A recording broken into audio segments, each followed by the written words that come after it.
Chapter 1. The Unkind Messenger. Kilia sat on the edge of the bed, her hands cradling her cheeks as she gazed upon Aitin's sleeping visage. Her cheeks bore a faint blush. Moments ago, she had exchanged his pungently odorous robe for something more suitable. Kilia found solace in watching him slumber beside her, for it was only in sleep that the young master revealed his most authentic self. Aitin's demeanor was marked by an icy indifference and a calm steadiness, enveloped in an air of mystery that was rare among nobles of his age, leaving most perplexed about his true years. At times, Kilia even forgot that her master was a mere 2 years her junior. Yes, she beheld Aitin's innocent and almost endearing face. She felt compelled to lower her head and gently kiss his forehead, whispering softly, "Good night, my little master." After leaving the room, she carefully closed the wooden door behind her. There were many preparations awaiting her attention. Upon Aitin's awakening, he would require a hearty and nutritious meal, fresh garments, and a warm bath. Kilia leaned lightly against the door, a barrier imbued with potent magic that posed no harm to her. The second level of the tower was Aitin's bedroom, shrouded in formidable magical energy that would reduce any intruder uninvited by the tower's master to ashes. Sorcerers, a wizard apprentice and Aitin's close friend, was one of the most frequent visitors to this tower over the past few years. Kilia recalled vividly the sight of the handsome young nobleman, furious and thwarted outside this very door years ago. Yet, she was among the few permitted to enter the second floor safely, a fact she took pride in. Even Aitin's lover, Kilia, had not been granted such privilege. She was the one whom the master trusted most, irreplaceable in her role. A truth time had reaffirmed, an unspoken secret lingered. Kilia did not possess her own room. Like most nobles, Aitin required a companion for his nighttime repose. Such arrangements were rare. For most nights, Aitin would remain awake, engrossed in books or the study of magic, while it was Kilia who lay upon this bed, a fact that would undoubtedly drive the noble maiden's yearning for Aitin to madness. Although such an arrangement would typically be frowned upon among the aristocracy, Aitin remained indifferent. In his eyes, little beyond magic could capture his attention. Since Aitin was 8, Kilia had tended to his daily needs. Growing intimately familiar with her master's character, the second son of the reclusive and cold Yas family, Aitin was not well liked among his kin, regarded as an anomaly. When the eldest son, Weber Yas, was discovered at the age of 10 by the wandering wizard Gongwa Charles to possess potential for wizardry, Aitin's frail constitution rendered him incapable of becoming a knight, further diminishing his standing in the power-oriented Yas family. Although Aitin too had the potential to become a wizard, Gongwa Charles deemed his aptitude too low and promptly abandoned any intention of taking him on as an apprentice. The Yas family, being merely a baronial house, struggled to cultivate a wizard apprentice, leading them to decisively forsake Aitin, whose potential was deemed inadequate. In the 3rd month following Gongwa Charles's appearance, Aitin departed from Keed Fortress, embarking on a quest to pursue wizardry. Even during the most trying times, Aitin never entertained the thought of selling her off. Kilia had come to realize that beneath the boy's seemingly cold exterior lay a heart more tender than any other. Over the years, Aitin had not replaced her as his servant. Despite his current standing as a 3rd-tier apprentice wizard, far more prestigious than a mere baron, he chose not to surround himself with more beautiful maids or elegant stewards. For 6 years, Kilia had managed Aitin's affairs while simultaneously caring for him, fulfilling roles akin to both maid and steward, surpassing even the position of a baronial steward, though she was Aitin's female servant. She was not compelled to wear the unsightly metal collar emblematic of slavery. She cared for him as a wife would, yearning only for his gaze to linger upon her. "Kilia, what more do you desire? Is what your master has bestowed upon you not sufficient?" she murmured to herself. Every woman dreams of having an outstanding husband, and every female servant fantasizes about a day when a handsome prince on a white steed would whisk her away from her suffering. Yet Kilia needed none of these things. She was thoroughly content with her current life. Aitin's future wife might well be a noble lady or a wizard apprentice, but she knew it would never be her. Kilia was acutely aware of the insurmountable chasm separating nobility from servitude. She wished only to remain by Aitin's side, caring for and serving him throughout her life, and that was enough. Suddenly, a series of sharp and brief knocks on the door jolted Kilia from her reverie. "Coming," she called, her hands clasped together over her chest as she hurried to the door. Upon opening it, she was greeted by the sight of a stunning young woman. "Sister Kilia," the girl beamed, her smile sweet and inviting. "And you are?" Kilia asked, slightly flustered. her gaze drawn to the enchanting young lady before her. She stood a little shorter than Nilia, appearing to be merely 15 or 16 years old, with golden, silky hair cascading down to her waist. Shimmering in the light of the setting sun, a vision of beauty. "I am Anna Shura's maid," the girl replied, her smile calm and proud. Nilia was momentarily taken aback, her gaze lingering on the golden collar embossed with magical runes adorning Anna's neck, which accentuated her beauty, revealing the extraordinary status Anna held in the eyes of Shura's. Nilia then offered a friendly and warm smile. "Hello, Anna dear, what brings you here?" Stepping back, she opened the door wider to invite the girl inside. However, Anna did not rush in. Instead, she scrutinized Nilia from head to toe. This beautiful girl appeared to be around 17 or 18, with long, lustrous black hair and a pure, lovely countenance that in Anna's eyes. Most of Shura's maids paled in comparison to Nilia's beauty. The setting sun cast two graceful silhouettes, painting a mesmerizing picture of the two lovely women against the evening sky. Yet Anna did not underestimate the seemingly innocent girl before her. She had recently learned from her master that Nilia was akin to the esteemed housekeeper, a woman who inspired admiration and envy among all the maids. Chapter 2. The Unkind Messenger. "Is there something you need from the master, Anna?" Nilia maintained her smile, already sensing the purpose of Anna's visit. Occasionally glancing toward the staircase around the corner. "The master has just emerged from the laboratory and is currently resting. I fear he may not awaken until tomorrow morning. This letter is from Shura's for Aitin," Anna said, producing an envelope adorned with golden patterns, which she handed to Nilia. "I kindly ask that you deliver it to Aitin." "That is my duty," Nilia replied, accepting the letter and placing it aside to present to her master upon his awakening. "Then I shall not disturb you further." "Sister Nilia," Anna said, rising to take her leave. "Anna dear," Nilia hesitated for a moment before calling out to her. "Is there something else, Sister Nilia?" Anna turned back, curiosity dancing in her eyes. "Excessive indulgence will only lead to swift decay," Nilia cautioned, adopting a sisterly tone. "Necessary talents and emotions are what sustain a stable and enduring life." "Thank you for the reminder, Sister Nilia," Anna replied, her sweet smile brightening as she turned and vanished from sight. Not long after Anna's departure, as Nilia prepared to rise and tend to the meal, the wooden door of the tower was knocked upon once more. "Anna, is there something else?" Nilia inquired as she opened the door, only to find that the visitor was not the lovely girl but a young knight in leather armor. "May I ask who you are?" Nilia regarded the young man with a puzzled expression, for aside from Shura's servants, few had visited the tower in recent years. "Nilia, do you not remember me? I am Jace, the guard by Weber Yass's side."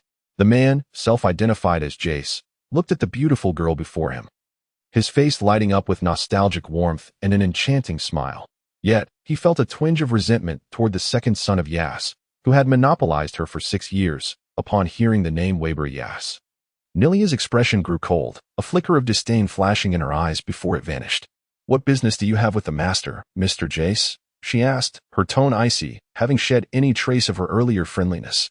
She even positioned herself to block the doorway, seemingly unwilling to allow him entry into the tower. Jace was momentarily taken aback. He barely had time to process the sudden shift in her demeanor. His smile freezing in place, replaced by surprise and confusion that a glimmer of anger crossed his eyes, and he attributed the change to the second son of Yass, oblivious to the fact that Nilia had observed everything keenly. Who was Aitin Yass, the second son of the Yass family, a pitiable creature with no standing? Jace understood this better than anyone. The elder son he served had successfully ascended to the rank of second-tier wizard apprentice, and inheriting the barony was merely a matter of time. As for the talentless second son of Yass, achieving even the status of a first-tier apprentice seemed exceedingly unlikely. Ultimately, he could not escape the fate of being summarily dismissed from the Yass family estate. In the eyes of the formidable Yass family, which upheld the doctrine of strength above all else, he was merely the second son of Yass. Lacking power, he found it exceedingly difficult to earn the respect of others. This was precisely why Jess held the second son in such contempt. "Where is the second son of Yass?" Jess raised an eyebrow, his tone laced with dissatisfaction as he inquired. "The young master is resting inside. If there is something I can relay, please let me know," Nilia offered, completely disregarding him. 6 years prior, the title of knightly squire might have instilled fear in her, but no longer. Even the presence of Baron Yass would not intimidate her. If there is nothing else, I kindly ask you to leave. I have a letter from the eldest son for the second son. The young master has instructed me to deliver it personally. Jess replied, his face darkening. He had not anticipated that a mere maid would show him such disrespect. For even the Baron's steward would not dare speak to him in such a manner. The young master is resting. You may allow me to pass the message to him, or you may choose to wait until he awakens tomorrow, Kilia said. Her tone dripping with disdain. A few years ago, she might have slammed the door in his face rather than engage in further pointless dialogue. This is intolerable. I shall wait for him. Jess appeared resolute, intending to extract the second son from the tower, to see if he truly was as Kilia claimed, merely resting. Kilia barely had time to react. She had not dreamt he would attempt to force his way into the tower. Jess had already pushed past her, successfully entering the tower. No one had informed him that a wizard's tower forbade anyone from barging in uninvited, not even a squire. Indeed, no one had ever told Jess. Nor would anyone wish to. He gazed incredulously at the opulent interior of the tower, which was even more splendid than Cordberg, making him feel like a country bumpkin in the city. Anger and jealousy ultimately shattered the last remnants of reason in Jess's mind. His singular thought was to drag the second son from the tower and teach him a harsh lesson about the creed upheld by the Yass family. What do you intend to do? Have you lost your mind, Jess? Kilia exclaimed incredulously, her eyes wide with disbelief at the madness reflected in his gaze. She was not worried about disturbing her sleeping master, for the magical aura on the second floor would muffle all sound. Of course, unless someone were to demolish the entire tower, Aitin would remain undisturbed.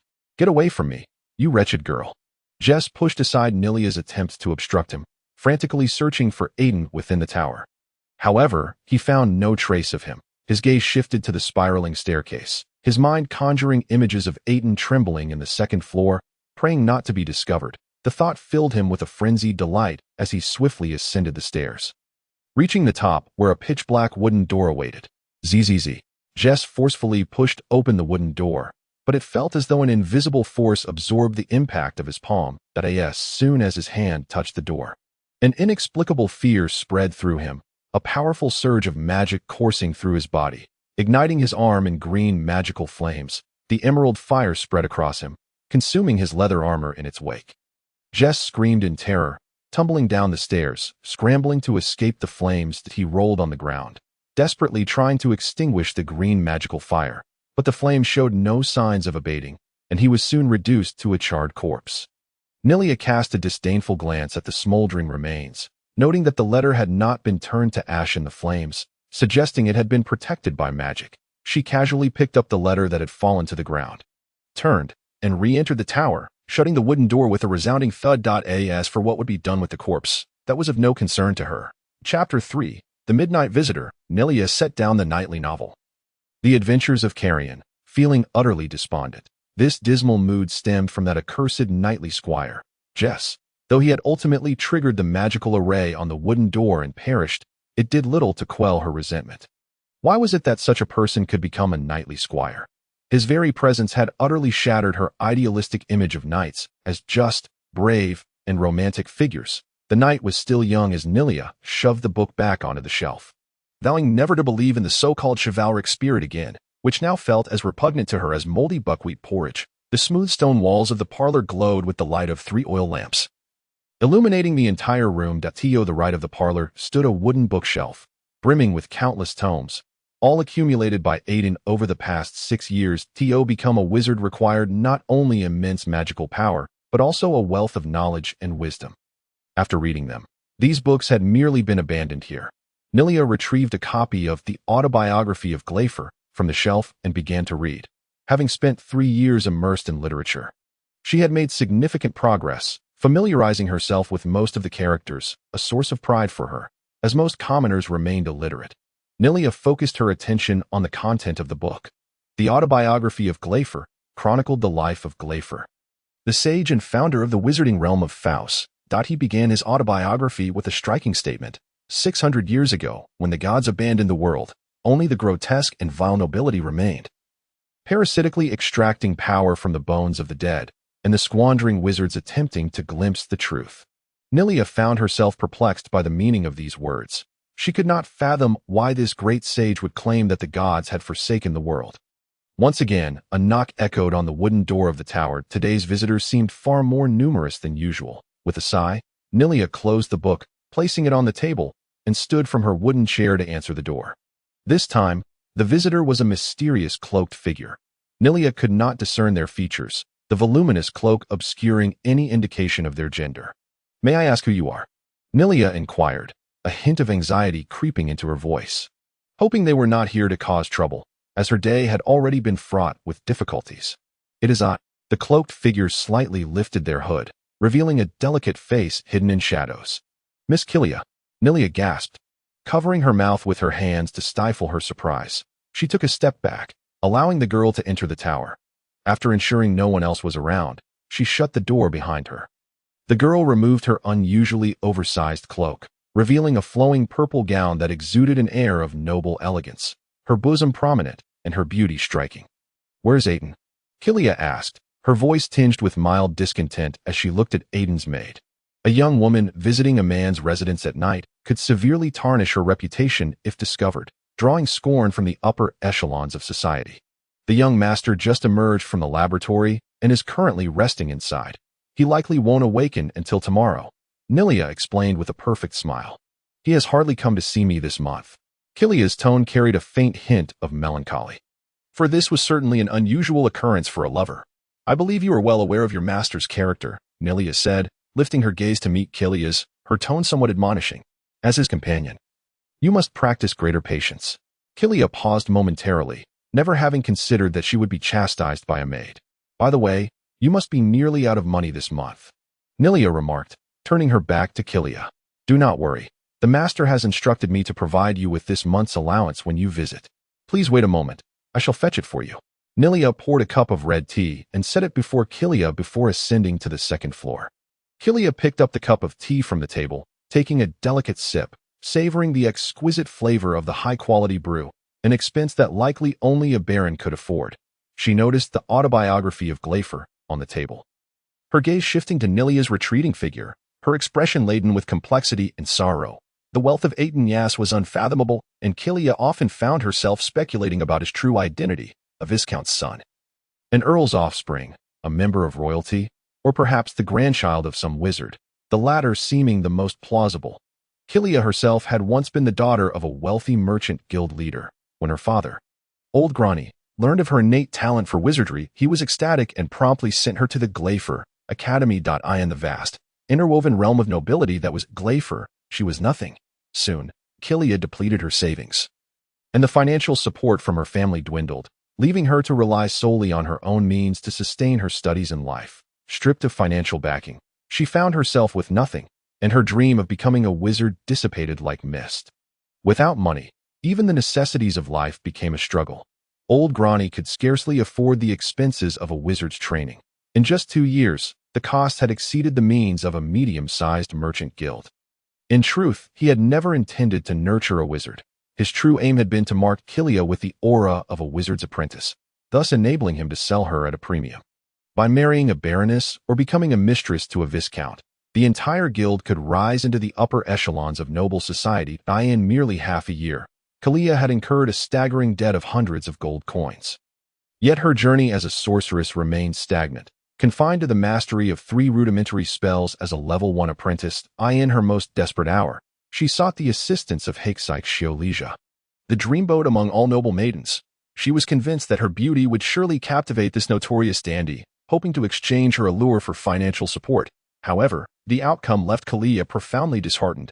Shiolija appeared utterly indifferent to her, gracefully and tactfully declining her seemingly unreasonable request. It was only upon exiting Shiolija's abode that she discovered his surrounding maidens were no less beautiful than herself, revealing that the cost of nurturing a sorceress apprentice was evidently beyond even the means of this count's son. For merely a few gold coins, one could acquire a more exquisite concubine, who would willingly squander a fortune on a mistress. Yet, Shiolija, unwilling to cast despair upon this lovely maiden, entrusted her with a letter before her departure, instructing her to seek his esteemed friend, the renowned genius sorcerer Aitin. Aitin had already gained considerable fame in the realm of Gleifer, reputed to have ascended to the rank of a powerful level 2 apprentice in just 3 short years, under the tutelage of 2 sorcerer mentors. Many speculated that he was among the most promising candidates to become a full-fledged sorcerer. Kilia had certainly heard of Aitin, yet like most, her understanding of him was limited to his title of genius. Few knew of his origins, his friendships, or even his appearance. The fact that Kilia was a close friend of this illustrious prodigy was a notion Kilia had never entertained. With a heart full of trepidation, Kilia arrived at the tower indicated by Kilia, only to be greeted at the door by Aitin's maid, Kilia. Within the tower, there was no grandeur to behold. The shelves were crammed with books. And she encountered Aitin, the celebrated genius, who did not embody the charming visage of the rumors. Instead, he presented as a youth draped in a robe, bearing an air of unsettling calmness and indifference that belied his tender age of not yet 15. This was Aitin, and Kilia's eyes widened in astonishment at the incongruity of his presence. Her beauty was effortlessly disregarded by him. Aitin did not spare her a glance, fixating instead on the letter from Kilia. And after a moment's consideration, he acquiesced to her request, as though fulfilling a mere favor for a friend. Although Kilia was oblivious to the contents of Kilia's letter that had compelled Aitin to bestow upon her glittering gold coins. It was indeed an astonishing turn of events. Just as she was beginning to rejoice at the prospect of receiving the funds she desired, she was swiftly ushered out of the tower. Left staring at the resounding closure of the wooden door, a profound sense of loss enveloping her. Henceforth, Kilia bore the identity of Aitin's concubine. Kilia descended from the second floor, a heavy bag in hand. Kilia recognized it as the gold coins from Aitin, and she felt a twinge of envy towards the maid who wielded such control over Aitin's finances. Why should this mere servant have the liberty to utilize Aitin's wealth freely, while she, a merchant's daughter, was forced to rely on the charity of others to survive? In fact, over the past 2 years, Aitin had already expended thousands of gold coins on Kilia. This was an astonishing sum, considering that a baron's annual income rarely exceeded 2,000 gold coins, that a single gold coin could sustain a commoner for several months. I apologize for keeping you waiting. This is the monthly allowance. Kilia placed the filled pouch of coins before Kilia, her gentle smile unwavering. Kilia harbored no affection for this woman, viewing her merely as a squandering of her master's wealth, yet as Aitin had tacitly approved, the maid felt constrained to voice her discontent. Miss Kilia, is there anything you would like me to relay to my master? Kilia's words were laden with implication, suggesting, did you come solely for money, showing no concern for Aitin? Oh, please tell Aitin that I miss him dearly, Kilia replied, a hint of fluster crossing her face as she discerned the maid's dissatisfaction, quickly adding, I hope he might find time to visit me in the coming days. Staying overnight at a gentleman's residence would tarnish Miss Kilia's reputation. Thus, I shall not persuade you to linger here. Kilia's insinuation was clear. She could take her pouch of coins and leave. Kilia grasped the pouch from the table and rose to depart. As she stepped out of the tower, she heard the wooden door creak shut behind her. Wrapping herself in a voluminous cloak, she tucked the heavy pouch into an inner pocket. Despite having acquired the gold she sought, a profound discomfort gnawed at her. Even Aitin's maid looked down upon her. Had Aitin truly accepted her as a mistress merely because of a letter from a friend? What did she represent in Aitin's eyes? Perhaps to him, she was nothing more than an upscale diversion. She lowered her hood to obscure her delicate features and, with heavy steps, vanished into the night. Chapter 4. The Awakening of the Boy. How long have I slept? Kilia. Aitin opened his bleary eyes and gazed up at the anxious Kilia. A full day, my master. Kilia's eyes glistened with unshed tears as she covered her mouth with trembling hands, fighting back the urge to weep. Yet tears escaped the corners of her eyes. Aitin lay weakly upon the bed, a throbbing pain coursing through his head, a consequence of excessive consumption of the frilling potion. His once slender hands clutched the blankets tightly, hoping to alleviate some of the agony. Massage, the headache is unbearable. Kilia ignited a special sandalwood incense atop the wooden table, and a delicate smoke wafted through the room, filling it with a calming aroma. This sandalwood, soaked in magical elixirs, possessed the ability to soothe the soul and relax the body. She picked up a crystal vial from the shelf, approached the edge of the bed, gently lifting Aitin's head to rest upon her soft thigh. She then applied the potion from the vial to his forehead, using a special technique to massage his temples. Master, I feel you are weaker than you were a fortnight ago. You must take some time to rest. Even relying on potions has its limits. Kilia lamented his frail condition, gently and intimately massaging Aitin's brow to relieve his discomfort. You should eat more. I will prepare some food for you this evening. As Nalia's massage continued, Aitin felt the headache easing, the after effects of the frilling potion dissipating swiftly. He let out a soft sigh. You should know I have little time to spare. Over the years, Aitin had grown immensely stronger. Yet his health had deteriorated. No, you do have time. Lord Ailey's Kali, the sorcerer, left a message. He forbids you from entering his laboratory for the next 2 months. Nalia's tone was somewhat jubilant. The sorcerer is concerned for your health. Aitin's heart sank at the revelation that he was prohibited from entering the laboratory for 2 months. And he snapped. Silence, Nalia. When have my affairs required your input? I apologize, my master. It was inappropriate for me to speak. Nalia appeared somewhat dejected, her concern for Aitin's relentless toil gnawing at her if he were to collapse. She would lose everything. This was not the outcome she wished to witness. Aitin, however, did not heed her, gradually succumbing to slumber upon Nalia's soft thigh. When Aitin awoke once more, it had been 3 magical hours since his last awakening. Nalia had delivered food, the table laden with twice the usual portions of meat, bread, and vegetables. Aitin's appetite was poor, and even after finishing his meal, the table bore little less. Ultimately, Nalia reluctantly offered him a cup of a diluted black potion, a concoction specially prepared for his recovery. This potion was exorbitantly costly, capable of bankrupting even a wealthy baron in an instant. After the meal, Aitin had temporarily regained a semblance of strength. The potion's effects were indeed remarkable, though it came at the cost of draining the user's vitality. Nonetheless, this did not detract from its status as one of Aitin's proudest creations. Potions and magical runes were the first subjects Aitin encountered upon entering Greyfur. Why? For a seemingly ludicrous reason: money. The study within Greyfur demanded substantial financial backing, prompting Aitin to seek ways to earn. Without wealth, he could scarcely survive, and Faust, Aitin's magical talent, was not particularly remarkable, and most sorcerers held little faith in him. Yet, against all odds, his indomitable will and exceptional learning ability caught the attention of Lord Ailey's Kali, an expert in potions from Faust, who took him on as a disciple. Aitin's fervor for knowledge exceeded all expectations. After spending 3 consecutive days in Ailey's laboratory, he was carried out. Ellis was on the verge of losing his composure. However, upon entering the laboratory and discovering the freshly concocted potion on the table, the fire of his anger dissipated in an instant. This frantic apprentice had astonishingly managed to brew his first potion within a mere month, tirelessly immersing himself in books, memorizing their contents, meditating for recovery, and meticulously transcribing spells. His relentless dedication enabled Aitin to reach a level that typically required 6 years or more for a wizard apprentice, all in just 3 short years, thus becoming a wizard apprentice well-versed in a wealth of knowledge and spells. Yet, a year and a half ago, Aitin finally faced the bitter consequences of his excessive exertion, as his constitution significantly deteriorated due to prolonged energy depletion. His feeble body could no longer sustain the intensity of his studies, a situation he deemed utterly unacceptable. In an effort to maintain his required pace of learning, Aitin began concocting various potions, yet most were far from harmless. His body suffered severely from the corrosive effects of these potions, rendering him even weaker and drastically shortening his lifespan. As Aitin grew increasingly powerful, he became acutely aware of the dangers and darkness lurking within this world. Becoming a formidable wizard was his utmost pursuit in life, and he vowed not to entertain any distractions until he achieved his goal.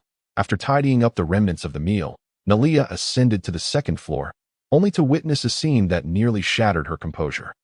To her astonishment, the frail Aitin was seated at his desk, engrossed in reading. Suddenly, a pair of hands gently rested upon Aitin's shoulders, delivering a massage of varying pressure. Yet, he remained utterly still, his gaze fixed entirely on the parchment before him. This parchment documented the results of 8 days of experimentation, and Aitin would not permit any errors to occur. As he read, he diligently supplemented the recorded findings. What brings you here, Nalia? Aitin inquired after completing his notes with a half-magic hour's effort. Finally turning to her, my master has not bathed for quite some time, Nalia reminded him. Very well, assist me in descending. Aitin acquiesced to Nalia's suggestion. After 8 continuous days in the laboratory, there had been no opportunity for bathing, although he had changed his robes. A peculiar scent of potions still clung to him. Nalia cheerfully guided Aitin to the pool. A thick mist rose from the water, which had been infused with the potion, rendering it a faint gray-brown hue. Aitin gazed at the potion pool without a hint of hesitation, adding the concoction he had prepared, fully aware of its effects. Nalia, unfastening the delicate ties of her gown at her pristine, delicate collarbone. Had served Aitin for 6 years and was thoroughly familiar with both their bodies. Thus, she bent gracefully, undressing without a hint of shyness, revealing her fair and slender form. Under Shako's watchful gaze, Nalia's cheeks flushed slightly as she placed her hands demurely over her chest, presenting an innocent and bashful demeanor, which only served to heighten male attention. Aitin spread his arms wide, awaiting Nalia's ministrations. Nalia carefully removed Aitin's robe, exposing his frail physique. With her support, Aitin stepped into the potion pool, crouching low to allow the water to envelop his shoulders, fully immersing himself in the concoction while relishing Nalia's attentive bathing. He felt Nalia's body gently rubbing against his back, a mode of bathing typically reserved for the nobility, effectively alleviating his inner turmoil. Aitin was reluctant to forego this stress-relieving experience. After a half-magic hour of such bathing, Aitin slowly rose unsteadily from the pool.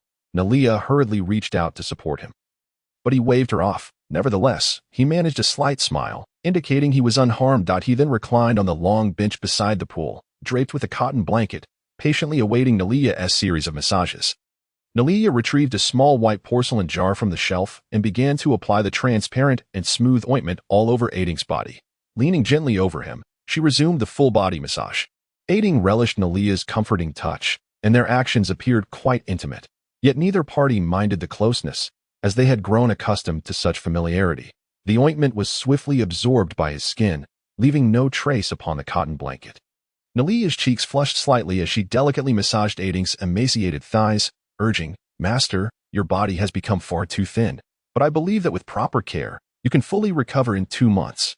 With that, her small hands continued their upward journey. She was thoroughly acquainted with every part of Aitin's physique. Nearly an hour later, they emerged from the pool, and Nalia carefully assisted Aitin into his robe before guiding him back to his room. Draped in a snow-white silk nightgown, Nalia's exquisite figure remained tantalizingly visible. She offered Aitin a crystal goblet filled with fine purple wine, her sweet smile radiating warmth as she unabashedly accentuated her bosom, enhancing its allure. "Has anything occurred during my slumber?" Aitin mused, feeling Nalia's other hand tracing his body, igniting an unnameable desire within him.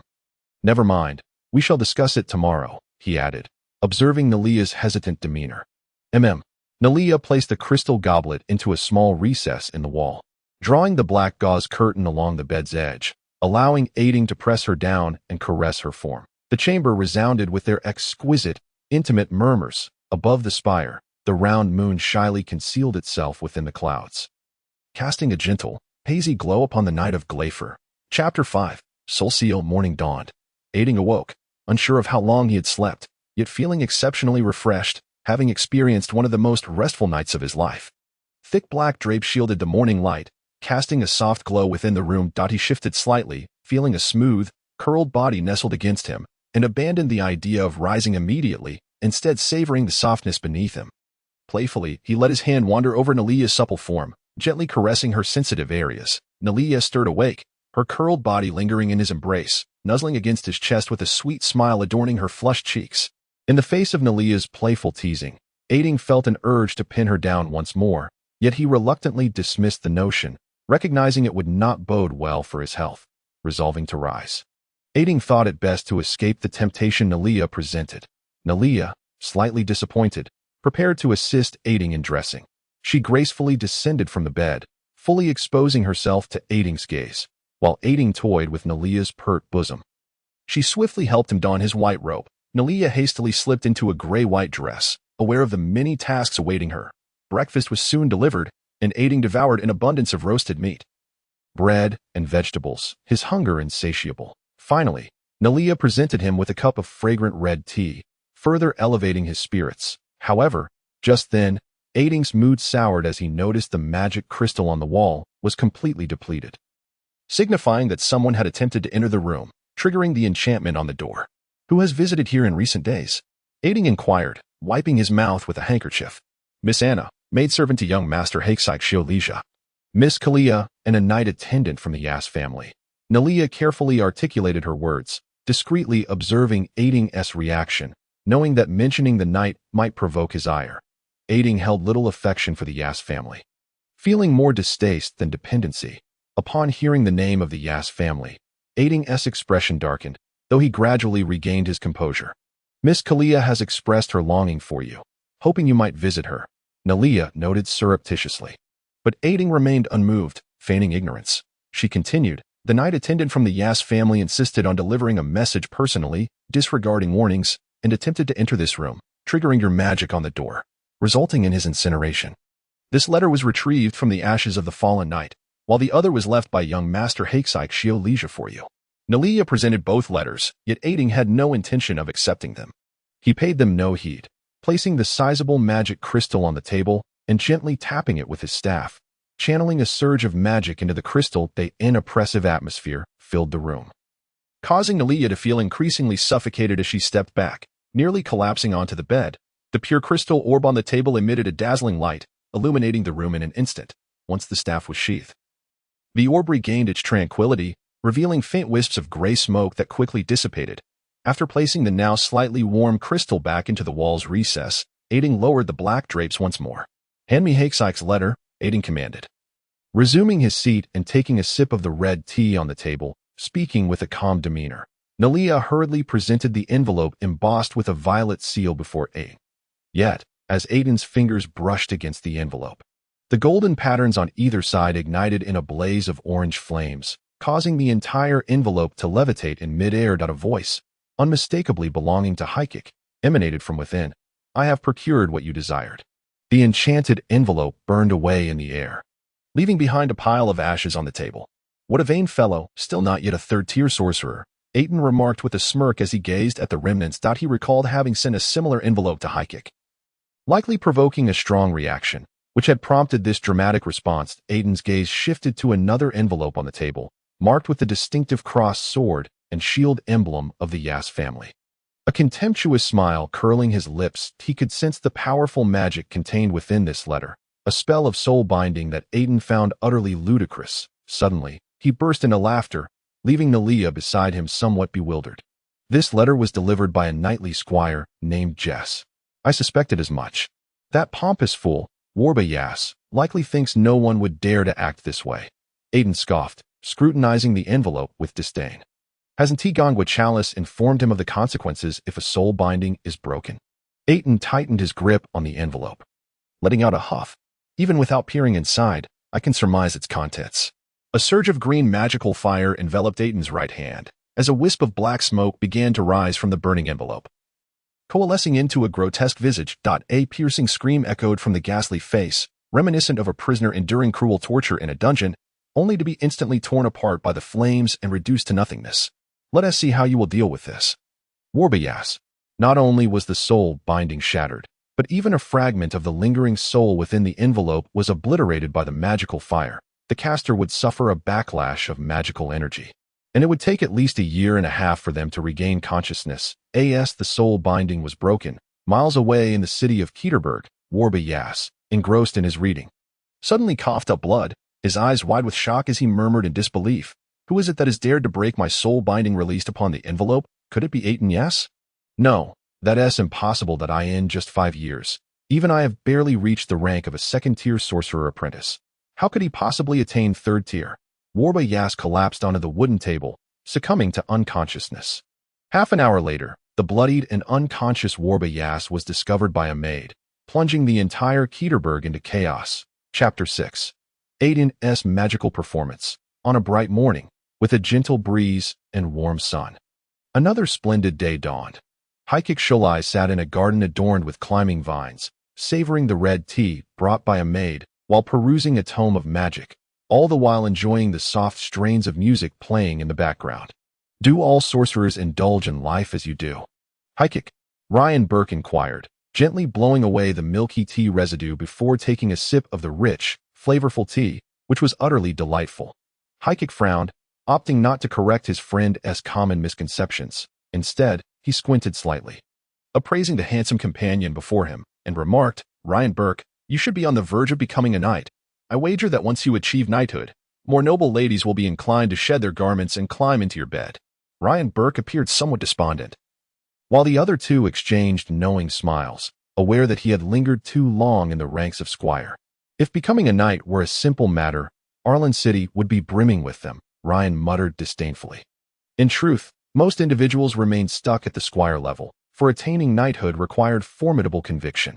Ryan had indeed been stuck at this level for over a year and a half, and he needed to become a knight within the next 2 years to secure his title, lest he risk losing his rights to the barony due to the watchful eyes of his brothers, who coveted the family inheritance.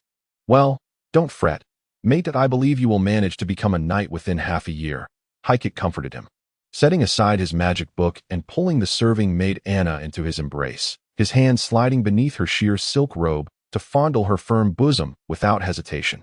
The maidens in the garden were rare beauties, collected by Aitin through various means, attired in nearly transparent silk garments that showcased their perfect forms. Anna was among the most exquisite and his favorite, a face I've never seen before. Like a bud ready to bloom, inciting an irresistible desire to take a bite, Trelix commented, shifting his gaze from his own maid to Anna, his eyes lighting up as if he had discovered something novel. Anna felt the lecherous gaze upon her, biting her lip in anxious tremors, shrinking further into Aitin's embrace, unaware that her actions only drew Trelix's attention more keenly. Quite the delightful little creature, Trelix remarked, withdrawing his gaze and offering Aitin a suggestive grin. How about I trade your maid for the new beastwoman I recently acquired for a few days? Among nobles, exchanging maids or concubines as gifts was commonplace, let alone a mere maid swap. Anna clutched the hem of Aitin's clothing tightly, her voice trembling as she whispered, I will serve you well. She feared the thought of being treated as a mere gift for exchange, for those offered as such often met grim fates. Sensing the girl's unease, Aitin gently stroked her silky golden hair in a soothing manner. I have no intentions of trading her away just yet. Don't be so hasty to refuse. I spent 200 gold coins to acquire that beastwoman, Trelix replied, slightly taken aback by Aitin's refusal, yet still hopeful he might eventually agree. The sum I've spent on her is not less than that of a beastwoman. Aitin shook his head, firmly declining the request. He genuinely cherished this maid and was reluctant to part with her so easily. Besides, Trelix had a tendency to ruin his toys. The beastwoman is indeed impressive, but generally, their lifespans are not long. They are easily spoiled, Strala noted. Having observed Aitin's golden-haired maid and finding her utterly charming that Trelix's earlier comment had extinguished any desire to exchange, Aitin had indeed grown fond of this new toy, and given her temperament, she would never agree to an exchange. I have heard from shepherds that the birth rate of beastwomen remains low. The natural mortality rate is exceedingly high, with only 2 or 3 surviving from every 100 female infants. Added, shaking his head. The cost of acquiring a beastwoman was far less than that of purchasing a dozen beautiful maids. These girls, raised among beasts, retain the wildness unique to such creatures, fully capable of satisfying the distorted desires of the nobility, far more favored than those trained as maids. Being the only son, I presume you need not worry about inheritance rights if you do not become a knight. Trelix suddenly changed the subject, hoping to steer clear of any thoughts about the beastwoman. Don't even mention it. Sighed. In the manner of the Strala family, if I cannot become a knight, I must find another way to obtain a title to qualify for inheritance. This other way naturally referred to serving in the military for 3 years. 3 years. All good things would slip away from him. Strala was uncertain if he could endure those 3 years. And Trelix? The three turned their attention to the youngest among them, Trelix Schuttel. Trelix calmly sipped his red tea, then revealed a bitter smile.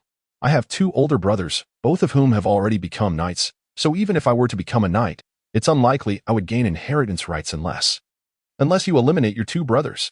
Aitin's eyes elegantly set down his teacup, adding, should you ever wish to dispose of your elder and second brother, I would support you. The notion of openly discussing the murder of one's brothers was indeed chilling. My second brother would relish such an opportunity. He has long sought a chance to eliminate both me and my elder brother, thereby securing his position with our father. Trelix candidly stated, in these grand families, rivalry was an inevitable affair, and it was not uncommon to eliminate one's kin for the sake of power. Aitin had no such concerns regarding inheritance, unless he chose to forfeit it himself. Trelix scoffed. You should be nearing the threshold of becoming a 3rd-tier apprentice soon. The power of a sorcerer far surpassed that of a knight. A 3rd-tier sorcerer apprentice could easily vanquish a knight, for the might of magic was ever formidable. I should be able to achieve 3rd-tier apprentice status by next year, Aitin's eyes declared proudly, having reached such heights in merely 7 years, a feat unprecedented. Of course, Aitin's eyes entirely excluded Aitin from consideration. In a few decades, as Hakesike ascends to become the second noble wizard after Su Kaluan Laliki, I believe that no noble lady or matron would refuse to share your bed, Ryan chuckled, adding, as far as I know, Su Kaluan Laliki has had over a dozen lovers, one of whom even includes His Majesty Philip. Chapter 7, The Magic of Aitin, continued. Enough of this idle chatter. I doubt you came to see me this early for such trivial conversation. Let us get to the matter at hand. Hakesike Xiolija impatiently interrupted, aware that everyone among the nobility was cognizant of such absurdities, yet no one dared to lift the veil of discretion. Have you found everything? He inquired, patting Anna on the shoulder as a signal for her to leave with the other maids. The frivolous smiles on the faces of the three vanished in an instant, exchanging glances. They unveiled faint yet confident smiles, responding in unison. Of course. Far more precious than gold, 100 times so. The magical mithril is said to only be found in silver veins, Ryan Burke declared, presenting a delicate box to Hakesike. Just 10 grams costs 125 gold coins. Such exorbitant prices could easily frighten the faint-hearted. As for me, I managed to acquire only 100 grams. However, I am quite curious as to the purpose of this item, Ryan Burke remarked, casting a surprised glance at Hakesike. Behold what I have discovered. Enji Shaitira revealed a finely crafted wooden box, adorned with golden engravings and set with gemstones. Placing it on the table, that he opened the lid, exposing its contents to the gaze of all present, while stating, "These are high-grade magical crystals, each the size of a pinky nail." Totaling 6 pieces, valued at 2,100 gold coins, he directed towards Hakesike, not a single coin less. Truly remarkable. They are indeed exquisite treasures. Hakesike casually picked up a crystal, examining it closely, feeling the enchanting magic contained within. Of course they are fine wares. Do remember it took me considerable time to find them, Enji Shaitira boasted proudly. Well, I must admit they are indeed rare, but first, allow me to show you what I have procured. Teleki Shio Taier placed a delicate box before them, exclaiming, "Silver moonflower, flame root, wraith blossom, and starla grass. These are names I have never before encountered. Starla grass alone costs 200 gold coins for 3 pieces. The silver moonflower is even more outrageous, priced at 500 gold coins per flower. Count Trask was only willing to part with the sole silver moonflower he possessed due to the favor of the spring of verdancy, the wraith blossom. On the other hand, grows in forsaken lands where not even birds dare to alight. I have heard that 35 mercenaries perished in pursuit of it. Finally, the flame root grows tens of thousands of miles from Bukata. If you cannot produce 1,200 gold coins, do not even think about taking them. To be honest, I truly do not comprehend why you desire these items. Collectively, they are worth nearly half a year's yield of a viscount." Enji Shaitira shook his head in disbelief. "The endeavors of wizards are always shrouded in mystery. I believe I shall take them." Hakesike suddenly produced an exquisite leather pouch, methodically placing the valuable items within. "What is this? A magical artifact?" The three exchanged astonished glances, their eyes wide with disbelief at the sight of the pouch, which seemed capable of holding objects several times larger than itself. "This is a magical artifact. It can contain a full set of knight's armor, yet weighs only a tenth of its original mass. Hakesike, could you procure one of these for me?" Ryan Burke gulped, his gaze fervently fixed on the magical bag, recognizing the immense convenience it could provide. Without magic, it is impossible to utilize such an item, and furthermore, I cannot acquire a second one. Hakesike shook his head, declining the request and explaining, "In truth, it merely employs the levitation and expansion spells within the leather pouch, achieving a similar effect. However, the magic does not linger within the pouch for long. It can sustain its effects for merely a few magical durations." "What use is such an item then?" Enji Shaitira inquired, a hint of disappointment creeping into his tone, having initially believed it to be a formidable magical tool. Observing the trio's disheartened expressions, Hakesike smiled gently, elucidating, "Rest assured, my magical artifact is of a different caliber.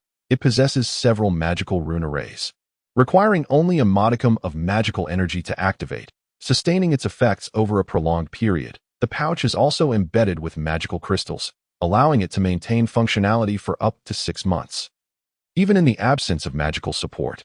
"Was this also crafted by that wizard?" Teleki Shio Taier raised an eyebrow, envious. The value of magical artifacts is notoriously steep, not merely due to the low success rates in their creation, but also due to the myriad restrictions placed upon the methods and materials involved. Typically, Only a handful of rune wizards engage in their crafting that a standard magical artifact could equate to a baron's annual income, and sometimes, even with ample funds, one might find no means to procure such items. What is its value? Ryan Burke inquired tentatively. Approximately 10,000 gold coins. Hakesike Shio Leisure replied calmly. 10,000 gold coins, though Enji Shaitira had mentally braced himself for this hefty price. He nearly toppled from his chair upon hearing Aitin. It was hard to fathom that such a diminutive object could command such an extravagant cost. And what price did you pay for it? Teleki Shio Tai Air. Of course, could not genuinely believe that Hakesike possessed such vast resources. 2,000 gold coins that I have heard that the production of such items is exceedingly intricate. Hakesike Shio Leisure smiled as he stored the magical pouch away. Truly enviable friendships. Wait.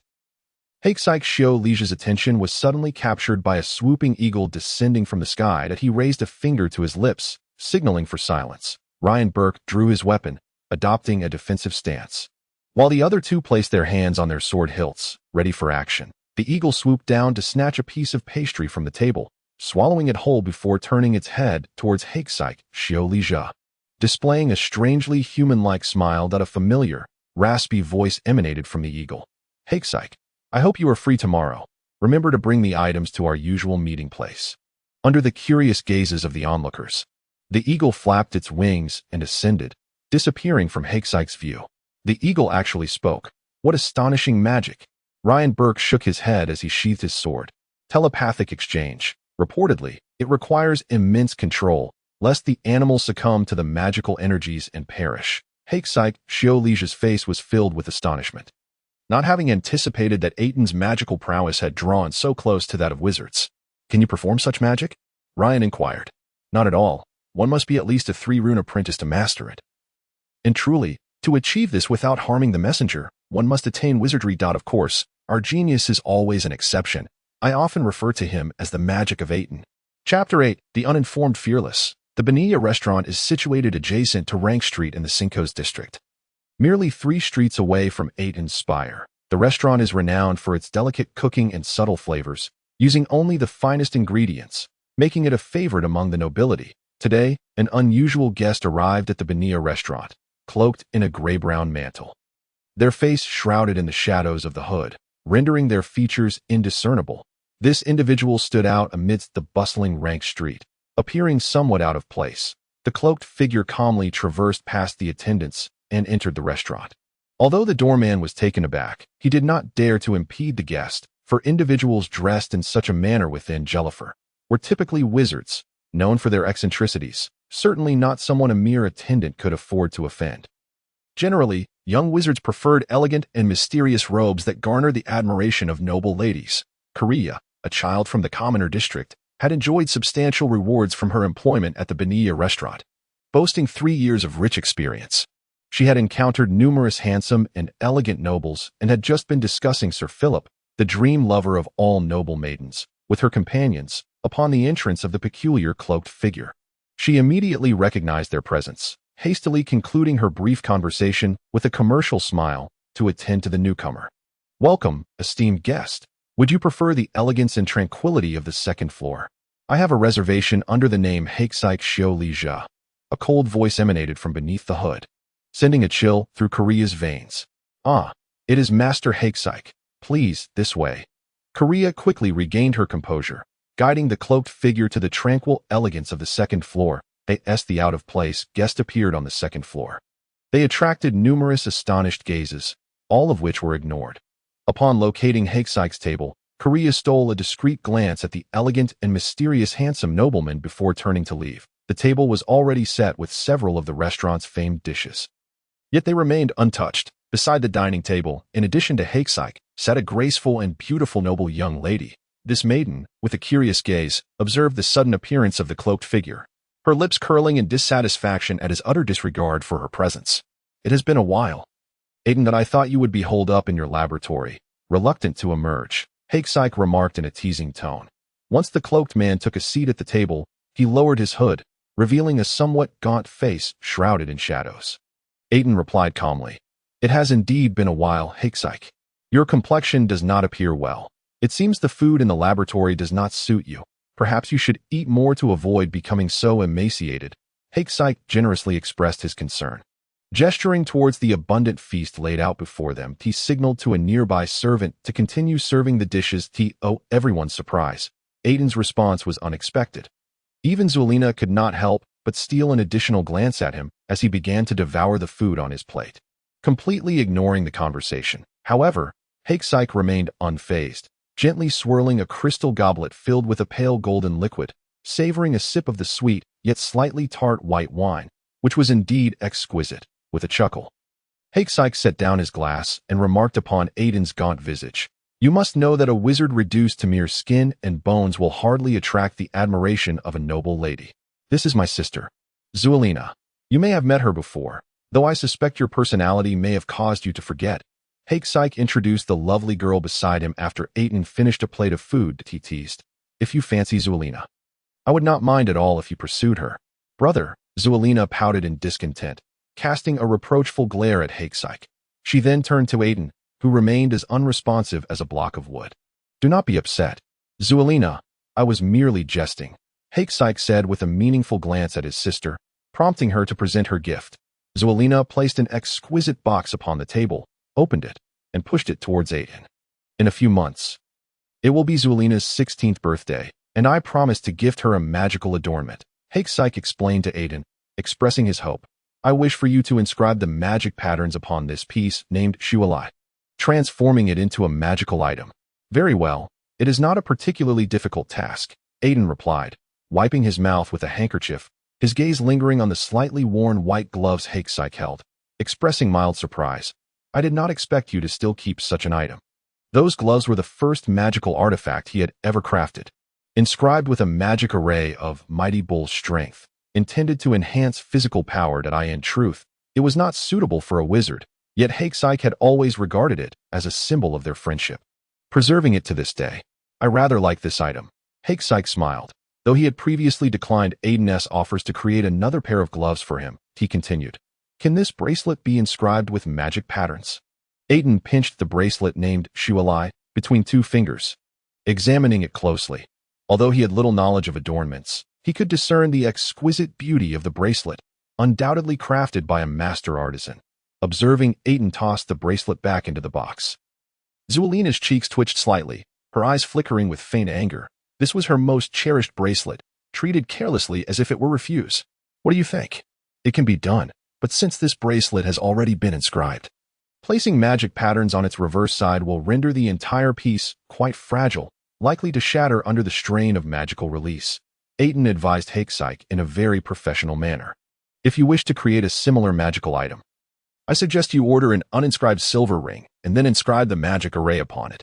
My dear Aitin, can you imagine how utterly commonplace it would be for a young lady to wear a simple metal silver ring? Hakesike shook his head. Incredulous, he noticed Zulina had already picked up the Shualai bracelet, looking at him with a reproachful expression. Enough, Hakesike. I do not wish to debate this, Aitin said, taking a sip of the light wine. Addressing Hakesike with an unwavering tone, the value of a magical item is never reflected in its appearance. A defensive array may one day protect you from a hidden arrow, and that should be sufficient. Very well, Aitin, you have indeed persuaded me. However, remember to make it aesthetically pleasing, as it is intended as a birthday gift for Zulina, Hakesike said, casting a meaningful glance at Zulina. I believe you should not disappoint a young lady on her birthday celebration. As for the cost, let it be offset by my ordered materials, but the 2 magical crystals to be embedded and the silver ring to be inscribed must be provided by you, Aitin concluded, finishing his wine and continuing to enjoy the feast before him. Just then, a nobleman with golden wavy hair ascended the elegant and tranquil second floor, momentarily entranced by the beautiful figure of a lady. Glass approached, striking a graceful pose. Although he was mesmerized by Zulina's beauty, he dared not smile, fearful that it might appear frivolous and tarnish his impression in her eyes. Beautiful lady, it is an honor to meet you. May I have the privilege of knowing you? Glass executed a perfect bow, his gaze briefly flickering to Hakesike beside Zulina, before he broke into a friendly smile. It is a pleasure to encounter you here, Hakesike. Noticing Hakesike, Glass had abandoned any predatory intentions. Brother, is this your friend? Zulina blinked with curiosity, regarding the nobleman before her, finding him far more interesting than the renowned Aitin Yas. Though Hakesyke recognized him, their acquaintance was minimal. He merely offered a polite smile. In public, nobles, even those who might be rivals, would wear friendly smiles to maintain their noble demeanor. Sir, does this beautiful lady not surpass the food laid out on the table? Glass observed the man devouring his meal with haste, frowning slightly, feeling entirely ignored by the cloaked figure. Keep him away from Hakesyke, otherwise it will severely impact my appetite. An icy voice pierced the air, catching everyone's attention. Hakesyke froze for a moment, then wore an amused expression.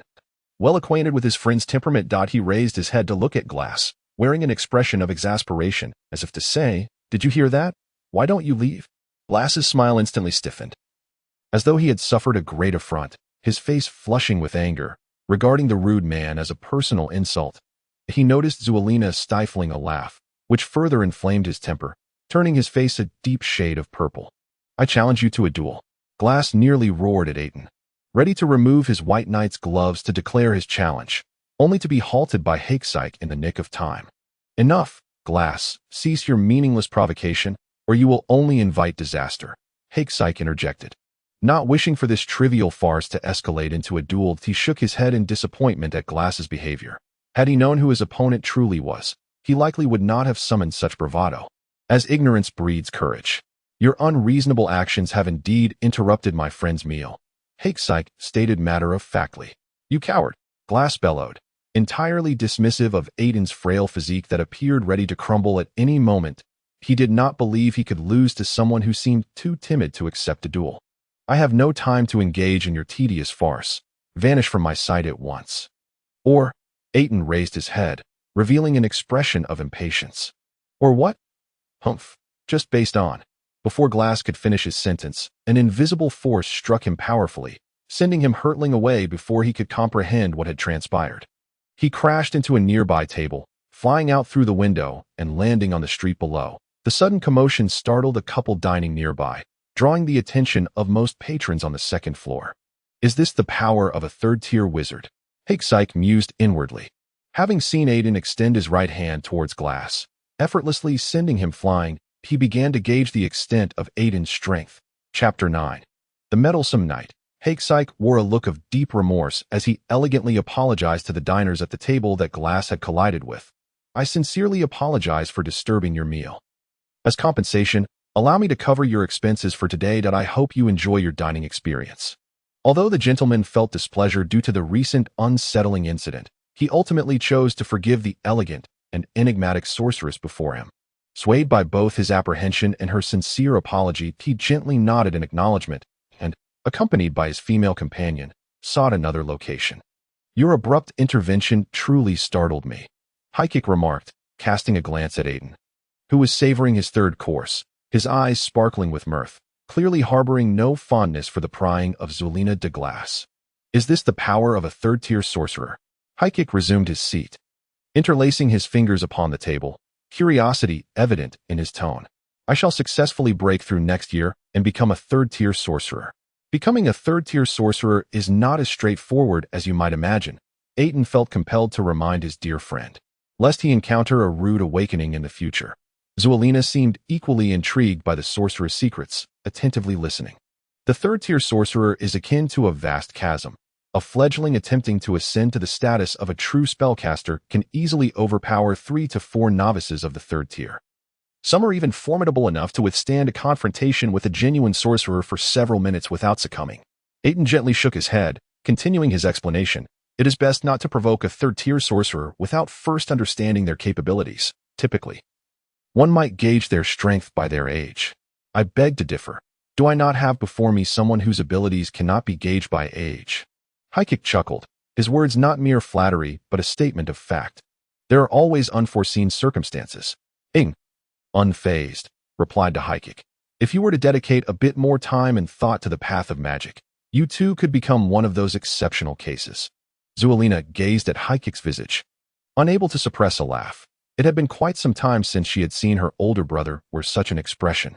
"Very well, perhaps you speak the truth, but I lack the fortitude and time you possess. Most of my hours are devoted to the enchanting noble ladies." A slightly troubled look crossed Hakesyke's face, as if torn between magic and youthful distractions. "Sir Philip, it is a pleasure to encounter you here," Hykik suddenly lifted his gaze towards the approaching Philip, who was adorned with a perfect smile. Greetings. Zulina, it is delightful to see you. Philip executed a flawless knightly salute before turning his head to inquire. Hykik, I heard a tremendous commotion here. I came to see what transpired. Oh, it was merely a trivial altercation. Nothing of consequence, Hykik nonchalantly explained. A trivial altercation, are you certain? Philip's gaze shifted from the broken sandalwood table to the shattered wooden window, returning to Hykik with a tone thick with skepticism. Rest assured, I guarantee no one has been harmed. Philip furrowed his brow, evidently unconvinced by his words. Just then, a challenge letter, accompanied by a white glove, was delivered to Aitin by a servant, who promptly disregarded it. So it is the renowned prodigy Aitin Yas. The sorcerer. Philip's brow furrowed further. He had heard of the talented sorcerer's amicable relationship with Hykik and was surprised to find it true. Greetings. You ought not to treat a knight's challenge with such disdain. Philip expressed his discontent towards Aitin's dismissal of Glass's challenge. I am not one of you knights. Nor do I possess the leisure to indulge in thoughts of dueling at the slightest provocation. Aitin's tone dripped with derision, holding the knightly ideals in utter contempt. The atmosphere shifted dramatically, thick with tension. Yet Aitin appeared unaffected, continuing to consume his meal. While Hykik shared Aitin's disdain for the so-called knightly code, he would not dare to overtly challenge it in front of a knight, as it would be a blatant affront to all knights. He had no desire to incite a duel, as the Shulai's family had no intentions of engaging in conflict with the Osnia family. At least not at present. Aitin's words ignited a fire within Philip. He drew his crossed sword, intent on punishing the arrogant sorcerer. Upon witnessing Philip brandish his weapon, Hykik's expression darkened as he admonished. Enough. Philip, do your brethren truly desire to duel at the slightest provocation, as Aitin suggests? As he saw Aitin rise, his heart sank. As Aitin's friend, he was acutely aware of the latter's taboos and could only pray that matters would not escalate beyond repair. Knight, sheathe your weapon, or you shall taste the wrath of a sorcerer. Unfazed by the proximity of a knight, Aitin drew his staff towards Philip, refusing to tolerate any threats against him. The moment Aitin brandished his staff, Philip instinctively retreated a step, shielding his two sisters behind him. That a wave of fear surged within him. The first such feeling since becoming a knight. He sensed the terrifying aura of the sorcerer, as if it were poised to engulf him, should Aitin choose to attack. Even if he survived, his sisters would undoubtedly be in peril, an outcome he could not accept. Stand down, Aitin. Are you intent on obliterating us as well? Hykik struggled to maintain a steady tone, inwardly alarmed, feeling the immense magical power coalescing around Aitin, nearly suffocating him to that moment. Several defensive spells activated around him. Even a knight would find it impossible to breach them.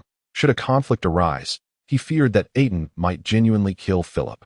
And the patrons of the restaurant would surely suffer the consequences, potentially leading to the disappearance of this establishment from the streets of Lank. Hykik shot Philip a glare, his voice laced with menace. You ought to reconsider this meddlesome habit of yours. Philip clenched his teeth. Suppressing his inner fury, retreat felt shameful, a betrayal of knightly dignity. Yet he had no choice but to sheath his crossed sword, prioritizing the safety of his two sisters. Consider yourself fortunate, knight, when seeking a duel. Ensure you know your opponent. Aitin's tone brimmed with disdain and anger as he pointed his staff at Philip. Now, before I change my mind, vanish from my sight, or I do not advise you to provoke me further.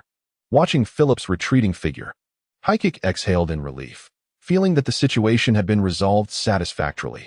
Once Philip departed, the elegant and tense atmosphere dissipated, and the diners on the second floor were unwilling to linger, hastily choosing to leave. Zulina's face paled slightly, her heart still racing as she glanced at Aitin. Brother, I feel a bit weary. I shall return to rest. Go ahead. Hykik regarded his sister affectionately, sighing, aware that she had been shaken by the earlier events. He cast a reproachful look at Aitin, attributing all blame to him. Did you bring the items? Once the troublesome individuals had vacated, Aitin finally inquired. Hykik wasted no time, retrieving exquisite boxes from his magical bag and placing them before Aitin. Aitin opened the box before him, inspecting the contents, which were crucial for his impending breakthrough to becoming a true spellcaster. Inside the wooden box lay a small piece of silvery metal. Aitin instantly recognized it, the precious material known as magical mithril. Essential for crafting magical artifacts. 100 grams of magical mithril, That is all I could procure, Haikik explained as he pushed another box towards him. This one contains 6 high-grade magical crystals. As he spoke, he opened the box to reveal the magical crystals within, fully displayed before Aitin. These items are quite valuable. What do you intend to do with them? Are you crafting magical artifacts? Haikik inquired. His curiosity piqued. However, Aitin showed no reaction, leaving Haikik feeling slightly disappointed as he continued to open the next box. Starlight grass, silver moon flower, fiery lanth root, ghost-faced maiden. Aitin's gaze fell upon the herbs, lifting them for a closer inspection. These were vital components for concocting the time warp potion. You have been deceived, Aitin remarked, lifting the silver moon flower and shaking his head slightly in disappointment, gazing at Haikik. This is not silver moon flower at all, but rather a variety that closely resembles it. White launchi. This flower can be used to create a dreadful hallucinogen. Noticing the astonished look on Haikik's face, Aitin reassured him, do not fret. It is difficult for the average person to discern the difference between white launchi and silver moon flower. The former is only slightly less valuable. It seems I must seek alternative means, Aitin murmured to himself, fully aware that Haikik had done his utmost. By the way, here is the spring of green you requested. Aitin produced a magical bag identical to Haikik's from his robe, presenting a rough wooden box to him. Haikik promptly opened the box, revealing 6 diminutive crystal vials nestled within, a soft smile gracing his features. Chapter 10. Blood Magic Circle. Winter had quietly descended, snowflakes drifting gently to the ground, blanketing the earth in a serene white. Exuding an atmosphere of tranquility, the wind howled across the expansive landscape, carrying with it a biting chill. Aitin trudged back to his tower with heavy footsteps, gently shaking off the layer of snow that had accumulated on his cloak before pushing open the wooden door and stepping inside. The interior of the tower was exceedingly warm, with the fire in the stove crackling, casting a crimson glow throughout the dimly lit living room. Kilia was nestled in a small wooden chair by the hearth. Engrossed in the book she held, it was only when the wooden door creaked open that the young woman was jolted from her reverie. She swiftly closed the book, placed it on the chair, and rose to greet Aitin's return. Kilia followed Aitin into the grand hall, extending her hand to assist him in removing his damp, snow-laden cloak, which she hung on a rack beside the stove to dry. The snowflakes that had fallen onto the carpet quickly melted, absorbed by the fibers. Aitin settled into the soft, fur-covered wooden chair by the stove, removing his grayish-white fur gloves and warming his hands beside the flames. At that moment, Kilia brought him a steaming cup of rich red tea that he lifted the cup, from which wisps of steam rose, gently blowing away the creamy foam atop it. The warmth, imbued with the fragrance of the tea, enveloped his face like a comforting embrace. Aitin took a delicate sip, feeling a soothing warmth flow down his throat, dissipating the chill that had clung to him. After finishing the tea, he felt his body begin to thaw. He placed the empty cup on the small round table and lifted his gaze to inquire, how much gold remains in the vault, Kilia? The vault was a space Aitin had carved out in his bedroom for storing gold coins. Protected by a formidable magical barrier that only he could access, as it required a magical ring of his own creation to unlock that. As for Kilia, he had never doubted her loyalty. If she were to leave him, she would find herself with nothing. Only 3,053 gold coins remain, my master, Kilia replied, leaning against the corner, pausing for a moment before speaking. She quickly rose and returned with a small black leather ledger in hand. Please take a look. Master, this is the account for the past 6 months. Kilia handed him the ledger. You have spent an astonishing sum of gold over the past 6 months, far exceeding your previous expenditures, she explained cautiously. You have managed to deplete nearly 20,000 gold coins in half a year. Aitin perused the entries in the ledger by the flickering firelight, each line detailing the amounts and dates of gold withdrawn, confirming Kilia's assertion. He had indeed spent 18,500 gold coins over the past half year. This amount equated to the income of a count over 6 months. And even he found it hard to believe. However, upon reflection, he recognized the truth of his extravagant spending. A significant portion had gone towards potions for restoring his body. Each potion bath cost between 15 and 20 gold coins. And over time, even a viscount would struggle to bear such an expense. Aitin had achieved in 6 years what most sorcerers would take 20 years or more to accomplish, a feat largely attributable to the power of the potions. Without the support of these elixirs, he was acutely aware that his innate talent alone, coupled merely with relentless meditation and sleepless toil, would not have sufficed to attain his current accomplishments over the years. He had continuously brewed potions to enhance his magical capacity, a method that, while rapidly amplifying one's power at the cost of potential lifespan, was undeniably captivating, though it would severely shorten his life. To Aitin, the pursuit of his true incantation made it all worthwhile. He cared little for the gold, believing that as long as he could successfully become a sorcerer, no expense was too great. Should he fail in consuming this source of revival, to grasp the true incantation, he would be faced with aging and death, rendering all wealth as mere refuse. This sum should still sustain a year's worth of expenses, Aitin mused. Closing the ledger and shutting his eyes, Kilia, overhearing his murmurs, could not help but shake her head. A baroness household typically required only a little over 1,000 gold coins annually. Yet her master seemed to think that these coins were insufficient to maintain the tower for a year. If others knew, they would scarcely believe it. Suddenly, Aitin rose from his chair and turned towards the water basin. With Kilia closely following by the basin, Aitin raised his staff and began to chant a long, obscure incantation. A vibrant green light illuminated the entire area, prompting Kilia to hastily shield her eyes. Once the green glow faded, she found herself gaping in astonishment at the basin, for the water had vanished entirely, revealing a staircase leading downwards at its center. Kilia had not anticipated that there would be a hidden chamber beneath the basin. Aitin stepped slowly into the basin, disappearing into the entrance of the staircase below. Kilia stood frozen, watching her master's retreating figure, hesitating for a moment before ultimately choosing not to follow. Inside the basement, several hovering fireballs dispelled the surrounding darkness, faintly outlining the contours of the chamber. This hidden space, situated beneath the tower, had been gradually expanded and constructed by Aitin's own magic, a secret he had not even shared with Kilia. The rough earthen walls were faintly visible, and Aitin had cast the mud to stone spell upon them, engraving solidification runes and embedding magical crystals to maintain their integrity. The earthen walls were as sturdy as rock, with no fear of collapse, and the entire basement was laid with exquisitely smooth earthen slabs, upon which a circular magical array was intricately carved, encompassing a hexagram within. Each corner of the hexagram featured a recess designed for embedding magical crystals. Upon closer inspection, one would discern that this was an immense and intricate magical array, drawn in blood, exuding an aura of the uncanny. Aitin produced a silver dagger from an unknown source, slicing open a wound on his left arm, allowing his blood to drip into a silver cup.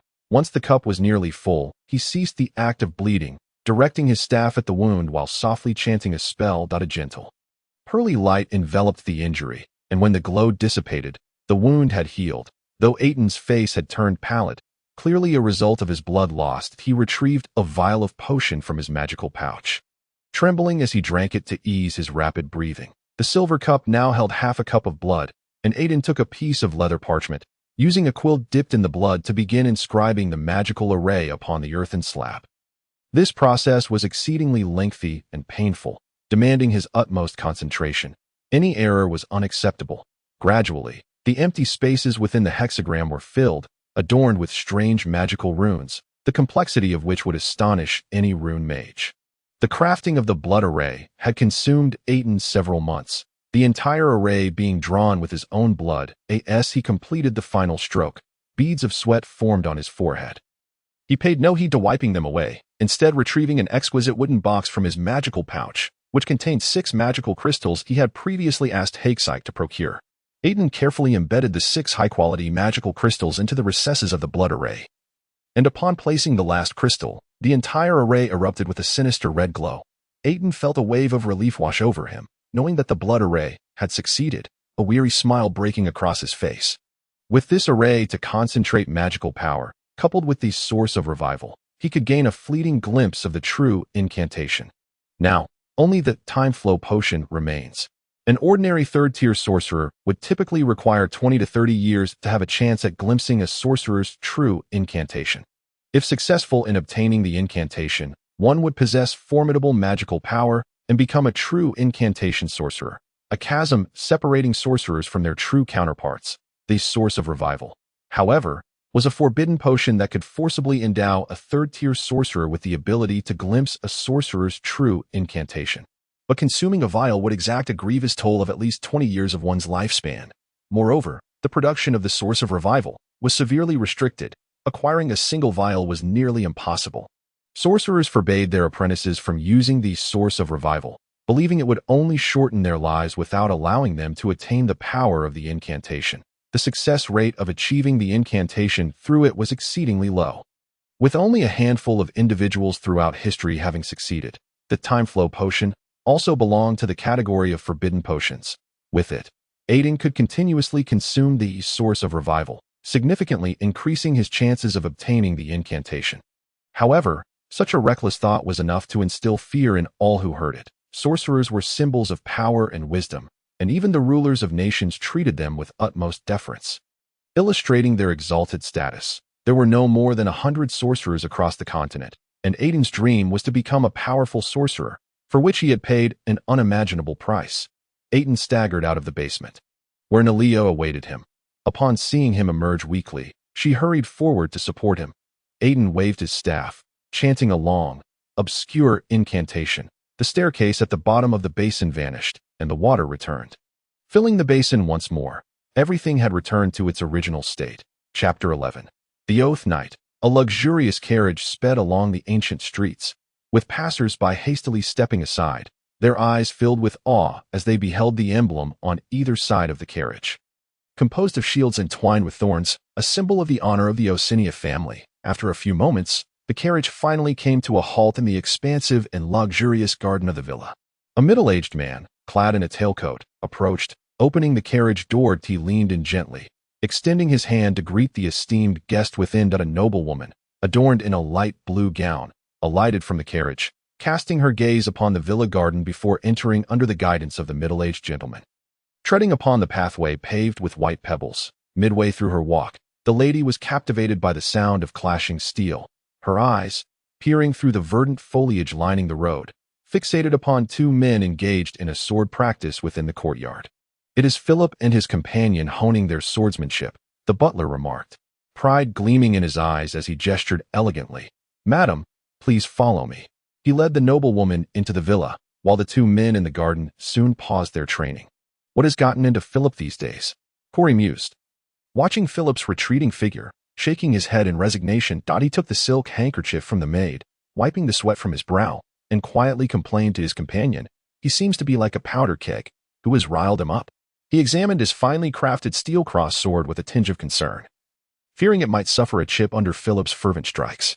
"I heard he had a little skirmish with High Secura's friend at the Biniya restaurant a few days ago," Ross replied, shaking his head in dismay, signaling his friend not to dwell too much on it. Youthful exuberance can be a double-edged sword. Perhaps a little setback will temper his spirit. A middle-aged man's voice chimed in. "Greetings, Uncle Mora." The two young aspiring knights performed the standard knightly salute, showing their respect to the formidable sworn knight. "Good day to you," the man known as Mora replied with a gentle smile, taking a seat at the round table. "Now, do sit down and tell me what transpired." Although the Ossinia family had no dealings with the Hurers family, nor any animosity, Mora would not hesitate to teach a lesson should the latter overstep their bounds, making it clear that the pride of the Ossinia family was not to be belittled. Recalling the rumors he had heard in recent days, Ross spoke. "It is said that a sorcerer named Aitin was involved." Aitin. Corey furrowed his brow. He was unaware of anyone by that name among the sons of the Viscount. "I have never heard of such a person." "Aitin is likely from the Yass family," Mora deduced, showcasing his vast knowledge as a sworn knight. Recognizing the name's implications, Ross, having never come across such a family in his circles, looked quizzically at Mora, inquiring, "The Yass family? I have never heard of them. Are they nobility from another land?" "The Yass family is one of the noble families of the Nokular Empire. They are a knightly family residing in the Grat territory," Mora explained with a smile, addressing the puzzled expressions of the two. "It is indeed surprising that a knightly family member would choose to become a sorcerer.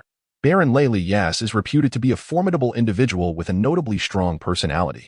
A mere Baron's son, he deserves a lesson to remind him he is not above others like his father," Corey declared, his temperament flaring at the thought of the young man's arrogance.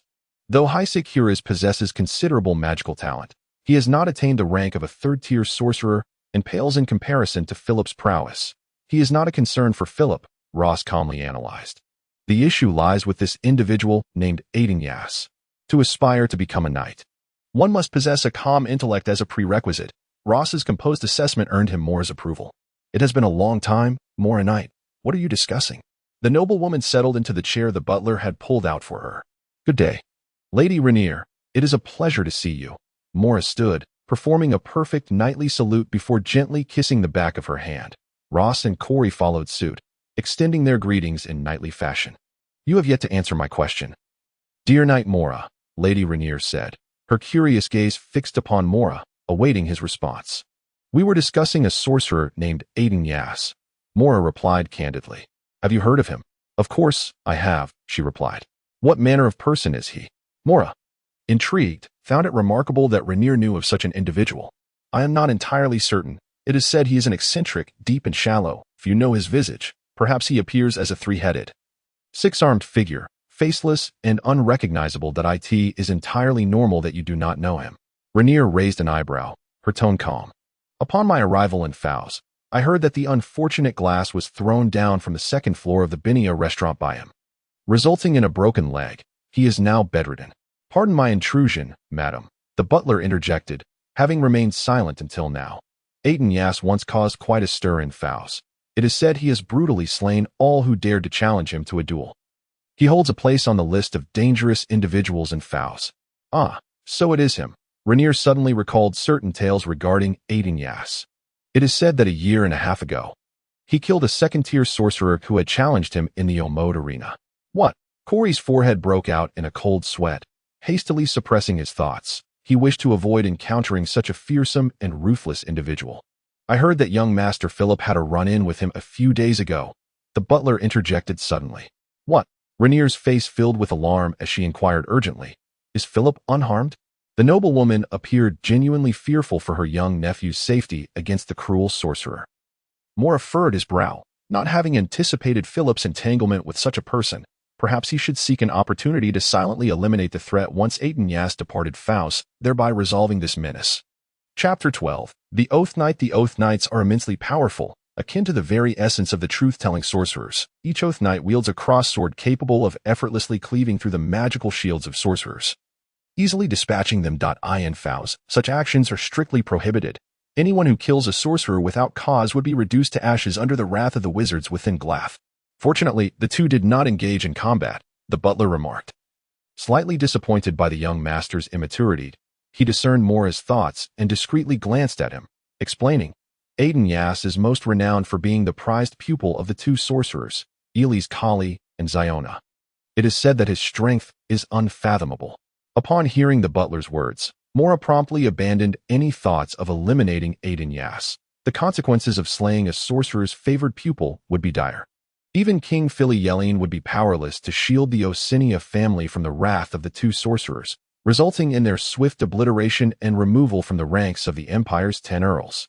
Aunt Rainier, two stunningly beautiful maidens, strikingly similar in appearance, appeared at the entrance of the garden. Upon spotting the noblewoman seated at the round table, they emitted cheerful exclamations. The younger girl rushed over, leaping into the noblewoman's embrace, peeking up at her. The girl said, I thought you would arrive tomorrow. Yasna, it has been too long. And you as well, Susanna. Rainier affectionately stroked the girl's hair, turning to the approaching maiden. My brother has been in a foul mood these past few days. Hardly acknowledging me. It is all that detestable sorcerer's fault. Yasna pouted softly. A few days ago, while dining at the Biniya restaurant, my brother had a conflict with one of Heisek's friends. Susanna explained, her voice tinged with trepidation. Heisek's friend is incredibly frightening. He even drew his wand as if intending to kill my brother. Thankfully, my brother ultimately chose not to engage in battle with that individual. Otherwise, I shudder to think whether we would have safely exited the restaurant. She conveniently omitted the fact that Philip had been the one to draw his sword first, provoking the altercation. I have already heard about this from Knight Mora, Rainier calmly stated, taking a sip of the rich red tea. Your skills remain impeccable, Butler Godly. Thank you for your kind words, madam. The butler replied with a faint smile, pulling out chairs for the two young ladies and serving them 2 cups of red tea, gently placing them on the small round table. Yasna, can you tell me what kind of person Aitin is? Rainier inquired with a smile, even Mora leaning in with keen interest. I do not know. This is my first encounter with him. Yasna shook her head slightly. Susanna spoke up, Many noble ladies I am acquainted with say he is a genius and are quite enamored with him, hoping to become his companion, she added with a hint of sarcasm. Yet they do not even know what Aitin Yas looks like. He is not as handsome as the rumors suggest, Susanna continued. Aitin Yas appears quite frail, resembling little more than skin stretched over bones. Indeed, there is not the slightest doubt. That individual has been incessantly consuming food. When my brother arrived, he did not even bother to lift his head, utterly engrossed in his meal, as though he had been starving for an eternity. Yasna pouted, speaking with a note of perplexity. Yet he appears so emaciated, as if a mere gust of wind could carry him away. When he drew forth his staff, his aura transformed into something terrifying, as if he were about to devour anyone in his path, instilling such fear that one could hardly dare to breathe. Yasna recalled the events of a few days prior. Still shaken and vehemently expressed, Brother Philip should have taught that insufferable rascal a lesson. Dearest Yasna, anger can indeed render one less appealing. Rainier observed thoughtfully, gently offering consolation. After dinner, Rainier was invited by Philip to his study. Aunt Rainier, how fare the circumstances in the royal city? Philip inquired, leisurely. Once he had seated the noblewoman, he did not believe that her visit to Fow's was purely for the sake of attending the Grafer Holy Night Ball. The situation in the royal city is rather dire. The other 9 earls of Yalin have formed 3 factions, and the governor, Sansun Fezifer, has tilted in favor of the anti-heir faction, allowing them to dominate the Elder Council. The noblewoman elaborated on the state of affairs in the royal city while murmuring, conversely, the Shulais faction seems to harbor intentions of withdrawing from the conflict. Currently, the Osinia family appears to be on the verge of being marginalized from the Elder Council, Rainier remarked with a heavy heart, setting down her cup of red tea. The Osinia family finds itself in a precarious position, necessitating the search for new allies to secure their standing in the council. Upon hearing this, Philip could not help but furrow his brow, asking, hasn't the family always maintained neutrality, refraining from engaging in political strife? Lady Evelyn is expected to arrive in Fow's in a few days, intending to seek new allies for the Shulais family during Selena's birthday celebration 2 months hence, Rainier suddenly stated. This presents an opportunity for the Osinia family, should both families forge an alliance. They could both regain their footing in the Elder Council. That is a rather improbable scenario, Philip countered, shaking his head at Rainier's pupils narrowed sharply, exuding a formidable aura of authority as she declared, Philip, I do not care what grievances you have with Hisek Shulais, for the sake of the family's interests. You must cast aside your biases and unite with the little princess of the Shulais family. This is not my concern, Philip replied, startled by her imposing presence. From my understanding of Hisek Shulais, he has always intended to marry his sister off to his friend, Aitin Yas. Aitin Yas is indeed a prodigious talent in magic. It is said that he became a 3-line sorcerer a year ago, and now his powers are unfathomable. Philip sighed, conceding to the other's remarkable gifts. Most even consider him one of the most promising candidates to become a wizard. Ah, Aitin Yas again, Rainier scoffed, rising from her seat. Yet circumstances do not permit him such liberties. The Shulais family will never acquiesce. Even if he is a 3-line sorcerer, the situation of the Shulais family does not allow for delays until he attains wizardry. The wind forced the wooden bolt of the window open, whispering softly as it diffused into the stillness of the night, while snowflakes began to drift down gently, bringing with them a chill to the deepening night. Chapter 13. An unrefusable invitation. The wind howled atop the spire, mingling with the snowflakes as they battered against the stone walls of Grafer. The narrow windows of the tower rattled under the onslaught of the storm. Inside the tower, visibility was poor. Oil lamps were spaced along the stone walls of the corridor every few meters, their feeble light dispersing the darkness and illuminating only a small portion of the space. Each 3-line sorcerer within the tower had their own classroom to impart magical knowledge to the lower-tier sorcerers. Each 3-line sorcerer residing in Grafer was required to conduct at least 10 hours of magical instruction per month, with the content determined by the 3-line sorcerers themselves. Failure to adhere to this rule would result in the 3-line sorcerer having to pay a certain sum of gold coins to continue their stay in Grafer. Otherwise, they would be expelled by the 12 stationed wizards. Aitin Yas walked through the dimly lit corridor, his mood far from cheerful. Throughout his journey, he encountered no other sorcerers. Even within the tower, it was rare to see lower-tier sorcerers moving about. The majority chose a fixed mentor, ensuring they could learn more or exhibit astounding talents to be taken under a mentor's wing. Greyfur housed approximately 1,000 sorcerers, a seemingly substantial number that in truth. Nobles and those with magical potential from other empires surrounding Nokalu flocked here, underscoring the rarity of wizardly bloodlines. Among the vast populace, finding individuals with wizardly potential is exceedingly rare, even if one is fortunate enough to possess such gifts. The immense costs are often insurmountable. Of the 1,000 sorcerers, fewer than 50 were three-line sorcerers, primarily lingering in hopes of achieving the rank of true wizard. Most three-line sorcerers who relinquished their aspirations of becoming wizards would choose to depart. Many of those who left Greyfur would seek to gather promising apprentices among the common folk, believing that the talents of commoner sorcerers were not inferior to those of noble sorcerers. In fact, the majority of wizards hailed from the lower classes. He quickened his pace, for in a few minutes, the time for his teaching session would commence, and even a moment's tardiness was unacceptable. Additionally, the air in the corridor was suffused with a damp, cold chill, rendering it quite uncomfortable. The dark, arched corridor neared its end, and Aitin paused outside a classroom, opening the wooden door and stepping inside. The classroom was exceedingly warm, a roaring fire blazing in the hearth. And within sat a dozen young sorcerers who whispered among themselves, marveling at their exceedingly youthful instructor. Aitin was not the last to enter the classroom. A quarter of an hour later, several middle-aged sorcerers entered together. What was even more astonishing was that the robes of these sorcerers bore 3 silver lines on the chest, symbolizing their status as three-line sorcerers. The young lower-tier sorcerers were astonished to recognize familiar mentors among these three-line sorcerers. Leaving their minds in a state of bewilderment, pondering the extent of their young instructor's influence to attract such formidable mentors, Aitin did not cast a glance at the apprentices below, opening his wrinkled beast-skin notebook to commence the lesson. He never concerned himself with the number of students. Were it not for the ancient regulations of Greyfur, he would not waste time on any of them, regardless of how many attended his lecture. It made little difference to him. Teaching magic is a most intriguing endeavor.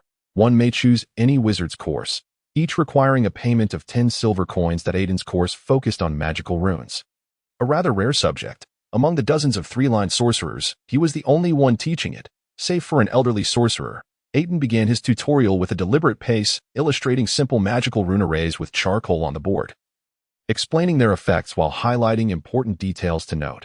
Most of the lower-level students were eager to try their hand, attempting to replicate the runes with quills on beast skin parchment, yet they found themselves covered in soot. The intricacies of rune crafting were far from easy, and students who squandered most of their time on imitation gained little. Typically, novices required several months to complete even the most basic of magical rune arrays. Time sped by swiftly. The sands of the magical hourglass were nearly exhausted, and soon an hour had elapsed. The students, somewhat dazed and perplexed, emerged from the classroom, regardless of whether they grasped the material. This bore no relation to Aitin, for the study of magic necessitated one's own exploration rather than mere listening. Ultimately, the instructor served merely as a guide. After tidying up the classroom, Aitin prepared to leave when he was abruptly called from behind. "Please wait a moment, Instructor Aitin."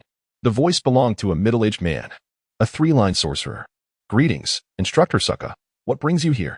Aitin paused, turning to regard the approaching middle-aged man. "I was just in the classroom, listening to your lecture. It was truly a splendid lesson," the three-line sorcerer, identified as Sukka, complimented. Aitin could not help but frown. The man's approach was surely not for the sake of praising his teaching. Although it irked him, he remained courteous in his reply. "Thank you for your kind words. This is a gathering of three-line sorcerers, and I hope you can find the time to attend," Sukka Lester said, producing a black envelope from his pocket and handing it to Aitin. Noticing Aitin's puzzled expression, he smiled and explained. "The three-line sorcerers of Greyfur hold a gathering every 6 months to exchange knowledge and resources." Aitin realized that this was the reason the other party had called out to him, and he mused inwardly. But why had I never heard of this gathering before? Could it be?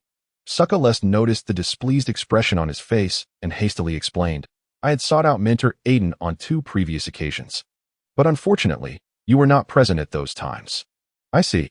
Aitin nodded, understanding that he had misinterpreted the situation. That he tucked the black envelope into the pocket of his robe and lifted his head, saying, "I will make time to attend this gathering. Thank you for your invitation, Sukka. The gathering is in 5 days, and the location is detailed in the envelope," Sukka replied before waving his hand and departing. Aitin had missed 2 gatherings of the third-tier wizards, and he felt a profound curiosity about this upcoming event. As he watched Sukka's retreating figure, he turned and made his way to the library. Located on the 10th floor of the Greyfur Tower, Greyfur consisted of 32 floors and stood at the very heart of Fowes, the most prominent architectural landmark on the continent, and indeed the tallest structure in existence. The first 9 floors housed classrooms for apprentices, while the 10th floor was dedicated to the library. The remaining floors were accessible only to wizards, serving as their residences. The renowned potion expert, Ellis resided on the 20th floor, while the rune master, Ziona, occupied the 18th. According to custom, Aitin would remain there until dusk. Access to the library was not free. Every wizard had to pay 50 silver coins for entry. A sum that was not exorbitant for nobles, as knowledge was invaluable. Books could be taken out of the library, but if one wished to transcribe them, a far greater fee was required. The library boasted the richest repository of knowledge on the continent, with tens of thousands of volumes dedicated to magic. Within the library lay a forbidden zone, where knowledge contributed by every wizard was collected. For to wizards, knowledge was priceless. Only a personal recommendation from a wizard would grant one access to view it. The library was managed by an elderly third-tier wizard, whose peculiar and unkind demeanor earned him the title of the gatekeeper among most. Aitin, however, was an exception. He maintained a cordial relationship with the gatekeeper. Perhaps due to their shared eccentricities, upon entering the library, the chill that had enveloped him dissipated entirely, replaced by a warm atmosphere, thanks to several ancient temperature-regulating magic arrays that maintained the ideal conditions for the preservation of the precious tomes.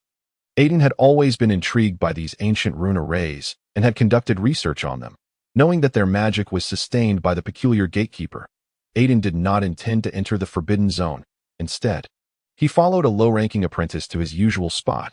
The apprentice, significantly older than Aitin, had become a familiar face in the library as Aitin perused the information regarding the wizard's incantation that the apprentice had brought. He realized that in order to attain the power of the incantation, he had to be thoroughly prepared. In his view, opportunities only favored those who were ready, or perhaps this was merely a self-comforting notion for some. The first page of the wizard's revelation read, "All things in the world possess a hidden true name bestowed by the heavens, and only the profoundly wise wizard can unveil their true name. Only those wizards who possess their true names can harness formidable power, and only such wizards may rightfully call themselves wizards." This was indeed a profound truth, and Aitin found himself deeply engrossed in the text.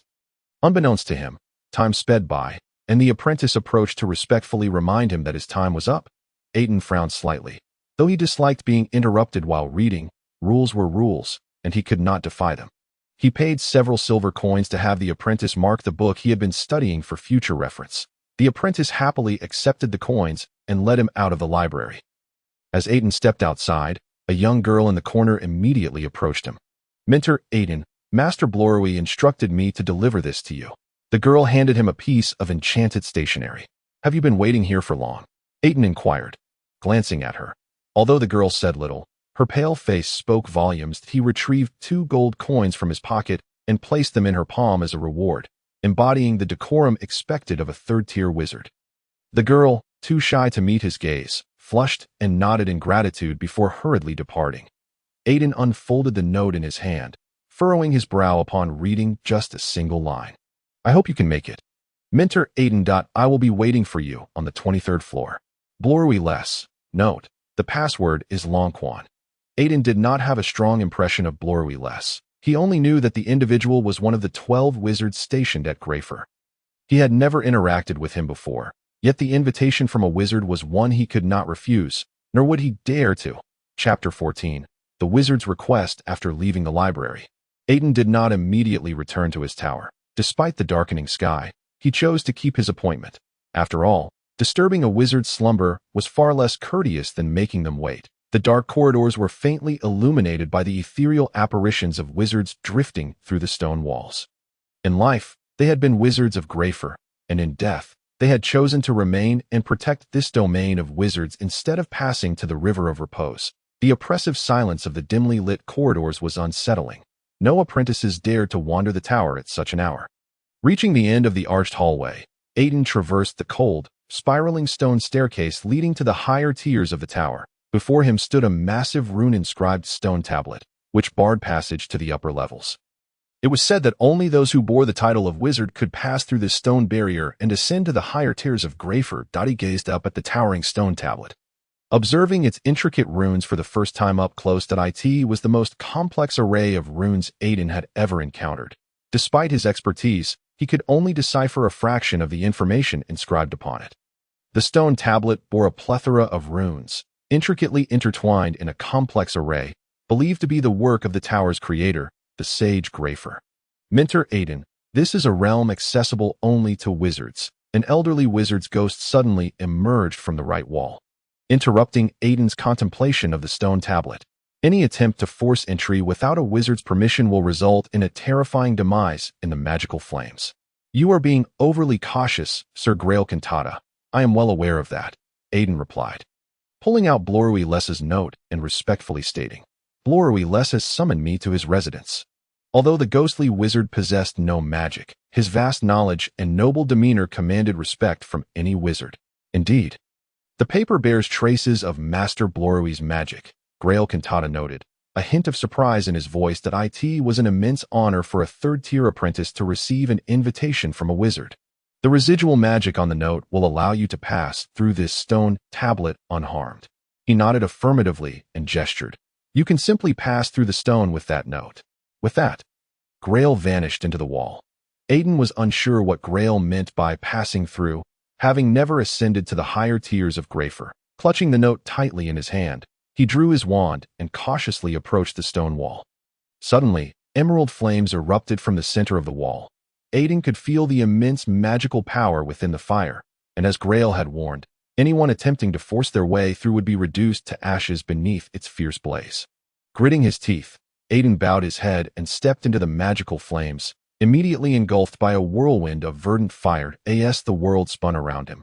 He suddenly regained his footing, a wave of nausea surging from his stomach, which he managed to suppress. When Aitin regained his senses, he found himself in a dark, damp space, confronted by a seemingly shifting staircase. Leaving him utterly astonished, he felt a stirring in his hand and glanced down to see a corner of the note igniting in fierce emerald flames, ultimately disintegrating into ashes. To his surprise, the fragments of runes that fell from the burning note coalesced before him into a luminous orb, which then propelled itself forward. Taking a deep breath, Aitin followed it. The labyrinthine staircase twisted and turned before him, enough to disorient anyone. After finally exiting the staircase's maze, Aitin couldn't believe his eyes and glanced back, contemplating the twisted whims of the wizard responsible for this perplexing structure. The stairs even altered direction after he had traversed them. Had it not been for the guiding light of the orb, he would have surely lost his way. Next came a continuously spiraling staircase leading upward. Upon reaching the top, Aitin leaned against the stone wall, panting for breath. When the orb finally came to a halt, he found himself standing at the end of a narrow corridor, before a peculiar stone sculpture.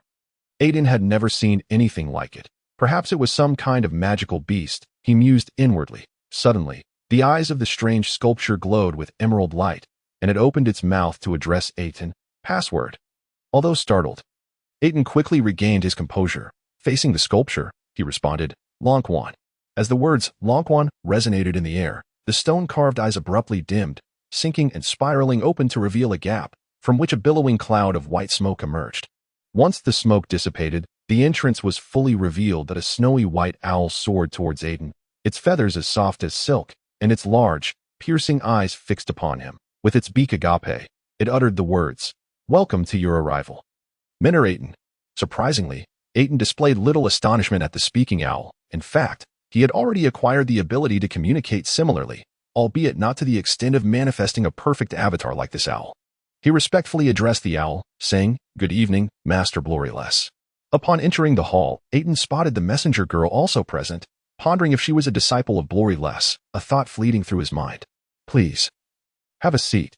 The young lady brought him a cup of richly aromatic red tea, infused with a creamy fragrance. She explained, Grandfather is currently in his laboratory and will be out shortly.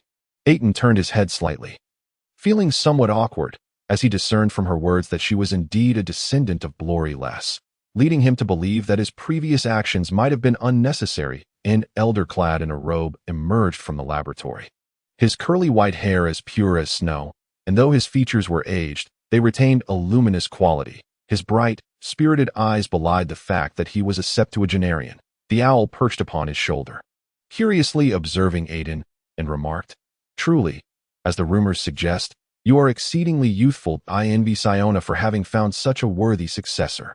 "Thank you for your kind words, Master Blory-less," Aitin replied, rising to express his respect with the customary gestures of a wizard. "This is my granddaughter, Freya. You two have met before." Blory-less introduced the young lady beside him, but as they approached the round table, Freya took a seat beside Aitin, her smile reminiscent of a kindly neighbor. "Do not be formal, please. Sit down. May I inquire what matters you wish to discuss with me, Master?" Aitin, not wishing to squander time, directly broached the subject. "Oh." Blory appeared slightly taken aback by Aitin's forthrightness, but soon revealed a hint of admiration in his gaze. "I hope you can design a magical rune array for me." "A magical rune array?" Aitin raised an eyebrow in confusion. Although he had anticipated this request, he was still surprised, as Blory could have easily sought the expertise of his rune mentor, Siona. Why not consult Mentor Siona instead? Aitin voiced his curiosity, considering that Siona was the true expert in magical runes. Blory seemed to have anticipated Aitin's question, replying calmly, "I once sought out Mentor Siona, but she mentioned she was unavailable and instead recommended her esteemed disciple." He spoke with a composed tone, a glimmer of surprise flickering in his eyes. Aitin, discerning the deception, chose not to confront it. Recognizing the folly of offending a wizard, Blory placed a silver-white ring on the table, and Aitin reached out to examine it closely. The entire ring was crafted from enchanted mithril, prompting Aitin to marvel at the wealth of a wizard. "I see, it is indeed an honor," Aitin said, his voice light with excitement. "What kind of magical rune would Master Blory-less like inscribed on the ring?" "I desire a powerful defensive array engraved upon the ring. One capable of withstanding attacks at the wizard level," Blory replied unhurriedly, as though such rune arrays were as commonplace as stones by the roadside. "At the wizard level?" Aitin frowned, shaking his head. "You must understand that this is no simple task. To my knowledge, aside from those inscribed within the spire, which require several third-tier apprentices to activate simultaneously, few can withstand a wizard's formidable assault." He continued, "Moreover, my own power has yet to reach the level of a true word wizard, leaving me somewhat unfamiliar with the might of wizards." "Is there no other way?" Blory inquired, seemingly unfazed, as if he had anticipated Aitin's reservations. Aitin, feeling somewhat helpless, explained, "There is the option of a composite array. Employing a composite magical rune array could indeed enhance the defense. However, the complexity of such an array makes it nearly impossible to inscribe a sophisticated rune array onto a mere ring." He added, "At least, I am currently unable to achieve such a feat." Blory nodded, indicating that the intricacies of the engraving were not a concern for Aitin. "Without further delay, may I request to borrow your laboratory?" Although Aitin had witnessed the laboratories of various wizards, he remained deeply curious about Blory-less's laboratory and had no intention of passing up this opportunity. Chapter 15, The Mithril Ring in the Hall. The magical crystal chandeliers cast a gentle glow illuminating every corner, while the floor was adorned with an exquisite red and black carpet, and several towering bookshelves stood out, a testament to the wizard's penchant for using tomes to embellish their abodes, viewing them as symbols of wisdom. Blory-less was typically attended to by his two grandsons, having devoted his youth entirely to the study of magic. Now, in his old age, his fervor for magic had waned, and he found joy in the company of family, hoping for a competent successor. Seated in a soft, gray-brown fur chair, Blory flipped through books while savoring his tea, occasionally commenting on the spells discussed by his grandsons, all of which seemed leisurely and pleasant. Although his grandsons possessed magical talent, under the tutelage of their wizard grandfather, they remained at the level of low-tier wizards. He had often compared himself to Wizard Ellis-Colley in search of answers, yet to no avail. The elder closed his book, gazing affectionately at his granddaughter. "Freya, where is that child Aitin?" "Grandfather, Mentor Aitin is still in the laboratory," Freya replied, rising from the carpet with a light-hearted tone. "When I brought him tea earlier, I saw him engrossed in studying the magical rune array, not even touching the food I brought." To her, his obsession with magic seemed almost mad. I often hear Brother Hero caution Aitin, yes, who laments that he is frequently summoned by Wizard Ellis-Colley, only to be carried back to his spire after dozing off in the laboratory. The young apprentice chuckled. "Rumors say he is a genius. I see him more as a madman." "Credo, do not be so disrespectful," Blory frowned, casting a stern gaze at his impudent grandson. I have reminded you countless times that one must always show the appropriate respect to those of higher rank. Regardless of the situation, this is the courtesy expected of one aspiring to be a wizard. The elder's eyes were sharp as blades, instilling fear in his grandson, who quickly apologized. I was wrong, grandfather. If you cannot change this habit, you shall never aspire to be a dual-tier wizard. The elder's demeanor softened, and he sighed gently. Credo, you have not yet achieved the merits to be proud. Only when you become a powerful third-tier wizard. Looking down upon the majority, will you possess such capital At that time, people will regard you with reverence, just as they do me now. Remember, to those arrogant and ignorant noble science, you are but a mere beast to be toyed with in the eyes of those with true strength. Glory less continued. If one day you and Freya can achieve what Aitin has, I will be entirely satisfied. I understand, grandfather. Credo lowered his head, his voice quieter, a flicker of resentment in his eyes towards Aitin, a person he had never encountered. He disliked being compared to others by the elder. Go rest now. It seems he will not emerge today. Glory gestured for them to return, his gaze lingering on the brightly lit laboratory, a hint of surprise flickering in his eyes. The following morning, after breakfast, the laboratory door showed no signs of opening. From the food Freya had brought, it seemed Aitin had touched nothing, further heightening Glory Less's anticipation for the outcome.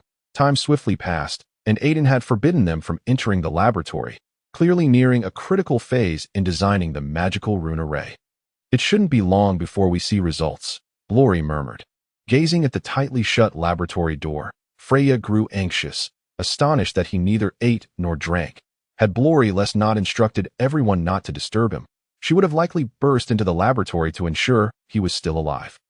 Even Credo occasionally cast glances at the laboratory, seemingly eager to discern Aitin's character, yet he remained disappointed as the door stayed resolutely closed, showing no signs of opening. On the third day, noon arrived, and at long last, the long-awaited door finally swung open. With a weary expression, Aitin unsteadily emerged from the laboratory, a piece of parchment made from animal hide now in his hand. He settled onto a wooden chair crafted from beast hide. How did it go? Inquired Glory Less. I have fulfilled my mission.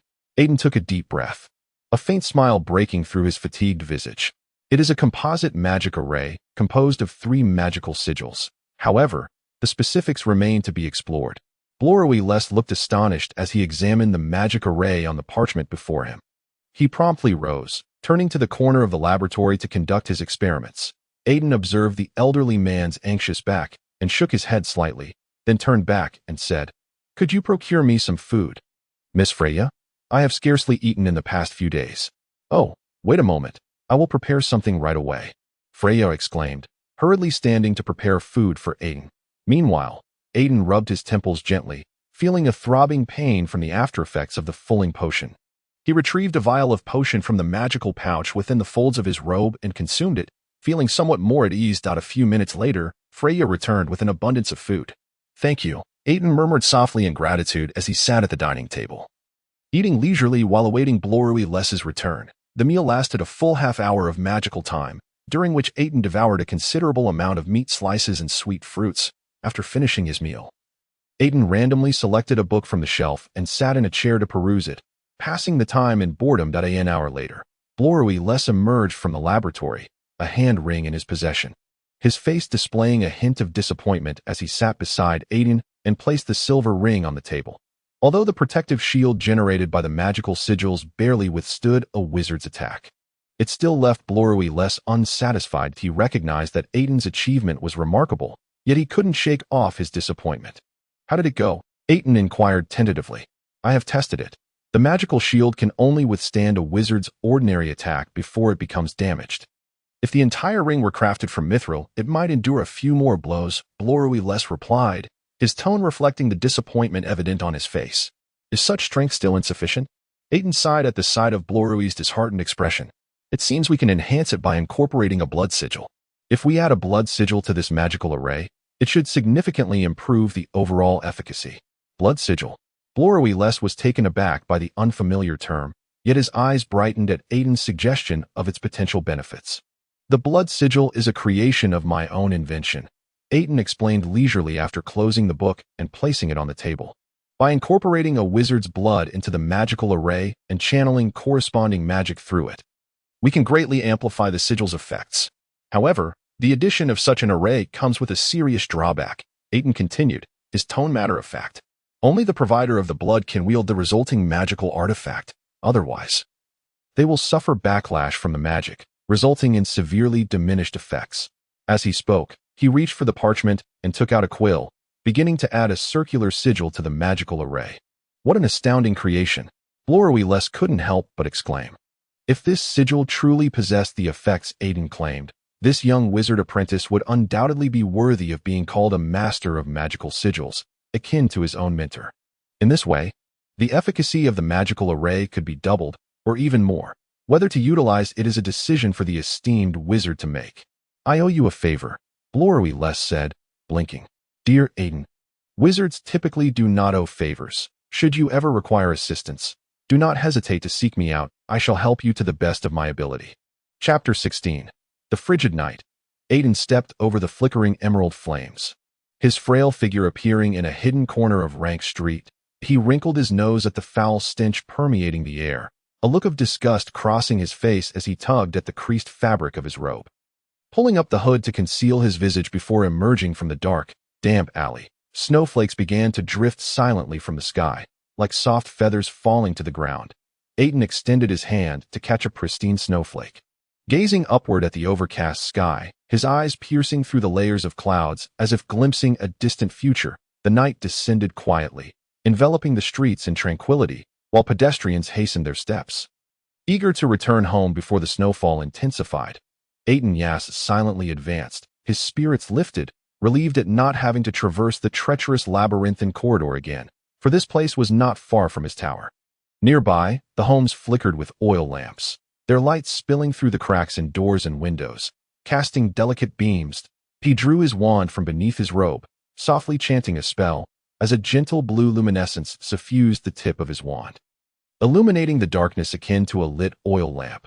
Many passers-by cast their gazes upon him, their eyes filled with deep reverence. To the common folk, a wizard apprentice was as unattainable as a noble. A simple silver ring adorned Aitin's outstretched right hand, a magical ring crafted from the magical array enhanced by the blood sigil, which had greatly satisfied Blorwy. This magical ornament, devoid of value to him, had been gifted to Aitin on the grounds that the magical array was his creation, thus it naturally belonged to him as he departed. Blorwy had even contemplated inviting Aitin for dinner, unaware that his scrutinizing gaze had inadvertently frightened the young man away. Aitin had other experiments to conduct and politely declined the wizard's hospitality. The snow continued to fall heavily, the wind howling through the empty streets, stinging his face with icy flakes, approaching the tower. Only a few figures remained on the street, trudging homeward against the biting wind and snow.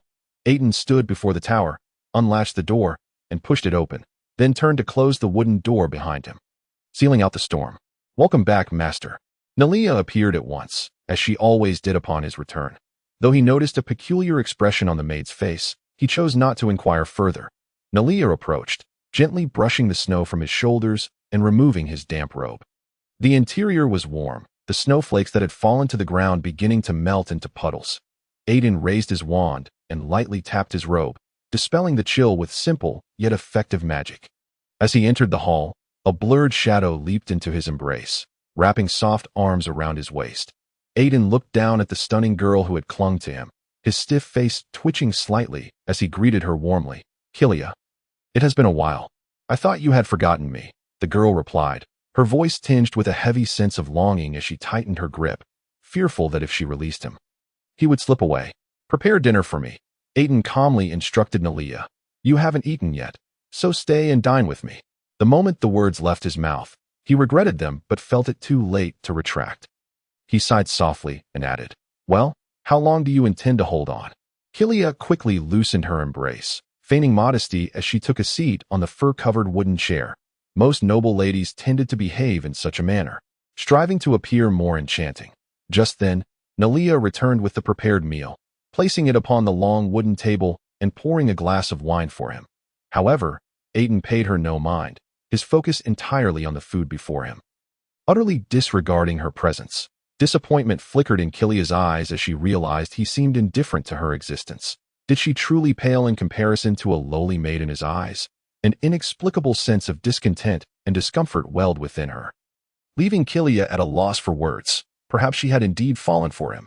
Aitin had consumed a significant portion of the food, while Kilia had barely touched her plate, merely nibbling at the offerings. In her eyes, Aitin was not particularly handsome compared to many noble youths, lacking in both appearance and attire. Yet he was undoubtedly an ideal companion, possessing strength, wealth, and reputation. If only his demeanor were a touch gentler. He would be perfect. Recently, old Granny had sent her a letter urging her to return. Once back in the family fold, she would be used as a pawn to marry a baron or a viscount. Kilia understood that most nobles took pride in marrying a wizarding woman, but that was all they sought. The wizard's bloodline thought if she were to win the affection of Aitin, a third-tier wizard, her father would surely have little to say. If there's something on your mind, speak up. Aitin gently dabbed his mouth with a cloth and raised his gaze to Kilia. She recounted old Granny's letter, imploring her to return, her voice laced with sorrow and charm, evoking sympathy. However, Aitin remained as unyielding as a block of wood, showing no reaction whatsoever, simply stating, "I wish you happiness." Kilia's hopes were instantly shattered. "Can you be affectionate with me just one last time?"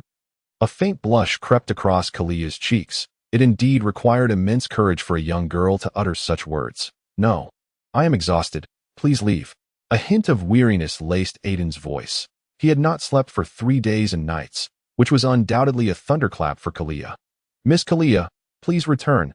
Master is truly fatigued." Nalia's voice was imbued with an icy tone. Having lost all prior warmth, this abrupt transformation was hard for Kilia to bear, prompting her to exit the spire without hesitation. "Is this truly all right for the master?" Nalia gazed at Aitin with a complex expression, struggling to accept this sudden change. What would she do if one day the master no longer wanted her? "Go to the pool. I require another medicinal bath," Aitin stated expressionlessly. For him, becoming a wizard was of utmost importance. Everything else could be set aside. Chapter 17. The Forgotten Ones. The atmosphere in Codeberg was permeated with a strange tension. Ever since the Baron's son, Warba Yas, suddenly coughed up blood and fell into unconsciousness 7 days ago. Even the formidable third-tier wizard, Lord Ganwa, could not uncover the cause. A peculiar rumor began circulating within Codeberg that the Baron's eldest son, Warba, had offended a powerful wizard and thus fell victim to a curse. Baron Yas sat in his study, organizing the events of the past few days. The aging nobleman appeared significantly aged, for his eldest son's sudden incapacitation was a heavy blow. The Yas family had long anticipated that their son Warba, possessing remarkable magical talent, would elevate the family to the rank of viscount, a prospect that incited jealousy among many nobles. Yet now, with his son's life hanging in the balance, the Baron felt as though he had plummeted from heaven to hell. "Damn Kajuot," the Baron muttered, clutching a list in his hand that detailed the misdeeds of his nemesis, Baron Kajuot, who had been spreading rumors during this critical time. Should any opportunity arise, this hypocritical scoundrel would seize it like a worm wriggling into a crevice, seeking to burrow through his stone wall. "Once this matter concludes, I shall deal with you," the Baron huffed, tossing the list into a drawer. "My lord." A middle-aged man in a black suit hurriedly entered, his face a mask of anxiety as if he bore urgent news. "What is it, my steward?" The Baron's expression conveyed impatience. The recent events had already caused him sufficient distress. "Lord Ganwa has discovered the cause of the young master's unconsciousness," the steward gasped. "He requests your presence for a few inquiries." "What?" The Baron's countenance shifted dramatically, his hands bracing against the desk as he stood in astonishment. "Where is Lord Ganwa now? Take me to him, quickly." "In the young master's room," the steward replied, breathlessly. As the steward completed his sentence, Baron Yas had already surged out of the room, leaving the steward to mutter, "I am exhausted." Inside the room, Ganwa Charles stood over the bed, casting spells upon the unconscious Warba Yas, attempting to awaken him. But the results were disheartening. The aged wizard, having exerted himself with excessive magic, staggered back, breathless, only to be steadied by a maid who prevented him from collapsing onto the round table behind him.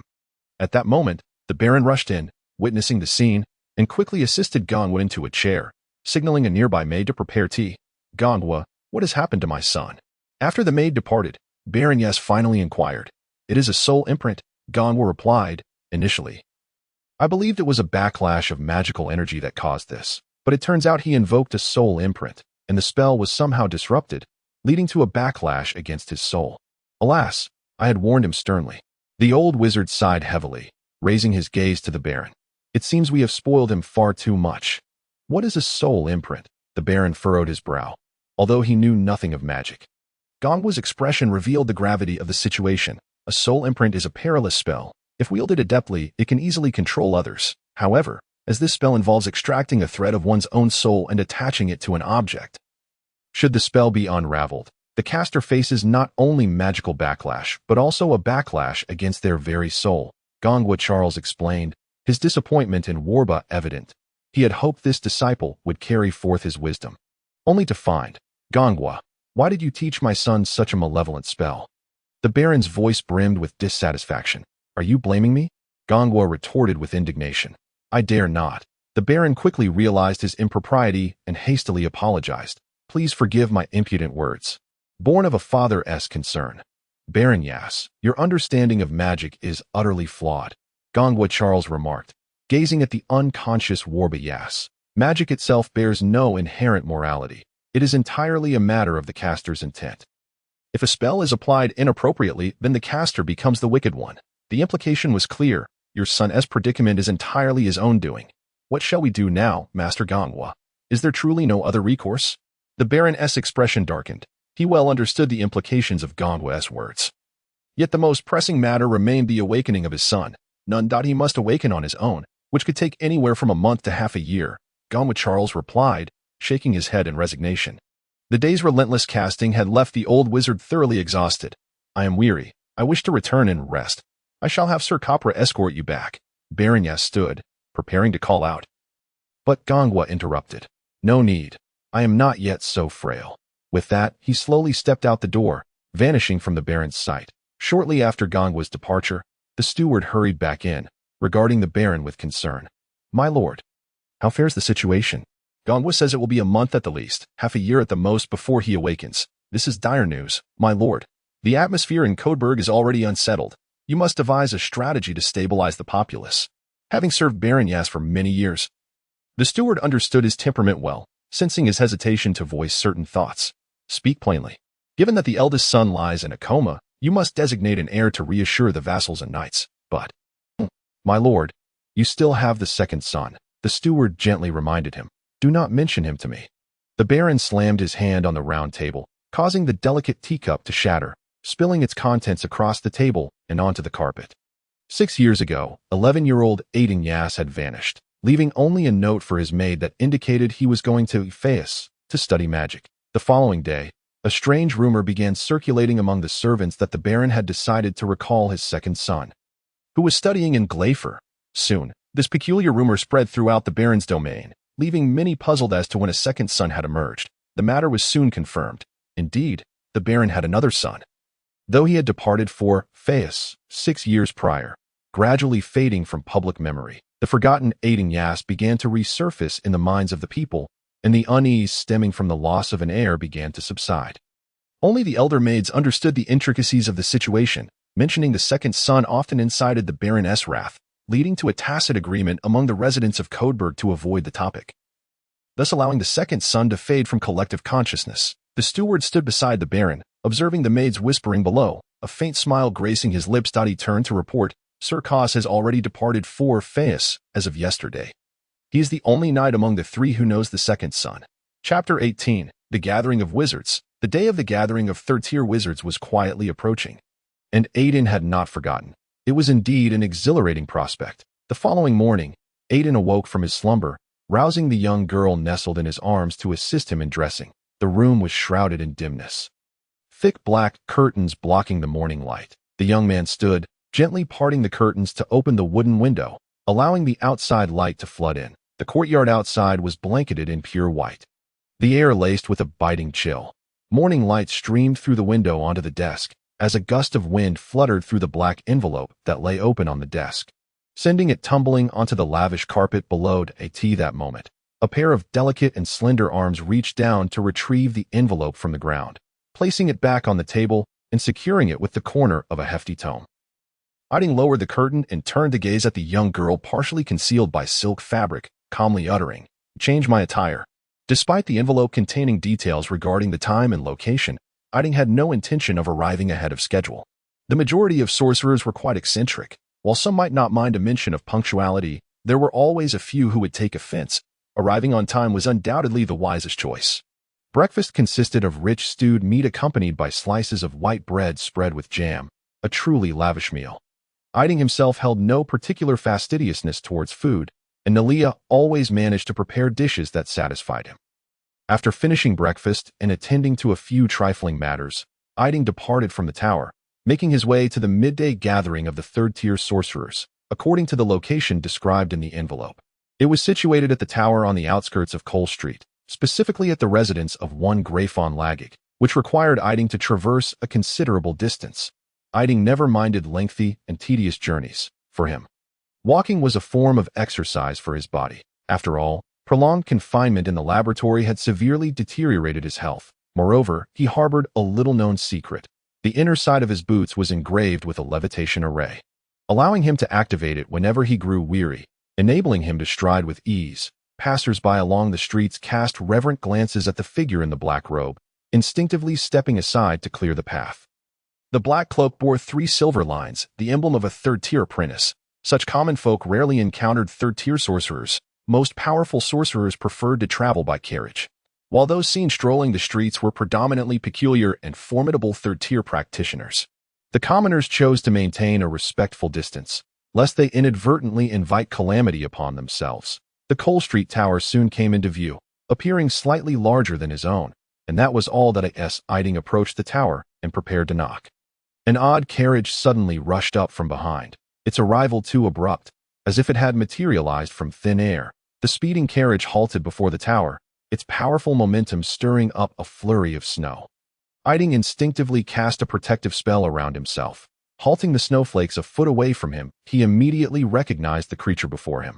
A strange horse adorned with bone armor, its eyes glowing a menacing green. This was a storal beast from the southern plains. Even knights would struggle to tame it. The fact that someone used it to draw a carriage was utterly unprecedented. A third-tier sorcerer leaped down from the carriage. An elderly man with tightly curled white hair, a tall pointed hat, and a deep purple robe. His face gleamed with a sheen that most ordinary elders could never hope to achieve. Upon spotting Aitin, who was brandishing his staff, the old man's face brimmed with apology. "Greetings, young Aitin. It is a pleasure to meet you. That was quite an impressive protective spell you cast. I sincerely apologize for the earlier incident." "My name is Nardo," he said, his words flowing forth like a torrent. The old man extended his hand in a gesture of goodwill. Aitin realized he was still holding his staff and had yet to dispel the protective spell. He hastily dismissed the magic, stowed away his staff, and shook the elder's hand, saying, "Hello, It is a pleasure to meet you." This was, of course, merely a courtesy befitting a third-tier sorcerer. No sooner had he spoken than a strange cry resonated from above the tower, and a shadow swooped down, crashing violently into the snow. The force of the impact sent snow flying everywhere, prompting Aitin to cast yet another protective spell, enveloping both himself and within its magical embrace. As the snow settled, Aitin beheld a disheveled figure rising from the ground, muttering, "Thank you for your levitation spell, Nardo. That is Akin Ernst. He has a penchant for the dramatic," explained to Aitin with a smile. "For instance, he once attempted to fly a carriage pulled by geese through the air." Aitin, utterly astonished, looked up to see 8 gray-white geese emerging from the snowdrifts, shaking off the snow clinging to their feathers and honking in apparent complaint about the earlier peril. Each goose was harnessed, with the other end attached to a peculiar sled, presenting a comical sight of 8 geese pulling the sled. As Akin approached, he brushed off the snow from his staff and warmly embraced the old man, laughing. "It has been too long, Nardo. I see you're still among the living." Akin's laughter echoed with the honking of his geese, leading Aitin to wonder if this eccentric third-tier sorcerer had some familial connection to them. "Akin, if you continue with such foolish antics, you will surely be the first to step into the river of oblivion before I do," replied, not in anger, but with a subtle smile. Teasing the middle-aged man, "Look, the first third-tier sorcerer to meet his end. You will undoubtedly become a legend in Faust, a source of amusement for all." The sharp exchange between the 2 third-tier sorcerers left Aitin utterly speechless. He had not expected anyone to speak so lightly of such matters. "Compared to the renowned genius," Akin exclaimed with exaggerated tone, extending his hand toward Aitin. "This is the extraordinary Aitin Yas. What an honor to meet you. Welcome to the semi-annual third-tier gathering. Hello, Aitin, Aitin replied courteously. You cast a levitation spell on the sled, did you not? Perhaps you should inscribe a levitation array on it to control it more smoothly, he suggested, casting a glance at the goose-drawn sled. My dear Aitin, you ought not to offer him such advice. It will only inflate his ego further, Kilia remarked with a hint of reproach. What a delightful suggestion. And thank you for your unsolicited input, Nardo. It would be far more agreeable if you could keep your mouth shut, Aitin replied with a grin, turning to Kilia. I have not found a kindred spirit in ages. Do you have any further recommendations? My friend, Aitin had already included Aitin, a mere acquaintance of mere moments, among his circle of friends, his tone so familiar that it could easily be mistaken for two longtime companions. The idea of a flying transport device is quite intriguing. It is entirely feasible, Aitin explained, his interest piqued by this novel invention. If one could transmute the sled into a magical artifact, it could certainly be accomplished. Kilia, upon hearing Aitin's enthusiastic discourse, could only shake his head in resignation at the audacious notion. Aitin, you truly are a bona fide genius, he conceded. Wouldn't you agree, Tansen? Aitin's gaze lingered on a black raven perched atop the carriage. Aitin turned his attention to the raven, squinting as he scrutinized it. Soon realizing that the creature, with its faint magical aura, was the result of a sorcerer's transformation spell. When did you notice? The raven squawked, flapping its wings and landing in the snow, appearing as a conspicuous blemish upon a pristine silk cloth. An extraordinary event unfolded before Aitin's eyes as the raven began to swell, its black feathers gradually vanishing, its wings and claws disappearing entirely, replaced by a human arm and leg, while the bird's head was supplanted by that of a man in his 70s. Indeed. You seem much more comfortable this way, Tansen Tinius. Honestly, I recognized you the moment you appeared in the carriage, Aitin said, extending his hand to help the man up. I am not that old yet, Tansen retorted, though he accepted Aitin's gesture of friendship, appearing undeniably aged. Greetings, Aitin. Just as the rumors suggest, you are exceedingly youthful, Tansen remarked, turning to the others. What are you all standing around for? Come inside. Most powerful third-tier sorcerers possess their own unique modes of travel. And Aitin was thoroughly entertained by the spectacle. Chapter 19. Knowledge and Wisdom. Tansen is right. Let us not linger about outside. Come in. Kilia urged with a smile. He stepped forward and knocked twice upon the wooden door, which soon echoed with the sound of hurried footsteps from within. The tower's door swung open, revealing a middle-aged man in a black tailcoat, likely the butler of the tower's master. The butler bowed respectfully, gesturing for them to enter. The master is expecting you inside. Please, come in. Kilia Nardo was the first to step inside, followed closely by the others. Aitin lowered his hood and followed behind, entering the tower. The middle-aged butler had already noticed the young boy upon opening the door, a look of surprise flickering in his eyes as he involuntarily twitched. At first glance, he had immediately categorized Aitin as a junior among the third-tier sorcerers. However, upon noticing the 3 silver lines emblazoned on the boy's chest, a wave of trepidation surged within him, silently thanking his stars that he had not spoken too freely, for should a third-tier sorcerer take offense, it would not be a burden a mere butler could bear. Who else has arrived? Tansen Tinius inquired, tilting his head. Lord Succa Lester, Lord Kalen Bale, and Lord Toman Hashuel have already arrived, the butler replied with utmost respect and swiftness. The scene within the tower was indeed astonishing. The hall was far more expansive than anticipated. Aitin immediately surmised it was due to an expansion array. Of course, the size of the space was merely a matter of financial means. His own tower's first-floor hall utilized such an array, increasing the original space several-fold. In fact, most towers had undergone similar modifications, as few wealthy sorcerers wished to reside in cramped quarters. For centuries, Faust had constructed thousands of towers, creating a peculiar landscape, the majority of which were erected by third-tier sorcerers throughout the ages. Aitin couldn't help but marvel at the wealth of the tower's master. The hall had been expanded to a garden-like size, ample enough to accommodate a grand ball for 100 guests. The floor was adorned with an expensive dark red carpet, and the center of the hall had been cleared, leaving only a round table and several armchairs upholstered in tawny beast hide. Above, a luxurious magical crystal chandelier hung, casting a gentle glow that dispelled the dimness of the hall. A roaring fire blazed in the furnace on the right side, providing a comforting warmth. 4 third-tier sorcerers sat in the armchairs, turning to greet the guests as they entered, rising to show their welcome. Seated in the center of the hall was Grayfon Lakig, an elderly third-tier sorcerer, among the more seasoned and formidable of his kind. Regrettably, as his lifespan drew to a close, the old man had lost hope of discovering the truth to become a sorcerer in his lifetime. "It's been a long time, Tansin, and all of you." Grayfon's gaze fell upon Aitin, his body trembling with excitement as he slowly approached. "This young man must be the renowned Aitin Yas." "I am Aitin Yas, and it is a privilege to attend this gathering," Aitin replied calmly, shaking hands with the elder. "Please, everyone, take a seat." Grayfon Lakey gestured for the guests to be seated.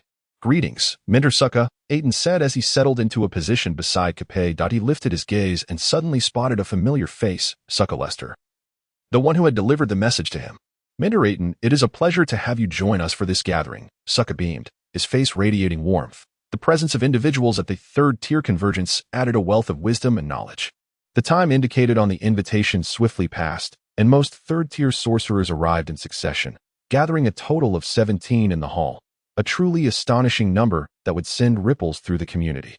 Most of the third-tier sorcerers were over 50 years of age, with many elderly figures, making young Aitin feel somewhat out of place among them, especially as each sorcerer scrutinized him upon entering the tower.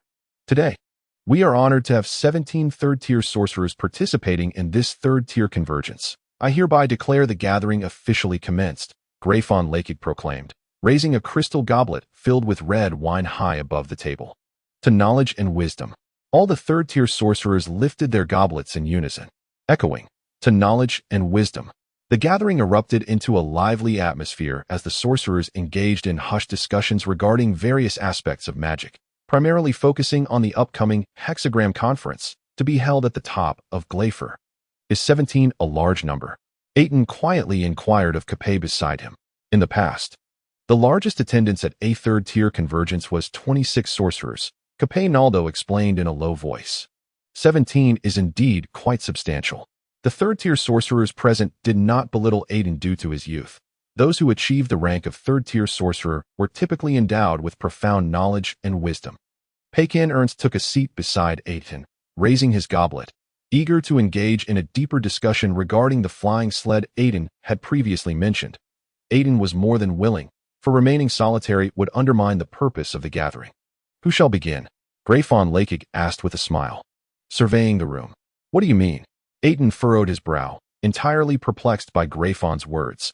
Observing Aitin's puzzled expression, Capet Naldo chuckled. "Aitin is attending a third-tier convergence for the first time, hence his unfamiliarity with the proceedings." "Indeed. I am quite unaware," Aitin replied calmly. "Each sorcerer attending the third-tier convergence is expected to prepare some knowledge to share with others. The more participants, the greater the collective wisdom," Capet explained. "Typically, this involves unique spells they have independently devised or unique insights into certain spells." "I see. That is indeed a commendable approach." Aitin nodded in agreement, recognizing that the mutual sharing of knowledge could foster progress for all. "Allow me to start."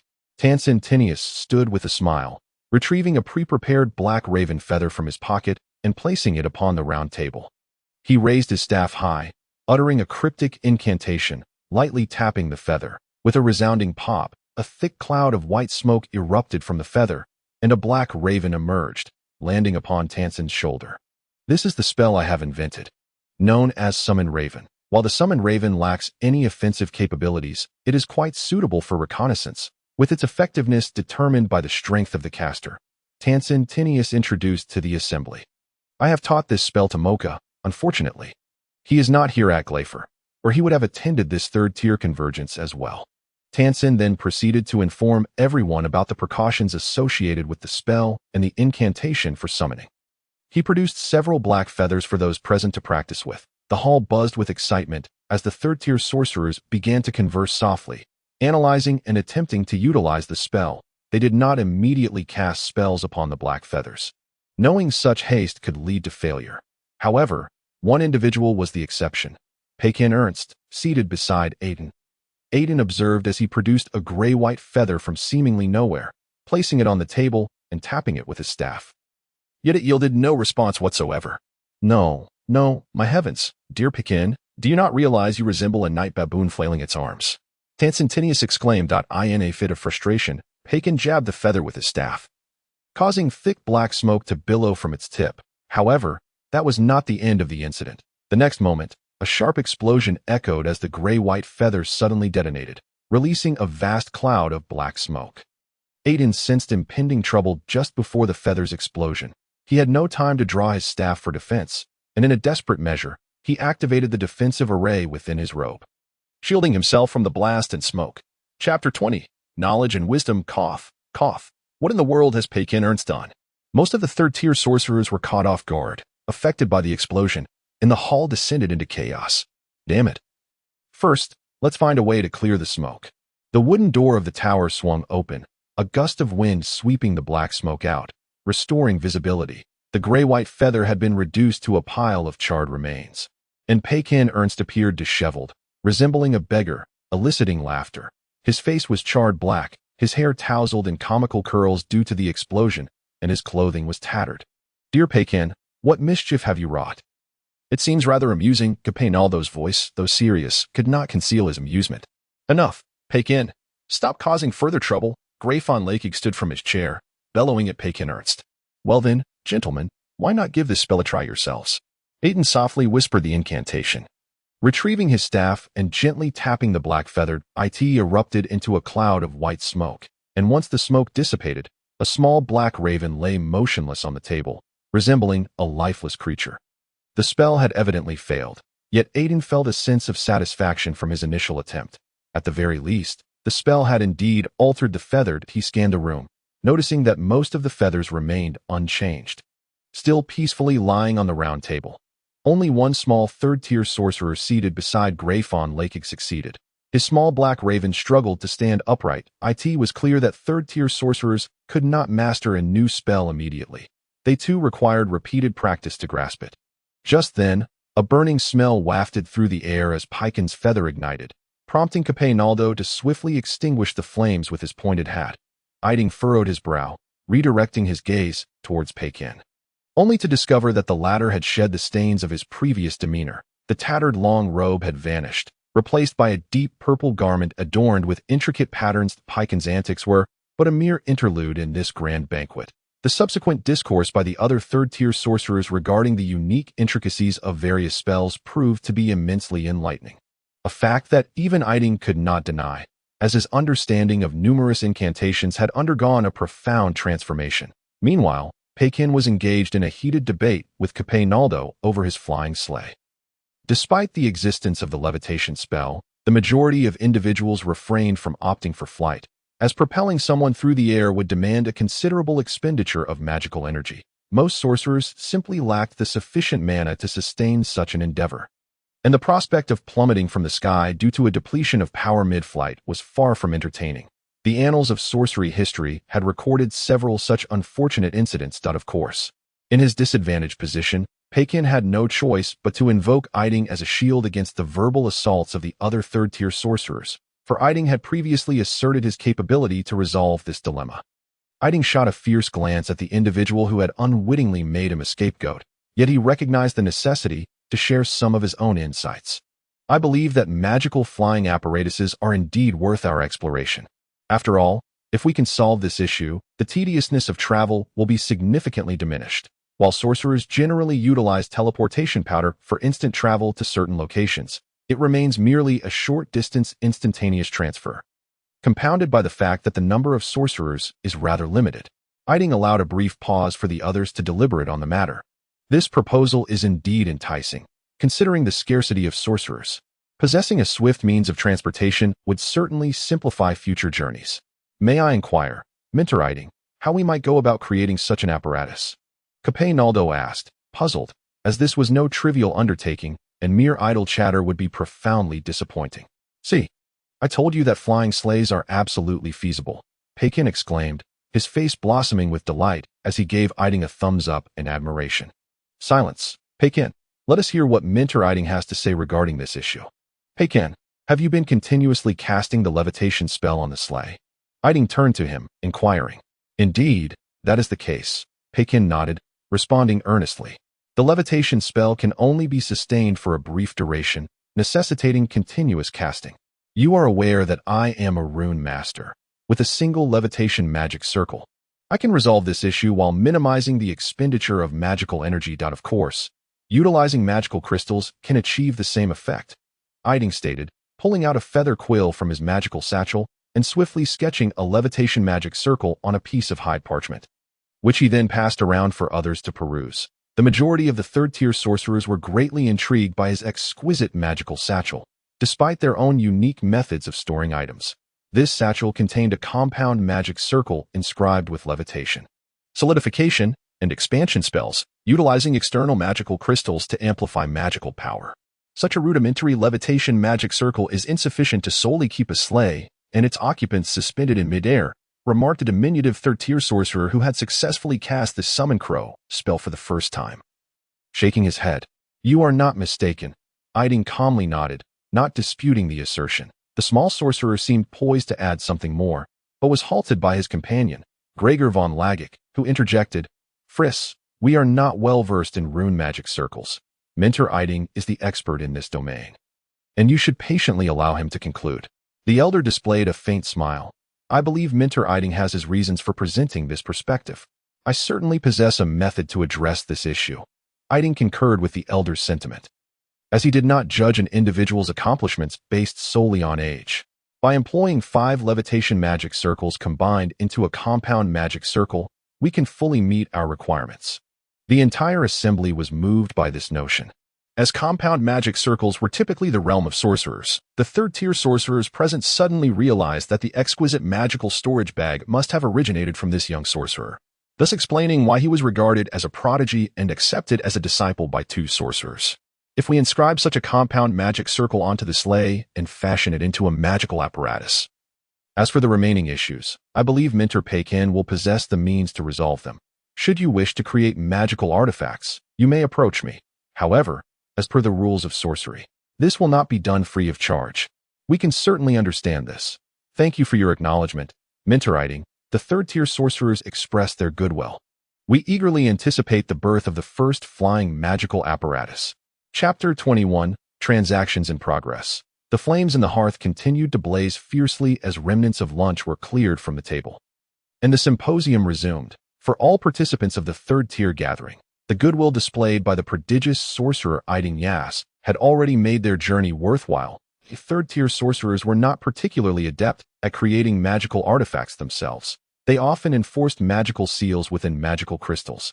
Yet the items they produced were invariably flawed, designed for single use and shattering upon activation, losing their magical essence. A stark contrast to the creations of rune masters. This alone sufficed to illustrate the rarity and value of permanent magical artifacts, whose creation was often fraught with difficulty. Even wealth could not guarantee acquisition. Yet this prodigious sorcerer Aitin had offered to manufacture them for a fee. Aitin stood up, surveying the third-tier sorcerers, and calmly stated, "I am currently seeking silver moonflowers. As I require them for the preparation of a potion, I am willing to pay a high price or exchange for other items." Perhaps among the attendees of this sorcerous, third-tier gathering, someone possessed a silver moonflower, which would save a considerable amount of troublesome time. Upon hearing that the prodigy was in search of something, the third-tier sorcerer's eyes brightened. This was an excellent opportunity to ingratiate themselves with him. However, when they heard the unfamiliar name Silver Moonflower, puzzled expressions spread across their faces. "Silver Moonflower?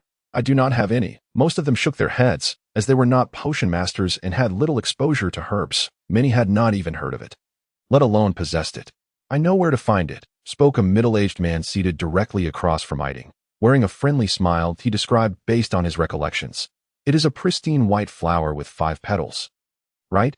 It resembles the appearance of moonlight shining upon it." "That sounds accurate. May I ask where you encountered it?" Aitin struggled to suppress his excitement, striving to keep his tone calm. "Deep within the Pex forest.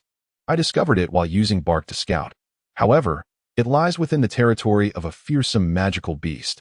Venturing in recklessly would spell disaster. My bark was killed by that terrifying creature. I merely brushed past its head and was attacked," Filnasteer recounted with a pained expression. "It is a magical core, generally obtained only by vanquishing a powerful magical beast." Filnasteer appeared somber, recalling that he had ventured deep into the Pex forest in search of Mocha, only to encounter a formidable magical beast the likes of which he had never seen before, exuding an aura of terror. Its claws shredded my magical shield with mere swipes. Its agile form and graceful lines accompanied by a pair of forest green eyes that I exhausted all my magical artifacts to no avail. That beast was faster than a warhorse, the man continued, adding, at that moment, I thought I would perish there. Fortunately, the creature's intelligence was not particularly high. I seized a fleeting opportunity amidst its numerous gaps and successfully killed the beast, obtaining this magical core. Though the price I paid was steep, the middle-aged man rolled up his sleeve to reveal a severely deformed left arm. This is the result of the beast's attack, that I hope to exchange this magical core for a potion that can restore my left arm to its former state. The man's gaze swept over all present, finally settling on Aitin. The middle-aged sorcerer fixed his eyes intently on Aitin, aware that this prodigy was not solely accomplished in the realm of runes, but also possessed formidable skills as a potion master. Why not use a restoration spell? Capet queried, puzzled, as restoration spells were indeed quite practical, and most sorcerers opted for them to quickly heal after injuries. It is of no use. A restoration spell cannot heal my left arm. Only a sorcerer of considerable rank might have a chance. The middle-aged man's tone bore a bitter and resigned note. The assembly fell silent. If he sought the assistance of a sorcerer to heal his arm, the cost would far exceed that of a single magical core. This was also the reason why Sorcerer Blore preferred to seek help from a third-tier sorcerer rather than approach a sorcerer. The disparity in expenses was simply too vast. I indeed possess such a potion, however. Are you certain you wish to exchange this precious magic core for it? Aitin's expression remained composed as he sensed the latent magical energy within the core held by his counterpart, rivaling that of a top-tier magical crystal. Yet, the core could not be reused. Once its magical essence was depleted, it would merely turn to ashes. Really? That's wonderful. I'm willing. I've had enough of this inconvenient life. The middle-aged sorcerer's tone was particularly exuberant as he casually tossed the magic core to Aitin.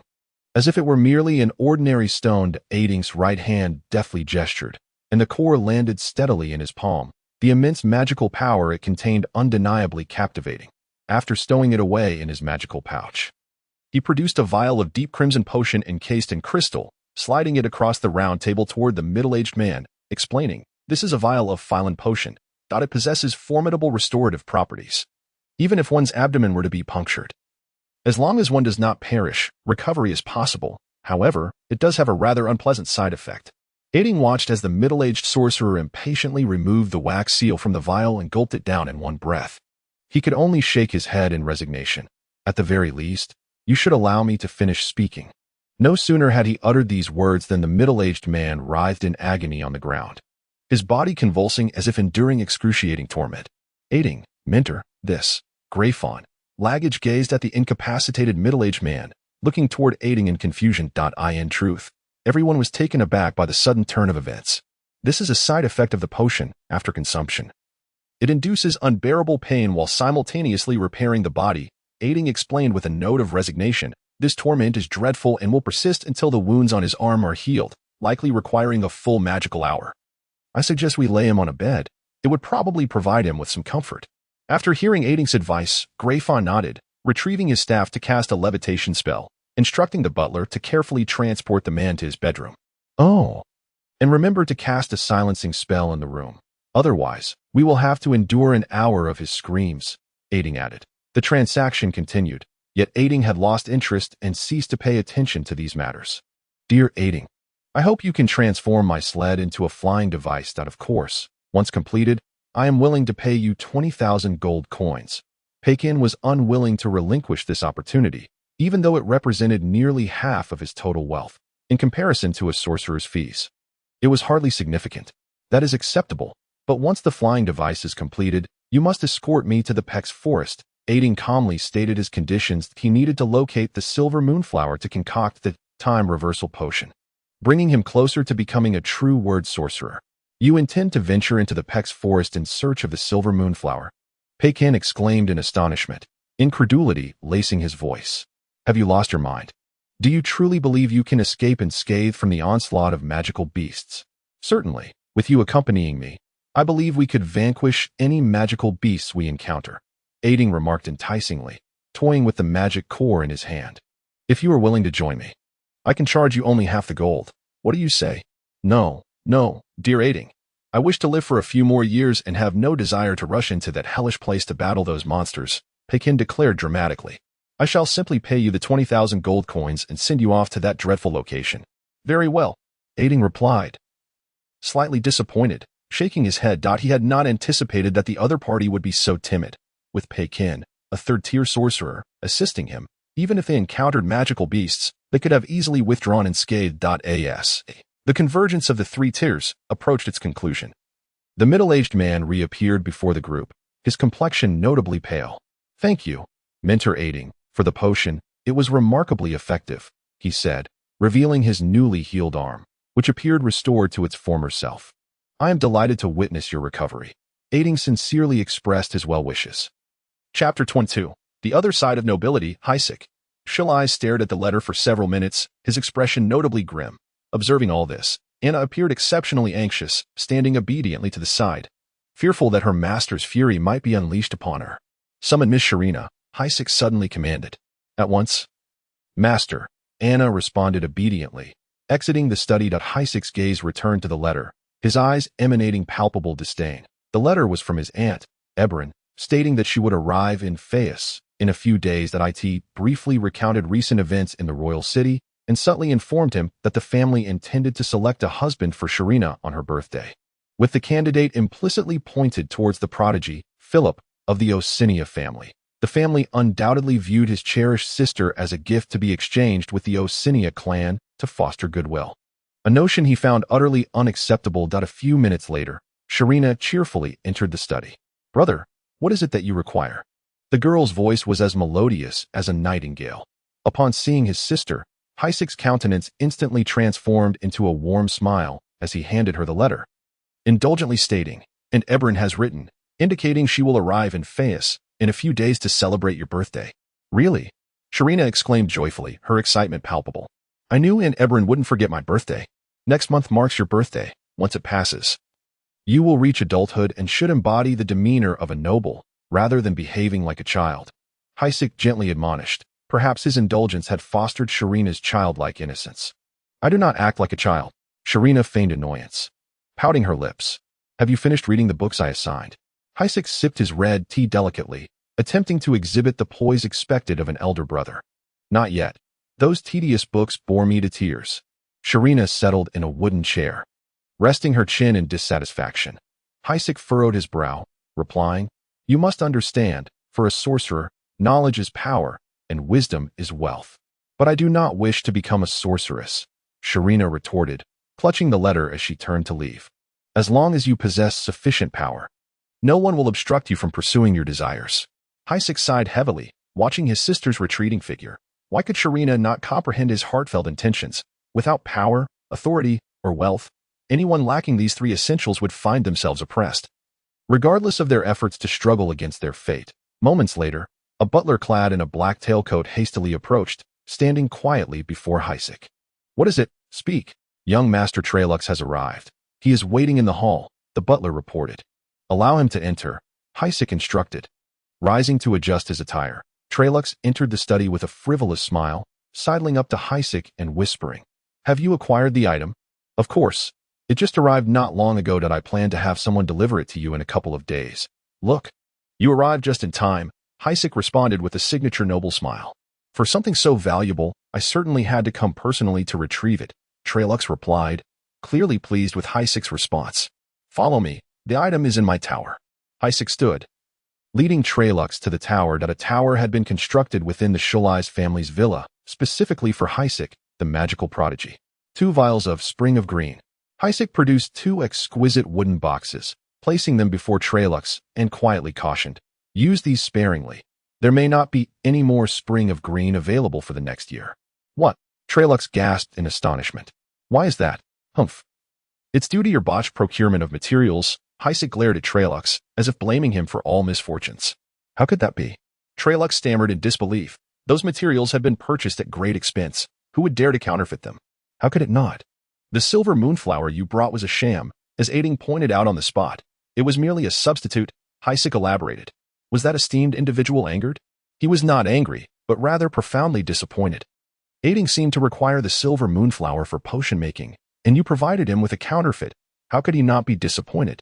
Heisik shook his head. He plans to seek the silver moonflower himself. You can save the spring of green for your own use in the meantime. I would like to verify the goods. You do not mind, do you? As long as you are pleased. Heisik waved his hand dismissively. Shortly thereafter, a maid clad in sheer fabric returned with a bowl filled with water. However, you may only select numbers beyond number 10. He raised an eyebrow and added. Trelux opened the wax seal, dropping a fragrant drop of spring of green into the water and drank it in one gulp. Instantly, he felt invigorated, his body brimming with energy. Heisik stood, retrieving a book. Pulling on a hidden compartment within the bookshelf, suddenly, the sides of the bookshelf parted, revealing a secret passage. The maid guided Taruki into the dimly lit passageway. Truly, this is the collection of Heisik. Each one is a rare beauty, she remarked. I want number 18, Taruki declared to the maid beside her. Anna gazed in horror at the expansive basement, her eyes filled with an overwhelming sense of dread, even though she had overheard some maids discussing this in private and had mentally prepared herself to some extent.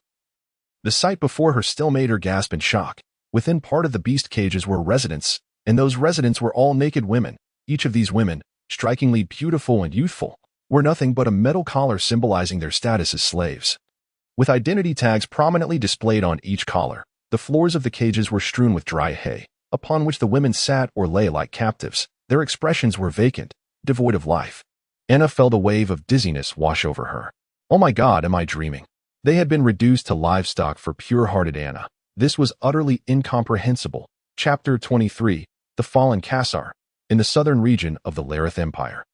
The forsaken land of Nordres lay silent and barren. The earth appeared sickly gray, merging seamlessly with the overcast sky. Here, apart from a few wandering half-orcs and some ferocious beasts feeding on carrion, it was difficult to find any other form of life that a few half-orcs lethargically squatted on eroded sandstone. Having gone several days without food, reluctantly, they remained there, awaiting the appearance of other prey. A gust of wind swept through, carrying dust deeper into the wilderness. One half-orc squinted slightly and turned its head, noticing two shadowy figures emerging through the dust, approaching at a leisurely pace. Grr! The half-orc's crimson eyes gleamed with greedy excitement. Its jagged mouth dripping foul, viscous saliva that hissed and sizzled upon contact with the sandstone, corroding small pits into the surface. The other half-orcs rose to their feet, preparing for battle. The prey had come to them. Master Doka. It has half-orcs. Laeral Notarai exclaimed as he walked across the desolate terrain. Raising his gaze from beneath the shadow of his hood, he could faintly see 5 half-orcs charging towards them, wielding crude weapons. Laeral even spotted one half-orc hefting a thick tree trunk on its back. He drew his staff, his eyes gleaming with eagerness, thinking to himself, foolish half-orcs. Do not be careless, Laeral. We are in the Forsaken Land. And even with me by your side, I cannot guarantee your safety. The elder cautioned, having noticed the excited glint in Laeral's eyes. With a heavy sigh, he expressed his disappointment at Laeral's ignorance. His gaze fell upon the approaching half-orcs, and he drew his own staff, his wrinkled face assuming a serious demeanor. Prepare for battle. Laeral Notarai cast a magical shield around himself, excitedly raising his staff to unleash a green spell at the oncoming half-orcs. One half-orc was struck by the spell and collapsed to the ground a few meters in front of him, unable to move. The half-orc could not withstand the magical assault. 2 had already fallen in an instant. However, the battle was not as straightforward as anticipated. The half-orc wielding the tree trunk seized the opportunity to come at Laeral's right side, swinging the trunk violently at his arm. With a resounding thud, the trunk was deflected. But at that moment, Laeral's magical shield shattered under the half-orc's attack. Terror filled Laeral's eyes as his frail body was fully exposed to these savage beasts. The half-orc discarded its weapon, raising its powerful arm to strike at his head. The sharp fingers loomed larger in Laeral's terrified vision. He was certain he would perish. Closing his eyes in fear, he heard the thud of the half-orc collapsing just half a meter in front of him. Trembling, he turned to Master Doka, gratitude and awe flooding his eyes. The remaining half-orcs had already been slain by Doka Max, and this inevitable battle had concluded in mere moments. Laeral Notarai, I have warned you before. If you continue to harbor such a mindset, you will sooner or later lose your life. Doka Max chastised his still frightened disciple with a serious expression, adding, had I not dispatched that half-orc in time, you would likely be dead now. I'm sorry. Master Doka, I see my mistake, Laeral Notarai replied, lowering his proud head in shame. Though he had achieved the status of a dual-line mage at a young age, his arrogance had ultimately been crushed mercilessly. We must leave.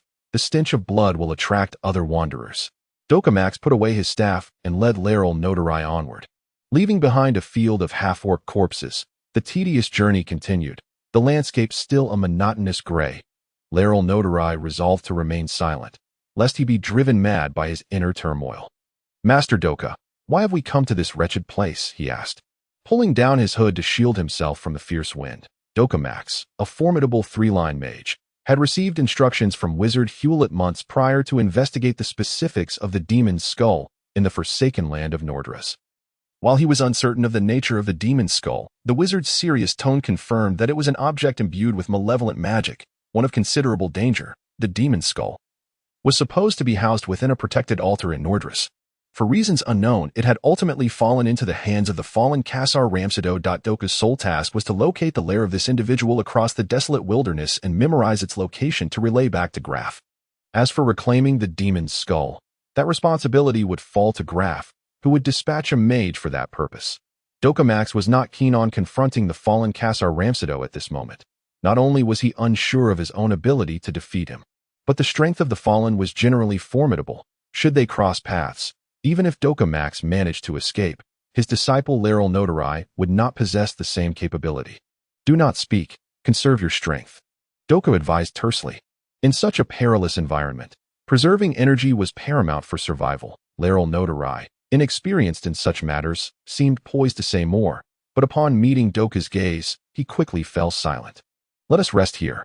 After traversing for a magical hour, the elderly Dokamax felt exceedingly fatigued and sought refuge behind some concealed sandstone to replenish their water and food supplies. Seated on the sandstone, they had been in Nordrus for several days now, utilizing the Black Crow to scout above the forsaken land, yet they still had not located the lair of the fallen Kassar Ramsado. This left him feeling somewhat anxious, even as a powerful three-line mage. He was reluctant to linger in this area. After days of searching, on the 6th day in Nordrus, the Black Crow finally brought good news. The lair of the fallen Kassar Ramsado had been located in the northeastern direction of Nordrus. Doka hurriedly led his disciple Laeral Notarai toward it. "This is the lair of the fallen Kassar Ramsado." The two took shelter behind the sandstone, observing from a distance. Chapter 24, The Fallen Kassar, Damn It. Two demon trees. Dokamax recognized the two malevolent, magic-infused trees guarding the entrance of the tomb. Each demon tree possessed strength rivaling that of a magical beast. Dokamax was not arrogant enough to believe he had the power to confront these two creatures. It was indeed a sinister place. The air was thick with a disquieting aura. Dokamax produced a magic orb the size of an eye, placing it before him and channeling a bit of magic to record the scene. Finished with this task, he let out a quiet sigh of relief. Finally, they could leave this ghastly place. "We must go, Laeral." Doka rose, preparing to depart. "Understood, Master Doka," Laeral Notarai replied, feeling quite uncomfortable in the presence of such malevolent magic. As the two turned to leave, a sudden, sinister voice echoed in their ears. "Since you have come, why rush to leave?" A figure clad in a long robe and a full-face black mask suddenly appeared behind them, seemingly materializing from thin air. "Kassar Ramsado." Dokamax spun around, casting a binding spell at the masked man, urging Laeral to flee. The masked figure casually deflected Dokamax's spell aside, causing the ground to erupt into a deep pit. "What an unfriendly guest you are," Kassar's voice rasped. "How did you discover us?" The overwhelming magic emanating from Kassar Ramsado sent chills down Dokamax's spine. He needed to buy time for Laeral to escape. "Of course. If you intend to delay things to allow your foolish disciple to escape, it is utterly futile." Kassar Ramsado disdainfully pointed out the intentions of Doka, lightly tapping his staff in midair. From the void emerged dozens of ferocious black beasts. As he commanded, "Pursue him and kill him. Of course, before you meet your demise, I wouldn't mind informing you that yet another loathsome black raven is flitting above your head, making it quite difficult for you to ignore its presence." Kassar Ramsado chuckled. "Ravens cannot possibly appear in Nordrus. Any carelessness will cost you your life." With a flourish of his staff, Doka Maze transformed the dry earth into a muddy swamp, encircling Kassa with dozens of iron-like barriers. "Do you truly believe that as a mere third-tier mage, you can contend with a great archmage?" Kassa scoffed, raising his staff and effortlessly unleashing a silver glow. severing the confines of his prison in an instant. No, it is impossible for you to be a true word mage. That cannot be. Doka struggled to accept this reality. Realizing that if his opponent were indeed a true word mage, he would have no chance to escape. Summoning all his magical power, he prepared to unleash a potent spell aimed at severely injuring Kasa. Hoping to seize the opportunity to flee, Kasa sensed the immense magical energy gathering and instantly comprehended Doka's intent. Yet he had no intention of stopping. He aimed to crush him head-on, to instill despair in this third-tier mage, and he succeeded, decisively overwhelming Doka. The disparity in power between a true word mage and a third-tier mage was simply insurmountable. No, this cannot be. Doka fell weakly to his knees. Despair saturating his voice, he accepted his fate, knowing he would undoubtedly perish here. Weep for your powerlessness and despair. Kasa looked down at Doka, a triumphant laugh escaping his lips. Even in death, I shall ensure you do not find peace. Doka's eyes gleamed with hatred. Suddenly, he erupted into mad laughter, scattering a flurry of feathers that transformed into dozens of black ravens, soaring in all directions. I shall see how you prevent me from delivering information back to Gleifer. Among these ravens was one that had swallowed a magical orb, indistinguishable even to Doka. Kasa Ramsado roared in anger as 3 ravens were struck down by his spell, reverting to mere black feathers. Yet, the majority of the ravens had already ascended into the sky. Kill them, Kasa commanded, brandishing his staff as 3 vultures soared from the tomb, pursuing the scattered black ravens and bringing them down one by one. However, the sheer number of ravens was overwhelming. Several managed to evade the vultures' onslaught and fled into the distance. Prepare for the relentless pursuit of the Gleifer mages. Kasa Ramsado, even as a powerful mage, you shall find it impossible to withstand the combined assault of numerous sorcerers. Doka envisioned the scene of the fallen being hunted down by a multitude of mages. Silence. You detestable insect, I will slay you and make you my thrall. Kasa Ramsado roared. Oh wait, his tone softened, as if he had encountered something exhilarating. Kasa, with a slightly peculiar expression, said with a mix of pity and sarcasm, your disciple is truly weak. He was dispatched in mere moments by my little treasure. You. Doka Mace stifled his rage as a massive fiery hand descended from above, but upon reaching Kasa, it was repelled by an invisible shield. Before the flames had fully dissipated, a flicker of light was perceptible beside Kasa. Do not be hasty. Just wait a moment.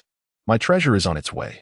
Look, here it comes. No sooner had Kasa spoken than Doka noticed a dark figure darting past him, a formidable beast appearing beside the fallen one. Let us reunite our dear third-tier mage with his disciple.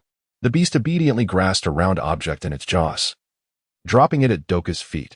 Lowering his gaze, Doka discovered a severed head, 2 terrified eyes fixated on him, the broken neck oozing fresh red meat and bubbling blood. The familiar visage unmistakably belonged to Lur, his own disciple, slain before his eyes. Doka instinctively recoiled, nearly losing his footing. Kasa, you demon, I shall kill you. Doka frantically brandished his staff, unleashing a torrent of spells upon Kasa Ramsado. The ground erupted in swirling dust, various spells creating craters of differing sizes. Yet Kasa Ramsado had vanished from sight amidst the chaos. Kasa, you coward, show yourself. Doka bellowed at the pit, his voice, amplified by magic, echoed for miles. Who are you searching for? I am right here. Doka spun around, only to be struck by a vibrant green spell that sent him reeling backward, his eyes gradually replaced by the hollow void of death. Chapter 25. Flying Sled, Gleifer. Level 28. In a pitch-black chamber, a silver glimmer flickered, as a softly glowing magical orb was gently placed upon a table. The light emanating from the orb dispelled a small patch of darkness, illuminating the surroundings. Suddenly, a frail, withered arm emerged from the shadows, delicately retrieving the magical orb and placing it in a copper basin that shimmered with scattered light at its bottom. That a staff levitated into the air, casting an unknown spell upon the orb submerged in the water. The turbulent ripples in the basin abruptly stilled, reflecting a different scene as smooth as a mirror dot on a desolate, gray earth, too grotesque. Ghastly trees guarded a tomb. This was the image recorded by the third-tier mage Doka Maze in his final moments. Captured within the magical orb, the water in the basin returned to its original state. The once glowing orb now entirely devoid of magic, dimmed to a shadow of its former self, with a small crack appearing upon its thumb-sized surface, lying quietly at the bottom of the basin.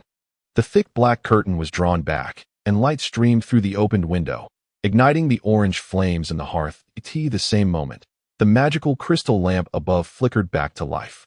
5 elders sat around a circular table, one of whom was Aitin's mentor, Elris Kali. Their robes, adorned with golden-edged magical sigils, were mysterious and magnificent. Yet the sole commonality among them was the 6-pointed star insignia embroidered in silver thread upon their chests. Marking them as wizards, there were 6 mages present in the room.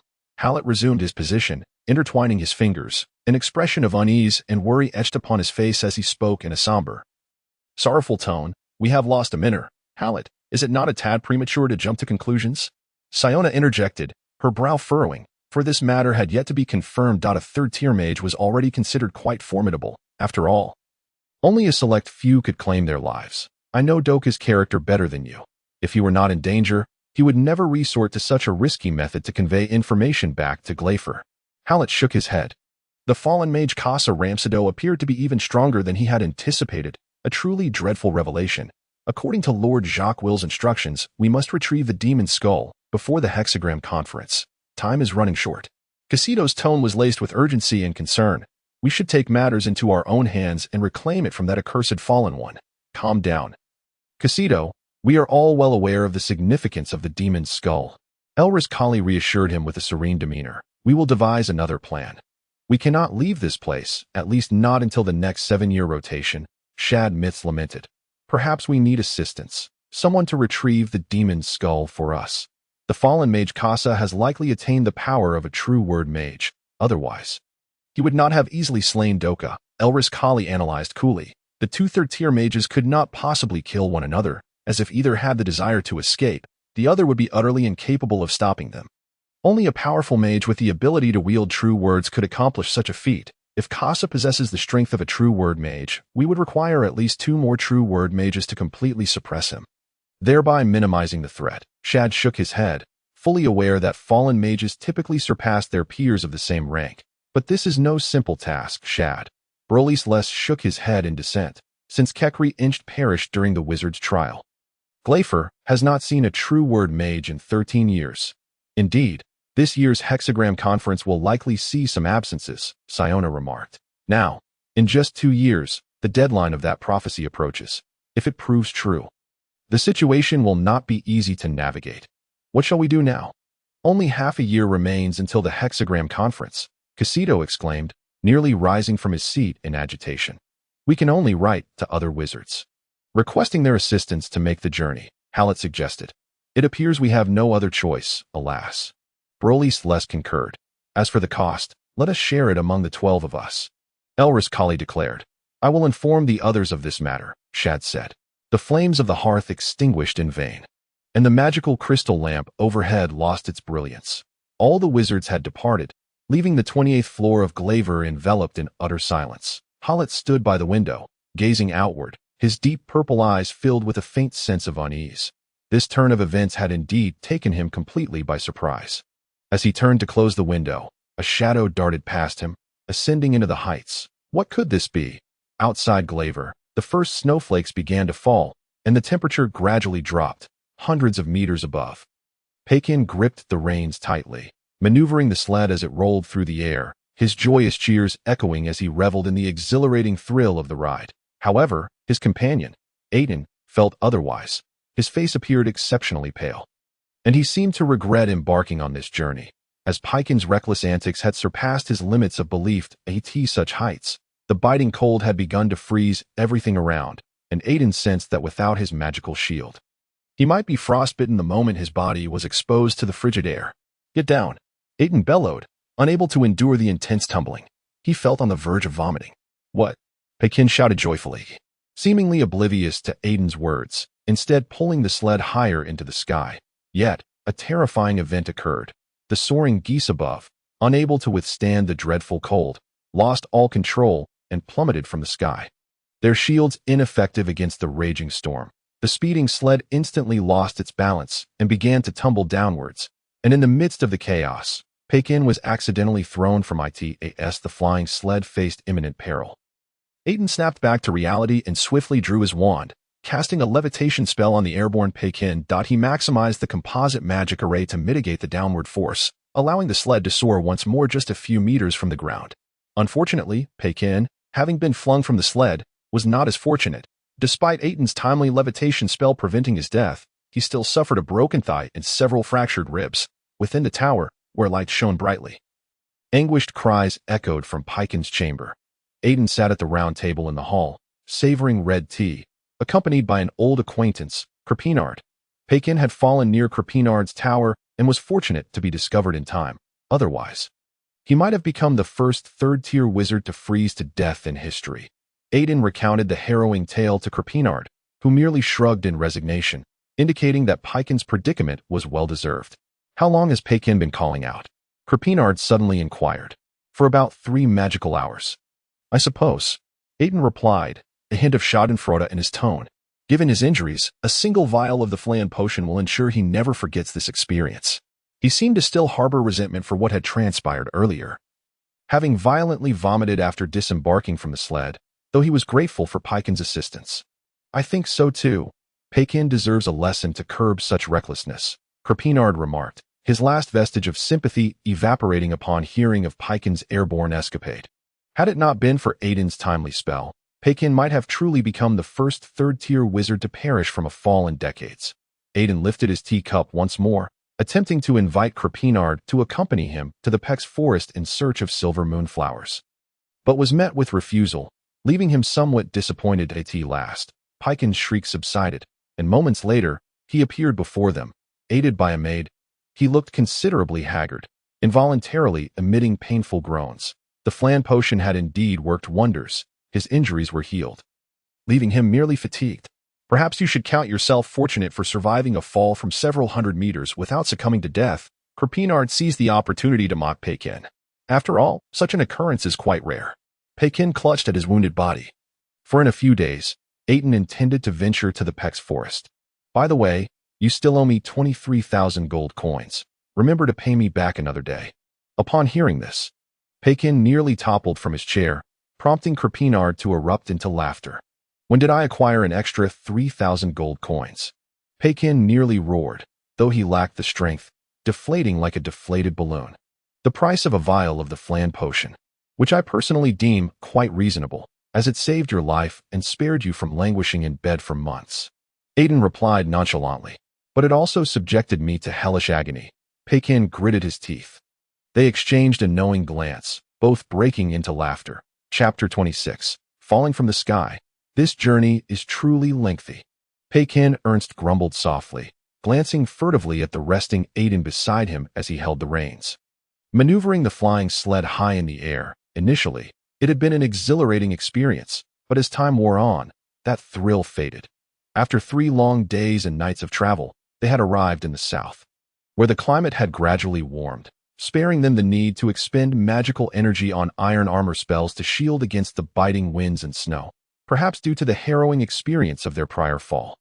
Aitin no longer dared to engage in such reckless antics. He maintained their altitude below 100 meters, quickening their pace southward in hopes of concluding this tedious journey swiftly. The vast grasslands eventually came to an end, revealing a colossal fortress ahead. They had reached the borders of the Nokalu Empire. Suddenly, Aitin felt a chill creeping up his spine. Lowering his gaze, he discovered that several massive siege towers had turned towards them, attempting to knock the flying sled from the sky. Damn it! Aitin could only helplessly ascend higher, distancing himself from the range of the siege towers' attacks. He had no desire to be shot down from the sky. The soldiers below evidently perceived him as a flying beast, for only such a creature would possess such a massive form. Unbeknownst to Aitin, the guards at the fortress breathed a sigh of relief once he crossed the Nokalu border. After all, ordinary soldiers would need to sacrifice at least 10 lives to slay a fearsome creature. Beyond the Nokalu border lay a sparse wasteland, the earth a dreadful shade of brown. No empire would claim such a worthless expanse as part of its territory. What use is land that cannot sustain life? This desolate terrain had once served as a direct boundary between 2 empires that lie in the distance. Dark clouds began to gather to know. Rather, Aitin had plunged his flying sled into the heart of the storm. The oppressive atmosphere was quite uncomfortable. "Ascend quickly, rise above the clouds." Aitin's voice rang out just as a thunderclap echoed that he felt a spell, fortified by 3 layers of magical shields, instantly pierced by a terrifying bolt of lightning. cold sweat beating on his forehead. The power of this natural lightning was not inferior to the thunder spells cast by a third-tier wizard. If anything, it surpassed them. Aitin had been confident in his shield. He believed that the spells of a third-tier wizard could never breach his defenses. The flying sled broke through the thick cloud cover, climbing to an altitude of 200 meters, where warm sunlight poured down, dispelling the fog that had enveloped them. Moments later, they emerged from the clouds and continued their southerly flight. The monotonous journey pressing on as they still needed to traverse nearly half a continent to reach their destination. What do you need the silver moonflowers for? Akin began to speak. Attempting to alleviate his irritation, Aitin remained with his eyes tightly shut, seemingly ignoring Akin's attempts. Hey, don't you feel bored, staring at a stationary stone all day long? Akin continued, talking to himself, while it seemed somewhat foolish. It was preferable to keeping his thoughts bottled up. If you would accompany me to the Peck's forest to seek the silver moonflowers, I would reveal their purpose to you, Aitin responded, his tone laden with temptation. I thought you had no intention of speaking. Akin retorted, slightly pouting. Although he was unaware of the purpose of the silver moonflowers, it must be something remarkable if it prompted this talented wizard to take such risks. However, the thought of entering the Peck's forest and confronting those terrifying magical beasts made him reconsider. I think entering the Peck's forest is best avoided. You could easily find a few reckless souls at the mercenary guild to accompany you, he suggested.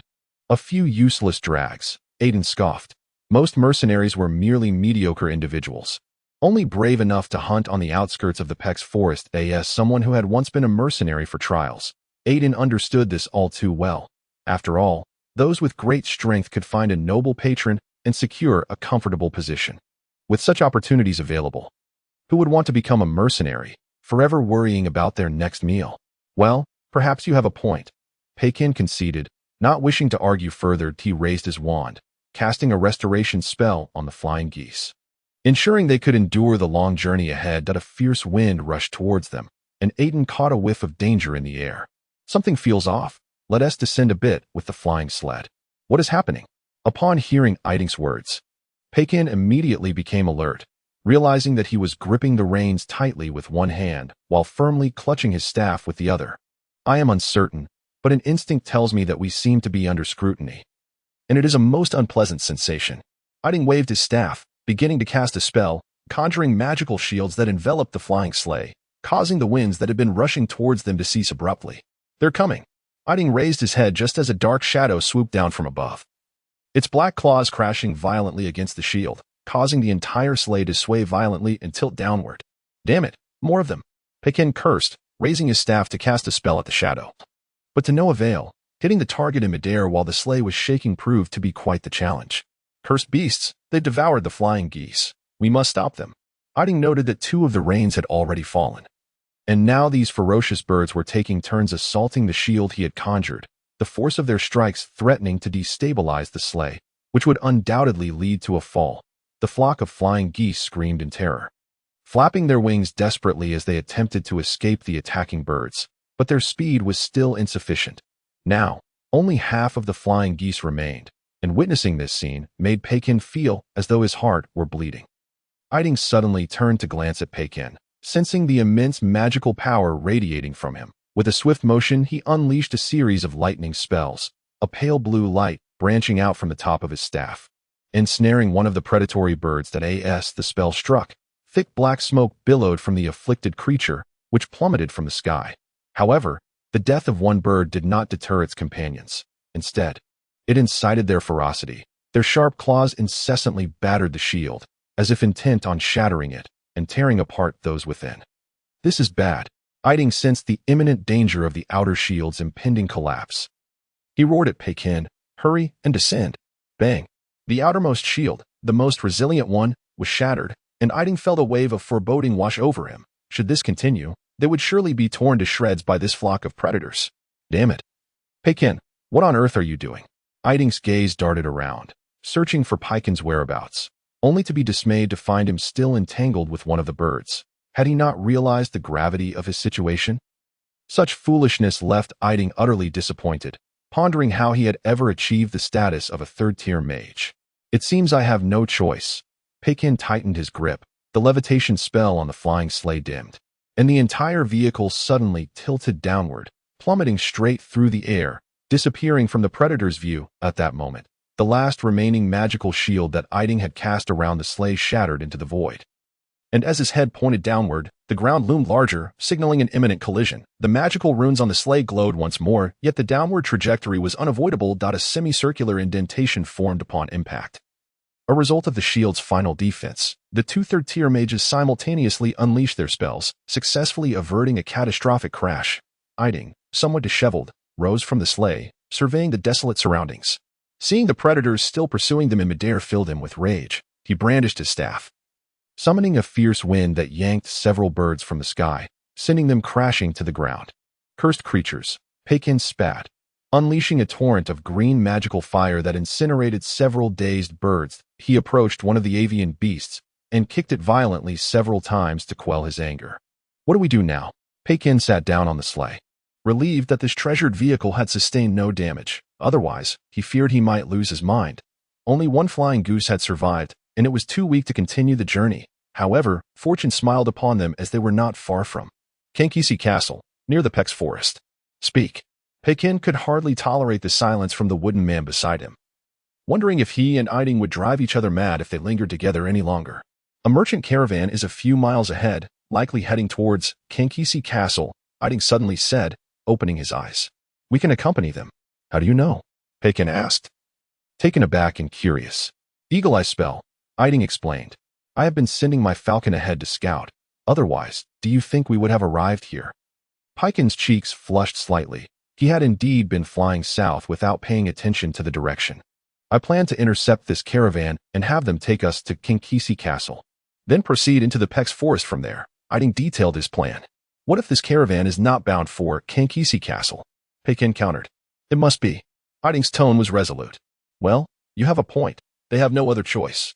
Aitin shrugged. He understood the implication that ordinary commoners, and even most nobles, could not refuse the invitation of a powerful third-tier mage. Will you choose to accompany me to the Pex Forest, or return alone? Aitin inquired one last time. I would rather return alone. Aitin remained unmoved by Aitin's invitation, resolute in his decision not to tread into such perilous territory. Then farewell. Aitin departed alone. Chapter 27. The Dark Assault of Night. After parting ways with Capenaldo, Aitin soon found himself in an expansive wilderness. A path frequented by merchant caravans. The yellow earth bore deep impressions of wheel tracks, confirming that it was indeed a road, regularly traveled. Typically, merchant caravans employed several scouts, and Aitin was awaiting their arrival. Moments later, a caravan appeared on the horizon. He squinted, observing 3 horses galloping in a formation towards him. Leading the charge was a rider clad in tattered light armor, whose expression morphed into one of alarm upon noticing that Aitin was a robed mage. When they were about 100 meters away, the riders reined in their horses and hurriedly dismounted, approaching him with quickened steps. The leader, a robust man with a thick beard, bowed deeply before Aitin, his voice trembling as he asked, Mighty and esteemed mage, what is your command? The trio exuded an overwhelming stench, causing Aitin to wrinkle his nose in discomfort, and he did not rush to respond.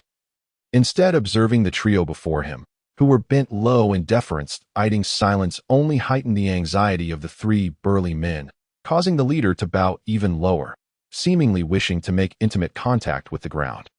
This tense standoff lasted several moments until the caravan master finally approached him. I am Gel, the master of this caravan. Please, esteemed mage, command us as you will. Gel, usually unfazed in demeanor, was visibly shaken under Aitin's gaze.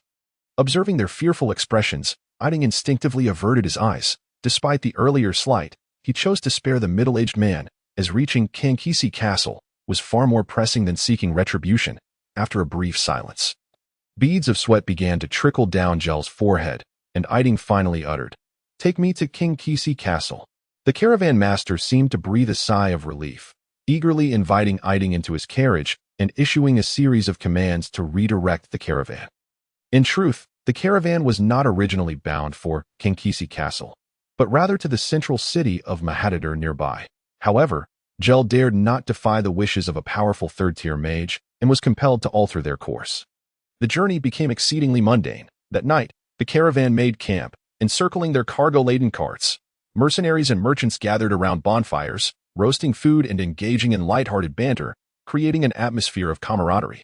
Gel conversed quietly with his steward, casting wary glances toward Aitin's carriage. The rumors about mages being eccentric proved accurate. Aitin had spent half a day with the caravan, speaking no more than 3 sentences, often preferring to rest within the confines of his carriage. The nameless mercenaries stationed outside whispered amongst themselves about the sudden change in the caravan's route, their irritation palpable, despite Gel's attempts to placate them with silver coins that eye in the minds of many mercenaries. Powerful mages were typically depicted as elderly figures with flowing white hair, certainly not someone so youthful. Just a mere brat who hasn't even sprouted a full beard. I wonder what there is to fear, scoffed a burly mercenary wielding a sword, prompting uproarious laughter from his companions. Most of the mercenaries felt disgruntled at having to bow and scrape before this so-called mage. In their world, respect was reserved for the strong, with a sharp crack. A resounding slap sent the mercenary, who had just begun to speak, hurtling through the air, landing heavily upon the ground, a deep imprint of a hand left upon his face. The mercenary captain, his countenance ashen, rendered the smiles on the faces of those present to stone. They understood that their usually composed leader was indeed furious, and they promptly fell silent. Let me remind you once more. Control your tongues, he bellowed. Those who wish for death may do it themselves. While I am still alive, I can dig a grave for you. The captain's fierce visage was marred by a flicker of fear as he grasped the man by his leather armor, hoisting him from the ground and spitting in his face. Do not bring calamity upon your brothers. The mercenary, rising from the earth, wiped the blood from the corner of his mouth, his expression defiant. Captain, is that renowned sorcerer truly so formidable? Dare utter another word, and I shall slap you dead, the captain growled, shooting him a menacing glare. The menacing mercenary, feeling the weight of the captain's gaze, shrank back, lowering his head in defeat. The captain furrowed his brow, hesitating for a moment before finally speaking in a subdued tone. Indeed, he is extraordinarily powerful. Did you not notice the 3 silver lines emblazoned upon his chest? Even the illustrious Viscount Mahader must yield to him. What? Gasps of astonishment filled the air. Before the echoes could fade into the night, the ground trembled as if 1,000 horses were galloping. The mercenary leader's rugged face betrayed his fear. Enemy attack. A piercing cry shattered the stillness of the night. Panic instantly engulfed the camp. This was merely a small merchant convoy, and the mercenaries were few in number. Utterly incapable of withstanding a large-scale assault, the mercenaries sprang into defensive readiness. Having long lived on the brink of death, they understood the necessity of shaking off their terror and arming themselves to protect the merchants. The merchants, however, lacking the fortitude of the mercenaries, were frozen in fear, their faces a mask of terror. One servant, unable to bear the dreadful atmosphere, let out a piercing scream, and the dread spread among all. As if a monstrous maw had appeared in the night, intent on devouring the entire convoy. Gear watched the panicking crowd, his mind a blank. He was but a humble merchant, and this convoy represented all his efforts. Even if he managed to preserve his life, losing this convoy would leave him with nothing. The mercenary captain was directing the defense, and several of the convoy's guards joined the fray, should the line be breached. Their fate would be sealed. Lead, the only archer among the mercenaries, possessed remarkable vision, capable of discerning objects clearly even hundreds of meters away during the day. He had taken on the role of lookout for the convoy, and it was he who first perceived the presence of the sorcerer. He deftly climbed atop a wagon, scanning the distance. Despite the night obscuring his view, he could still make out shapes 100 meters away with the aid of the faint moonlight. My God, he gasped as he spotted clusters of sinister green flames hovering in the air. Fear etched upon his face. Ordinary bandits would never possess such a sight. Suddenly, he recalled the recent rumors regarding half-orcs. It is half-orcs, hundreds of them. The archer's voice rang out, laced with dread and unease. Where could half-orcs come from? That is impossible. Gear's eyes widened with terror, nearly collapsing to the ground as he roared in fury. How could there possibly be half-orcs here? Lead, can you see clearly? The mercenary leader asked, brow furrowing as he secretly hoped the archer had misjudged. Yet, Lead's words shattered his delusions. I see them clearly, half-orcs. They are coming toward us. Why must the heavens subject me to such horrors? The archer shrieked in terror as the owners of those emerald eyes emerged before him. Half-orcs unlike any he had seen before, clad in dark hues. God, please save us. Gear, overwhelmed by fear, closed his eyes and clasped his hands before his chest, fervently praying for divine intervention to rescue their lives. What a fool! The mercenary leader seized Gear by the collar, lifting him partially off the ground. Do you truly believe a deity would come to save a charlatan like you? He flung Gear back to the earth, urging, "Go summon the sorcerer, or we shall all perish here." Yes, yes, how could I have forgotten that? Gear, spurred by the leader's words, suddenly recalled the powerful sorcerer within their midst. Chapter 28. The sorcerer's doubt with the mercenary captain's reminder. Gear hurried to the wagon where the novice sorcerer rested. Pleading in a low, respectful tone, "Noble and powerful sorcerer, terrifying half-orcs are about to attack our convoy. I beseech you to intervene and save our humble lives." Moments passed, and as urgency mounted, the wagon remained eerily silent. Its occupant seemingly oblivious to Gear's humble entreaty. With sweat beading on his brow, Gear bowed low, his face contorted with anxiety. "Sorcerer, please, I implore you to save our meager lives." His plea echoed again, yet still met with chilling silence. The young sorcerer within the wagon remained as unyielding as stone, indifferent to Gear's desperation. Dare I think he is an impostor, having escaped amidst the chaos? A dreadful thought surged through Gear's mind. This young and powerful novice sorcerer might just be a mere impostor cloaked in a robe. There could be no greater misfortune, especially at such a life-and-death moment. No, I must pull back this curtain and see if he remains. Resolutely, Gear took a deep breath, silently convincing himself of the necessity of this action. He slowly reached to draw the curtain aside, eager to uncover the truth, yet just as his hand hovered near the dusty curtain, he hesitated. As he gathered his resolve once more, unexpectedly, the curtain was pulled back abruptly, and the young novice sorcerer stepped down calmly from the wagon.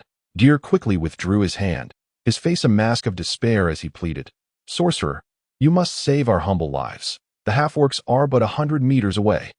Aitin glanced at the outstretched arm of its owner with dissatisfaction. Snorting softly, "What is the cause for such panic?" He raised his staff, casting a spell into the darkness, and a brilliant sphere of light floated above the wagon, illuminating everything around them as if it were day. The mercenary captain, stationed at the perimeter, noted the magic and could not help but express his astonishment. Relief washing over his features, he understood they were saved, with the arrival of a novice sorcerer. The tide of battle had shifted in their favor that a powerful novice sorcerer could easily dispatch this wretched horde of half-orcs. "Thank you, my lord, thank you." Gear trailed closely behind Aitin, like a mindless fool, repeatedly uttering his gratitude. "Silence," Aitin coldly retorted. The impending assault of the half-orcs further darkened his already foul mood, and Gear's incessant murmuring only served to irritate him. Aitin strode toward the outer defenses, drawing awe and admiration from those he passed, all of which he ignored. The mercenary captain was the first to notice Aitin's arrival, quickly approaching to bow and report, "Noble and powerful sorcerer, a horde of half-orcs approaches. But they appear somewhat peculiar. What is this dreadful sensation?"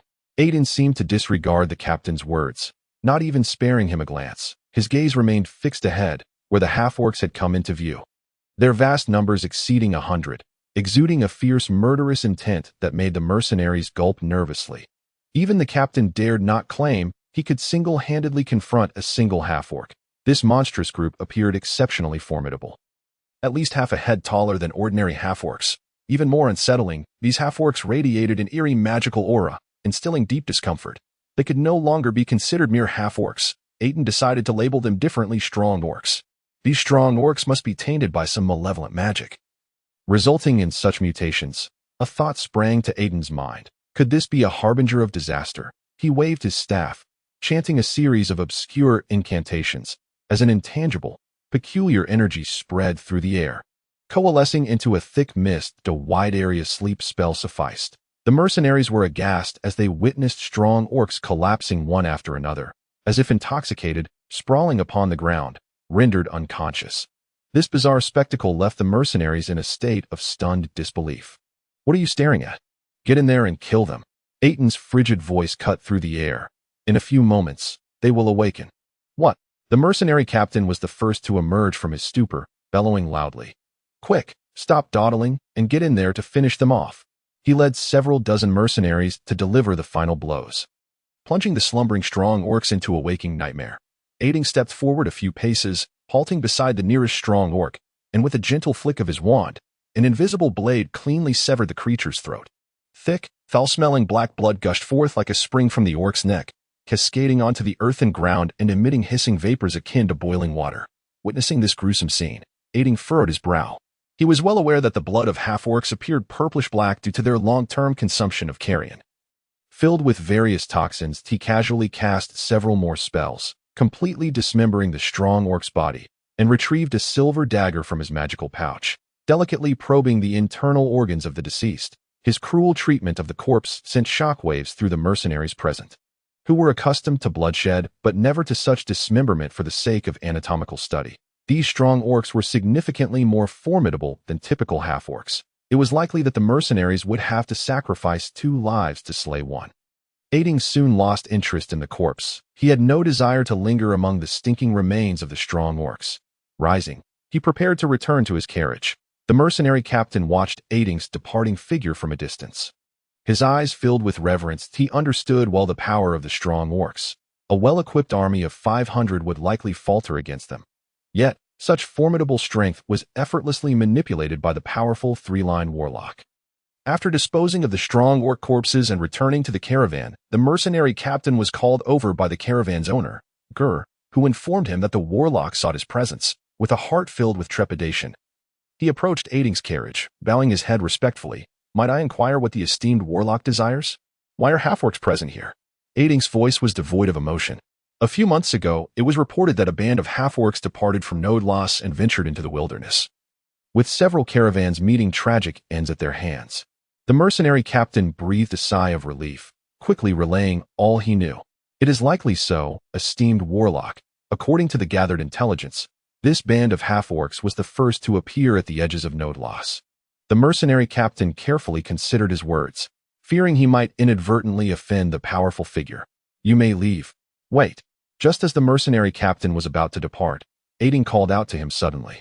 "Esteemed warlock, is there anything else you require?"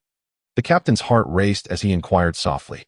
"Have someone escort me to Kinx's fort," Aitin replied calmly, as the caravan's pace was intolerably slow for him. "Yes, my lord. I shall make arrangements immediately." The mercenary captain bowed and withdrew with awe. The carriage, freed from its levitation spell, shot forth like an arrow, vanishing into the depths of the night. 2 days later, outside the walls of Kinx's fort, a figure clad in a black robe, his features obscured, stood quietly at the towering walls of Kinx's fort, his violet eyes betraying a hint of astonishment as he sensed the overwhelming magical power emanating from the other side of the wall. Chapter 29. Noble Warlock. When the carriage arrived at the gates of Kinx's fort, it was already midday, the sun hanging high in the sky, casting golden rays upon the cobbled streets. The climatic differences between north and south left Aitin feeling somewhat uneasy. He had replaced one of his robes with a standard noble attire, draping a pristine cloak edged in gold and donning a hood to shield himself from the sunlight. Upon entering the grand gate and turning right, he encountered a straight stone-paved street, its smooth gray surface bearing the faint marks of time. Kinx's fort was an ancient city, over a century old, characterized by its endless line of inns flanking both sides of the street. The influx of mercenaries entering and leaving Kinx's fort was substantial. Primarily due to its status as the only city near the Pex Forest, Aitin had never visited Kinx's fort before and felt a surge of curiosity about its surroundings, known as the Grave of Mercenaries. The Pex Forest was rich in medicinal herbs, and the rare, luxurious pelts of ferocious beasts were highly coveted by the nobility, drawing many mercenaries eager for fortune. This city was not lacking in tales of mercenaries who had struck it rich in the Pex Forest. The streets were alive with vendors calling out, yet the throngs of travelers rarely paused to inspect the wares. Most of these travelers were mercenaries clad in tattered armor, their meager gold spent on the company of courtesans, impoverished. They sought wealth in the Pex Forest, perhaps courting death instead. A restless atmosphere pervaded every corner of the city, with burly mercenaries visible everywhere. However, as Aitin turned the corner of a street, an unusual scene caught his eye. A brawny mercenary was exerting his surplus energy upon a heavily made-up courtesan in a narrow alleyway. Aitin couldn't help but admire the raw vigor of this place. The mercenary, noticing Aitin's gaze, shot him a fierce look, as if warning him not to disturb his business. The courtesan beneath him cast a seductive glance at Aitin, seemingly attempting to entice the young noble. However, Aitin dismissed it entirely, strolling past the alleyway towards the mercenary guild located 2 streets away. Just as he rounded the corner, he was met with an exasperating voice. The burly mercenary had just delivered a sharp slap to the courtesan's rear, cursing, "You really think a noble would be interested in a wretch like you? Better off dreaming." After traversing 2 streets, a corner of the mercenary guild came into view. Although Aitin sensed a 3-line warlock hidden somewhere within the city, his unfamiliarity with the place meant he might spend weeks without locating the individual if they wished to remain unseen. However, the widely dispersed and well-informed mercenaries might know the whereabouts of the elusive figure. To Aitin's surprise, the mercenary guild appeared quite dilapidated. He observed a broken window at the front, swaying precariously in midair and rattling ominously. Several planks from the outer wall had peeled away, exposing the earthen blocks beneath. Had it not been for the raucous laughter echoing from within, one would hardly suspect such a shabby place could serve as a guild. Aitin circumvented the wall and entered, discovering a crooked sign hanging beside 2 weathered doors, with the words Mercenary Guild etched in large letters, though now blurred by the passage of time. Frowning at the sight, he was thoroughly taken aback. Merely standing outside the guild's entrance, Aitin could already detect a pungent mix of alcohol and other strange odors. After a moment's hesitation, he resolved to step inside. The interior was even more unexpected. The mercenary guild had transformed into a tavern, with the proprietor now serving as a bartender. Although the absurdity of the scene was laughable, it unfolded before his very eyes. Upon entering the tavern, the bartender immediately took note of Aitin, for his distinctive noble attire drew attention. Approaching the counter, he did not intend to sit on one of the dark, round wooden stools, but instead gazed calmly at the bartender. The elderly bartender instinctively lowered his head to evade Aitin's piercing gaze. Past experiences had taught him that this individual emanated a dangerous aura. "Are you here to drink or to accept a task?" the bartender inquired succinctly, casting a sidelong glance at the task board on the right wall, indicating that if Aitin sought a job, he should pursue it himself. "Neither," Aitin replied evenly. "Then are you here to cause trouble?" A glimmer of wariness flashed in the bartender's eyes. He could not decipher Aitin's intentions and could only tread carefully around this overly imposing young noble. Hearing the bartender's words, the mercenaries within the guild erupted into raucous laughter, their boisterous mirth echoing far and wide. Soon, the laughter subsided, and all eyes turned to the young noble, only to find him still expressionless, unperturbed amidst the commotion. "I am here to find someone," Aitin stated calmly, prompting another round of loud, cheerful laughter to fill the guild. "We have no one here that you seek," the bartender replied flatly. Hoping the noble would take his leave without causing further complications, Aitin calmly lifted his cloak, revealing his wand before the startled eyes of the assembly, and lightly shook it towards the table where the mercenary who had first laughed was seated. With a resounding bang, the table exploded, splintered wood flying in all directions, and the 4 seated around it were hurled away by the force. "Warlock." The mercenaries' smiles froze in an instant, their eyes wide with terror. Realizing that this young noble was a powerful warlock, and they had just mocked him, a chilling dread spread through their spines. "Now, shut your mouths. Whoever dares to speak shall meet immediate demise," Aitin spoke calmly. "As if taking a life were the most mundane act in the world, I can sense a formidable 3rd-tier warlock resides within this city. Should anyone know his whereabouts, I would offer a reward of 10 gold coins." Aitin paused slightly, his entire being emanating an overwhelming aura of magical power as he added, "However, if anyone dares to deceive me, they shall meet the same fate as that wooden table. Now, tell me, who possesses this knowledge?" Aitin's tranquil gaze swept over the mercenaries surrounding him. The mercenaries dared not even breathe. Their minds were consumed solely by the glimmering prospect of 10 gold coins, a temptation great enough to sustain them for several months. Unfortunately, none possessed the audacity to deceive a powerful warlock. Unless they were courting death. "Does no one know?" Aitin inquired, a hint of disappointment in his tone that if he could procure silver moon flowers from a 3rd-tier warlock, he would have no need to brave the dangers of the Peck's forest. "I know," a timid voice piped up from a corner, belonging to a young, slender mercenary who appeared utterly terrified of Aitin. "I hope you do not deceive me," Aitin replied, his words laced with significance. Faced with the skepticism of this young warlock, the slender mercenary stubbornly asserted, "Grandfather Kimpera is a powerful warlock." "Very well. I hope your words hold truth. Lead the way, boy, and do not waste my time," Aitin said coldly, tossing a gold coin onto the barmaid's table before calmly exiting the mercenary guild, with the young mercenary following in the envious gazes of onlookers. Chapter 30. The Holy Light Night. Within the slums, dilapidated and diminutive houses constructed from shattered stones and thick, red earth were strewn about. The air was thick with a musty odor, as the dense arrangement of wooden shanties prevented sunlight from penetrating the gaps. Most corners were shrouded in darkness and dampness, and the improper disposal of waste only exacerbated the foul stench. The slender mercenary walked slowly ahead, guiding Aitin through the narrow, shadowy alleyways, where an unshakable stench pervaded the air. Are you certain that the third-tier warlock Kemperor resides in such a wretched place? Aitin, clad in luxurious noble attire, appeared utterly out of place. The nearby commoners, upon seeing him, filled their eyes with fear and hurriedly lowered their heads. The deeper they ventured into the slums, the more oppressive and chilling the atmosphere became.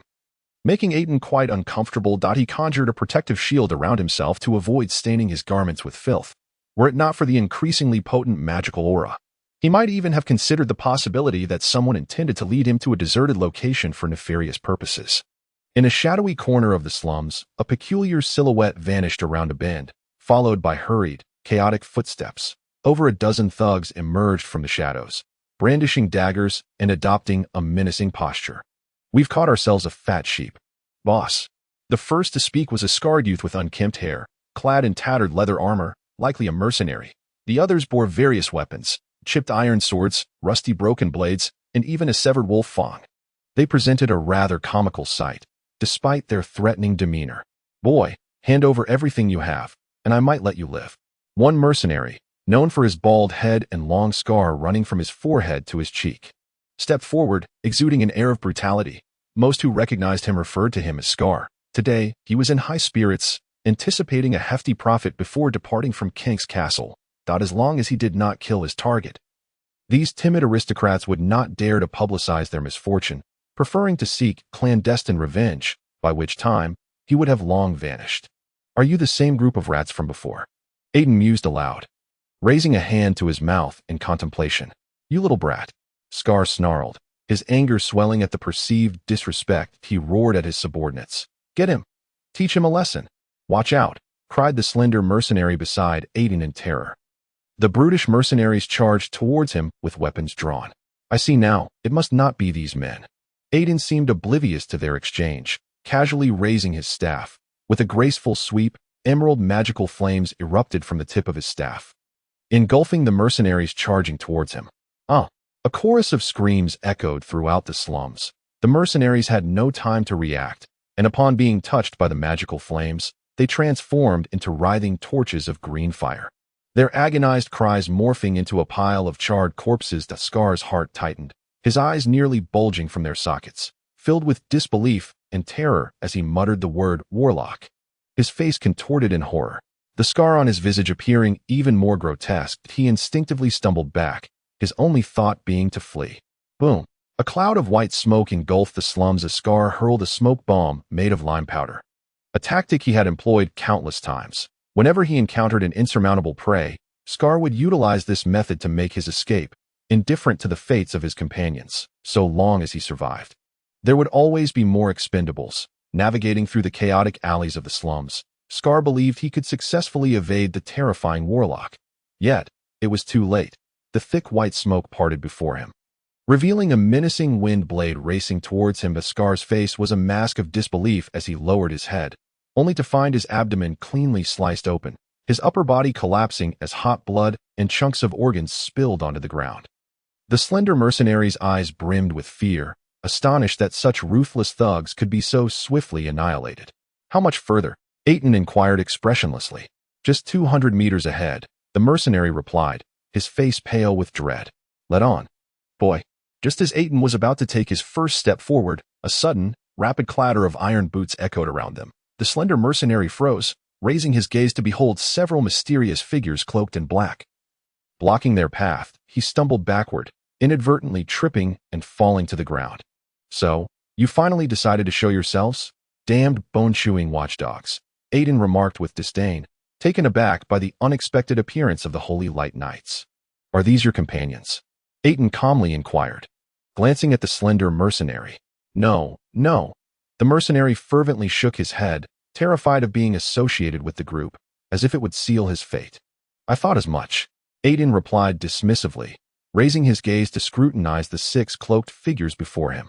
The leader, surveying the corpses strewn about, seethed with rage, his voice hoarse and deep as he bellowed. Why did you kill these people, you evil heretic? The others unveiled their cloaks, revealing exquisite armor adorned with a cross emblem. They drew their swords, pointing them at Aitin, slowly encircling him, ready to pounce at the slightest movement. The slender mercenary's expression was one of disbelief. He had never witnessed such finely crafted armor, each joint meticulously designed without a hint of gap. Even the Baron of Kink's Castle would likely not possess such a treasure. "Commoners, clear the area, lest you be caught in the crossfire," a voice, unmistakably feminine, commanded, directing a glance at the slender mercenary. Whether this was out of benevolence or disdain for his presence remained unclear. Chapter 31. The Holy Light Knight. Upon hearing this, the slender mercenary hurriedly concealed himself in a nearby shadowy corner. Bracing for the impending clash, if these formidable knights were to slay the warlock, they would surely eliminate him as well. Yet, if he chose to flee, the warlock would undoubtedly pursue him without hesitation. As the young mercenary grappled with his conflicting thoughts, a cold voice pierced the air. What a rare guest, the Holy Light Knights. Aitin's lips curled into a sneer. He held no regard for the Holy Light Church, which extracted power from the bones of the deceased while feigning moral superiority in the realm of the Forsaken. Within the domain of the Holy Light Church, they viewed the power of warlocks as heresy, burning one alive on the pyre each year. "You have crossed the line, heretic. The light of God shines upon us. Heretics must be exterminated," the 6 Holy Light Knights shouted in unison, raising their swords. "Indeed. A pack of religious zealots. God has forsaken this world, abandoned you rabid dogs. How do you expect to bask in the light of God when you are steeped in the bones of the dead?" Aitin shook his head in exasperation at the fanatics. He unsheathed his staff, a cruel smile gracing his features. "Are you prepared to embrace death, you rabid dogs? Due to the atrocities committed by the Holy Light Church against the warlocks in the south, the realm of sorcerers led by Phaeus has implemented corresponding measures against the rampaging zealots. Upon discovering any of these zealots or missionary priests, they are permitted to strike them down. The northern continent is decidedly unwelcoming to these followers of the Holy Light and their clerics proselytizing." "Silence, heretic!" The Grand Knight of the Holy Light roared fiercely, brandishing his long sword as he charged toward Aitin. "Accept divine retribution." A Holy Light Knight raised his gleaming, cold iron cross sword and launched a powerful strike aimed at Aitin's head. Swinging the sword with utmost speed, the blade slicing through the air toward his slender neck, Aitin merely flicked his staff lightly, effortlessly deflecting the attack. As the other 5 knights attacked, their 5 cross swords struck against Aitin's outer shield, and each Holy Light Knight felt as though they had struck an iron plate, coming to an abrupt halt mid-air. Then, they were violently thrust backward by a powerful force, crashing against a low wall and tumbling to the ground. While Aitin easily sent them flying, he did not dare to underestimate them. Each individual here possessed the prowess of a knight, and had that ambush been executed against an ordinary first-line apprentice, they likely would have been instantaneously slain. The shield surrounding Aitin dimmed considerably from absorbing the force of their assault. "Heretic, die!" A cross sword suddenly thrust from an awkward angle behind, penetrating the sturdy magical shield. Just as the knight wielding it believed victory was at hand, the sword halted mere inches from Aitin's back. At that moment, everything had already concluded. Aitin had simultaneously executed a deft turn and a masterful magical counterattack. As the Holy Light Knight attempted to retreat, Aitin's staff precisely pointed at the unarmored head, and the knight's final sight was of a swirling emerald flame engulfing him. The magical fire spread rapidly across his cloak, transforming him into a burning torch as he frantically rolled on the ground, desperately trying to extinguish the magical flames. Cut! A knight lunged forward with his sword, followed closely by the others, launching a coordinated assault against Aitin. Unlike the Holy Light Knights, who could unleash knight-like strength in an instant, these knights were significantly weaker, their abilities mostly falling within the range of aspiring knights. Otherwise, the 6-person siege would not have been so easily endured by Aitin. Aitin gracefully leapt back, evading the assault with a gentle push of his toes, as a pillar of fire erupted from the ground where he had stood, engulfing the knight who had charged, singeing away most of his cloak and revealing a handsome face contorted in rage. The protective armor blessed by the Holy Light shielded him from the flame's searing heat. Otherwise, he would have lost skin even if he survived. The Grand Knight of the Holy Light realized that this powerful 3-line warlock was not akin to the feeble apprentices they had previously dispatched. Within mere moments of confrontation, 2 of their comrades had already sustained severe injuries. One of the Holy Light Knights cleaved through the pillar of fire and frantically charged at Aitin, the power of the Holy Light coalescing around him. bolstering his strength to that of a knight.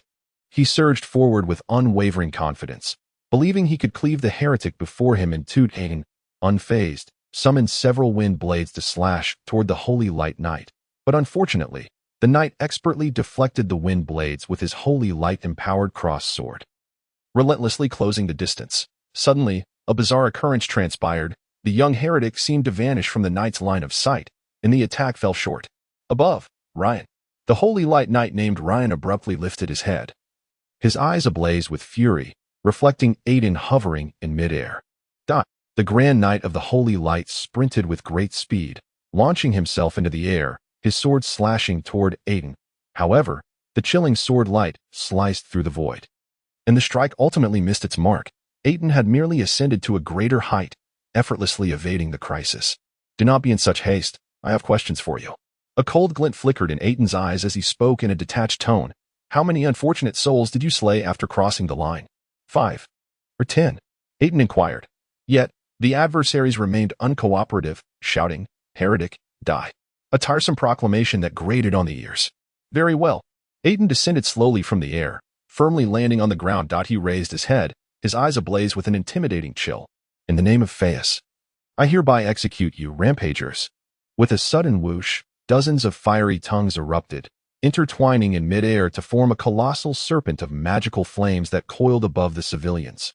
Nearby, withered kindling ignited, transforming the vicinity into an inferno. As the young three-line warlock stood calmly amidst the flames, wielding his staff, everyone gazed in awe at the terrifying spell that unfolded like a nightmare. "Hold nothing back, strike him down." The Grand Knight of the Holy Light, if not for his steadfast conviction, might have been paralyzed by the dread of this horrifying nightmare. He promptly issued the order to attack, hoping to eliminate Aitin before his spell could culminate. For magical forces would dissipate upon the caster's demise. 6 Holy Light Knights, empowered with knightly strength, charged like a blade, piercing the fiery expanse, aimed at Aitin's position. Chapter 32, Kilia Warlock. "You think you can kill me so easily?" Aitin scoffed coldly. He swung his staff, and the magical flame serpent, under his command, swiftly lunged at the 6 knights, instantly disrupting their assault formation. The serpent, composed entirely of flames, ignited anything it touched. The Holy Light Knights had no choice but to evade the massive creature's advance.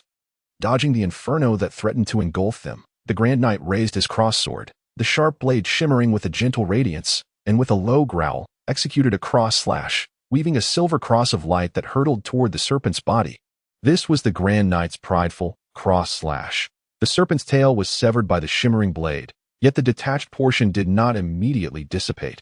Instead, it rapidly regenerated amidst the flames. Aitin's expression shifted to one of surprise as he marveled at the knight's ability to sever his spell.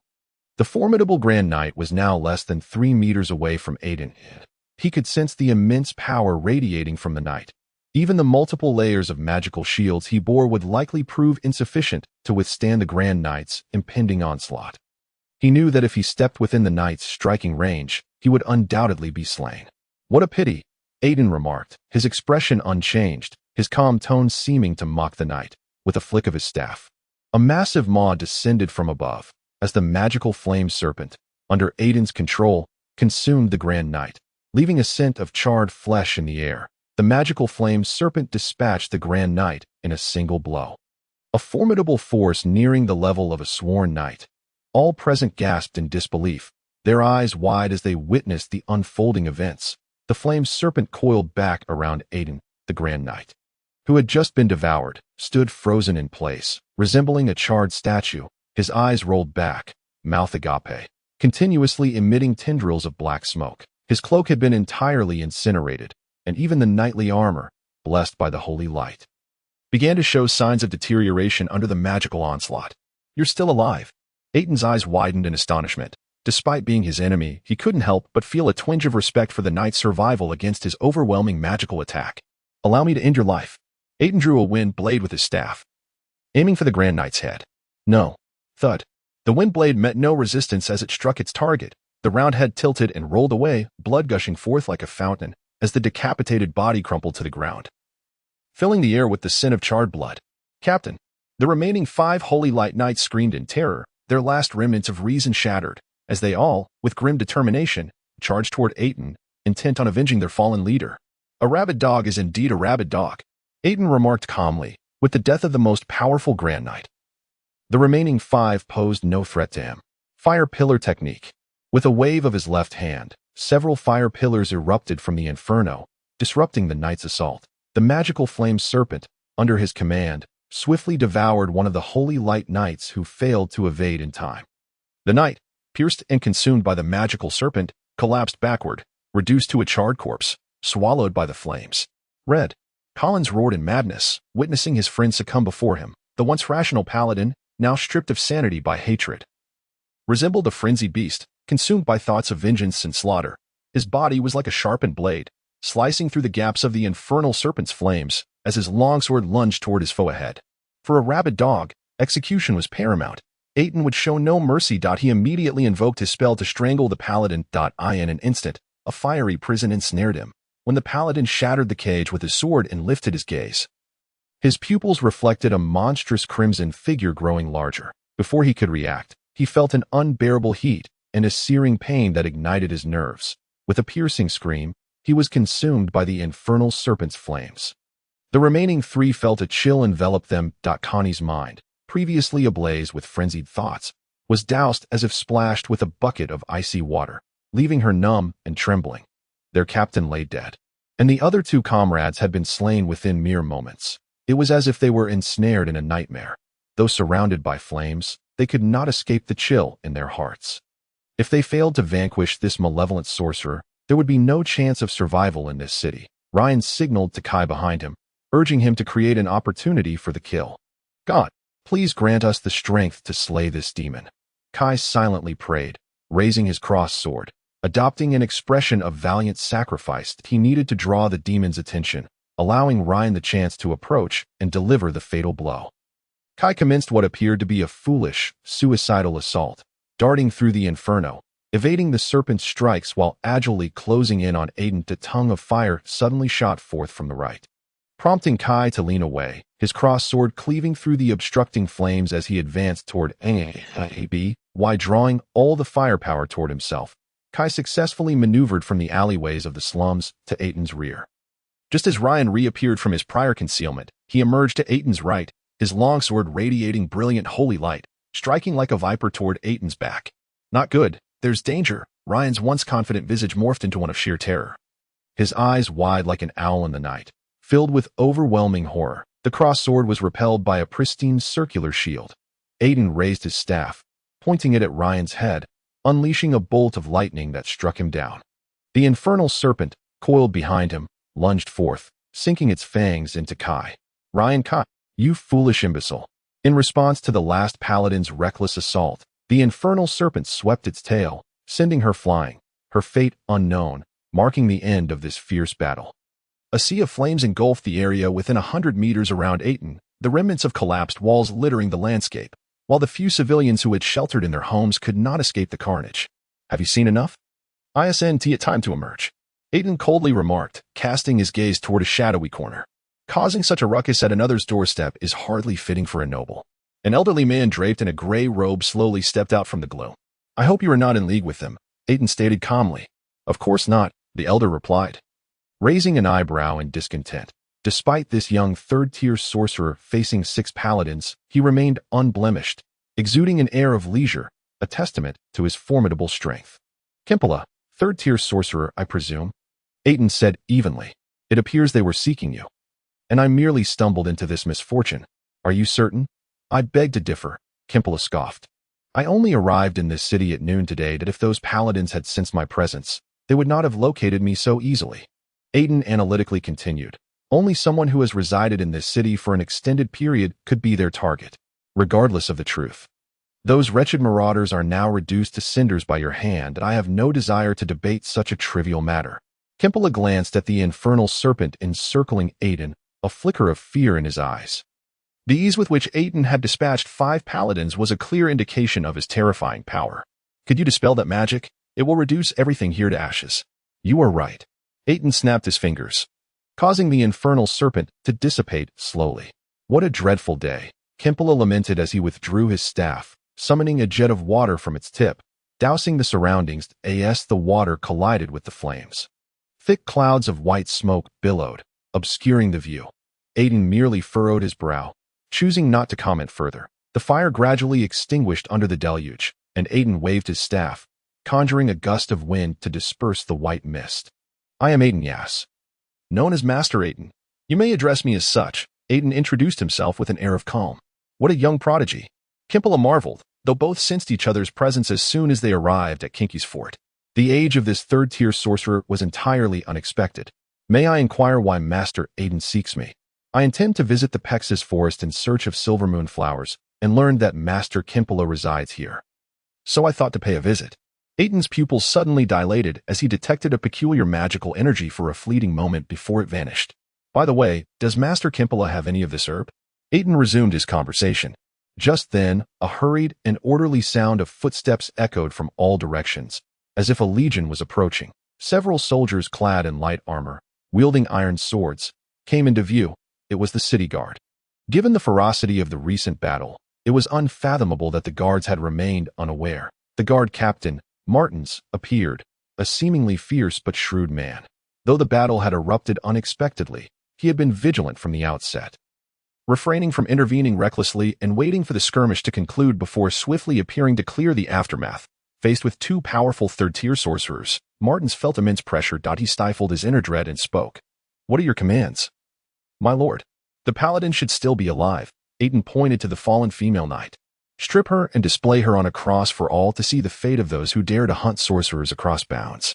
Hang the other corpses alongside her. Once I have resolved my matters, I shall personally pay a visit to the Baron. Yes, my lord, I shall convey your message to the Baron, Martins replied, bowing his head in respect. He then ordered, quickly, take her away, and follow the sorcerer's orders. We shall take our leave for now. Martins inclined his head, and, after a moment, departed with the paladin's body. This is not a place for conversation. Follow me. Kilia surveyed the wreckage around them, and spoke calmly. Aitin followed Kilia down a shadowy alley, navigating through a narrow house that could only accommodate a single person. This dwelling was nestled in a highly concealed corner of the slums, surrounded by low buildings that obscured it entirely. If one were to search meticulously in this labyrinthine slum, discovering its existence would be nigh impossible.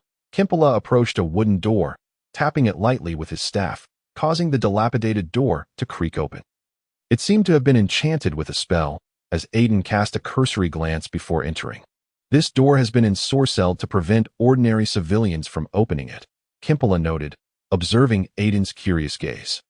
He lit the oil lamp on the wall and explained calmly. Though this is a slum, one can still find vermin that would trespass to pilfer from others. Aitin nodded in understanding, given Kilia's choice to reside in such a place. It was clear he wished to keep his secrets hidden. You seek silvermoon flowers. Kilia arched an eyebrow in curiosity.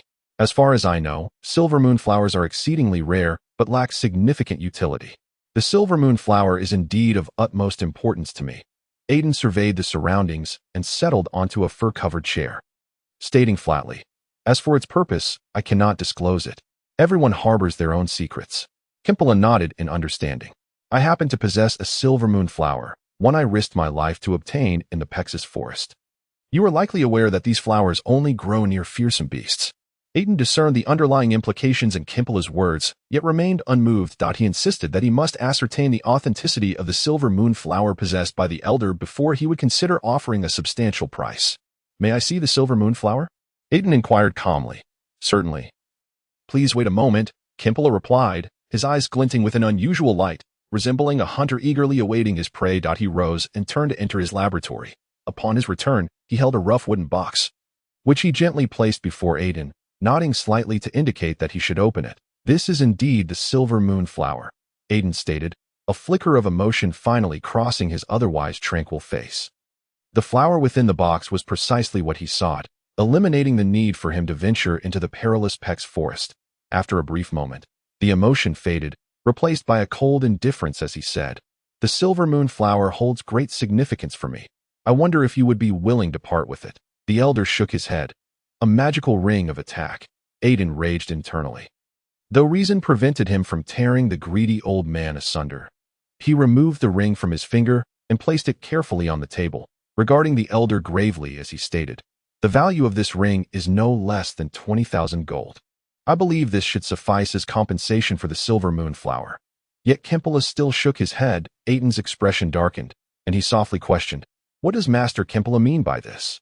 Chapter 34, Kimpala's Request, Young Third-Tier Mage. Please do not be agitated. Kimpala smiled. I merely wish to ask a favor of you.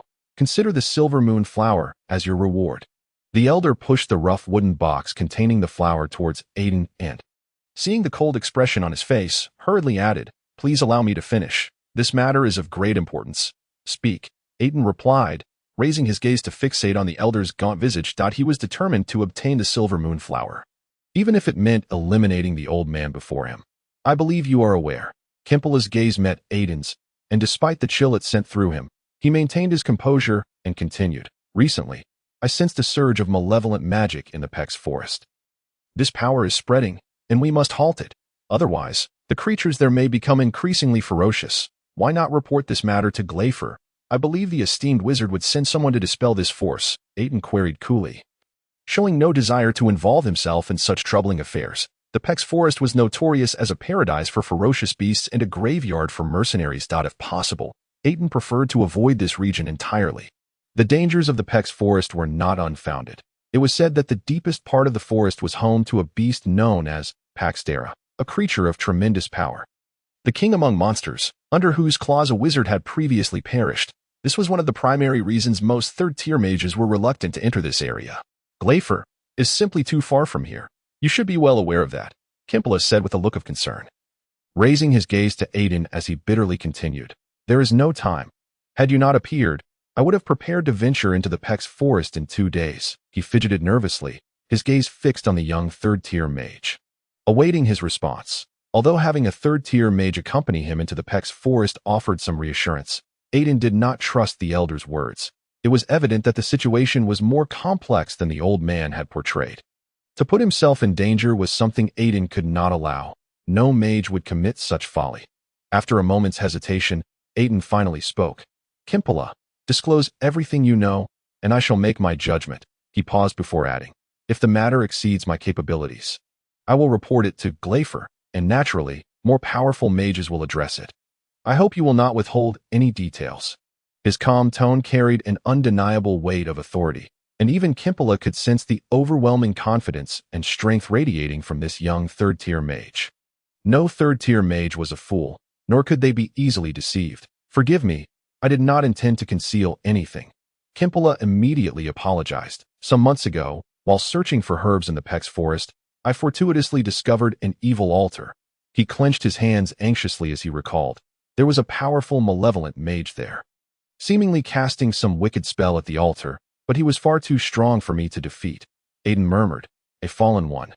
This is indeed troublesome." "A fallen one." Kimpala's eyes gleamed with a similar light, and he turned his gaze to Aitin, assuring him, "It is Khazar Ramshadow.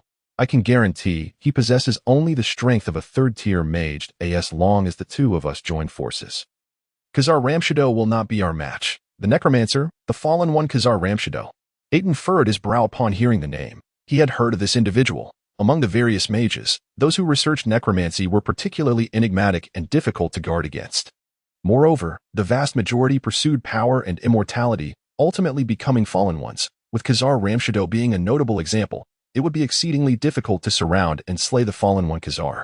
We would need at least 5 third-tier mages or a true word mage to eliminate a third-tier fallen one on the spot.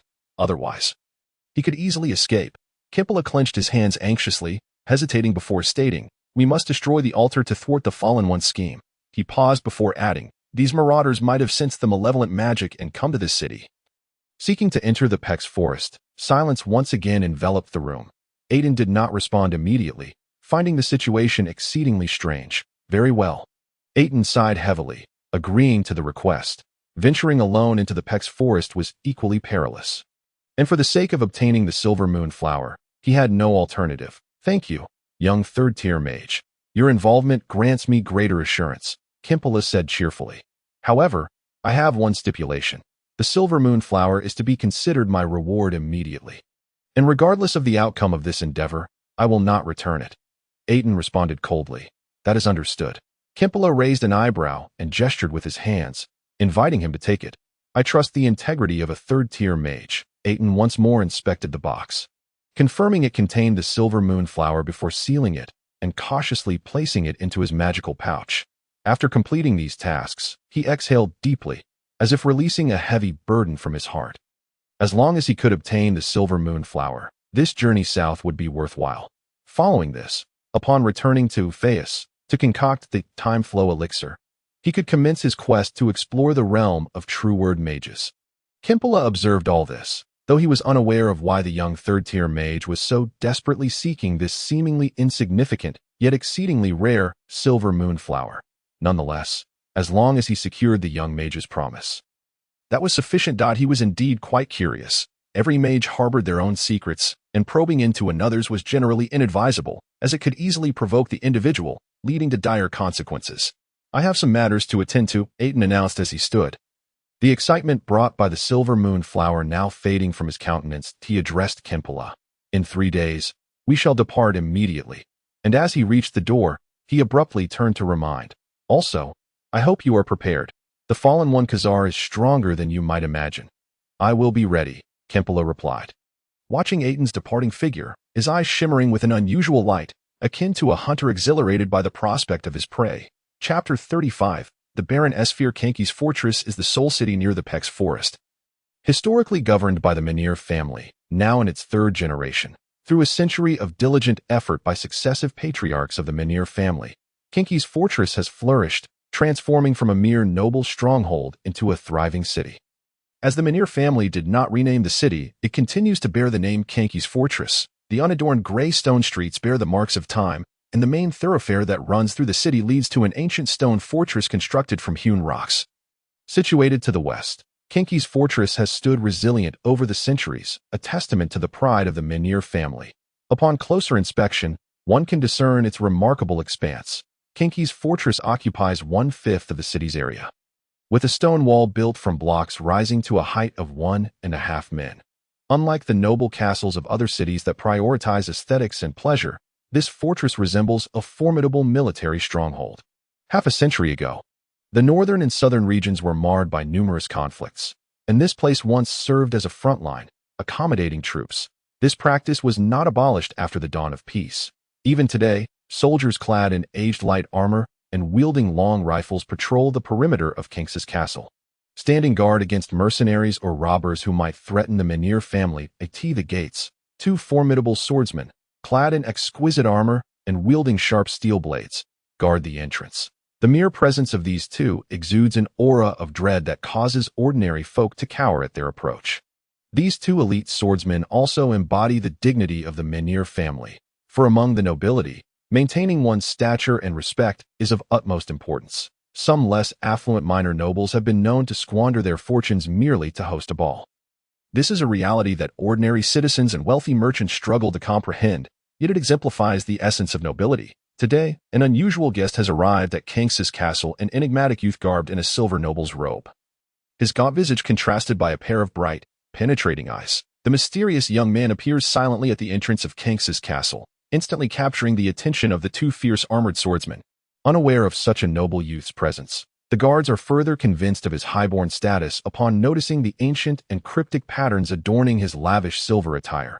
Only a noble would possess such an aura. A thought that simultaneously crosses both their minds. When he boldly requests an audience with Baron Menhir, his tone is calm and steady, lacking even a hint of deference. The 2 guards furrow their brows at his audacity. Yet out of respect for his noble identity, they dare not act out, merely nodding in acquiescence as they prepare to report this matter. However, the timely arrival of Captain Martins of the guard brings an immediate sense of relief to the 2 sentinels. Martins appears with remarkable precision, emerging just as the youth makes his request to see Baron Menhir, as if he had been waiting for him. "My lord sorcerer, this way please. The Baron has been expecting you for quite some time," Martins says with a respectful bow, subtly gesturing for the guards to lower their heads. "My time is limited," the youth, Aitin, states calmly. Martins immediately straightens up and extends a hand in invitation. Aitin walks in with poise, and the 2 soon vanish from the entrance. Shortly after their departure, the 2 guards slump to the ground, exhaling in relief, their gazes locking in mutual apprehension. They had not anticipated that this noble youth would be a powerful sorcerer. Baron Minir suffers from the common affliction of most nobles, excessive corpulence, making it hard to reconcile that he was once a sharply defined and stern commander of the Fierce Tiger Brigade 2 decades prior. The passage of peaceful years has dulled his edges and taken away his robust physique, rendering him indistinguishable from any ordinary baron. Agitated, he paces back and forth in the hall. Having just learned from Captain Martins that a young and powerful third-tier sorcerer has arrived at Kinx's castle and has clashed with the so-called reckless light knights in the slums, resulting in widespread devastation and countless casualties among the impoverished. 4 of the 5 formidable light knights have been reduced to charred remains by the wrath of the third-tier sorcerer, while one has been stripped and nailed to a framework outside the city gates as a public spectacle. Damn those light knights. Baron Minir seethes inwardly.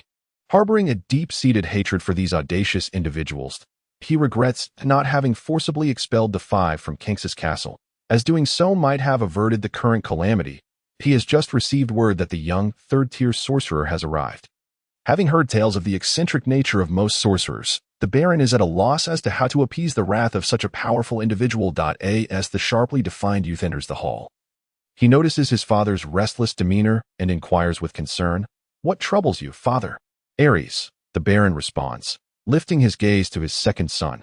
Although born of a concubine, the boy has inherited the Baron's composed demeanor and sharp features. Reminding him of his own youth, he speaks gently, "A formidable third-tier sorcerer has arrived at Kinx's castle. You must show him the utmost respect upon meeting him. Do you understand?" "I understand." Ares nods, though he is not entirely clear on the significance of a third-tier sorcerer. He perceives the gravity of the situation from his father's anxious expression. Even in the presence of a viscount, his father has never exhibited such fear. "But father," Ares seems poised to express something but abruptly halts, a hesitant look crossing his face. "But what?" After a long moment of indecision, he voices his concern. "My elder brother seems oblivious to the situation. I fear he may inadvertently provoke the Lord Sorcerer." The Baron feels a sense of helplessness regarding his eldest son. Corrido, perhaps spoiled by his mother since childhood, he has grown into a frivolous young man who only knows how to stir trouble. Although the Baron is vexed by Corrido's foolishness, he requires a legitimate heir. Ares, in many ways, is more suited to inherit the title than Corrido, but allowing a bastard to inherit would diminish the prestige of the Minir family and render them the laughingstock of the nobility, a fate the Baron cannot abide. The Baron rubs his forehead and quietly inquires, "Where is your brother?" "He seems to have left early this morning and has yet to return." Ares replies softly. He harbors no fondness for the so-called rightful heir of the Minir family, as his mother, born of a concubine, was executed shortly after his birth, leaving Ares to be raised by other servants. Clever and astute, he has sought to win his father's favor from a young age, thus securing his current position as the Baron's illegitimate son, rather than living the life of a lowly servant. However, his so-called elder brother has never ceased to mock him, simply because his mother was a noblewoman while Ares's was deemed a lowly slave. "Well, as long as he doesn't cause me any trouble, I suppose it will suffice." The Baron concedes with a shake of his head. He settles into a chair, lifts a cup of red tea, inhales the rich aroma, and takes a sip. "My brother shall not tarnish the reputation of the Minir family," Ares echoes. While he speaks thus, a cold glint flickers in his eyes. He has never held any affection for the foolish swine that is Corrido. Ares secretly wishes for Corrido to anger the powerful sorcerer, only to be dispatched like a beast. At that moment, the entire family would belong to him, and even if there were dissenters, his father would not refuse such an exemplary son. Nor would he allow the Minir family to go without an heir. "If only your brother possessed even half of your wisdom, I would not need to worry about him," the Baron sighs, setting down his teacup as he gazes at his younger son. He cannot help but wonder why this child, born of a fleeting dalliance, exhibits more noble traits than those of pure blood. Just as the thought crosses his mind, Captain Martins rushes in from outside, his expression frantic as he approaches the Baron, whispering urgently, "My lord, the Lord Sorcerer has arrived. He is waiting outside. Quickly, please invite the Lord Sorcerer in," the Baron commands, but immediately corrects himself. "I shall go personally." He hastily rises to greet the powerful third-tier sorcerer. The common folk, the wealthy, and even the nobility all regard those who wield mysterious magical powers with great trepidation. It is difficult to fathom the fear that grips them. Should they offend a sorcerer, they might find themselves discovered by their servants the next day, lifeless in their beds. Exiting the hall, The Baron glances to his left and spots a nobleman clad in splendid attire. This calm, aloof, and enigmatic young man, could he truly be the powerful third-tier sorcerer that Martin spoke of? Stunned, he stands momentarily frozen. My lord. This is the esteemed third-tier sorcerer. Martin's whispers to dispel the Baron's hesitation. The Baron quickly regains his composure, striding forward with a practiced, noble smile, cheerful and welcoming, declaring, "Welcome, Lord Sorcerer. Your youth truly astonishes me." This is a sincere remark in the minds of many nobles. Powerful and mysterious sorcerers are typically depicted as elderly men with white hair and flowing robes, certainly not as a seemingly youthful lad. Had it not been for Martin's timely reminder, he might still believe the youth to be merely another young nobleman. Yet Aitin remains unfazed by the Baron's noble airs, silently surveying the slightly portly figure before him, who fits the stereotype of a hypocritical and corpulent noble. "Lord Sorcerer, please come in," the Baron urges. Beads of cold sweat forming on his brow as he contemplates the youth. It is said that sorcerers are all eccentric, and this sentiment proves to be undeniably accurate. Aitin steps into the hall and takes a seat upon a wooden chair, whereupon the maids promptly present him with a cup of rich red tea. The hall of Kinx's castle is unadorned and plain, with gray walls that lack embellishment. Along the sides of the hall stand suits of armor, some exquisitely crafted and ancient, others worn and battered, yet all meticulously preserved. These are the proud relics of generations past, the legacy of the Menhir family. "Baron Menhir, you must be aware of the purpose of my visit." Aitin spoke with a placid expression, his words calm and soothing yet imbued with an invisible pressure, reflecting his dissatisfaction and inquiry towards the Baron. "Is it regarding the Knights of the Holy Light, my lord?" The Baron cautiously pondered his choice of words, fearing that a misstep might provoke the formidable sorcerer before him.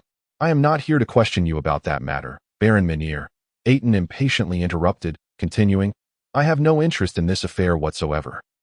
However, as a third-tier sorcerer, it is my obligation to inform you. Greyfer will not permit the reckless to hunt sorcerers within his domain, nor will he tolerate any family that harbors or colludes with such offenders. Should this be discovered, even if it involves a king, they shall be reduced to ashes under the wrath of the sorcerers." "My lord, Menhir has absolutely not harbored or colluded with the Holy Light Church," the Baron stammered.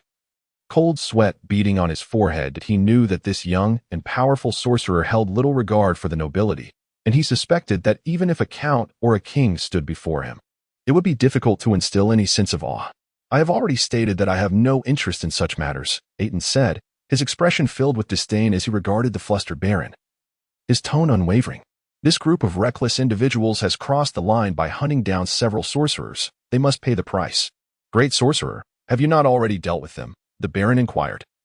Puzzled, he understood that the realm of Faust, home to the Holy Light Church, was fundamentally incompatible with sorcerers, yet he could hardly fathom that these accursed knights of the Holy Light would dare to assault such a powerful third-tier sorcerer. The Baron wished to cleave their skulls with a sharp sword to uncover the contents within. Aitin scoffed. "Do you truly believe that a mere handful of them could traverse the wasteland?" The wasteland? A perilous expanse, could not be successfully traversed even by an army of thousands. It would merely result in a few more corpses littering the area, let alone a mere 5 knights of the Holy Light. The Baron grasped the implication in Aitin's words and turned to his captain of the guard, Martin's, issuing a command. "Immediately seal off the entire city and search for any remaining knights of the Holy Light." Martins acknowledged the order and prepared to leave the parlor to execute the Baron's command, only to be halted by Aitin's raised hand. "There is no need for such measures. I am confident that the Knights of the Holy Light will not abandon their comrades." His tone was flat yet brimming with assurance. According to their doctrine, the Knights would never permit their companions to perish before their eyes. They would surely appear and ensnare all troublemakers. "Truly commendable, great sorcerer," the Baron concurred, gesturing for Martins to proceed. Suddenly, he remarked, "By the way, bring forth the spoils of the sorcerer." "Spoils?" Aitin inquired, lifting his gaze towards the Baron with curiosity. "My lord, have you forgotten?" The Baron smiled as he reminded him, "It is the armor worn by the Knights of the Holy Light. The armor of 4 of them has been utterly destroyed by your formidable magic, but the armor of that female knight remains unscathed. As per your request, I have ordered her garments to be stripped and nailed to a cross outside the city gate. This armor belongs to your spoils." Soon, 3 male servants meticulously polished the knight's armor before Aitin, Along with a sharp longsword point, one must admit that the equipment of the reckless was indeed lavish. This exquisite suit of knightly armor would require at least a year's worth of taxes from the Baroness' domain. I have never seen such finely crafted armor, if it is inconvenient for you to take it. I would gladly pay you 3,000 gold coins for it. The Baron ventured. He dared not seize the spoils of this young sorcerer, yet he surmised that the latter would not wish to carry such cumbersome armor. Selling it at a low price to a count or some other noble would surely yield a significant profit. I had almost forgotten about it. Aitin casually picked up the sharp and heavy iron sword. Placing it into his magical bag, the sight left the once cautious Baron in astonishment. The entire cumbersome armor was effortlessly stored within a small bag, shattering the Baron's hopes of profit in an instant. How astonishing! Great sorcerer, the Baron said, gently wiping the sweat from his brow as he offered flattery. Aitin paid no heed to the Baron's compliments, only smirking. It seems these individuals are indeed quite impatient. What? The Baron nearly choked on his tea as he took a sip, suddenly seized by a fit of coughing. Since the prey has taken the bait, I shall not delay any further. Aitin had already risen to his feet, leaving the Baron no time to react before he exited the hall, vanishing from sight. Regardless, with the departure of the sorcerer, the Baron exhaled a sigh of relief, his mood instantly lightening as he resumed his seat, taking a sip of tea. Moments after Aitin's departure, a seasoned soldier entered the hall, whispering urgent words into the Baron's ear. What did you say?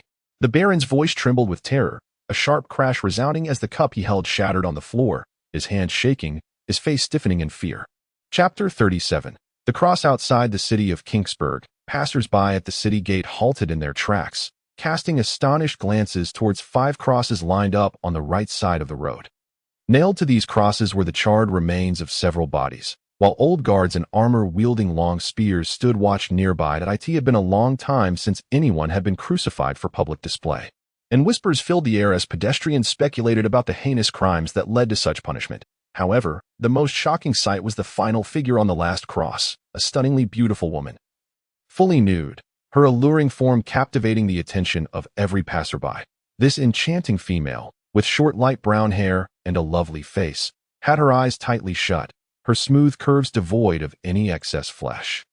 Her high, fair breasts quivered involuntarily in pain, rendering her the most beautiful dream of every commoner who laid eyes upon her. Yet, at this moment, this beautiful woman had her arms outstretched, brutally nailed to the wooden board with wooden spikes, while the soldiers showed no mercy, binding her entire body to the cross with ropes and nails. The scene resembled a fallen angel from hell, exuding a poignant beauty. The woman's mouth was gagged with a rope to prevent her from biting her tongue in despair. Her eyes remained closed, her naked body exposed to the leering gazes of the crowd, trembling in shame and provoking a forbidden desire within the onlookers. Indeed, this was a blatant act of seduction, inciting the restless hearts of the crowd. Unable to resist the urge to touch the exquisite body of the woman, the onlookers yearned to alleviate their inner turmoil, but their advances were swiftly intercepted by the guards.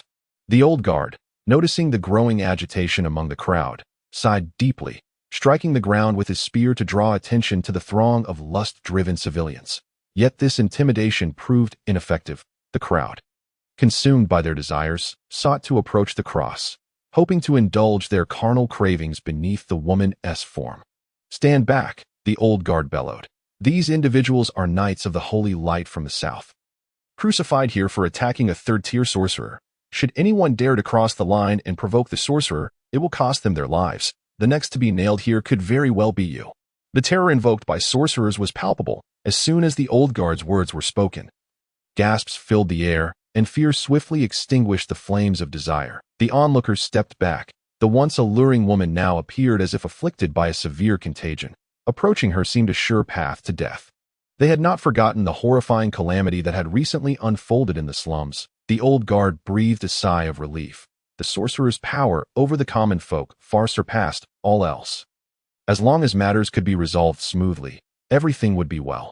However, the old guard's moment of ease was short-lived, for the worst possible scenario unfolded as he spotted the figure of the Baron's eldest son, Calado, in the distance.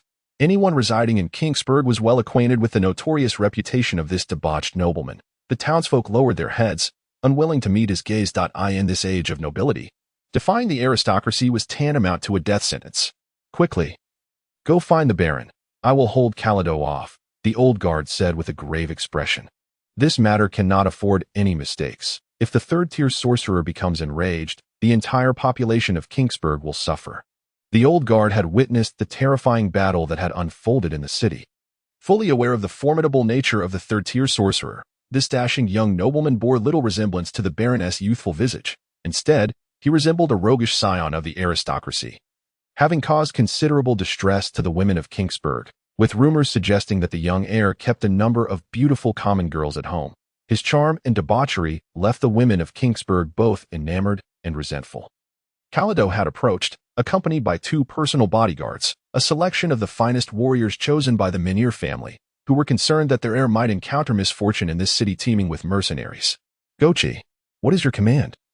Young master? The old sentinel bowed respectfully, demonstrating his deference to the future heir of Menhir. Calado blinked his eyes, inquisitively inquiring, what has transpired here? Why are so many gathered?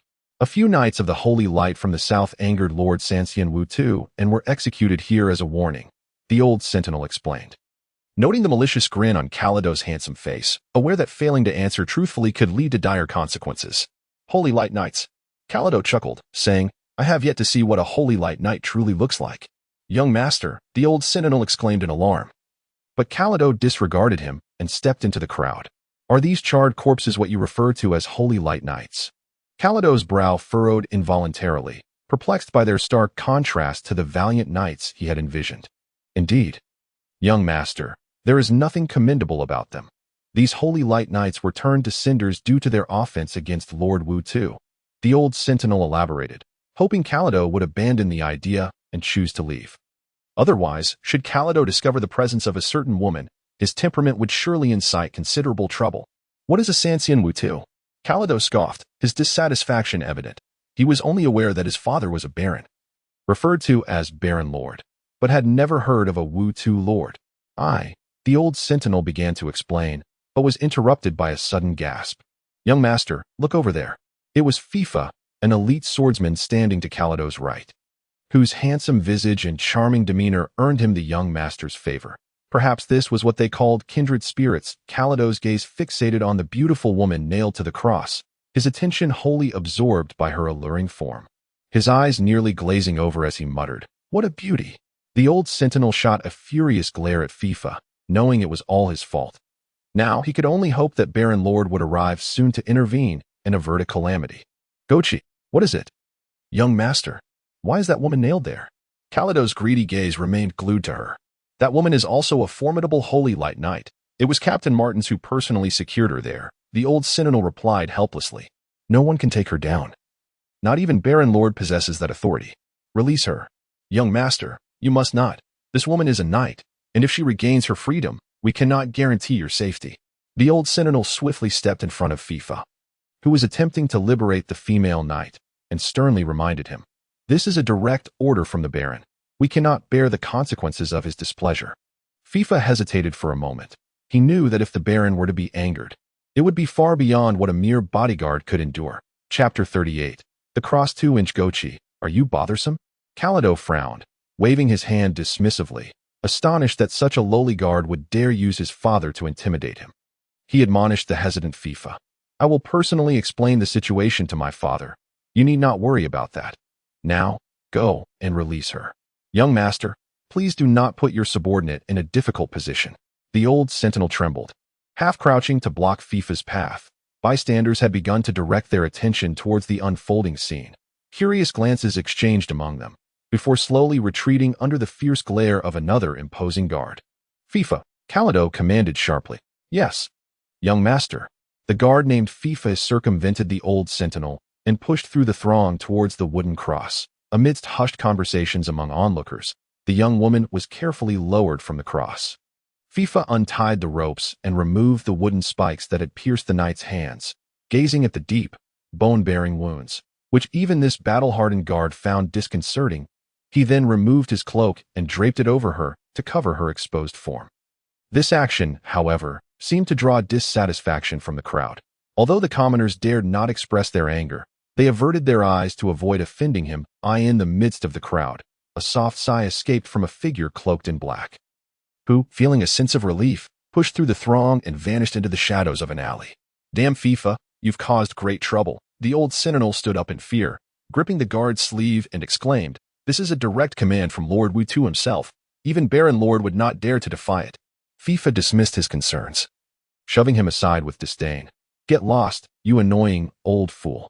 The old sentinel murmured, "I must leave. I need to inform Baron Lord of this matter at once." He hastily departed, disappearing from sight. "The annoying old man has finally left," Calado remarked with distaste.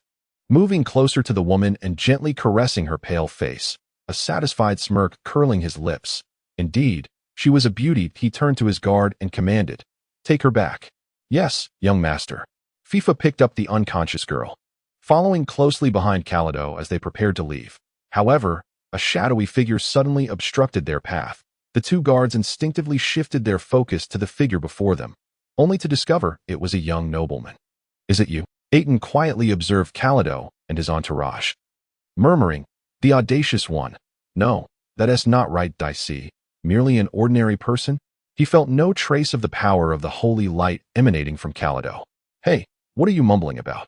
Calado glared at the slender noble boy who had suddenly appeared in front of him. Feeling greatly displeased by the boy's disregard, Aitin raised his head, calmly stating, "Forget it. Ordinary nobles are the same. Since you've crossed the line, you must face the consequences." The surrounding commoners were captivated by his words, stunned into silence. Was this a conflict among nobles? It piqued the curiosity of passers-by, with some bold mercenaries even whistling, eagerly anticipating the unfolding drama. "Consequences? You little brat. Do you know who my father is?" Calado glared angrily, but the boy seemed completely unfazed. Grinding his teeth, Calado ordered, "FIFA, teach him a lesson, but remember to keep it discreet." Upon receiving the young master's command, FIFA prepared to act with utmost seriousness. He placed the girl he was carrying on the ground, stepping forward with a menacing glare directed at the frail noble boy before him. Perceiving him as merely a weak cub, FIFA did not draw his weapon but instead swung his fist toward Aitin's face. An act that seemed absurd. The boy, however, did not flinch. FIFA's fist came to an abrupt halt, a mere half-foot from Aitin's face. As if an invisible force had propelled him backward, the man was thrust several meters away, crashing to the ground as a surge of green magical flames erupted from his body. FIFA writhed on the ground, screaming in agony to at some point. A finely crafted staff had appeared in Aitin's hand. Another guard quickly removed his cloak, attempting to extinguish the green flames engulfing FIFA, unaware that these were no ordinary flames and could not be extinguished by conventional means. Instead, the flames leapt to his garments, igniting them fiercely. The guard hastily discarded the burning cloak, retreating in terror, his eyes filled with dread. Moments later, FIFA's screams ceased abruptly, the air thick with the smell of charred flesh, as the guard's body emitted a dense cloud of black smoke. He had perished, killed by a sorcerer in a most peculiar manner. The pedestrians on either side of the road fled in a frenzy, shrieking in fear, while even the surrounding mercenaries fell silent, retreating their heads in terror, regretting their earlier insolence. "Young man, run," a guard shouted in panic, trying to buy Calado a chance to escape. As a valiant warrior of the Menhir family, he was always prepared to sacrifice himself for his clan. "I detest having weapons pointed at me," Aitin declared, his frigid tone sending shivers down the spines of everyone present. Aitin raised his staff, lightly pointing it at the man who attempted to attack him, causing the guard to collapse heavily to the ground. As if suppressed by an unseen force, that a green light enveloped the fallen guard, and his body ignited in magical flames, just as FIFA had before him, succumbing to the torment of fire. "No, you cannot kill me. My father is—" The handsome visage of Calado was filled with a look of terror, his words left unfinished as green magical flames suddenly surged forth, entirely engulfing him. The young master of Menhir was unexpectedly slain at his own doorstep. This was nothing short of a blatant affront to the dignity of the nobility. "Enough. You are of no use to me now," Aitin coldly remarked as he approached the female knight, taken aback not by the absence of other holy light knights, but by the emergence of a group of insufferable nobles. Chapter 39. The cross above and below vanish. He raised his staff, directing a spell at the fallen holy light knight, and the knight's body, like those of the previous three, was suddenly enveloped by a whirlwind of magical flames. The faint flicker of life extinguished amidst their anguished cries. The surrounding mercenaries looked on in horror at this fearsome sorcerer, who had dispatched 4 men in mere moments without so much as a blink. As if he had emerged from the very depths of hell, a merciless demon of death. A passerby woman, her face a mask of fright, covered her mouth with her hands, terrified of uttering a sound that might mark her as the next target. To be turned into a charred corpse by the sorcerer's flames. The terror wrought by sorcerers had long since seeped into the hearts of the common folk, but witnessing it firsthand only deepened their dread. Once the chaos subsided, Aitin turned to depart. He needed to gather supplies for his impending journey to the Peck's forest and ensure he was thoroughly prepared for the preservation of his life. However, just as he turned, the sound of orderly, rapid footsteps and iron shoes approached swiftly. The Baron had received news and rushed over, fearful that his ineffectual eldest son might provoke the ire of the third-tier sorcerer. In the north, the standing of a third-tier sorcerer was second only to that of a baron. Other sorcerers might overlook offenses out of respect, but he had no illusions regarding the young sorcerer. Any transgression could lead to his immediate demise without hesitation. Dozens of fully armed guards appeared before Aitin, with Baron Biniya at the forefront, his face a mask of panic as he hurried towards him. Gasping for breath, the guards gripped their weapons, encircling Aitin. The Baron, upon noticing the charred corpse on the ground, felt darkness engulf his vision, nearly collapsing, only to be steadied by Martins, who intervened just in time to prevent him from fainting. "My lord, are you all right?" Baron Biniya placed a trembling hand to his forehead. His gaze falling upon the foul-smelling corpse, rage surging like a tidal wave, nearly overwhelming his reason. His son, the heir of the Biniya family, had been killed before his very eyes. "Calm yourself, my lord," Martins whispered gently. "He is my son." The Baron swallowed his instinct to roar, bending down to lift the charred body. Meanwhile, the guards had encircled Aitin tightly, as though awaiting the Baron's command to pounce and rend the young noble into pieces. "Baron Biniya, do you intend to lay hands on me?" Aitin spoke calmly, showing no sign of unease despite being surrounded. In the presence of a formidable third-tier sorcerer, unless an army of thousands was mobilized, even the notion of killing a sorcerer was nearly impossible. However, for a third-tier sorcerer to depart, only the mightiest of beings could intervene. Ordinary soldiers were utterly powerless against them. He raised his staff, and in an instant, a ripple of magical energy coursed through the air. 3 solid magical shields materializing around him. Even if the guards attacked with all their might, they would find it exceedingly difficult to inflict any harm upon him. "He is my son," the Baron murmured, his voice low and pained. "I care not whether he is your son. Having crossed the line, he must face punishment," Aitin stated calmly, as if he had merely crushed a few insignificant insects. "Your son attempted to release a rogue at will, and you have yet to provide me with a suitable explanation. Does the Biniya family collude with the rogue of the Holy Light Church to hunt sorcerers in the north without fear?" His words were like invisible hands tightening around the Baron's throat, leaving him breathless and unable to respond. "This, my lord, do not provoke the sorcerer, or it will bring catastrophic consequences." Martins leaned in close to the Baron's ear, warning softly. Should the Biniya family be reduced to ashes beneath the wrath of the sorcerer, all the Baron's hard-earned status would vanish with it. "Since he has already been punished, I have no interest in pursuing this matter further," Aitin implied. "If you fail to recognize the gravity of the situation, you may find yourself dead as well." The Baron fell silent, fists clenched, teeth gritted, his eyes burning with hatred, as if he wished to kill Aitin on the spot. His gaze sent a chill down Martin's spine. Fearing the Baron might lose his temper and attack the third-tier sorcerer, "Do you wish to kill me?" Aitin asked coolly, raising his staff lightly, impatiently reminding, "Have your soldiers leave within 10 seconds, or I shall consider it a conspiracy with the rogues of the Holy Light Church. And you will face execution, along with the entire Biniya family being erased from the continent." His words sent a bone-chilling wave through all present.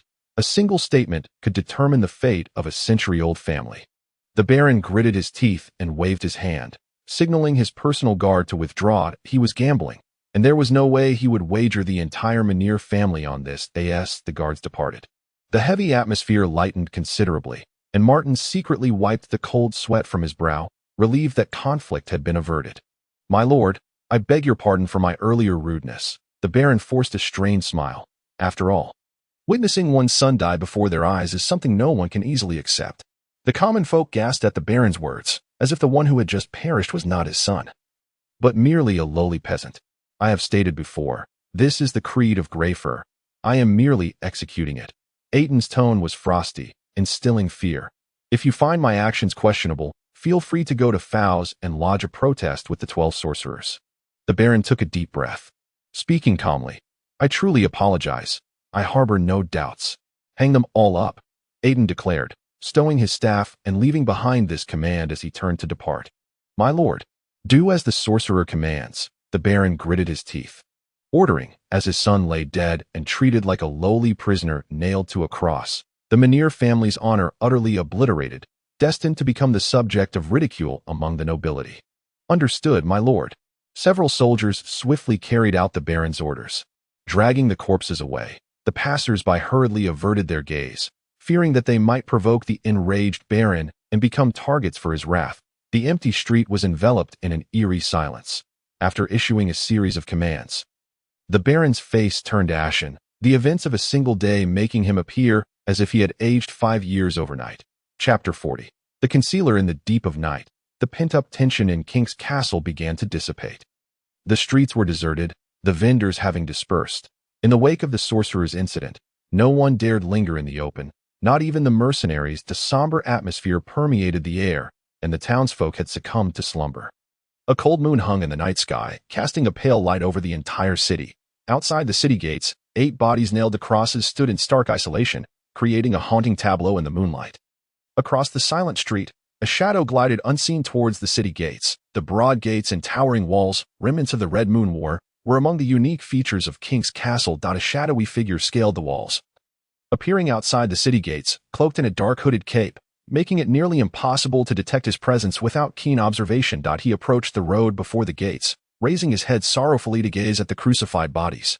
Suddenly, he lifted his hand but halted mid-air, hesitating for a moment before letting out a soft sigh. May the holy light bless you, he murmured before turning and vanishing into the night that on the walls. A night watchman leaned against the stone, resting with his spear in hand, his steady breathing betraying that he had drifted into slumber, entirely unaware of the visitor who had come and gone beneath his very nose. Yet even the cloaked figure remained oblivious as a shadow darted across the cold night sky, disappearing over the city. In a secluded alleyway, a figure crept cautiously forward. After navigating a few turns, the cloaked figure halted before a lowly dwelling, facing the dilapidated wooden door, and gently knocked twice.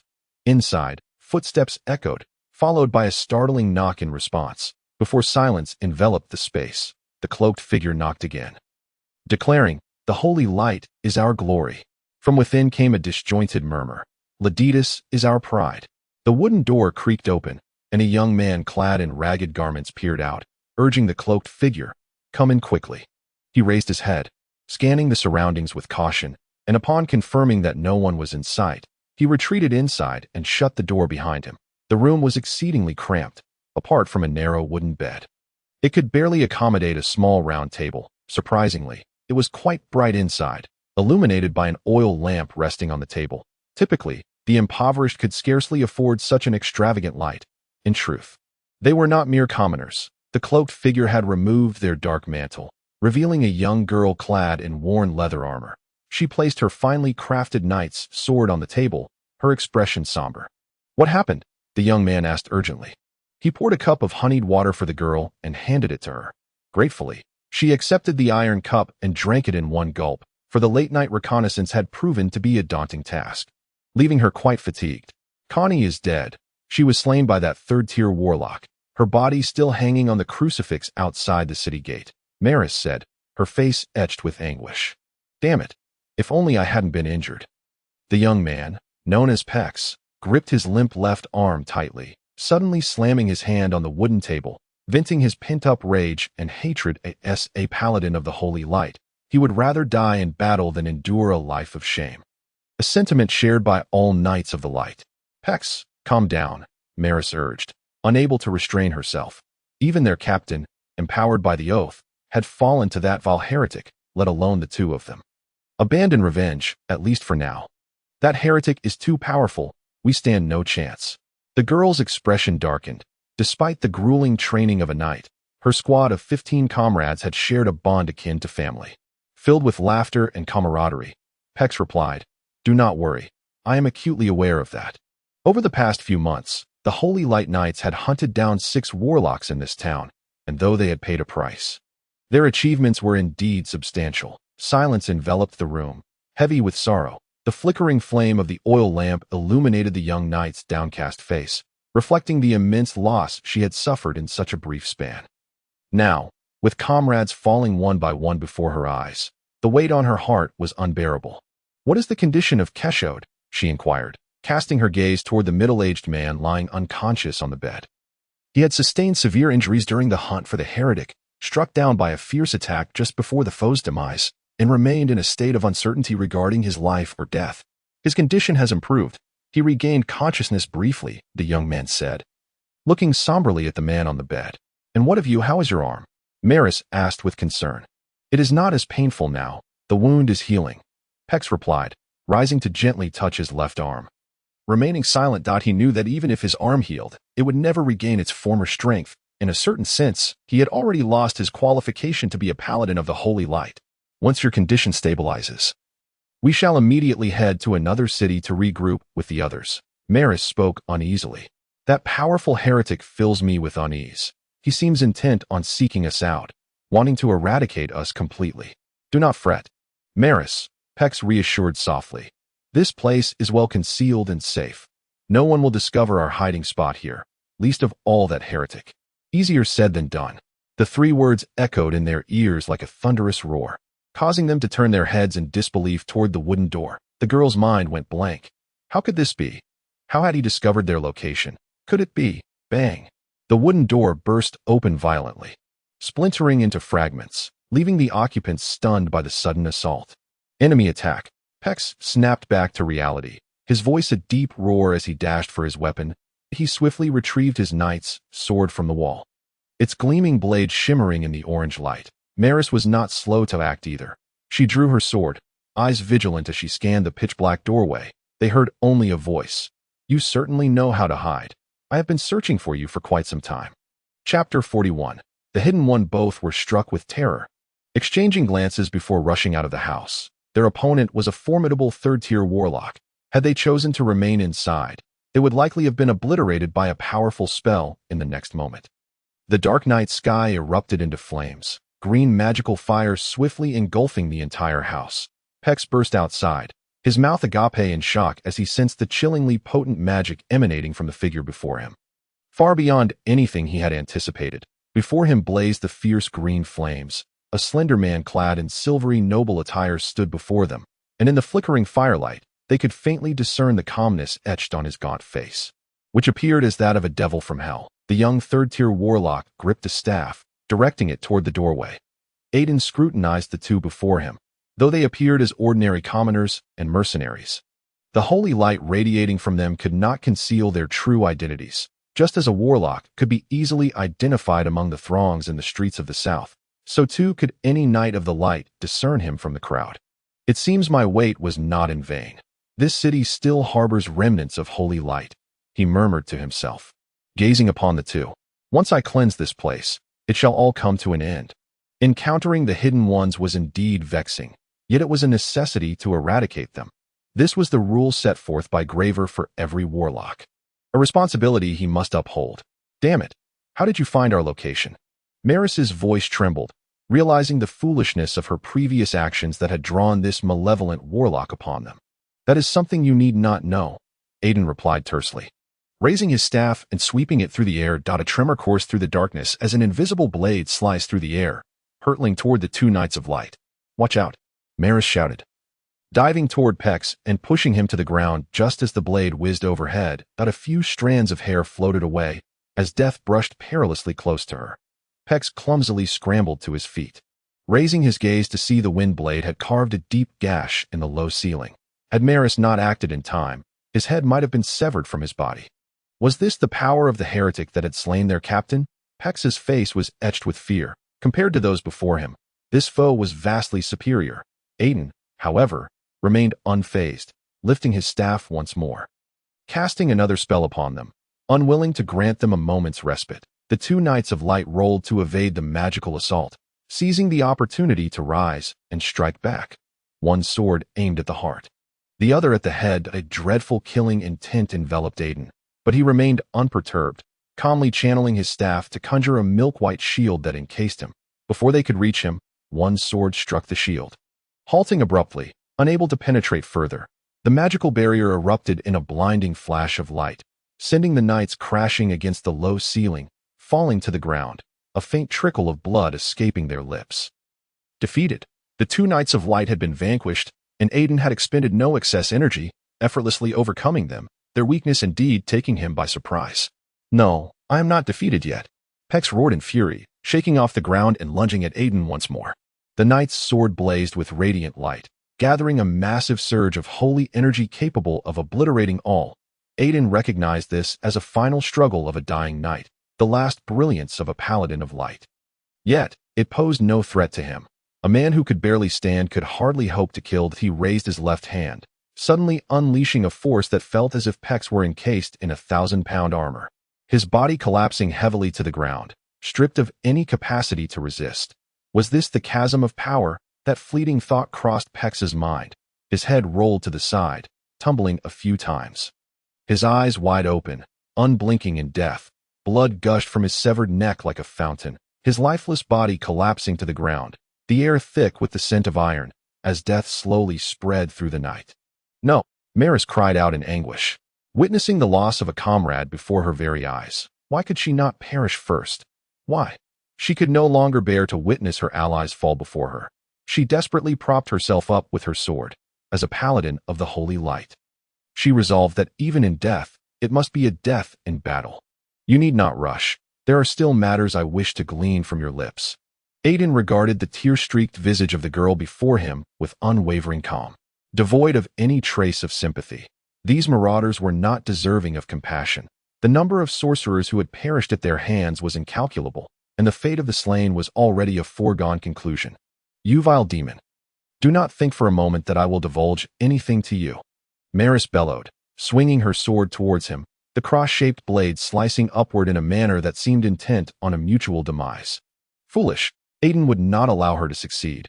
He raised his staff, concentrating a violet beam that ensnared the charging knight in place that in quick succession, a blade of wind severed the hand that clutched the knightly sword, disarming her. The knight, stripped of her weapon and immobilized, posed no threat to him. "You shall not extract any information from me." Maris gritted her teeth, enduring the excruciating pain of her severed hand. "Do not fret.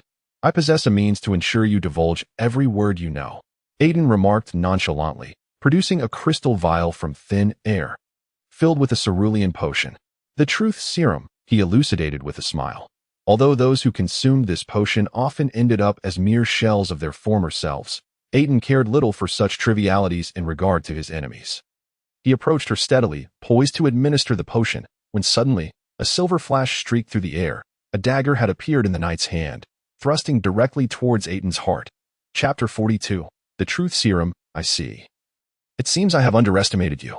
Aitin's tone remained as composed as ever, as he lowered his gaze to the dagger, emanating a chilling light, halted a mere finger's breadth from his chest. A fleeting thought crossed his mind.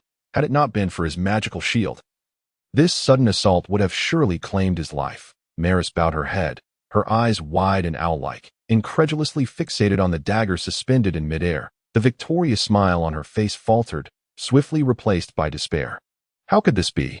Yet I never anticipated such a maneuver. Perhaps next time it would be prudent to sever both hands, Aitin muttered to himself, stepping back as he waved his staff. With a cry of agony, the entire left arm of the girl, still gripping the dagger, was cleaved by an invisible blade, blood splattering in all directions. In an instant, a blinding light erupted, halting the flow of blood from the wound. The girl's complexion turned an alarming shade of pallor as she bit her lip, valiantly suppressing the pain of her severed hand. Aitin was compelled to cast a healing spell to staunch her bleeding, for he could not allow her to perish from blood loss before he had extracted the answers he sought. He withdrew his staff, shaking the crystal vial in his left hand, and calmly addressed the girl. "You should consider yourself fortunate. This small vial of truth serum is worth the annual income of a baron." Now, he forcefully clasped her mouth shut and poured the entire contents of the vial down her throat. "Isn't this a bit extravagant?" "Ah, well, as long as I obtain sufficient intelligence, it shall all be worthwhile." He pocketed the now empty vial. Feeling somewhat exasperated, The creation of truth serum was an exceedingly cumbersome process, and the preparation of its ingredients was quite troublesome, making it impossible for him to concoct another vial in the near future. The girl, having ingested the truth serum, stared vacantly, as if her soul had been stripped away. Those who partook of the potion invariably became dullards, which was one of the reasons it was classified as a forbidden elixir. Aitin inquired, "What is your name?" "Maris Abinet," the girl replied, her words lifeless as if uttered by a puppet. He continued, "How many paladins of the Holy Light remain in this city?" "Aside from myself, there is one other inside. Currently unconscious. All the others have been slain." "How many companions do you have? How did you arrive in the north, and what is your purpose here?" Aitin posed 3 questions in quick succession, finding it tedious and time-consuming to ask them one by one, yet he was not concerned about her inability to respond. "There are a total of 100. We crossed the wastes to reach the north, to hunt down heretics." The response from the girl named Maris surprised him. "How many paladins successfully traversed the wastes?"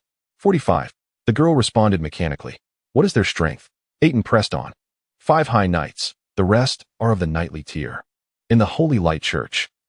The term knight did not refer to the traditional knights, but rather to those under the protection of the Holy Light, capable of unleashing knightly power in an instant.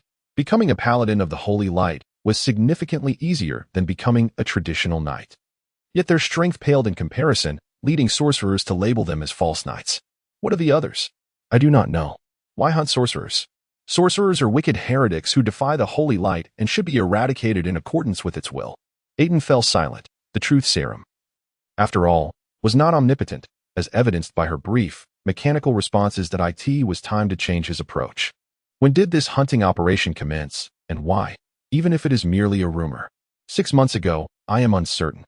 The captain claimed that the newly appointed High Knight, seeking to solidify his position as leader of the paladins, dispatched several teams of paladins across the wastes into the north to hunt sorcerers, thereby increasing his accomplishments and glory. The girl divulged a wealth of information that was indeed unexpected. What of the former leader of the Holy Light Paladins? It is said he committed an error and was exiled by the Pope to the desolate lands of Jezeroli.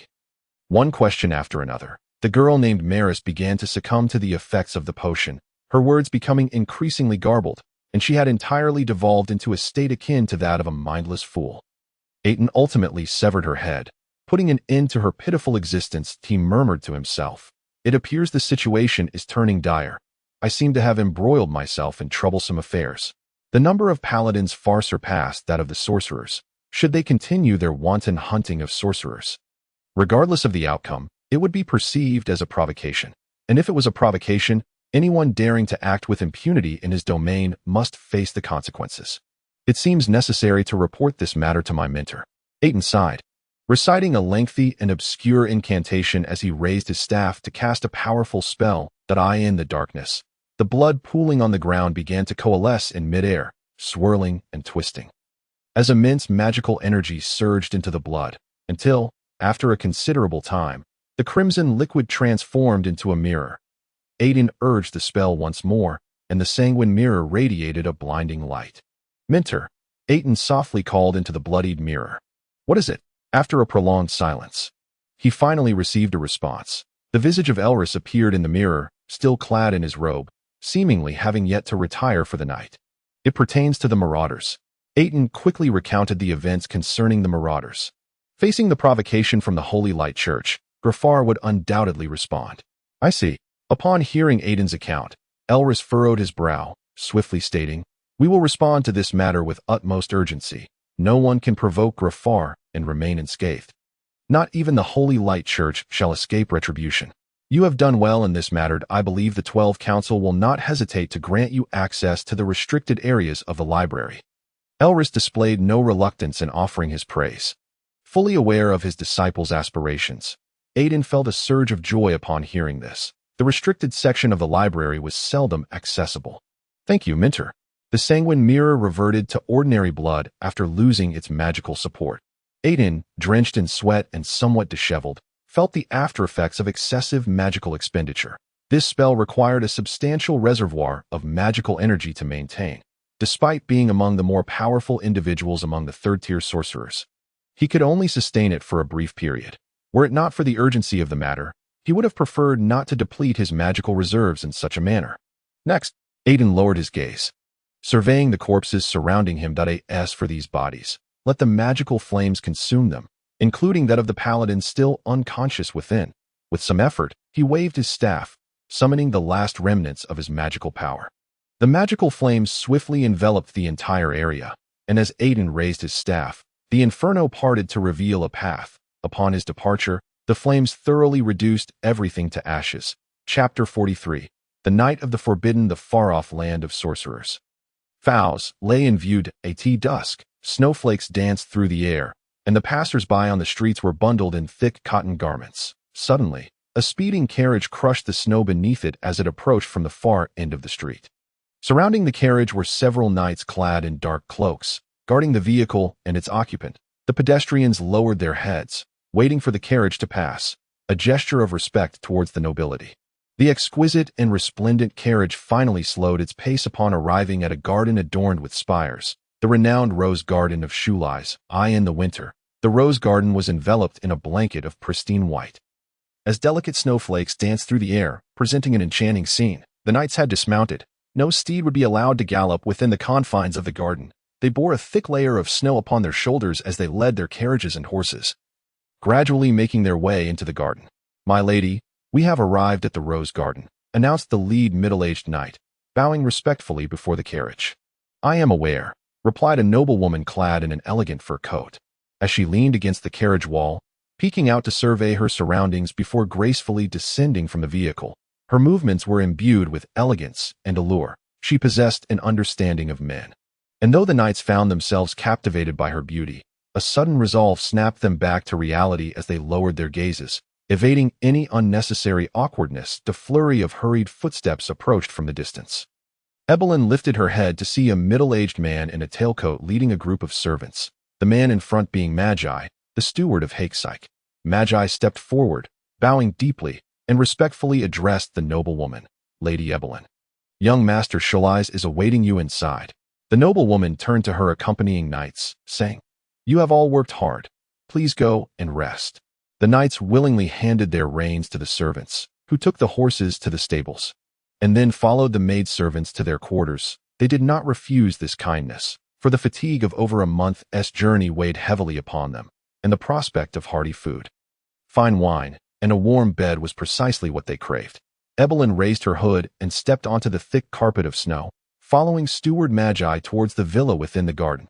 Nightfall descended quietly, the wind and snow whispering as they swept across the snowy ground, leaving behind chaotic traces that hinted at the presence of past visitors. The spacious hall was exceedingly warm, draped in thick curtains that shielded the cold winds and blizzards outside. A roaring fire blazed in the hearth, radiating ample warmth throughout the room. Above, a bright magical crystal chandelier hung, illuminating the rich reddish-brown carpet, while exquisite and ancient decorative armor adorned the sides, all reflecting the ancient nobility of the Shulai family.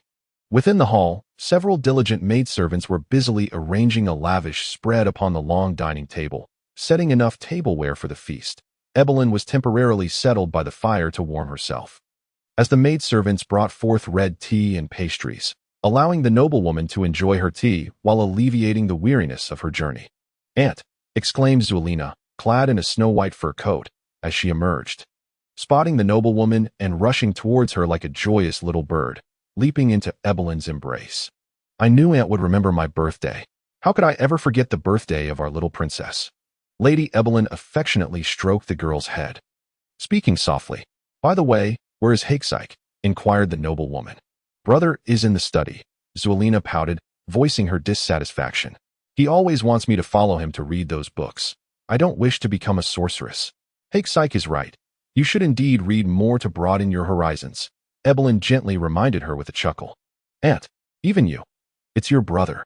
Evelyn raised her cup of tea and took a sip, speaking tenderly. "He is looking out for your best interests. I, too, was not fond of such books in my youth. Yet I ended up reading quite a bit as a noble. Possessing a wealth of knowledge is essential. At the very least, you should know how to assist your future husband in managing his affairs." The noblewoman jested. "Otherwise, be wary of remaining unmarried." "If I remain unmarried, so be it.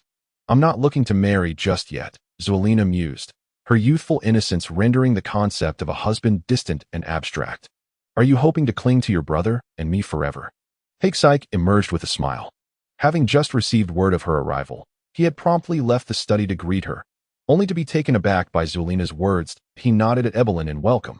After dinner, they spent time in laughter and conversation until each retired to their rooms for rest. Aunt, please wait a moment in the study. I have something I wish to ask you. Hakesike addressed his sister Zulina just as she began to speak, intentionally avoiding letting her partake in the family's intrigues and disputes among the nobility. Anna, bring the tea, he instructed, dismissing the young maidservant with a wave. The latest favorite, I see. It's evident you've spent a considerable amount of gold on her, Evelyn remarked, casting a sidelong glance at the fair and innocent Anna as she moved beside Hakesike, leaning closer to whisper sweetly in his ear, eliciting a melodious laugh from him. Though it appears she is yet to undergo proper training, she is not a suitable maidservant. Hakesike sighed softly, every gesture from Evelyn exuding temptation, irresistible to any man. He yearned to push her away, yet found himself entwined with her. The orange-hued light began to blur, and an air of intimacy enveloped them. Evelyn, perhaps you shouldn't be doing this, Hakesike murmured, reclining on the bed, gently caressing the noblewoman's soft form, savoring the warmth following their shared pleasures. Even he was unsure how things had ventured this far. Shaking his head in exasperation, he whispered, "Why are we doing this? Do you not enjoy it?" The enchanting noblewoman nestled contentedly against his chest, her light blue hair cascading freely as she teased him with her slender fingers, seemingly reproaching him for his aloofness. "This is no longer a matter of enjoyment," Hakesike replied, feeling a profound sense of confusion. The pleasure she had just bestowed upon him was indeed captivating. Yet, his eyes sharpened suddenly as he lowered his voice. "This is something Snowlina must never know. It seems you are quite protective of your sister, Snowlina," Evelyn remarked with a soft laugh, "and yet, Snowlina wouldn't mind becoming your wife." Noticing the peculiar expression on his face, she chuckled lightly. Such matters are not uncommon among the nobility. Many are inclined to do so to strengthen the lineage. Chapter 44. The Night of Forbidden Desires. Hakesike was unwilling to delve further into the topic. Abruptly shifting the conversation, what is the current situation in the imperial capital? The situation is rather dire. The family is at a disadvantage. The long-standing balance has been disrupted, and we must seek new allies to re-establish our foothold in the Elder Council, Evelyn replied, turning to sit up, brushing her disheveled hair as she adjusted her posture on the bed. "This is also one of my tasks in Faust. The family hopes to find a husband for Snowlina during her birthday banquet," Evelyn explained. Acknowledging Hakesike's displeased gaze, "I understand you dislike viewing Snowlina as a mere tool for the family, but as the future heir of the Shulai's family, you must comprehend that the family's interests take precedence above all else. I am more aware of this than anyone." Hakesike's tone turned icy. "Your father has asked me to convey a message. He says that once you become a third-tier sorcerer, you will automatically inherit the Shulai's family legacy." Evelyn sighed. She understood well Hakesike's frustrations, yet as a noble, there were unavoidable burdens. "In another year, I should be able to successfully become a third-tier sorcerer." After a brief silence, Hakesike finally spoke. "I have already selected a husband for Snowlina. You need not worry about that." "Who?" His words piqued Evelyn's curiosity, and she speculated. "I believe the talented knight from Oceania, Philip, would make an excellent choice. He is deserving of our little princess." And both families have already considered such a match. "Philip is merely a fool bearing the title of Count's son," Hakesike retorted sharply, standing up and retrieving a bottle of wine from the recess of the wall, pouring a glass for Evelyn and filling another for himself. "He will never become a sworn knight, not even in a lifetime of poverty. Even if Philip cannot become a sworn knight, he will undoubtedly inherit the Empire's shield." The Oceania family. Evelyn languidly accepted the wine glass, taking a sip. As a countess, what could be wrong with that? Moreover, should the Oceania family ally with us, it would benefit both sides in re-establishing our footing in the Elder Council. She could not comprehend Hakesike's disdain for Philip. Perhaps, as others claimed, sorcerers possessed exceedingly peculiar temperaments. Snowlina must marry Aitin, he insisted firmly. "Graffar's genius, Aitin, yes, your acquaintance." Evelyn furrowed her brow, unable to fathom Hakesike's insistence. A noblewoman marrying another noble seemed the ideal outcome. Perhaps he is a genius, but for now, he is merely a third-tier sorcerer, unable to alter the family's disadvantages. A mere third-tier sorcerer? Hakesike gritted his teeth, forcing out 2 words, foolish. Becoming a wizard is no simple endeavor, Evelyn remarked calmly. Even if he were to become a formidable wizard 30 years hence, we simply cannot afford to wait any longer. Perhaps my skills in socializing and politics do not match yours and your father's. However, your ability to discern people is alarmingly narrow, and your vision for the future is confined solely to the interests of the aristocracy, Haikik interjected, taking a sip of the wine in his glass. It is the wizards who are the essence of the Northern Realm, the very core of all power and influence. That it was only after witnessing the growth of my own strength that I came to realize this. He continued, the Northern Realm is still under the dominion of Glafer, with the 3 great sages and 33 wizards standing atop this world. Even kings must bow their heads before the wizards of Glafer. Should a king overstep his boundaries, he would be obliterated in an instant by the wizard's wrath. This is a truth that eludes all nobles. They foolishly believe themselves to be the center of the world. Haikik scoffed, much like that arrogant fool Philip. Evelyn was momentarily taken aback. Even the esteemed Rose of the imperial capital, who was accustomed to navigating the world of nobility, found it hard to comprehend Haikik's assertions. Why do most nobles come to reside in Glafer for several years before reaching adulthood? Because this is the true heart of the Northern Realm, not the imperial capital of Yalan, he replied, shaking his crystal wine glass with a hint of mockery. Just the other day at the Biniya restaurant, Aitin nearly slaughtered that fool Philip on the spot, merely because Philip interrupted his meal and dared to provoke a duel. How dare he? Do you truly believe he wouldn't? Haikik sighed in resignation, downing the remainder of his wine and returning to the bed. He would dare to do so, even against the leader of the Osinian tribe. For those seeking power in Glafer, nobility, titles, and wealth are utterly inconsequential. Even if Philip were to be killed for provoking a wizard, the Osinians would not dare to act brazenly in FSAS for the matter concerning Sharina. I will resolve it at her birthday celebration, Haikik declared with confidence. The noblewoman replied, if you can indeed settle this matter, I will certainly be pleased for Sharina. That I have heard that Glafer is about to convene the decennial Star Conference.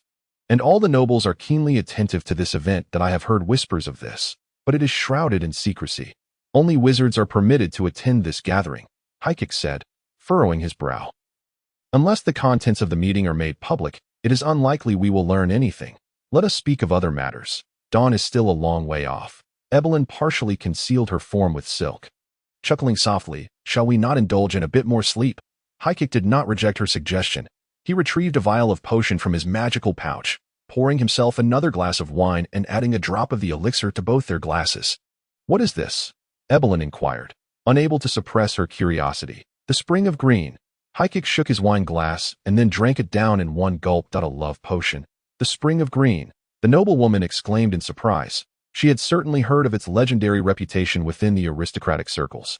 Known to have appeared only once, with those who possessed it rarely willing to share. Where did you acquire this? Evelyn raised an eyebrow. The friendship of a wizard is not easily attained. This is something you cannot comprehend.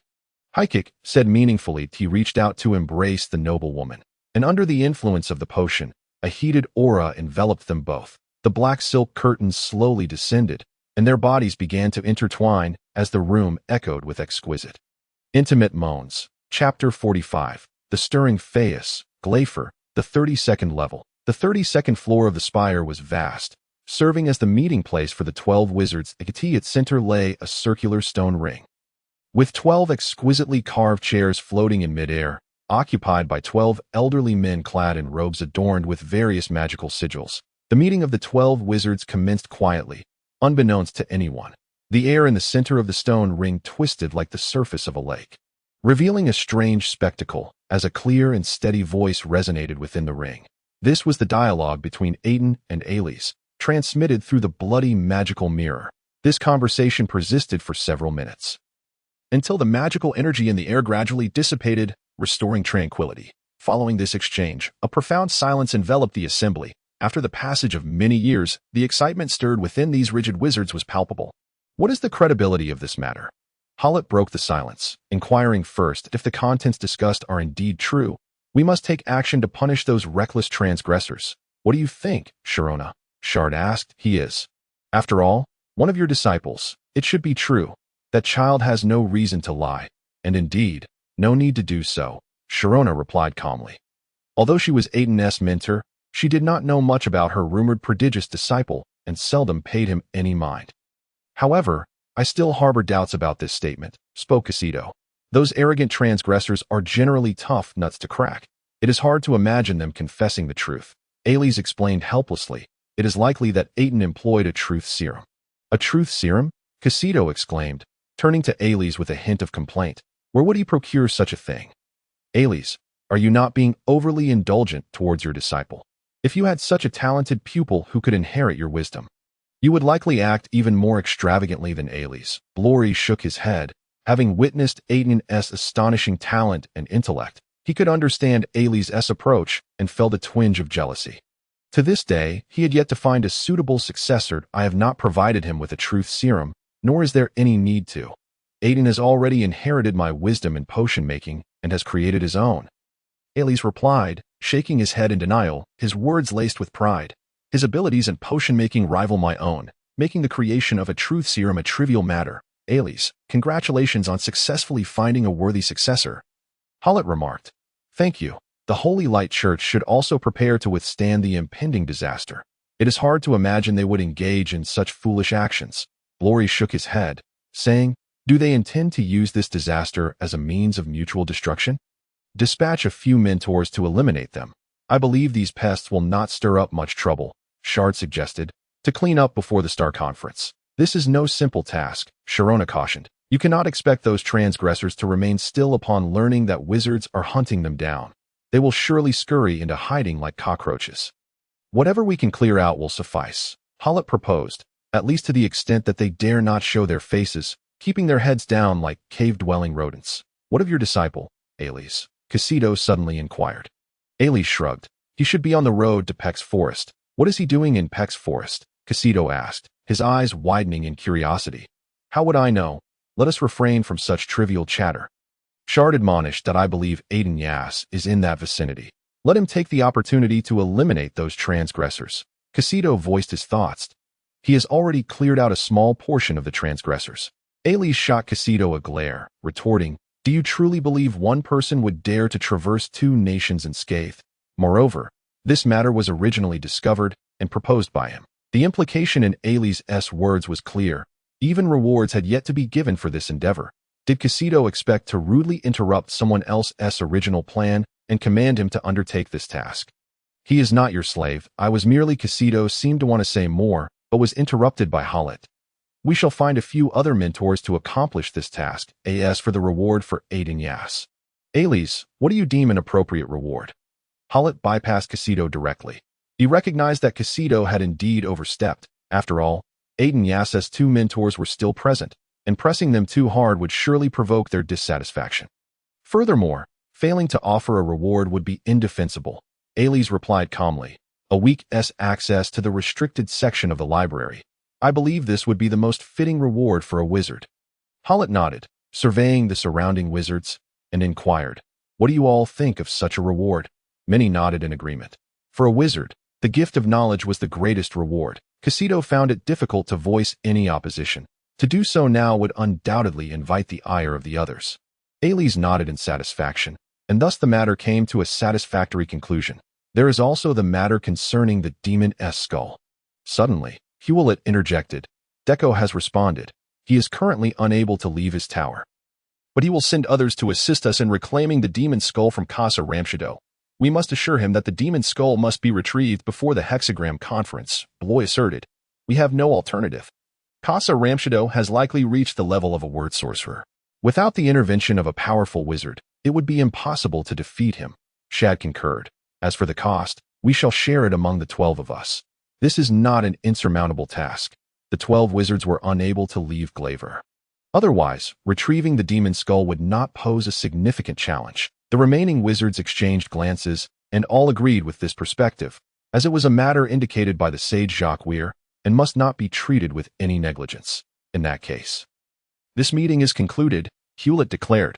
I will respond to Deco, while you should seek out several formidable third-tier sorcerers to undertake the mission of eliminating the unruly ones. Upon finishing his words, the room abruptly dimmed, leaving it empty as everyone had departed. Chapter 46. Fangs of Fury. The night within the Peck's forest resembled a dagger gleaming with a chilling light, evoking a sense of dread. the cold wind wailed like the lament of the undead, roaring through the Peck's forest as if it wished to drag the living into the realm of death. The treetops swayed, producing an unending rustle reminiscent of the wailing of the deceased. Echoing throughout the forest, those who entered the Peck's forest must overcome this terror. Otherwise, they would succumb to madness before even perishing at the jaws of beasts. Shadows flickered in the glow of the campfire. For only the most audacious and powerful mercenaries dared to wander in this domain. The Peck's forest was known as the graveyard for mercenaries. Those lacking strength, courage, caution, or luck had perished here, becoming prey for the ferocious beasts. The leader of the Silver Blade mercenaries, Lachi, was a tall and fearsome swordsman clad in exquisite yet lightweight half-armor, beneath which lay a tightly woven black chainmail. Impervious even to the claws and teeth of savage beasts, his 9 mercenaries were all formidable warriors capable of standing alone. Though few in number, the elite Silver Blade had carved out a reputation in the mercenary world. The darkness of the Peck's forest was even more terrifying, compelling Lachi to be on high alert. Just moments ago, he had ordered the thieves to set numerous potent traps nearby, hoping these devices would deter the bothersome attackers. He wiped the blood from his cross-shaped sword, casting a furtive glance at the 2 powerful sorcerers cloaked in black. The repeated assaults on their party had left these 2 formidable sorcerers dissatisfied. Those damned beasts had finally tasted the wrath of the sorcerers. Lachi had witnessed a Geffen wolf attempting to ambush a young sorcerer, only to be reduced to a charred carcass before his eyes. Although their strength could easily handle the incoming beasts, it was evident these peculiar and powerful sorcerers were unwilling to expend too much energy on such creatures, which was likely why they were willing to pay handsomely to hire the Silver Blade. The cost of 100 gold coins was enough to entice any mercenary. For the relatively small Silver Blade, it was nearly equivalent to their entire annual income, especially after the clients promptly paid half the amount up front. No one would dare refuse such a lucrative job. After a day's journey, they had swiftly dealt with the ordinary beasts they encountered. However, Lachi knew this was merely a prelude. Their objective lay deeper within the forest. The further they ventured into the Peck's forest, the more perilous it became, with encounters becoming increasingly rare. Yet those that did appear were sovereign beasts. The single misstep could lead to catastrophic losses for his mercenary band. Captain, I have set up over a dozen traps in this vicinity. They should be sufficient to drive away those pesky beasts. A slender thief clad in leather armor and dark garb whispered as he approached Lachi. Well done. Take a moment to rest. Lachi gestured for him to sit and eat something. The night was still young, and after a day of combat, everyone needed to recuperate. To Lachi's right sat the female archer, Fili, clad in leather armor. She was the only woman in the mercenary group and the sole powerful archer, possessing considerable beauty that garnered the admiration of the male members. Her keen eyesight always helped the team spot lurking beasts ready to ambush Aitin. That moment, Fili sat by the campfire, adjusting her oak longbow with a somewhat sullen expression, occasionally glancing at the mysterious sorcerer with a glimmer of longing in her eyes. If this young, powerful, and wealthy sorcerer were to take notice of her, she would gladly become his servant, for that would be far superior to remaining a mere mercenary. However, Aitin had never cast a glance her way, leaving Fili feeling utterly disheartened and questioning her own allure. How much longer do we have to travel? Aitin inquired after finishing his jerky and bread, pouring himself a cup of wine as he sought information from Kilia regarding the altar. This was not a laboratory, and he had no need to subject his stomach to the distastefully luo's sustenance. His falcon had scoured the skies for some time, yet still showed no sign of the altar, leading Aitin to suspect that Kilia might be deceiving him. We should still have at least 3 days of travel ahead. The altar is located near the central region of the Peck's forest, where magical beasts are abundant. However, you need not worry. It seems that the magical beasts near the altar have been cleared away, Kilia patiently explained. Magic has been employed around the altar, making it difficult to approach. He too was savoring some delicious dried meat, though without the accompaniment of bread or wine. After hunting numerous beasts along the way, they dared not roast meat, fearing that the aroma would attract hungry predators from miles around. Coarse rations and cold jerky were the best options. At least they could be washed down with water to fill their bellies. After enjoying their meal, the mercenaries conversed quietly, sharing laughter to ease their anxiety. Meanwhile, Aitin and Kilia exchanged insights, such opportunities being rare. For apart from the sorcerer's realm of Faust, it was challenging to encounter powerful and rare third-tier sorcerers. Kilia, a wandering sorcerer, had experienced many events and visited numerous places, enriching Aitin's knowledge. Renowned as a genius of glaver, Aitin possessed a solid understanding of spells, and during their discussions, Kilia felt his own wisdom subtly increase. This exchange did not last long, as they all needed time to rest and recover their energy. The hushed conversation gradually subsided, and the night returned to tranquility, with the crackling of burning wood breaking the silence, leaving only the wind and rustling leaves whispering in their ears. However, the stillness of the deep night did not endure for long. A piercing scream shattered the silence, awakening those lost in slumber as the beasts commenced their nocturnal hunt. The mercenaries immediately became alert, bracing for a sudden attack from the beasts. The sound of hurried footsteps approached, indicating that a beast had taken notice of Aitin and his group, seeking to ambush them. Yet, from the nearby thicket, a pained cry erupted. The beast had stumbled into one of the traps set by the thieves, and after sustaining injuries, it fled in terror. The departure of the beast prompted a collective sigh of relief from everyone. For once a battle ensued to slay the approaching beast, they would need to relocate immediately to avoid attracting other unwelcome nocturnal predators. Occasional roars echoed through the forest, but no other beasts attacked, making this night relatively peaceful. As the temperature in the forest began to rise and dawn approached, the mercenaries awoke, hastily consuming some food before preparing to embark on their journey once more. Chapter 47. Fangs of Fury, continued. You look rather unwell. Kilia chuckled, though he failed to notice the peculiar expression on his own wrinkled face. Indeed, this forest unsettles me, Aitin replied, feeling far from his best. The constitution of sorcerers tended to be rather frail, ill-suited for travel, especially in such a perilous forest where restful sleep was a luxury he could not afford. I find myself somewhat envious of you, he remarked, gazing at Kilia, who appeared in good spirits, walking briskly through the forest, entirely unlike an elderly man. If you traveled frequently, you would not feel discomfort, Kilia explained with a smile. I have been to many places, so such circumstances have become second nature to me. Perhaps you have a point, but I do not have the luxury of time to waste on such matters. Aitin shook his head. I would rather dedicate my time to the study of spells. A powerful sorcerer is not solely defined by their magical prowess and intellect. A robust physique can be equally significant, Kilia remarked mysteriously. A robust physique, you say? Aitin pondered in silence. The lush forest had come to an end, revealing a muddy, decaying swamp filled with a peculiar miasma that impeded the group's progress. Raki furrowed his brow as he gazed at the treacherous terrain of the corrupted marsh. It seemed prudent to navigate around this perilous area, yet he feared that voicing such concerns would provoke discontent among the two sorcerers accompanying him. His visage, marred by indecision, was almost sorrowful. My lords, we may need to take a detour, Raki began to utter, only to be immediately interrupted by Kilia. You need not worry about this matter. He exchanged a knowing glance with Aitin, raised his staff, and commenced an incantation. Suddenly, platforms measuring a foot in width erupted from the corrupted soil, forming an unbroken path half a meter wide across the marsh. Satisfied with the path's formation, Kilia nodded, while the mercenaries nearby stood in stunned silence, awe etched across their faces at such a wondrous spectacle. Once the path was established, Aitin cast a spell that summoned a powerful gust of wind, sweeping away the noxious miasma surrounding them. He promptly reminded, we must proceed. This spell will not last long. Moments later, the group successfully traversed the muddy marsh, leaving behind shallow footprints in the earth, were it not for the levitation enchantment inscribed on his boots. Aitin's stamina would have rendered him incapable of keeping pace with the others. Beyond this mire lies the central region of the Peck's forest, Raki advised.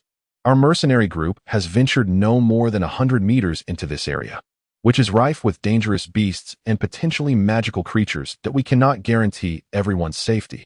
I implore the sorcerers to exercise extreme caution. Our affairs require no concern from you, Aitin replied coldly. When necessary, we shall intervene. The ominous forest loomed like a greedy maw, eager to engulf all who dared enter, its chilling and eerie atmosphere instilling dread. However, fortune did not favor Aitin as they stepped into the forest. A terrifying roar echoed, signaling their intrusion into a beast's territory. The ground trembled slightly, and an overwhelming sense of dread enveloped them. A monstrous creature approached, instilling fear that no ordinary beast could evoke. A massive hand, covered in black scales, rested upon a tree trunk measuring a meter in diameter, as the creature's hulking form emerged from the shadows. This humanoid beast was encased in metallic glossed black scales, its blood-red eyes gleaming with malevolence. Its face, obscured except for its eyes and a gaping maw, appeared even more menacing. Sharp bone blades protruded from its arms, capable of effortlessly cleaving through great trees. If you wish to live, back away. This is a magical beast, Aitin declared, his gaze fixed on the colossal monstrosity. The heavy black scales enveloped the creature entirely, rendering it nearly impervious to Raki's attempts to cleave it with his broadsword. What manner of beast is this? Kilia exclaimed, his eyes wide with astonishment. Just then, the dark behemoth lunged at them, its dagger-like claws slashing downward with ferocity. The strike was swift and fierce, tearing through the air with a terrifying sound. Even the Empire's mightiest heavy knights, clad in armor a finger's breadth thick, would struggle to withstand such an assault. Damn it! Aitin felt the chill of death bearing down upon him as the wind from the claw's approach reached him before the strike itself. Without hesitation, he raised his staff. The magical crystal at its tip erupted with blinding light, coalescing a powerful surge of magical energy into a milky white arcane shield around him. The claws collided with the magical barrier, producing a horrifying tearing sound, akin to a dagger slicing through solid crystal. The shockwave rippled outward, scattering dust and dried leaves into the air. The tempest of debris swirled before him. The monstrous claws lunged again. But still, the formidable magical shield held firm. This behemoth was relentless, delivering repeated, ferocious blows against the shield, creating concentric ripples. Aitin felt as though he were a small vessel tossed about in a storm, on the brink of being overwhelmed. It is a creature known as a Kilia, Aitin shouted, and its strength is formidable. My shield will not endure for long. The Kilia, momentarily off balance from the rebound of the shield, staggered backward, crashing heavily to the ground. Seizing the opportunity, Kilia raised his staff and swung it, unleashing a gust of wind that sliced toward the Kilia, leaving only a white mark upon its black scales. He exclaimed, "Curse it! Its scales easily deflected my windblade." Kilia's expression soured. He had indeed underestimated the beast's might. The Kilia's black scales can immunize it against most ordinary spells. Aitin waved his staff, causing the nearby earth to erupt in waves, surging toward the black beast. The ground suddenly heaved, erecting pillars of soil that ensnared the creature, as if countless hands were reaching from the depths to drag it into the abyss. However, the ordinary binding spell proved ineffective against the Kilia, which freed itself from the earthen confines within mere seconds. "I will restrain it," Kilia cried, emitting a peculiar shriek as he wielded his staff against the Kilia. Needing to buy precious time for Aitin, the creature's power far exceeded his expectations. Only Aitin, with his deeper knowledge of the Kilia, could hope to vanquish it swiftly. Under Kilia's spell, the ground transformed into a muddy swamp, sharp spikes erupting from the earth like a relentless barrage, attempting to impede the Kilia's advance. Yet, before the might of the Kilia, these soil spikes crumbled as easily as if they were made of mere cheese. Even Kilia's proud earthen walls were effortlessly torn asunder. "This is impossible." Kilia's eyes widened in disbelief as he struck the ground forcefully with his staff, causing a torrent of mud to erupt and coalesce into a solid, semicircular defensive barrier before him. The Kilia's arm, like a sharp spear, pierced through the earthen shield, halting its onslaught. Kilia's heart raced, and he stumbled backward as the protective barrier erupted into a shower of debris, collapsing into countless fragments. In that moment, he realized just how formidable Aitin's magical shield had been in withstanding the Kilia's attacks. The Kilia, having breached multiple defenses, lunged at the two men, its claws raised high, poised to seize its prey. Both Kilia and Aitin found themselves in dire straits. Yet Kilia remained unfazed, knowing Aitin's spell had reached its conclusion. That a formidable incantation surged past him, infusing immense magical energy into a wind scythe that hurtled toward the Kilia, which had just emerged from the shattered wall of earth. Thud! The beast's resilient black scales were rent open, a massive wound gaping in its chest, and foul blood splattered everywhere. The ferocious wind propelled the creature backward, crashing into a large tree, which itself was cleaved in two by the force of the wind scythe, sending tremors through the ground. Kilia felt exhilarated by the sheer power of this strike, standing beside Aitin. He could even sense the turbulent air generated by the spell, causing his skin to tingle painfully. The young third-tier sorcerer had indeed lived up to expectations, toppling the fearsome beast with one blow. However, the Kilia was not yet vanquished. Its wounds only incited a primal rage within it. The creature recoiled, the ground beneath it splintering under its immense weight, before it lunged like an arrow toward the two men. Kimpala's initial excitement morphed into terror as he realized the defensive spells he had cast were swiftly being overwhelmed. The Kola's claws loomed larger in his vision, ready to rend him to pieces. "Damn it," he roared. Unleashing a surge of magical energy, the shattered earth around him began to levitate, coalescing into a sphere that formed his most powerful protective spell, the Earth Shield. The entire earthen ball was propelled outward by the overwhelming force, shattering several trees in its path. Yet Kimpala remained unharmed within, albeit visibly fatigued, indicating that the spell had drained much of his magical reserves. Yet the relentless beast had no intention of relenting. Charging once more with the intent to kill, perhaps it deemed Aitin too powerful, believing the shield impenetrable, and thus sought to eliminate the weaker Kimpala, in accordance with the survival instincts of beasts. However, Aitin was determined not to let that happen. Should Kimpala fall, he would be left isolated and vulnerable against the Kola, making their struggle all the more arduous. He reflected that if Kimpala were to perish at the hands of the Kola, their pact would dissolve, and their journey to the altar would come to an abrupt end. Yet, even without Aitin's timely assistance, Kimpala, as a third-tier sorcerer, was no feeble opponent. He suddenly hurled a piece of magical crystal forward, and the immense power emanating from him erupted instantaneously. The air shimmered with an inexplicable distortion due to the searing heat, and the ground began to exhibit a molten, lava-like liquid, under the influence of colossal magical forces. The earth converged towards its core, and a towering lava giant half-crouched, rising from the ground. This was a form of advanced magical summoning. Perhaps this was the true power that Kimpala possessed. It was a gray magical creature composed entirely of earthen blocks, even larger than the colossal Kola before him. Its body, surrounded by overwhelming magical energy, was as hard as rock, and a wave of scorching smoke emanated from the lava giant, with molten lava flowing through the crevices between the stones. Roar! The lava giant roared to the heavens, its voice resonating throughout the forest. The lifeless creatures showed no fear whatsoever, unhesitatingly confronting Kola, and the two behemoths collided in midair, unleashing a terrifying shockwave that sent nearby trees crashing. However, the lava giant, though formidable, was merely a magical creature and could not compare to the beasts. After a brief struggle, it was violently struck down by Kola's powerful blow, causing the earth to stir up a cloud of dust. "Damn it!" Kimpala raised his arm to shield himself from the scorching air stirred up by the fallen lava giant. Kola lunged at him once more, but its colossal form was abruptly blasted away. That a series of fireballs unleashed by Aitin tore through its black scales, delivering a heavy blow. "Is it dead?"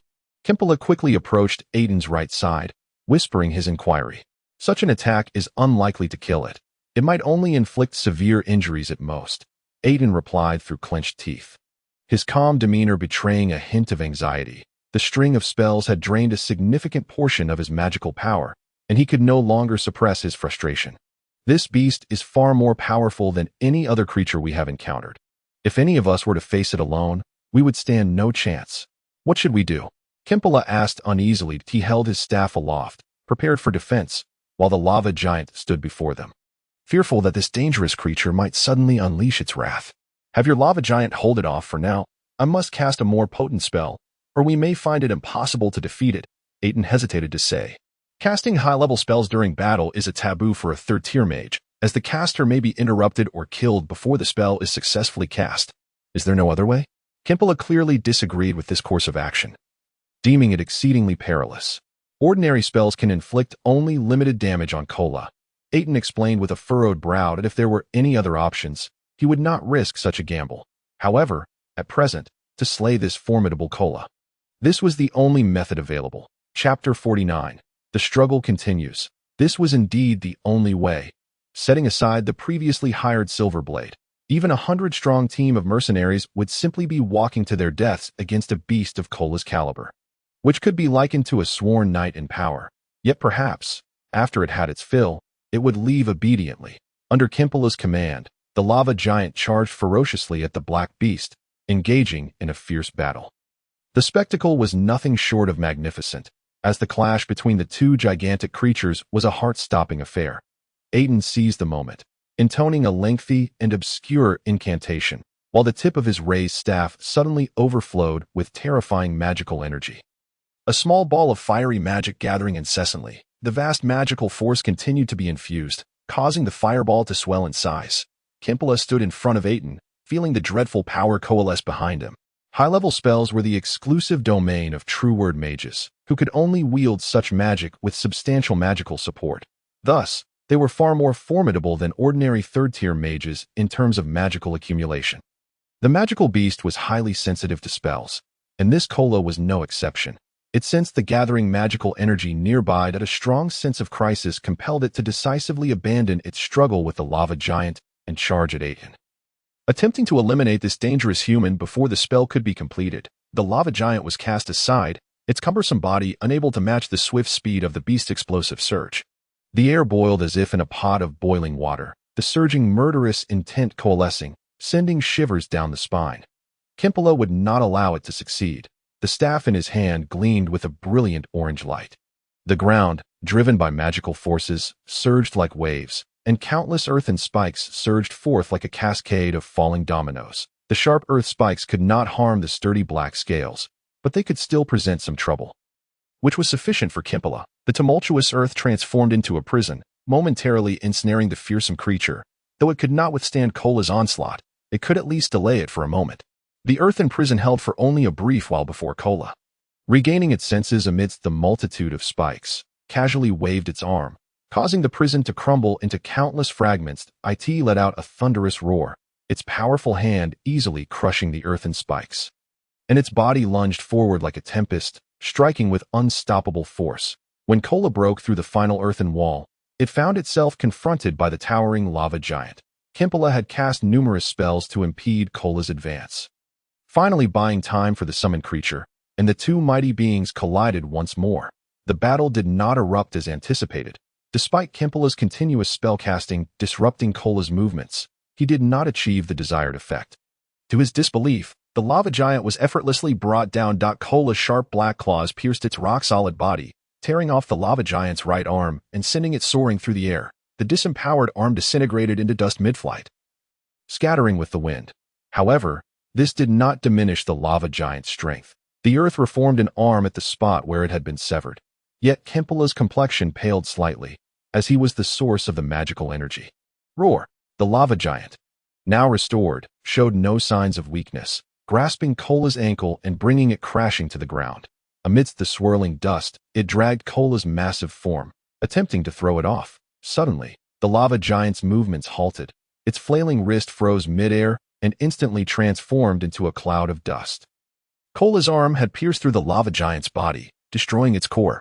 Without the support of magical energy, the lava giant disintegrated into a pile of dust. Damn it! Kilia's face reflected sheer terror, deprived of the powerful support of the lava giant. He was now powerless to contend with the formidable black beast before him. He began to contemplate whether to abandon the young and powerful third-tier mage behind him and flee alone. For his survival had become the most crucial matter. Kilia's raised arms suddenly stiffened, and a glimmer of fear flickered in its blood-red eyes. Aitin performed an astonishing action, turning to flee.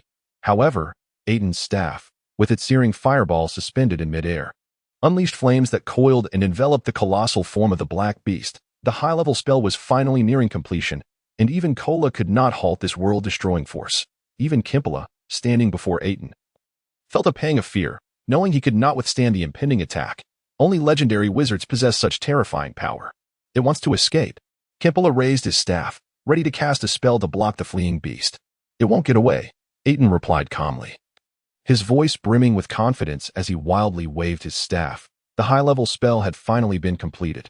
Inferno Oblivion.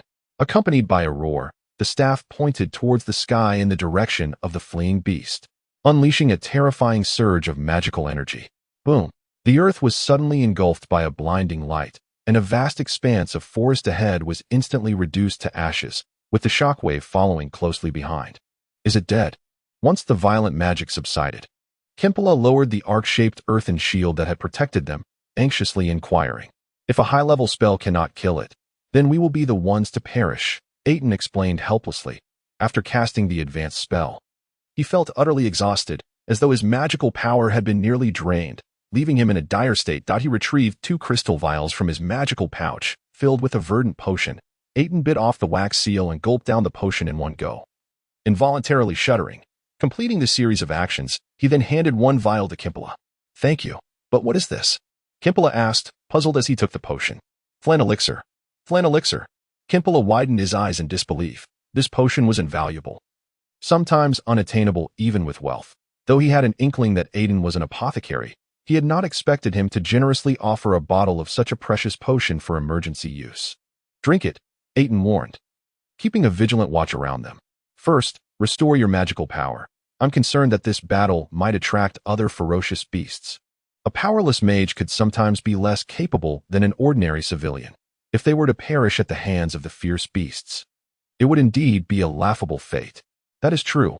Kilia nodded in agreement. He uncorked the wax seal, brought it to his nose for a sniff, and then took a small sip. The tangy sensation blossomed on his tongue, while simultaneously the magical energy within his body rapidly rejuvenated under the potion's influence. "This is truly remarkable," he declared, downing the entire vial of elixir and relishing the return of his magical power. Unbeknownst to him, a smirk danced across Aitin's face after he consumed the potion. Chapter 50. The temptation of the devil. The air still lingered with a scorching essence, remnants of the high-level spell. Flame annihilation. From a lofty vantage point, one would be astonished to discover a small area deep within the Perk's forest, shrouded in thick smoke, where the earth had formed a massive crater, and the surrounding trees had been utterly consumed by the magical flames, rendering it a desolate wasteland. Aitin rested atop a fallen trunk. Despite having ingested the Frant potion, the restorative effects of the elixir were limited, necessitating further meditation to hasten the recovery of the magical energy expended during the recent battle. Though his eyes were tightly shut, he remained acutely aware of his surroundings. With the keen sight of a soaring hawk, he could clearly observe the environment around him. The magical beast, Kilia, had been reduced to ashes under the might of the high-level spell, a fact that brought him a sense of relief. Kilia's figure re-emerged from the nearby woods, having been gone for a short while. He approached with a light step, his mood seemingly buoyant. Slowly, he walked up to Aitin, presenting an irregular magical core the size of a fist. "Is this Kilia's magical core?" Aitin inquired, lifting his gaze to meet Kilia's. "This belongs to you." Kilia nodded, indicating for him to accept it. "When I checked earlier, I discovered that Kilia's body had been torn apart by your high-level spell. I found this amidst the charred remains." Aitin could sense the immense magical power contained within the dark stone, and without hesitation, he accepted the core. Although the core held significant value, the wild magical energy within could not be extracted directly, rendering it as mere stone to an ordinary third-tier sorcerer. Only a magic engraver could fully harness its power, a fact unbeknownst to Kilia, who was unaware that Aitin was also an adept magic engraver. "How long will it take for you to fully restore your magical energy?" Kilia asked. He had to admit he was overly anxious. Yet the young third-tier sorcerer was not one to take risks. "It will take a while," Aitin replied with a hint of exasperation. "That advanced spell nearly drained all my magical energy." With that, he closed his eyes once more, returning to his meditative state. Meanwhile, Kilia sat nearby, studying the black scales from Kilia's body at noon. Beneath the lush canopy, the forest was refreshingly cool, and the two resumed their unfinished journey. As for the mercenaries of the Silver Blade, they had not reappeared. After witnessing the formidable power of the magical beast Kilia, their leader, Lachi, had decisively abandoned the mission, leading his comrades away from what could only be described as a mercenary graveyard. Sometimes, while money is essential, one must also have a life to spend it. Moreover, they had already received a substantial advance of 50 gold coins, making their expedition into the Perk's forest worthwhile. Although ferocious beasts roamed the path, they posed no threat to the powerful third-tier sorcerer, and the traces of magical beasts had vanished. This rendered their subsequent journey considerably easier. T. Kilia's urging, Aitin had no choice but to quicken his pace, swiftly shortening their travel time. Finally, on the third day of their venture into the forest, they successfully reached the location described by Kilia. "What is this, a barrier?" Aitin observed calmly, gazing at the forest before him. Externally, it appeared no different from any he had previously encountered, yet he sensed an overwhelming and malevolent magical energy emanating from ahead, an unsettling force that left him restless. He could not ascertain what dreadful entity lay beyond this forest. "This is likely a means established by Casa Ramsado to protect the altar," Kilia remarked, his expression calm, clearly having been aware of the barrier's existence beforehand. "What now? Should we force our way through it?" Aitin frowned, extending his hand to touch the barrier, feeling the latent power it concealed. It was evident that this barrier relied on the altar, and its potency was palpable. If we were to forcibly breach the barrier, we would likely attract Casa Ramsido's attention immediately, making a confrontation inevitable, Aitin said, retracting his arm and disdainfully waving it in the air, attempting to shake off the feeling of revulsion that came from touching the tainted magical energy. No, we have other ways to enter the barrier without alerting Casa Ramsido. Follow me. Kimpala quickly shook his head in denial of Aitin's suggestion. Although violently dismantling the barrier would be the simplest course of action, it was evidently the most foolish. He led Aitin around the trees to another area before explaining. The magical energy here is considerably weaker. We can enter from this point. The entrance Kimpala indicated was a patch of low shrubs, where the magical energy was indeed significantly diminished, making it plausible to force entry. How do you know this? Aitin inquired, looking up at him with curiosity. I stumbled into this area from here before, Kimpala admitted, lowering his head to avoid Aitin's gaze, a grin spreading across his face. Let us proceed. He raised his staff, a faint magical aura enveloping the two of them. Under the cover of this magic, the elder and the youth cautiously approached the thicket as their bodies brushed against the barrier. An inexplicable ripple coursed through the shrubs, and their figures vanished in an instant, as if they had traversed an invisible veil. Is this the inside of the barrier? Aitin scanned the surroundings with heightened vigilance. Lacking the aid of a hawk's watchful eye, he had to be fully alert. Within the barrier, the sky was shrouded in darkness, the ground a sickly gray, devoid of any vegetation. The trees, warped by the malevolent magical energy, had taken on grotesque forms, their bark twisted into eerie faces, as if living old men were enduring immense suffering. This power originates from the dark altar. Kimpala pointed toward a nearby open area. The altar lies there. But Casa Ramsido may also be nearby. We must proceed with caution. His face tightened. One must tread carefully when facing the fallen, especially in their own lair. Let us destroy that thing and put an end to all of this, Aitin declared calmly. The closer they approached the altar, the more concentrated the sinister magical energy became, causing him considerable discomfort. Is this the dark altar? What lay before them was an altar constructed of stone and bones. Howling winds swirling about it, souls trapped upon the altar, their hatred and jealousy giving rise to malevolent magical energy. Aitin sensed the overwhelming dark magic saturating the altar, a force potent enough to forge a formidable word sorcerer. A terrifying thought suddenly crossed his mind. If he could absorb all the evil magic here, he would instantaneously become a powerful word sorcerer. Yet, simultaneously, he would have to bear the risk of being hunted by the exiled Faus. A fate he did not desire. No, if they were aware of our presence upon entering this area, the fallen Casa Ramsido would not allow the altar he constructed to be easily destroyed, just as Aitin sank into contemplation. A sudden exclamation broke through his thoughts. Watch out! Kimpala shouted, as countless ferocious beasts emerged from the surroundings, all corrupted by the altar's wicked magical energy, their combat prowess terrifying. It seems that this battle is now unavoidable. Aitin sighed in resignation. Raising his staff high. Chapter 51. The Temptation of the Devil. Conid, Aitin's body suddenly froze, a fleeting look of realization and anger crossing his handsome features, but it was quickly replaced by his usual calm.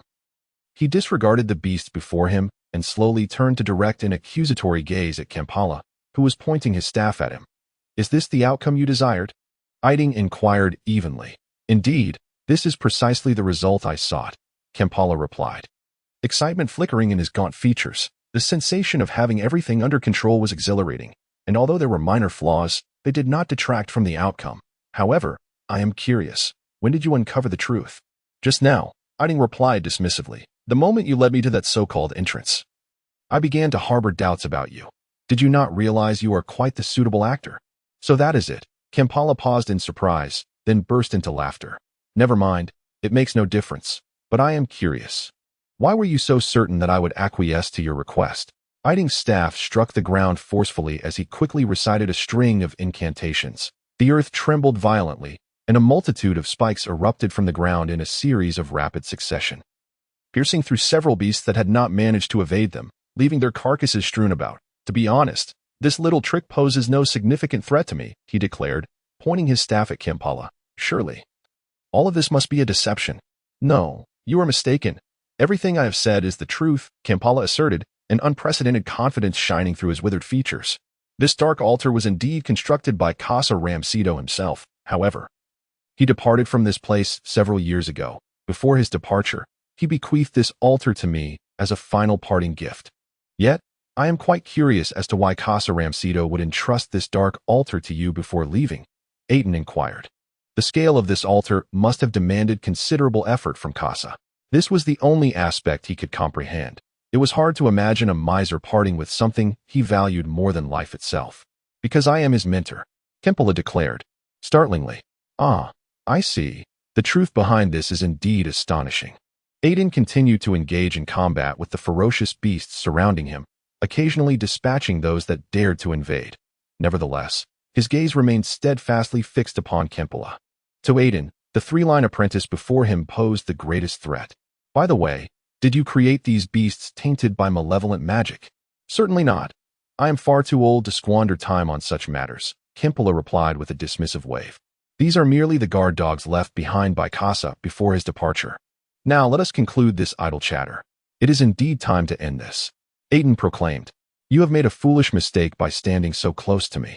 With that, he brandished his staff, unleashing a brilliant arc of azure light that surged toward his opponent. Kimpala was taken aback by the sudden attack and hastily conjured a powerful magical shield in an attempt to intercept the spell. However, the formidable earth shield was pierced through as effortlessly as soft cheese.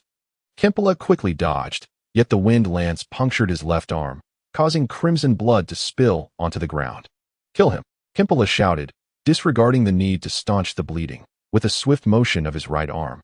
He commanded the surrounding beasts to launch themselves at Aitin in a frenzy. The pain from his severed arm contorted Kimpala's face into a hideous grimace as he bellowed in rage. No. I shall extract your soul and burn it in the fires of hell, allowing you to endure eternal suffering, while your body will belong to me. You desire my body. Aitin furrowed his brow involuntarily. Kimpala's words evoking an unpleasant memory. At that moment, several beasts charged from both sides. He raised his staff, emitting a dazzling glow of magic, causing the oncoming beasts to halt mid-air, their forms colliding violently against an invisible shield, resulting in a gruesome display of shredded flesh and gushing blood that cascaded down the magical barrier, creating a horrifying scene. With a flick of his wrist, Aitin conjured magical flames, reducing everything before him to a pile of ashes.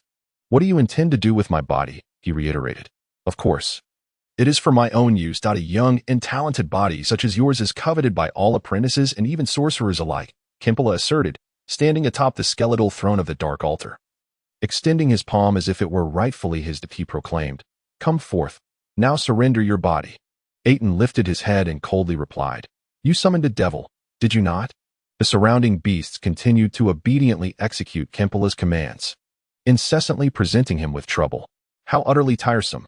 Suddenly, the ashen ground erupted, and tongues of flame coalesced into a massive serpentine figure of infernal fire, incinerating the beasts beneath its scorching presence. The infernal serpent coiled around Aitin, while grotesque trees blazed in the inferno, and the nearby landscape was transformed into a sea of flames. Yet the beasts persisted in their relentless assault, the ground becoming increasingly littered with their corpses, the air thick with a foul scent of charred remains. Indeed, I have summoned a devil, and the graver's tome contains records of contracts for summoning devils, Kimpala stated, unfazed by the revelation. The devil I summoned is Dulilite Claterni. I exchanged my own soul as the price for the secret of eternal life, soul revival. Kimpala, do you not realize that devils are inherently untrustworthy? You have been deceived. The devil Dulilite Claterni is merely a con artist, Aitin remarked coldly. Do you truly believe there exists a spell that allows one's soul to inhabit another's body? Even if secrets of immortality exist, do you think a devil would divulge them?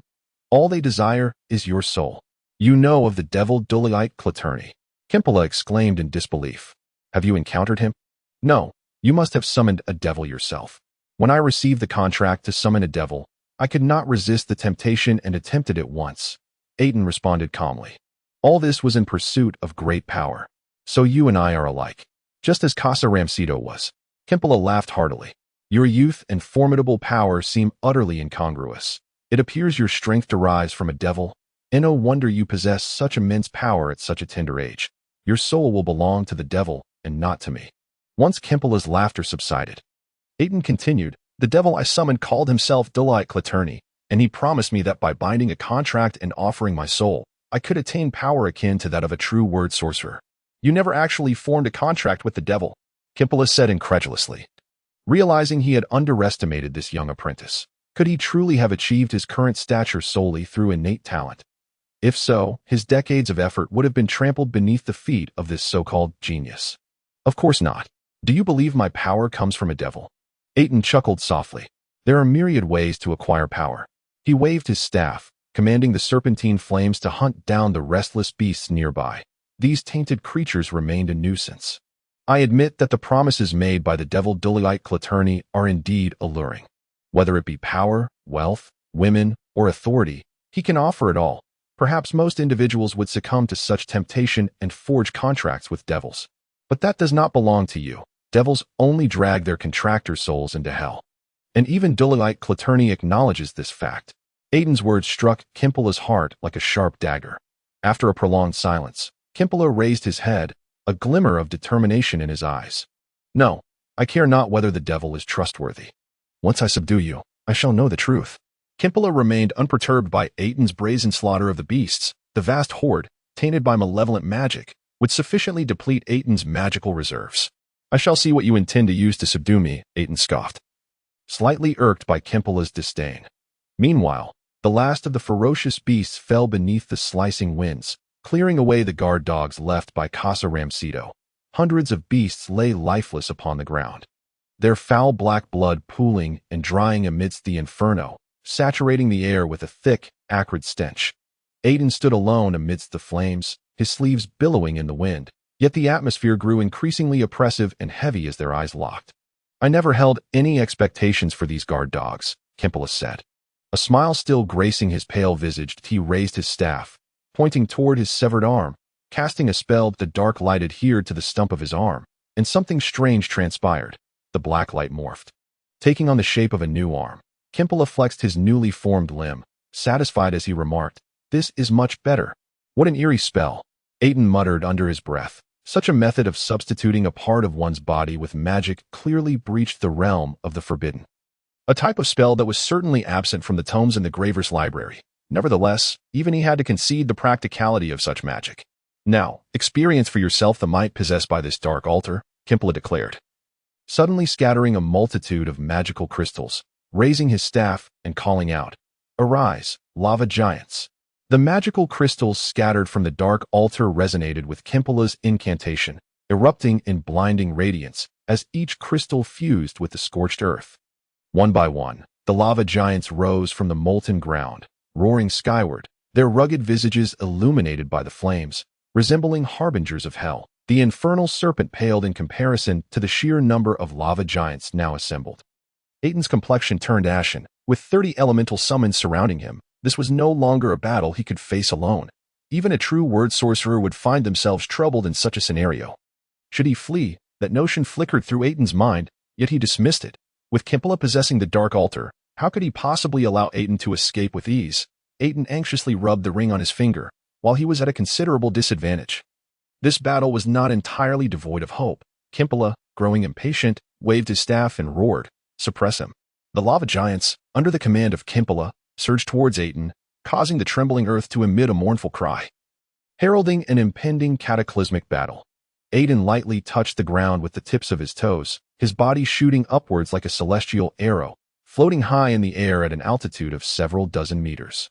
Below, chaos erupted as the infernal serpent fearlessly plunged into the midst of the lava giants, commencing a brutal slaughter. Despite its formidable power, it was soon overwhelmed by the onslaught, its massive fiery form succumbing under the relentless barrage of iron fists.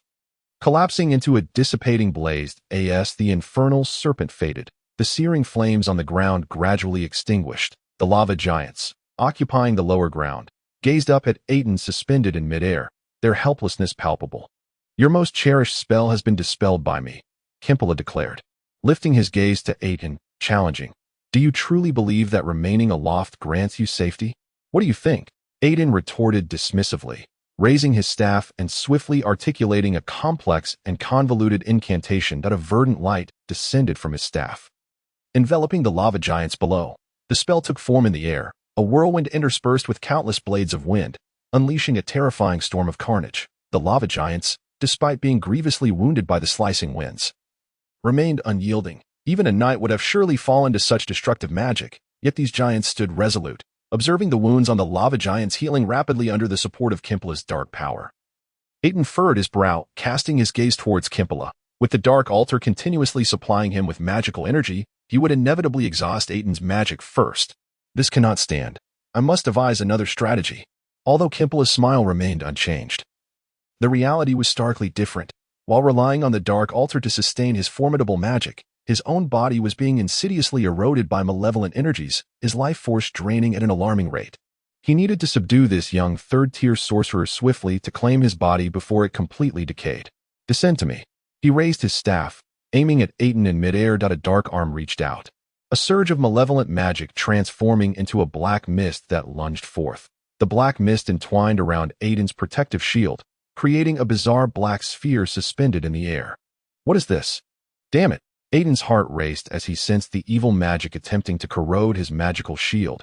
Should his body become tainted by this malevolent force, expelling it would be an exceedingly troublesome endeavor. He began to channel more power into his spell, the black sphere radiating a brilliant light as the dark magic was gradually dispersed.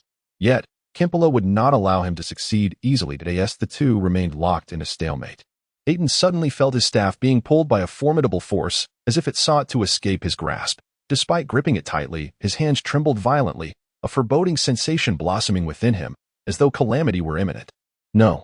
Aitin finally realized the gravity of the situation. But it was too late. The ordinary staff could not withstand the clash of their magical energies and erupted violently. Aitin's body was sent flying like a severed kite. But fortunately, the magical runes inscribed on his clothing activated a protective shield just in time, sparing him from severe injury due to the magical explosion. Kimpila, however, was not spared either, crashing heavily onto the skeletal throne, spitting blood on the spot. Damn it! Aitin gently wiped the corner of his mouth with his arm and descended to the ground with utmost haste. Losing his staff was a nightmare for a third-tier sorcerer. He suddenly realized that the destruction of his staff had been Kimpila's true objective all along, but it was now too late. Glancing at the broken remnants of his staff, Aitin could only shake his head in resignation.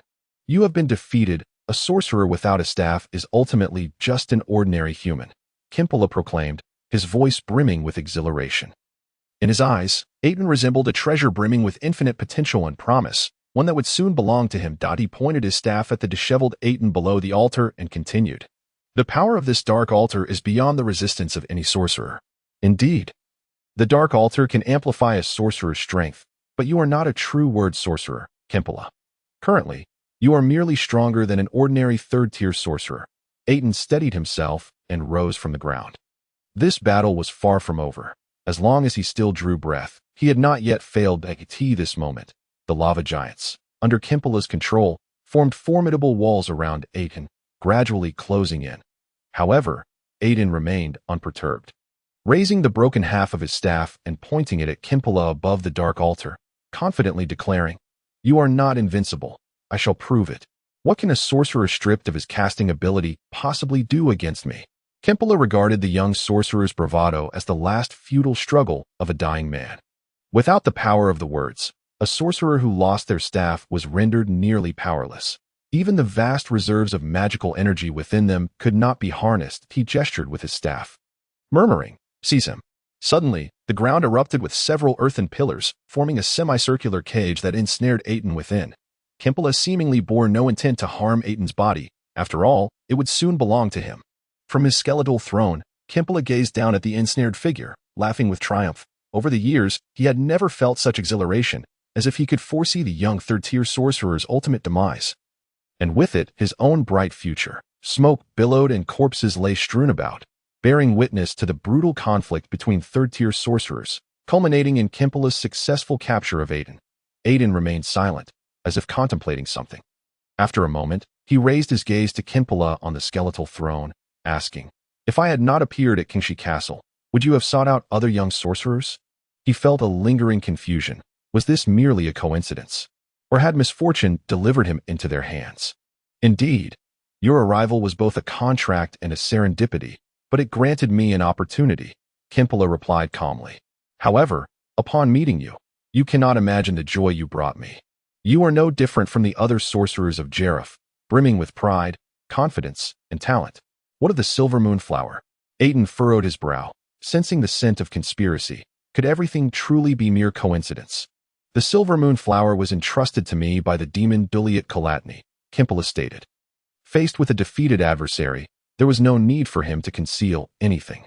Indeed, Aitin muttered, realization dawning upon him. Everything unfolded as he had anticipated. This was no coincidence, but rather a trap set by that accursed demon. Kimpala, unable to contain his excitement, rose from the skeletal throne and descended slowly from the altar. He was eager to shed this decaying form, exclaiming, Duliat foretold that the silver moon flower would bring me good fortune, and it shall also bring you death. Aitin's eyes suddenly sparkled with intensity, his tone laden with mockery and pity as he addressed Kimpala. The moment you forged a pact with the demon, your failure was sealed. This entire scheme was orchestrated by Duliat. Oh, you still naively believe that a demon would grant anyone eternal life. It seems you still refuse to acknowledge your own defeat. Kimpala's words were cut short as the earth cage below erupted violently, Aitin's figure emerging from the billowing smoke. Kimpala's eyes widened in disbelief, unable to fathom the spectacle before him. The young sorcerer's hands shimmered with magical brilliance. He gasped in astonishment, casting spells barehanded. Has he truly become a word sorcerer? You are a word sorcerer? Kimpala questioned slowly. Not only word sorcerers possess such power, Aitin replied, extending his hand as a wind cone erupted, shattering the lava giants that obstructed his path. Since you wield the power of the Dark Altar, why shouldn't I harness the strength of magical artifacts? This is impossible, Kimpala exclaimed, directing his staff as the encircled lava giants lunged at Aitin, only to be repelled by a fierce whirlwind, raising a thick cloud of dust. Why is it impossible? A terrifying spell surged forth from Aitin's hands, yet upon collision with Kimpala's black shield, it was rendered impotent, leaving only a half-meter-deep crater in the ground. Even if you possess magical artifacts, what does it matter? You still cannot alter your fate. Kimpala regained his composure. The young sorcerer's methods were indeed surprising. But against the overwhelming might he commanded, everything else appeared futile. The ultimate victor of this battle would remain unchanged. Do you not perceive your current predicament? Aitin reminded him. This, impossible. Kimpala clutched his chest tightly with his arms. A look of anguish etched upon his gaunt, wrinkled face. His body twitched involuntarily, as if he were enduring some unspeakable torment. His expression twisted into a grimace as he bellowed, What have you done to me? I merely administered a dose of medicine, Aitin replied calmly. When? That vial of the Fran potion. Kimpala suddenly realized, but it was all too late. That vial contained merely a touch of paralyzing agent. Aitin innocently raised his hands. A paralyzing agent. This is impossible. Why? Everything you are experiencing is the result of your own actions, Aitin stated coldly. To gain power, one must pay a price. You have utilized the Dark Altar to augment your strength, yet the malevolent magic has incessantly corroded your body, and your already limited lifespan is now dwindling at a terrifying pace. Such a path is one that most sorcerers would regard with trepidation. However, you have dared to tread upon this taboo. With the loss of magical support, the surrounding lava giants crumbled into mere dust. Kimpala's limbs convulsed, his aged form losing control, and he toppled from the altar. Fortunately, Aitin swiftly cast a levitation spell. Otherwise, a fallen third-rate sorcerer would surely become an object of ridicule in the annals of wizardry. Chapter 54. The Sealed Memories. Aitin approached the stricken elder, his expression a complex tapestry of emotions as he gazed upon the dying man on the ground. Thank you for catching me in time. Young third-rate sorcerer, this battle is yours to claim, Kimpala said, his pallor indicating his struggle. My life has been exhausted, and death approaches. Death's shadow loomed over him, his wrinkled skin turning an unsightly ashen gray, akin to a dying earth that began to crack, with blood oozing from his wounds. You should not have trusted a devil. Otherwise, you would not have found yourself in this predicament. Aitin sighed softly. Devils are, after all, merely devils, leading men into an abyss of unending darkness. Had Aitin forged a pact in his youth, he too might have met a similar fate. You, who once yearned for power and sought to summon devils, should understand. The pursuit of the truth of incantations and the aspiration to become a formidable incantation sorcerer is the common goal of all third-rate sorcerers. A profound sadness and helplessness clouded Kimpala's ash-gray eyes as he rasped. Countless third-rate sorcerers have sacrificed decades of their lives for this. Yet the vast majority falter before the truth of incantations. To squander decades of life only to gain nothing in the end. That is the tragedy of the third-rate sorcerer. His body convulsed violently, his words becoming increasingly indistinct. "Perhaps you speak the truth." Aitin fell silent, well aware of the validity of the elder's words. The number of those who succeed in the pursuit of incantation is indeed scant. All third-rate sorcerers seek methods to acquire the power of incantations. Even Aitin is no exception, having discovered a radically different approach from Kimpala's. The cold wind howled, dust swirling ominously through the air, the somber sky imbued with a sense of desolation. Kimpala lay motionless on the ground, his consciousness fading, aware that his time was short. Glimmers of fragmented memories flickered in his dimming eyes as he murmured. Casa Ramsado was once a student of Glaver. His talents were unremarkable. Yet he was an exceedingly diligent child. By the age of 39, Casa had already become a powerful third-rate sorcerer, striving diligently towards becoming an incantation sorcerer. Kimpala's expression twisted in pain as he continued. However, the jealousy of others destroyed Casa. During his second attempt to ascend to incantation sorcerer, someone cast an inexplicable curse upon him, and in his struggle against the control of the soul seal, he ultimately failed disastrously. As a result, he suffered a backlash of his own soul, rendering him a mere shell of his former self. Those who are despicable must also harbor their own sorrows.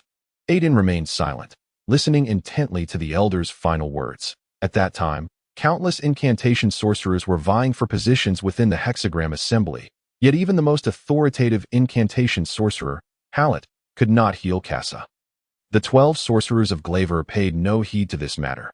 They even expelled Casa from Glaver to cover up the incident. Kimpala's tone was flat, devoid of the strength to express his anger. Yet Aitin could still perceive the lingering resentment in his voice, a profound hatred that could not dissipate even in the face of death. It was only then that he grasped the depth of the elder's fury. In countless years, I roamed the northern regions with Casa, searching for a way to heal him. Kimpala's voice grew exceedingly frail, yet he persevered, his tone laden with sorrow and guilt. However, one fateful night, Casa left on his own. When I encountered him again 6 years later, Casa had entered into a pact with the devil, his body fully restored and even more powerful, yet he ultimately chose the path of the fallen. Aitin listened quietly to Kimpala's account. He despised power and conflict, understanding that it is boundless desire that summons the devils of hell. After regaining his strength, Casa's first thought was to exact revenge on the third-rate sorcerer who had once cast the soul seal upon him. But that sorcerer had already perished, killed by his own companions to conceal the errors of the past. Kimpala was nearing his end, yet he continued to struggle against the tide of death. Young sorcerer, I believe you will surely become a powerful incantation sorcerer. Should you cross paths with Casa, you must kill him. Kimpala uttered his final words, slowly closing his eyes, and he was no more. The wind howled through his lips, a mournful lament for Kimpala's demise. Aitin spoke derisively into the air. "Delate Claterni, how timely your arrival is." "Of course, it is my duty." A melodious voice responded from the ether that a youth clad in a blood-red robe materialized, his form flickering in and out of view as he approached Aitin, lifting his hands to unveil a captivatingly exquisite visage from beneath his hood. The boy's mere smile was enchanting, a temptation no one could resist. Should Delate appear in Fow's, he would surely drive all noble maidens into a frenzy. Yet, he refrained from such actions. The moment a devil appears in Fow's, it would undoubtedly attract the ire of the 12 sorcerers of Glaver. Delate Claterni knelt, his alabaster arm extending from the blood-red robe to gently touch Kimpala's forehead. Countless motes of light burst forth from Kimpala, coalescing into a radiant orb in his palm. This was the brilliance of a soul, a devil's product known as the soul pearl. After withdrawing his hand, Kimpala's corpse inexplicably disintegrated into a cloud of dust, as though he had never existed. "I thought you would consume the soul on the spot," Aitin remarked with distaste as he observed Delate stowing away the soul pearl. "All devils feast upon souls, reveling in their capture." "Of course not. This is a refined soul that has endured countless tribulations and requires careful savoring. Otherwise, it would be sullied." Delate replied with a charming smile, sending chills down Aitin's spine. What a lowly depravity. Aitin retorted with disdain. Delate Claterni remained unperturbed, gracefully inclining his body as he said, "Thank you for your compliment, my friend. You remain ever so self-absorbed." Aitin rose, directing a look of revulsion towards him as he queried, "Did you give the silver moonflower to Kilia?" "Indeed, I did provide him with the silver moonflower." "As I suspected."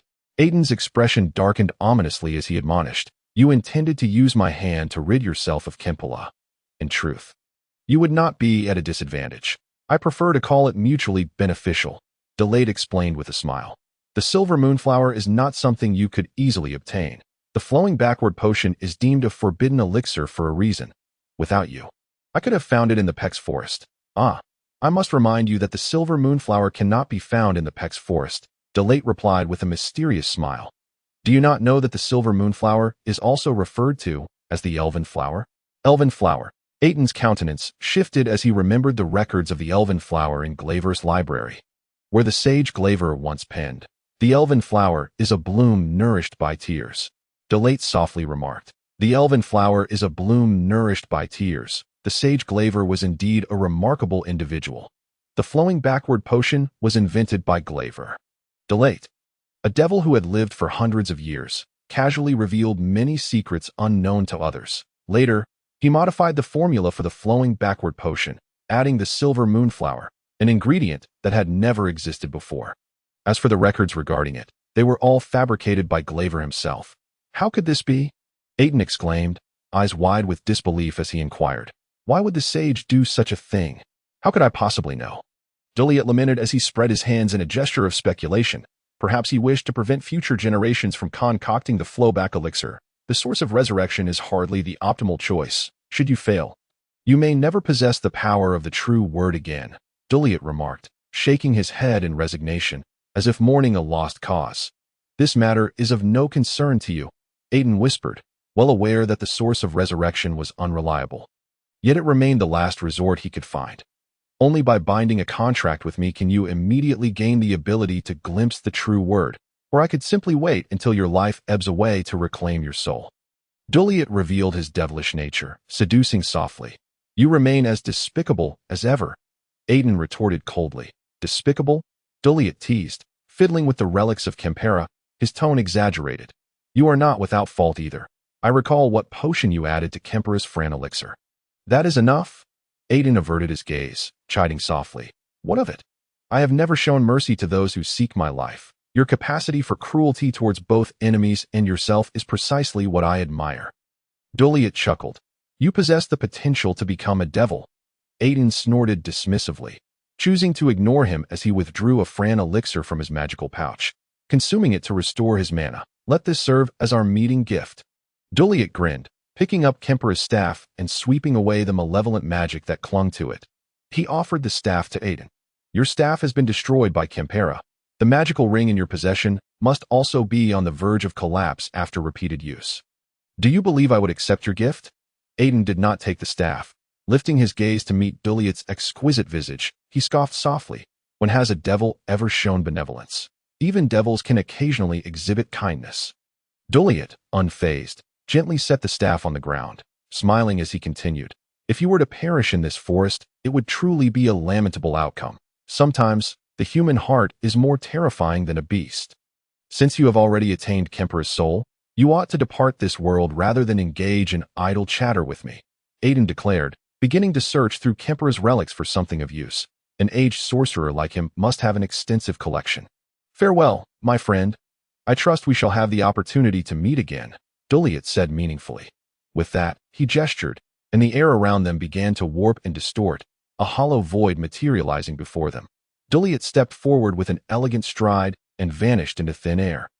Whoever summons a devil, regardless of whether a contract is established, is cursed by fate for life.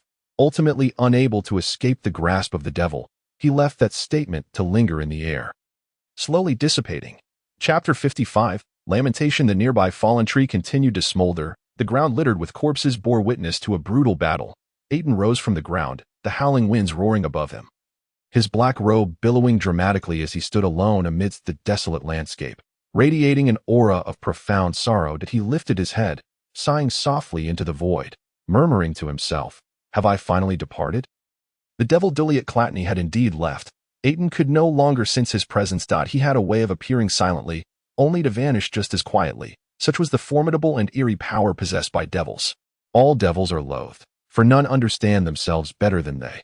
They can always see through the hidden desires and secrets buried deep within others, using the sweetest words to stir cravings, tempting people towards corruption, leading them to hell. This is precisely why Aitin harbored such disdain for Duliat.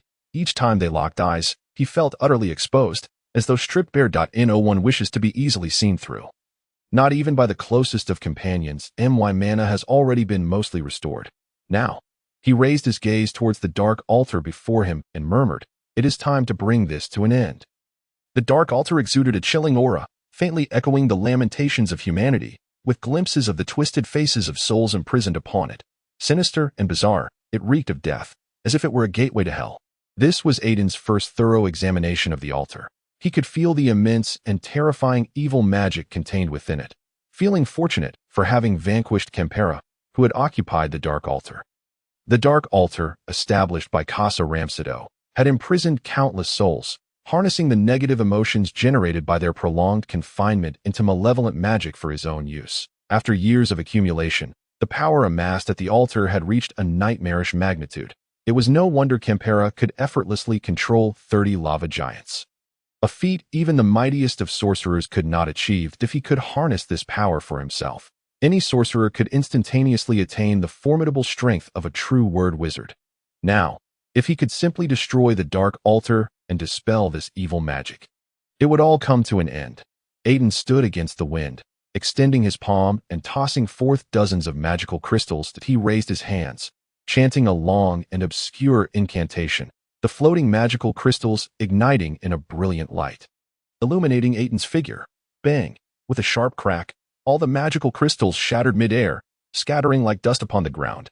Upon uttering the final syllable of his incantation, Aitin suddenly opened his eyes wide and bellowed, "Shatter the earth!" His hands erupted in a dazzling glow, the light of magic and crystal merging with the ground. The ashen earth trembled violently, emitting mournful cries, utilizing the magical crystals left behind by Kempera. Aitin successfully executed the advanced spell, Shatter the Earth. Even in the absence of a staff, the ground fractured, yielding countless fissures that spread outward. The earth was collapsing, small chunks falling into gaping chasms. The charred remains of ferocious beasts swallowed by the abyss. The massive shield encompassing the entire domain crumbled completely under the advanced spell, shattering into countless irregular fragments. Numerous fissures stretched towards the dark altar. Yet the altar remained enveloped in potent magic, its outer black shield straining to withstand Aitin's advanced spell, protecting it from destruction. The ground around was torn open by the powerful advanced magic. Yet the dark altar, shielded by the magical barrier, remained unscathed. How can this be? Aitin furrowed his brow, swiftly retrieving a black magic core, raising it high as he summoned a spell, the surging magic converging in his hands. Unleashing a terrifying force towards the altar, puff! The black shield was instantly engulfed, shattering into countless polygonal fragments that dissipated in midair. With the black magical shield's protection stripped away, the altar, constructed of skeletal rock, began to crack under the strain. The dark altar was swiftly destroyed by the advanced spell, consumed by the abyssal chasm. A plume of black smoke erupted from the shattered altar, the souls imprisoned within, long tainted by the malevolent magic, transformed into vengeful spirits that devour the living. The black mist morphed into countless grotesque faces, the frenzied spirits immediately turning the area into a hellscape, roaring and bellowing as they unleashed their long-held wrath. The multitude of vengeful spirits, upon discovering the sole living being nearby, surged towards Aitin, attempting to satiate their hatred and fury by consuming him. "Damn it," Aitin muttered under his breath. The swarm of vengeful spirits sent shivers down his spine. The number of malevolent spirits lurking upon the dark altar far exceeded his expectations. The milky white shield quivered with surging ripples as the spirits relentlessly battered against the magical barrier. Should the magical shield falter, any living being would surely be devoured completely by the overwhelming horde of spirits. This situation is quite dire. The magical crystals surrounding Aitin, which maintained the protective barrier, had begun to crack. The obstinate spirits were still unwilling to relent. Continuing their frenzied assault, he murmured, "It seems I must resort to my most potent means. If I do not flee soon, I may truly be consumed by this horde of spirits." No sooner had he spoken than a sudden crimson light erupted from above, causing the vengeful spirits to grow agitated, even screaming as they began to flee in all directions. Yet it was too late. The red light thickened and swiftly expanded, enveloping all the spirits in an instant. Their terrified struggles dissolving into motes of light that converged in the air. This cannot be. Aitin stood aghast, witnessing the terrifying spirits vanish in an instant. He murmured to himself, "What sort of power is this?" He looked up to see the motes coalescing into 7 luminous orbs, swirling in a circle above him. Curse devil! Aitin could not help but curse vehemently, from the moment the devil's power descended. He had realized he had been toyed with by Duel. From the very beginning, the other party did not seek the soul of Campera. Rather, they intended to harness his power to destroy the Dark Altar and acquire the malevolent spirits imprisoned within it by Casa Ramshadel. The power of demons cannot directly interfere with this world, for such an act would breach the covenant. Suddenly, a black orb of light appeared in the void, floating beside the 7 haunting orbs. A manifestation of all the wicked magical energy from the Dark Altar.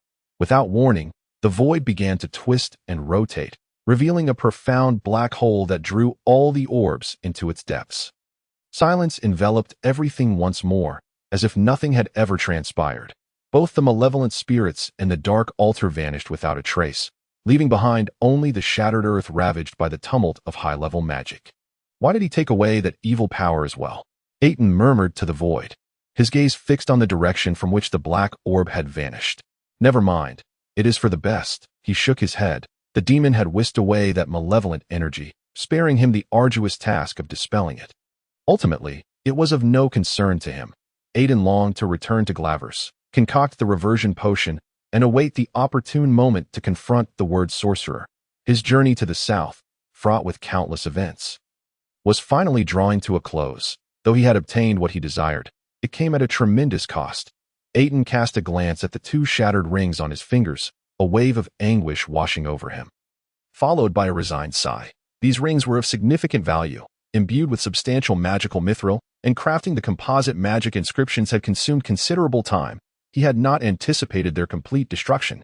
He removed the rings from his fingers and placed them in his pocket, donning the last new ring before turning to leave that AS for the staff that the demon Duliet had gifted him, which had dispelled the malevolent magical energy.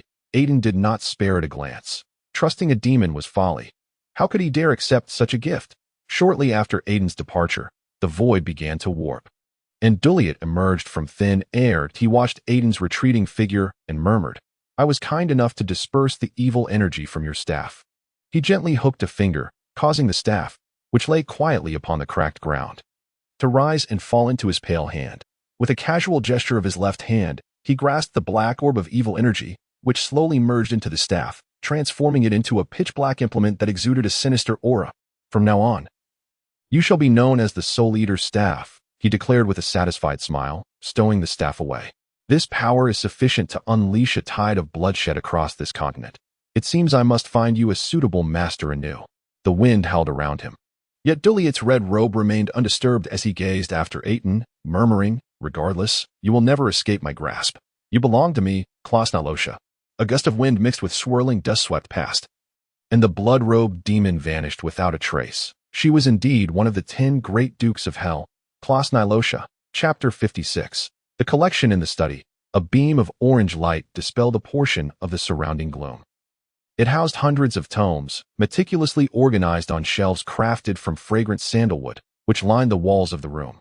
Typically, sorcerers favored these specially made shelves for their books. Though expensive, they were worth the investment.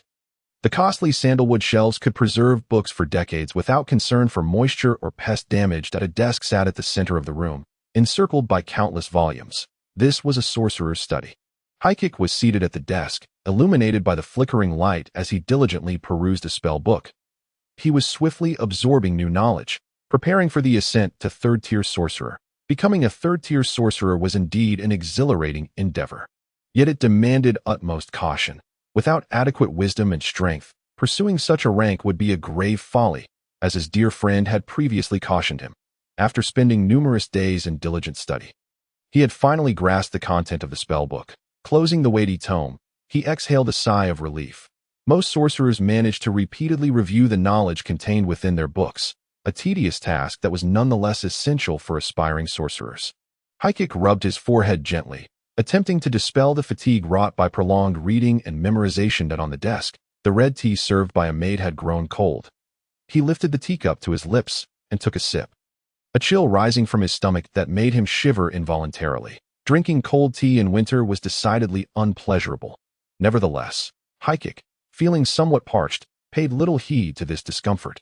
After finishing the cup, he closed his eyes for a moment of respite.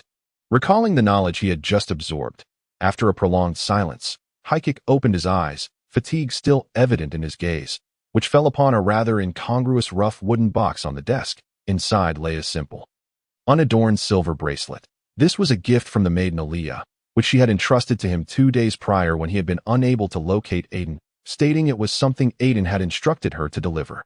Upon receiving it and examining it closely, he had been taken aback by the multitude of intricate magical inscriptions engraved upon the unassuming silver band. The complexity of the inscriptions far surpassed anything he had previously encountered, undoubtedly indicating its considerable value. Yet, Haikik found it perplexing that Aitin would so readily entrust such a precious item to a maid. Aitin had departed Phaius to seek the silver moonflower, an item of seemingly great significance to him. Beyond matters pertaining to sorcery, Haikik had never witnessed such earnestness from Aitin regarding any single endeavor. Haikik gently caressed the magical adornment resting atop the wooden box.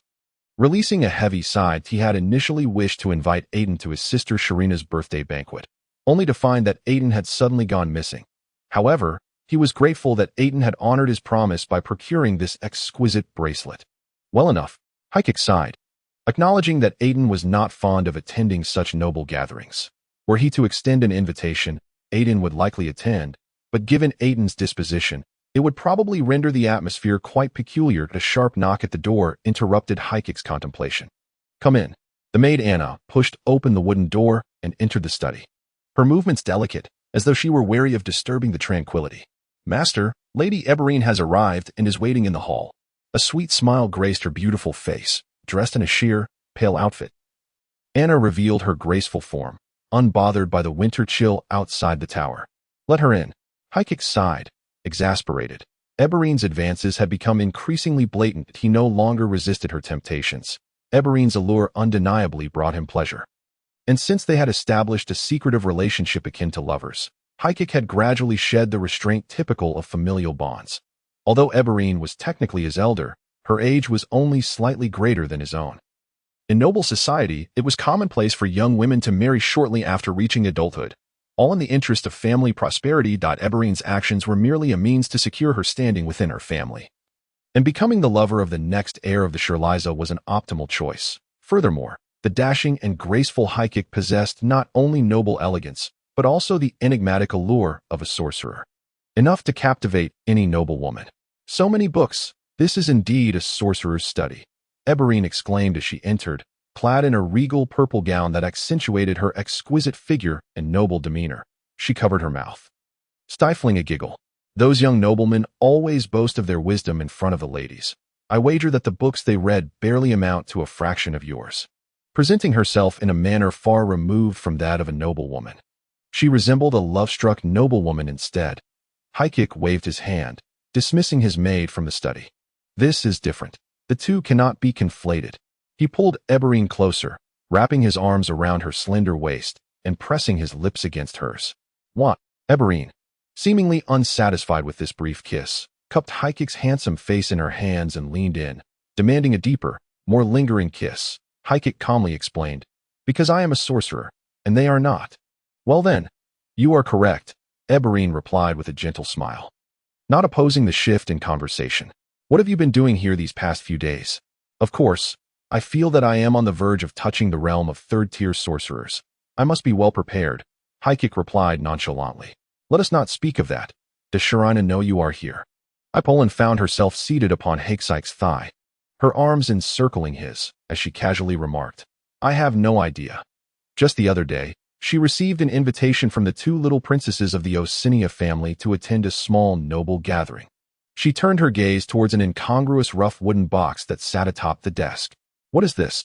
Aitin inquired, reaching out to grasp the coarse box, revealing within it a simple silver bracelet. Chapter 57. The Collection, a Birthday Gift for Zuelina. Are you certain? The noblewoman toyed with the silver bracelet, casting a puzzled glance at Hakesike. Shaking her head, I fear Zuelina will be disappointed. It was unlikely that any noble girl would find joy in receiving such a gift at her birthday celebration, unless it were from a man she held dear. But that was evidently a highly improbable scenario. Nobility could not intermingle with commoners, unless the latter could ascend to knighthood and acquire a title. She won't be disappointed.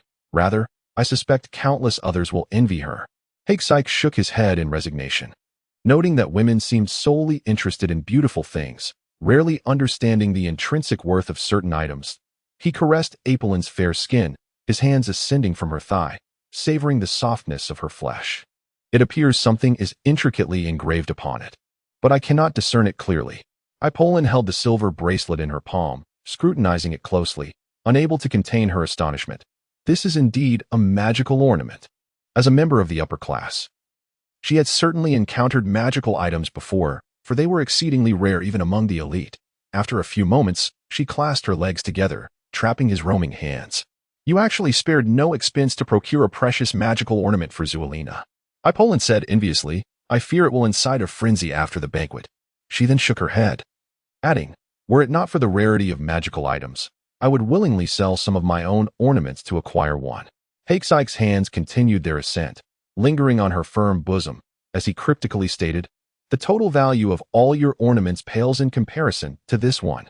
That is impossible, Aitin exclaimed, for she was aware that the combined worth of her luxurious possessions easily exceeded 10,000 gold coins, equivalent to over a year's income for a viscount.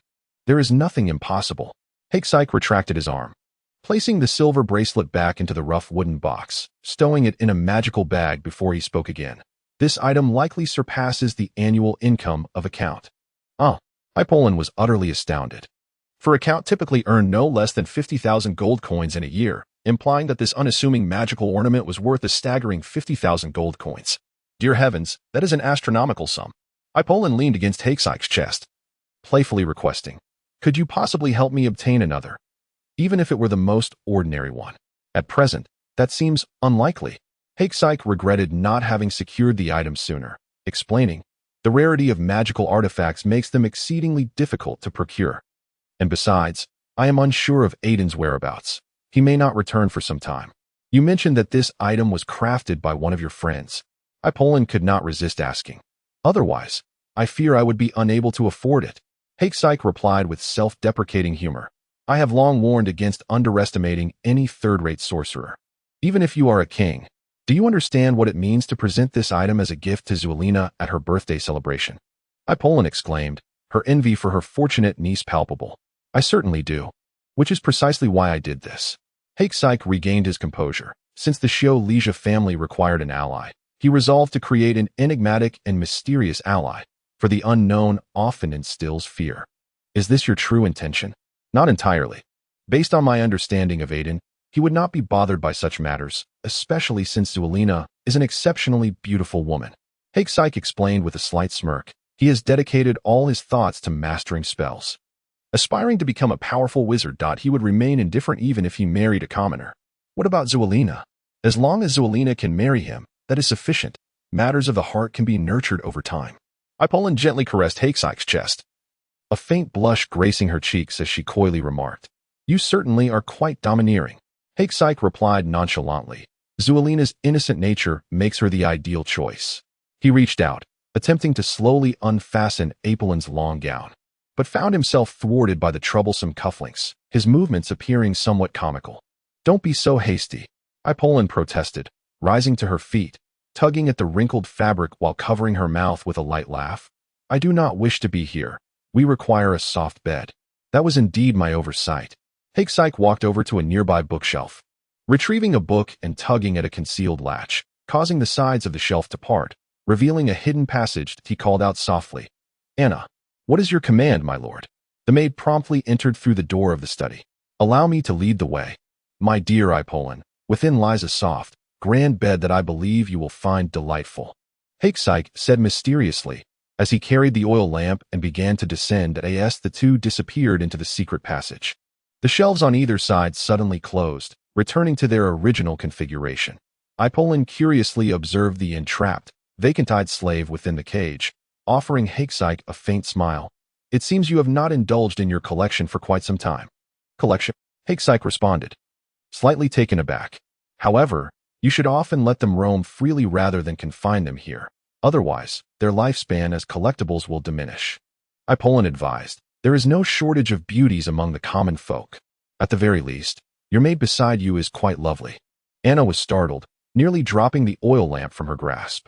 I have always wished for Zulina to remain untouched by such matters. Aitin's candid words caused Hakesike to furrow his brow as he remarked, upon her arrival here. I ensured they were all hidden away. And her, Anna, is an exception. At least she appears merely as an ordinary maid.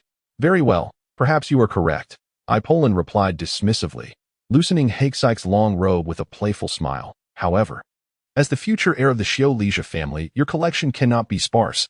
Otherwise, you shall be ridiculed by the nobility, and this is also one of the responsibilities your father entrusted to me. Hakesike could not help but frown. Falling silent, he gestured towards Anna, indicating she should also remove her garments. Your father possesses far more female slaves than you, and he is renowned among the 10 greatest counts in the imperial capital, Aitin remarked casually, unfastening a clasp and effortlessly shedding her robe. It was said that 2 years prior, your father, Count Kilia, hosted a hybrid feast at the Biniya farm with his lover, the Tulip Widow. Using his collection, it was rumored that several of the widow's male lovers perished as a result. Enough, my dear Aitin. Let us not dwell on such matters. Hakesike gently embraced her. We have more pressing affairs to attend to. Chapter 58. The winds of change. The north wind howled through the skies over Jellifer, accompanied by swirling snowflakes for an entire night, with no signs of abatement. As dawn broke, the outside world remained shrouded in a gray haze, the snowflakes drifting down like goose feathers from the dim sky, blanketing the earth in a layer of pristine white, as if cloaked in a silvery garment. In the dim room atop the spire, a wall lamp cast a pale glow against the gray-white smooth walls, dispelling a measure of the gloom. Thick black curtains were drawn over the windows on either side, completely isolating the room from the outside. A plush bed occupied most of the space within, the floor adorned with an opulent, deep reddish-brown carpet. The air was thick with the lingering scent of post-revelry. Beneath the grand bed, long skirts and garments lay in disarray across the carpet, and on the opposite side, a stunningly beautiful girl with fair skin lay curled up, sound asleep on the rug. The unfortunate maid had evidently not yet earned the privilege of resting upon the soft bed, but fortunately, the room was warm, and the thick, low-hanging black curtains kept the chill at bay, preventing her from catching a cold. Hakesike had already awakened, his face marked by the fatigue of passion.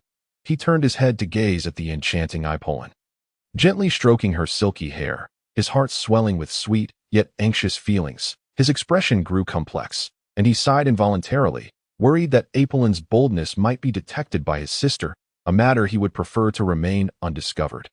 Despite such occurrences being commonplace within noble families. Anna.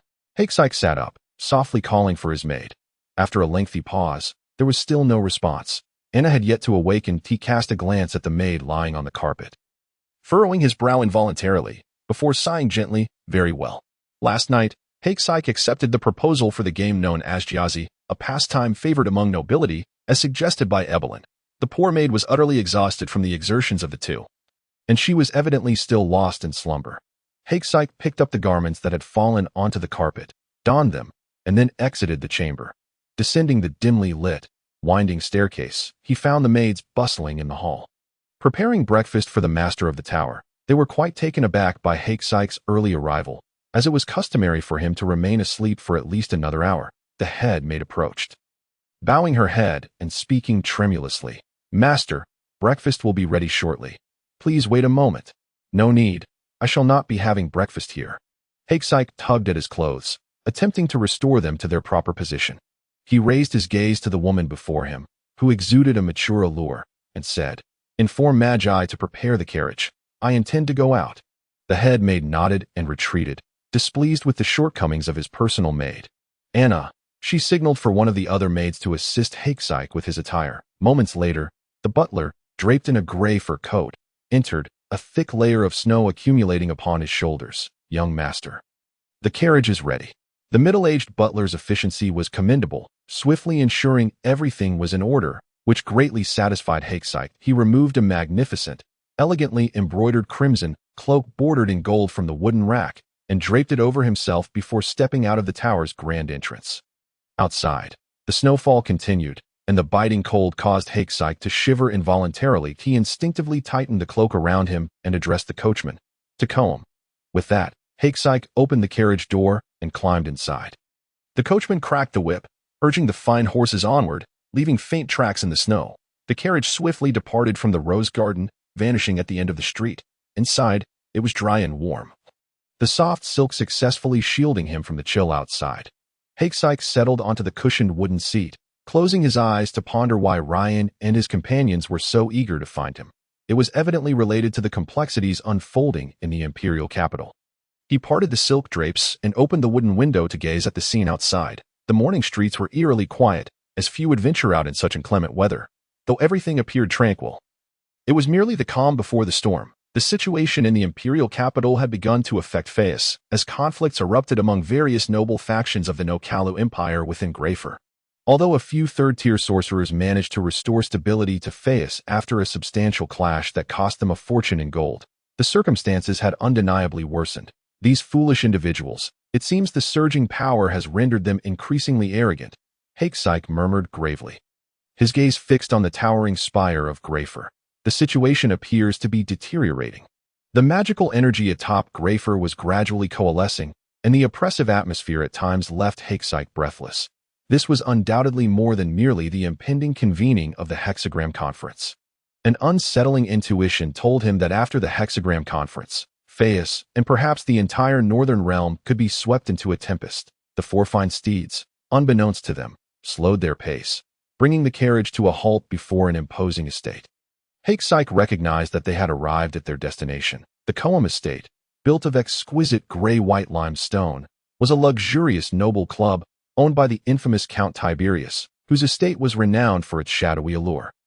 Most nobles frequented this place seeking thrill and pleasure, often donning various masks, only to unmask each other after a night of revelry, discovering they were related by blood. Clearly, this was not Hakesite's purpose in coming here. He alighted from the carriage, adjusting his cloak as he approached the Coam estate. Though referred to as a garden, Coam resembled a vast edifice comprised of countless rooms, lacking even a proper garden save for a small patch of grass in the central area. Long time no see. Young Master Hakesite greeted a shrewd middle-aged man as Hakesite stepped through the entrance, a sycophantic smile adorning his face. Nearby, two guards clad in exquisite armor and draped in gray fur stood sentinel, their fierce demeanor indicating they were no ordinary guards. They stood watch at a dim corridor, ensuring the safety of the noble patrons who frequented the establishment. I have an appointment with Ryan Burke, Hakesite said, casting a disdainful glance at the man before him before averting his gaze. This man was indeed insufferable, the epitome of all that was detestable about merchants. In his eyes, everything could be quantified in gold. He would not hesitate to barter even his own kin for the right price. Chapter 59. A turbulent change, however. It was later rumored that he had offended a noble, leading to his ruin, and ultimately, for his survival, he sold everything to Count Tiberius and became his lifelong servant. Please wait. The astute middle-aged man swiftly checked the parchment in his hand and then gestured elegantly for Hakesite to enter. He waved to the guards, signaling them to step aside. Following his directive, the guards parted the thick drapery to reveal the entrance. Behind the pink curtain lay a narrow corridor, wide enough for several individuals to walk side by side. At the end of the corridor stood a grand wooden door, which, when pushed open, revealed a sinister atmosphere. Two maids, clad in revealing attire and adorned with collars symbolizing servitude, traversed among the nobles, carrying food. Hakesite surveyed the assembly and made his way towards the area where Enji and his companions were situated. You had better have a compelling reason for summoning me here. Hakesite glared fiercely at the trio, brusquely pushing aside a maid who had been massaging Teleshi's shoulders before taking a seat beside them. This is supposed to be a sanctuary for all men. Do you not enjoy it? Teleshi replied, shaking his head in exasperation, producing a lavishly embossed invitation for a masquerade ball, and remarked with a frivolous smile, I heard a certain count has devised a novel entertainment recently. The expressions of Ryan and Enji were also tinged with a light-hearted frivolity. As such affairs held an irresistible allure for most nobles, such matters depend on the timing. Hakesike shot Teleshi a piercing glare. Retorting coldly, he plucked a piece of fruit from the silver platter on the low table, savoring its sweetness, for he had yet to have breakfast that morning and felt a pang of hunger. Enough with the ire, Hakesike. Teleshi was merely jesting. Ryan waved his hand dismissively, clearing the area of all maidens, then cautiously scanned their surroundings to ensure they were alone before whispering. This concerns the imperial capital. Urgent news has arrived from the capital. The anti-Heir faction is poised to extend its grasp towards the southern regions of the empire. This is undoubtedly a provocation against the shield of the empire. Hakesike furrowed his brow. Attempting to reason, King Philip would never allow such an affront. The necessity of the shield of the empire remained paramount given the current situation, and moreover, the Osinia family, one of the 10 great families, would not idly stand by while others encroached upon their power. No. Ryan's expression darkened as he shook his head. King Philip has tacitly accepted this situation. The shield of the empire is undoubtedly the oldest family among the 10 counts. And the Osinia family was at its zenith when the empire was first established, yet has been in decline for decades. Despite the Osinia family's efforts to maintain neutrality, anti-Heir would never consent to this. The anti-Heir faction cannot be so foolish. Hakesike finished the last bite of pastry and slowly began to speak. He did not believe that even the arrogant anti-Heir faction would stoop to such folly. If they were to act thus, it would undoubtedly drive the shield of the empire into the arms of the other 2 noble factions, creating a formidable enemy for themselves. The main reason likely lies in King Philip's stance. Ryan lowered his voice, stating, "Our king seems intent on eliminating the shield of the empire. The royal family can no longer tolerate a family that holds the empire's lifeblood. And while the Osinia family has strived to manage this situation, attempting to mitigate the royal family's animosity, it remains an insurmountable challenge that a successful minister often meets with resentment from his lord." The other 2 nodded in agreement. As all nobles in the capital were aware of the bias against the Osinia family, which had contributed to the gradual decline of what had once been a powerful shield of the empire. Now, the Osinia family teeters on the brink of collapse. They are likely more anxious than we are. Hakesike scoffed, his disdain for Philip Osinia palpable. It seemed that even the talented knight would have to set aside his arrogance. Perhaps it is not incorrect. Yet our family finds itself in an exceedingly awkward position within the Elder Council. Angeline lamented, for this was their utmost concern. Should they be ousted from the council, it would signify the decline of their lineage, stripping them of the family's protection and all that they currently possess. There is nothing to be overly worried about. Hakesike's hands were clenched tightly, resting uneasily under his chin. What troubles me more is the hexagram conference to be held at the Spire of Glafer in 4 months. A look of concern etched across his face. If the records were to be believed, the continent was on the brink of tumult. The hexagram conference. The 3 were momentarily taken aback. Each gathering brings monumental changes to the northern realm. Even kings must adhere to the decrees of the hexagram conference. Hakesike suddenly interjected. It is said that the 3 great sages will also be in attendance. You mean the 3 great sages? The trio gasped in astonishment, hastily covering their mouths, casting vigilant glances around them, fearful of eavesdroppers. Fortunately, the nearby crowd was bustling, likely oblivious to the 4 in the corner. The inhabitants of the northern realm. The 3 great sages were akin to deities. Concerning this hexagram conference, unsettling rumors have already circulated among the wizards. Hakesike adjusted his posture, his tone grim. It appears that something dire is imminent. Otherwise, the 3 great sages would not be attending. The Oceania family seems inclined to arrange a betrothal between Philip and Sharina on her birthday. Telex abruptly shifted the topic. In truth, our family hopes to facilitate this as well. If we can bring the Oceania to our side, we would be able to contend with the other 2 factions in the Elder Council. You may find yourselves disappointed, Hakesike replied coldly, for he was most unwilling to use his sister as a political pawn. Philip may not have that opportunity. Please, Hakesike, we need a steadfast ally. Telex nearly pleaded. Otherwise, before long, we shall all meet our doom. As for the Oceania family, there are other means to invite them to join us. I could marry one of their 2 young princesses to solidify the bond between our families. Hakesike's voice was frigid. As for Philip, I shall never allow him to wed Sharina. He is unworthy. But Ingelane seemed poised to say more, only to be silenced by a gesture from Hakesike. I shall create a mysterious and formidable ally for us at the banquet, at least for a time. It will instill fear in them. Oh my heavens, have you lost your mind? Telix exclaimed, struggling to comprehend his friend's reckless actions. This matter is far more intricate than you perceive. Decisions shall be made only after the hexagram conference concludes. Until then, the entire faction would never dare to act rashly, lest they seek their own demise. Hakesike stood, preparing to depart. Take this, you may find it useful, Ryan interjected, handing over an invitation to the masquerade ball.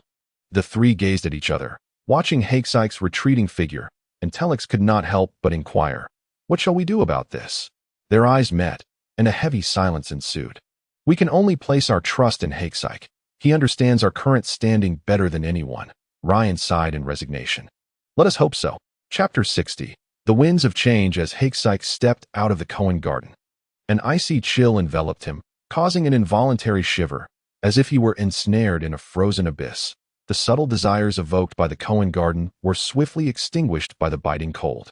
And he hastened into the carriage, eager to return to the rose garden. The sky was a dreary gray, snowflakes cascading down, burying the once boisterous atmosphere. The streets were filled with an air of urgency. Pedestrians clad in thick furs hurried along, seemingly reluctant to linger outdoors. Inside the carriage, warmth enveloped him, and Hakesike removed his leather gloves. Rubbing his hands together for warmth, he retrieved an exquisite ceramic teapot from the shelf and poured himself a cup of warm, fragrant black tea. In the frigid winter, savoring a cup of warm tea was indeed a delightful experience. Just as he lifted the cup to his lips, his right hand froze mid-air. A strange aura captured his attention, and he immediately turned his gaze towards the towering spire of Glafer that pierced the sky. The lofty spire loomed like a colossal pillar connecting heaven and earth.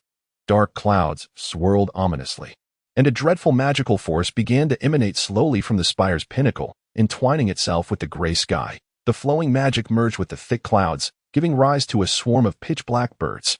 A multitude of soaring magical birds took flight in all directions. Glafer, the 29th level. This chamber resembled a small garden, with a stone altar standing resolutely at its center, surrounded by blazing torches that illuminated the entire altar with a warm orange glow. An elderly wizard stood by the window's edge, steadfast against the howling snowstorm, his gaze fixed on the distant flock of magical birds that were retreating. Has it finally come to an end? Alice sighed as he turned, casually waving his hand, dispelling the roaring winds that had enveloped him. The old man's gaze shifted to the swirling magical energy surrounding the altar, gradually dissipating into the air. Leaning forward, he stepped lightly, and, in an instant, transformed into a gust of wind, vanishing from sight, only to reappear above the altar. The ancient altar was adorned with smooth white stone slabs, each intricately carved with complex magical runes. Forming a complicated hexagram array above the altar, a wizard lay slumped on the ground, having exerted all his strength in casting a transcendent spell, seemingly drained of all vitality. You have my gratitude. Copret, Alice remarked, producing a bottle of azure potion from his pocket and offering it to his companion with a reassuring smile. The spell was successful. The final wave of magical birds has embarked on their journey. The elder took the crystal vial, deftly flicking his finger at the wax seal, which promptly sprang open and fell to the ground. Copre downed the azure potion in one gulp, shaking his head with a faint smile of resignation. The task entrusted by Lord Jacques has finally reached a conclusion.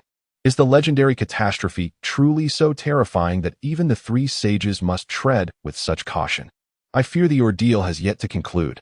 Suddenly, a green magical flame erupted beside them, and a figure materialized from thin air. It was the rune master, Sharona. Copre, you appear unwell. Perhaps you should take a moment to rest. Sharona waved her hand, and three ordinary lounge chairs slowly formed in the air before them. She gestured towards the chairs, urging the two men to sit. Alice remained motionless, his eyes fixed on Sharona, ignoring the chairs altogether, instead furrowing his brow in inquiry. What do you mean by that? Deco has sent word. He has abandoned this mission. What? Copre retorted, discontent evident in his tone, as he had paid a hefty price for this endeavor. His most prized disciple has likely perished at the hands of Casa Ramzido. It seems we have underestimated the fallen, Sharona explained, her expression darkening as she elaborated on Casa Ramzido's formidable strength. which had exceeded their expectations. Deco is nearly beside himself with rage. If he cannot leave the spire, he may very well venture to the abandoned lands himself to hunt down the fallen Casa. He vaguely sensed a connection between the demoness skull and the rumored catastrophe. As matters grew increasingly convoluted, with the hexagram conference gradually calming, all the hidden truths began to surface. "What shall we do now?" Alice demanded. Sharona shook her head, exuding a sense of resignation. "We may need to seek help elsewhere." Having already paid a steep price for Deco's assistance, and now facing failure, they would likely need to incur another considerable cost, a notion that other wizards would find hard to accept. Alice, too, was reluctant to dwell on this matter. "Damn it! If only we could leave this place. Why should we be troubled over a mere fallen?" Copri's voice was laced with frustration and helplessness. Each Glafer wizard bore the duty of protecting the realm of Feus, with a rotation every 7 years, during which they were bound and could not leave. "Have you completed your magical rune array?" Alice raised an eyebrow, pressing for answers. Each of them had been assigned individual tasks, evidently in anticipation of the impending disaster. It seemed the legends were indeed true, an apocalyptic calamity loomed. "Not yet," Sharona replied, glancing towards Alice. "By the way, has Aitin returned yet?" She had been unable to locate Aitin in recent days. An additional pair of hands would expedite the completion of the magical rune arrays. "No, he has not communicated in quite some time." Alice expressed his own frustration regarding his apprentice, fully aware of Shiona's intentions that in truth, he had contemplated seeking assistance in potion-making. "Very well, then let it be." Shiona spoke calmly. "Let us discuss everything upon his return." She turned away and casually scattered a handful of glimmering powder, stepping into the rising green magical flames, vanishing without a trace. Although Copri had the benefit of potions, perhaps you should take a moment to rest. As for the matter of Casa Ramsado, I fear we shall have to wait a while longer. Ellis patted his companion on the shoulder and turned to leave. After Ellis departed, Copri rose to his feet, lifted his staff, and with a gentle wave, 3 reclining chairs dissolved into wisps of smoke. Before the smoke could dissipate, it coalesced again in the air, revealing a shimmering silver magical mirror. Copri raised his staff toward the mirror, where the swirling mist within continued to churn, eventually settling into tranquility. "Lord Jacques," Copri addressed the silver mirror with reverence. "All messages have been dispatched. I believe we shall receive a response shortly." "You have done well." "Copri," came a frail and hoarse voice from the mirror. "There is one more matter. It seems the demon skull has yet to be acquired." Copri's voice trembled slightly as he inquired. "Lord Jacques, what exactly is the demon skull?" "You will learn of the demon skull at the hexagram conference. Remember, it is imperative that you locate it, obtain it, and bring it to Jillifer. It is of utmost importance. Do not forget." The silver mirror once again transformed into a wisp of smoke and vanished. Chapter 61. The cost of greed. Far away, on the outskirts of the Pex forest, the undergrowth was thick, and the gnarled trees cast ominous shadows. The night air was laden with an eerie presence, instilling a sense of dread that a ferocious beast might leap out to ambush beneath the dense foliage. A dark silhouette lay in wait, resembling a lurking predator. Upon closer inspection, it became evident that it was the charred corpse of a creature, emanating wisps of black smoke. There were no signs of blades or swords upon the beast's body, indicating its demise was due to a sorcerer's spell. Encountering such a terrifying creature would spell disaster for a mercenary, yet for a sufficiently powerful spellcaster, it posed no threat whatsoever that a sturdy magical shield would keep them at bay. And formidable spells could easily vanquish them. Amidst the howling winds and rustling leaves, under the mottled moonlight, a sudden glimmer caught the eye. A shattered magical crystal lay quietly among the decaying leaves. Astonishingly, someone had utilized it to cast spells and slay the beast before him. Soft footprints marred the damp earth, leading away from the scene. A few dozen meters away, a staggering figure trudged through the forest. He wore a tattered black cloak, in a rather disheveled state. Aitin was in a foul mood. Ever since he had lost his staff, his situation had become exceedingly precarious, in times of danger. He had no choice but to rely on magical crystals to cast spells, a humiliating reliance that soured his spirits to the utmost. Fortunately, after Kemper's death, he had come across several inferior magical crystals. Without them, his inability to cast spells would render him more vulnerable than an ordinary person, likely leading to his demise in this forest. The incessant rustling of leaves surrounded him, akin to the lamentations of the deceased. Aitin had grown accustomed to this eerie sound after days spent in the forest, and with a hint of impatience, he used his half-broken staff to clear the branches obstructing his path. Without the guidance of mercenaries, his pace through the woods was painfully slow. Every few minutes, he had to summon a hawk mid-flight to ascertain his direction, lest he become lost in the vast wilderness. After defeating Kempera and destroying the Dark Altar, he had spent 3 arduous days evading the majority of ferocious beasts to reach the outskirts. However, with the silver moonflower in his possession, all the nightmares he had endured had been worth it. Upon returning to Faust, he would ensure to procure a substantial supply of staffs. Aitin was determined not to find himself in such a dire predicament again, which had been utterly dreadful. He sighed heavily, muttering, "First, I must leave this place." Suddenly, Aitin halted, closing his eyes to receive information from the hawk soaring above his right. Not far away, a flickering light caught his attention in the pitch-black forest. The bright flames were strikingly apparent from above. Ahead lay the glow of a campfire, undoubtedly indicating a group of mercenaries who only operated on the outskirts of the Peck's forest. These mercenaries were generally of weaker strength, and he believed that with a few coins, they would gladly guide him out of this wretched forest. Once he reached the nearby city, the subsequent matters would be far simpler from a distance. Through the gaps between the trees, the orange glow of the fire was faintly visible. He instinctively quickened his pace, striding purposefully toward the light. Aitin's body suddenly faltered, as if his foot had struck something. Poof! From the shadows, 3 gleaming darts hurtled toward him. Aitin reacted swiftly, retreating several steps to avoid the hidden weapons, not expecting to encounter a robbery trap in this vicinity. Thud! One of the traps was triggered, and sharp darts shot forth. Aitin hastily retreated a few steps, losing his balance and tumbling to the ground. Just as the darts were about to strike him, he raised his hand and swept it, redirecting the incoming projectiles, which lodged into the tree trunk to his right. "Damn, there are traps here too," Aitin exclaimed in frustration. Ever since becoming a third-rate sorcerer, he had never envisioned himself being cornered by such a simple trap. As he clambered awkwardly to his feet, he suddenly felt a chilling aura enveloping him. An unsettling coldness surged up his spine. A female archer stood poised, her dark arrow glinting ominously as it was aimed at him. Iron armor. He swiftly cast a protective shield, narrowly avoiding the lethal arrow. "My apologies, sorcerer. I did not recognize you at first. Are you well?" The archer, Feely, seemed to recognize Aitin and hurriedly lowered her bow, approaching him briskly.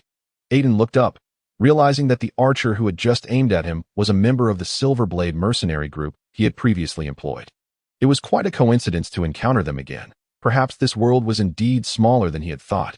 His tone was somewhat frosty as he inquired, "Why are you still here?" "Captain, it is the sorcerer. We have been waiting for your return," Feely said, her bow lowered in resignation. "The central region of the Peck's forest is far too perilous for us Silverblades. Our presence there would only serve to complicate matters for the sorcerers." The central region of the Peck's forest was undoubtedly a death sentence for a mercenary group of merely 10. Naturally, Aitin had no desire for any laggards on his journey and felt a twinge of discontent at their decision to remain behind, yet he had no intention of reproaching them. After all, everyone had their ambitions, and there was no need to impose one's will upon others. Noticing that the sorcerer bore no ill will toward their decision to abandon their post, Feely breathed a sigh of relief and said, "My lord, please follow me. The Silverblade members are resting nearby." She led Aitin through the treacherous area filled with traps and into a brightly lit camp. The mercenaries remained vigilant against potential traps. But upon noticing Feely's return with a man in tow, their faces fell into expressions of astonishment. They had never anticipated that this young sorcerer would possess such remarkable prowess as to locate them. A wave of faint fear washing over their hearts. "My lord," Ratch began to speak, but was interrupted. Aitin stepped forward, adopting a cold demeanor as he addressed the group. "You will guide me out of this forest and to Kingsburg." "What of the other sorcerer?" Ratch inquired in a subdued tone. The elderly sorcerer Kempera had been their employer, yet now there was no sign of him. Aitin's heart stirred momentarily, but he quickly steadied his emotions, shaking his head with a hint of sorrow, regrettably. "Kempera has perished, slain by a magical beast." He certainly could not disclose that he had been the one to end Kempera's life. Sometimes, a small lie could simplify matters significantly. "This task is concluded. I will compensate you half of Kempera's commission." Chapter 62. The Cost of Greed, continued. Sizzle. A small, curved iron pot simmered over the campfire, boiling water bubbling vigorously. Feely sliced a small portion of fresh beast meat with her dagger and added it to the water to concoct a broth. A delicate aroma wafted through the air, as they were now at the outermost edge of the Peck's forest, where the mercenaries were unconcerned that the sin of food might attract unwanted attention.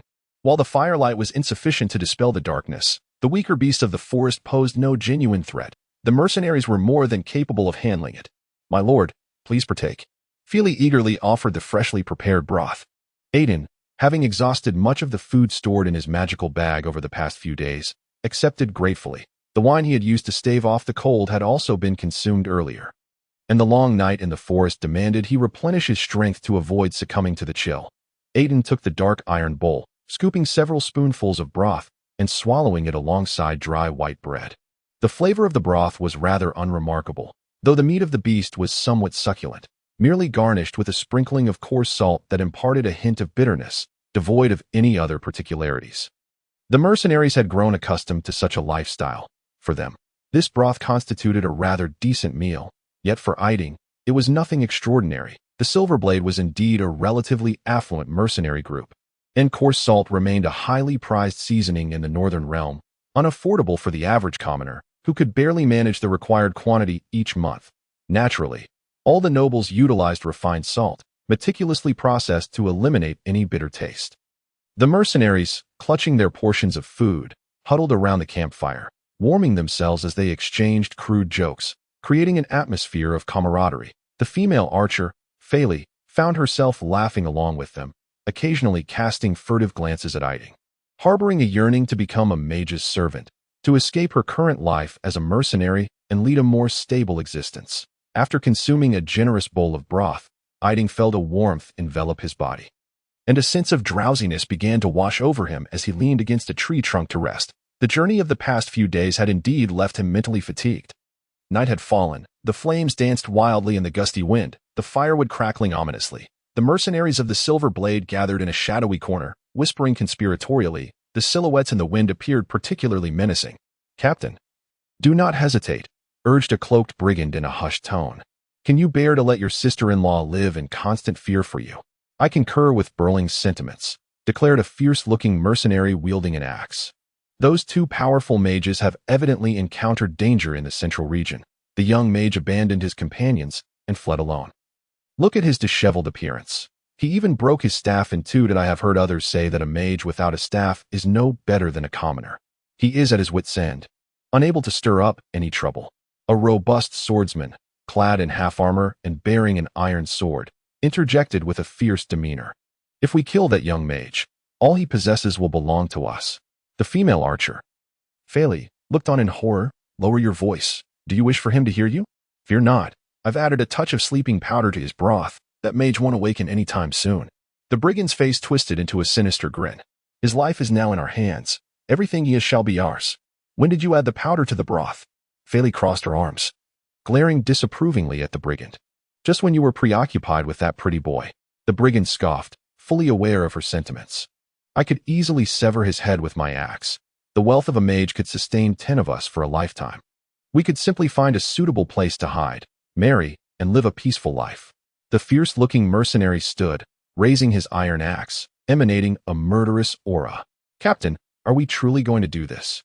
Feely's face showed signs of struggle, seemingly unwilling to witness her comrades plot the demise of this young and powerful mage who was merely resting. "Enough, Feely. I understand your infatuation with this pretty boy, but let me tell you, those proud and powerful mages would never look your way. You should abandon such hopes." The brigand's gaze turned mocking. In their eyes, we are no more than dogs. If he weren't in dire need of our guidance, or if he weren't in a pitiful state requiring our protection, I dare wager that had he been whole and unscathed when encountering us, he would have likely slaughtered us all without a second thought. In the eyes of the strong, deception is intolerable. Our actions have already crossed their bottom line. I am utterly fed up with this life. If I kill him, I can return home, marry, and even if I must become a lumberjack, it would surely be better than living like this. "Do it." Ratch gritted his teeth, uttering 2 words. "Burling, go kill him swiftly. Afterward, we shall divide everything equally, and the Silver Blade will disband, each pursuing the life they desire." Seeing the captain finally resolved to act, The brigand's face lit up with excitement. What about you, Phaley? He directed his cold gaze toward the archer, unwilling to permit anyone to withdraw at this critical juncture. I agree, Phaley replied with resignation. Aware she had no other choice, should she dissent, she might find herself dead at the hands of her comrades in an instant. The brigand brandished a gleaming dagger, licking his lips with a sinister grin. Leaning forward, he transformed into a shadowy specter in the night, gliding toward Aitin, who was resting against the tree. The sharp dagger, akin to a venomous fang, arced toward his neck with deadly precision, and the brigand reveled in his anticipated victory. However, an uncanny event transpired. The joy on the brigand's face abruptly hardened. Replaced by sheer terror, he looked down in disbelief at the dagger in his hand, which had inexplicably stopped midair, unable to advance another inch. Is this your answer? Aitin opened his eyes, casting a glance at the dagger gleaming ominously a hand's breadth from his neck. Ever since his encounter with the female knight, he had remained vigilant against ambushes, never anticipating that he would face such treachery again. And for mercenaries, he had employed no less. Curse it, you are awake, the brigand exclaimed in disbelief, wildly swinging the dagger, creating a dazzling display of blades, yet failing to inflict any harm. Your petty tricks cannot deceive me, Aitin scoffed, casually swatting the brigand away, sending him sprawling. Mage Lord, I am acting out of desperation. Phaley quickly distanced herself from the Silver Blade's members. Phaley, you treacherous wretch, the brigand's face turned ashen. He had not anticipated the archer would turn against them. Ratch chastised her sharply. Phaley, how dare you betray us? Do you truly believe that begging for mercy will elicit any kindness from him? Phaley cast a pleading look at the young mage, only to be met with indifference. Regret washed over her. She lamented bringing him along. He was a devil, the ruin of the Silver Blade. It is too late now. Aitin regarded the fully armed mercenaries with a blank expression, coldly stating, I have given you a chance. Since you refuse to accept it, you shall pay the price for your greed. What can a cornered rat like you possibly do? The fierce-looking mercenary jeered, hefting his axe. Stop wasting breath. Let us all attack together and kill him to do you not wish to escape this life. Phaley, if you wish to survive, strike him down. Otherwise, we shall all perish here today, the brigand roared, charging at Aitin. At the very least, I can take you down with me. As the 10 mercenaries of the Silver Blade surrounded him, Aitin exhibited no fear, merely smirking as he raised his hands. Welcoming the onslaught, the brigand lunged forward, only to be cleaved in two, his bloodied remains collapsing to the ground. The air thickened with the scent of death, filled with unyielding roars, pleas, and furious cries that echoed through the camp. As flesh danced in the flames, akin to a hellish banquet, grotesque and horrifying that in a moment, all sounds ceased abruptly, the air heavy with the stench of blood. Minutes later, Aitin emerged from the camp, leaving behind a field of corpses. The devil, Duel, spoke true. Sometimes, the human heart is far more terrifying than the fiercest beast. Had he not exercised sufficient caution today, he might have been the one to meet his demise. Chapter 63, The Dead Zone. Finally out of the forest, Aitin raised his head, gazing at the vast expanse of grassland that unfolded before him, a rare smile gracing his face. His spirit lifting considerably, he turned to glance back at the dark and ominous Pex forest. Resembling the menacing fangs of a giant beast, eager to devour passing travelers, the arduous journey had at last come to an end. Yaoji, Aitin called softly into the void, his voice imbued with magic. Gradually ascending into the heavens, the in response. A sharp and melodious bird call echoed back. A falcon swooped down from the cerulean sky, its wings flapping as it landed beside Aitin, creating a gust of wind that billowed his tattered cloak. Dislodging the hood from his head, Aitin reached up to shield his tousled golden locks, a subtle smile playing upon his lips. The falcon alighted on the grass, joyfully flapping its reddish-gray wings, exuding an air of noble grace. It was no longer the fragile chick of 2 years prior. Under the influence of magic, this fledgling was now stronger than its ordinary kin, gently stroking the falcon's brown-gray feathers to calm its excitement. Aitin murmured to it, I shall rely on you for the tasks ahead. A tempestuous wind surged across the vast grassland, causing the surrounding tufts of grass to bend and sway chaotically. The falcon, with its powerful wings unfurled, ascended into the sky, carrying its master into the depths of the verdant thicket. The howling wind whistled past his ears, and the force of the gale pressed against him, leaving him somewhat breathless.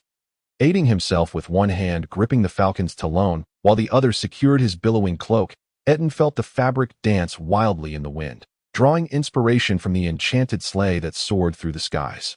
He employed a levitation spell to lighten his weight, allowing the falcon to expedite his lengthy journey, though this was far from an enjoyable excursion. Iron Shield.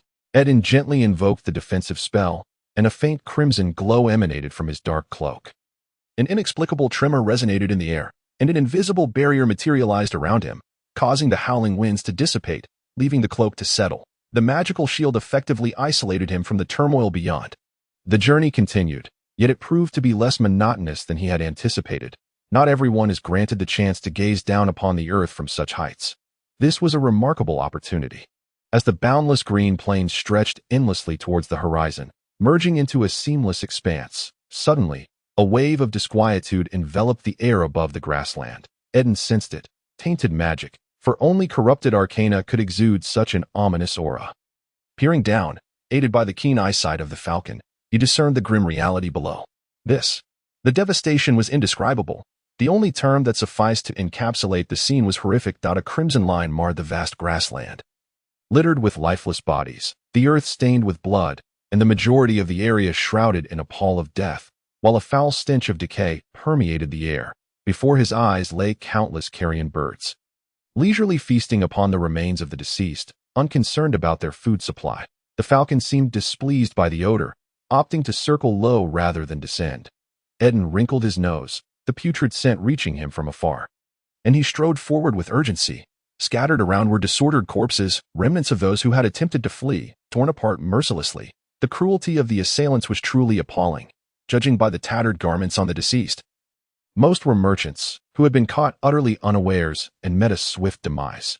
Aitin observed numerous broken bodies, a clear indication that this was the work of something beyond human capability. As he approached the battlefield, the stench of blood thickened, becoming increasingly unbearable. The plains bore the remnants of numerous shattered carts, stretching endlessly into the distance. The sheer size of the caravan suggested a significant number of mercenaries. And annihilating a force of over 1,000 was no trivial feat, unless one possessed a mightier force or greater power. Most of the cargo lay scattered chaotically across the grassland. If brigands were involved, they would certainly not forsake such valuable goods. Aitin grimaced in disgust, enveloping himself entirely within the magical shield to isolate from the external horrors. In the heart of the battlefield, the grass was drenched in a pool of crimson. And directly ahead, a severed head with wide-open eyes retained a ghastly expression of unending torment. Scattered among the foliage were several hand bones, showing signs of gnawing. What monstrous entity had beset this merchant convoy? Wilderness wolves? Indeed, the savage wilderness wolves could launch assaults on groups during their migration southward for winter, and their overwhelming numbers could easily slay thousands of humans in a short time. Yet, despite signs of struggle in the grass, Aitin found no corpses of the wilderness wolves, which, even in overwhelming numbers, could not slaughter an entire caravan without incurring casualties of their own. It was inconceivable for the indiscriminate predators to leave behind so many intact bodies. This was a path soaked in blood, and to uncover the truth, one would need to employ other means. Aitin retrieved a broken staff from his magical pouch, dipped it into the still coagulating blood upon the ground, and inscribed a hexagram in an open area. He gently placed the unblinking head upon the magical sigil, murmuring complex and arcane incantations. Two magical crystals in his palm shattered into countless fragments, their radiant energy cascading over the sigil. The magical array lifted from the ground, erupting with a crimson brilliance, as the thick blood surrounding it seemed to respond, swirling upwards in a vortex of sanguine energy. Countless tendrils of blood enveloped the grotesque head, coalescing into a floating pool of blood suspended in midair, pulsating with vibrant magical energy. Aitin removed his leather gloves and fully immersed his slender hand into the blood pool. Then gradually closed his eyes. A scarlet glow flashed before him, and he felt the mournful wails of countless souls echoing in his ears as a multitude of blood droplets manifested, akin to the sights witnessed beneath the water's surface. Moments later, the chaotic imagery settled into tranquility, revealing a crimson landscape once more. With his vision gradually sharpening, Aitin beheld a figure engaged in conversation with a female mercenary, when suddenly his gaze shifted to the side. The surrounding crowd plunged into a state of panic. Before him loomed a terrifying, pitch-black monstrosity, surging forward with incredible speed, throwing the caravan into disarray. The mercenaries, amidst the chaos, rushed to confront the threat. as a horrifying spectacle of carnage unfolded. Soon, a fearsome visage appeared before Aitin, a myriad of bubbles swelling ominously, as the hunters surged forth from the south, an unstoppable force. Before the mercenary could react, he was effortlessly slain. Aitin's eyes flew open. Weariness etched upon his features, for through the forbidden spell he had glimpsed the truth. Powerful beastmen. Hundreds of these formidable creatures had ambushed the merchant convoy, explaining how such a large force could be so swiftly obliterated. This situation is deteriorating rapidly. It seems I must strengthen myself post-haste, Aitin murmured to the empty air. Gazing at the strewn bodies, the premonition gripped him. A cataclysmic disaster was drawing ever closer. Chapter 64. An old friend under the vast azure sky. As clear as crystal, the expanse below was boundless. On the desolate grassland, a gentle breeze caressed the surface, creating rippling waves among the grass. Suddenly, a shadow descended like an arrow from the heavens, unleashing a ferocious wind upon impact. In an instant, grass was sent flying, and the surrounding foliage swayed precariously. A figure alighted softly upon the tender grass, descending as if from thin air, silently and gracefully. Have I finally arrived? The cloaked figure raised a hand to steady the hood and lifted his gaze. Having traversed numerous magical realms, the majestic castle emerged on the horizon, and a flicker of joy graced the youthful visage of Aitin as he beheld it. Lowering his hood, he reveled in the refreshing breeze that greeted him. His spirits lifted. Taking a step forward, he harnessed the levitation spell. His slight form vanished from sight, reappearing several meters away, drifting mysteriously towards the castle on the horizon. By the time he arrived at the castle gates, the sun hung high in the sky. The imposing castle walls loomed tall and robust, with a raised drawbridge spanning the moat, where a steady stream of passers-by filled the air with lively chatter. Outside the gates, guards wielding spears diligently scrutinized those entering and exiting the city, their purpose unknown. As Aitin approached, one guard's gaze fell upon him, the dark cloak standing out starkly amidst the crowd. "You! Remove your hood," the guard commanded sharply, pointing at Aitin. His words carried an undeniable authority, causing those nearby to instinctively withdraw from the cloaked figure, eyes filled with trepidation, as if he were a harbinger of some dire contagion. Two spear-wielding guards advanced menacingly, their intentions clear. "Step away from him, lest you bring misfortune upon yourself," cautioned a nearby hunter, hoisting a beast over his shoulder, urging the crowd to distance themselves. The onlookers parted, creating a wide berth around the cloaked figure. "Uncover your hood," the guard barked, jabbing a finger toward Aitin's face, his tone laced with impatience. "Are you deaf? Can you not comprehend human speech?" Another guard attempted to forcibly remove the hood, but Aitin deftly deflected the hand. The guard raised his spear defensively, only to find Aitin voluntarily discarding his hood. Beneath the hood was a strikingly handsome face, yet it radiated an icy indifference. Reminiscent of a glacial peak, the youth regarded the guards with an expressionless countenance, his demeanor calm, showing no regard for their authority. "May I enter now?" Aitin inquired coolly. The guards were taken aback by his demeanor, their annoyance simmering beneath the surface. "Wait here in line," they retorted, returning to their posts. The queue ahead moved swiftly, and soon Aitin stood before the guards once more. "1 gold coin," one guard stated flatly, his expression unyielding. The word sparked shock among the onlookers. Had he lost his mind? 1 gold coin was the equivalent of several months' wages for an ordinary citizen, while the fee for entering or exiting the city typically was merely a copper coin. The guard's audacious demand left the crowd incredulous, wondering if he had truly lost his senses. Those in the know recognized that the guard was deliberately making things difficult for the youth, taking advantage of the Viscount's influence to engage in such unscrupulous behavior, an all too familiar sight. However, what made it difficult for them to believe was that the young man casually tossed a gold coin and then proceeded towards the city gate. The guard, cradling the gleaming coin in his hands, stood transfixed, unable to comprehend the situation. He had expected the young man to react with indignation, yet was taken aback by his nonchalance in offering money. The image of the coin lingered in his mind, an amount equivalent to their monthly earnings. "Halt!" The guard snapped back to reality, immediately recognizing the gravity of the situation. It was unlikely that an ordinary person would be so generous. He barked, "Surround him." Guards armed with spears swiftly closed in from all sides, blocking the cloaked figure's path. This action left nearby pedestrians bewildered. The greedy guards clearly had their eyes on the wealth tucked away in the stranger's pockets. Engaging in such a despicable act, nonetheless, the passers-by wisely vacated a wide area, eager to avoid any repercussions. "This man must be a remnant of the Holy Light Knights. Seize him and deliver him to the Lord Viscount for judgment," the guard shouted. The 4 shimmering spears effectively restrained the cloaked man, but to their astonishment, he impatiently retorted, "Are you all annoying? If you wish to live, step aside immediately." A hint of annoyance flickered across Aitin's face. "What did you say?" The guard, about to scold him, was caught off guard when the cloaked figure snapped his fingers, conjuring forth green magical flames that erupted around the guard, blocking his way. The horrendous flames swiftly enveloped the guard, whose agonized screams echoed throughout the city gate, drawing the attention of onlookers, who turned to the source of the commotion. A sorcerer. Terrifying thoughts surged in the minds of the remaining 3 guards, their faces betraying sheer terror as they instinctively recoiled, fearful of sharing their comrades' fate. The magical flames completely consumed the guard, who writhed and screamed in agony, struggling in vain to extinguish the inferno. In his desperate attempt, he leaped into the moat, hoping to douse the flames, but it was futile. The green fire continued to burn fiercely, and soon a charred corpse floated to the surface. The acrid stench of burning flesh permeated the air, and the dread of death spread among the crowd. "Bring the city lord to explain this to me. Otherwise, bear the consequences," Aitin coldly declared before leisurely departing. The 3 guards, paralyzed with fear, could only watch helplessly as he left, their sharp and terrified cries jolting them from their stupor. They exchanged glances, at a loss for what to do. The elderly guard quickly regained his composure and roared at the nearby rookie. "What are you standing there for? Hurry and report to the Viscount."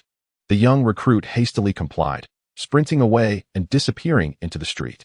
"Someone has died," someone screamed in terror, and the fear swiftly spread through the crowd, causing pedestrians to retreat in panic from the dangerous area.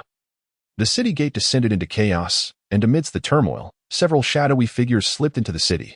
Chapter 65, Old Friends. The Blazing Phoenix Inn, situated in the eastern part of Madder City, is beloved by travelers for its elegant ambience and exquisite yet affordable cuisine. The open doors lead to the inn's grand hall, which features 2 neatly arranged rows of round tables. Through the windows, one can faintly see a tranquil, winding path stretching towards the main street. A few travelers were enjoying their meals while quietly discussing the recent happenings. The faint aroma of tea wafted through the air as visitors savored the red tea brewed by the innkeeper, Tom. Although the tea leaves were not of the finest quality, the brewer's skill compensated for this shortcoming. In a secluded corner on the right side of the hall, a slender and reclusive figure sat alone at a round table. Eyes closed, resting against the wooden chair while awaiting the arrival of his ordered meal, on the table lay an empty ceramic teacup, still retaining a hint of warmth. Soon, a young waitress, ordinary in appearance yet brimming with vitality, approached carrying a large platter of delightfully fragrant, perfectly cooked meat slices. Having dashed back and forth between the kitchen and the hall, she finally delivered all the dishes, filling the modest table with an array of food, white bread, fruits, and a delectable broth, culminating with a bottle of wine. The young waitress poured half a glass of wine for him, and the cost of this sumptuous meal was astounding. The lavish and expensive spread drew the attention of the weary travelers resting in the inn, who whispered among themselves, speculating about the identity of the young man. For them, indulging in such a feast was one of the best ways to alleviate their travel fatigue. It was known that this single meal likely cost no less than 10 gold coins, a sum that even a noble viscount could scarcely compete with. The young waitress, Tom's daughter, had assisted in the inn for quite some time, and, despite having encountered many wealthy merchants, had never seen a young man so impeccably noble and affluent as the one before her. Stealing glances at the young man, her heart fluttered. After all, this meal had cost several dozen gold coins, nearly the inn's earnings for over a month. To accommodate this distinguished guest, her father, Tom, had nearly depleted his stock of the finest provisions. The finest bottle of wine, considered the best in the inn, was a surprise, as her father had been willing to part with his collection to serve this noble client. Every young girl harbored dreams of her ideal partner, and she thought to herself that being this handsome young man's maid would be a most delightful experience. Yet, all of this remained mere fantasy. Nobles were never short of beautiful maids, and among commoners, only those of exceptional talent and exquisite beauty could catch their eye. Unbeknownst to Aitin, his generous gesture had drawn the admiration of the nearby waitress, as he focused solely on savoring the delightful dishes before him. Dipping soft, fragrant white bread into the sweet broth and mingling it with meat before swallowing it down, compensating for the subpar meals of recent days, though he did not mind consuming coarse food to fill his stomach. Most individuals preferred to enjoy exquisite cuisine when conditions allowed, seeking greater comfort. Suddenly halting his knife and fork, he swallowed the last morsel and turned his head sharply, gazing out the window at the serene, winding cobblestones. He sensed a familiar magical aura. There was clearly a powerful third-tier sorcerer in this city that he could feel that this individual seemed to be searching for his presence.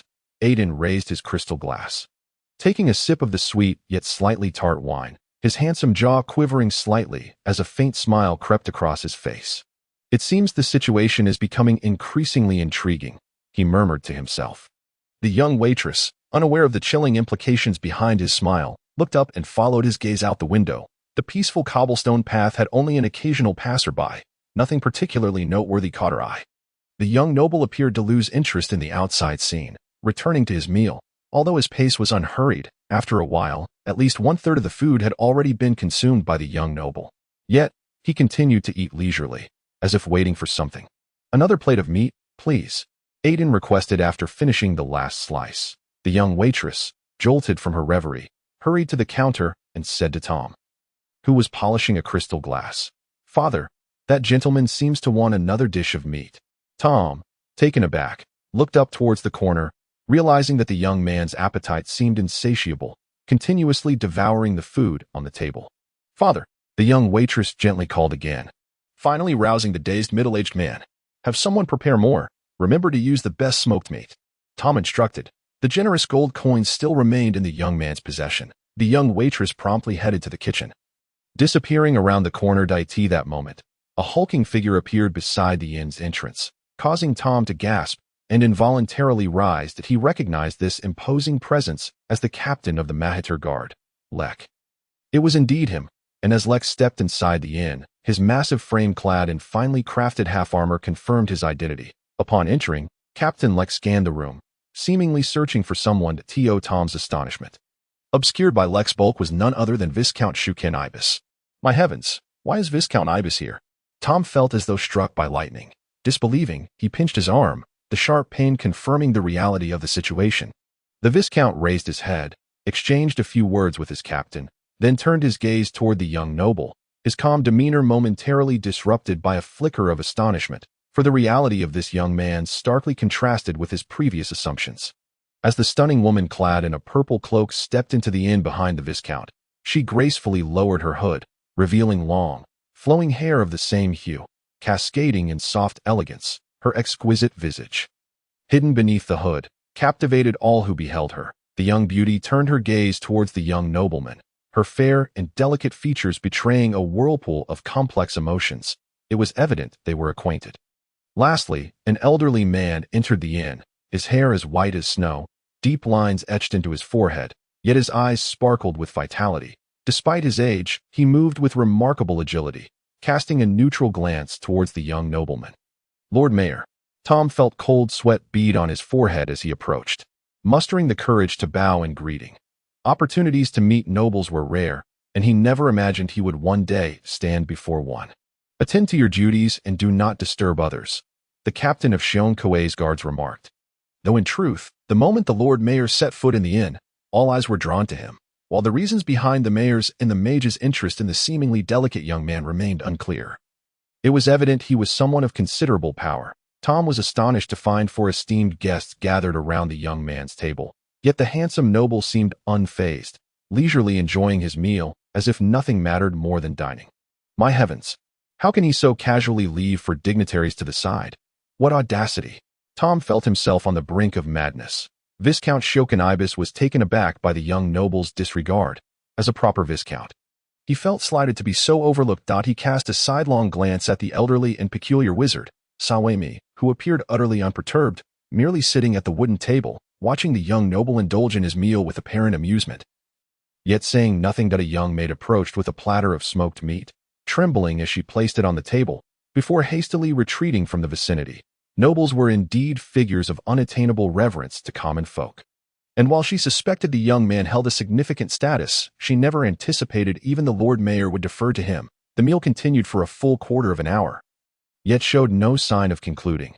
The young man remained unhurried, savoring his food, while the captain of the guards exhibited signs of impatience, eager to interject and offer a warning, but was silenced by the young witch.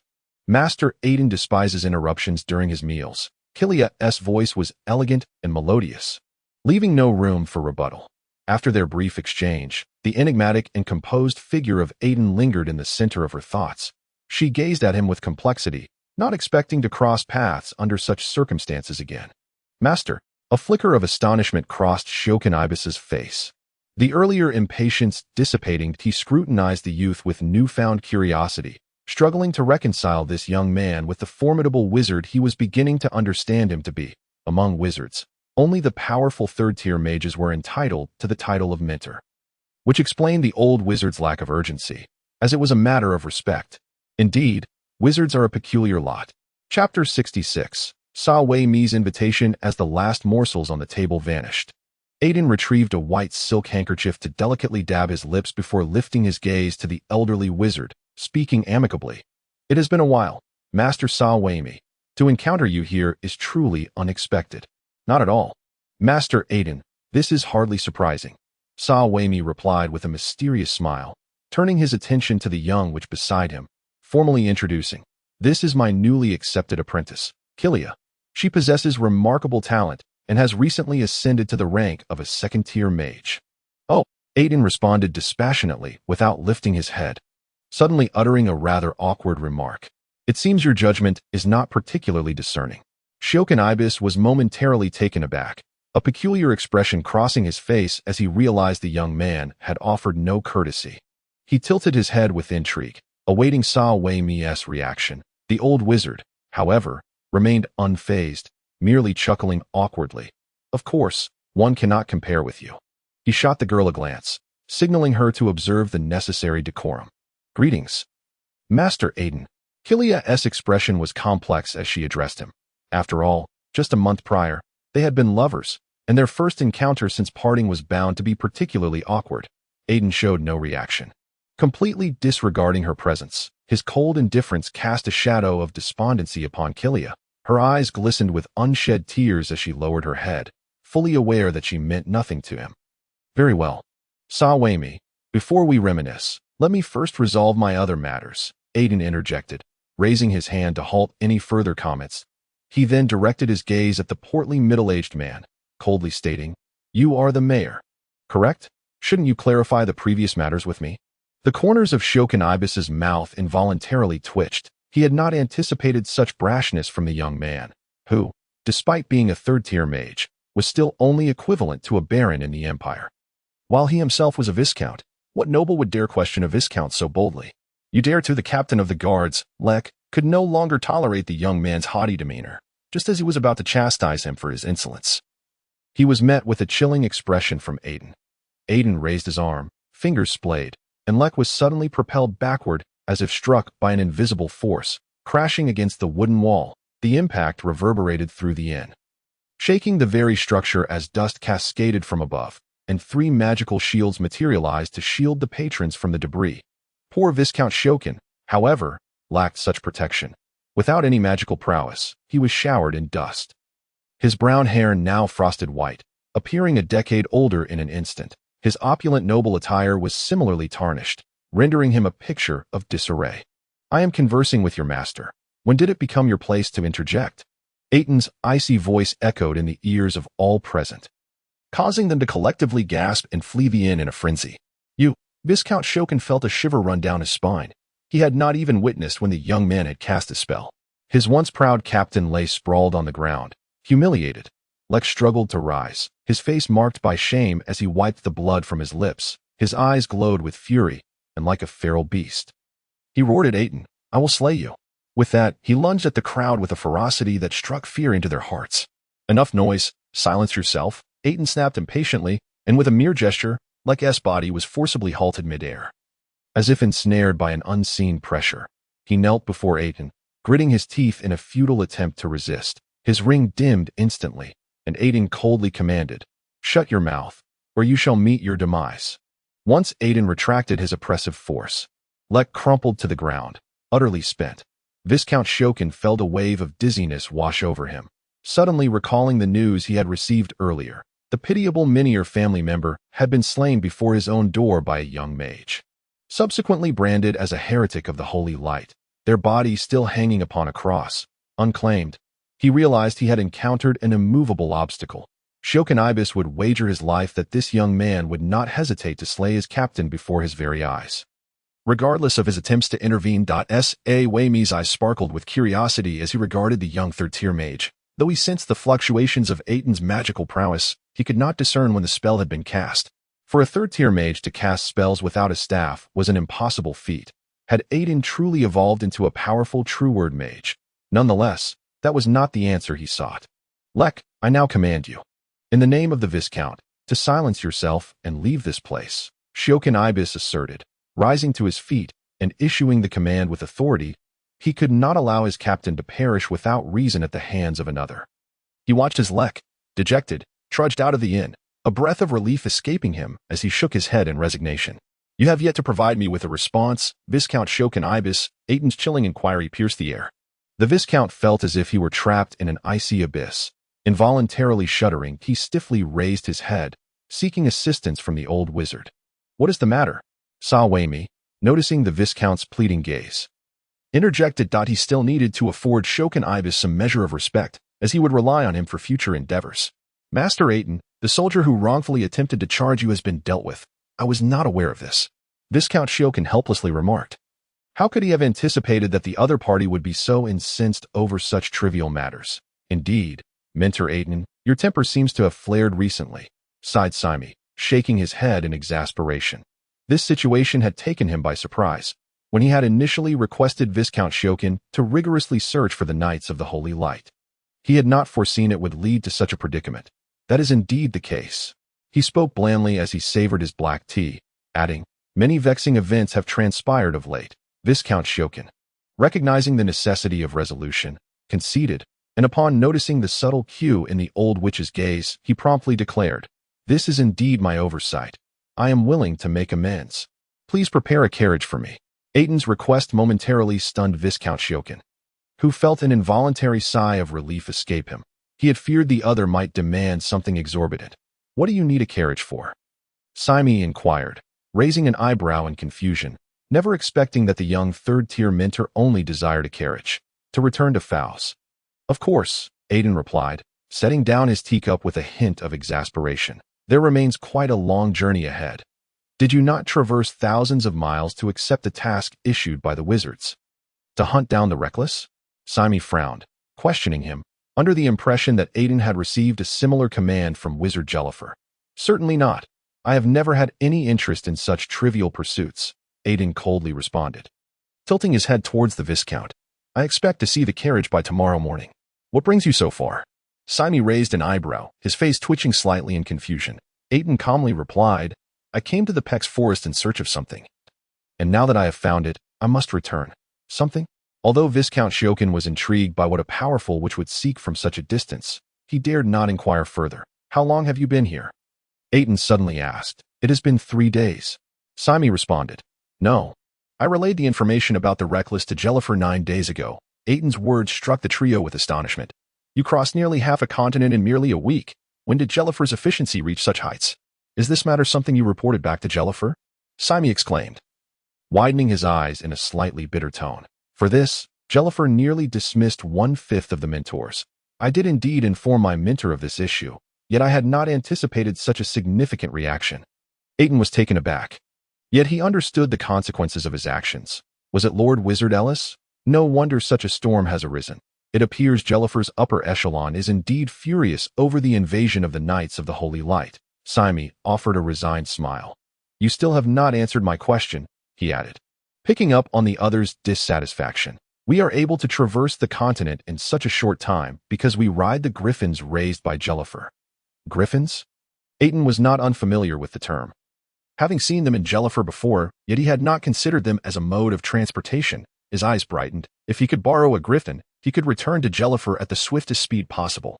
Traveling by carriage would take over a month. He promptly expressed his desire to Sime, hoping to borrow a griffin and offering to pay a price for it. That may be difficult, Sime replied, a glint of cunning flashing in his eyes as a faint smile crept across his lips. Unless, Chapter 67, An unequal exchange speak. Unless what? Aitin scoffed, lifting his gaze towards Sime, his slightly weary eyes suddenly alight with intensity. He was well aware of the implications behind the other's words. There is no gain without effort.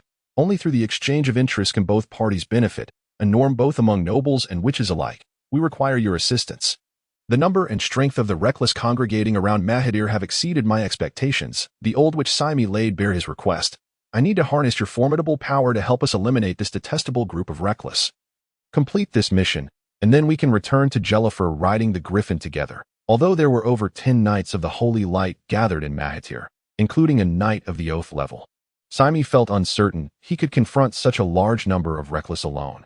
However, with the addition of the young third-tier witch Aitin, he believed they would pose no threat. What do you say? Sime inquired. I believe this proposal is advantageous for you. We could return to Jellifer in just about a week. All 3 pairs of eyes turned towards the young witch. Awaiting his response, the tense atmosphere enveloped the station, and Tom, hidden beneath the counter, felt he was on the verge of suffocation, silently praying for their swift departure. That may be difficult. Aitin shook his head, rejecting what seemed like a beneficial proposal. Why? With your strength, this task would be merely a triviality for you, Sime queried. Perplexed, he was unwilling to abandon such a valuable ally, and continued. Riding the griffin back to Jellifer would only take a few days. Significantly faster than by carriage. Indeed, Viscount Shokin concurred. The journey from here to the borders of the Nokular Empire would take at least a month. Reaching Jellifer would require even longer.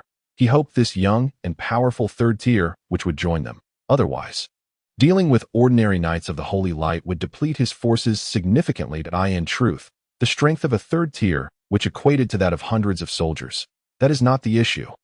Aitin spread his hands in exasperation, explaining, my staff was damaged in the battle at Peck's Forest and is no longer usable. He added, I have no other means. Without my staff, my power is greatly diminished. Perhaps in my prime, this group of reckless would not have been daunting, akin to squashing ants. Aitin stood, preparing to ascend to the inn's 2nd floor for rest. He turned back to Sime, saying, I no longer possess the confidence to confront the knights of the Holy Light. Nor would I engage in such foolishness. You mention your staff. Sime paused, realizing that the spells Aitin had just cast had indeed not required a staff. Relying on something other than a staff can occur under 2 circumstances, the simplest being one has become a powerful word wizard. Or alternatively, utilizing magical items to serve as a medium. Aitin evidently belonged to the latter category. It was well known that he was a powerful rune master capable of crafting sufficient magical items for himself. A perfectly reasonable feat. You have likely discerned the situation, Aitin spoke calmly. Currently, I can only cast spells relying on magical items. He gently rubbed 2 unadorned silver rings between his fingers, one of which had developed a small crack. Likely unable to withstand much more casting without breaking. I see. This can be easily resolved. Sime quickly grasped the situation and turned to the female witch, saying, Kilia, please lend your staff to mentor Aitin for use. And you need not participate in this mission against the reckless. Remain at the Lord's residence. Sime's words left everyone present momentarily stunned. Kilia was not a young witch like Aitin who remained formidable even without a staff. Without her staff, she would struggle to cast spells, rendering her weaker than an ordinary civilian, lacking even the ability to protect herself. But, mentor, Kilia's beautiful face flickered with panic, and after a moment's hesitation, she still clutched her staff tightly. Unwilling to relinquish no one wished to place themselves in danger, no one would willingly do so. How could Aitin fail to understand her concerns? If he were in her position, he too would resist such an unreasonable demand from a mentor, and would be reluctant to expose himself to peril. He removed a reddish-brown ring from his right hand and casually tossed it to her, saying, This is a defensive ring. It can trigger a magical shield even in the absence of a staff, ensuring your safety. He added, at the very least, a knight-level Holy Light Knight would find it impossible to break through the shield created by the ring. Now, hand me your staff. Upon hearing this, Kilia was momentarily taken aback, unable to fathom that he would offer such a precious magical item in exchange for her staff. She hurriedly accepted the reddish-brown ring Aitin tossed her, her fingers lingering over the ring with admiration. Though its appearance was rather ordinary, the value of this magical item was immeasurable. She had never expected Aitin would so casually offer it to her. Here. Once Kilia confirmed that this reddish-brown ring could safeguard her safety, She had no further concerns and promptly handed her staff to Aitin. Clearly, the value of magical artifacts far surpassed that of a mere staff. Kilia, I hope you comprehend the intentions of your mentor, Simi said. Shaking his head in resignation, Aitin's generous gesture had indeed exceeded his expectations, and although everything had concluded happily, he recognized that his earlier demands as a mentor had been somewhat excessive. That he reassured her. This battle was indeed perilous for you. And even a mentor cannot guarantee your safety. I understand that, Kilia replied with a nod, fully aware of the underlying sentiments of the other party. However, she remained unbothered. Delicately placing the reddish-brown ring on her finger and attempting to activate the magical patterns inscribed upon it with her magical energy. As her power surged, the air began to twist mysteriously, and a milky white shield rapidly unfurled before her, enveloping the caster completely in a robust magical barrier. The energy flowed seamlessly throughout every corner of the shield, ensuring its impenetrability. Surely, an object worn by a third-tier mage could not be of inferior quality. Witnessing this astonishing spectacle, Viscount Shokin felt a flicker of envy. With his keen eye, he could not fail to recognize the true worth of the reddish-brown ring.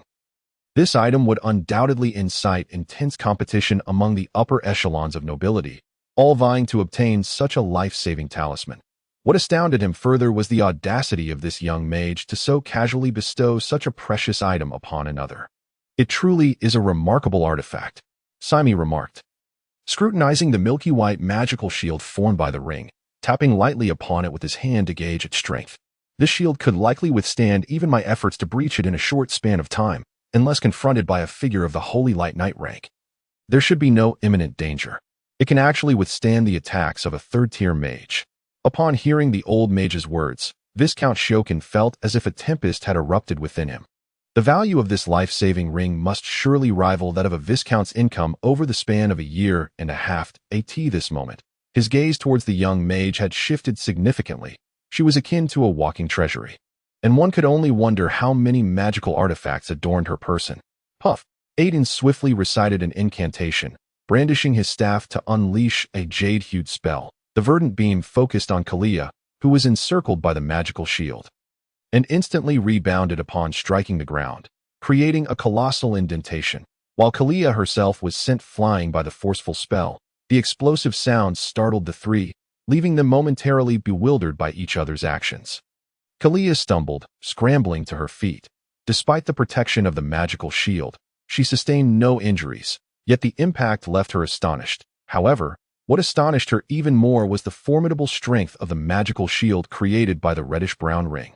So that's how it is. It appears to be less practical than the previous staff, Aitin mused, furrowing his brow as he scrutinized the staff crafted from the wood of a white poplar. He murmured to himself, feeling that his earlier casual casting of a whirlwind spell had yielded considerably less power than before.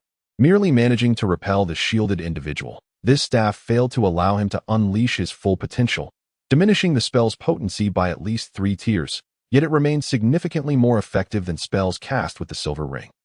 Simi was momentarily taken aback by Aitin's unexpected action. What are you doing? I was merely testing this staff, Aitin replied calmly. It's far inferior to my previous one, but it's still adequate for the time being. Very well.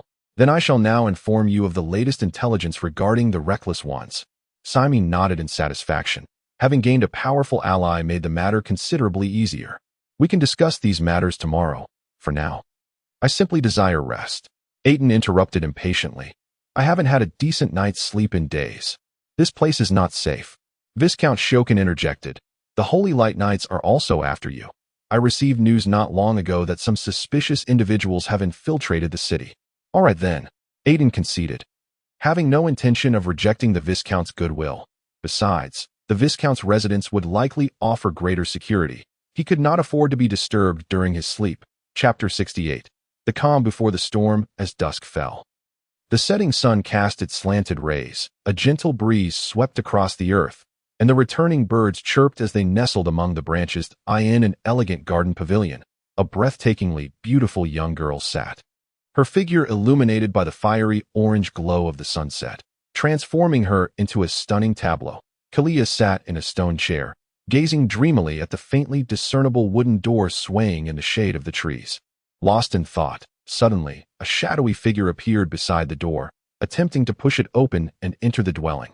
Moments later, for reasons unknown, the individual abandoned their attempt. The hint of mockery flashed across Kilia's face. She recognized the person and understood their reasons for retreating. Despite the distance, she could still distinctly sense the magical energy emanating from the door. The young mentor had established a magical barrier within his abode, preventing anyone from disturbing his slumber. Had it not been for this magical barrier, the one lingering before the door would not have been that lady, but rather herself. This strikingly handsome yet enigmatic youth possessed immense power, a noble lineage, and vast wealth, making him utterly captivating, a dream lover in the hearts of many. All of this had once belonged to her, yet the opportunity slipped through her fingers, leaving Kilia in sorrow. Whether within her family or on the arduous path of a mage, she had always struggled fiercely. Kilia yearned to become a powerful mage, to break free from the constraints of her family. She was meant to be an object of familial transactions, like most noble ladies. However, when she was confirmed to possess magical talent at the age of 13, her life finally began to change, the change she had longed for. Mentor. Kilia's delicate features registered a moment of panic as she looked up in surprise at Saimi, who was approaching with measured steps. Saimi directed his gaze towards the house fortified by the magical barrier and murmured, "Indeed, a cautious individual. Surely, no one would undertake such measures. No one would have expected Aitin to spin magical crystals around his home to establish a barrier while he slumbered, preventing others from entering or leaving. Do you know Aitin, your mentor, from before?" Saimi inquired as he settled onto the stone chair, raising an eyebrow to scrutinize the young disciple. Although he was aging, his sharp eyes could easily discern the subtle dynamics between the two. "Yes," Kilia nodded, candidly admitting. "Ah, never mind. Such matters are your own," Saimi said.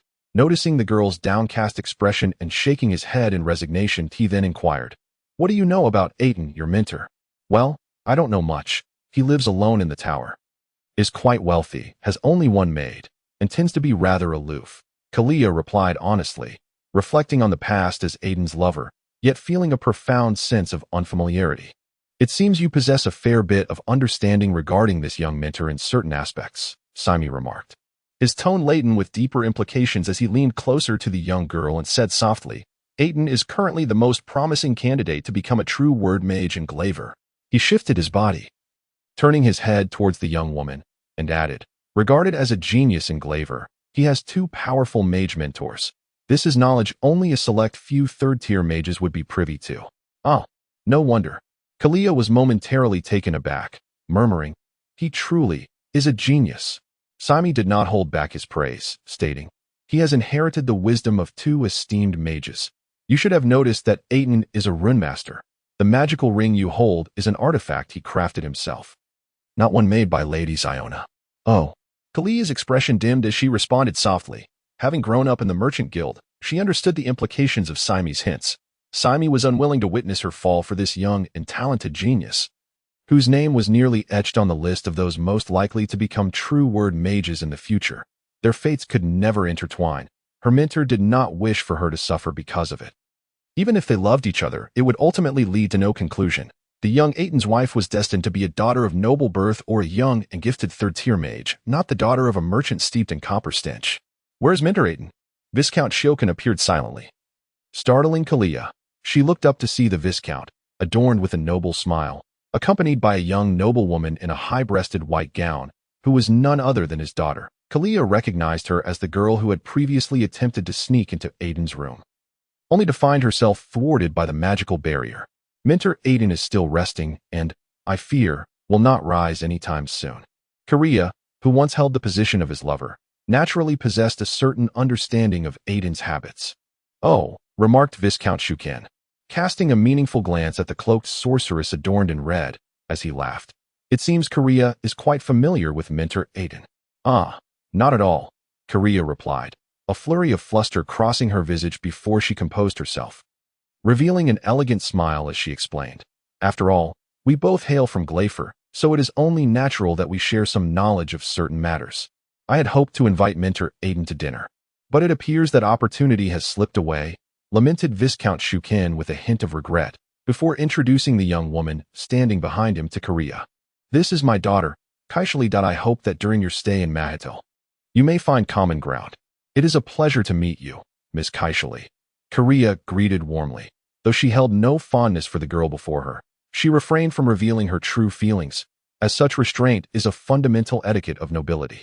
"Dearest Kilia, you are truly stunning," Kilia exclaimed, embodying the poise expected of a noblewoman, as she stepped forward to grasp Kilia's hand in a friendly manner, prompting one to wonder if this was indeed their first encounter. As if they were already friends. "Now, ladies, dinner awaits. Please proceed to the dining hall together," Viscount Shukin stated before departing, casting a slightly regretful glance towards the room where Aitin resided, for he had intended to introduce his daughter to this promising young man. No one was more suited to be Kilia's husband than he. The dinner was lavish, and as the guests indulged in their meal, an incongruous figure burst into the hall, striding swiftly towards them, none other than the captain of the guards. His gait was somewhat unsteady, indicating he had yet to fully recover. Following the imposing figure was a frail voice, easily overlooked, which upon closer inspection belonged to Tom, the proprietor of the Firebird Inn. "What brings you here?"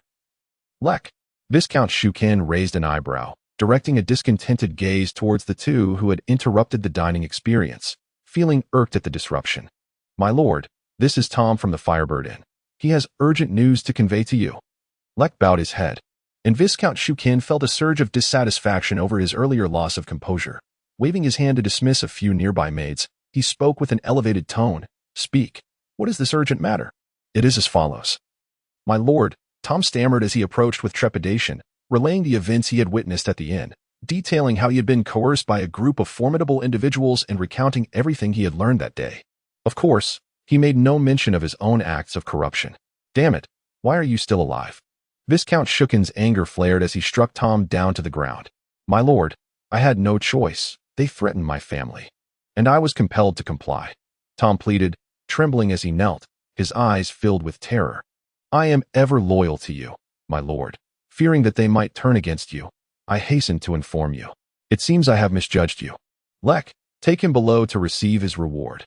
I shall not slight those who remain steadfast." Viscount Shukin gestured for Tom to be dismissed, feeling obliged to maintain appearances for his subordinates. Tom lowered his head and retreated slowly, revealing a satisfied smile when no one was watching.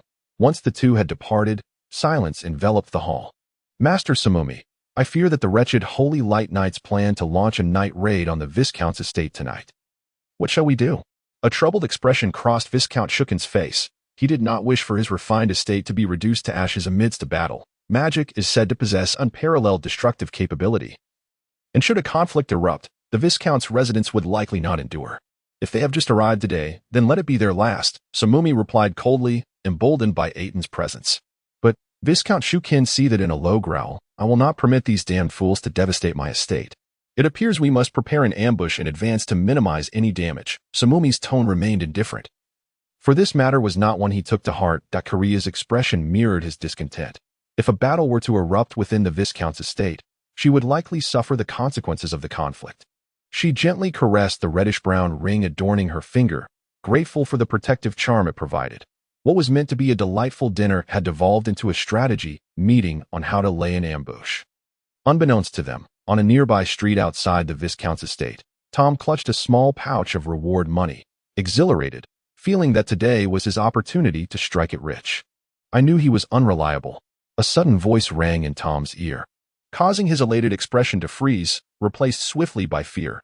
Chapter 69. The onset of chaos. The cold moon hung high in the sky. Beneath the shade of trees, the moonlight danced, casting a dim and melancholic hue. The swaying, dappled shadows seemed to possess a life of their own, writhing in the night. In the obscurity, several enigmatic figures twisted and turned, appearing like phantoms materializing from thin air. The Viscount's estate lay in solitude, with only the faint sound of muted laughter from the maids echoing in the stillness. Suddenly, several figures darted from the shadows, circumventing the garden as they advanced toward the house. The passing servants remained oblivious, as two women walked side by side, carrying silver trays laden with food along the corridor. "I sense it. Just ahead, there is an aura of magic," a middle-aged man whispered from within the dark thicket. "In the garden ahead, an evil magic surrounds the area. However, the power is not formidable. It must be the weakest of the three female heretics. She is the target we seek, and she should reside there. At this moment, perhaps we should not be so hasty." A faint sigh emerged from the darkness, the voice delicate yet resolute, belonging to a knight. The innkeeper, after receiving our coin, betrayed us. The Viscount's estate cannot be unprepared. I have long maintained that those who do not bask in the light of the holy cannot be trusted. A young boy interjected, his voice laced with irritation, clearly upset by the innkeeper's treachery stemming from greed. Was this not a consequence of their own making? Enough, Tanko, let your words be few. Another figure, slightly hesitant, consoled. After all, they have long been devoid of the light's guidance. This individual found a fitting rationale for himself. He continued, even if they are prepared, it will not hinder our progress. Umph, the middle-aged man scoffed, speaking with pride. Even if the entire army of this city were to unite, they would not be able to stop our endeavor. Let us not forget, we gather as hunters, with two formidable knight commanders among us. No one can thwart our pursuit of the Viscount. He dismissed the strength of the Viscount's guards entirely. After all, how many knights could the Viscount possibly command? Even if he had knights, how could they stand against the overwhelming numbers of the Holy Light Knights? The other battle is likely to commence soon. Let us swiftly eliminate that female heretic and then hasten to support the captain. No sooner had the words left his lips than the trembling shadows in the darkness crept toward the house, shrouded in a barrier. However, they remained unaware that waiting for them was death. Look, this one's power is truly feeble. What sort of magic barrier could possibly withstand any adversary? The young Holy Light Knight mockingly swung his knight's sword, effortlessly slicing through the barrier, his tone dripping with sarcasm. Little did they know, the magical barrier set by Aitin was merely to deter the ordinary inhabitants of the Viscount's estate. For those possessing great power, such as swordsmen or sorceresses, it was akin to a mere layer of parchment, easily torn asunder. As the silvery sword light cleaved through the outer barrier, a magical crystal embedded in a wooden table within the house instantaneously developed cracks. Once the magical barrier was breached, the crystal shattered into countless fragments, vanishing without a trace. In the dimly lit chamber, a young man, who had been peacefully slumbering, abruptly opened his eyes, sitting upright at that moment. For stealthy Holy Light Knights pried open the wooden bolt and entered the room. What a relentless bunch! Aitin's face reflected mild annoyance as he grimaced and muttered, I can't even catch a moment's peace to sleep. Rising to his feet, he casually grasped the staff leaning against the edge of his bed, channeling a spell and gently pointing it toward the intruders. The Holy Light Knights, taken by surprise, were struck by the unleashed magic.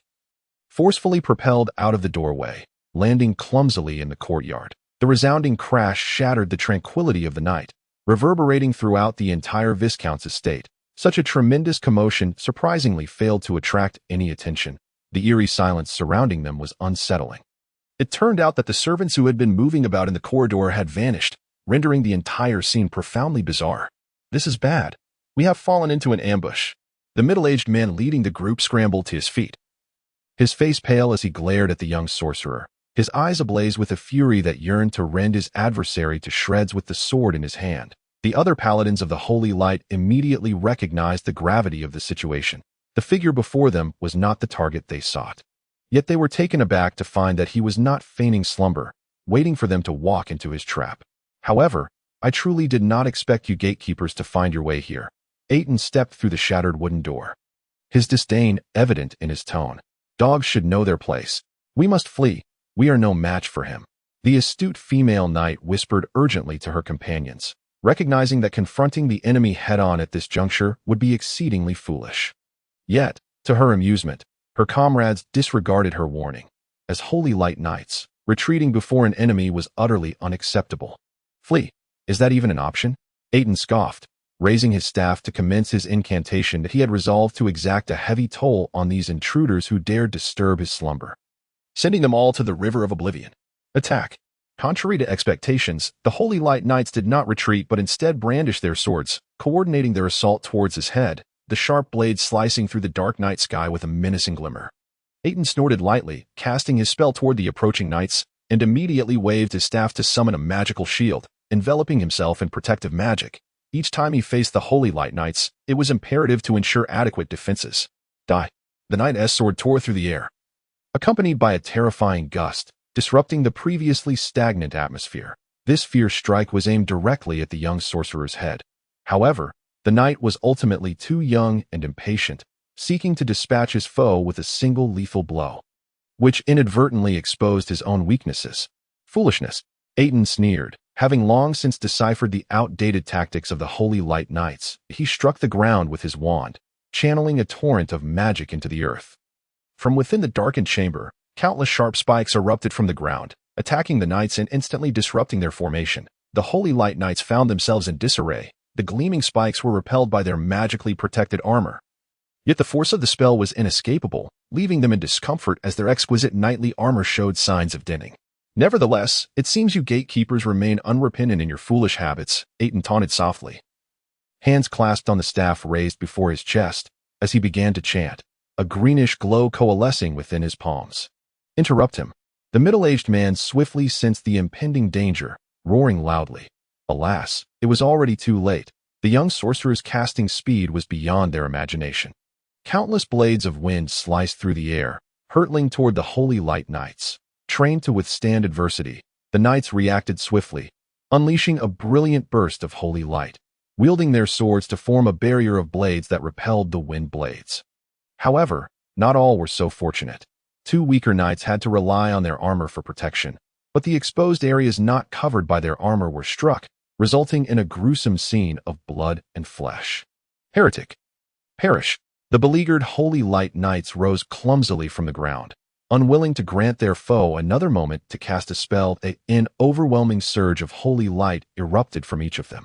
Illuminating the darkness, the four knights cast ominous shadows against the night sky, radiating a terrifying aura of killing intent as they charged toward Aitin like a sharpened blade. With a thud, before the Holy Light Knights could reach him, a volley of arrows shot forth in a pattern, embedding themselves into the ground with tremendous force, demonstrating their lethal power. Damn it! There's an ambush, the young knight cursed, darting toward the source of the powerful projectile. He aimed to eliminate this detachment of soldiers who, despite their formidable knightly armor, would be easily pierced and slain by these potent bolts. These few crossbowmen were the strongest soldiers under Viscount Shokin, as ordinary light crossbows could hardly harm them. Do not mistake your targets. Despicable heretic!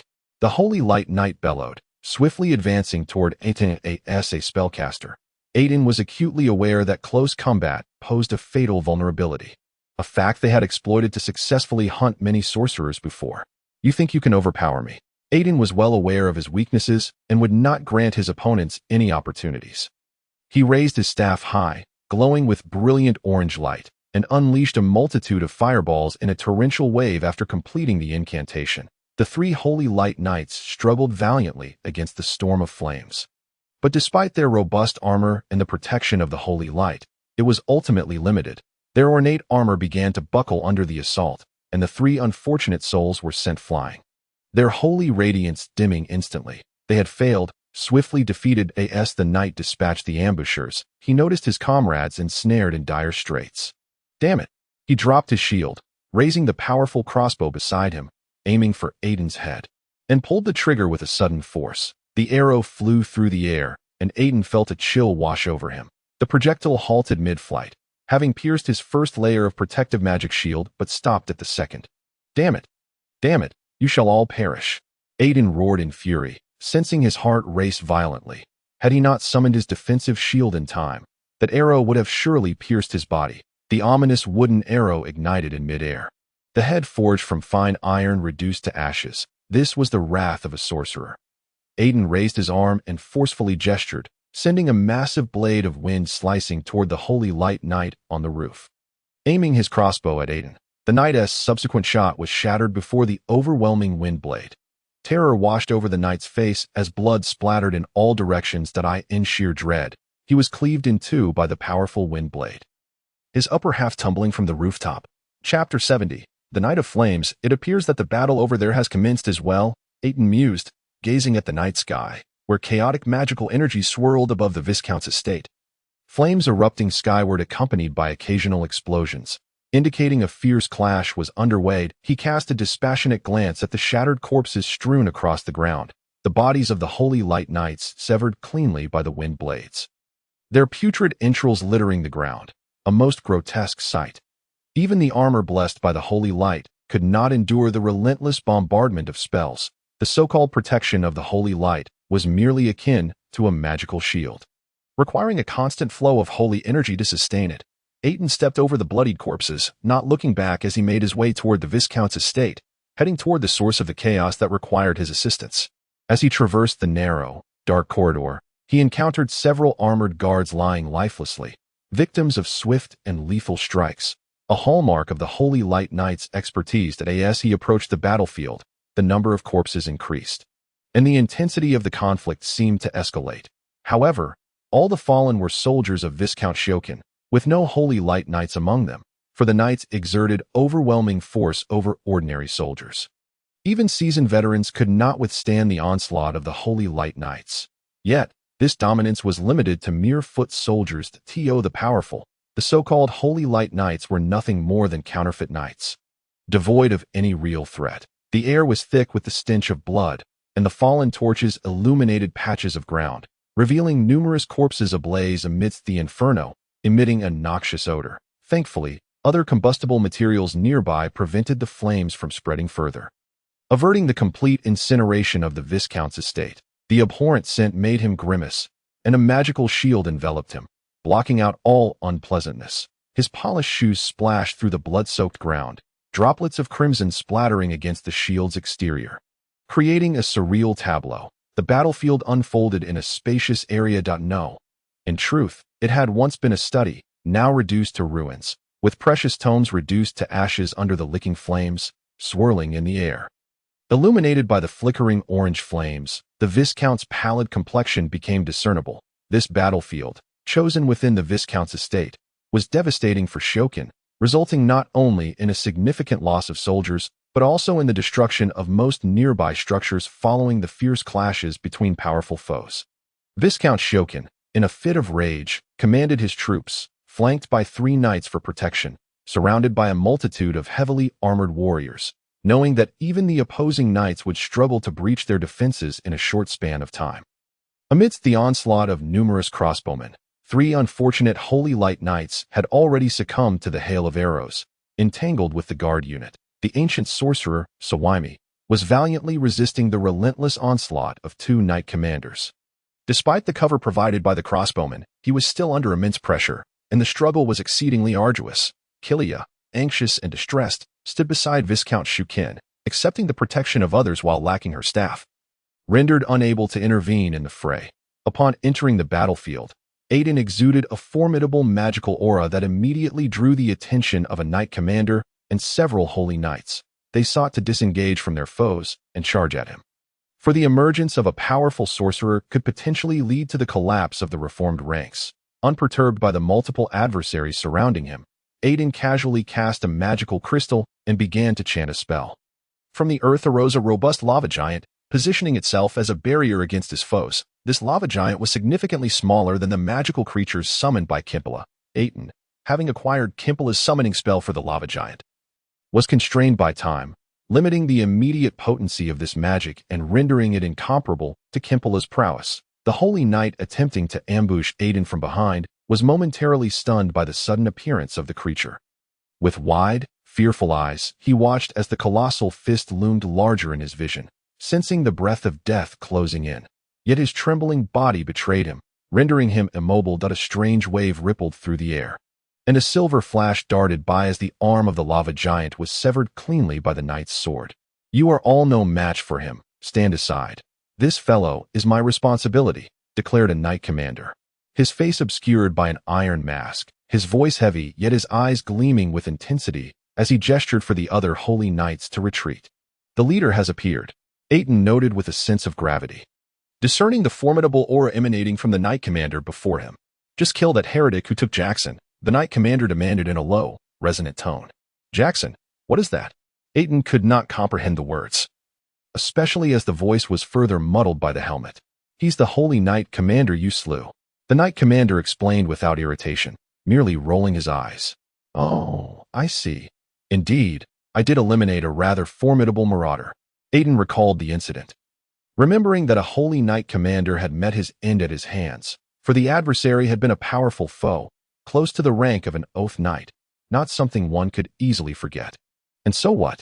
Aitin inquired, gazing curiously at the handsome figure before him, waving his hand to signal the surrounding soldiers to refrain from intervening. Amidst the heavy protection, Viscount Shokin had also taken note of Aitin's presence. He cast a worried glance at Kilia, seemingly seeking advice from her. However, Kilia did not disappoint him, speaking slowly. Tell your soldiers to stay out of it, or they may be mistaken for enemies. My lord Aitin, does he truly not require assistance? Viscount Shukin's face was still etched with concern, for this battle determined the fate of his family. Should they lose, his life and that of his entire lineage would be obliterated in an instant. He harbored a deep-seated resentment towards the marauders. His power surpasses what you and I might imagine. After Aitin relieved some of the pressure from a holy knight commander, the ancient sorcerer Sawami finally found an opportunity to speak. He was grateful for Aitin's arrival, as facing two foes close to the rank of Oath Knight alone was undoubtedly an insurmountable task. Moreover, the two knight commanders could unleash the full might of holy knights in an instant, easily breaching his defensive shields. Had it not been for the supporting crossbowmen nearby, he might have already succumbed to the ground. Are you prepared to avenge him? Aitin asked.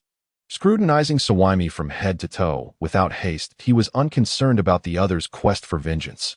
After all, such sentiments were not uncommon among nobles and sorcerers, even if they were not openly endorsed. In truth, I despised him as well. The knight commander's words were shocking, yet his tone remained remarkably calm. Those of great strength are often not swayed by emotions. Excessive sentimentality merely hinders one's power. He pointed his sword at Aitin, declaring, Nonetheless, he was my comrade, and I require your head to honor his soul. The knight commander's words were rather amusing. He removed his steel mask to reveal a resolute yet reckless visage. A curious amalgamation of contrasting emotions upon a single face. Truth be told, it's merely a side matter. After all, there are not many great knights within the Holy Light Church, and dying at your hands would be a disgrace to the Church's reputation. The knight commander's roguish smile was suddenly replaced by a determined expression, his eyes shining with cold light. That may be so. Aitin suddenly wore a mocking grin as he retorted, You certainly have a penchant for verbosity. You, so young yet possessing such formidable power, must be the renowned genius of the Northern Realm. The knight commander ignored Aitin's provocation and calmly continued, To slay a talent such as yourself would undoubtedly deal a significant blow to the Northern Realm's reputation. You believe you can kill me? Aitin showed no concern, intriguedly gazing at the knight commander's resolute face.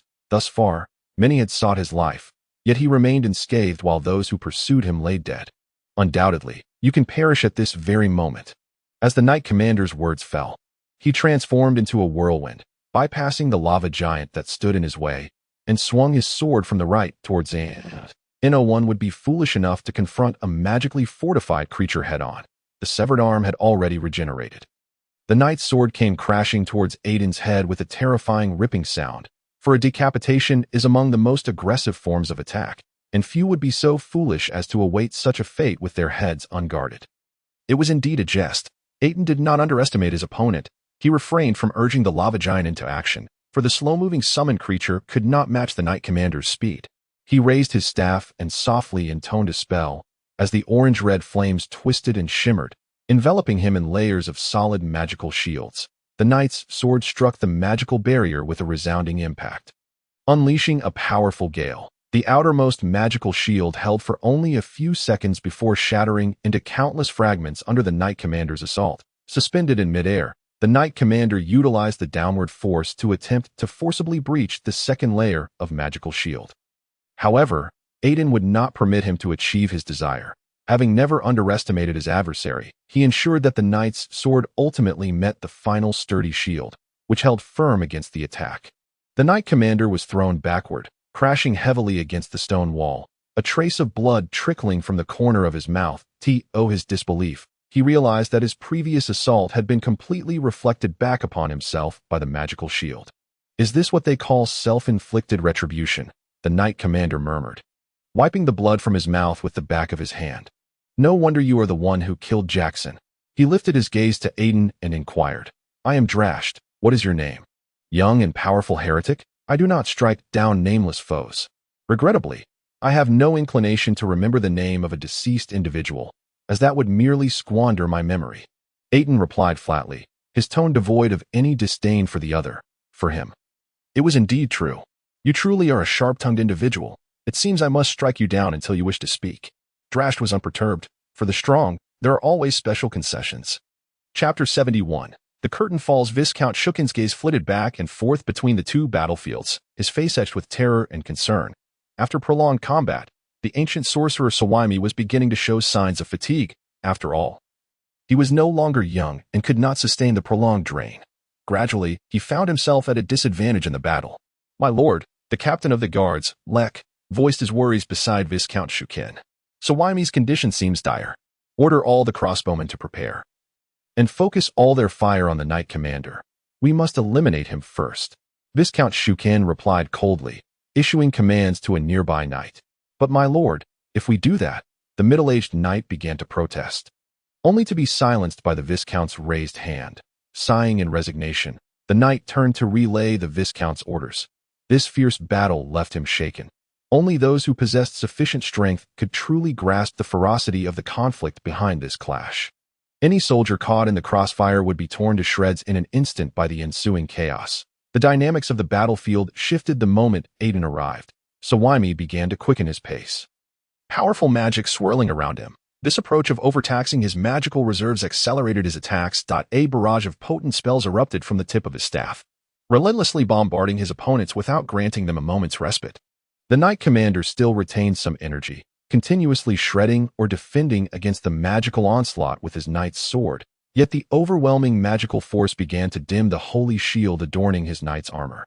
At this moment, all the crossbowmen joined the sorcerer's side in the battle. However, the heavily armored swordsmen found themselves under significantly increased pressure, with casualties becoming increasingly frequent. The valiant knight commander, entangled in relentless combat with the ancient sorcerer Sawami, found himself in a precarious predicament. He was compelled to guard against the constant harassment of powerful crossbows, intermittently wielding his knight's sword to deflect the arrows, while simultaneously evading the onslaught of spells that surged towards him. Under the bombardment of the old sorcerer's formidable magic, he was rendered particularly disheveled. Suddenly, a chilling scream echoed through the night, heralding the demise of a life.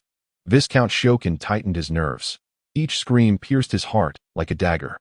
These were heavy-armored swordsmen, each an elite on the battlefield. The death of any soldier caused his heart to bleed. Forming a squad of white heavy-armored swordsmen was no easy task, once the pride of the battlefield. Their deaths here were profoundly sorrowful. The incessant explosions reverberated through the night sky as the battle with Sawami grew increasingly ferocious, the brilliance of magic illuminating the dark hours. Cowering beside Viscount Shukin, Kilia appeared to be the most untroubled individual on the battlefield, free from the burdens of combat or the threat of ambush. Her gaze remained fixed on Aitin, the young and powerful sorcerer, who was evenly matched with his adversary. Both were engaged in a dance of combat, seeking opportunities to deal decisive blows and claim victory. Yet, the balance of triumph still leaned in Aitin's favor. While Commander Drast bore immense pressure, after all, they were on enemy territory. Even if he succeeded in slaying his opponent, he would inevitably be beset by elite heavy-armored swordsmen. He envisioned his head severed, his lifeless body displayed on a cross for all to see, ultimately left to rot in the wilderness, devoured by vultures. His soul would never return to the embrace of the holy light. Forever trapped in this realm, the knight's sword, entwined with the holy light, clashed with a fireball mid-air, the green flames enveloping the blade, only to be extinguished in an instant by the radiance of the holy light. Aitin's assault failed to halt the knight's advance. A powerful thrust, accompanied by a deafening crack, was imminent. He had no desire to confront the knight commander head-on. Instead, vibrant green magical energies erupted beneath his feet. As the magical runes inscribed on his shoes activated, casting him into the air, the young sorcerer ascended with astonishing speed, floating gracefully above the melee. For an opponent relying on close combat, this was an effective yet frustrating means of evasion. A fact corroborated by countless battles. Commander Drast, however, was not one to let his foe escape so easily. With a heavy thud, he stomped the ground, propelling his knight's sword skyward like a soaring arrow. This strike was swift and fierce, seemingly destined to pierce Aitin's form, a triumphant smile gracing the handsome features of the knight commander. Yet, Drast overlooked a fatal flaw. While the levitation spell merely allowed the caster to float, it did not anchor them in place. Aitin activated the magical gloves adorning his hands, tilting his body in a peculiar manner. Now, Commander Drast had unwittingly become a target, ensnared in an awkward predicament. Aitin raised his hands high, crystalline powder swirling from his palms, dancing in the air. As immense magical energy coalesced, This was a high-level spell, magic sacrifice. Serpent of magic, arise. The flames of battle trembled at that moment. As the raging fire seemed summoned forth, the undulating tongues of fire converging around Aitin. Amidst the surging magical energy, a colossal serpent of magical flames coiled itself around Aitin, its fearsome visage raised to the heavens, letting out a spine-chilling roar. Kill him, Aitin commanded, pointing his staff at the descending knight commander, his voice a fierce growl. The magical serpent surged forward under his control, ensnaring the hapless Drast. No. Commander Drast roared in defiance. Radiant holy light erupting from his form, a surge of power attempting to shatter the spell. Yet, he underestimated the elemental life summoned through the sacrifice of countless magical crystals. All his efforts were in vain. The poor knight was engulfed by the green flames. The brilliance of the holy light gradually extinguished beneath the overwhelming magical force. The massive serpent clamped down upon the knight commander, crashing him to the ground, leaving a deep impression on the solid stone beneath. Is he dead? Aitin gasped. Collapsing onto the ravaged ground, his eyes fixed intently on the knight commander's location. Thick black smoke rose from Drasta's body, charred by the searing flames that had consumed him. He is still alive, Aitin murmured in disbelief. Slowly approaching the knight commander, his eyes filled with a fleeting astonishment that he sensed the serpent voraciously consuming the magical energy from Drast, and realized that, relying on the magical crystals as a cost for the spell, he might also be unable to unleash such high-level magic to defeat his opponent. You have won. Commander Drast gasped, his knightly armor melting away in the flames, the holy light's protective power unable to preserve his life. Can you tell me your name? Drast uttered weakly. As a powerful knight of the holy light, receiving the name of a formidable sorcerer was not a matter of shame. Is that so? That is your answer. Aitin raised his staff high, plunging the magical tip into the knight's throat, ending his life. You are but a dying man. What use is a name? After death, all becomes null, be it name or... He lowered his gaze to the knight's expression of liberation, turning away with an impassive demeanor. Drast, no, it cannot be. Another knight commander of the holy light howled in madness. Unable to perceive the knight's presence, he hastily looked towards the other side of the battlefield. The knight commander, momentarily distracted, was caught off guard by the ancient sorcerer Sawami, a barrage of spells striking him from behind, sending him hurtling through the air. Damn it! The knight commander scrambled to his feet, only to be stunned by the sight of the massive serpent of magical flames hovering above. Everyone on the battlefield was awestruck by the terrifying spell, a force capable of obliterating all in its path. The ancient sorcerer Sawami gazed in astonishment at the serpent, murmuring, "Is this his true power?" He had touched the realm of the true word sorcerer, and though not yet, it would not take a decade for Aitin to become the youngest true word sorcerer in the annals of sorcery. Indeed, the youngest true word sorcerer, perhaps even the youngest sorcerer. Roar, serpent of magic. Aitin commanded, brandishing his staff towards the knights of the holy light, his voice a low growl. The fearsome serpent bared its fangs, unleashing a torrent of fireballs that pelted the earth, creating craters as unsuspecting individuals were hurled into the air. Quick, get back, everyone retreat. Viscount Shokin shouted in terror, recognizing the calamity that had befallen them. The Knights of the Holy Light were thrown into chaos under the onslaught of fireballs, and even a group of unfortunate heavy-armored swordsmen could not evade the impending doom. Their heavy armor offered little protection, as many were cleaved in half by the explosions. In contrast, the Knights of the Holy Light fared slightly better. Shielded by the Holy Light, they sustained severe injuries but none perished. Sawami surveyed the shattered battlefield, finally resting his gaze upon the beleaguered knight commander, slowly approaching the fallen knight. You have lost. You have won. The knight commander suddenly rose, despondently walking towards Drasta's lifeless body, unimpeded by anyone's intervention. It was merely the last act of a dying man. He knelt beside the corpse, mourning the fallen knight, surveying the battered holy light knights, and roared, "The brilliance of the holy light will one day illuminate the entire continent, and you shall all be sent to the pyre."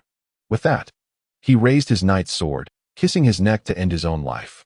Foolish, even if that day comes, I will surely be long dead. Sawami had not anticipated that the knight would choose such an extreme manner to end his life. The steel helmet clattered to the ground, revealing a woman's face. She was indeed a woman. The knight commander of the Holy Light was a woman, and in her final moments, she wished to die alongside her beloved. An unexpected twist for all. Capture them. Viscount Shokin commanded, gesturing for the heavy-armored swordsmen who had survived the fireball rain to swarm and restrain the beleaguered knights of the Holy Light. The fierce battle finally drew to a close, with both sides suffering grievous losses. Kill them all. Aitin coldly surveyed the subdued knights of the Holy Light, calmly declaring that in his eyes, they were akin to ants, easily crushed. The heavy-armored swordsmen looked to Viscount Shokin for orders, for he was their rightful master. Yet, Viscount Shokin was gripped by fear at Aitin's indifference. The danger posed by this young sorcerer was beyond comprehension. He nodded with a sense of reverence, signaling the armored swordsmen to deliver the finishing blows to the Holy Light Knights as life ebbed away, accompanied by the thud of fallen corpses, the air thick with a faint metallic scent of blood. This was a clash between two divergent beliefs, where the only outcome was one of relentless conflict. I am weary. The aftermath is yours to handle. Aitin waved his hand dismissively, causing the magical flame serpent to dissipate into thin air as he uttered these fatigued words and turned to depart. At that moment, Kilia broke into a light run from the side of Shokin, pursuing Aitin's retreating figure. Witnessing this scene, Simi shook his head in resignation, remaining silent. Chapter 72. The Journey Home in the Early Hours of Dawn. As the sky had yet to fully brighten, a swiftly moving carriage shattered the tranquility of the vast grassland, making its way northward, fading into the light of dawn. Within the exquisitely crafted noble carriage, 3 robed sorcerers reclined upon plush seats, while a beautiful young girl clad in a delicate purple robe occasionally cast her gaze upon the slumbering youth, the air imbued with a sense of leisure. The elder sorcerer Simi poured himself a cup of fragrant red tea, deftly serving a cup to each of the younger companions, although he was unaware of why the young Aitin, having just emerged from battle, hurried to resume their journey without taking a moment to relax. He still acquiesced to this seemingly impolite request. No, thank you, Aitin replied, opening his eyes to regard the steaming cup of tea offered before him. Gently declining the gesture before closing his eyes once more, Aitin's complexion was remarkably pale, the backlash from his magical sacrifice having inflicted upon him a night of relentless agony. All he desired now was to return to Glaver, to his tower, and to seek solace in a well-deserved rest. You look dreadful, Kilia remarked, concern etched upon her face. Last night, while waiting outside, she had been oblivious to the events unfolding within the room. However, when Aitin emerged, his ashen visage struck terror in her heart, as though he had suffered a grave illness. She had come to realize it was the consequence of magical backlash. The spells he had cast, pushing beyond his limits, had ultimately exacted a toll upon him. Though Kilia had never experienced such backlash herself, she could only imagine the unbearable pain that had rendered him so feeble. Yet, the pale-faced young sorcerer shocked everyone further by insisting that the elder sorcerer Simi set forth immediately on their journey back. At that moment, all present believed he had lost his senses, for only a madman would propose such a reckless course of action that in the end, under Aitin's insistence, Viscount Shokin promptly agreed to lend them a noble carriage. Thus, the coachman, at Simi's behest, slowly drove towards the endless expanse of grassland. They were bound for a region within this plain, where a tower of Glaver sorcerers stood, from whence they would ride a griffin back to Glaver. Please do not refuse. Young Aitin, Simi said after taking a sip of his fragrant red tea. You appear quite unwell. Perhaps a delightful cup of tea would help you to relax. Not all matters require the use of potions to resolve. He cast a glance at a crystal vial lying on the silken armchair. Just moments prior, the young sorcerer had grimaced in pain, clutching his head, before producing an expensive potion and swallowing it in one swift motion. Though Simi was not a potion master, his extensive experience allowed him to assess the potion's efficacy by its color and unpleasant odor. It was merely a potion designed to alleviate the transient aftereffects of magical backlash, a calming elixir. During yesterday's battle, we acquired 4 layers of loot, while the remaining 6 layers rightfully belonged to Viscount Shokin, intended for the restoration of the Viscount's estate and to appease the soldiers. Simi began, seemingly attempting to divert Aitin's attention with his words. In total, we seized 26 sets of exquisite knightly armor, most of which were undamaged and could fetch a reasonable price. Regrettably, the most valuable set was destroyed by your spell, but the rest remain intact, still capable of yielding a handsome fortune. The elder sorcerer cast a sidelong glance at Aitin before continuing. Each of these exquisite suits of armor is worth over 1,000 gold coins, and we have secured a total of 50,000 gold coins as compensation. That I believe this is the most prudent resolution. as we cannot transport those cumbersome armors back, and they hold no further use for us." Upon hearing this, Aitin fell silent, his pale face taut with tension, revealing little in terms of emotional response. Sime sighed in exasperation. This young sorcerer was evidently disinterested in the matter, his eyes tightly shut, displaying no sign of reaction. A large bag of coins appeared seemingly out of thin air in Sime's hands, which he presented before Aitin, who did not reach out to accept it, instead uttering, "Trouble, please place it on the chair."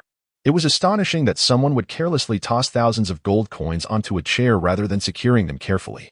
This stark contrast left Kilia astonished. The two exchanged glances, shaking their heads in resignation. The young sorcerer seemed indifferent to wealth, perhaps because he was already quite affluent. The carriage fell into a profound silence, the sudden clinking of coins causing the already burdened carriage to slow down. With a hint of resignation, Sime raised his staff and waved it gently, using a levitation spell to significantly lighten the weight of the coins. Easing the burden on the 4 warhorses outside, the speeding carriage surged into the distance, and amidst the vast grassland, Sime suddenly ordered the coachman to halt. The 3 descended from the carriage, and Sime raised his staff. A beam of light striking the coachman's head, causing him to stiffen and collapse to the ground. Aitin cast a glance at the unconscious coachman before gradually following Sime's footsteps. A slumber spell, it merely causes him to temporarily lose consciousness. There is no need for him to know what transpires next. Sime explained with a slight smile, having noticed Aitin's gaze. Even without this intervention, the cautious Aitin would likely have chosen a similar course of action. Among commoners, sorcerers typically maintained an air of mystery, instilling greater reverence in those around them. The tower lies not far ahead, protected by a layer of mysterious barriers. We must proceed on foot, lest we encounter unnecessary troubles. The trio walked across the grassland for a time, dew soaking their robes, when the elder sorcerer Sime suddenly halted and said, "Please wait a moment." Aitin called out to the 2 ahead. Sime blinked in surprise and turned to look at him. Aitin tilted his head back, placing a finger to his lips, and let out a soft whistle into the air, the ethereal sound carried aloft by magic. This summoned a clear, crisp call in response. "What?" Kilia exclaimed, her gaze raised in astonishment as a dark shadow swooped down from the heavens, appearing directly above the trio, a flurry of mist swirling in the fierce wind. Fortunately, all 3 had timely conjured magical shields, protecting them from the onslaught. Sime observed the falcon that had landed beside them, a flicker of surprise crossing his lips. Even he had not anticipated that a falcon had been following them overhead. Keeping a watchful eye on their surroundings, the elder sorcerer was utterly astonished by the young man's vigilance. "We may proceed," Aitin stated, retrieving a piece of jerky meant for several servings to offer to the falcon before lifting his gaze to address the 2 sorcerers before him in a flat tone. The falcon moved slowly along the ground, but the group deliberately slowed their pace, soon arriving at a vast expanse of grassland. Aitin could sense that this area was enveloped in a faint magical aura, a distinction that would likely elude any sorcerer lacking sharp perception. A barrier. Aitin's tone held a hint of surprise. It was quite different from the defensive barriers set up around the dark altar. This barrier primarily served to confuse any beasts that inadvertently wandered within, more accurately described as a mist barrier, which was indeed more suited for concealing objects. "What is it?" Aitin's gaze fell upon the restless falcon, and he lifted his head to inquire. "Some beast-repelling spells have been cast here, which is why your falcon is so agitated," Sime explained. "Repelling spells." Upon hearing this, Aitin frowned and gently stroked the falcon's talons. Noticing a faint light emanating from the ring on his finger, calming the falcon completely, he had successfully dispelled the simple repelling spell. After casting the spell, the final silver ring on Aitin's right hand shattered completely, turning into a pile of worthless fragments. Kilia stared in astonishment at the fractured ring on Aitin's finger. All the magical adornments he wore were worth a fortune, yet he seemed utterly indifferent to the loss. Aitin noticed her astonished gaze and offered a calm explanation. This was merely a low-quality ring. Its lifespan had reached its limit. Saying this, he tucked the broken half of the ring into his pocket. "As you can see, this is indeed a mist barrier." Sime smiled. "Please stay close. It is easy to get lost otherwise." The 2 young sorcerers exchanged a glance, nodded gently, and followed Sime's lead. Getting lost within the misty barrier is an exceedingly troublesome affair. Individuals are automatically expelled from the confines of the barrier, returning to the starting point of their journey. Let us proceed. The old wizard, Sime, nodded, raising his staff to conjure a radiant sphere of light that coalesced before them, but he sought to elucidate to his companion. Follow it, and we shall navigate our way out of this fog.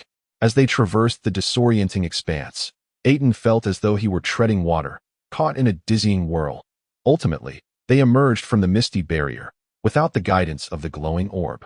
They would surely have lost their way. The scent of magic intensified, signaling that their destination was near. Subsequently, they passed through an obstacle resembling a curtain of water, stepping into a peculiar realm. An ancient spire loomed before them. And Aitin wagered that this was what the misty barrier sought to conceal. The history of this tower surpassed any he had previously encountered, save for that of Glaver. The spire was entwined with verdant vines, while massive, gnarled roots sprawled across the ground. The eerie atmosphere here was unlike anything one would expect to find amidst the grasslands. That a cacophony of strange cries and rustling accompanied the descent of a black crow, which perched upon a blackened log, its crimson eyes fixed intently on the young Aitin. Sime, my old comrade, you have breached the rules. The crow spoke, its tone imbued with a sense of ancient wisdom. Yet its voice was piercing, as if it were straining to articulate its words. Nay, Corridor, my dear friend, allow me to introduce you, Sime replied with a smile, casting a glance at Aitin. This is Mentor Aitin, the youngest prodigy of Glaver. He merely seeks to return there. Mentor. The crow tilted its head curiously at Aitin, then emitted a series of cackles. My apologies, trifling apprentice. Your youth astonishes me. Please accept my sincerest apologies for my previous rudeness. As the crow descended to the ground, its form gradually swelled, the black feathers transforming into a flowing ebony robe, revealing an elderly man with a white beard who leaned upon a staff before Aitin. However, Kilia was taken aback, having never encountered such shape-shifting magic before. Greetings, Guardian. Aitin inclined slightly, offering a courteous salute customary among apprentices. The term Guardian refers to those who oversee the various towers scattered throughout the Northern Realm. It has been ages since anyone has addressed us in such a manner, the Guardian replied, his gaze softening with kindness as he chuckled. Young lad, to whom do you belong as a disciple? Mentor Ellis Kali and Mentor Sharona. Aitin responded nonchalantly. What an esteemed guest. I never imagined those two would both take on a single apprentice. He chuckled softly, though his wrinkled visage appeared rather menacing, causing Aitin to involuntarily twitch his lips. This way, please. The old wizard leaned upon his staff, slowly making his way toward the foreboding spire. Outside the tower, a griffin, a creature with the head of an eagle and the body of a lion, feasted upon the disemboweled carcass of an antelope, leaving a pile of bones scattered on the ground. The other half had likely already found its way into its maw. Is this the griffin? Aitin's expression grew serious, for the creature before him exuded an overwhelming aura of intimidation, reminiscent of the descriptions found in the bestiary of beasts. The hawk grew increasingly agitated, not from fear, but rather from sensing the presence of the griffin. As magical beasts exert a formidable pressure upon lesser creatures. Yaoji, quiet, Aitin admonished softly. Magical beasts possess a profound sense of dominance over ordinary fauna. The guardian cackled, explaining with a sharp edge to his voice. You'd best let your hawk return on its own. It cannot match the speed of the griffin.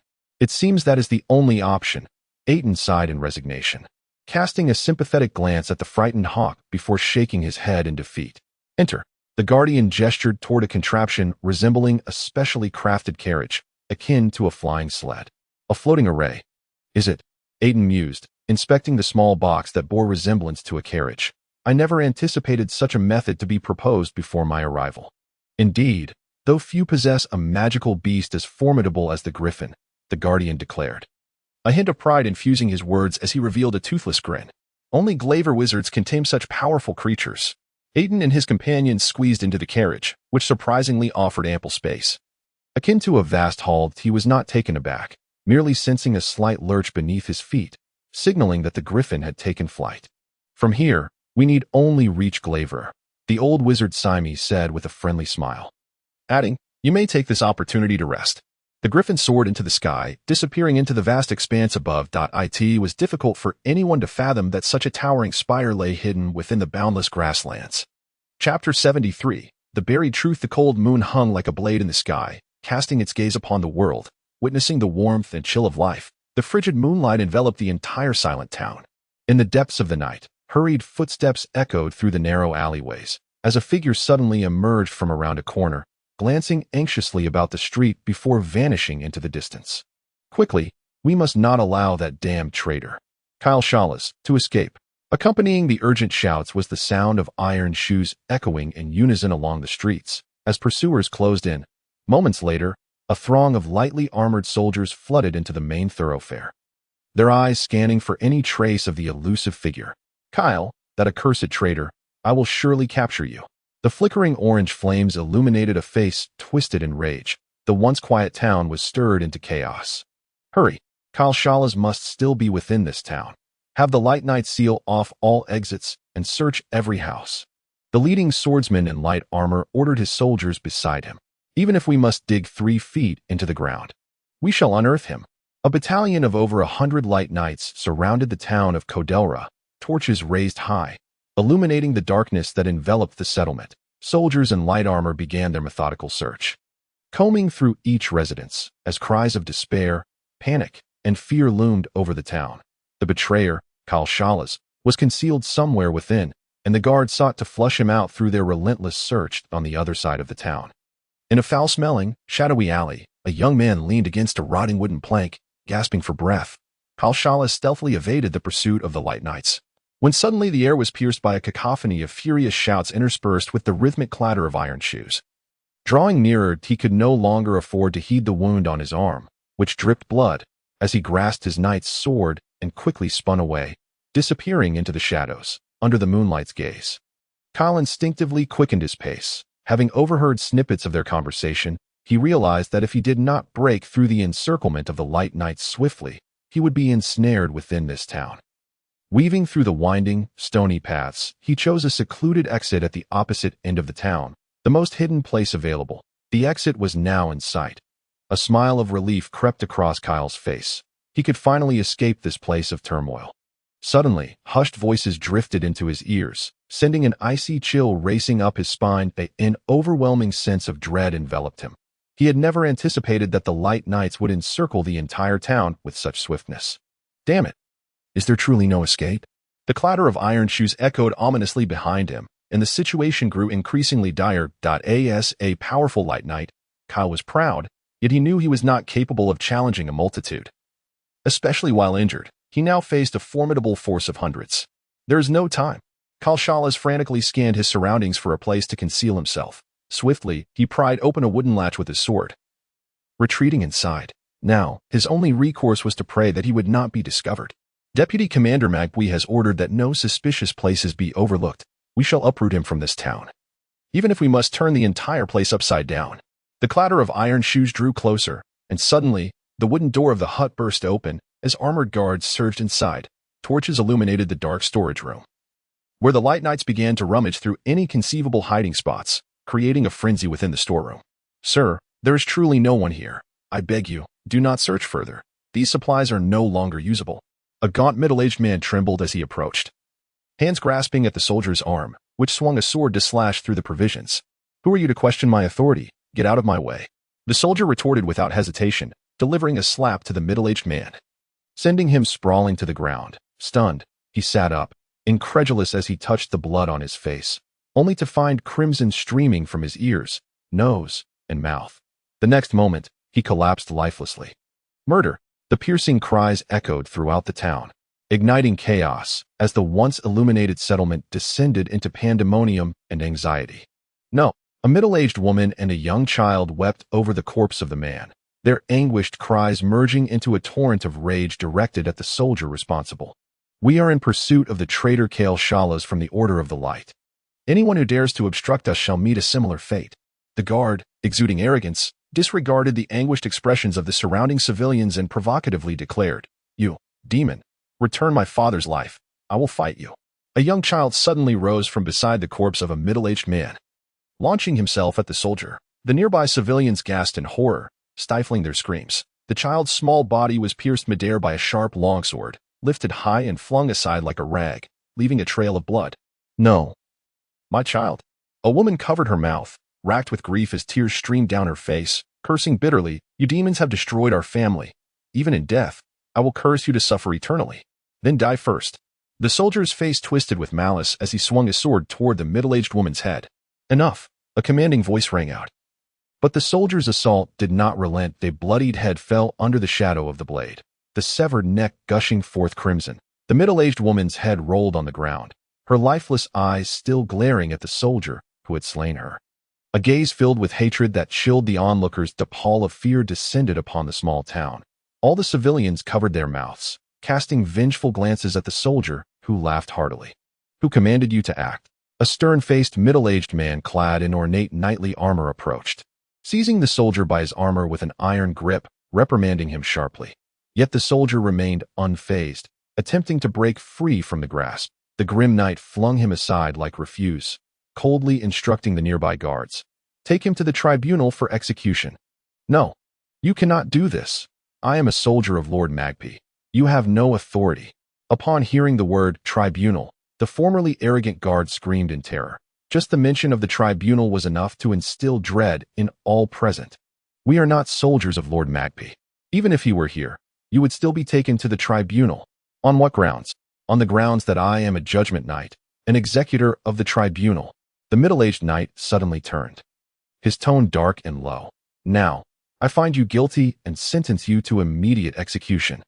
With that, a cold glimmer sliced through the air. The soldier's head and body were severed in an instant, the lifeless corpse collapsing to the ground, its eyes wide open in disbelief. Surely, this soldier could hardly fathom that a knight of the tribunal would truly slay him. You actually killed him. A nearby guard's eyes were filled with horror, unable to comprehend the act. None among the gathered could have anticipated that this judgment knight would resort to murder. Do not linger here. We are here to capture Kale Shalas, not to massacre civilians. The judgment knight admonished the guards, his gaze fierce. Anyone who dares to take innocent lives without due cause shall find themselves facing the tribunal. All the soldiers fell into a heavy silence, none willing to provoke the wrath of the judgment knight over a mere dead man. Even the commander of the Order of the Light must show respect to the tribunal. The judgment knight commanded. Now, locate the traitor and deliver him to the tribunal to conclude this mission. Yet the quiet storeroom seemed forgotten by all. Everyone departed to search other areas for the traitor's whereabouts. The cellar was stacked with dry provisions, the air thick with an unpleasant stench. Hiding beneath the cellar, Kale Shalas dared not breathe that in the dimness. He clutched a handkerchief tightly, tears streaming down his cheeks as he murmured, "Aitin, my sister, I will avenge you." Kale Shalas's family had been slain by heretics, and he and his only sister had entered the Order of the Light, striving to become adept hunters of heretics, yearning to avenge their kin. Yet, he never anticipated that his sacrifices would lead to such an outcome. His sister had vanished without a trace. In his wrath, Kale had dared to uncover countless forbidden truths in his quest for the truth. From the dying words of a guard he had slain, he learned that the innocent missing nuns had already been dealt with in secrecy. To conceal the dark side of the Order of the Light, his sister might have been disposed of alongside other defiled nuns. I must survive. I must have my revenge. Hatred gleamed in his eyes. Time passed. How long? He could not tell. In the darkness, a shadowy figure wavered. The storeroom door creaked open, and a figure stealthily crawled into the storage, staggering toward the town's exit. Chapter 74. The Dimming of the Light to the South. On Holy Ling Mountain, this ancient capital is a pilgrimage site, where the grand white structures of the Order of the Light stand majestically against the mountains. Here, elite warriors arise, and the renowned Order of the Light hails from this very place. The gathering point of the Knights lies in the southeast of this ancient city, heavily guarded by formidable soldiers. The pristine, exquisite buildings exude an air of luxury and nobility. A middle-aged man clad in ornate robes sat in a reddish-brown wooden chair. Reviewing the parchment on his desk, the square-jawed man emanated an imposing aura, instilling fear in those around him. He was Kaifa, the current commander of the Order of the Light. Suddenly, a sharp knock echoed from outside. "Enter." Kaifa's gaze remained fixed on the parchment, his voice low and commanding. The light gray wooden door swung open, and a young nun in a white silk robe entered, her head bowed, avoiding eye contact with the middle-aged man at the desk. "Commander, may I inquire what the matter is?" After a moment of silence, the nun could no longer bear the oppressive atmosphere and timidly asked. Kaifa lifted his head to inspect the beautiful young nun, a satisfied smile gracing his features as he nodded gently. "Among all the nuns, you are truly exceptional. the only one worthy of the holy light baptism. Thank you, my lord. The commander's words elicited a beaming smile from the nun, her delicate face radiating joy. Disrobe, do not worry, child, come closer, Caiaphas said softly. The nun failed to notice the hidden desires and greed behind his benevolent gaze. Heavy breaths filled the once sacred study, now tinged with a sinister atmosphere. The nun's expression turned dazed, tears streaming down her cheeks. Caught between the joy of the holy light baptism and the pain of her predicament, the commander, his body bare, pressed against the young nun. Indulging in his desires, since ascending to the command of the order 6 months prior, he had been consumed by the pleasures of youth and beauty, reveling in them. Yet, all of this remained unknown to the common folk. Suddenly, a rapid knock at the door interrupted this moment of ecstasy, causing the commander to frown in displeasure. Who is it? It is I, Commander. A cold voice responded from outside. Enter. A middle-aged man clad in intricately designed knightly armor entered without expression. Approaching the desk, he completely ignored the exposed nun, clearly accustomed to such scenes. What is the matter, Magpie? Caiaphas remained half-pressed against the nun, unwilling to relinquish his indulgence as he conversed with the vice-commander. Commander, the knights have failed to capture the traitor. Kale Shala's escaped during the pursuit in the Glitra region. Magpie spoke in a hushed tone. The name Kale Shala's stirred something within the young nun, her expression darkening as she remained silent. A bunch of useless fools. Caiaphas scowled in frustration, berating, what is the Order of the Light doing? How could they not apprehend a single traitor? The knights surrounded him in Kudra town, yet still allowed him to escape. Magpie replied impassively, we must capture Kale Shalas. He knows too much and must be delivered to the ecclesiastical tribunal for punishment. Caiaphas' body shifted slightly, his movements growing more violent, eliciting painful moans from the nun, who struggled to breathe as he gripped her neck. Does the Pope know about this? Caiaphas inquired seriously, though his actions betrayed no sense of gravity, as the nun beneath him suffered greatly. The Pope is preoccupied with many matters. He likely has no time to concern himself with this. Magpie answered calmly. This matter must reach the Pope. Caiaphas' body shuddered, a look of pleasure spreading across his face. Suddenly, he twisted his wrist. Crack! The nun's neck tilted unnaturally to one side, and with a gentle twist of his hand, Caiaphas effortlessly extinguished the young life. Finally, Caiaphas relinquished his position atop the young nun's body, meticulously cleaning his belongings from her garments. The bodies of these youthful nuns brought him immense pleasure, rendering him utterly enthralled. Guards! After Caiaphas had donned his attire, Magpie coldly called for the guards outside. Two expressionless sentinels clad in light armor entered, rapping upon the door. Remove her. Dispose of her discreetly, as per usual. Magpie waved his hand dismissively. Subsequently, the two guards deftly lifted the nun's lifeless body and departed. Caiaphas ascended to the position of commander of the Holy Light Church's Legion, and as a result, Magpie's status continually rose. Their interests had long been intertwined, that in certain matters, they consistently chose to remain oblivious. The affair concerning Kyle Shalas had thus ignited a series of complications. A month prior, his most cherished sister, Aitin, had vanished without a trace, prompting the furious elder brother to seek the murderer of his sister. In this pursuit, he inadvertently trespassed upon the Holy Light Church's taboos, yet he ultimately uncovered the final truth. Consequently, he bore the title of traitor. The radiance of the Holy Light had yet to be stripped from him. In fact, the act of severing ties with the Holy Light was the duty of the religious Inquisition.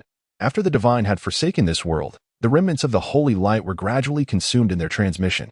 The religious Inquisition, through the powerful act of severance, gathered at the altar, which ultimately gave rise to the name Sacred Mount Ling. This matter must not reach the Pope's ears. Otherwise, our positions will be irreparably compromised. Caiaphas warned sternly. The individual in question is merely a lowly holy knight.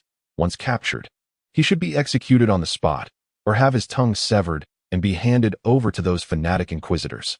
There is one more thing. Magpie did not depart immediately, but lingered. Speak. Caiaphas frowned involuntarily. The 5 holy knights dispatched to the northern border to hunt down heretics have all gone silent. A sense of helplessness filled Magpie. He was all too aware that silence equated to death. He had never supported the decision to send 5 knights led by their commanders to the northern border to hunt heretics, especially since the northern border was under the dominion of sorcerers. Caiaphas had only recently assumed the role of knight commander and was still ill-prepared to confront sorcerers. At the very least, the timing for a holy war had yet to mature. How shall we explain this to the Pope? We must keep this from the Pope for the time being. Kaifa furrowed his brow. The loss of 5 knightly squads was no trivial matter. Each knight commander represented an indispensable force within the Holy Light Church, and losing 5 of them constituted a significant blow. The Pope could not possibly remain indifferent. I will personally explain this matter to the Pope on another day. You need not worry. Kaifa turned expressionlessly to Magpie, stating, your primary concern now is to ensure that Kyle Shalas is dealt with. I care not what means you employ. He must die, and this matter must remain concealed, lest we face immediate ruin. I fully comprehend this. He poses no significant threat and will undoubtedly not escape the encirclement of the knights. Magpie replied, his expression devoid of emotion. As he turned to leave, he glanced back and added, my lord, you must exercise restraint in certain matters. After all, the time is not yet ripe. Kaifa fell silent.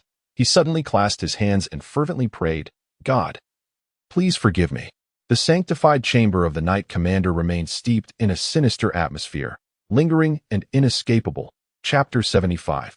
The mysterious gift. As evening descended, the sky turned a dull gray, and the heavens began to release fluffy snowflakes. Pedestrians quickened their pace along the streets, for a heavy snowfall was imminent. This was the quintessential winter scene of Phaeus, where snowflakes danced and all fell into a tranquil hush. Yet, amidst the silence of this ancient city, the swirling snow could not conceal the vibrant ambience. In the noble district's gardens, there was one location that remained ablaze with light, the Rose Garden, where all the nobles residing in Graf knew that today marked the birthday of Princess Shalais. The Rose Garden lay draped in a pristine blanket of snow. In the expansive hall, servants clad in thick fur coats busily prepared for the evening's banquet, filling the entire garden with an atmosphere of joy. Magi, have all the invitations been dispatched? Isaac, adorned in a purple robe embossed with golden trim, paused in the bustling hall to inquire of the butler Magi, who was clad in a black tailcoat. Including the Snoya family? Including the Snoya family, Magi confirmed. Following closely behind Isaac, young master, all the invitations have been sent as per your instructions. Brother, you finally emerged from the spire. A young girl dressed in a white mink sweater hurried over, pouting playfully at Isaac. I thought you had forgotten my birthday. Selena, how could I forget your birthday? Isaac gazed at the lively girl, a faint smile gracing his lips. What are you still doing here? But, brother, my little princess, as your older brother, it is my duty to remind you. Isaac feigned a serious demeanor, advising, today, you are the star of the show and should prepare yourself accordingly. He turned to a nearby maid, instructing, take the young lady to find Lady Eppeline. Yes, young master. The middle-aged woman promptly responded, setting aside her work and gently taking Selena's arm. Come, miss, let us go. In the Rose Garden, Isaac, the future heir of Shalais, was the sole authority. Selena seemed poised to say more, but was helplessly led away. There are still matters to attend to, Isaac remarked. Disappearing with Magi through the hall's entrance, the middle-aged woman guided Selena around the corridor. They encountered Lady Eppeline approaching them. The noblewoman, draped in a magnificent purple gown, accentuated her elegant figure and mature charm. Selena, where have you been? I have been searching for you everywhere, Eppeline exclaimed, her expression unchanged as she hastily walked over, circling around Selena as if contemplating something. Lady Eppeline, the young master has instructed me to bring the mist to you. The middle-aged woman lowered her head to explain to the noblewoman before completing her task and turning to leave. Come, my little princess, it is time for you to get ready. Eppeline took the young girl's hand and, accompanied by 2 maids, made her way towards Selena's chamber. Brother has been rather distant lately. Selena sat before the silver mirror, resting her chin on her hands, revealing her discontent. Eppeline gently began to style Selena's beautiful blue hair, chuckling softly.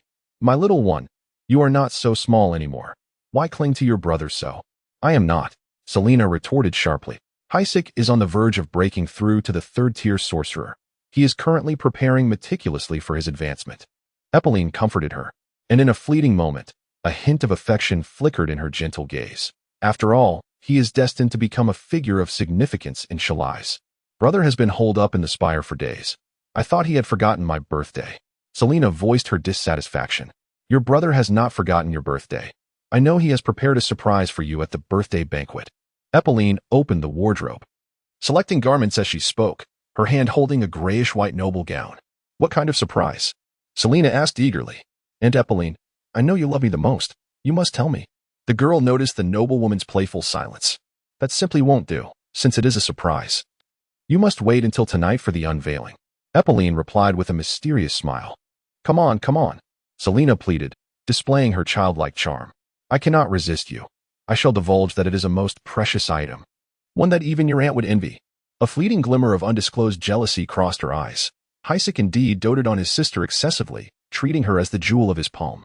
A mysterious item. Selena's eyes lit up, clearly intrigued by this so-called treasure. Now, my little princess, which gown do you fancy? Aitin retrieved a pink gown from the wardrobe. Nightfall crept in quietly, and the rose garden bustled with activity. Carriages flowed steadily through the snow-dusted iron gates. Butler Magi, clad in a black cloak, awaited guests at the garden's entrance. Each carriage bore the emblematic sigils of various families, and only a well-versed middle-aged butler could recall so many noble crests. Ensuring no guest was slighted, among these individuals were the sons of barons or viscounts, and even counts, temporarily residing in Graf from various northern realms. They were all aware that Aitin of Chalais was a prodigious magical talent, one who, decades hence, might become a formidable sorcerer, and as a noble, forging connections was undoubtedly a prudent choice. No one wished to offend a powerful individual, nor would anyone dare to slight such an esteemed noble lineage. Amidst the swirling snowflakes, a sleek, ebony-hued street bore witness to the rapid approach of a resplendent carriage, drawn by 5 magnificent steeds that came to a halt before the gates of the rose garden. The carriage bore the emblem of a shield encircled by thorns.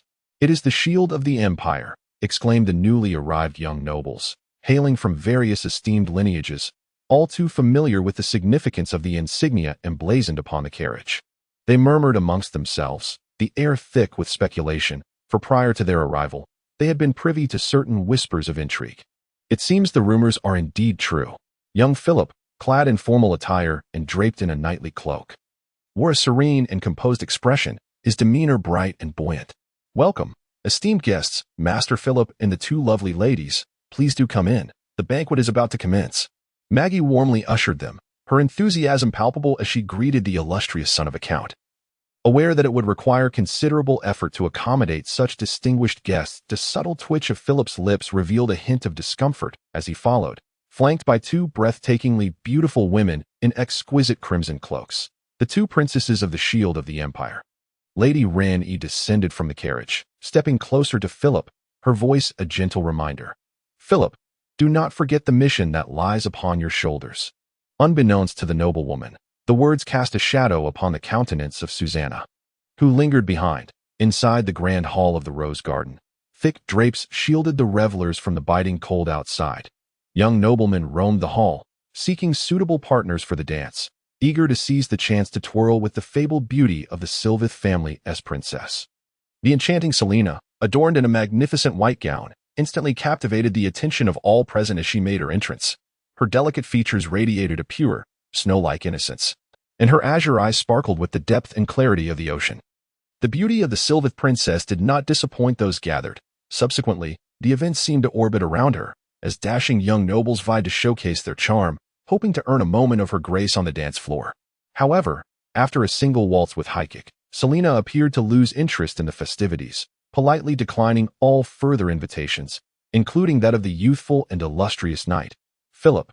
Lady Ren-E, having taken a crystal goblet from a servant, approached Philip and conveyed a knowing glance. With a resigned sigh, Philip steeled himself and approached the fair maiden once more, extending an invitation anew.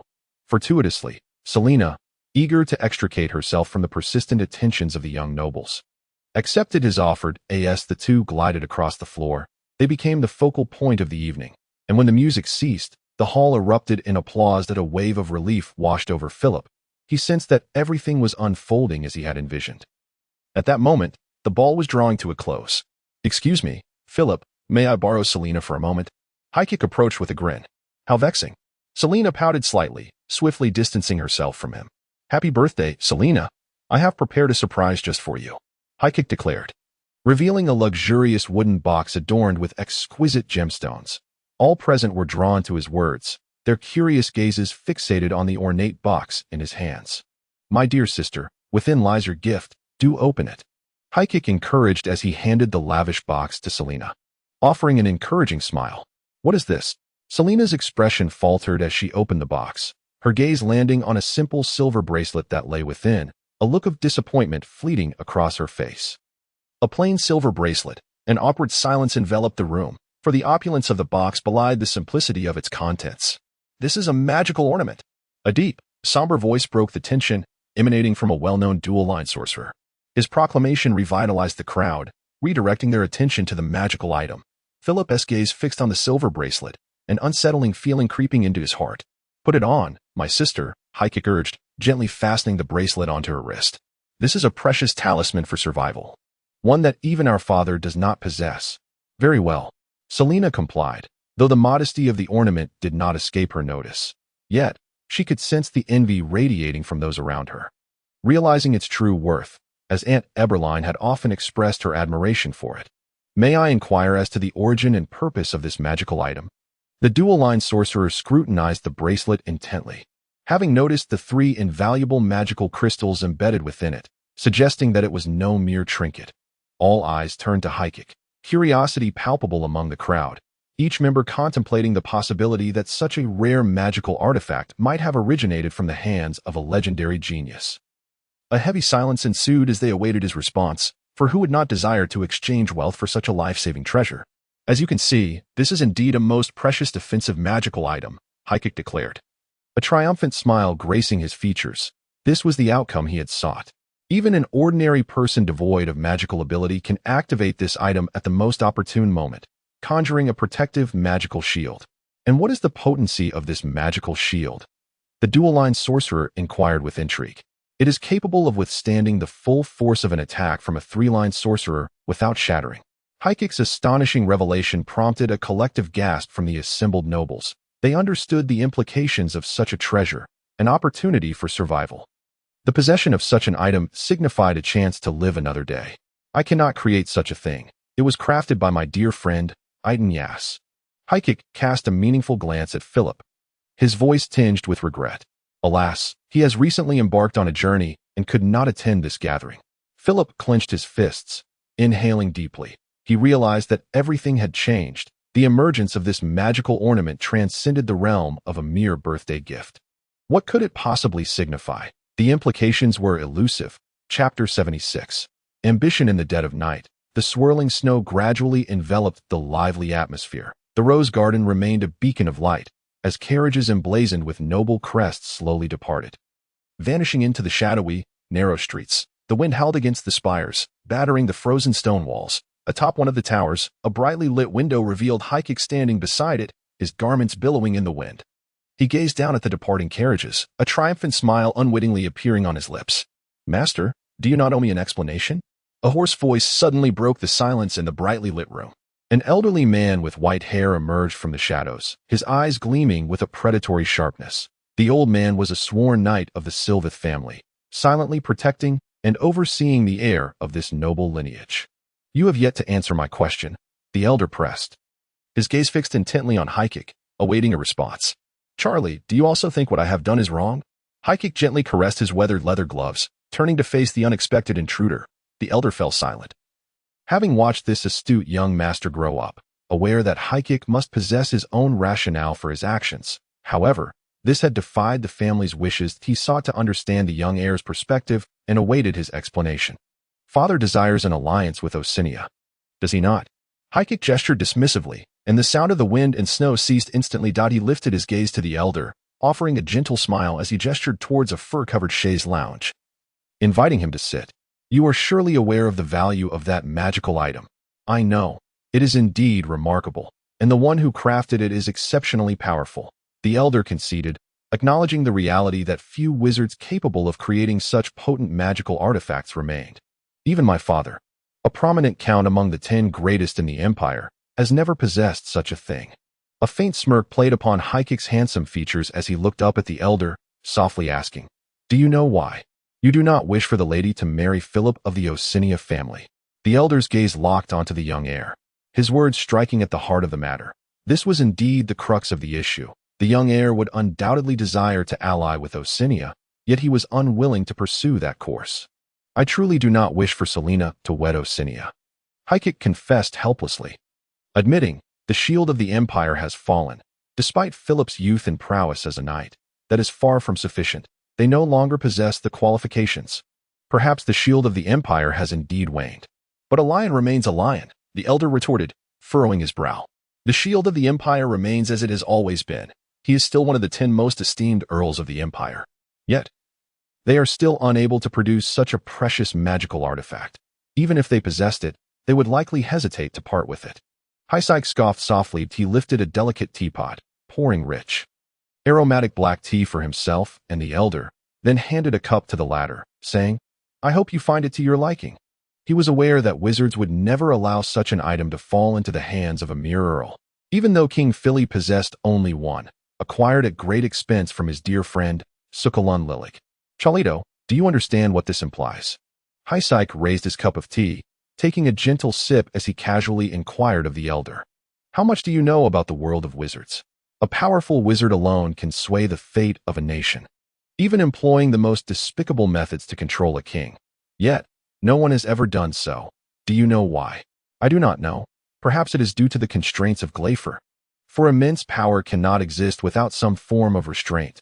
The elder paused for a moment, his wrinkled visage quickly returning to calm as he articulated his thoughts.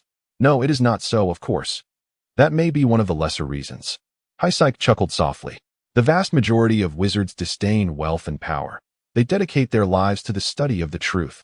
Those who covet power and riches, those who seek to exploit others, are destined to never become formidable wizards.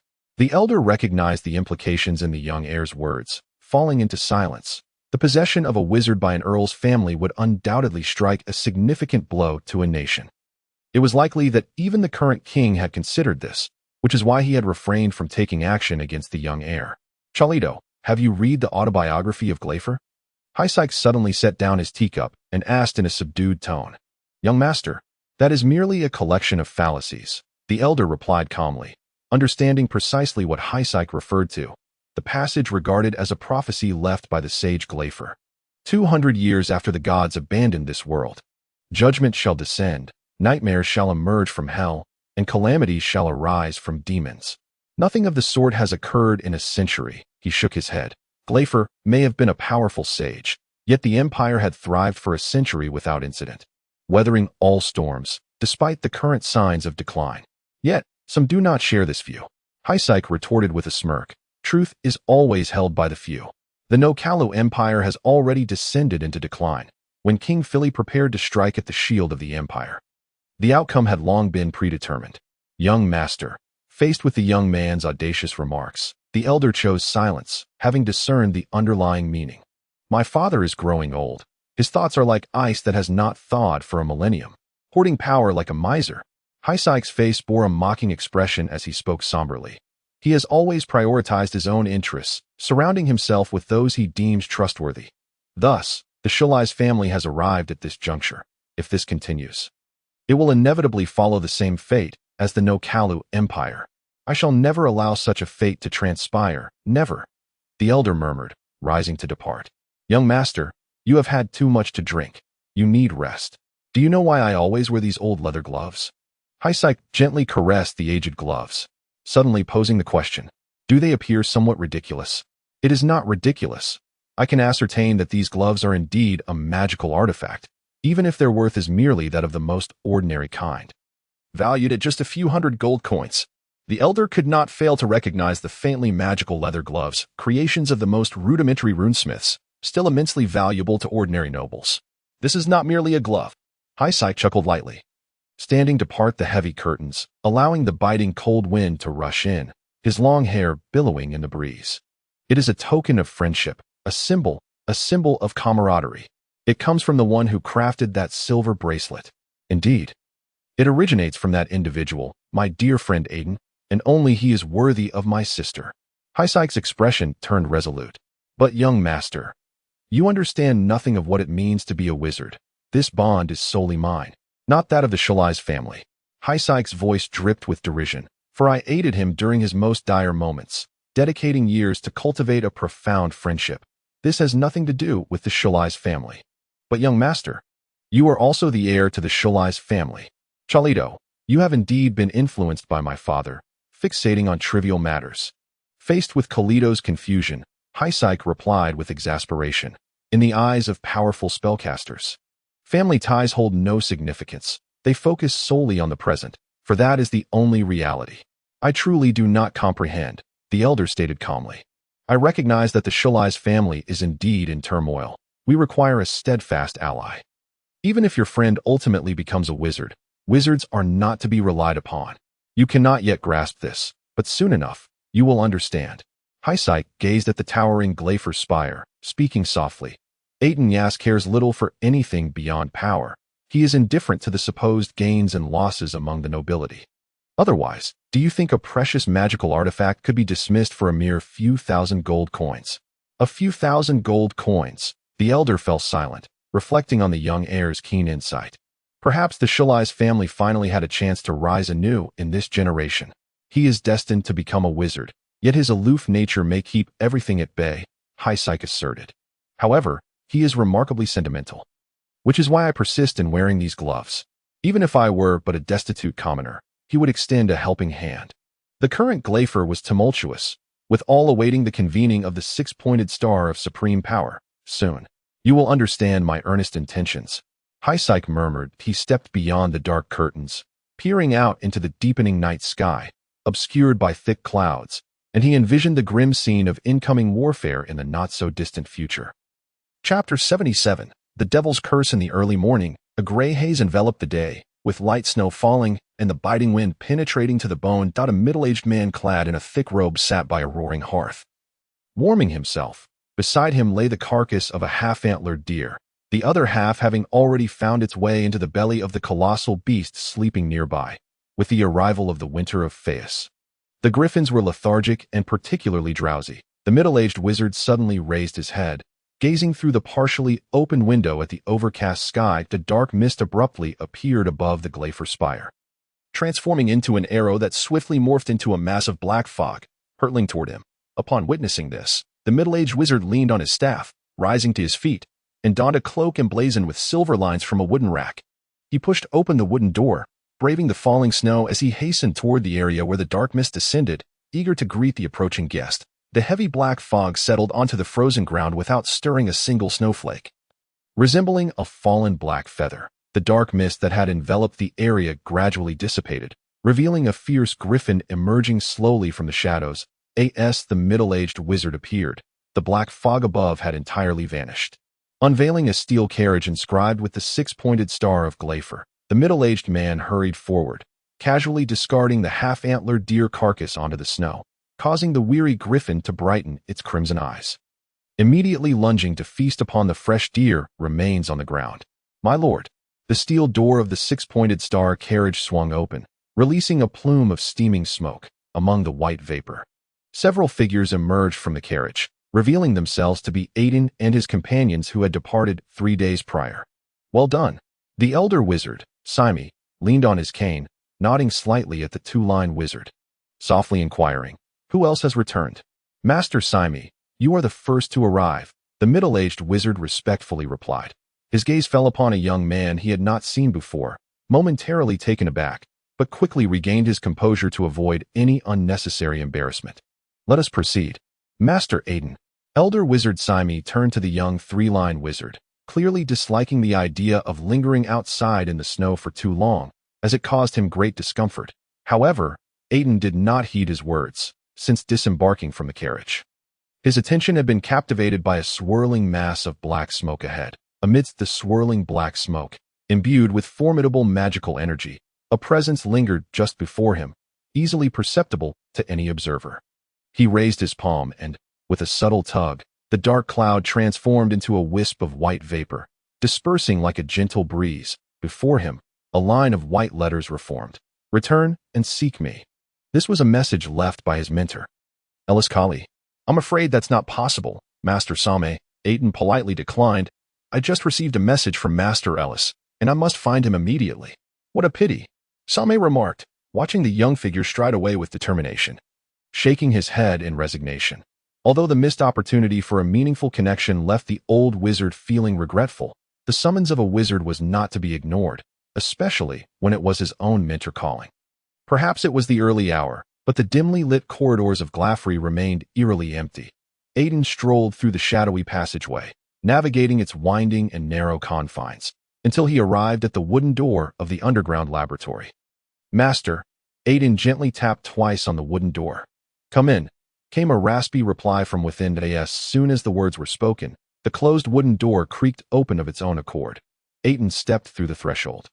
He lifted his gaze to the old wizard seated amidst the shelves, bowing respectfully as he said, "I have returned, Master." "Wait, take a seat first."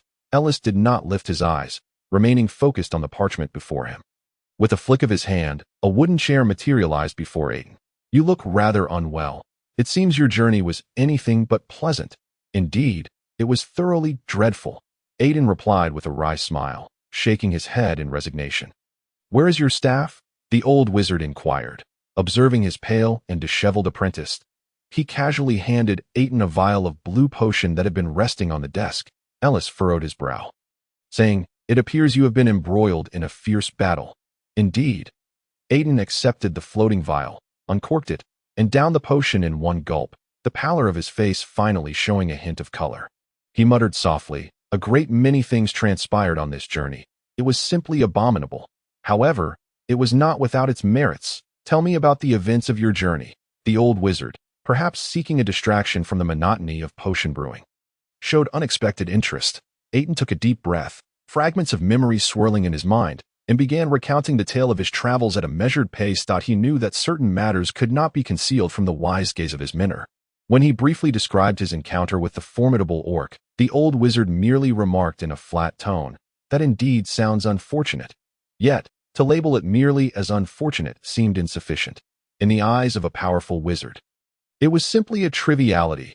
Aitin continued to narrate the incident involving the marauders, and then mentioned meeting the old wizard Kemper at tea. This moment, a flicker of emotion crossed the calm eyes of the old wizard as he softly inquired, "Kempera? So he is still alive. Is he a friend of the master?" Aitin could not help but ask out of curiosity. One could say yes, and one could say no. Ellis's ambiguous response left Aitin perplexed, unable to discern his mentor's true thoughts. He well. "No, not at all." Aitin took a deep breath and said, "In fact, he has perished, lost in the forest of Pex." He expressed his regret over his meeting with the old wizard Pex and the subsequent events that unfolded. Ultimately, he fell at the dark altar, his soul taken by a devil who called himself Delate Clatney. Aitin noticed a glimmer of sorrow in his mentor's eyes, a clear indication of grief for the loss of a long-absent friend. He forged a pact with the devil. Aitin spoke of the devil, prompting a flicker of inexplicable light in the old wizard's calm, purple gaze, a mixture of agitation and fury, which soon returned to a tranquil stillness. "While this is indeed a matter of concern, it is regrettable that not everyone can withstand the allure of a devil," the old wizard said with a somber expression. "The vast majority of third-rate wizards are unable to harness the true power of the word. Only those who pursue power excessively tread this irreversible path." The devil donned a red robe and called himself Delate Clatney. Aitin suddenly recalled the matter of the elven flower, but, upon noticing the old wizard's displeased countenance, swallowed the words that had almost escaped his lips. "Did you see the devil's appearance?" "Yes, indeed. He appeared before me during my encounter with Kempera," Aitin responded, feeling a sense of urgency as he detected the underlying anger in his mentor's tone. "What is it, Master Ellis? This is a serious matter. Devils rarely present themselves to others." The old wizard frowned upon hearing that his prized apprentice had encountered a devil. It is said that those who meet a devil are doomed to be cursed. Even if you have not forged a pact with him, what should we do? Aitin suddenly remembered the words left by the devil Delate, a chilling dread creeping up his spine. "Stay in Glaffrey. The devil's power dares not encroach upon this domain, or he will be relentlessly hunted down. Wait until you have gained sufficient strength before leaving, and the devil's curse will dissipate. I wish to explore the mysteries of the word in the near future." Aitin voiced his intentions. "Return and rest." The old wizard patted Aitin's shoulder, saying, "I know you are eager for power, but I do not endorse your use of the source of revival. However, as your mentor, I have no authority to prevent you from pursuing it." "Wait, is there anything else, Master?" Aitin paused in the doorway, halting his steps. "Regarding your encounter with the marauders, I have secured 5 days for you to enter the Forbidden Zone. Make good use of it." "I understand, Master." Aitin expressed his gratitude. Not long after Aitin departed, a peculiar shadow suddenly materialized within the old wizard's dim chamber, revealing another of Aitin's mentors, the runemaster Shuna. Why did you not stop him? You must know that cursed source of revival could ruin his life. The aged sorceress admonished sharply. I lack the authority to hinder him. The old wizard raised an eyebrow, quietly inquiring, Shona, when did you arrive? Just as you began discussing the dark altar and the devil, Shona's tone regained its usual calmness. What are your thoughts on this matter? The old wizard turned to seek the opinion of his longtime friend. This situation is likely more complicated than anticipated. It is said that devils are quite persistent, and it seems our apprentice has encountered a significant dilemma. Likely with an exceptional devil. A hint of worry creased Shona's wrinkled visage. For Aitin was also viewed by her as a vessel of knowledge and wisdom. You speak the truth. This is indeed one of my concerns. Chapter 78. The Hidden Taboo, the Curse of the Devil. Is it? It seems I have stumbled upon yet another troublesome matter. Aitin stood quietly in the snow, furrowing his brow as he gazed upward at the falling snowflakes, murmuring to himself, I in an instant. His figure was swept away by a gust of wind, transforming into a wisp of vapor, melding into the pristine white snow. Several streets away, outside the courtyard of the spire, a wisp of smoke suddenly materialized from the air. Coalescing once more into Aitin's form before the towering spire, it was perhaps the first time he had so eagerly employed magic to return to the spire. He lifted his gaze toward the lofty tower. A surge of longing for home swelling within him. Perhaps this journey had been excessively arduous and distant for him. In the snowy outdoors, Aitin trudged heavily toward the wooden door of the tower, raising his weary arm to push it open and stepping into the warmth within. The interior was quiet and devoid of company. It seemed the maid Kilia was still resting, just as he entered the tower.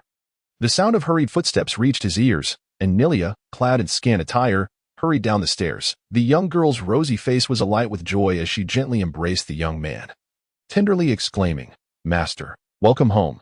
Aitin stood still, savoring the warmth radiating from her, along with a faint, familiar fragrance. They remained in silence for a while, until Kilia suddenly released him, realizing her lapse in decorum, her hands crossing nervously before her. I am hungry. I'll go prepare some food. Aitin inhaled deeply, allowing a weary smile to grace his lips as he softly commanded, Please do so. Although the iron carriage contained ample provisions, the prolonged jostling of travel had extinguished his appetite entirely. I'll get right on it. Kilia exclaimed hurriedly, dashing upstairs to ready herself before embarking on her tasks. Aitin wandered through the hall, removing the heavy cloak laden with snow and hanging it on the wooden rack by the hearth to dry. He sank wearily into a fur-lined chair, basking in the comforting warmth of the fire, and, in his fatigue, gradually closed his eyes, slipping into a brief slumber. The arduous journey had indeed left him feeling utterly exhausted. Master, Aitin sensed his body swaying gently, as a familiar call reached his ears. He opened his bleary eyes to find the maid Kilia gazing at him with evident concern. He had actually fallen asleep, though he could not tell how long it had been. Perhaps merely a fleeting moment, or perhaps an entire day, or even longer. It is merely the fatigue accumulated during the journey. Aitin softly reassured himself with a shake of his head. He attempted to rise from the chaise longue, but his efforts were in vain. It felt as though his entire body were infused with lead, rendering him remarkably heavy. His condition was dire. Not only was he plagued by aches all over, but his stomach was empty, devoid of any strength. Upon seeing this, Kilia hurriedly extended her hand to help the young, slender boy rise from the chaise. The dining table was already laden with an array of sumptuous dishes, all meticulously prepared by the maid Kilia. For any noble, this would surely qualify as a lavish feast. Aitin had to muster his spirits and consumed a bowl of delicious porridge infused with gravy. As for the greasy, tender meat slices and the dry white bread, he did not even touch them, for they clearly did not suit his appetite at the moment. The meal concluded hastily with a cup of exquisite wine, leaving a considerable amount of untouched food on the table. Subsequently, under Kilia's attentive care, he bathed and changed, collapsing onto the soft bed, slipping into a deep slumber, after covering Aitin with a gentle blanket. Kilia tenderly caressed the pale face of the youth, leaning down to plant a secret kiss, murmuring, It seems this journey has truly worn him out. The day after Aitin returned from his travels, he fell ill, languishing in a state of drowsiness on the soft bed for a full 3 days before finally recovering from the fatigue of the journey. However, to the maid's astonishment, the first thing the boy did upon waking was to don his clothes and hastily depart. He entered the area of the 10th floor's library in Glaffer, burying himself in a sea of books, seeking any information regarding the elven flower. Yet, His search was in vain, as the devil had claimed. Aside from the autobiography of Glaffer, no traces regarding the elven flower remained in the area, as if all records had been deliberately erased. Damn it. Aitin gently rubbed his weary eyes and heavily closed the leather-bound book. Haven't you found anything? The elderly gatekeeper inquired. Placing the last stack of books before Aitin with a peculiar expression, he had never seen this composed young man so agitated, evidently searching for something. Aitin had practically scoured every book concerning potion records. It's disastrous. I have nearly perused all the books. And aside from the autobiography of Glaffer, I have found no trace of the elven flower. Aitin's tone was somewhat irritable, for in truth, he had not slept for 3 days and nights. The elderly gatekeeper, curious about the relentless quest of the young apprentice wizard, asked, "The elven flower. What is it, and why are you searching for it?" "What do you mean, why?" Aitin replied impatiently, propping his forehead with his hand. "Of course. I seek to understand it. It is said to be a crucial ingredient in crafting a certain potion." "What potion?" Aitin waved his hand dismissively, signaling the old man not to disturb him. The elderly gatekeeper, unoffended, was about to turn away when he suddenly recalled something and spoke up. "Could the elven flower you speak of refer to the forbidden flower?" "What is the forbidden flower?" Aitin abruptly raised his head. Gazing at the elderly gatekeeper in confusion, he had never heard of such a thing, but having found a lead felt like a lifeline to a drowning man, and he clung to it tenaciously. The forbidden flower is a legendary entity. There is a mention of it in the miscellaneous history of Glaffer. The elderly gatekeeper paused for a moment, rummaging through his memories before articulating. The pure white flower, known as the forbidden, is born of death and bestows the brilliance of life. Aitin repeated in bewilderment. The pure white flower, known as the forbidden, is born of death and bestows the brilliance of life. Indeed, that must be it. Where can I find the miscellaneous history of Glaffer? Aitin's eyes suddenly lit up as he pressed his hands upon the table, rising to his feet and eagerly inquiring of the elderly gatekeeper. "Wait a moment. I'll fetch it for you." The gatekeeper raised his eyebrows involuntarily, surprised that a single statement of his could pique the interest of this young prodigy. Yet, he felt a surge of joy. Befriending a promising wizard was undoubtedly a fortuitous opportunity. Moments later, the gatekeeper returned, carrying a tome as thick as a brick, the miscellaneous history of Glaffer. Aitin immediately cleared most of the books from his desk.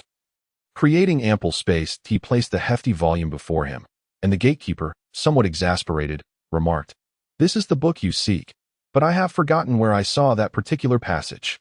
"I will find it," Aitin replied casually. Swiftly flipping through the pages of the miscellaneous history of Glaffer, he had perused this book before, albeit only skimming its contents, without committing much to memory. The book held little utility for him. Filled with trivial accounts of the sage Glaffer's travels across the continent, dull to the average reader, especially after witnessing its considerable thickness, few would willingly devote time to its reading. Found it. After more than half an hour of searching, he finally located the passage he sought within the weighty tome, precisely as the gatekeeper had described. Aitin meticulously examined the information, discovering it was merely a brief paragraph comprising dozens of letters. This was a pivotal moment. According to the description of the forbidden flower in the book, its appearance and effects closely matched those of the elven flower.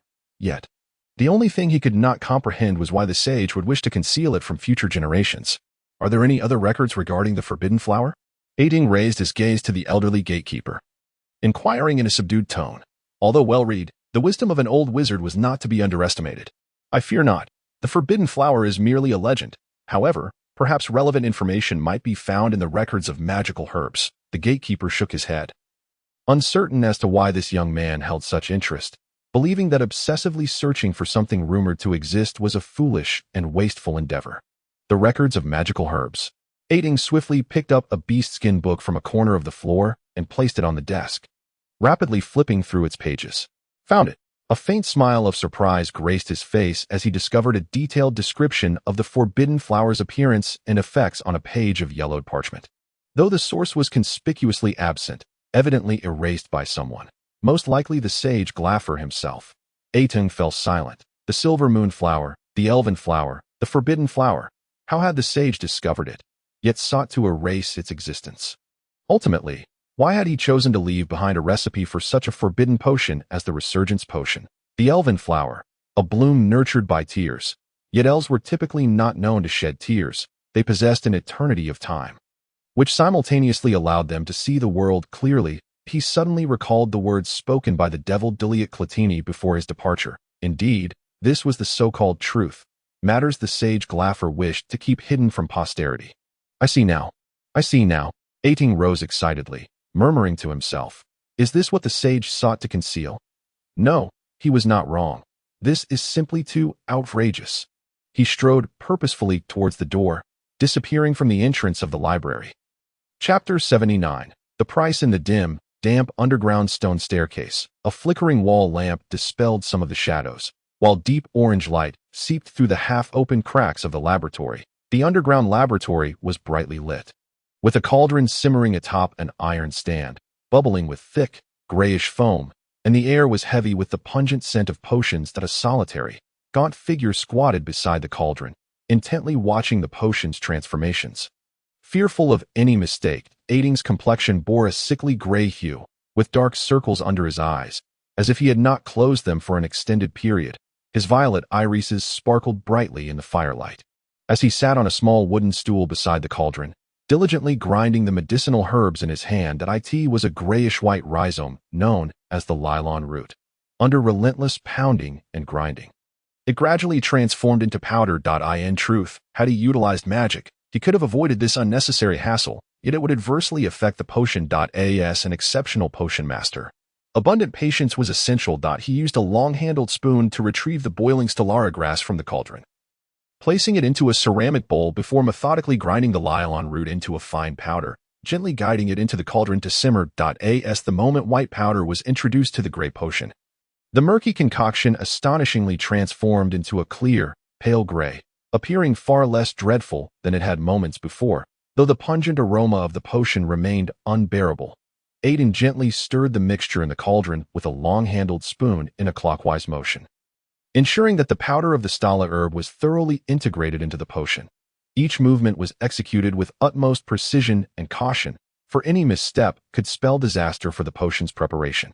After completing all the actions fluidly, a faint relaxation finally grazed his tense visage as he wiped the sweat from his brow and let out a soft sigh. At this juncture, the crafting of the flowback potion had reached its halfway point. The remaining task involved adding the juice extracted from the grinning ghost plant and the powder of the silver moonflower to complete the mixture. Every detail demanded meticulous attention, for this was a lengthy endeavor, requiring 3 full days and nights beside the cauldron, with specific ingredients added at precise intervals. Is the time up? Aitin cast a glance at the magical hourglass beside him, then swiftly drank down a dose of the fulling potion to dispel the drowsiness that clung to his mind. Next, I must add the juice of the grinning ghost, he murmured to himself, pouring the black liquid from the crystal cup into the potion with the long-handled spoon. However, the instant the two substances met, the once calm potion erupted like boiling water, splattering the scalding mixture everywhere, leaving him in a state of utter disarray. How could this happen? Damn it! Aitin's gray robe was stained by the splashes of the potion, and he found himself enveloped by an unpleasant odor. In a flurry, he rifled through his notes, desperately seeking a solution within the records of potion making tea. That moment, the brew had morphed into a mud-like reddish-brown, with thick bubbles on the surface resembling ghastly faces continuously churning and boiling. This is bad. There's no time. Just as Aitin lifted his wand to cast a protective shield, a piercing scream shattered the silence of the laboratory. A chill enveloped him from all directions, and a sharp pain pricked the skin at the nape of his neck. In that instant, Aitin felt as though he were plummeting into an icy abyss. He covered his mouth as a wave of cold nausea churned in his stomach, threatening to expel everything within. Aitin coughed several times, suppressing the overwhelming sense of revulsion. He waved his wand, dispelling the deathly aura that loomed above the laboratory. The sudden turn of events had caught him off guard, leading to this unforeseen calamity. Frantically, he glanced at the cauldron, relieved to find the boiling potion had settled into tranquility. The potion's color was no longer the hideous reddish-brown, but had been replaced by a clear crimson. Thank goodness. Seeing the potion unharmed, he could not help but exhale in relief, grateful that the mixture had not been destroyed. Otherwise, even if the elven flower had yet to be utilized, the search for those damned and peculiar ingredients would consume an exorbitant amount of his time. The lingering sense of discomfort still pervaded his body. Aitin felt his hands and feet grow cold, and his body weak, a clear consequence of the curse inflicted by the grinning ghost. He hastily cast a dispelling spell on himself, and, after consuming another potion, managed to mitigate the curse's effects. From here on, it all depends on you. Aitin redirected his focus back to the cauldron. Time slipped quietly through his fingers as he occasionally stood to stir the potion with the long-handled spoon, the crimson mixture gradually thickening.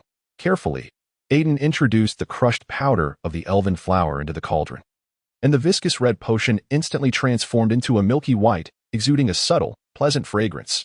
This was the flowback potion, a legendary forbidden concoction. He quickly retrieved the crystal vial prepared for storing the potion, poised to bottle the magical brew when a pair of unexpected arms emerged from the shadows behind him, gently resting on his shoulder. Wait a moment, the potion is not yet fully brewed. The calm voice of the old wizard resonated in his ear, like thunder striking from a clear sky, startling him. Master, you. His previously joyful expression abruptly froze in surprise as he turned to face the suddenly appearing old wizard.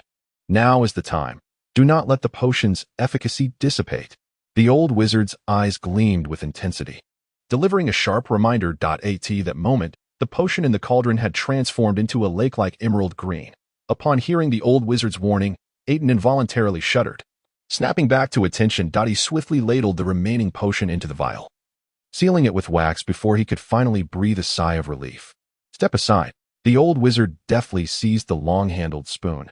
Aitin noticed that the old wizard had, unbeknownst to him, produced a cup of clear water, which he poured into the cauldron, stirring it against the pot's walls a few times. He then poured it back into the cup and took a sip, involuntarily shivering.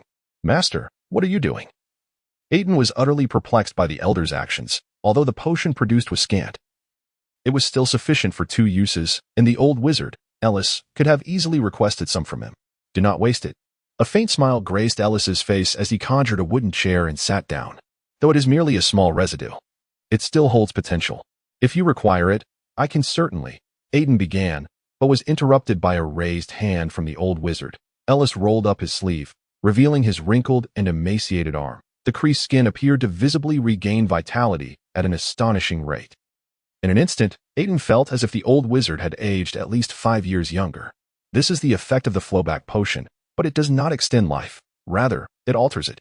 The old wizard explained softly, the flowback potion possesses the ability to change the user's physical form, allowing an elderly individual to regain youth instantly. However, it does not prolong life.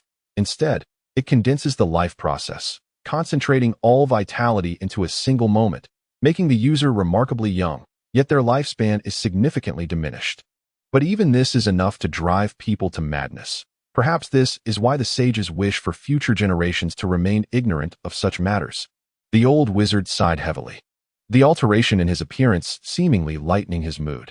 You knew all along? Aitin asked, his brow furrowing in a somber tone. Of course, I have devoted a considerable amount of time to the study of forbidden potions. The old wizard replied calmly. Though I do not know where you acquired the elven flower, I am aware that it no longer exists in this world. Well, you need not explain. After all, everyone harbors their own secrets. If you still require it, Aitin produced the vial containing the flowback potion, only to be stopped by the old wizard. Ellis. Child, put it away. Ellis's face radiated a look of contentment. Though youth is indeed enticing, I cannot use it. Once consumed, my remaining years would likely dwindle to mere moments. Aitin fell silent, retracting the potion vial. Child, you must never allow a third party to know of its existence. A forbidden potion. The flowback potion is precious enough to drive the entire council of 6-pointed stars wizards into madness. Ellis's expression turned serious. I understand. Aitin nodded. There are certain things you must comprehend. Obtaining your own truth requires an opportunity. Ellis cautioned. You must possess patience and perseverance to wait. Next month, during the full moon, the magical fluctuations of Phaeus will peak. That is an opportunity, a chance. Before this moment arrives, you must be fully prepared. I will undoubtedly become a powerful wizard, even at the cost of my own life. Aitin declared resolutely. His ambition, his ideals, everything he pursued, was to become a wizard. Is this truly the choice you wish to make? The old wizard murmured softly. First, cast away the deathly aura that clings to you. Being tainted by too much death energy is not something any living being should take lightly. The old wizard's withered hand reached out, grasping the air, and a chilling black mist began to emanate from the young man's form. That a cold aura filled the air, faint whispers of malevolent spirits echoing in his ears. Thank you for your assistance. Aitin felt an immediate sense of relief wash over him. Now, return to rest. Remember, do not rush. You must learn to be patient. I understand this. Aitin replied respectfully, turning to depart the dim underground laboratory. Child, I can only assist you thus far. The rest you must strive for on your own. The old wizard watched Aitin's retreating figure. Murmuring, he too wished for his apprentice to become the youngest true word wizard, yet the price to pay was undeniably steep. Chapter 80. The Arena of Death on Glaver Street No. 9, amidst swirling snow. Noble carriages flowed continuously, stopping outside a restaurant named Wackadoodle. This establishment is one of the most opulent dining venues in Fayus, favored by many dignitaries for its diverse and delectable cuisine. The warm room glowed a deep red from the fire, and a richly adorned brown wooden table was laden with sumptuous dishes, where two robed wizards sat facing each other, quietly savoring the delightful fare. Your complexion appears quite dreadful. Perhaps you should rest for a while. Haikik broke the silence. Lifting his gaze, Dottie set down his knife and fork, lifted the crystal goblet, and gently swirled it twice before taking a sip, then inquired, Where have you been during this time? I had intended to invite you to Selena's birthday banquet. The Pexus Forest. Aitin replied without looking up, his tone flat. The Pexus Forest. Upon hearing Aitin's words, Haikik gasped in surprise, rising abruptly with both hands pressed against the table. The surrounding serving maids were startled by his sudden movement. He furrowed his brow and quietly asked, What on earth were you doing in such a cursed place? The Pexus Forest was notorious, a place that even powerful wizards feared to approach, regarded as a forbidden zone. I went to seek something. Aitin said calmly. He used a silver knife to slice into the meat on his plate, smeared with rich sauce, and leisurely put a piece into his mouth, chewing thoughtfully. What did you seek, and did you find it? Haikik set down his crystal goblet, crossed his arms, and asked with curiosity, given the Pexus Forest's fearsome reputation. Whatever Aitin sought was undoubtedly extraordinary. I found what I was looking for, but it came at a considerable cost. Aitin's expression remained as tranquil as a still lake, devoid of any emotional fluctuation. It seems you have once again embarked on a thrilling adventure. Haikik shook his head in resignation. Despite Aitin's nonchalant description, the reality was far from the ease suggested by his words. The Pexus Forest's terrifying fame was no trivial matter. I need your assistance now. Aitin produced a small scroll of parchment from his pocket and handed it to Haikik, explaining, The journey to the south has nearly exhausted all my magical supplies. Haikik glanced at the parchment, raising an eyebrow in inquiry. What is this? I require the items listed on this parchment. After finishing his meal, Aitin delicately wiped his mouth with a napkin before continuing to create a few small things. Haikik unfurled the parchment, his eyes scanning the densely packed text, then looked up at Aitin in disbelief, exclaiming, You want to create a few small things? Are you sure? His mouth twitched involuntarily, as he felt he had been duped once again. What? Is there a problem? Aitin raised an eyebrow. Even if I wanted to help you, I couldn't afford this. Haikik replied after a long silence, forcing a bitter smile. The items you listed would likely consume several years' worth of income for account. He hoped to dissuade Aitin from his daunting ambitions. Every item recorded on the parchment was rare and expensive, and the first material listed was actually magical mithril, in vast quantities, truly absurd. However, Aitin's next words made him regret his previous comments entirely. Money is not an issue, as long as you can help me procure those materials. A faint smile flickered across Aitin's lips as he raised his hand, and a small reddish-brown chest appeared on the table. Use this money to help me purchase the materials. He casually opened the lid of the chest, revealing a glimmering trove of gold coins. Little did Aitin know, this action left everyone present utterly astonished. Several serving maids nearly had their eyes blinded by the dazzling gold. Fortunately, we are dining in a private room. Otherwise, your display would surely become the talk of the town, Haikik remarked, casting a glance at the glittering coins, muttering, But, I must say, you are quite wealthy. In fact, every third-rate wizard is quite affluent, Aitin replied candidly. I doubt anyone is as wealthy as you. Haikik shook his head in resignation. While powerful wizards may never lack for money, those as wealthy as Aitin were exceedingly rare. How much gold is in the chest? Approximately 20,000 gold coins, Aitin said calmly. For now, make do with this and help me acquire the majority of the materials.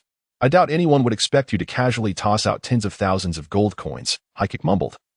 Harboring a profound resentment toward Aitin's nonchalant display of wealth, he looked up and asked, When do you need these materials? As soon as possible, preferably within a month, Aitin irresponsibly replied, fully aware that this was nearly impossible. That may be quite unlikely. Haikik involuntarily furrowed his brow. Assessing, even if we spread it out, it would take at least a month or two to locate them, and whether we can find everything is still a question. Every item you seek is rather peculiar, he added. Aitin nodded in agreement. Then we'll have to do our utmost to gather them. If we can't find everything, I will devise an alternative plan. After all, this matter was indeed too rushed. As for my payment, you can assist me in creating those small trinkets when you craft them, just as you did with the previous magical items. Agreed, but you must cover the costs of the materials. Deal.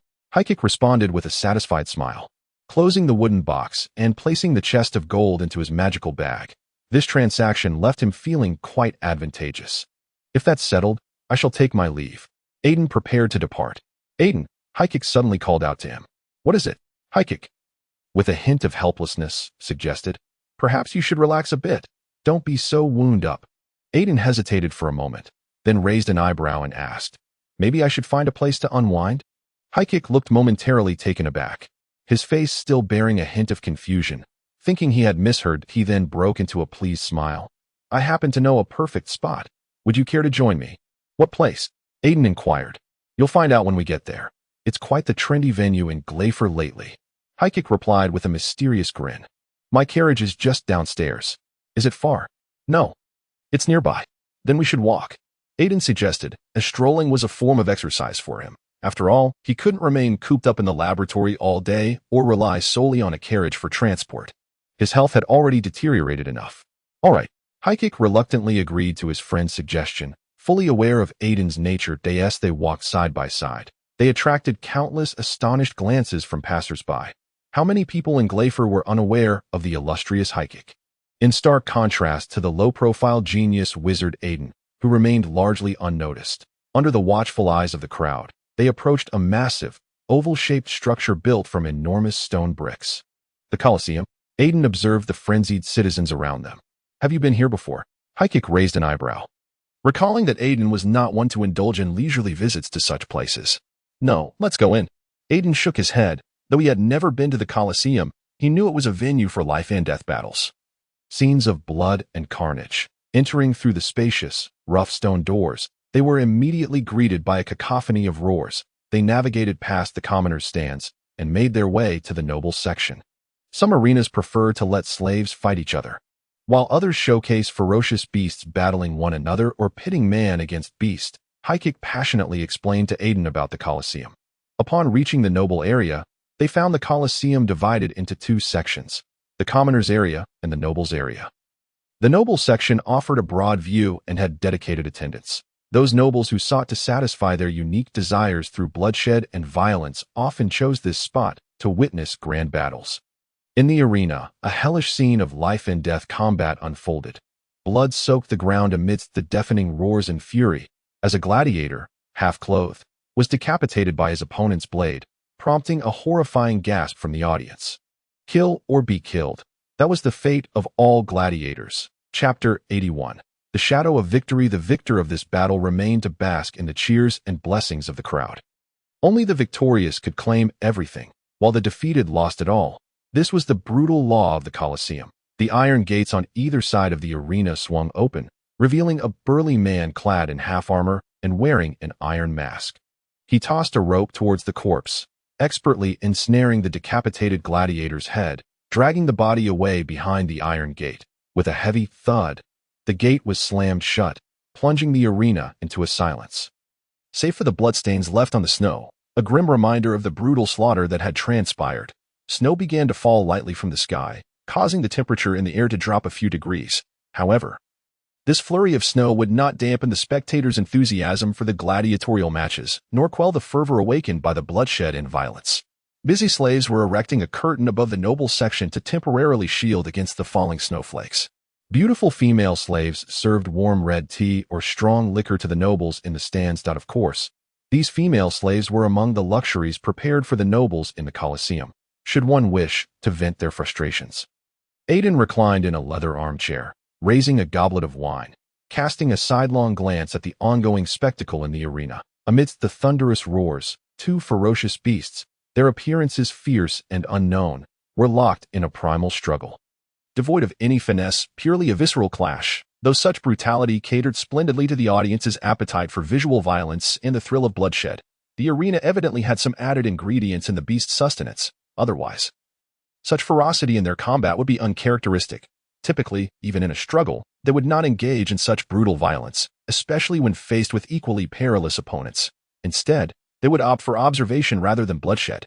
The confrontations among these ferocious creatures are marked by danger, violence, and bloodshed, with the snowy ground of the arena already stained with splattered crimson. Blood, mingled with the roars of the beasts, cascaded into the air with the sweep of their claws, leaving behind a macabre floral pattern upon the snow. Each clash of flesh heralded a revelry within the arena, where the frenzy of blood and slaughter surged through the crowd, drowning out all else. The long silent winter seemed to rejuvenate. Boring, Aitin remarked disdainfully, glancing at the entwined beasts with a contemptuous curl of his lip. For someone who had personally vanquished countless beasts, this spectacle resembled little more than a child's play. Yet, he was mistaken. For the nobles, who had never faced true peril, such a contest was undeniably bloody and exhilarating. The best testament lay in the adjacent enclosure, where a rotund and opulent nobleman, bare from the waist down, pinned a female slave against the railing, his eyes alight with excitement as he gazed at the fierce battle unfolding in the arena, his body writhing and roaring in fervor. This was, in fact, one of the reasons the arena provided such beautiful slaves to cater to the bloody spectacles for the nobility. At certain times, many nobles chose this method to vent their emotions and seek pleasure. In the arena, the struggle between the two beasts was nearing its conclusion, one having had its throat torn out. However, even though one survived, the organizer of the arena would ensure its demise. The iron gate was raised once more, and a gladiator clad in armor, gripping his iron sword tightly, decapitated the barely breathing beast, hoisting its bloodied head high to proclaim his valiant feat. Cashly, Cashly! A wave of jubilation erupted among the spectators, their cheers nearly drowning out all else. My lords, the next match is about to commence. Would you like to place a wager? The beautiful slave, who had been quietly standing by, suddenly inquired in a low voice, as it was one of her assigned tasks. What is the next match? A man-beast duel? Aitin frowned in distaste, casting a dismissive glance at the gladiator Cashly, who seemed to possess strength rivaling that of a knight. The final battle features Cashly, the champion of the last 3 seasons, facing off against the rising gladiator Case. The slave, sensing his displeasure, lowered her head further, fearing to incite his wrath. What are the stakes for both sides? Aitin lazily asked, his hand playfully teasing the body of a nearby young slave, seemingly reveling in the moment. Cashly's odds are 1 o'clock. 2, while Case's are 1. 5. The slave let out a sigh of relief internally, articulating this clearly. If she failed to persuade the noble she served to place a bet, she would face dreadful punishment, one beyond her endurance. Why is there such a discrepancy in the odds? Aitin questioned, unable to comprehend the disparity as he looked down at the 2 gladiators emerging from the rising iron gate. Surely, there must be some issue. Cashly is immensely powerful, having remained undefeated for 3 years, which accounts for the disparity in the odds, the slave explained urgently. She did not wish for him to abandon his wager due to the imbalance. Which side do you believe will triumph? Aitin pulled the slave into his embrace, tugging at the cloth that covered her chest, unabashedly toying with her. But a small wager held little consequence for the nobility. The slave hesitated for a moment, ultimately opting for silence. Speak, I permit it. My lord. The vast majority of those in the arena have placed their bets on Cashly. She disclosed the choice of the masses, indeed believing that Cashly would secure victory in this match. And you? Aitin cast a questioning glance at Aitin. The other. Aitin replied calmly, shifting his position for greater comfort. What? Aitin raised an eyebrow. There is no reason. Very well, we shall wager on Case's victory. Here is the stake. Aitin casually produced a small pouch of gold coins, tossing it to the slave, then turned to Aitin with a serene gaze, saying, I trust your judgment is always astute. I shall attend to this. My lords, please wait. The slave extricated herself from Aitin's grasp, departing with the small pouch of coins. Upon her return, she bore a scroll of parchment and handed a finely embossed sheet with gilded edges to Aitin. Just then, a clear bell rang, signaling the commencement of the battle within the arena. Both gladiators, seasoned in their craft, refrained from hasty attacks, cautiously probing each other's strength. An initial all-out assault would undoubtedly be a foolish endeavor. However, this stalemate did not persist long, having gauged each other's capabilities. The conflict erupted, plunging both into a fierce struggle. The clang of metal echoed throughout the arena, as all held their breath, anxiously watching the unfolding skirmish. Neither side gained the upper hand, both adeptly parrying the other's strikes, every thrust yielding no advantage. Nevertheless, the situation favored Kashlai, the more experienced gladiator, who maintained his composure and rhythm of battle, with the scales of victory beginning to tip in his favor. His sword had already tasted the blood of his adversary. While Kays desperately defended against the onslaught, increasingly beleaguered, Kays fell to the ground, appearing particularly disheveled. Kashlai, kill him. The audience seemed to foresee the outcome, erupting in a frenzy. The spectators' clamoring grew ever louder. Yet, Kays, struggling to rise, launched a frenzied assault on Kashlai. To all, it appeared merely a final, desperate struggle. He has won, Aitin calmly declared. How do you know? Haikik, taken aback by the proclamation, turned to him in astonishment. At that moment, a deafening roar of anger enveloped the entire arena. The onlookers, in a frenzy, began hurling their possessions into the arena below. Are you not going to claim your winnings? Aitin stood, intent on leaving this chaotic place before it spiraled further out of control. A baron's income for half a year has been so easily acquired. Haikik shook his head in disbelief. Even he had not anticipated such effortless wealth. No wonder his dear friend was so affluent. Unable to contain his curiosity, he inquired, I am intrigued by how you discerned this. Let us depart. Aitin dismissed the fallen victor with a glance and turned away. As he walked alongside Haikik, he whispered mockingly, None of this is mere coincidence. He assumed no one would notice. What is going on? Haikik sensed an undercurrent of conspiracy. The outcome of this battle was predetermined. Someone spiced the victor's food. It was a potion known as Blazing Ember. It was only when they rounded a corner that Aitin began to elucidate. What is Blazing Ember? Haikik could not suppress his inquiry. Blazing Ember is a rather perilous potion. Just a single drop can grant an ordinary peasant the strength of a near knight. However, such power does not come without consequence. Those who use this potion ultimately pay with their life shortly thereafter. Aitin shrugged in resignation, recalling that someone had purchased a small vial from him not long ago. How much gold is required? Haikik asked with curiosity. Aware that Aitin traded potions or ordinary magical items for gold, as a third-tier sorcerer's consumption of gold was, to some extent, insatiable, 2,300 gold coins. And the cost of a single vial? Approximately 20 coins, Aitin stated after a moment of contemplation. Revealing a staggering revelation, Haikik was left speechless, finally grasping why powerful sorcerers amass such wealth. The disparity in profit was nearly 100-fold. Good heavens! Over 100 times the profit. Chapter 82. Loyalty, traversing the corridor constructed of rough-hewn stones. The cacophony of roars receded into the distance at the corner entrance. Two lightly armored guards crossed their pikes, blocking their path. What is the meaning of this? Haikik surveyed the guards before him, visibly displeased, as the son of a count. He was unaccustomed to such treatment. Just then, footsteps echoed from behind, and both turned to see a corpulent man approaching, flanked by a retinue of guards, presenting an imposing sight. Haikik recognized him as Baron Raystand, the owner of the arena. Long time no see, Baron Raystand. To Haikik, the man resembled a grotesque pig draped in human skin, yet this did not hinder him from donning a facade of noble cordiality. Haikik Shalais. A rare guest indeed. Baron Raystand forced a smile. His jowls quivering like bouncing balls, he scrutinized the young noble before him, perplexed, and inquired. But it seems you may have taken a wrong turn, my lord. No, I have not taken a wrong turn. I have come to collect the gold coins won from the wager. The smile on Haikik's face remained unchanged as he produced a piece of beast skin parchment, embossed with a golden edge, from his pocket and gently waved it before the other party, stating matter-of-factly, Look, it seems I have fortuitously encountered you. I see. The rotund baron stiffened for a moment, then quickly resumed his aristocratic smile, cheerfully responding, Please hand it over to me. I shall immediately exchange it for the gold coins won from your bet. I wagered 200 gold coins, with odds of 1-5, Haikik analyzed, handing the parchment to the baron, which totals 1,000 gold coins. What? The plump baron, who had intended to grasp the parchment, suddenly froze mid-motion, astonishment overtaking him at the amount stated, his chubby visage contorted with disbelief. As he thought perhaps he had misheard, Baron Riston attempted to repeat, 1,000 gold coins? Indeed, 1,000 gold coins.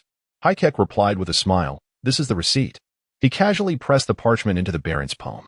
The Baron, however, stood there as if petrified, allowing the parchment to flutter down to the rough stone floor. Riston felt a wave of dizziness wash over him, placing a hand against the wall to prevent himself from collapsing. That was 1,000 gold coins, half of all the gold acquired this season. Are you all right, my lord? One of the guards, noticing his distress, rushed forward to support the Baron, only to be met with an inexplicable slap. The Baron wiped his plump palms with a handkerchief, coldly remarking, my apologies, I merely slipped. He bent down to retrieve the parchment that had fallen. Are you well, Baron Riston? Hykek feigned concern. Of course, I am fine. 1,000 gold coins do not concern me. Riston's rotund face involuntarily twitched as he spoke. Feeling a pang of anguish in his heart, how could one not regard 1,000 gold coins? Each word contradicted his true feelings. He forced a nonchalant tone as he added, please wait a moment. I shall fetch the winnings from the wager. Hykek's smile deepened, his narrowed eyes brimming with mockery, the corners of his mouth curling into a subtle sneer. Oh, how surprising that you have not yet perished. As Riston prepared to turn away, a voice suddenly pierced the air. Sending a jolt of terror through him, he stiffened. Fearfully turning his head, a young warlock's gaze traversed the guards, scrutinizing the semi-conscious gladiators slumped behind them. Aitin's face bore a hint of astonishment. Indeed, it was unexpected that someone could survive after ingesting the fire of the abyss potion. This gentleman is... The rotund Baron's eyes widened in panic and trembled, his previous focus entirely consumed by the contract on the parchment. As if this young man's presence had suddenly dawned upon him. He is, Hykek began to introduce, but the Baron had already recognized Aitin's identity. Lord Aitin. The Baron felt cold sweat bead on his forehead.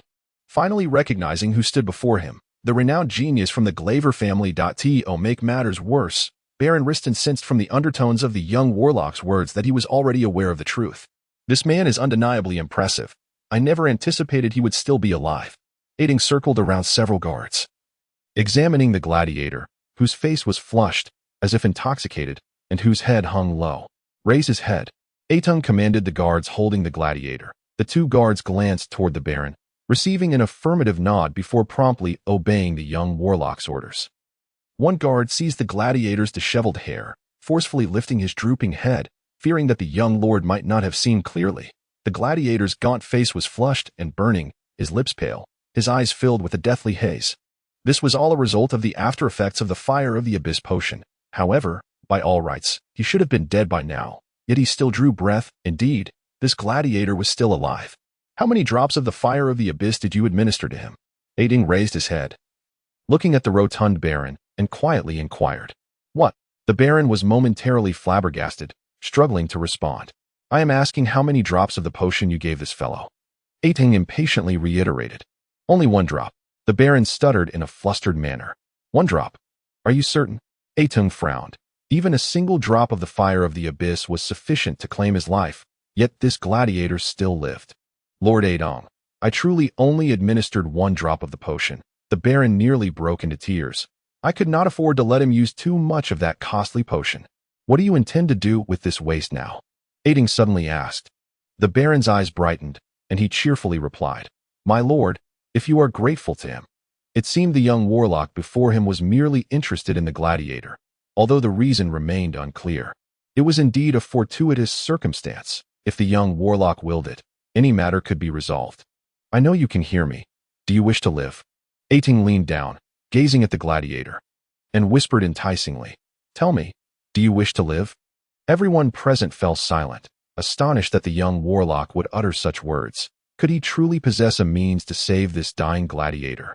I wish to live. A flicker of hope ignited within the gladiator's murky eyes, and 2 large tears cascaded down his cheeks. Then live, and let me witness this so-called miracle. Aitin raised his hand, gently flipping it, and a vial of orange-red potion silently appeared in his palm. He commanded the nearby guards, prise open his mouth. The guards hastily held the gladiator's jaw, forcefully prying it open. Aitin removed the wax seal from the crystal vial and dripped a drop of potion at the corner of the gladiator's mouth. He then stowed the vial away and immediately retreated a few steps. The gladiator's body convulsed violently, veins bulging on his face, looking terrifyingly grotesque. The two guards restraining him were startled by this sudden turn of events and instinctively released their hold, causing the gladiator to tumble to the ground, writhing in agony, growling as though he were enduring immense suffering. After a moment, the gladiator struggled to rise, half crouching in utmost reverence before Aitin. "My lord, please allow me to follow you." It was a solemn pledge akin to that of a knight swearing fealty, albeit somewhat ludicrous in the eyes of others. "You are not yet worthy of that," Aitin replied coldly. His words pierced the gladiator's heart like an invisible blade. The gladiator suddenly became aware of his own identity, shame washing over him as he bowed his head. "I grant you 6 months' time to survive and grow stronger," Aitin stated calmly. "Only then will you be worthy of becoming my servant." "Thank you, my lord, for this opportunity." The gladiator prostrated himself in excitement. Even becoming a servant to a third-rate warlock was preferable to being a dead gladiator. At least it promised a decent future. The rotund baron rushed in, panting heavily as he arrived, a large bulging bag of gold coins clutched in the hands of the guards behind him. "High Kek, here are the winnings from your wager." Riston gestured to the guard behind him, signaling him to present the gold to the young noble. "You may confirm the quantity of coins on the spot." No need. With the baron's reputation, why should I worry?" High Kek accepted the large bag of coins, his smile growing even broader, his words laced with mockery. "Let us depart." Aitin turned to leave. "The baron will likely have much to worry about concerning the arena's riot. We shall not disturb you further. Farewell." High Kek taunted as he exited. Disappearing around the corner, watching the two retreating figures, Baron Riston's smile vanished in an instant. "Damnable scoundrels!" His expression turned ashen, teeth clenched in fury. "My lord." A guard attempted to speak, but was abruptly met with a hefty slap that sent him sprawling to the ground, blood seeping from his mouth and nose. This was the second time. The unfortunate fellow had once again suffered an undeserved calamity. The guard hastily scrambled to his feet, watching the furious baron storm away, and hurriedly followed in his wake. Chapter 83. You may go die, however. The unfortunate knight Kos has been desperately searching in Phaius for a month, yet he has not even caught a glimpse of his quarry. Who is Aitin? Yes, no one knows. The extravagant expenditures in Glaver are astonishing. In just over a month, knight Kos has nearly exhausted all his wealth. Nevertheless, fortune and misfortune often reside in the balance, and Kos has finally received news regarding the young scion of the Yas family.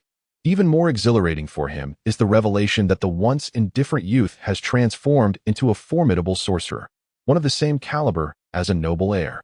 With 2 young and powerful sorcerers, the Yas family is destined to rise in prominence, and may even have the opportunity to ascend to the ranks of the top 10 earls. That said, Kos has spent a considerable fortune merely to acquire this information. No one knows Aitin Yas's residence, nor does anyone have a clear idea of his appearance. Only vague tales of a genius known as Aitin Yas circulate in Glaver. In truth, no one truly understands the entirety of this situation, which has left knight Kos utterly perplexed. The scales of luck cannot remain perpetually tilted towards misfortune. Earlier at the way station, he overheard a conversation hinting at matters concerning Aitin Yas and another prodigy from Glaver. Isaac. Overjoyed, knight Kos paid a gold coin to extract the details he sought. The 2 magical geniuses, Aitin and Isaac, were reportedly strolling towards the arena, a seemingly bizarre occurrence. However, Kos's visit to the arena did not yield the anticipated fortune. He encountered an enraged mob of spectators, and this unfortunate knight endured considerable hardship before managing to extricate himself from the furious crowd. Now, he is waiting eagerly on the bustling street, prepared to intercept the carriage of the Sholai's family for his first encounter with Aitin. Knight Kos firmly believes that the young scion of the Yas family will be inclined to return and inherit his title, a dream fervently pursued by many noble second sons. Yet the poor knight is oblivious to the impending tragedy that awaits him. How could he know that the Yas family's young scion had long harbored a profound aversion towards his own family? Of course, Aitin is entirely unaware of these matters and has no desire to know at this moment. He walks alongside Isaac, traversing the stone corridor leading away from the arena. "It seems you have acquired quite a fine servant. To be honest, I am quite curious about the criteria through which you selected him." Isaac inquires, intrigued by Aitin's perspective on today's events. Thanks to his companion, the outing to the arena has proven remarkably fruitful. Isaac prides himself on his keen eye, Yet he cannot help but acknowledge that Aitin's vision is exceptionally unique. In certain matters, Aitin's acquisitions are consistently impressive. How should I put it? It's more of an instinctive feeling. Aitin replies, placing a fist to his mouth and pausing momentarily before offering a vague answer that in truth, he is somewhat uncertain himself, if pressed to explain. Curiosity would be the reason. He wishes to discover how far a gladiator capable of creating a miracle can go. However, regardless of the outcome, Aitin feels no sense of loss. Your intuition is indeed distinctive, Heisek remarks, with a hint of significance in his tone. I am beginning to feel somewhat fatigued. Could you take me a short distance in your carriage? Aitin seems weary of walking, perhaps feeling that the distance he has covered today is sufficient for one day. To your tower. In fact, I have some inquiries regarding third-tier sorcerers that I wish to discuss with you, Heisek says, gazing at Aitin with excitement. I feel I am on the brink of grasping the essence of third-tier sorcery, though it remains rather nebulous. Honestly, if you weren't so lazy, you could have become a third-tier sorcerer by this summer. Aitin quips without restraint, though it is indeed the truth. I can't live the ascetic life like you, Heisek retorts with a resigned smile. He opens the carriage door and bends down to enter, with Aitin following suit from the opposite side. The coachman cracks his whip, and the carriage begins to move forward slowly. Just as they enter the street, a peculiar shadow suddenly darts out from the crowd on one side, blocking the carriage's path. The startled coachman has no choice but to pull on the reins, causing the three spirited horses to rear up. And the carriage rocks violently. What is happening? Heisek steadies himself and immediately sticks his head out the window, angrily shouting at the coachman. Young master, someone has intercepted the carriage. The coachman's forehead is slick with a fine sheen of cold sweat, fearing retribution from his master. Damn it, why would such a foolish person appear? Heisek exclaims in frustration, glaring at the man clad in a black cloak standing defiantly before the carriage. What angers him further is that this individual shows no intention of moving. Has he become so foolish as to think he can stir trouble in Glaver and escape unscathed? Seething, he steps down from the carriage, instantly casting a magical shield around himself to guard against any potential ambush. Are you challenging the authority of the Shulai's family? Heisek barks, his voice sharp with indignation. You will pay for the foolishness of your actions. In recent years, few have dared to commit such an affront. Intercepting a noble's carriage is undoubtedly a provocation against that noble lineage. I apologize, young Master Heisek. I have no intention of challenging the Shulai's family's authority that I am compelled to act thus, Knight Koss declares, removing his hood to reveal a rugged and resolute visage. He grits his teeth, struggling to suppress the shame within. As a powerful knight, he has never had to grovel before anyone, not even a noble. Stranger, remove yourself from my sight before you provoke my ire, Heisek says impatiently, his mood soured by the intruder's audacity. How dare he claim to be compelled? What does he take himself for, a worthless rag? I merely wish to have an audience with young Master Aitin. Knight Koss grits his teeth, although he prides himself on his strength. This is the land of sorcerers, Feas, where any unwarranted attack against a sorcerer would invite dreadful retribution. No one dares to instigate chaos here, not even a king. Otherwise, why would Knight Koss resort to such a foolish method? Forcibly abducting the young scion of the Yas family would be the best course of action, but he recognizes that this individual may one day become his liege. Offending him could lead to dire consequences. Aitin, Heisek frowns, astonished that this self-proclaimed knight is explicitly seeking Aitin and addressing him as young master. What is the meaning of this? He pauses, a thoughtful smile emerging on his face. It is likely that only someone from the Yas family would dare call Aitin young master. However, Heisek is well aware that these individuals are precisely those whom his dear friend despises. That he raises his head, appraising Koss with a scrutinizing gaze, murmuring, "This is becoming increasingly interesting. Someone is looking for you." Heisek turns his head, his tone laced with amusement. "I refuse to meet. Tell him to leave." Aitin responds coldly. Though he does not know the man's identity, he can easily deduce that there are few knights associated with him. He does not wish to see you. You may depart. Heisek sneers, casting a disdainful glance at Koss. "Please do not waste our time here, knight, or you will pay the price." How can this be? A wave of humiliation and fury washes over Knight Koss's face, after enduring a long and arduous journey to locate the young scion of the Yas family.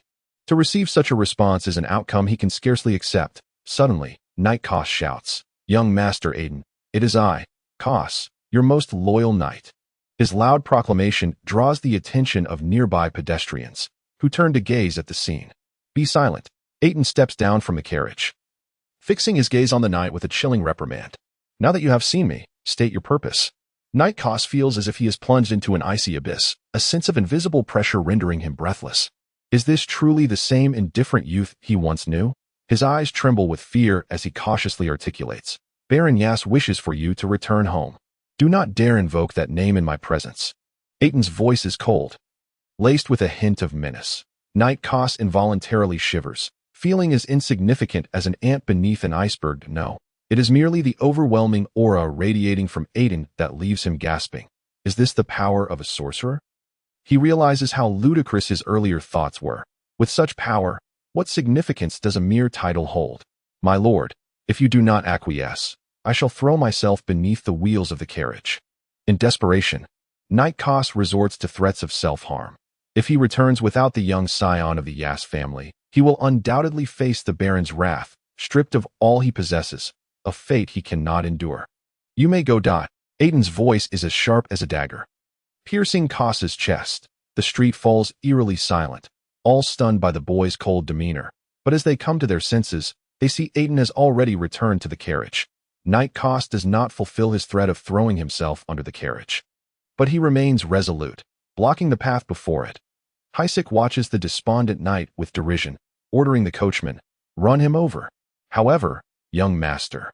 The coachman was about to speak, but upon seeing Forsook's displeased expression, he abruptly swallowed his words. "Since he wishes to die, there is no need to manage him. Just crush him directly." Chapter 84. The Shield of the Empire. In the depths of night, the wind and snow roared in the sky, sweeping in with an infinite chill, enveloping the entire Fayus in a hazy blizzard. The wooden windows echoed with the sound of the wind's relentless assault, stirring a sense of unease within. Yet, thick curtains kept the cold at bay, and the crackling fire dispelled the surrounding darkness, casting a warm, crimson glow throughout the room. Usana, draped in a warm and delicate fur cloak, sat beside the hearth on a beautifully adorned gray fur chaise, basking in the warmth as she perused the book in her hands under the bright flicker of the flames. The atmosphere was tranquil and cozy, occasionally interrupted by the crackling of burning wood. With a faint aroma of timber wafting through the air, the fragrant finchwood was particularly favored by the nobility that on a small round table beside her rested a steaming cup of red tea. While the young girl remained intently focused on her book, the firelight casting an orange hue upon her fair and delicate visage, revealing a trace of melancholy glimmering in her expressive eyes. At this moment, Usana's thoughts were far from the pages before her. She was lost in contemplation, burdened with worries about an uncertain future. This pervasive gloom stemmed from her family's crisis, the once mighty Osania family. The shield of the empire now teetered on the brink of collapse. Usana had little interest in political affairs, yet as a descendant of the Osania lineage, she could not escape the implications of her family's plight. The pressure from other noble factions and the indulgence of His Majesty Philip had led the once prestigious shield of the empire to a state of decline. The Osania family had barely begun to seek allies before being ousted from the Elder Council, and the once revered authority of the shield had evaporated. Aunt Rainier had traveled from afar, attempting to salvage the precarious situation. However, her elder brother Philip had disappointed everyone, causing the promising alliance with the Shio-Liza family to fall through.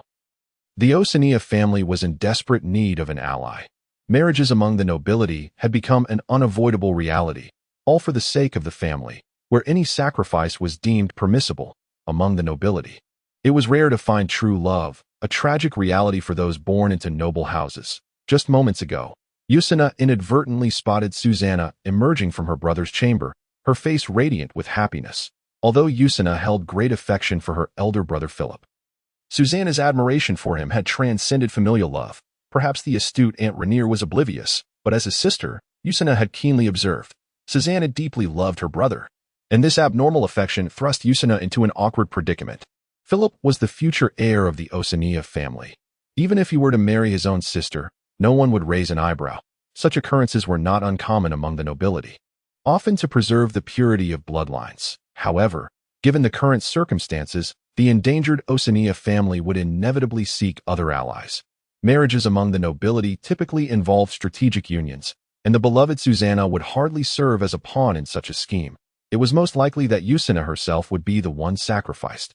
Usina closed her book and sighed softly, mourning the uncertainty of her future. Within her heart, she envied Sharina, who had a brother doting upon her, a comfort even amidst their family's peril.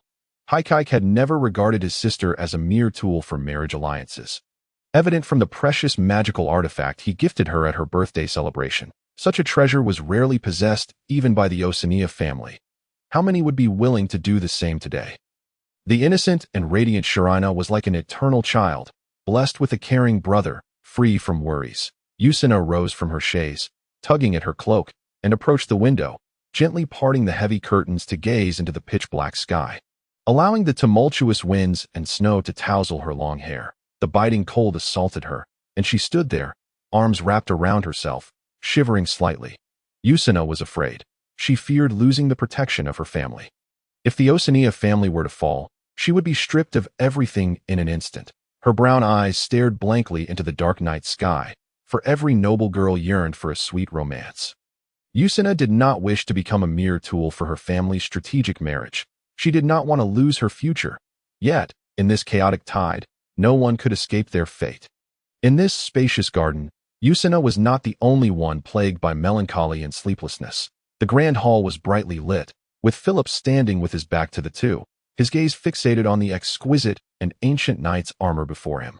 Lost in thought, Lady Rainier and the Oath Knight Mora sat around the round table, their attention drawn to a scroll of parchment resting upon it, an urgent message that had recently arrived through special means from afar, detailing the events that had transpired in the imperial capital over the past few days. The hall fell into a heavy silence as the parchment bore shocking news.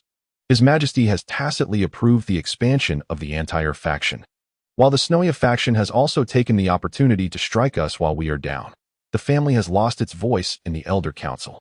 Rainier was the first to break the silence, pressing her hand heavily upon the parchment with notable irritation, saying, "It seems that His Majesty intends to use this opportunity to weaken the Osania's power. His Majesty is playing with fire." Philip was vexed and helpless in the face of King Philip's incompetence, his voice dripping with sardonic disdain. Once he loses the shield of the Empire, what will he use to protect his borders? Does he plan to rely on those earls who can do nothing but talk? Indeed, that appears to be his intention, Mora replied calmly. In truth, every heir to the throne considers the shield of the Empire, which has held military power for a century, to be a threat. Why is it that all our sacrifices for the Empire have led to this outcome? Philip was furious. No empire would tolerate having its military power in the hands of others. Mora mocked, long ago. The previous king had designs on the family, but alas, a war with neighboring countries forced him to abandon that notion. Every reigning king has viewed the shield of the Empire as a threat to their rule, a well-established fact. What does father intend to do? Philip asked in a hushed tone, for safeguarding himself and the family had become the most pressing matter. Rainier's expression was particularly grave as she handed the parchment detailing the news to Philip, exclaiming, "The situation is dire. The family has decided to conserve its strength and transfer all resources to the territories, to preserve our century-old foundation. At this point, that may be the only course of action. As long as the territory remains, even if we lose the title of Earl, the Osania family still holds hope for a resurgence within a century." Mora, the knight and guardian of the family, spoke up, bearing the weight of immense pressure. "In the worst-case scenario, we can at least preserve the bloodline of the family. And what of our other allies?" Philip's expression darkened. He recognized that the family had been pushed to the brink. With no retreat, he quietly inquired, "Does the family have no other allies? Are you still counting on those fence-sitters?" Rainier scoffed, her frustration palpable as she spoke of those opportunists. Those nobles, seeing the Osania family in turmoil, have promptly shifted their support to other earls. As for the Shio-Liza family, while they have not taken the opportunity to strike us, they are scarcely able to protect themselves, the noblewoman remarked disdainfully, her anger directed towards Haikike's actions. Though she was outraged by the betrayal of allies, it was a common trait among the nobility, who revered self-interest above all else. His Majesty is determined to eradicate the Osania family. Mora shook his head helplessly. After this Star of David conference, you must immediately set off for the southern territories. At least there, you will be safer. He seemed to sense an undercurrent of unrest. The winds of Graf were brewing ominously, hinting that something significant was about to unfold. Chapter 85. The the flower of thorns that in the early morning. The snow had ceased, and the air was exceptionally fresh. From a distance, everything lay shrouded in a pristine blanket of white that a thin layer of ice covered the surface of Chinka Lake. With silvery arcs of light gliding across the chilly ice, each winter's clear day, many noble youths residing in Fayus would take their beloveds to gather here, strolling along the snow-covered pebble paths, admiring the elegant and serene winter landscape, and deepening their affections that in this snowy realm. A solitary figure stood still, snow accumulating upon their shoulders, resembling a wooden post planted in the ground. Upon closer inspection, one would find that this was none other than the renowned genius knight Philip Osania. Clad in a light purple knight's uniform, he stood quietly upon the immaculate snow, lost in contemplation as he gazed at the frozen lake. The handsome visage of Philip often betrayed a subtle melancholy, and the significant upheaval of this month had utterly erased the youthful knight's cheerful smile. Beside the tranquil Chinka Lake, a grand tree stood cloaked in a thick layer of snow, its sparse branches adorned with delicate frost, glistening in the cold. Upon closer inspection, the crystalline frost sparkled with a chilling brilliance, a natural marvel that even the finest sculptor could not hope to capture. Simply exquisite. Suddenly, a carriage came thundering forth, its iron wheels crushing the frost and shattering the morning stillness. This luxurious and noble carriage halted near Chinka Lake, drawn by 5 spirited steeds, exuding an imposing grandeur. The door, emblazoned with a noble crest, swung open, and a stunningly beautiful and vibrant young lady descended. Tall and graceful, she donned a striking red knight's attire. With a sword secured at her waist, she gently brushed her long purple hair aside, her striking features radiating an aura of heroism that captivated all who beheld her. With a sense of urgency, she raised her head and scanned the surroundings, a faint smile illuminating her face as if she had discovered something of great significance. And she made her way forward. She was the illustrious knight, Katerina, often mentioned alongside Philip and Heisik as the 3 great prodigies of the empire, born into nobility as the children of the 10 great earls of the Nokalu Empire. The 3 had garnered fame even in their youth. It was well known that the bond between these 3 geniuses was quite strong, owing to their mutual admiration. "My apologies, Philip, for keeping you waiting," Katerina said, her refined features reflecting a hint of regret as she gazed at the young man before her. To extricate herself from the clutches of her guards had taken considerable time. "Not at all. I have only just arrived." Philip turned to her, forcing a stiff smile. In truth, the thick layer of snow on his shoulders betrayed his pretense, revealing his concealed discomfort. "Philip, are you all right?" Katerina observed his pale and rigid countenance with concern, her voice tinged with worry. "You seem unwell." With a gentle gesture, she extended her fair arm to brush the snow from his shoulders and tidy the disheveled hair dusted with snowflakes. "No, please don't worry. I am perfectly fine." Philip did not refuse her kindness, managing a faint smile to indicate that he was indeed well. "You should know that knights are not easily afflicted by illness." Katerina continued to scrutinize his face with skepticism. Clearly unconvinced by his reassurances, she pointed towards the snow-covered thicket ahead and softly invited, "Shall we walk?" The young lady relished the idea of strolling alongside him, discussing matters of knighthood, swordsmanship, or sparring techniques, topics aplenty for 2 knights to share. Although she understood that Philip regarded her merely as a companion, the young knight cherished their moments together profoundly. The camaraderie between Katerina and Philip was well regarded in the imperial city, once considered the most romantic couple, the envy of many young hearts, and a topic of discussion among the nobility. However, this was merely gossip. Despite Katerina's subtle hints of affection, Philip responded with only a demure smile, never providing a definitive answer. Katerina felt a deep disappointment in his indifference, and thus their relationship lingered in a state of unfulfilled potential. The pristine snow bore witness to their footsteps. Leading deeper into the thicket, they strolled side by side along the snow-laden gravel path, the trees flanking them draped in white, creating an eerie stillness. Silence enveloped them, as neither had yet found a suitable topic to bridge the gap in their conversation. The primary reason for this awkwardness lay in the animosity between their families. "The Osinia family seems to be in a rather precarious situation," Katerina remarked, casting a furtive glance at Philip, breaking the silence. The Snoya family, in opposition to the Osinia family, rendered the friendship of these 2 talented knights quite uncomfortable. "Indeed, things have deteriorated significantly," Philip replied, a hint of discomfort flashing across his face as he muttered, "The family has decided to abandon the strife of the imperial city and seek refuge in our territory, all while attempting to preserve our strength. He abruptly halted, turning to face her with resignation. After the hexagram conference, I must depart for the territory. Perhaps by the next time we meet, we may find ourselves as adversaries. Philip's expression darkened. The decline of the Osinia family was now inevitable, and life in the imperial city was growing increasingly burdensome, with many seizing the opportunity to take advantage of their misfortune. He dared to confide in her about his family's plight, firmly believing that Katerina, with her knightly integrity, would never betray him nor stoop to such a level. "No, we shall not become enemies," the young lady declared, lifting her gaze to meet his eyes, her voice trembling as she lowered her head. "I do not wish to stand against you. Let us hope that day never arrives." Philip murmured, "No. There are alternative solutions. If only the Osinia and Snoya families could unite, we could navigate this crisis successfully." Katerina's cheeks flushed, for it was indeed a delicate matter to express such a blatant proposition. The notion of unity implied a marriage alliance, with Katerina herself as the prospective bride. How much courage it took for her to reveal her affections. "Katerina, that is futile. His Majesty has resolved to eradicate the Osinia family completely. Nothing can deter him now." Philip understood her intentions, yet he still gently declined her affections. The animosity between their families rendered such a union impossible. Snowflakes fell around him. Philip felt an overwhelming sense of desolation, knowing that even if he were to marry the Snoya princess, the decline of the Osinia family was already a foregone conclusion. Upon hearing his polite refusal, Katerina's face fell, biting her lip in a final attempt to persuade him. "I will return and implore my father. He will surely agree to assist the Osinia family in overcoming this plight." "Face the truth, Katerina," Philip replied with a sorrowful shake of his head. "Your father will not alter the Snoya family's stance based on your wishes. Even if we were to marry, the fate of the Empire's shield would remain unchanged."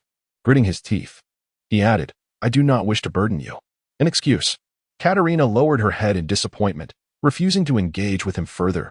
Abruptly, she halted, standing still as she raised her chin to meet his gaze, softly inquiring, "Do you truly hold such affection for Princess Shirin? I have heard her beauty rivals that of an elf." A flicker of disdain and sorrow crossed her eyes. Why must it end like this? Why must the one she loved treat her thus? Philip turned his head to avoid her gaze, focusing instead on the snow beneath his feet as he shook his head. This has nothing to do with Shirin. He was momentarily taken aback by the shift in her demeanor. Yet he was also acutely aware of Katerina's feelings for him. "Shirin, how endearing," Katerina retorted, biting her lip in irony. "Sadly, Heisik seems disinclined to marry his precious sister to you." "Enough, Katerina, cease this folly," Philip exclaimed, his voice low but firm. "This is not a matter of desire. It is simply an impossibility. In fact, just yesterday, Heisik presented me with a finely crafted suit of knight's armor as a parting gift." She stole a glance at Philip, who remained unfazed, causing a look of disappointment to flicker across her features. She gently clutched the old knight's sword, a gift from Philip years ago, which she had treasured all this time. The armor bestowed by Heisik was indeed a rare and precious item, and as a knight, Katerina understood the value of such gifts. Compared to Philip, the talented and dashing Heisik had at least demonstrated his sincerity. Katerina, deeply in love with Philip, would never have accepted Heisik's affections had her heart not been pledged elsewhere. "Is that so?" Philip's body trembled slightly, feigning calmness as he replied, "Then I sincerely congratulate you. It is said to be the spoils of hunting the marauders." Katerina's mood darkened, and she chose not to continue the conversation, merely offering a few perfunctory words before turning to leave. Her disappointment in this man was profound. Even the talented sorcerer Heisik was no less than Philip. In fact, Heisik's prowess surpassed Philip's in many respects, especially in discerning character. He had long eclipsed Philip in that regard. The young and enigmatic Heisik was undoubtedly more exceptional than the man before her. The most critical moment for the Shirin family. Heisik had not abandoned his friend, while Philip's so-called closest allies had vanished when the Osinia family's fortunes faltered. Heisik also possessed a powerful and mysterious friend who was willing to bestow valuable magical artifacts as birthday gifts.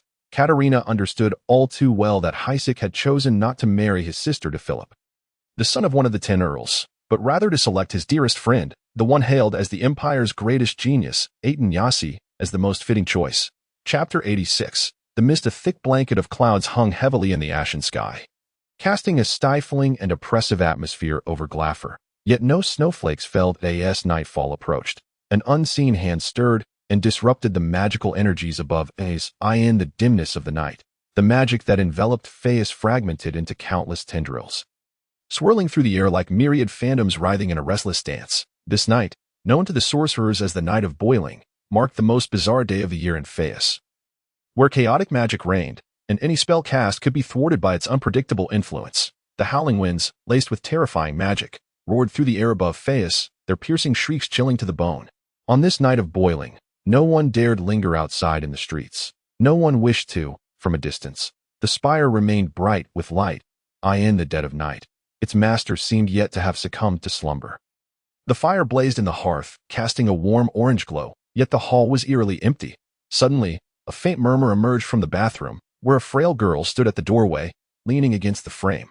Her gaze fixated on the dark and damp passage leading to the cellar beneath the disappearing basin. Nilia's expression was one of deep concern as she stared at the shadowy entrance of the cellar, haunted by a parting remark from Aitin that plunged the poor maid into a whirlwind of anxiety and unease. "If I do not emerge from here by tomorrow, you shall be free. Take all the gold and leave this place, never to return."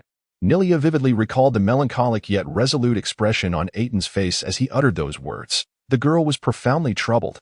Her master had never spoken such things before, sounding as though he were imparting a final testament. Without her master's protection, Nilia knew she would lose everything in an instant. In a world dominated by nobility, a mere maid, even possessing the wealth of a young third-tier sorcerer, could not survive alone. The gleaming gold would only attract a horde of greedy devils, and the insatiable nobles would employ all manner of nefarious means to strip the girl of everything, casting her into the abyss of despair. Without formidable strength, one could not safeguard their riches. Mere wealth would invite calamity. Nilia gazed at the cellar's entrance, murmuring, "Master, you must be safe." Descending the shadowy staircase into the eerie cellar, a strange silhouette flickered in the darkness. Aitin stood silently above the blood magic array, eyes closed, attuned to the chaotic fluctuations of magic surrounding him. Mentor Ellis's words rang true. This was indeed a prime opportunity to obtain the verb. Aitin withdrew a gleaming silver dagger and made a cut upon his arm, allowing crimson blood to drip onto the ground. The moment the blood fell into the magic array, he suddenly opened his eyes and intoned the incantation. A scarlet radiance surged from beneath his feet. The blood magic array etched into the stone had been activated, and the magical crystal embedded within the hexagram burst forth in dazzling brilliance, transforming into a shower of crystalline dust that dissipated into thin air. The cellar was enveloped in a crimson glow. The floating blood magic array drew forth the restless magic, causing it to boil over. As chaotic energies surged towards Aitin like a frenzy, outside the spire, the winds and clouds swirled, and the immense magical energies converged upon the spire, forming a terrifying vortex of magic. This bizarre phenomenon captured the attention of countless powerful spellcasters in Glaffer. Although none understood its nature, they remained poised, awaiting the outcome. Within the cellar, Aitin opened his eyes and retrieved 3 vials of forest green potion from his magical satchel, placing them upon the ground. These precious resurgence elixirs had cost him dearly. Bartered from Mentor Ellis to procure the potions, Aitin then produced a vial of milky white potion, the previously concocted retrospective elixir. "Stay calm. You will succeed." Aitin's breath grew heavy with anxiety. He was acutely aware that if he failed to harness the power of the verb after consuming the resurgence elixir, the after effects of the potions would be enough to consume his life entirely. His existence would come to an end, rendering all efforts futile. That he wagered his life, risking everything, regardless of the outcome. Aitin would harbor no regrets. Death bore no regrets. The magic, drawn by the blood magic array, continued to converge toward him, and some of it began to merge with Aitin's being that he felt an increasing abundance of magic within him, teetering on the brink of overflow as he became enveloped in a strange, viscous sensation. Suddenly, Aitin's eyes flew open, a robust surge of magic coiling around him. He sensed himself standing at the pinnacle of a third-tier sorcerer, his power now beyond reach. He picked up the crystal vial of resurgence elixir and removed the wax seal. "Ah!" A piercing and anguished cry erupted from the potion. A blurred male visage emerged from the roiling forest green liquid, its acrid scent assailing his senses. Each vial of resurgence elixir represented a life of a verb sorcerer, typically those who had committed heinous acts, hunted down by Glaffer's sorcerers and whose souls were sealed within the elixirs by potion makers to create the resurgence elixirs. A pallor washed over Aitin's face as he gritted his teeth, swallowing the repulsive potion that a wave of excruciating spiciness instantly spread through his mouth. With a resounding thud, the empty crystal vial rolled to the floor. Upon ingesting the potion, Aitin was immediately beset by agony, clutching his head as veins bulged on his forehead, gritting his teeth against the terrifying sensation of tearing. Alarmingly, the boy's golden hair rapidly lengthened, turning into an unseemly gray, as though he had aged into a man past 50, that his flesh and blood visibly withered, as if life itself was being drained away, and his emaciated arms felt as though they were mere skin clinging to bone. The boy's cheeks were gaunt, and his purple eyes bulged grotesquely, presenting a frightful sight. He began to convulse violently, his muscles twisting and cramping as the first vial of resurgence elixir drained the very essence of life from Aitin in an instant. Aitin curled his form, collapsing upon the blood magic array, appearing like a despondent elder hunched over. The countless magical energies around him continued to converge upon his body, and his bitter groans dwindled to silence. Suddenly, a faint mist began to rise, obscuring the scarlet glow. Where am I? Aitin found himself standing in a world shrouded in mist, his head throbbing as if it would burst, the pain unbearable. He trudged slowly, navigating through the fog, where all was engulfed in silence. Despite the terror of this deadened world, it was not daunting to Aitin. What truth lies in this world? What do you see? A faint voice called from within the mist, growing closer yet remaining indistinct, echoing in Aitin's ears like a whisper of a nightmare. Aitin reached out to touch the fog before him, but suddenly the world spun, and all the mist before him vanished, leaving him sprawled on the cold, hard floor. I failed. No.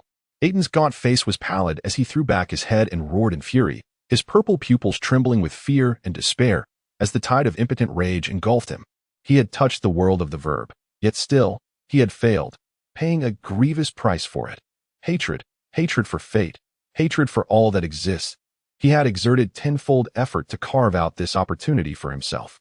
Now, to gain the power of the verb, he had risked his very life, only to receive such an outcome, an inconceivable reality for him to accept that a weight pressed upon his chest, and he coughed up a mouthful of blood. His face ashen as if touched by death itself, the cellar fell into a dreadful silence, the air thick with the stench of decayed. Aitin's purple eyes sparkled with a frenzied light, instilling a shiver in those who beheld him. He propped his broken body up, sitting up, murmuring to the void, "No, I have not failed yet. I am still alive, and there is still a chance." The anger and resentment gradually faded from his gaze as Aitin regained his former calmness and confidence. He reached down, picking up the vial of milky potion from the ground, removing the seal, and gulping it down in one swift motion. As the potion touched his tongue, a warm current coursed through him, erasing all pain, as a vast vitality returned and coalesced within the boy, restoring his once emaciated form at a visible pace. Aitin felt himself at the pinnacle of his potential that he gazed down at his hands, murmuring, "Is this the effect of the fabled forbidden potion?" Chapter 87. The verb, "This is my final chance." Aitin's outstretched arm hung suspended in midair, the fear of death causing him to hesitate to ingest the second potion. What meaning is there in living like this? A faint sigh resonated from the darkness. To merely exist in a state of desperation was not his intention. If this was the way to survive, he would prefer death, at least to honor all he had sacrificed. Drawing a deep breath, determination etched across his features, he picked up the second vial of resurgence elixir from the ground, removed the seal, and drank it down in one gulp. The excruciating pain, akin to a tearing agony, erupted once more, causing veins to bulge on Aitin's visage. He clutched his head in torment and collapsed onto the ground, convulsing violently, his entire body twisted in a spasm, muscles contorting painfully, while his fingers withered at a visible pace, leaving only skin stretched over bone. His once resplendent golden locks had turned entirely to a ghostly white, rendering him the image of a frail, helpless elder. In the dimly lit basement, a groan of suffering resonated as the youth curled up, silently enduring the aftereffects of the potion. The source of revival once again siphoned the vitality from Aitin's form, robbing him of life itself. He felt an overwhelming fragility, akin to that of an elderly man on the brink of death. The sensation was utterly dreadful. This time, however, he held on, refusing to lose consciousness. Even as his thoughts began to blur, He painfully shut his eyes, only to find himself back in the realm of mist. Aitin suddenly opened his eyes wide, gasping for breath, feeling as though the very blood coursing through him was boiling, his gaunt face illuminated with excitement as he slowly closed his eyes once more.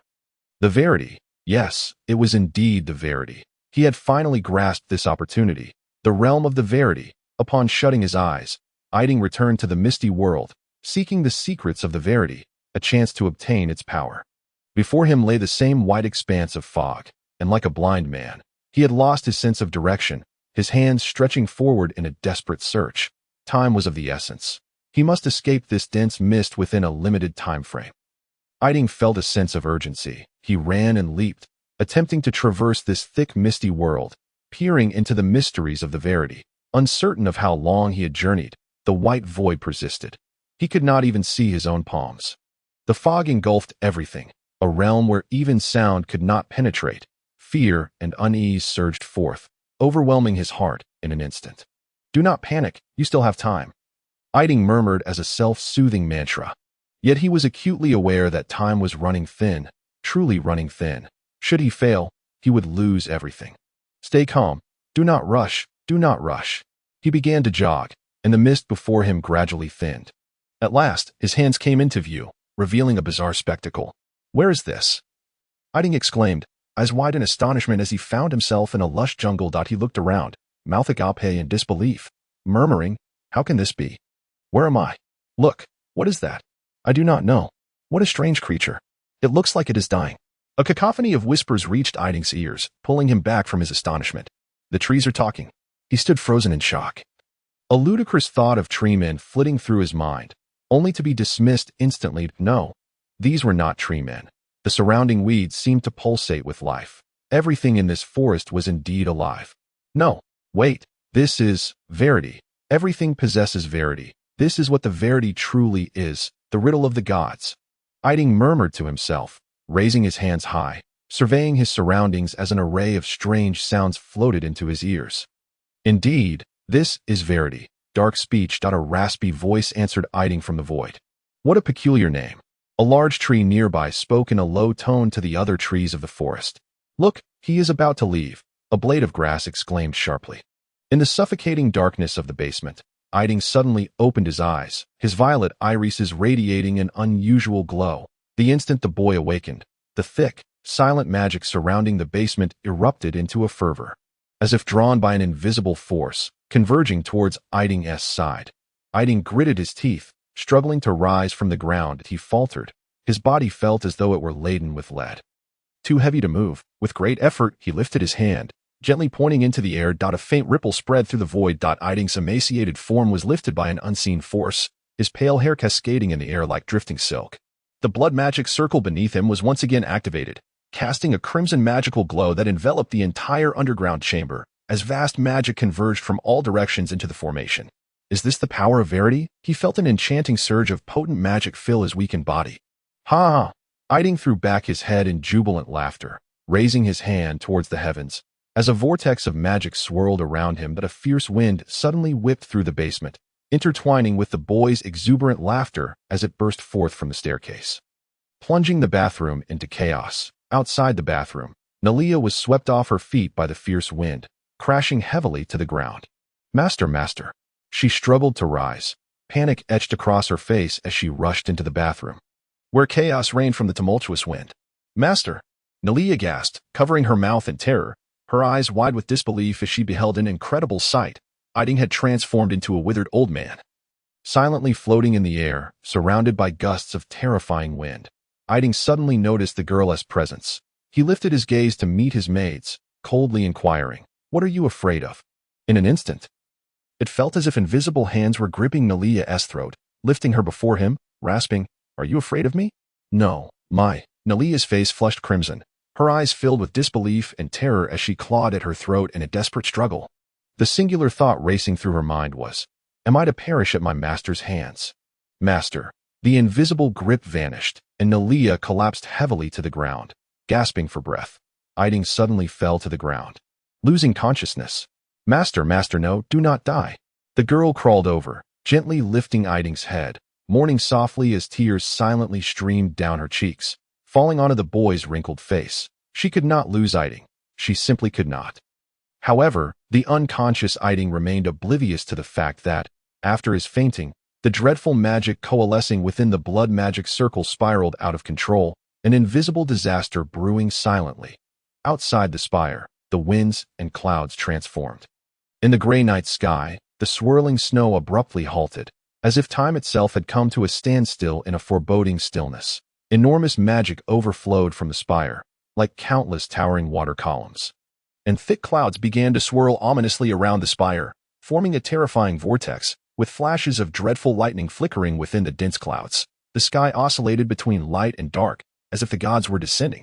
The chaotic magic floating above Fowls seemed to be drawn by an unseen force, swirling towards the spire and merging into the dark clouds. Greyfur Spire. Wizard Ely stood by the open window, gazing into the pitch-black night sky, a glimmer of excitement flashing in his sharp eyes as he murmured to the void. This feeling, has he succeeded? The higher levels of the spire, other wizards also noticed the night's upheaval in the darkness. A faint sigh echoed, like a dreamlike whisper. After more than a decade, someone has finally become a Verity wizard. 12 powerful wizards extended their blessings to the newly emerged strong one. Whoever you are, congratulations on joining our world, the unknown Verity wizard. However, in the next moment, the night sky shifted ominously as a colossal and terrifying magic began to coalesce towards the vortex. Damn it, what does he intend to do? Does he wish to destroy all of Greyfur? A voice from the shadows was filled with terror and fury as he looked up at the night sky, witnessing a pale blue spell light emerging from the spire. Countering the vortex. Is the magic out of control? The 12 wizards raised their staffs towards the heavens, casting spells as 12 beams of light shot forth from the spire to subdue the rampaging magic.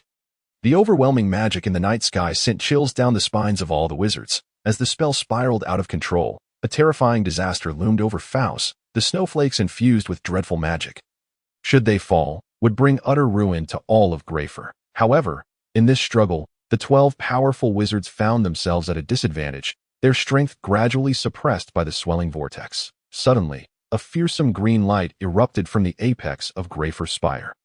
The massive vortex was pierced by the overwhelming magic, causing the surrounding clouds to collapse and vanish. An invisible crisis had thus been averted.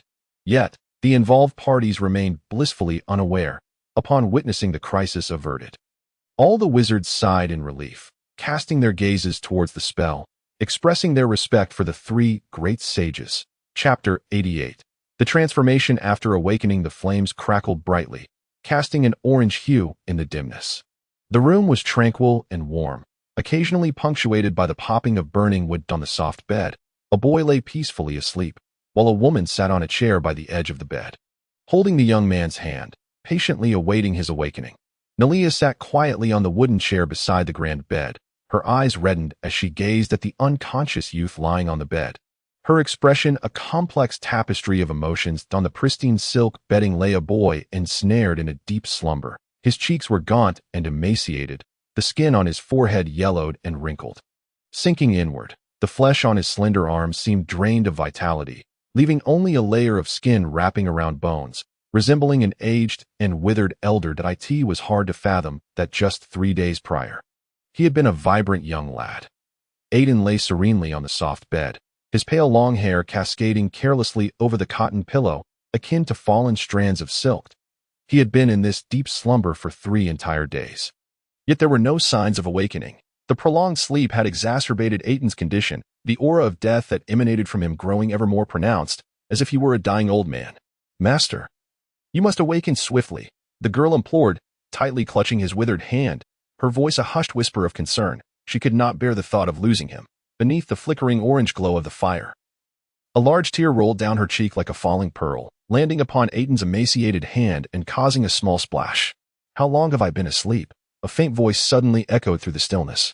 Aitin opened his weary, bleary eyes, blinking gently to bring his surroundings into focus, his gaze landing on the familiar visage of the girl. "My master, you have been in a deep slumber for 3 days," she choked out, bending down to embrace Aitin's frail form, weeping softly in his embrace. "Haha, I have succeeded," Aitin suddenly shouted with fervor. "I have successfully obtained the power of the true word. It is simply marvelous. This sensation is incredible." His exuberance left Kilia momentarily bewildered. She had never witnessed her master so exhilarated. "Quick, help me sit up," Aitin urged excitedly. Kilia hurriedly assisted him, stacking several pillows behind him in hopes of providing some comfort. "This feeling is truly extraordinary. Is this the power of the true word?" Aitin raised his hands. Now able to effortlessly cast spells without the aid of magical artifacts, he nodded in satisfaction. Having paid a steep price, he finally reaped the corresponding rewards. "Master, is this truly worth it?" Kilia hesitated for a moment, her voice trembling. "You now? Oh, indeed, it is a dreadful affair." Aitin's words flowed out blandly, seemingly indifferent. He had exchanged his youth and lifespan for this formidable power of the true word. "How much time do I have left? 10 years, or perhaps 20, he murmured, gazing vacantly into the distance. "Master." "No, even if I only have a few years left to live, that will suffice. Isn't it terrifying how I have become?" Aitin suddenly turned to Kilia, his eyes softening slightly. Having achieved a long-held aspiration, he felt an unexpected lightness. Although he had paid a grievous price, perhaps this was fate. "Regardless of how my master appears, you shall forever be my master." Kilia trembled slightly, her gaze burning with sincerity and conviction, devoid of any deceit. "Indeed, my current condition is utterly abysmal." Aitin lamented. He struggled to raise his arm, gently tapping the air. Magic emanated from his fingertips, creating invisible ripples that spread through the void. Conjuring a translucent water mirror, Aitin scrutinized his reflection in the mirror, revealing an aged and weary old man, his sunken face resembling a skeleton wrapped in skin, exuding a potent aura of death. Evoking questions as to why such a being still drew breath, staring at his reflection, he whispered, "Is this the price paid for utilizing the source of revival?" A bottle of milky white potion appeared silently in Aitin's hand. The last vial of the time reversal elixir. Gazing at the potion for a long moment, he sighed softly. Fortunately, the potion he had crafted was sufficient for 2 uses. Otherwise, he would have had to face the world with such a visage. For a youth, premature aging was undoubtedly a cruel punishment. Removing the wax seal, Aitin drank the time reversal elixir in one gulp. His emaciated body began to visibly recover, the wrinkled, aged skin smoothing out to reveal a fair complexion. Aitin regained his former appearance, save for the golden short hair that was now replaced by a cascade of pale long locks. He was enveloped in a powerful aura of magic, his face exquisite and enigmatic, captivating those who beheld him. Kilia, in disbelief, covered her mouth with her hand, exclaiming, "Master, you have changed. You are different." "Is that so?" Aitin raised an eyebrow, studying his maid, who had served him for countless years, well acquainted with his temperament and thus unlikely to utter any flattery. Curiously, he asked, "Pray tell, you have become more mysterious, more enchanting." Kilia replied, her cheeks flushed, her words hesitant. "Once you step onto the street, you will surely attract countless gazes." "Oh," Aitin suddenly paused, amusedly teasing the somewhat bashful maid, her words taking him by surprise. Could this be the result of consuming the time reversal elixir? Aitin's expression darkened. After all, the elixir was forbidden, and it was imperative that no one else learned of it. He coldly warned, "This matter must not be disclosed to anyone." Kilia nodded vigorously, indicating her promise to keep it a secret. Aitin rose from the bed, stretching his body that he felt invigorated. The issues left over from previous potion consumption had completely vanished, leaving him in exceptionally high spirits. Alas, the time reversal elixir had also brought him closer to the end of his life. Time is running short. Nevertheless, this did not dampen Aitin's cheerful disposition, for he was now entirely healthy. Despite the immense cost he had paid, he drew aside the black curtains, retrieving wine and a crystal goblet from the recessed alcove, pouring himself a drink before savoring a sip of the exquisite, opulent wine, allowing the pleasure to elevate his mood further. "Come here." Aitin beckoned to Kilia, placing the crystal goblet on the table. Kilia clasped her hands before her chest, pleading, "You mustn't do this. Your body has only just recovered. You need to rest." Aitin, impatient, pulled her closer, one hand slipping beneath Kilia's delicate garment, teasing her soft curves. Kilia felt a wave of tingling sensations, and just then, his hand exerted a gentle pressure, causing her to stumble and fall onto the soft bed. The girl struggled momentarily before being drawn into his embrace. Aitin gently pressed her down, relishing this long-awaited, intoxicating pleasure. He felt a sense of confusion. For several years, this young maiden had devoted everything to him. Yet he had remained lost in his pursuit of power, treating her devotion merely as a means of life's indulgence. Even when Kilia had come seeking him with a letter of introduction from Hakesike, Aitin had not turned her away. Kilia was indeed a beautiful woman, capable of ensnaring many with her allure, and he had never shunned the company of striking women at that time. He had already amassed considerable wealth. So retaining Kilia, even if it cost a small sum of gold, was a worthwhile choice to add a touch of excitement to his life. What was Nilia to him? A maid, a steward, family, a lover, a wife, or merely a source of life's diversion? Even he himself was uncertain. Perhaps the slightly older maid had always played multiple roles in his life, accompanying him through the years of obsession with power. Undressed, Aitin commanded as he leaned towards Nilia, kissing her forehead and gently nibbling her earlobe. Relax, surrender everything to me. Nilia trembled slightly, sensing the change in her master. He was no longer the distant figure of the past, nor did he view her solely as a mere outlet for his desires. He had grown softer, infused with a touch of humanity. In the bloom of youth, she radiated an irresistible allure, making her all the more delectable. Nilia slowly shed her flimsy garments, revealing her fair and enticing form. Her cheeks flushed as she nestled into Aitin's embrace. Nilia lifted her gaze, tenderly helping him to remove his robe, exposing his robust and elegant muscular contours. The effects of the time reversal elixir entirely transforming Aitin's previously wretched physique. Though this transformation came at the cost of his lifespan, a deep affection glimmered in the girl's eyes, her face adorned with a look of enchantment as she clung to Aitin. Feeling his warmth and breath, her cherry-red lips pressed against his, fervently seeking to convey her love. Aitin rolled over, pinning her beneath him once more. That he raised his arm, pulling the black silk curtains from the bed's edge to envelop them in secrecy, yet failing to conceal the exquisite, intimate moans that followed. Thus began another wondrous night. Chapter 89. The Ring of the Wizard. In the early morning, the sky was shrouded in gray, with delicate snowflakes drifting outside the window. The cliffs surrounding the spire were encased in a thick layer of ice, exuding an intense chill. Inside the room, warmth enveloped the space, as heavy black drapes shielded the interior from the biting cold. Occasionally interrupted by the crackling sounds of the burning firewood, the large bed was cast in a warm orange glow from the hearth, and the occupant had already awakened from his slumber. With wide eyes, he gazed up at the sharply pointed tower above him, reminiscing about recent events that felt almost dreamlike in their astonishment. Aitin gently propped himself up, reaching out to tenderly caress the fair body of the girl nestled in his embrace. A faint smile gracing his lips. Indeed, the two had spent too long in their revelries the previous night. Nilia had continuously indulged his desires until she finally succumbed to exhaustion, lying in Aitin's arms. Unable to shake off her fatigue even after a night's rest, carefully, Aitin placed the girl back onto the bed, attempting to rise quietly, but his subtle movement inadvertently stirred her from her slumber. "Master," Nilia exclaimed, her face lighting up with a blissful smile upon realizing Aitin had risen. She attempted to rise and serve him by donning her robe, but Aitin gently halted her. "Rest a little longer," he said, leaning down to place a soft kiss on her forehead, offering her tender comfort. Under the effects of the flowing elixir, his body had become incredibly resilient, effectively erasing the after-effects of the potions he had previously consumed.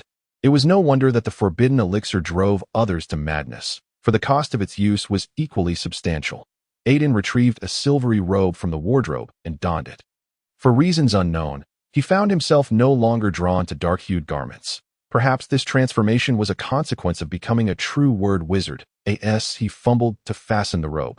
He realized how clumsy he had become.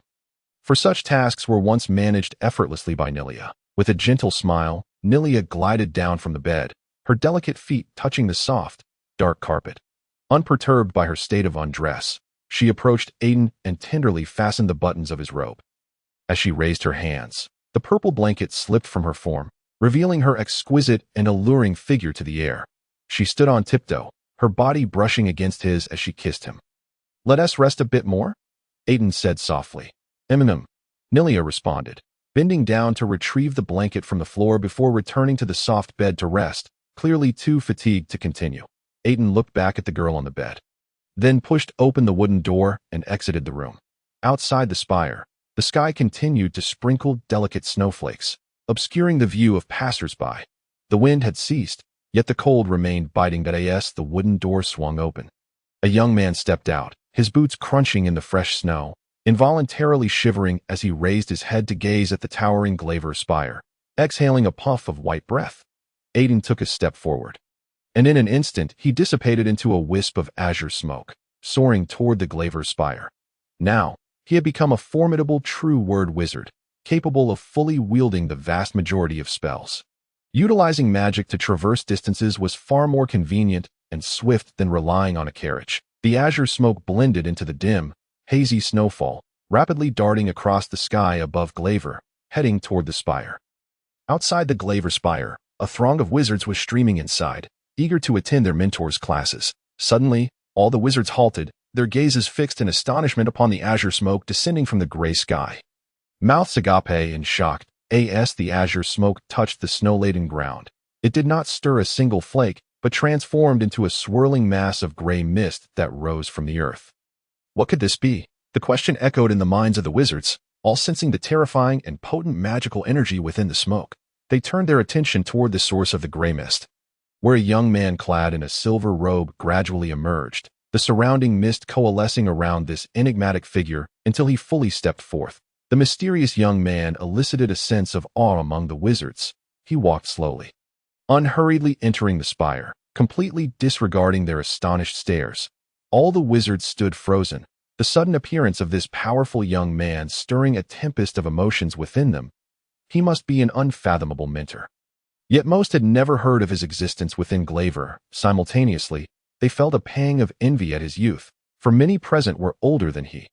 Aitin strode briskly through the dim, narrow corridor, paying no mind to the astonished gazes of other wizards as he made his way toward Mentor Ailey's underground laboratory. Descending the shadowy staircase leading to the laboratory, he approached the iron-framed wooden door at the bottom. When suddenly it creaked open. To his surprise, both of his mentors were seated within the laboratory, awaiting his arrival. Glaver could not have overlooked the emergence of a powerful true word wizard among its ranks. Mentor Ailey's, Mentor Sharona, Aitin exclaimed, taken aback by their simultaneous presence. Yet he quickly regained his composure, expressing his respect toward the two formidable wizards that it was indeed unexpected for Mentor Sharona to wait specifically for him. It seems you have paid a hefty price. Ailey's was the first to speak, sensing the overwhelming magical energy that surrounded Aitin.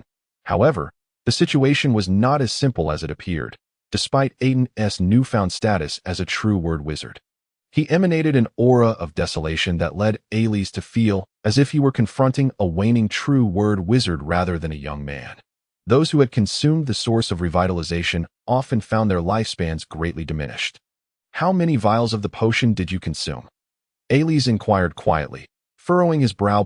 2 vials of the source of revitalization, Aitin replied flatly, showing no sign of emotional fluctuation. Are you out of your mind? Upon hearing Aitin's words, Sharona's composure finally faltered, anger flashing in her eyes. Consuming 2 vials of the source of revitalization meant that her prized pupil had instantaneously lost 40 years of life. How many 40-year spans could one experience in a lifetime? How much time remains? Ailey's asked calmly. Approximately 10 years, or perhaps even less. The two wizards exchanged glances, their expressions complex as they regarded Aitin. The youngest true word wizard in the annals of wizardry, destined to be recorded in history, and a prodigy they had jointly nurtured, a source of pride for them both. Yet, Aitin's silence also marked him as the shortest-lived true word wizard in history. Filling Ailey's with profound sorrow, given enough time, Aitin could have become a sage. Do you have no regrets? No regrets, Aitin answered with composure. Ailey sighed heavily, his tone laden with meaning as he remarked. As long as you have no regrets, and congratulations on becoming a true word wizard. The old wizard Ailey's finally allowed a faint smile to grace his features, surveying Aitin with satisfaction. To have a true word wizard emerge among his students was undoubtedly a point of pride for any mentor. Even for a wizard, this is all thanks to your and Mentor Sharona's guidance, Aitin replied respectfully. Even as a powerful true word wizard, he felt it necessary to maintain a semblance of deference before his mentors. Now that you are a true word wizard, what are your future plans? Sharona inquired. Aitin's ascendance to true word wizard status brought a radiant glow to her face, making her the envy of other wizards. Most wizards aspired to cultivate an exceptional pupil, Yet the majority of third-tier wizards faltered at the threshold of becoming true word wizards. That I wish to become a wizard of Glaver, Aitin declared. Articulating his aspiration, the distinction between a true word wizard and a wizard, though slight, remained significant. Only those true word wizards recognized by Glaver and bestowed with the ring of the wizard could rightfully bear the title of wizard. Ailey absent-mindedly stroked the silver ring adorned with a hexagram spell etched into it, the ring of the wizard. Only powerful true word wizards acknowledged by Glaver were worthy of it. The entirety of the ring of the wizard was crafted from mithril, intricately inscribed with a hexagram symbolizing the wisdom of wizards. Becoming a wizard is no simple feat. Sharona furrowed her brow, but still proceeded to explain.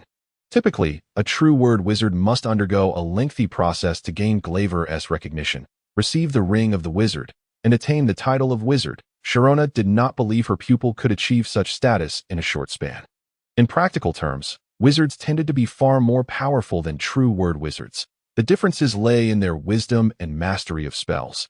Aitin's youthful emergence as a powerful true word wizard had already pleased Sharona, for she did not wish her pupil to risk the trials of becoming a wizard and potentially lose his life. Sharona, Ailee suddenly called out to her. Aitin has his own ambitions. We have no right to interfere. He turned his head and faced Aitin, explaining, only those who possess the wizard's ring can truly be considered a wizard. However, before that, you must make sufficient contributions to Glaver and gain the recognition of other wizards. I am aware of this, Aitin replied calmly. For the tomes in the library contain the crystallized wisdom of every wizard from generations past. He continued, I can contribute all the knowledge I possess in potion making, if that is insufficient. I can also include my research in magical runes. Ziona was well aware that her apprentice's achievements in magical runes were on par with her own. She opened her mouth as if to say something, but ultimately chose silence. I believe that the wisdom derived from these two fields will be enough to silence any dissenting voices. Ellis nodded with satisfaction, confident that soon his disciple would be able to stand alongside him in the realm of potion making. However, that is not all. To obtain the wizard's ring, you must also complete a task assigned by the wizards. Ellis continued, every task is fraught with peril. You must be fully prepared, for otherwise, you may face death. I will ensure that I am thoroughly prepared before taking on the challenge. Aitin raised his head and declared resolutely. Chapter 90. The young chick inside the spire. Silence reigned. Nelia, clad in thin garments, reclined in a chair by the hearth, perusing a book in her hands. This was her favorite way to pass the time. Suddenly, a series of knocks echoed from the wooden door. Who could it be at this hour? Nelia set aside her book, stood up, and hastily donned a cloak from the wooden rack, striding towards the door to greet the unknown visitor. Young Master Haikik. Upon opening the door, Nelia was taken aback to find that the visitor was none other than her master's friend. Haikik. She quickly stepped back, yielding the entrance while respectfully saying, Please, come in. The master is in his room. After Haikik entered the spire, Nelia shut the door behind him and bowed her head, saying, Please wait a moment. I will inform the master right away. With that, she turned and ascended the stairs, disappearing at the top. Moments later, footsteps could be heard within the room as Nelia descended the wooden staircase, followed closely by a young man. Upon hearing the sound, Haikik turned to see the young man, his mouth agape in astonishment. Aitin, you. He gazed at his dear friend, momentarily at a loss for words. Aitin's appearance had indeed transformed dramatically. His once golden locks had vanished, replaced by beautiful silver hair. His previously sickly visage now radiated vitality, becoming fairer and more refined, all while surrounded by a subtle aura of magic, evoking an air of enigmatic allure. This mysterious aura, coupled with his handsome features and noble status, would undoubtedly attract the fervent gazes and adoration of countless noble maidens the moment he stepped out of the spire. Haikik found himself increasingly unable to fathom his dear friend. After a prolonged silence, he finally inquired, Have you broken through? Yes, just a few days ago. Aitin gestured for him to sit and grinned. This sensation of being enveloped in magic is truly captivating. Nelia dutifully brought 2 cups of rich red tea and placed them on the table, then retreated with the silver tray. How enviable, Haikik remarked, genuinely surprised by his friend's breakthrough. However, he felt no jealousy. The stronger Aitin became, the more advantageous it was for him that a powerful truth wizard was enough to silence all opposition. Haven't you also made a breakthrough? Aitin smiled gently. genuinely pleased for Haikik's ascendance to a three-line wizard. Haikik lifted the cup of tea to his nose, inhaling its fragrant aroma, then looked up at Aitin with a hint of lamentation. You always seem to be one step ahead. As long as you devote all your energy to spells, I believe that in no time, you will become a truth wizard. Aitin reassured him. You need not comfort me. Haikik chuckled wryly, shaking his head. I am well aware of my circumstances. It seems I am destined to never become a truth wizard. Aitin fell silent.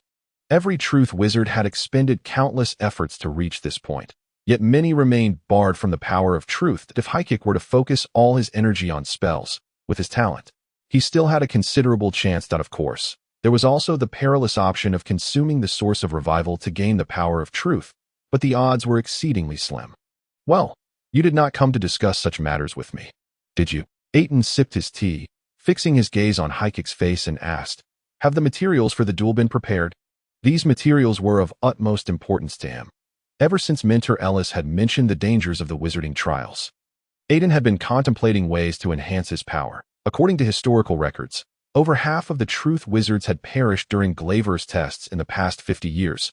This was a terrifying statistic. Every truth wizard was a formidable presence, and few entities in this world posed a threat to them. Yet, the fact that more than half had fallen during Glaver's trials spoke volumes about the peril involved. Aitin continued to learn and master new spells. And now, as a truth wizard, he possessed formidable magical power, making the rapid acquisition of other spells a trivial matter for him. There was also another way to bolster one's strength, relying on external forces, a method that could more swiftly and conveniently amplify his power. Aitin had resolved to create a set of robes for himself, a task that would not be difficult for him as a rune master, as he could easily design a magical rune array and inscribe it onto the robes. I have brought the materials, but due to the urgency of the situation, I could only procure a small portion, Haikik said as he produced several boxes from his magical bag and set them on the ground.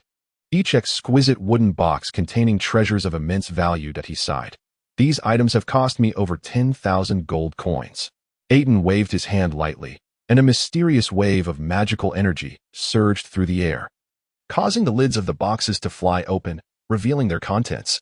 Inside were various metal ores, the pelts of magical beasts, a pristine white branch, and other assorted trinkets. In this, Haikik produced a small, delicate box from his magical bag, opening it to reveal a small piece of magical mithril ore. This is quite a remarkable find. Aitin's eyes widened in surprise as he took the box and examined the precious mithril. He understood well the value of magical mithril and smiled with satisfaction. With this, he could forge a formidable staff for himself. I have a favor to ask of you. Haikik hesitated for a moment, then lifted his gaze, his eyes softening as he spoke. You must be aware of the current plight of the Kilia family. Aitin paused, feeling a twinge of discomfort as he replied, in truth, I have never been interested in matters concerning the nobility.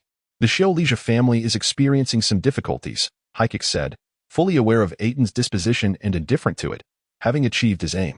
Even if I become strong enough. According to Glaver's regulations, a truth wizard cannot become embroiled in the power struggles of the nobility. Aitin expressed his dilemma. No, my Aitin, my dear friend, you have misunderstood my intentions. Haikik shook his head, standing up and turning to the books resting against the wall, pleading, I hope you can help me look after my sister, Zuelina. Is that all? Aitin raised an eyebrow, the request taking him by surprise, while it appeared that Haikik was deeply concerned for his sister. He wondered if the situation was truly as it seemed. What do you wish for me to do? If possible, I hope you can bring her happiness. Haikik's expression turned earnest, knowing that Aitin would not refuse such a request. Perhaps the notion of wife was far too distant for his dear friend. Furthermore, Zuelina's beauty rivaled that of an elf, and being the daughter of a count, marrying Aitin would be most fitting. You wish for me to marry her? Aitin raised an eyebrow, understanding the implication of Haikik's words the moment they left his lips. However, he sensed that this matter was taking a strange turn, filled with confusion and uncertainty. If possible, that would be ideal. Haikik unabashedly conveyed his intentions, as this was indeed his hope, to bind Aitin firmly to his side. Even if a powerful truth wizard could not interfere in the power struggles of the nobility, he could still command respect from the foolish and ambitious. That may not be feasible, even if I were to marry her. Your sister would not find happiness. Aitin firmly rejected Haikik's request. Zuelina was indeed a rare beauty, and had she not been Haikik's sister, he might not have declined such a proposal. In truth, Aitin hesitated, pondering for a long time before revealing a shocking truth. Zuelina is my daughter. Upon hearing this, Aitin sputtered, the tea he had been sipping spraying forth unexpectedly. After he coughed violently twice, a look of discontent crossed his face as he raised an eyebrow and turned to his closest friend in astonishment, exclaiming, "Are you jesting?" "No, I am not jesting," Aitin replied earnestly. "Though it may appear somewhat absurd, it is indeed the truth." He paused for a moment before continuing, "When I learned of this from my mother at the age of 15, I was equally shocked and found it hard to accept. Zuelina had just celebrated her 15th birthday. In fact, I am already 23, and everything aligns perfectly," Aitin elucidated. Aitin suddenly fell silent, his gaze fixed intently on Aitin's face, searching for any sign of deceit but finding none. The situation was simply too ludicrous to be believed. "I imagine you are aware that relationships among the nobility are exceedingly complex," Aitin sighed. "When I was 8, I encountered my mother, and the outcome has unfolded as you see. Is that what you wish to convey?" Aitin, having no interest in the sordid affairs of the nobility, was nonetheless taken aback by the revelation. "In truth, everyone is aware of the affairs among the nobility. It is merely that no one wishes to unveil that which conceals their shame," Aitin remarked. "My father is unaware of this matter, and I hope you will keep it to yourself." "Rest assured," Aitin suddenly interjected, "it is not that I am unwilling to assist you, my friend. After consuming the resurgence elixir, my remaining time is quite limited." He abruptly produced a vial of green potion and placed it before Aitin, stating, "This is the resurgence elixir, which grants a faint chance for a third-tier mage to glimpse the truth. Such an extraordinary concoction. Is it through its use that you have become a truth-seeker?" Aitin asked in astonishment. Mouth agape, he reached out to take the potion, only to be met with Aitin's refusal. How could there be anything truly beneficial in this world? Aitin shook his head, his tone icy as he cautioned, "Once consumed, the potion will instantly claim over 20 years of your life, and success is by no means guaranteed that in fact, very few who partake in it ever become truth-seekers. With your talent, as long as you focus on your studies as a mage, I believe you could become a powerful truth-seeker within a few years."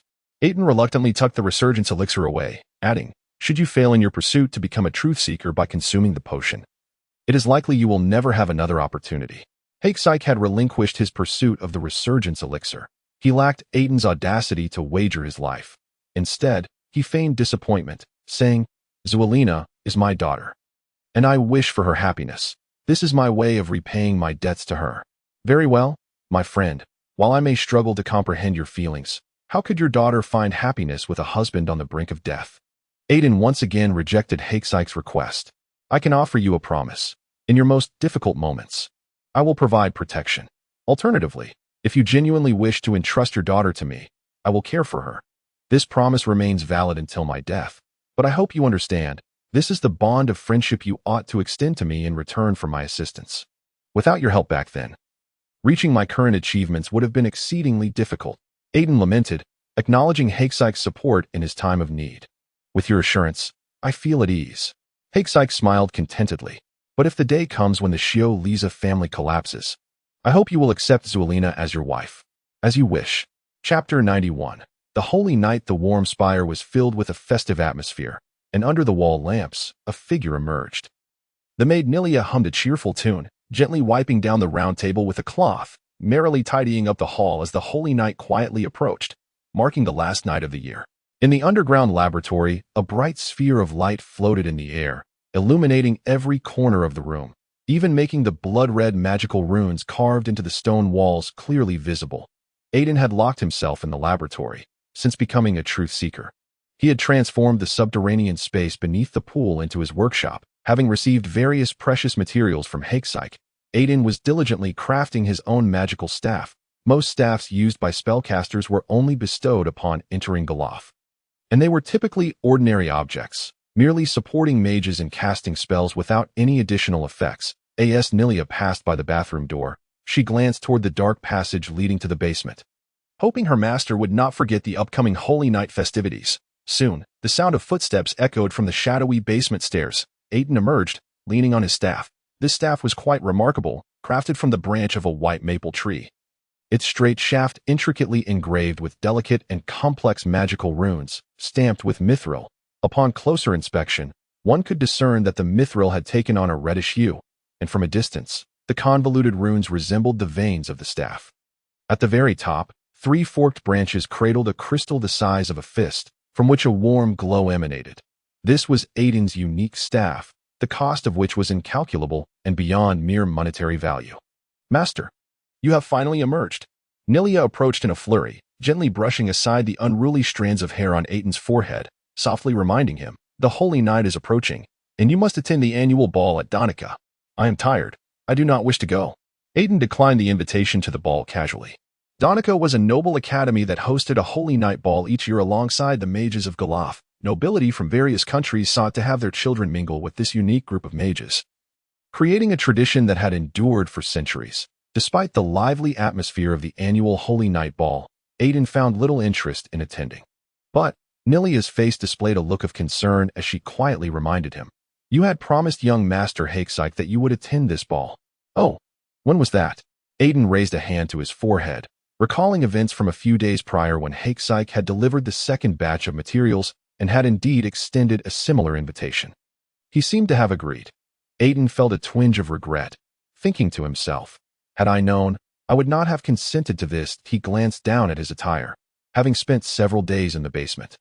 He bore a faint odor and could not possibly attend the ball in such a state, lest he become the subject of ridicule among the nobles of Phaeus the following day.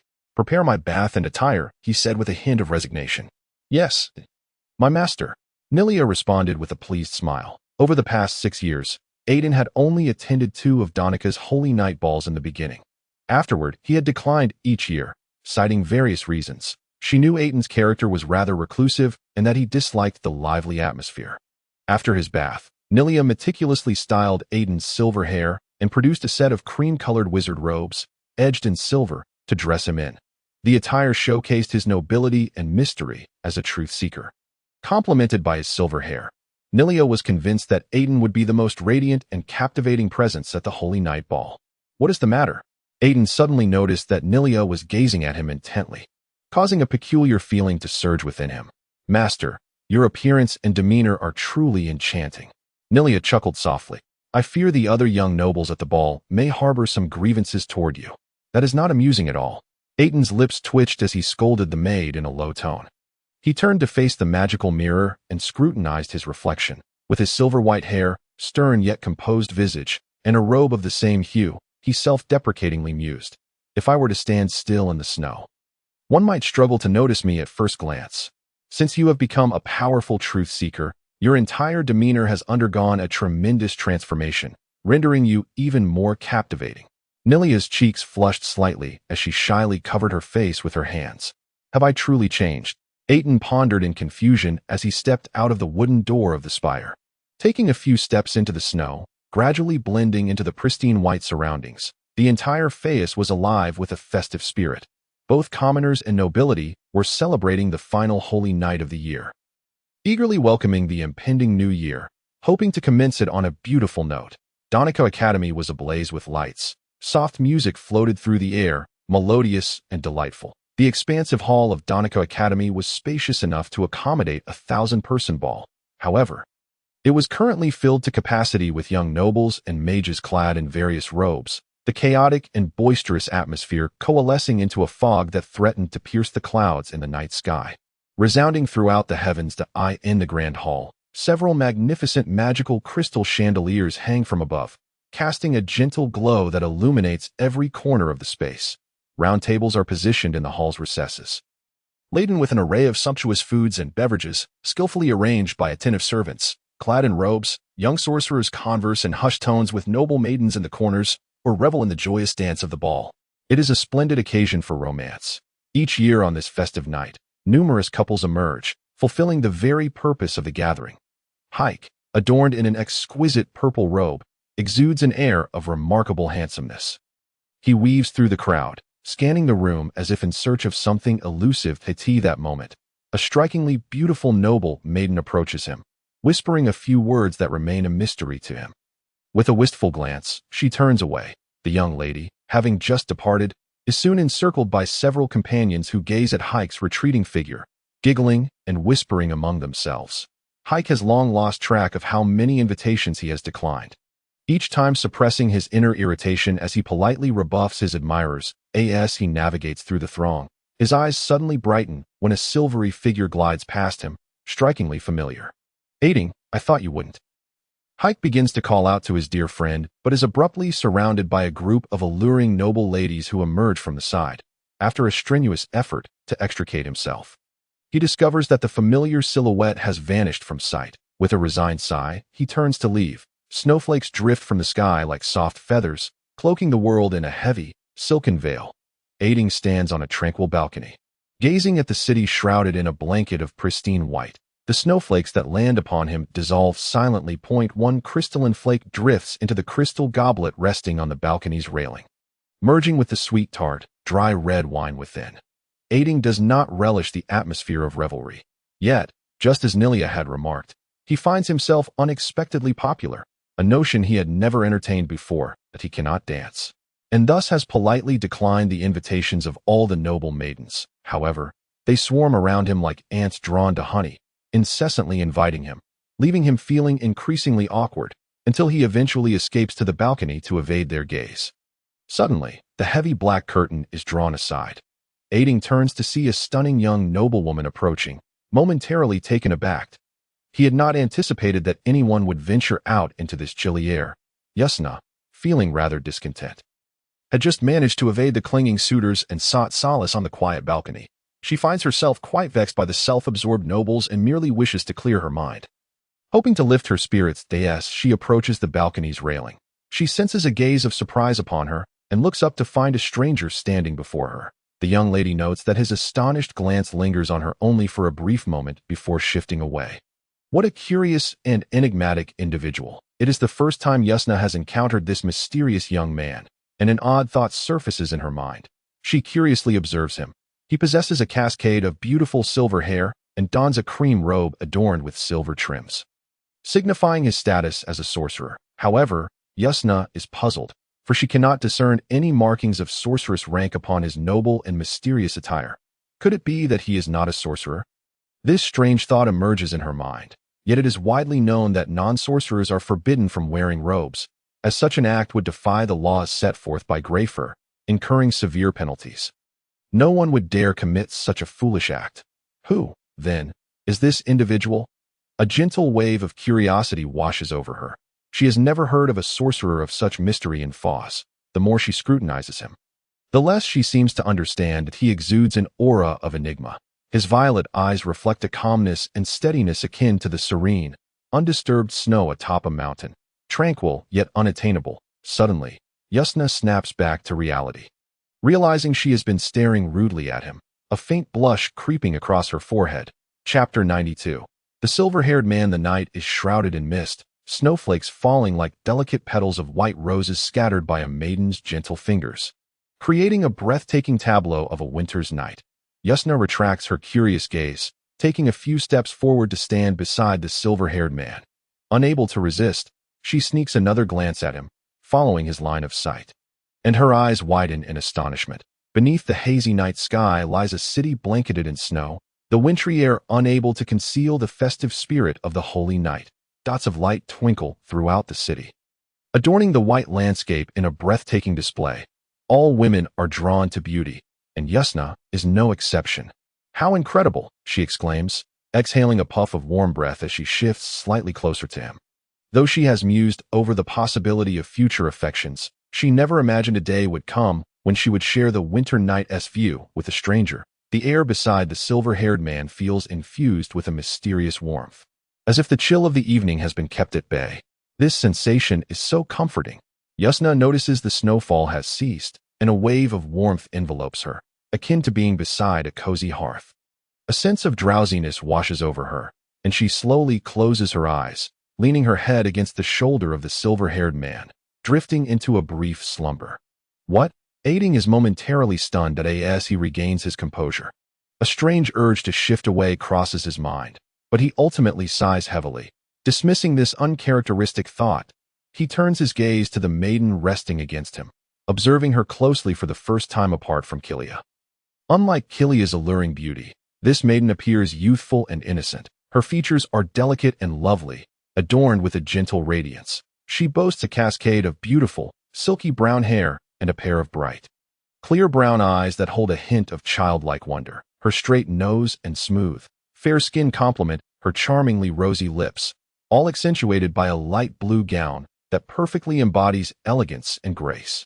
As she leans against him, gazing at the enchanting snowy landscape, the scene appears remarkably warm and intimate to an outsider. Aitin cannot help but smile faintly. He does not dislike this feeling. After a while, Yasna awakens from her hazy stupor, realizing she has inadvertently fallen asleep against the shoulder of the stranger beside her. Her face flushes with embarrassment, and she hastily distances herself from him. "Are you awake?" The silver-haired man smiles gently at her, causing Yasna's cheeks to flush even more as she shyly lowers her gaze. I truly apologize," Yasna stammers, her words becoming jumbled in her flustered state. Internally, she chastises herself. "Yasna, what is wrong with you? Stay calm." Taking a deep breath, she steadies her racing heart and takes a few moments to regain her composure. "I sincerely apologize," she repeats, her forehead still slightly flushed. She cannot quite fathom how she fell asleep so easily. Although she vaguely recalls the warmth that enveloped her, Aitin chuckles softly, remaining silent. Suddenly, a corner of the black curtain is drawn back, and several young noblewomen seem to have spotted him, casting heated glances in their direction as they approach with their skirts in hand. "This is quite bothersome," Aitin mutters impatiently under his breath. Once entangled with these noble ladies, it would be nearly impossible to extricate himself. Just then, an idea flashes through his mind. "Miss, may I have the honor of sharing a dance with you?" Aitin bows slightly, extending his hand in an elegant gesture of invitation. Yasna is momentarily taken aback, her cheeks flushing as this unexpected action surpasses her expectations. However, as she contemplates a refusal, she suddenly notices the bothersome suitors who had been pestering her approaching. "Very well," she replies, placing her delicate hand gently atop Aitin's. Accepting his invitation, the sudden invitation catches everyone off guard. Could they be a couple? The thought springs to the minds of the young nobles as they gaze at the mysterious silver-haired man leading the little princess of the empire by the hand toward them. The two glide past the surrounding noble youths and into the hall, leaving onlookers utterly dumbfounded. Aitin, holding the maiden's hand, does not lead her to the dance floor. Instead, he guides her to a secluded corner. "Thank you for your assistance," he smiles at her in gratitude, then releases her arm and prepares to depart. Yasna is left stunned. The sudden shift in the silver-haired man's demeanor leaves her bewildered, as if a bucket of cold water has been splashed over her, abruptly snapping her out of her daze. The young maiden had never anticipated that the silver-haired gentleman before her would extend an invitation to the ball, only to so easily disregard her moments later. Such a humiliating experience had never occurred in her life, and a surge of unnameable anger welled up within her. What was this? A tattered cloth to be used and discarded?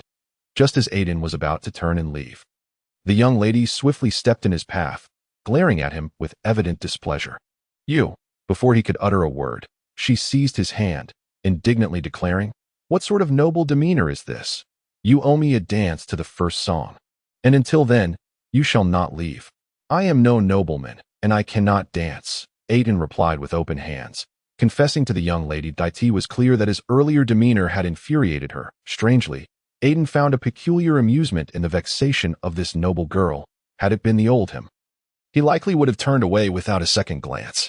"I can teach you," she retorted in a huff, convinced that he was merely seeking an excuse to avoid her, and she had no intention of letting him off the hook. In fact, their exchange had already drawn numerous curious gazes. "Very well, as you wish," Aitin replied with resignation, only to witness her triumphant expression, prompting him to add silently, "But do not regret it later." The maiden firmly grasped Aitin's hand, leading him toward the center of the hall, as if afraid he might change his mind at any moment.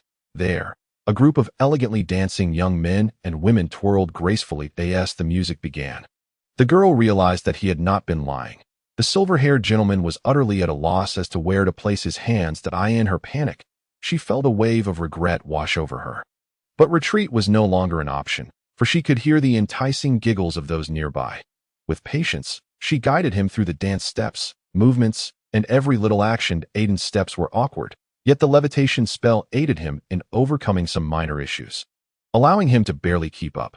Unbeknownst to them, their clumsy dance had captivated countless onlookers. In a secluded corner of the crowded hall, Haikik sat, elegantly swirling a crystal goblet in his hand, occasionally savoring the sweet and sour wine.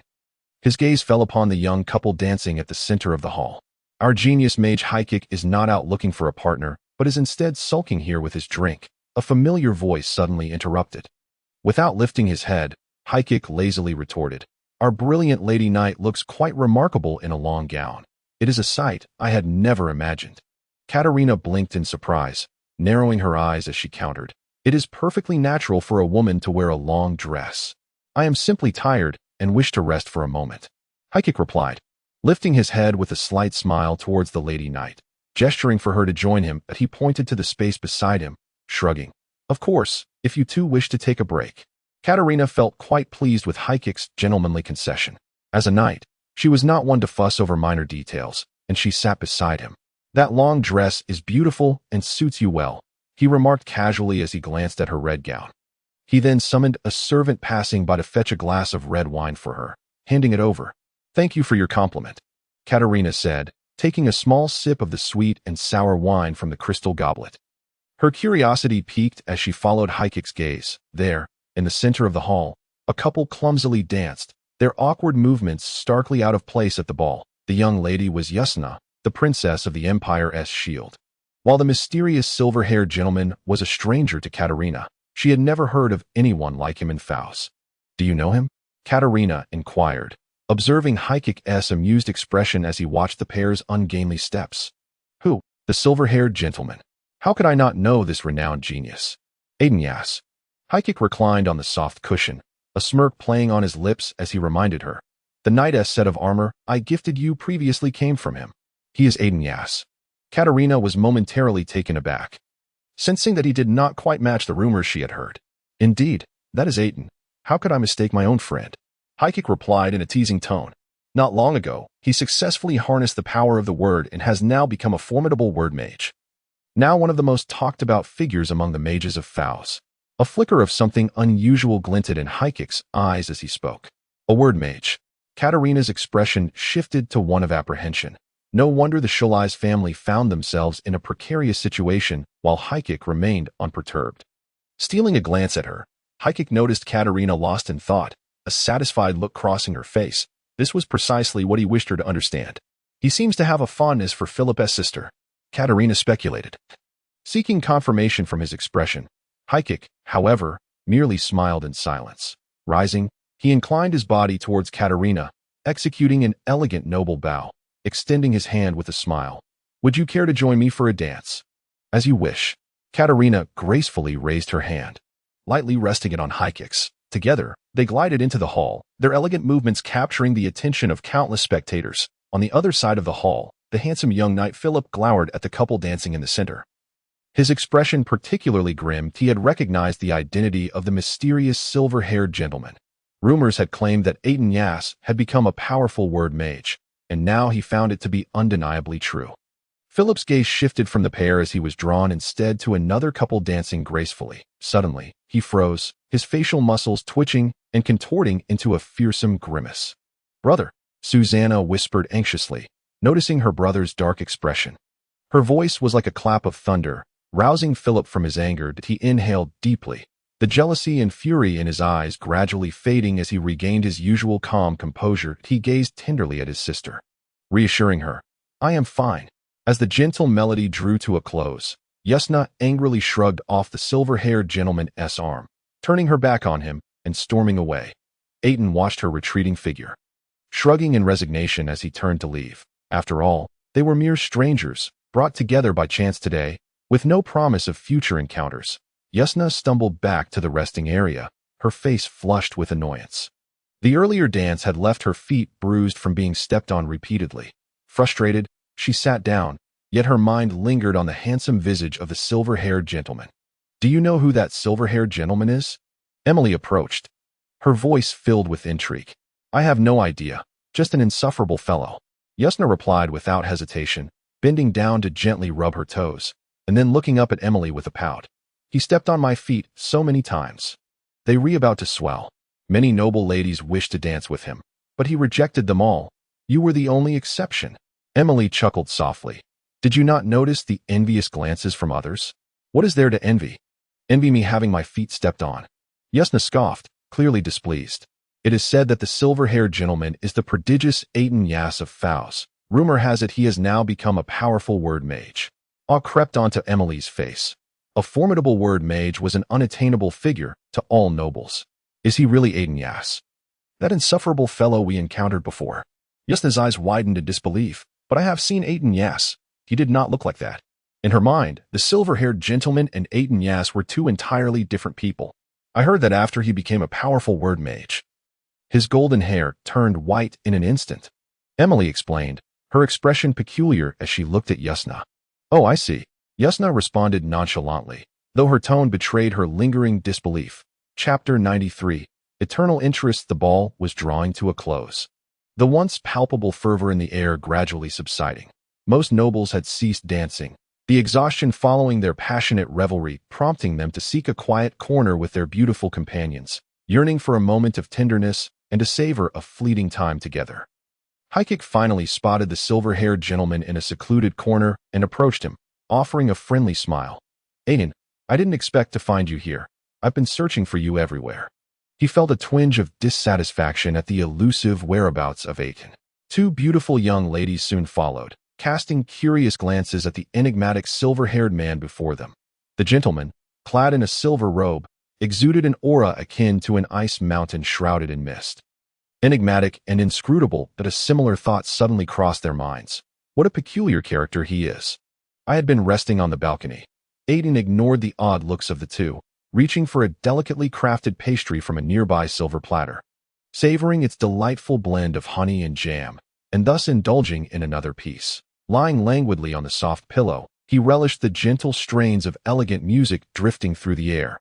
Only moments ago had he stepped out of the laboratory, having just endured a tiresome ball, leaving him utterly fatigued, both physically and mentally.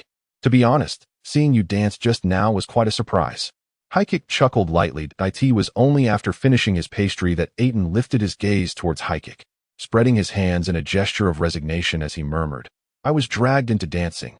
You know I have never been interested in balls, let alone the steps. Upon hearing Aitin's words, the two young ladies behind Haikik exchanged glances, recalling the strange and comical dance steps they had witnessed earlier in the hall. Their hearts stirred with amusement, while also feeling a pang of sympathy for his partner. Yasna, brother. Zuelina gently tugged at Haikik's arm, her discontent evident. Look, see how forgetful I am. Haikik exaggeratedly introduced Aitin to the two young ladies. This is Aitin Yas. He leaned down, whispering into the ear of one girl. You've met him before. He was wearing a black robe back then. Zuelina stared at him in astonishment, struggling to reconcile this individual with the insufferable figure she had encountered before. The girl murmured, he has changed so much. His transformation goes beyond mere appearances. Haikik noticed a group of noble young ladies making their way toward them and winked at Aitin, breaking into a grin. Look, you're quite the popular one now. You are not wrong, but this can sometimes be a nuisance. Aitin openly expressed his annoyance at the clingy noble ladies in front of his close friend. The moment his words left his lips, they caught the amused gaze of Katerina, the knight, who couldn't help but think, he truly is a unique individual. No wonder he has befriended Haikik. Haikik offered Katerina a gentle smile, indicating that Aitin was not particularly skilled in socializing. Nevertheless, he remained curious about how Aitin managed to evade this throng of noble ladies, amidst the elegant strains of music. Aitin continued to leisurely sip from his crystal glass of wine, as if nothing else mattered, leaving Haikik and the others sidelined, and he didn't even cast a glance at the bothersome noble ladies. I thought you would make a run for it. Haikik chuckled. Why would I flee? They've already departed. You can turn around and see for yourself. Aitin replied calmly, leaving Haikik momentarily stunned, unable to fathom the source of his confidence. When he turned back, he was surprised to find the group of noble ladies approaching Aitin had begun to look around in confusion, gasping and whispering amongst themselves, before ultimately turning to leave. Haikik couldn't help but inquire, what did you just do? He just vanished. Katerina explained, her eyes wide with shock and curiosity as she stole another glance at the mysterious silver-haired man. The moment he disappeared, she hadn't sensed his presence at all, nor noticed when he had slipped away. Could the rumors be true? Is this the power of a truth speaker? How did you accomplish that? Zuelina asked, her eyes wide with intrigue. as women are often irresistibly drawn to the novel and mysterious. I too am curious. Haikik laughed, sensing no fluctuations of magic, which only added to his intrigue. It was merely a simple illusion spell, Aitin casually explained. Its effect makes you appear as though you have vanished. Of course. His statement wasn't entirely truthful. Ordinary spells could not achieve such an effect. I see. Haikik raised an eyebrow with a smile. He understood well that Aitin's claim of it being just a simple spell was a mere facade. Yet he chose not to expose it. However, the thought of Aitin resorting to magic to evade the advances of those insatiable noble ladies brought a smile to Haikik's face. This is Katarina, our talented knight. Haikik reintroduced her. Ah, now it makes sense why you sought that suit of armor from me, Aitin remarked with a wry smile, casting a sidelong glance at Katarina before returning his attention to Haikik, adding playfully, "It seems your taste is commendable." Indeed, Haikik conceded, merely smiling in response to Katarina's disapproving gaze. He understood women well. At times they could be capricious, and a touch of flirtation seldom jeopardized their friendship, often serving to satisfy their vanity. Amidst their banter, Haikik suddenly caught sight of a familiar figure flitting past the edge of his vision. Turning his head to look, he recognized it was Teleki. The young man appeared to be in a hurry, as if he had pressing matters to attend to. Just as Haikik was about to return his gaze, an unwelcome figure emerged into view, the heir of the Anter family. One of the last individuals he wished to encounter in Faust. The man parted the black curtains and stepped out. A flash of surprise flickered in Haikik's eyes. He softly murmured an incantation and opened his palm. Tossing it lightly, in an instant, a curious black object silently plummeted to the ground, transforming into a small black beetle that scurried across the opulent reddish-brown carpet, trailing behind Teleki as it disappeared onto the balcony. Who among the gathered nobles would notice such a diminutive black insect? Of course, Aitin, seated beside him, was an exception. Haikik's little magical trick could hardly escape his discerning gaze. "Are you all right?" Aitin observed that Haikik's expression seemed somewhat rigid. "I'm fine," Haikik replied nonchalantly. His gaze passed over the noble figures mingling nearby, penetrating the thick black curtain, landing on the balcony. "When will you be willing to share Haikik's plan with me?" In the dimly lit balcony, a young man questioned in a low, discontented tone, his voice laced with palpable frustration and anger. What good is hesitation for someone who can easily betray his own friends? Teleki glared at him, pressing his voice down. "I cannot disclose anything just yet. Haikik is highly sensitive to these matters, and should he catch wind of any peculiar atmosphere, he would not hesitate to eliminate me. Do not forget, your family must show sincerity if you wish to sever ties with the Shulai's faction and join us," the young man demanded fiercely. "When do you intend to tell me?" "At least wait until I leave Faust." Teleki's voice dropped even lower. As a noble, certain matters were beyond his control. Even yesterday's beloved could be cast aside today, and today's friends might swiftly turn into tomorrow's foes. Among nobles, in the face of self-interest, a friend today could easily become an enemy tomorrow, while a former foe might become an ally. However, unbeknownst to them, in a corner of the balcony, beneath a blanket of snow, lay a small black beetle, its eyes glimmering with a strange, sinister green light. Chapter 94. Individual doubts. The relentless blizzards, combined with piercing howls, ravaged the skies above Faust, battering against the towering stone walls of the spires, with the intent to bury all beneath the silence of the white snow. The blizzard continued unabated at 18 noon. The snowstorm persisted, the sky shrouded in a murky haze, and the streets of Glaf were eerily silent. Everyone had retreated indoors, huddled by the warmth of their hearths, awaiting the tempest's conclusion. Outside, amidst the obscured snowfall, a pervasive stillness hung in the air, yet an inexplicable restlessness stirred. Faust seemed far from the tranquility it presented on the 32nd floor of the Glaf spire. A resounding pop echoed as countless magical flames began to swirl around the walls of the pitch-black chamber designated for the 12 sorcerers.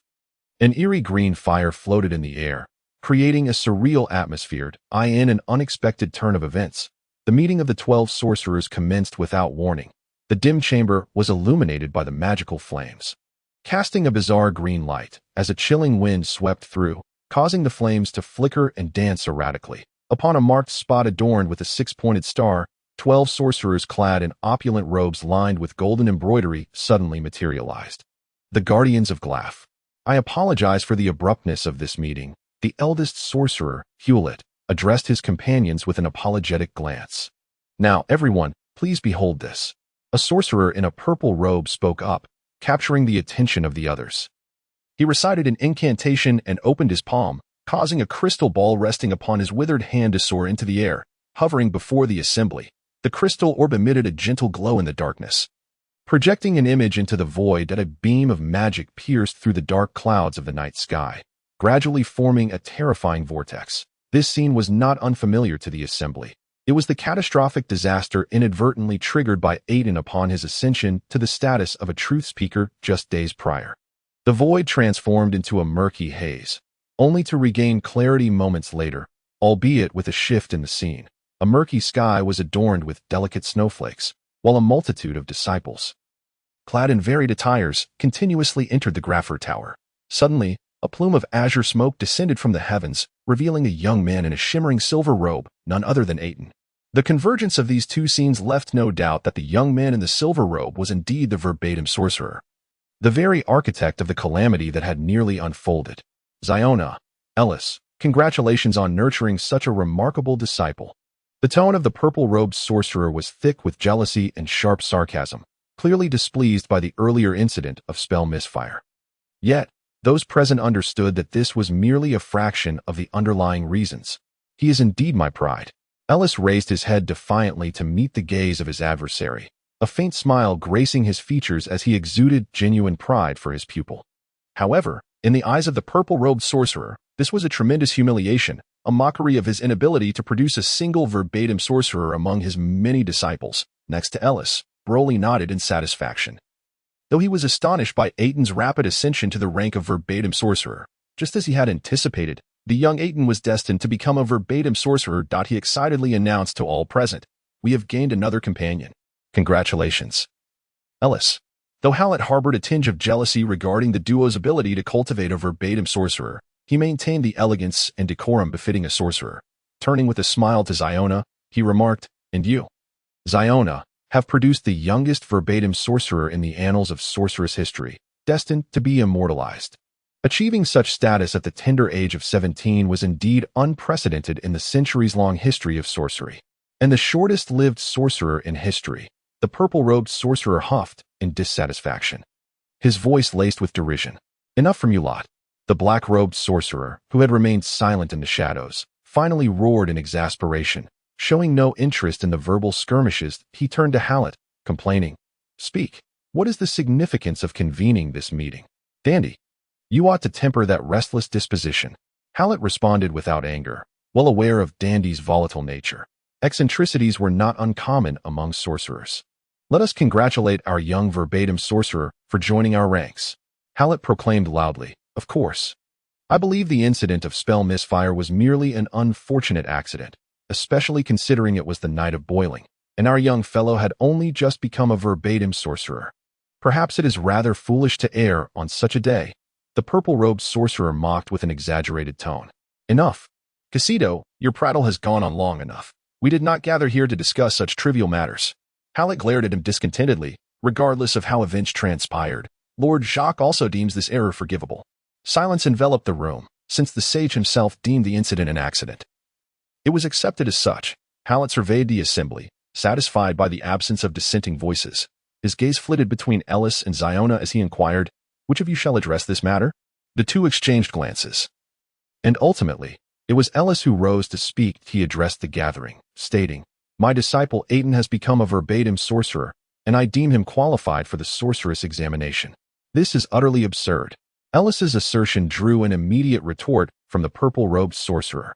"Casito, I concede that the young man is indeed a prodigy, yet he remains unqualified for the sorceress examination. Let us not forget, he has rendered no contribution to Graffer." Casito leaned toward Ellis, whispering, "Perhaps in 15 years. Given his talent, he may attain the status of a sorcerer, but that depends on whether he has the time." His words dripped with derision. "I too believe this matter is being rushed." The second voice of dissent came from the red-robed sorcerer. Shadd at Ellis's eagerness to propel his newly minted verbatim sorcerer disciple towards sorceress status irked Shadd. What folly! The lad was merely a greenhorn. Even if he were a genius, a young verbatim sorcerer must wait a decade to attain their level. If Aitin were to gain the recognition of the Graffer sorcerer in such a brief span, it would indeed be a mockery, a blow to their standing. No, the matter of contribution is not an issue. Ellis had anticipated this objection and had prepared his counter. He remained unperturbed, casting out his bait. Our disciple is willing to offer his wisdom, whether in the realms of potions or magical runes. Is that your intention, or that of young Aitin? Hallett inquired, raising an eyebrow. His own will. Ellis pondered the implications of this statement. I do not believe that the achievements of this young man in these two fields suffice for Graffer's acknowledgement. Tynese stated calmly, forgive my skepticism. It is well known that many struggle to achieve significant accomplishments in both domains. No, I believe he possesses that qualification. Ellis's expression shifted, a subtle smile emerging, as he recognized the opportunity. He declared, his research in potions has yielded results on par with my own. Are you certain? Capre regarded him with skepticism, to be frank. Given Aitin's youth, we cannot measure wisdom and achievement by conventional standards. Are you questioning my judgment? Ellis frowned in displeasure, his tone sharp. Certainly not. Ellis, we require tangible results to make a fair assessment, Hallett interjected hastily.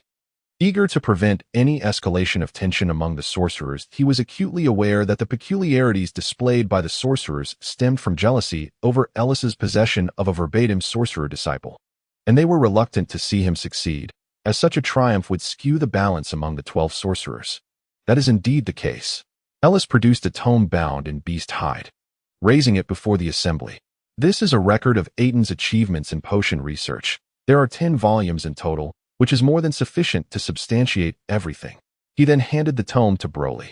The sorcerers accepted the hefty record, perusing its contents, and after a brief discussion among themselves, began to whisper and confer. I do not believe the contents of this book. Are you doubting me?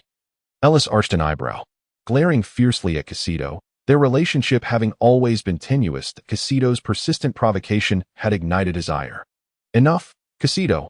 I trust Ellis's judgment. After all, he is the potion master, and we should not question a potion master's expertise in his field. Hallett reminded them. Although not a potion master himself, he recognized the value of the documented achievements, silently marveling at Aitin's evident brilliance. What do you all think? He surveyed the other sorcerers, seeking consensus, for the decisions of the 12 Sorcerers' Council were not his alone to dictate. We trust Ellis's judgment. The assembly voiced their agreement, recognizing that to dispute a potion master's assertions would only reveal their own folly. Even if Ellis were somewhat protective of his disciple, and even if the tome contained a modicum of embellishment, Aitin's contributions to the field of potions were far from negligible. Chapter 95. An opportunity bestowed. As for the young lad's accomplishments in the realm of magical runes, Hallett shifted his gaze toward the rune master. Xehanort, as Aitin's mentor, she was well aware of her pupil's mastery over runes. I believe you should be quite familiar with this. In truth, Aitin's achievements in the field of magical runes are not inferior to my own. He is indeed a genius and a fitting heir. However, at present, Xiona's expression grew somber, reluctant to elaborate further. Frankly, it is astonishing that a young sorcerer can achieve such feats in the realm of potions in such a short time. Shad Mithers shook his head in disbelief. But to claim he has achieved similarly remarkable feats in magical runes, I must express my skepticism. In fact, I can attest that Aitin Yas has indeed made significant strides in the domain of magical runes, Broly Les stated with a smile, recognizing it as the opportune moment to return a favor to Aitin. What evidence do you provide? Behold his achievement. Broly raised his right hand, revealing a silver ring worn on his finger, adorned with intricate blood-red magical runes, a clear indication of its formidable power. Ladies and gentlemen, please take a look. He activated the magical array inscribed on the ring, and in an instant, a powerful surge of arcane energy emanated from it, forming a resplendent white magical shield that enveloped Broly. This action left everyone in utter astonishment. Truly astonishing. A glimmer of greed flickered in the eyes of Shad Mit. Only to vanish moments later. He fixed his gaze intently on the magical shield conjured by the ring, murmuring, a shield formed from such a level of magical power, I doubt even I could shatter it within a short span of time. Suddenly, everyone came to a realization. The value of this magical ring was beyond any conceivable measure. In no wonder Broly was willing to cooperate so readily. The wizards cast envious glances at Broly, contemplating whether they might persuade him to forge a ring for themselves. What do you think, Dandy? Taryn raised her gaze towards the black-robed wizard. Among the 12 wizards present, he was the most adept in spellcraft and possessed formidable destructive prowess. How confident are you in breaching the shield's defenses in a short time? That's hard to say, the black-robed wizard dandy replied, raising his clenched fist to his lips, assessing the strength of the magical barrier. After a moment of contemplation, he continued, if we were to unleash a full-force assault with spells, it would likely take several minutes. Ahem. Alis placed his fist to his mouth, deliberately clearing his throat to regain everyone's attention. I believe now is not the time for such discussions. This ring itself sufficiently attests to my disciple Aitin's wisdom and accomplishments in the field of magical inscriptions. Sorceress Siona. As an expert in magical inscriptions, I trust you could easily craft something of this caliber. Casito interjected, attempting to redirect the focus of the other wizards towards Sorceress Siona with an air of skepticism. Indeed, I could create such an item, but it is no simple task. You are well aware of the power wielded by wizards. Achieving the requisite strength in magical inscriptions is no trivial matter, Siona retorted, casting a discontented glare at him. Although she recognized Casito's provocations, she patiently explained to everyone. It is well known that ordinary magical inscriptions cannot meet the demands of such potent spells. Brala's ring must employ a composite array. And given that the entire ring is forged from magical mithril, its strength barely reaches the level of a wizard.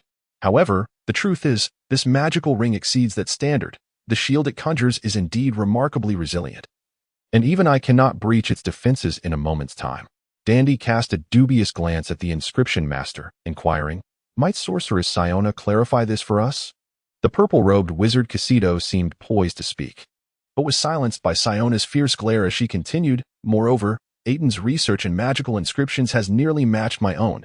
Without having seen the magical array inscribed upon the ring, I cannot offer a definitive explanation, having yet to examine the intricate magical inscriptions carved upon the ring. Siona refrained from jumping to conclusions. All the wizards were profoundly astonished. Even Siona acknowledged that the young truth wizard Aitin had made remarkable strides in the realm of magical inscriptions. Was it possible that this was all a ruse? And that the ring in Brala's possession was crafted by Siona herself? Such a ludicrous notion suddenly crossed the minds of the wizards. However, this absurd theory was swiftly dismantled. Brala had no motive to fabricate such a deception. Wizard Brala, may I borrow the ring in your possession for a closer examination? Siona requested, her curiosity piqued regarding the method employed by her disciple to effect such a profound transformation in the magical array. Every innovation represents a step forward in the field of magical inscriptions. As you wish. Brala smiled faintly, removing the mithril ring from his finger and handing it to her. Siona's eyes fixated intently on the intricately inscribed magical array upon the ring, plunging her into contemplation. She found herself unable to fully decipher the inscriptions, realizing that a portion of them was undoubtedly crafted by Aitin himself. What do you discern, Sorceress Siona? Horlet inquired, equally intrigued by the magical array inscribed upon the ring. Siona cupped the magical ring in her palm, murmuring an incantation as she raised her arm to cast a spell upon it. The sprinkling of glimmering powder fell from her fingers onto the ring, instantly radiating a dazzling light. This shimmering powder suddenly soared into the air, coalescing into a peculiar image in the void. Upon closer inspection, it revealed itself as a diagram of a magical array, composed of numerous intricate inscriptions, far too complex for even most wizards to comprehend. This is the magical array carved upon the ring, Siona explained as she returned the ring to Brala. It is a composite array. As I believe everyone here is aware, it consists of 5 simple inscriptions forming a composite array. Yet, upon her utterance, several wizards exchanged peculiar glances, unable to decipher this particular magical array. Even those who were not inscription masters had dabbled in the study of magical inscriptions, at the very least. Most could understand the majority of them, but this specific array left them bewildered. It comprises 4 distinct types of defensive inscriptions. Siona gestured expansively, causing 2 of the shimmering inscriptions to separate, one part detaching from the array to form a new array on its own. Suddenly, all present experienced a moment of clarity. Once the 4 magical arrays were isolated, the remaining configuration revealed a solitary, circular magical array, which appeared exceedingly enigmatic. What is this? Horlet inquired, puzzled, having never encountered such an extraordinary inscription before. I cannot say. Perhaps it is an array uniquely devised by Aitin, which grants this magical ring its incredible potency.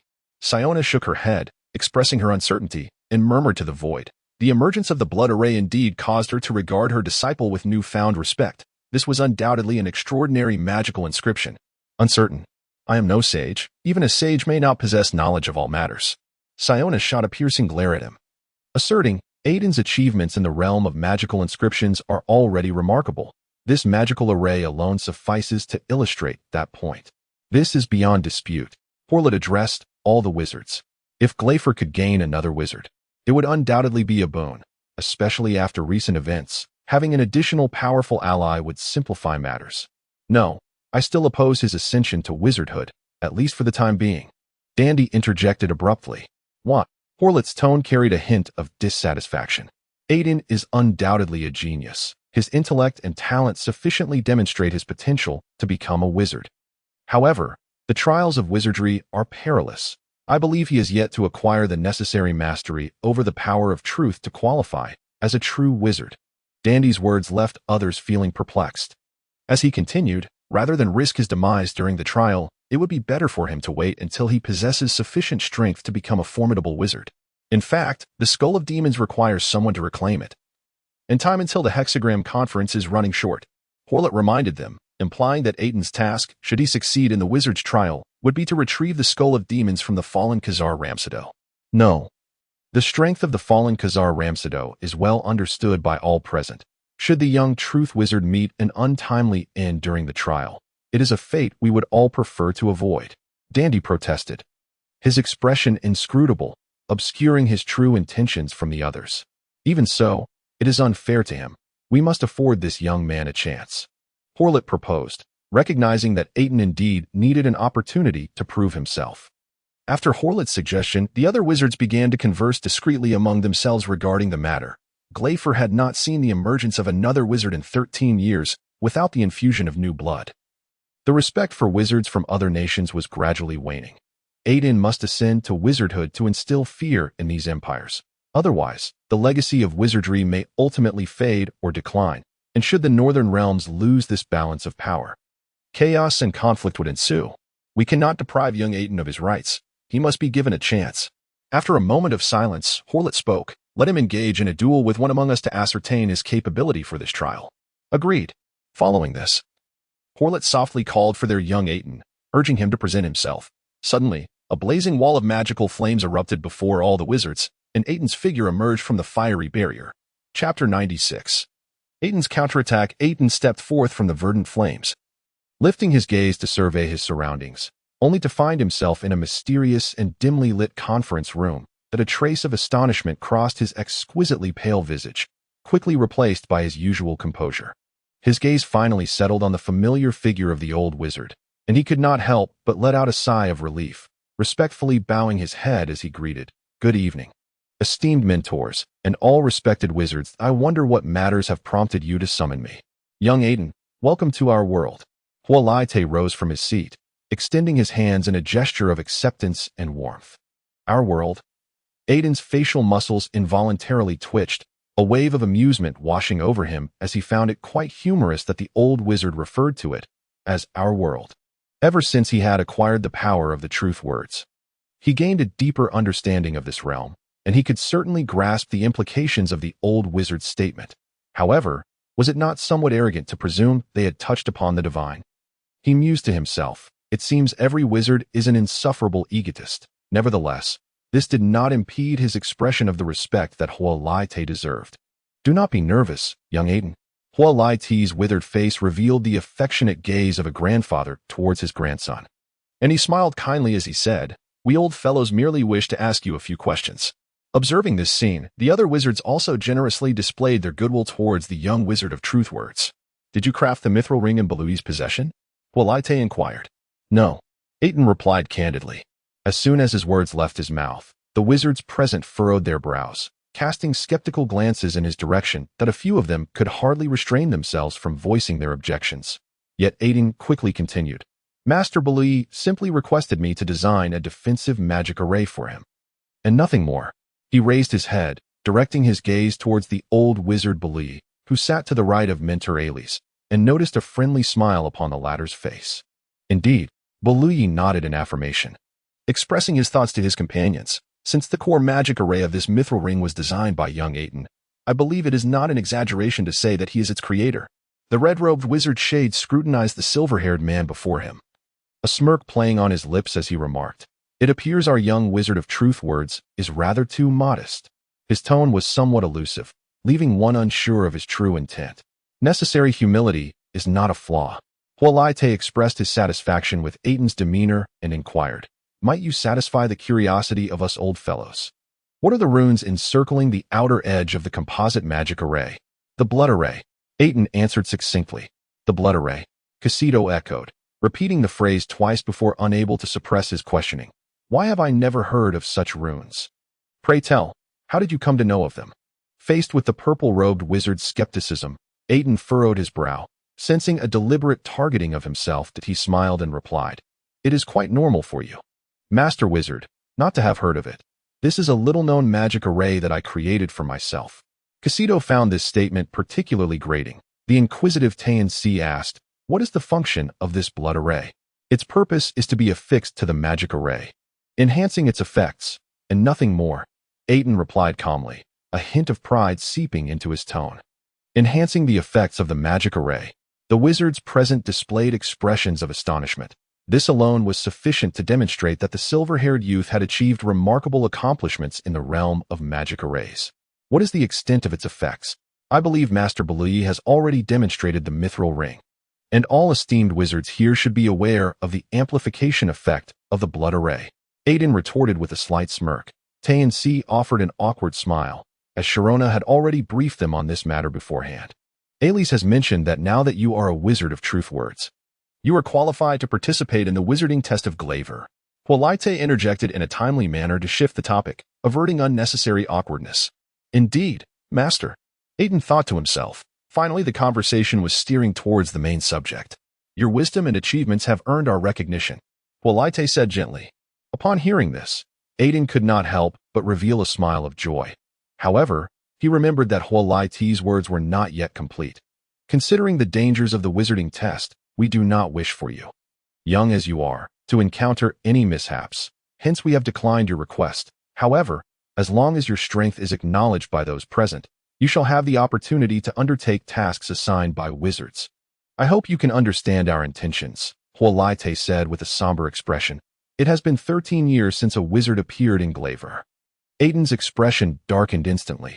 Inwardly, he cursed these old fellows for being so cunning, capable of uttering such grandiloquent statements. Yet at this juncture, he had no opportunity to refuse. "I choose to accept the test. May I ask which esteemed wizard is willing to challenge me?" Aitin stated calmly. Though he held a degree of disdain for the wizards present, he was not intimidated by them. He too was now a formidable wizard of truth words, possessing extensive battle experience that rivaled any of those present. Radiating intense confidence, his words, however, elicited considerable displeasure among the wizards. It was as if Aitin mocked them. "You have yet to decide who will be my opponent, and yet you summon me here." Ailis shook his head helplessly, sensing his disciples' discontent that in truth, anyone in such a situation would feel considerable indignation. "Then let the esteemed wizards make a decision promptly." Aitin expressed his displeasure, even without Glaver's approval. The dignity of a wizard of truth words could not be belittled. He took a deep breath, suppressing the anger welling within. Aitin understood that the test was about to commence, the air thick with swirling magic. And the power of the 12 wizards was indeed formidable. However, he was not someone easily trifled with. A faint aura of magic emanated from him, intertwining with all surrounding energies, causing the atmosphere to grow heavy. "Dandy, how about you?" Casito, somewhat irritated, shot a glance at Aitin before turning his gaze to the black-robed wizard and suggesting he naturally did not wish for Aitin to succeed in this trial, hoping that their strongest black-robed wizard, Dandy, would take action and teach this arrogant fellow a lesson. "Why does Master Casito not take action himself?" Aitin said calmly, though his words dripped with sarcasm. He could sense that the purple-robed wizard Casito had been making things difficult for him at every turn. Casito's face flushed with anger, the fire of rage igniting within his emerald-hued eyes. He never expected that a wizard of truth words would dare to provoke him so openly. "Casito," Huolite's expression darkened. Sensing the situation was becoming precarious, the collective pressure from the gathered wizards had finally ignited the young wizard's wrath. even though he had only recently become a wizard of truth words. He should not be underestimated, especially with his two mentors present. The wizards finally realized the foolish mistake they had made in previously assessing him through conventional standards, even as a young wizard of truth words. His power was not to be dismissed lightly. Even though they themselves were wizards, they must afford him the respect he deserved, particularly since he possessed sufficient strength and wisdom to rival them. Casito, you shall be Aitin's opponent. It is the most fitting choice, Ailes declared loudly, asserting that he and Sharona, as Aitin's mentors, were not suitable opponents for him. The black-robed wizard dandy was adept at spells and was the most powerful among them, naturally. Ailes did not wish for him to confront his disciple. The purple-robed wizard Casito was indeed a suitable candidate. He was not particularly specialized in any field, possessing a broad but shallow knowledge, and his strength was merely mid-tier among the 12 wizards, making him an appropriate opponent for Aitin. As you wish. The purple-robed wizard Casito glared fiercely at Ailes, but felt unable to refuse. Nodding in agreement to this task, he too wished to personally teach this arrogant fellow a lesson, and this was a splendid opportunity. Gentlemen, I trust there are no objections. Huolite raised his head, surveying the others as he inquired. Since there are no objections, it is thus decided, he stated to the two. Let us begin. No, Master Huolite, I believe this is not the appropriate moment. Aitin tactfully declined, explaining, I have only just emerged from the laboratory and have yet to fully recover. Both my energy and stamina are still quite depleted, and I require time to regain my optimal condition. Aitin's words were evidently a deliberate evasion. Although the wizards present recognized that he was speaking nonsense, they found themselves unable to counter him, left in a state of dumbfounded frustration. They were starting to realize that this young wizard of truth words was not as simple as they had assumed. This was his counterattack. A mere excuse, yet simple and effective. Casito was now feeling quite enraged. If he were to defeat his opponent while they were at their weakest, especially a young wizard who had only just become a wizard of truth words, he would undoubtedly become a target of ridicule among the other wizards, further inciting the ire of Aitin's two mentors. Many wizards cast him sidelong glances, as this situation largely stemmed from his provocation. And it was naturally his responsibility to defuse it, regardless of the outcome. The other wizards were unwilling to antagonize this young and talented individual. Aitin has achieved his current accomplishments in merely a few short years, a feat that sufficiently attests to his innate talent and brilliance. Casito finds himself ensnared in a predicament, unable to advance or retreat. This is not insurmountable. Casito grits his teeth, extracting a vial of crimson elixir from his pocket, hoisting it aloft for all to see. This is a vial of Fule essence. A mere sip is sufficient to restore one to peak condition in a short span of time. Although Casito appears outwardly composed, each word he utters sends a pang of anguish through his heart, for the value of this potion is considerable. Even wealth may not guarantee possession. The ingredients for Fule essence are exceedingly rare, which accounts for its efficacy in swiftly rejuvenating its user. However, a notable drawback exists. Once consumed, it induces a 3-day period of weakness. Ellis is taken aback by Casito's willingness to part with such a precious potion. As an alchemist, he is acutely aware of the essence's rarity. Aitin slightly curls his lips, inwardly marveling at the wizard's generosity. Nevertheless, he does not intend to let the moment pass without comment. I appreciate the generosity of the esteemed wizard. But as for this Fule essence, I believe I shall decline. Casito makes yet another foolish error, forgetting that Aitin is an alchemist. How could he not be aware of the potion's shortcomings? The valuable elixir is belittled by Aitin, reducing it to mere triviality. Not only Casito, but even the nearby wizards are left dumbfounded. Of course, concocting Fule essence is a simple matter, provided one has ample materials. One can produce as little or as much as desired, Aitin remarks with evident disdain. Upon hearing this, the wizards are left in stunned silence.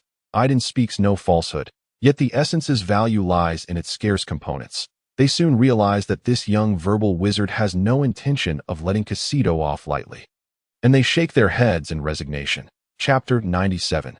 The Clash of Night. Well, Aitin, while Fule essence may not be the optimal choice, it will indeed restore you to your prime condition. The minor aftereffects are manageable, Ellis reassures. He does not wish for his apprentice to become embroiled in significant conflict with Casito. Even among wizards, disputes are often mere verbal skirmishes. No one dares to cross boundaries that might provoke the terrifying wrath of their peers. Casito, grant it to him. Hallett shakes his head in resignation. They are all nearing a century in age, yet still behave like children squabbling. Very well, I concede to you. Casito grumbles discontentedly, carelessly tossing the crystal vial containing the fillet essence. Aitin, unperturbed, extends his hand, and the vial, as if guided by an invisible force, flies straight into his grasp, landing securely in his palm. After retrieving the vial, he uncaps it without hesitation, taking a delicate sip. A sweet and tangy flavor unfurls upon his tongue. The oppressive weight that had accumulated over the past few days in the laboratory vanishes instantly, leaving him in high spirits, his thoughts remarkably clear.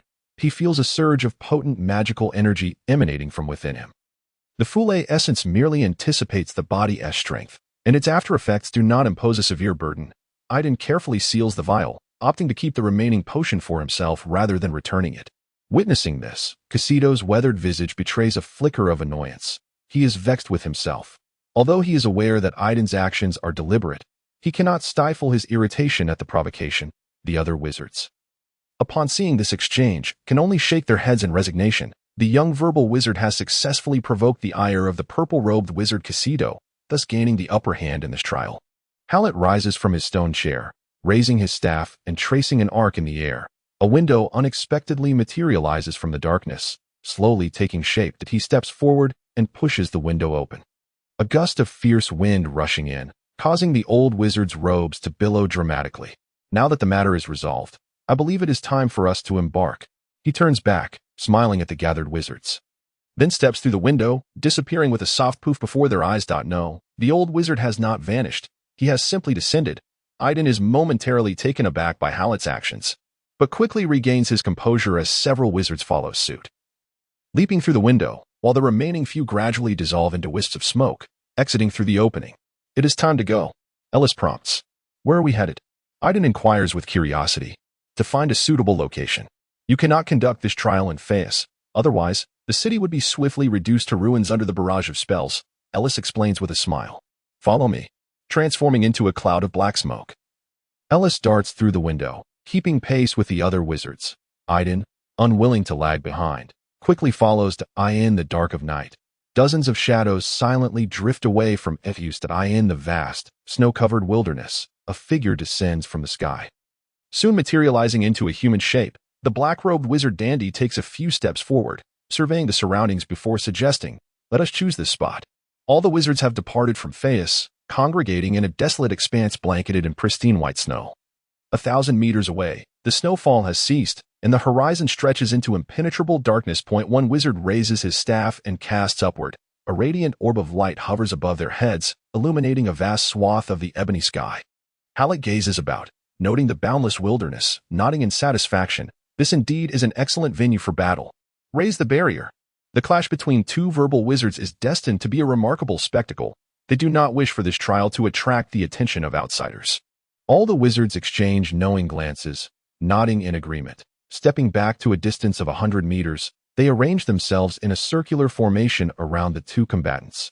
Hallett raises his staff skyward, and a milky white beam of magical light gradually coalesces into a protective shield 10 meters high, slowly expanding outward. The other wizards join in, channeling their vast magical energies into the translucent barrier above, culminating in a gigantic magical shield that envelopes a radius of several hundred meters, forged by the collective might of 11 powerful wizards. After several minutes, the formidable magical shield takes shape, encasing them all and isolating this domain from the outside world. As the outer magical shield completes, Casito lifts his gaze towards Aitin and declares, "We may commence now." Indeed, Aitin responds, retreating a few paces to create distance that he reaches out, summoning an oddly shaped staff that appears before him. Casito notices the extravagant and peculiar staff in Aitin's grasp, his eyes narrowing with suspicion. That staff, does it not breach the rules? The red-robed wizard Shad cannot help but furrow his brow. After all, this is not a life-and-death struggle. Hallett shakes his head in explanation. Do not forget, Aitin Yassi is also a runewright. That staff is likely of his own making, and thus it constitutes part of his strength, which does not contravene the regulations. On this snowy night, amidst the desolate terrain, a chilling breeze sweeps through, carrying a hint of frost from the confrontation between the two figures, freezing to the bone. As the earth falls into a deathly silence, the battle is on the verge of erupting. The atmosphere is thick with tension, but Aitin's eyes are fixated on Casito as he lightly taps the staff against the snow. Taking a few steps forward, astonishingly, the ground bears no footprints. He alights upon the snow like a feather. In an instant, his form melds with the frigid wind swirling northward, dissolving before the eyes of the onlookers. As he seemingly vanishes into thin air, a figure of such stature has simply disappeared.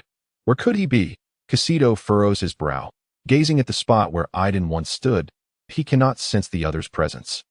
When suddenly, a surge of powerful magic gathers to his right, a sense of foreboding washing over him, followed by a terrifying tearing sound that rends the air.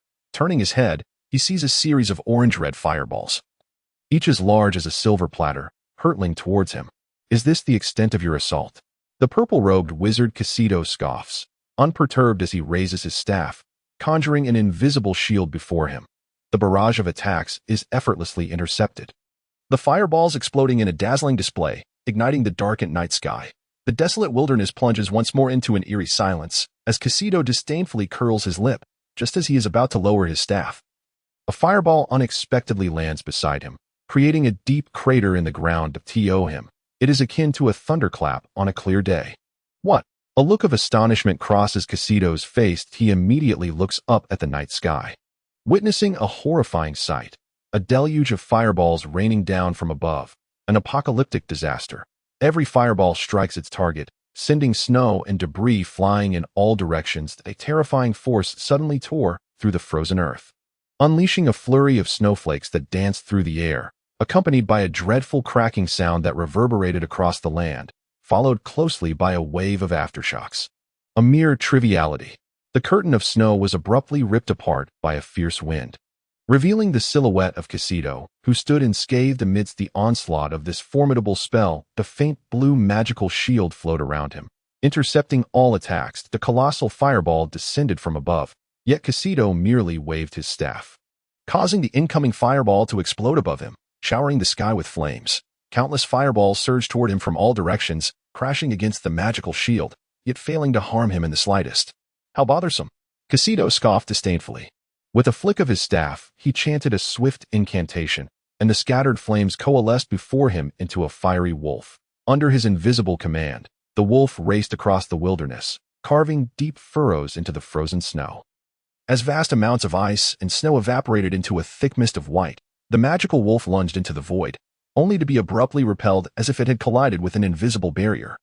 Crashing heavily onto the snow, with a sizzling sound, the accumulated snow melted away in an instant, releasing billowing clouds of steam. The wolf shook its head and rose from the ground, letting out a fierce roar as it charged once more at its target, only to be met by an unexpectedly appearing fire whip that knocked it down again. As the magical wolf attacked, Aitin gradually emerged from the void, gripping a staff in his right hand and a long whip forged from emerald flames in his left. Aitin shifted his gaze from the wolf to the purple-robed wizard, for it was the latter who posed the greatest threat. Casito did not squander any time. He had never underestimated the young truth-seeker before him. Yet the immense confidence born from his formidable powers swelled within him. Casito was utterly confident that a single spell would suffice to subdue his opponent. Since the battle commenced, the melting snow had transformed the ground into a river of water. The enchanted water suddenly surged upward, like a stampede of galloping steeds, charging toward Aitin. With a cold snort, Aitin raised his staff before him, parting the rushing water as if cleaving a river in two.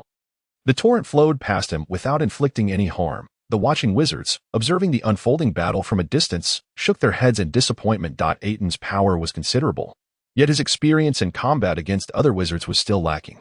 Casito's victorious smile began to surface. Under his control, the water flowing past Aitin suddenly veered around, flanking him from behind. Aitin displayed a hint of surprise, as he had not anticipated such dexterous manipulation of spells from his opponent. Just as he attempted to raise his other hand to defend, the earlier fire wolf lunged at him from the gap between them, forced to abandon the fire whip in his left hand. He raised his hand and unleashed a wind spear that pierced through the fire wolf. However, upon completing this, the surging waters completely encircled him. Aitin was ensnared. Is this the end? The other wizards could not help but shake their heads in disappointment. After all, he was still too young. What is this? Aitin sensed impending danger, and promptly conjured a sturdier shield to isolate himself from the water. The flowing snow water enveloped his milky white shield, forming a round, pale blue water sphere, suspended in the void. The water sphere resembled a cage, trapping the young Aitin within. You have already lost. Casito could not restrain his laughter, extending his palm toward the floating water sphere, which began to freeze over with a thick layer of ice, transforming the entire sphere into an ice ball, with Aitin frozen inside, immobile. Are you certain? Aitin's expression remained calm as he slightly curled his lips in a quiet mockery. Foolhardy fool. You may remain in there for a while longer. Ignoring his opponent's taunts, Casito turned to leave, for to him, the battle was already concluded. Casito is too complacent. The black-robed wizard dandy shook his head in disappointment, feeling let down by his companion's overconfidence. After all, his opponent was a truth-seeker, not a mere apprentice. He glanced at the fire whip that Aitin had previously discarded on the ground. Puff.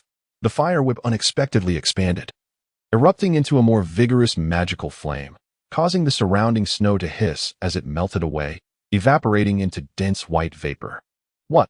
Casito was taken aback, astonished by the sudden turn of events, as the rising fire whip transformed under Aitin's control into a colossal fire serpent. The serpent coiled around the massive ice ball, opening its gaping maw to bite down.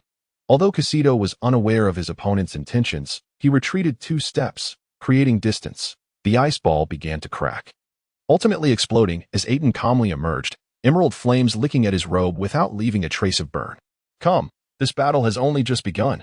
Chapter 98, The Final Outcome. What an arrogant and detestable fellow. Casito snorted dismissively. The moment he raised his staff, the ambient magical energy became chaotic, a sensation far more chilling than the biting cold of the boundless snow-covered wilderness. An overwhelming surge of magical power emanated from Casito, condensing at the tip of his staff, radiating a brilliant purple light. This spell hurtled toward Aitin, yet the latter merely raised his staff and casually deflected it, resulting in a tremendous impact that left a half-inch deep crater in the ground. This sensation, Aitin sensed something amiss and cast his gaze toward the deep pit, forcing himself to refocus on his opponent.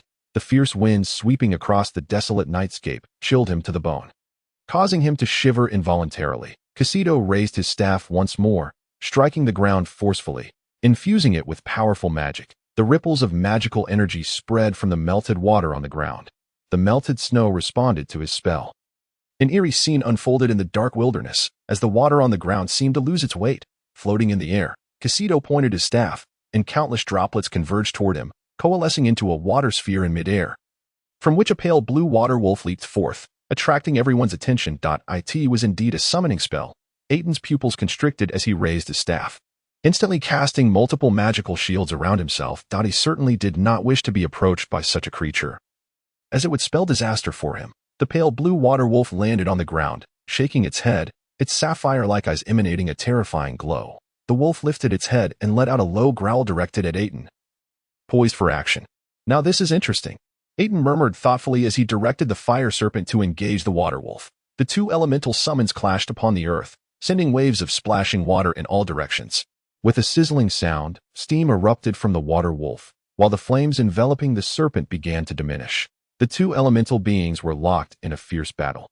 However, neither side seemed inclined to concern themselves with which summon would emerge victorious.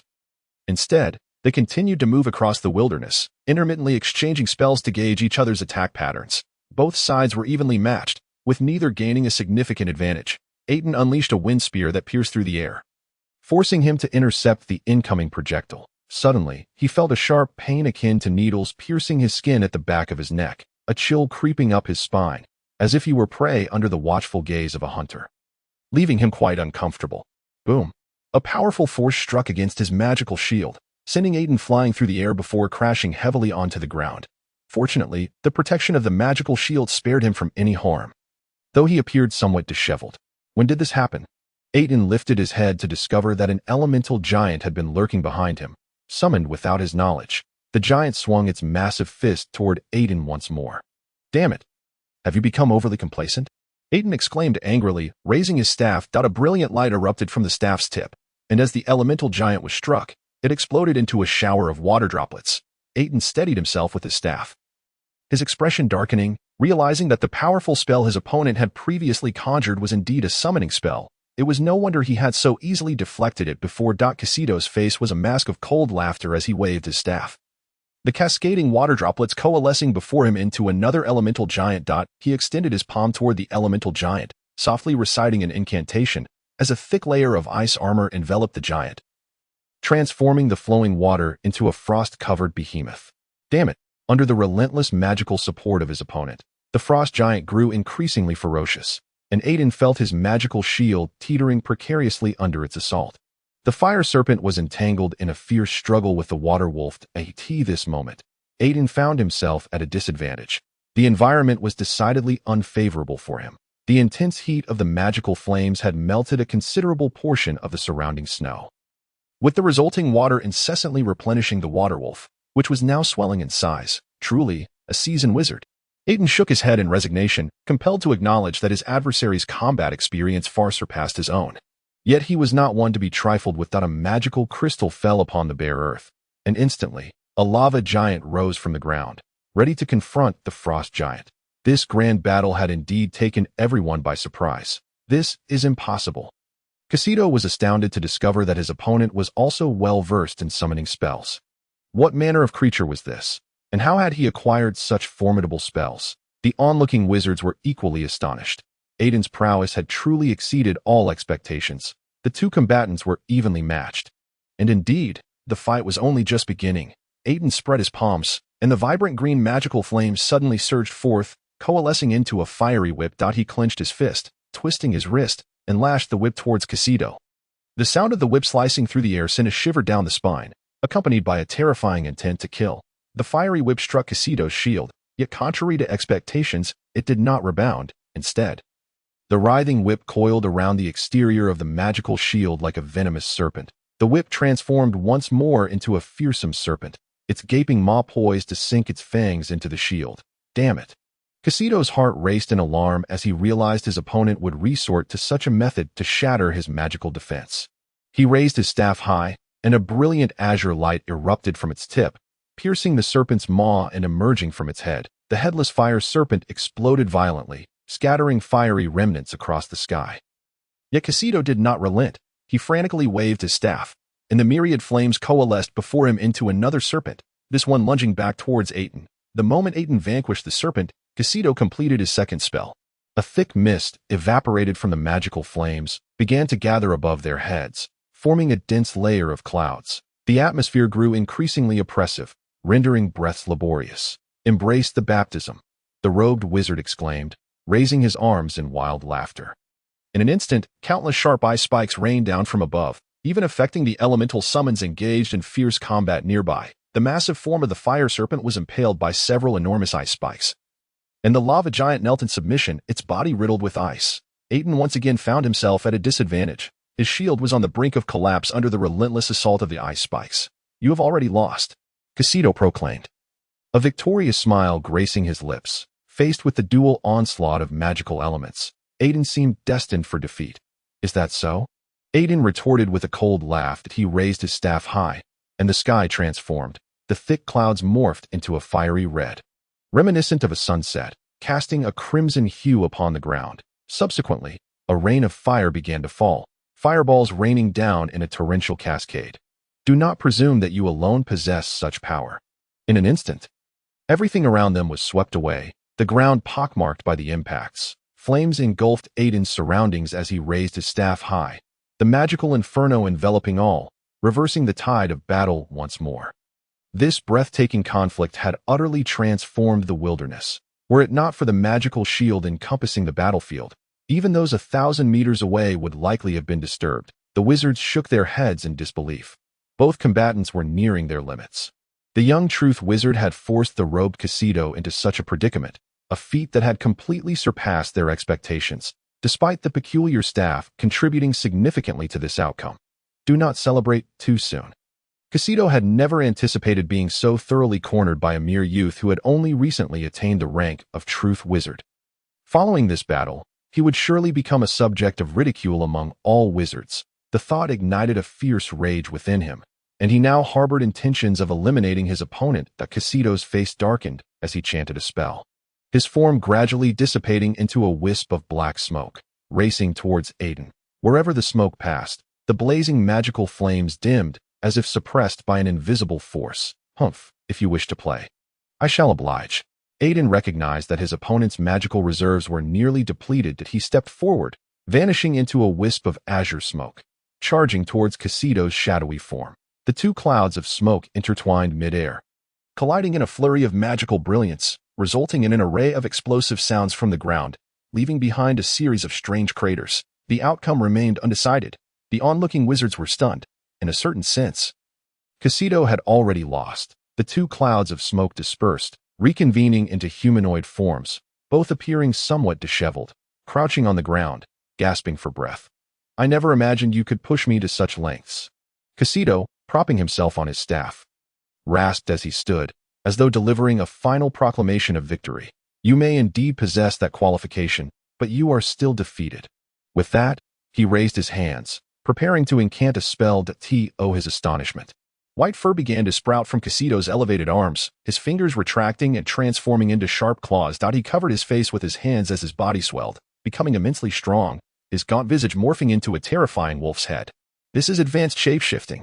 Aitin felt a wave of foreboding. He had not anticipated that his opponent still had a trump card. He could only shake his head in resignation, for Casido's bizarre methods had taken him by surprise. Though Aitin himself dabbled in shape-shifting, he could not compare to Casido's direct transformation into a formidable beast. He sensed the dangerous aura emanating from Casido, akin to that of a magical beast. Was he left with no choice but to resort to that method? A dangerous high-level spell sealed within the magical crystal atop Aitin's staff could inflict severe injury or even slay his opponent. But such an outcome was not what he desired. Although Casido was not a master of any single discipline, he possessed a diverse array of esoteric attack methods. More surprising to the other wizards was that, besides his expertise in magical runes and potions, Aitin had also mastered a considerable number of spells, allowing him to stand toe-to-toe with Casido thanks to the staff's assistance. Enough. Casido, the black-robed wizard dandy interjected. This battle has long since concluded. He sensed that the young wizard still had a card to play. The staff exuding a dangerous aura was certainly no mere ornament. However, neither combatant heeded his words. Stop them.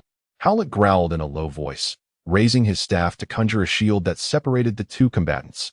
Casido emitted a frustrated roar, but was swiftly subdued by several wizards working in concert. Our young truth wizard has earned the right to assess the wizard's trials. Howlett announced to the assembled wizards. I sincerely hope you can pass the test and join our ranks. Howlett nodded approvingly at Aitin. The young man truly had the right to be proud. Drink this. It will help you feel better.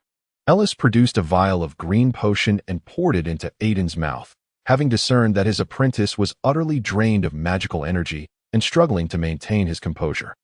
Casido was not faring well either. Lacking the amplification of a staff, he had ultimately depleted even the magic needed to revert to his original form, relying instead on the shape-shifting expertise of Capri to remove the fur and restore his human appearance. Susanna removed her mask, her face illuminated by a radiant glow of happiness, and softly murmured, How did you return to attend this masquerade ball? Hychik raised an eyebrow, reiterating, Emily invited me to this soiree. Susanna replied, puzzled, Is there something amiss? Emily, Hychik echoed in a hushed tone. By the way, Susanna, have you ever attended a masquerade before? No, this is my first time, Susanna candidly admitted. After donning a mask handed to him by a female attendant, Hychik kindly remarked, Since you are here, let us venture inside.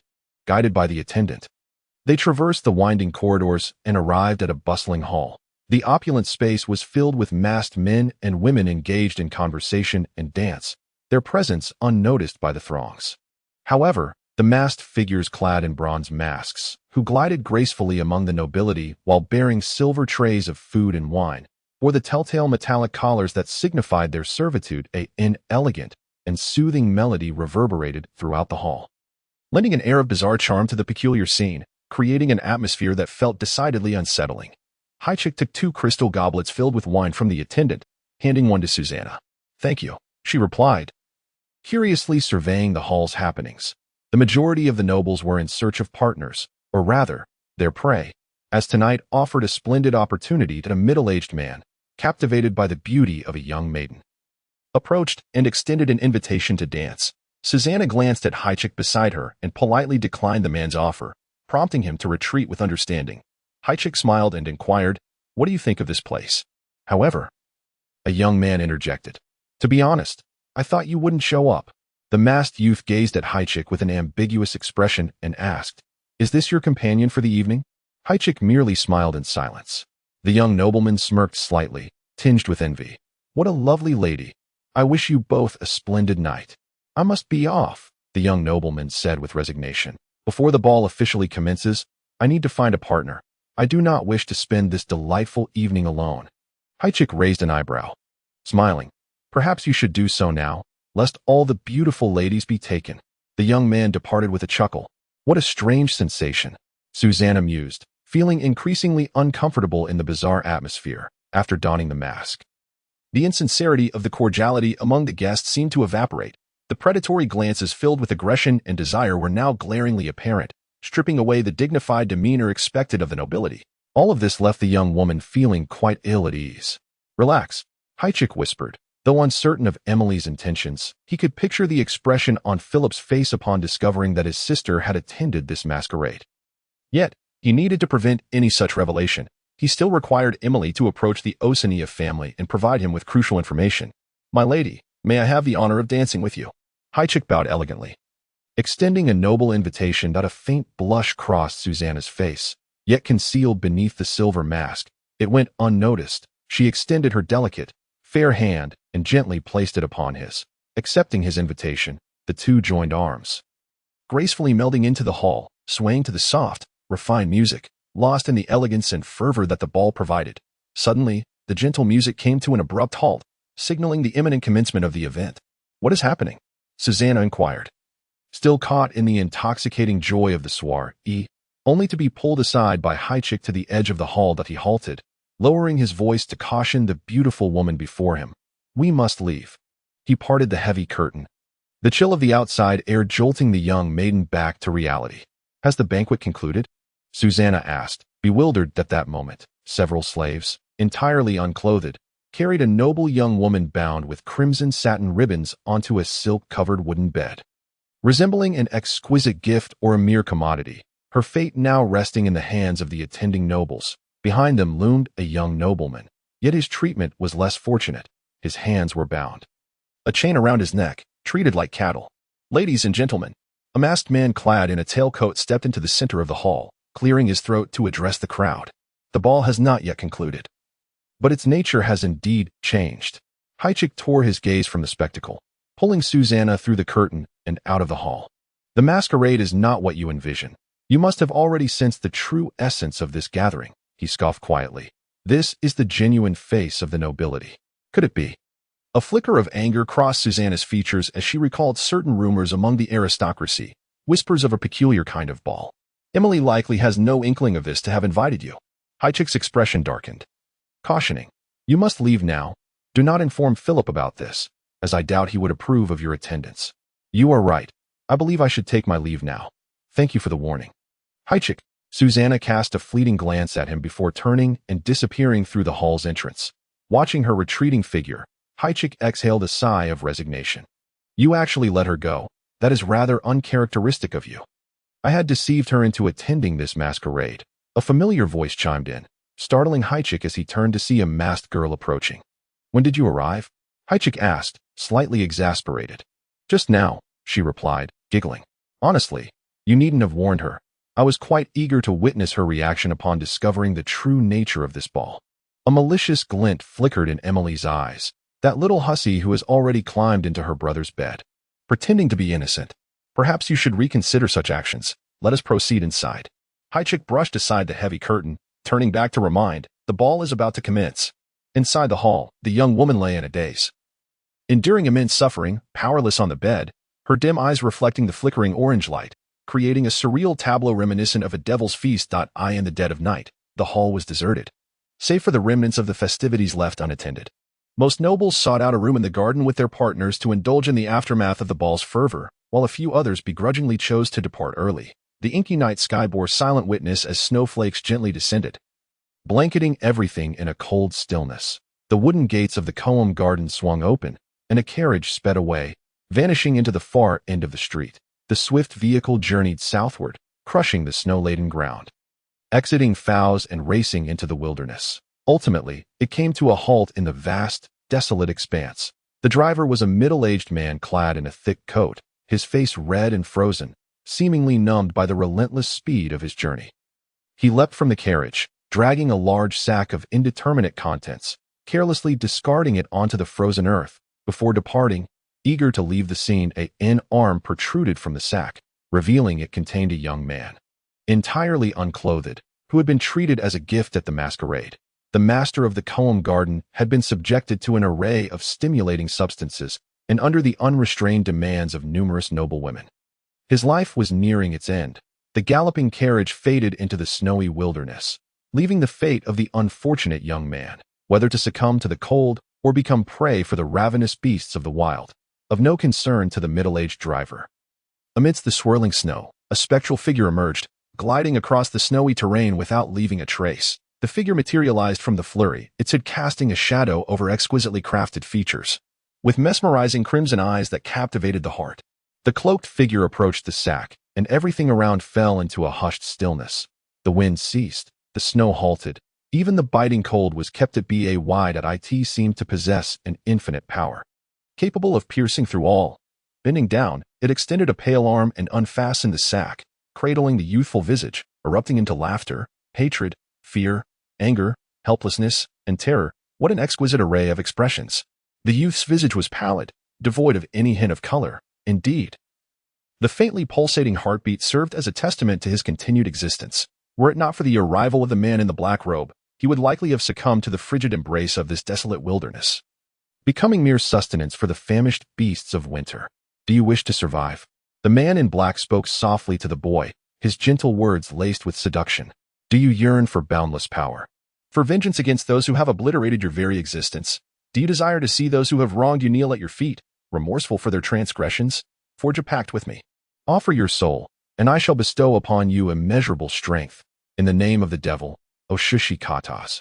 Suddenly, the boy's eyes flew open, his pale blue irises streaming with crimson tears, which fell upon the pristine snow below. Countless arcane sigils began to spread across the ground, while the man in black tenderly patted the boy's head. Stepping back with a slight smile that curved his lips, he murmured to the void, "Yes, this is it. Inscribe your deathly oath with your soul, and you shall instantaneously wield unparalleled power." The scarlet sigils gradually entwined around the boy, lifting his form into the air. The night was illuminated in a sanguine hue. As the boy's body trembled violently in the void, the sigils continuously merging with him until they vanished entirely. In the darkness, all returned to its original state, and the boy lay quietly upon the ground, his scarlet eyes suddenly snapping open. The man in black raised his hands in exhilaration, laughing heartily. "Welcome, my plaything. Let the flames of wrath consume all, and may the flowers of hatred bloom amidst the blood." Chapter 100. The Traitor on a Snowy Night. The street lay eerily silent, a carriage emerging from the shadows of the snow curtain, slowly making its way into the distance. The biting chill of winter's fierce winds pierced to the bone, causing the driver to involuntarily shudder. The swaying oil lamp aboard the carriage cast a small pool of light, dispelling a fragment of the surrounding darkness. He squinted ahead, peering into the hazy path, and slowed the carriage's pace until it ultimately vanished at the street's end. Suddenly, two dark figures materialized from the obscured snowfall, racing towards him. The driver was taken aback, promptly shaking the reins to halt the carriage. Inside, Aitin frowned, exchanging a concerned glance with Emily beside him, and whispered, "What is happening?" "Young master, the driver stammered, fearfully fixating on the two men dismounting from their steeds, clad in fur coats and cloaked, apprehensive that they might draw their swords against him. Aitin alighted from the carriage, immediately conjuring a magical shield for his protection, loathing the idea of being accosted on his journey and preparing to teach them a lesson. "It is I," Ingi Starla declared as he removed his hood. "And I," Ryan Burke approached, holding the reins, both men's faces etched with deep unease. Ingi's voice dropped to a whisper. "Terrace has betrayed us. This is not the place for discussion." Aitin frowned, glancing around before instructing the driver, "Increase your speed. Return to the Rose Garden." After a while, the carriage finally reached the Rose Garden. The wooden doors of the spire swung open, and several figures hurried inside. Maid Anna swiftly approached, but upon seeing the unexpected visitors, she hastily retreated, soon returning with steaming cups of rich red tea. What is the matter, Inji? Hisik asked, casually draping his cloak over a wooden rack before taking a seat beside the hearth, looking up at Inji Starla with a calm demeanor. Terrace has indeed betrayed us, Ryan interjected. Slightly agitated, the Shidel family has aligned with the anti-elf faction.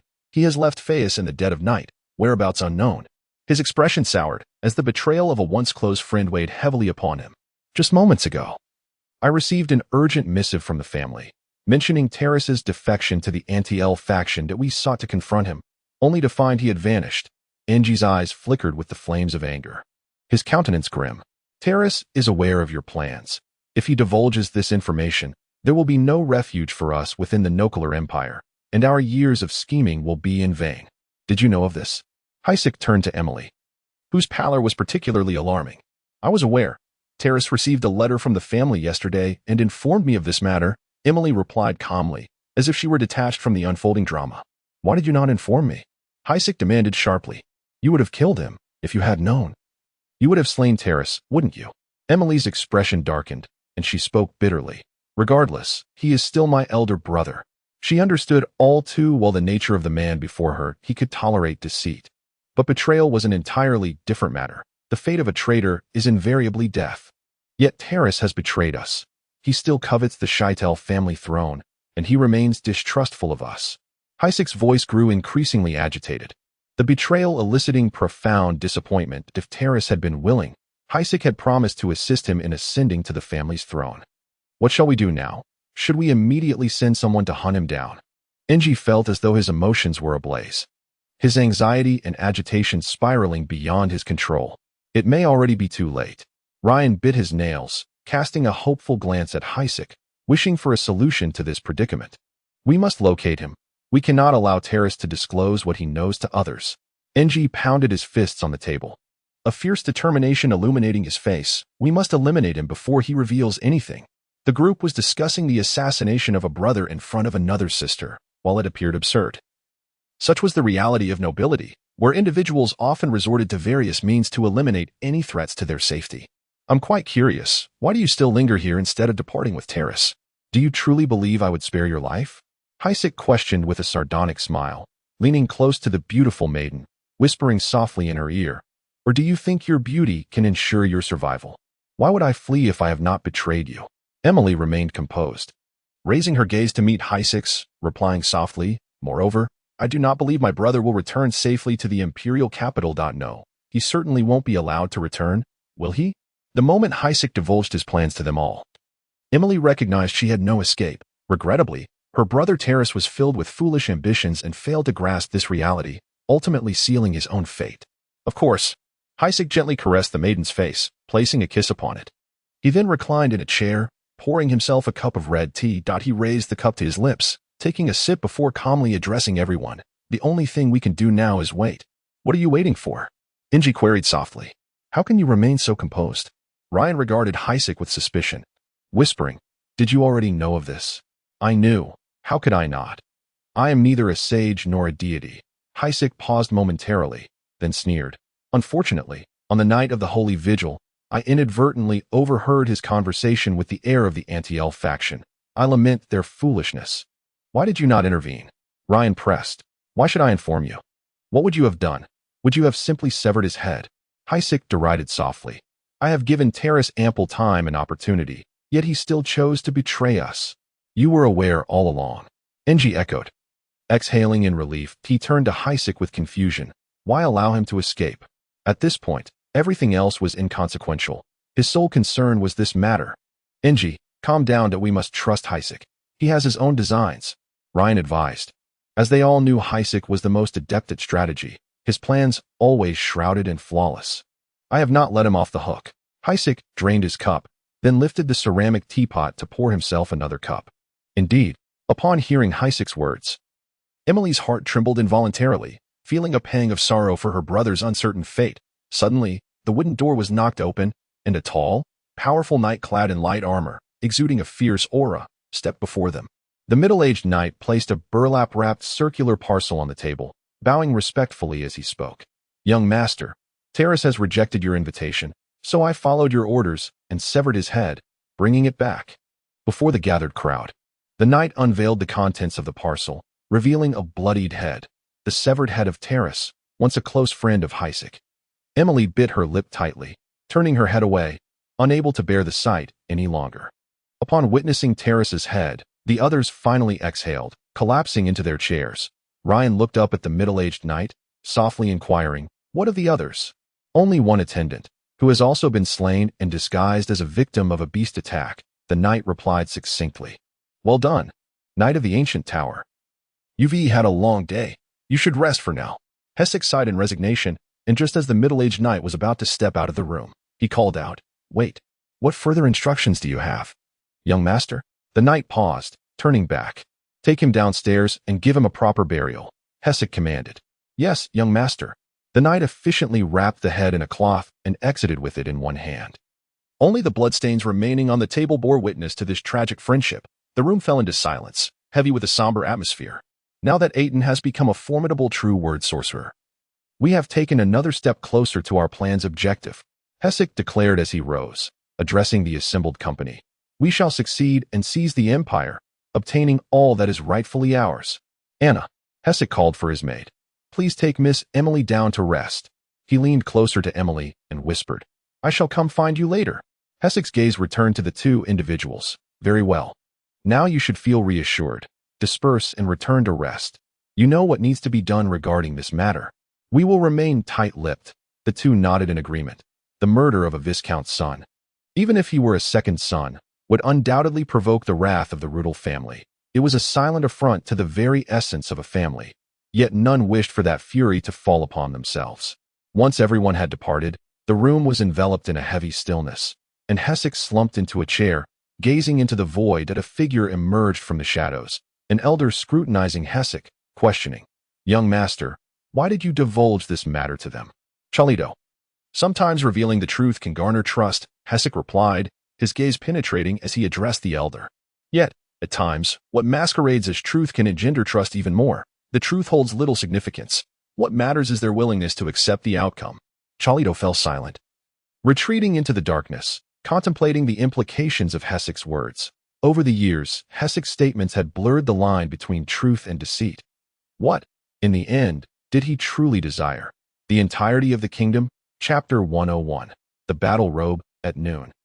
Light snow drifted down, and the chill of the outdoors was biting. In the dimly lit room of the Graver Tower, a warm fire crackled, illuminating two figures. The old sorcerer, Ellis, moved past the desk to the bookshelf. Seemingly in search of something, he turned his back to Aitin and said, "The sorcerer's test is about to commence. You must be thoroughly prepared." Aitin's expression was impassive, his heart a mix of excitement and apprehension. Striving to maintain composure, he inquired calmly, "How much time do I have left?" Ellis retrieved a thick tome from the shelf, turning to hand it to Aitin. After a moment of silence and taking 2 steps forward, he finally responded, 10 days. You have at most 10 days. That is insufficient. I need at least a month to prepare." Aitin shook his head, suddenly feeling the weight of the beast-skin book in his hands. Lowering his gaze to the tome, he brushed off the dust, revealing the silver-etched title, The Soul of the Undead. "Why have you given me this book?" Aitin asked, puzzled as he looked up at Ellis. "It will prove beneficial to you," Ellis replied cryptically. 10 days is far from enough. Aitin hoped to negotiate for more time, as he had always believed he had over a month before the sorcerer's test. "This is the maximum time frame we can grant you." The old sorcerer sighed, locking eyes with Aitin and admonishing him, "Now, I shall disclose the details of this test. You must utilize these 10 days wisely and prepare thoroughly. Is that permissible?" Aitin's eyes brightened at the prospect, locking gazes with Ellis, whose eyes revealed no deceit. "Indeed. It has always been thus," Ellis said with a calm demeanor, as if merely sipping a glass of water. He elucidated, "Every true word sorcerer must be completely prepared. There is only one chance, and failure could cost you your life. Listen closely. Your task this time is to retrieve the skull of the demon." "The skull of the demon?" Aitin echoed, furrowing his brow. He had never heard of such a thing and had no idea where to seek it. "Master, what exactly is the skull of the demon?" Aitin asked, bewildered. "In truth, we are also unclear about its nature," Ellis Cullell admitted with a somewhat helpless expression. "The skull of the demon is something the sage has specifically requested to be found." "What absurdity is this?" "The sage has specifically requested it. Aitin felt a surge of alarm. Realizing the gravity of the situation, the sage is among the most powerful beings in this world, and whatever they seek is certainly not ordinary. Those ill-intentioned old men. Master Ellis, Aitin's face turned pale. An indescribable anger welling from the depths of his being. This was an utterly impossible task, a mere invitation to death. Do you believe this is an impossible task? Ellis discerned Aitin's anxiety and sought to reassure him. This matter is not as daunting as you might think. If it were truly unfeasible, Graver would not have deliberately issued it, leading you to your demise. No, to be frank, I genuinely believe this is an impossible task. Aitin turned his head, voicing his concerns. The skull of the demon is currently located in a tomb somewhere in the forsaken lands of Nordris. Months ago, the third-line sorcerer Cato discovered the location of the tomb. Ellis appeared to ignore Aitin's words, murmuring to himself, "You must be wary of one individual on this journey, the fallen Khazar Ramshadow." The old sorcerer Ellis continued to divulge a plethora of information. Currently, we know that the skull of the demon is in the possession of Khazar Ramshadow, who has become a formidable true word sorcerer and has slain the third-line sorcerer Doka, who sought the tomb's location, as well as another true word sorcerer who attempted to seize the skull, so you must exercise extreme caution. The fallen Khazar Ramshadow, Aitin murmured, recalling the dark altar constructed by Khazar Ramshadow. Still haunted by the memory, the tomb was likely Khazar's stronghold, fraught with peril. Aitin was reluctant to embark on such a dangerous venture, yet refusing this test could mean an indefinite wait for another opportunity. "I need time," Aitin resolutely reiterated. "But we are out of time." Casito sighed heavily. Sitting down at the desk, "We must retrieve the skull of the demon before the hexagram conference. If you succeed, you will qualify to attend this meeting and uncover more truths. You must succeed." "Very well." Aitin forced a smile of resignation. "I shall return to prepare. If you require anything, you may seek me out or contact Ziona. But remember, this task must succeed, and you must return alive. Thank you for your assistance." Aitin's heart soared. With the help of 2 sorcerers, he could surely complete his magical gear in a short time. He hurriedly strode out. Time always seemed to pass quickly during busy periods. In just a few days, more than half of the 10 days had flown by. With the aid of the rune master Ziona, Aitin's designs for the runes reached further refinement, and all the magical tools were steadily nearing completion. "Is this the last one?" Aitin handed over the parchment depicting the complex rune array to Ziona. "How many magical tools do you intend to create?" Ziona asked, eyeing the 10 or so sheets of beeskin paper laid out on the desk, her brow furrowing. She believed her disciple was being overly ambitious, rather than cautious. Each of these was meticulously designed runes. A sorcerer donning such a complete set of robes would undoubtedly elevate their power. The previous staff had already put Casito in quite a predicament. "I need a complete set of battle robes." "A complete set of battle robes." Aitin sensed the displeasure in Ziona's tone and hastily explained, "I have had prior encounters with Khazar. He has always relied on the powers of other dark forces. Otherwise, even as a true word sorcerer, he would not have been able to slay another sorcerer attempting to flee." He cast a wary glance at the old sorceress Ziona, only to find her expression had softened considerably. He continued, "As far as I know, he once constructed a dark altar in the Pex forest. Any ordinary sorcerer who harnesses the altar's power can instantly wield the strength of a true word sorcerer. Perhaps we should expedite their completion. You need time to rest or to familiarize yourself with other matters, such as delving into the book The Soul of the Undead," Ziona suggested, glancing at the beastskin tome on the table. Given that the fallen Khazar Ramshadow was a powerful and enigmatic necromancer, it was essential to gather knowledge about the undead before confronting such a peculiar sorcerer. Her disciple is indeed a remarkably cautious individual. However, for them, this is undoubtedly beneficial. Ziona once again immersed herself in the crafting of magical items. Her assistance to Aitin in creating battle robes is not without compensation. With Aitin's guidance, Ziona has also mastered the utilization of the blood array. Even if Aitin were to incur any losses during this wizard's trial, the blood array would remain intact. The blood array is undeniably a peculiar magical inscription, encompassing not merely the realm of magical patterns but perhaps, throughout the annals of wizardry, only the genius alchemist and magical inscriber Aitin could conceive such a design. After prolonged collaboration between the 2 magical inscription masters, the 3rd magical item has finally been completed. Aitin examined the white beast-hide gloves, turning them over in his hands, scrutinizing them closely and attempting to put them to use, donning the white gloves crafted from the hide of magical beasts. Adorned with intricate silver defensive runes, he merely needed to raise his hand to activate the formidable magical array within, effectively warding off any incoming attacks. With Siona's assistance, Aitin refined the magical array. These gloves are indeed a rare treasure, surpassing even Brolai's mithril ring. Siona observed the gloves with satisfaction, nodding in approval. Combined with the amplification effect of the blood array, the power of the magical items she crafted has become significantly more potent than ever before. However, there is one regrettable aspect. The effect of the blood array renders the created magical array unique. Aside from the owner of the blood, no one else can wield these items without facing dreadful magical backlash. Cloaks, boots, gloves, rings, trousers, and robes have finally constituted a complete battle attire. These garments are fashioned from the resilient and sturdy hides of magical beasts, intricately carved with magical patterns and embossed with lines of enchanted mithril. Yet Aitin felt a tinge of disappointment, for the attire does not offer the comfort he desired.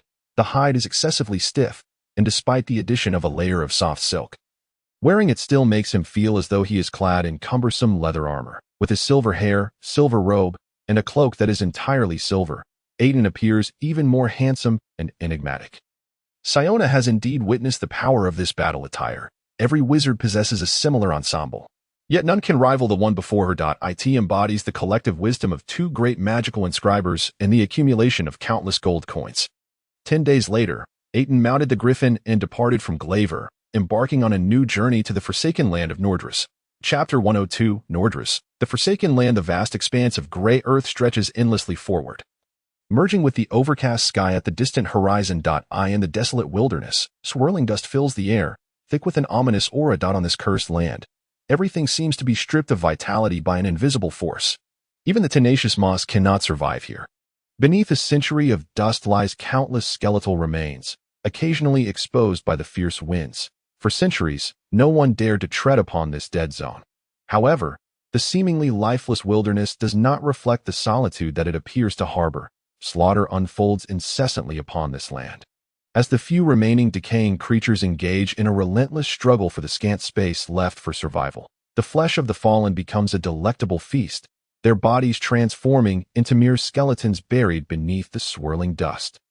Becoming one of the thousands of bones scattered across the gray earth of Nordris, the fierce winds whip up the dust into a hazy shroud. A solitary, eerie figure weaves through the gray dust, approaching with a calm demeanor. Soon, he emerges from the misty veil. To his surprise, the figure is a young man, his silver hair and silvery battle robe making him stand out vividly against the gray backdrop. In the fierce wind, his robe remains undisturbed, the swirling dust dancing around him yet failing to encroach upon him. As if an invisible shield repels everything. He strides steadily into the distance, leaving only a few footprints on the barren ground, which are swiftly concealed by the rising dust. The silver-haired man's silhouette gradually fades into the gray haze, disappearing from sight. No one knows whence he came or whither he goes. Suddenly, a low growl resonates from the yellow sands, tinged with a hint of excitement. Several strange shadows, hidden beneath the dust, leap forth, pouncing upon the silver-haired man like hunters long awaiting their prey. Yet, astonishingly, the dust is sliced apart with precision, revealing the silver-haired man's slight smirk. An expression of disdain.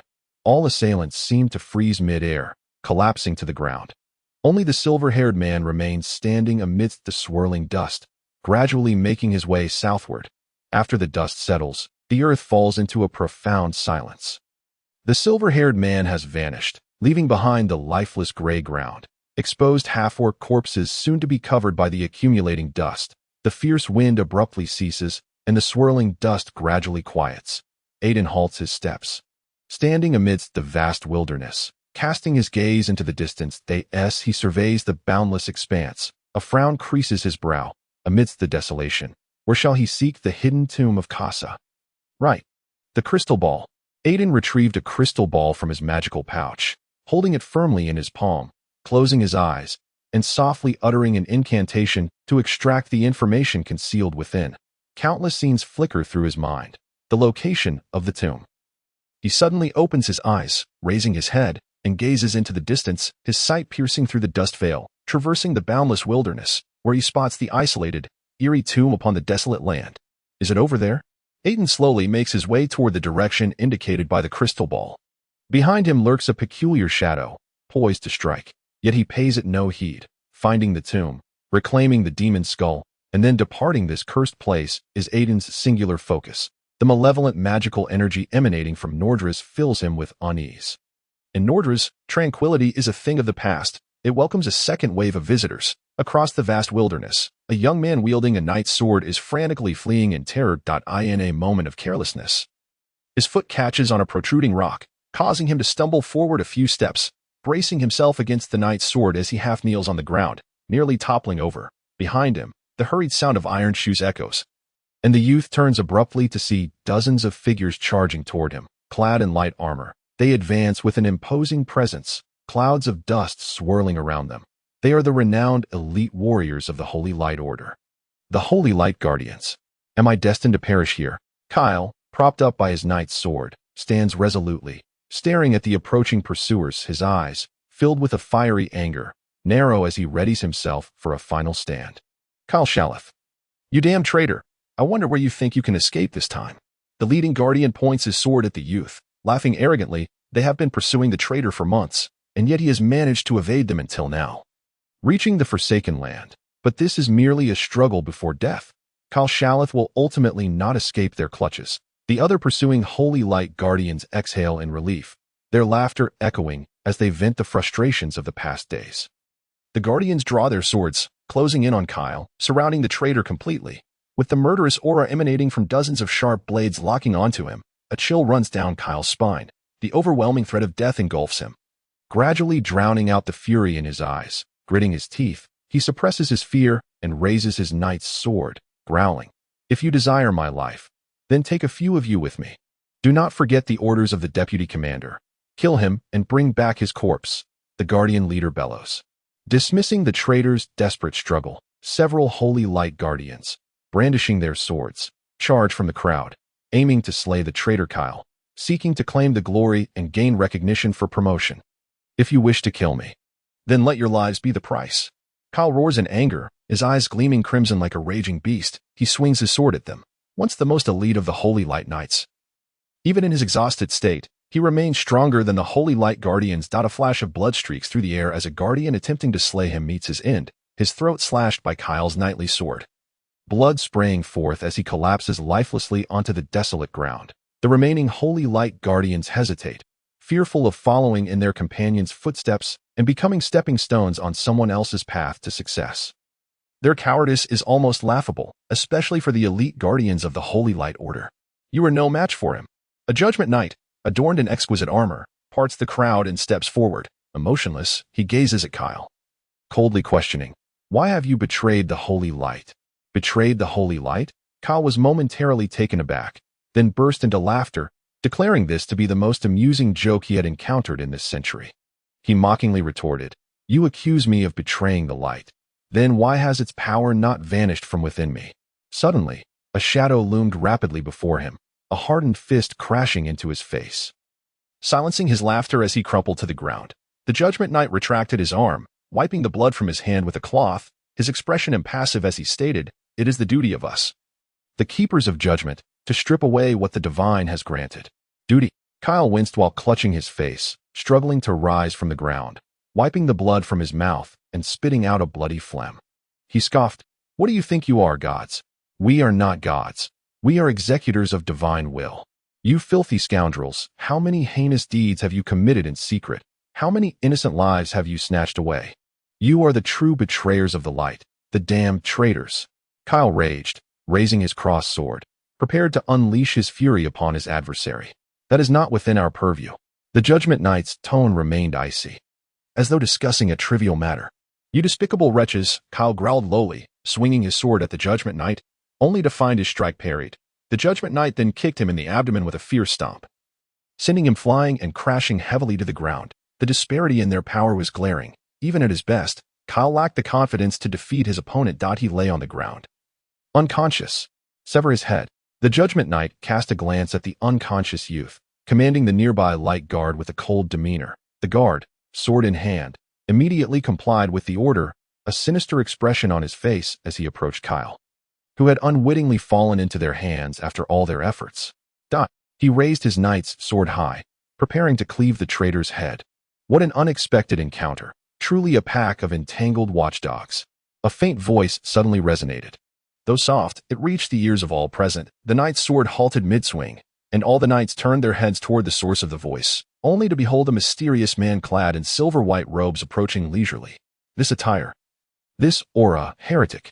Why would a heretic appear here? A terrified scream erupted from an unknown source, fear spreading among the crowd. Kill him. Quickly. Do not let him escape. The voice of the guard captain was laced with terror and excitement. This was a prime opportunity for merit. Chapter 103, Master of Souls. What a bothersome pack of watchdogs. Aitin squinted at the annoying group before him, his face betraying his impatience. He raised his staff and struck it against the ground, infusing his magical energy into the earth, causing countless earthen spikes to erupt from the ashen soil. The light guards were thrown into disarray. Several caught off guard were pierced through, their bodies falling lifelessly. The Judgment Knight gazed at the chaos among the light guards, filled with anger and disappointment. Such a mere attack had thrown this so-called elite guard into turmoil. He knew he had to act swiftly to restore order, lest more lives be lost eternally in this place. Damn heretic, do not be so presumptuous. The Judgment Knight swung his sword, severing the earthen spikes that obstructed him, and with a powerful stomp, he surged forward with terrifying speed. Arriving before Aitin in an instant, his sharp knight's sword gleamed ominously as it descended toward Aitin's head. However, to everyone's astonishment, the silver-haired man merely raised a hand, halting the knight's sword mid-air as if it had struck an invisible shield. The formidable Judgment Knight was remarkably sent flying back, the ground churning with dust as he struggled to regain his footing, his eyes wide with disbelief. Flee, flee! The guard captain, completely losing his previous composure, raised his hands to cover his face and screamed in terror. Just this single clash made it abundantly clear that the two sides were not of the same caliber. Even the powerful Judgment Knight had been easily bested. Everyone would be slaughtered by this terrifying demon. He did not wish to die. He had painstakingly clawed his way up to this position, and as long as he survived to return, endless riches and power awaited him in a panic. The captain dashed forward, having apparently discarded his helmet along the way, his hair disheveled. The terror on his face froze momentarily as his body staggered forward, hands weakly outstretched, when suddenly a crimson line slashed across his throat. With deep resentment in his eyes, the captain's head slumped, blood gushing forth like a fountain as his body collapsed to the ground. The once formidable captain was simply slaughtered by the heretic before them, leaving only one thought in the minds of the onlookers: flee. The captain is dead. Run. The light guards, witnessing their captain's decapitated body, screamed in horror as panic spread like wildfire. Those who had sensed the ominous turn fled in all directions. Do not escape. The Judgment Knight was momentarily stunned, watching the fleeing light guards, his voice rising in frustration as he shouted, "Whoever dares to flee, I will send them all to judgment." Yet, when faced with imminent death, who would heed his words? Remaining behind was a guaranteed death sentence. Only by fleeing did they have a chance to survive. A bunch of cowards. Damned fools. The Judgment Knight shouted in exasperation. I will ensure you all face judgment. Unfortunately, you have no opportunity left, nor is there any need for such actions. Now you shall all perish. Aitin's eyes narrowed sharply, sending the Judgment Knight careening away with a flick of his wrist, his expression devoid of emotion as he sneered. Did you think I would lower my guard and grant you the chance to strike? How laughable. He raised his staff, activating the magical runes swirling above it, a massive surge of magical energy coalescing at the staff's tip. This energy then radiated outward, creating a tempest of wind blades that sliced through the air.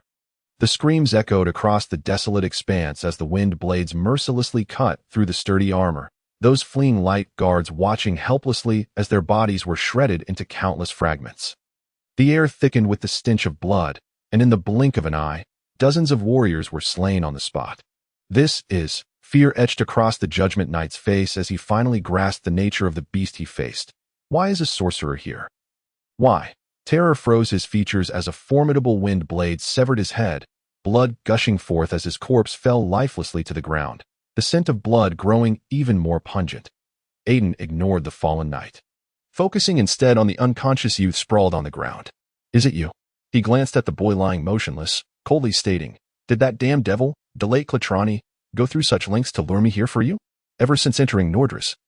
A deep sense of unease had plagued Aitin, compounded by the fact that the crystal orb had guided him to this very spot. The appearance of these damned marauders only reinforced his suspicions. Aitin was certain that the devil Delate had been observing him from the shadows in the wilderness, No one responded to his fury. Occasionally, dust was stirred by the wind, obscuring the sky. The swirling sand seemed to sense Aitin's wrath. Coalescing into a grotesque visage suspended in the air, a whisper echoing. "Damn it, the devil's curse. Damn you, the late Clatrani, since you have brought me here, why do you not show yourself?" Aitin's face twisted in rage as he coldly scoffed at the void, afraid to come out. "If so, do not blame me." He rolled up his sleeves, retrieving a silver knife from his pocket, slicing his arm to let his blood drip onto the boy's face. Aitin raised his staff, pointing it at the youth, softly chanting an incantation as brilliant light erupted from the staff. Under the influence of the magic, the blood snaked across the boy's face, forming an intricate magical rune. The rune glimmered with a crimson light before vanishing into the boy's mind. Having completed this ritual, Aitin took a deep breath, a triumphant smile playing across his face as he gazed down at the unconscious youth, coldly declaring, "Delate, I wonder what you will do now." Aitin stripped the armor and weapons from the Judgment Knight's corpse, then retrieved the crystal orb once more, turning to seek the location of the tomb, disappearing into the depths of the wilderness. As for the other weapons and armor of the Light Wardens, he paid them no heed.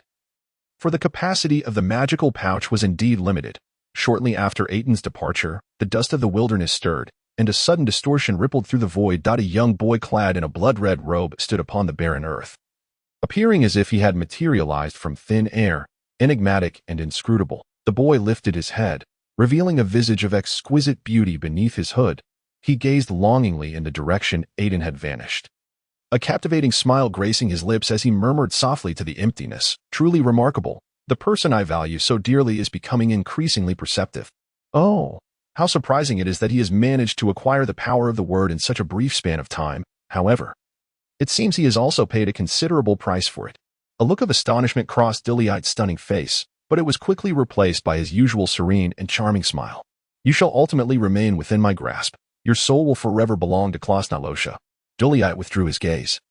Focusing intently on his quarry. He bent slightly, extending his pale, slender hand to rest upon the boy's forehead, speaking in a soft, seductive tone, "I can comprehend your anger, your hatred." Rising, he raised his arms and continued, "Do you desire vengeance? Do you wish for all to writhe in anguish and regret for their sins? Forge a pact with me, young one. Offer your soul, and I shall fulfill all your needs. In the name of the devil Klasnalosha, I am willing. Regardless of who you are, grant me the power sufficient for revenge, and I shall sacrifice everything." A voice echoed from the void in response to the devil. "The pact is sealed." Diliite erupted into laughter. Suddenly, the surroundings transformed into a shadowy realm. Time seemingly halting in an instant, a crimson magical rune array emerged around the boy, slowly lifting him from the ground as countless malevolent energies and boundless magical powers surged into his being. The crimson array morphed into numerous tendrils, entwining the boy and branding him with marks. Just as the devil's contract neared completion, an unforeseen change occurred. The boy's forehead bore a scarlet magical array.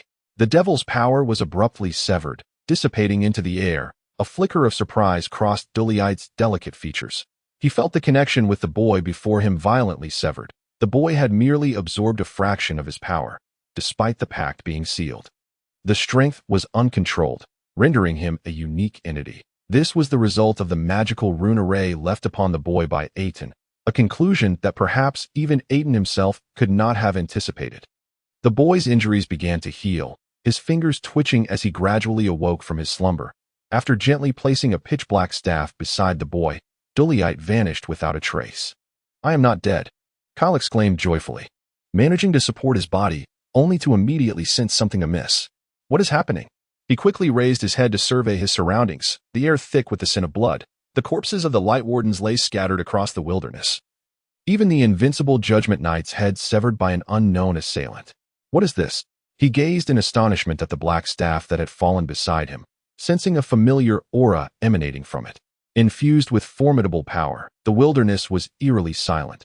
Kyle knew he must depart swiftly, for the overwhelming scent of blood would attract countless predators. That he grasped the staff, leaning upon the knight's sword, and staggered away into the wilderness. Shortly after the boy's departure, Diliite reappeared in the desolate expanse. "How unexpected. I never imagined he had mastered such a technique," Diliite murmured, gazing in the direction the boy had fled. "But how intriguing. Truly intriguing. A force entirely beyond control, coupled with the soul-devouring staff. What fruit shall be born from the incitement of hatred? This is indeed something to anticipate. It appears the continent is on the verge of a bloody upheaval. Though this concerns me not.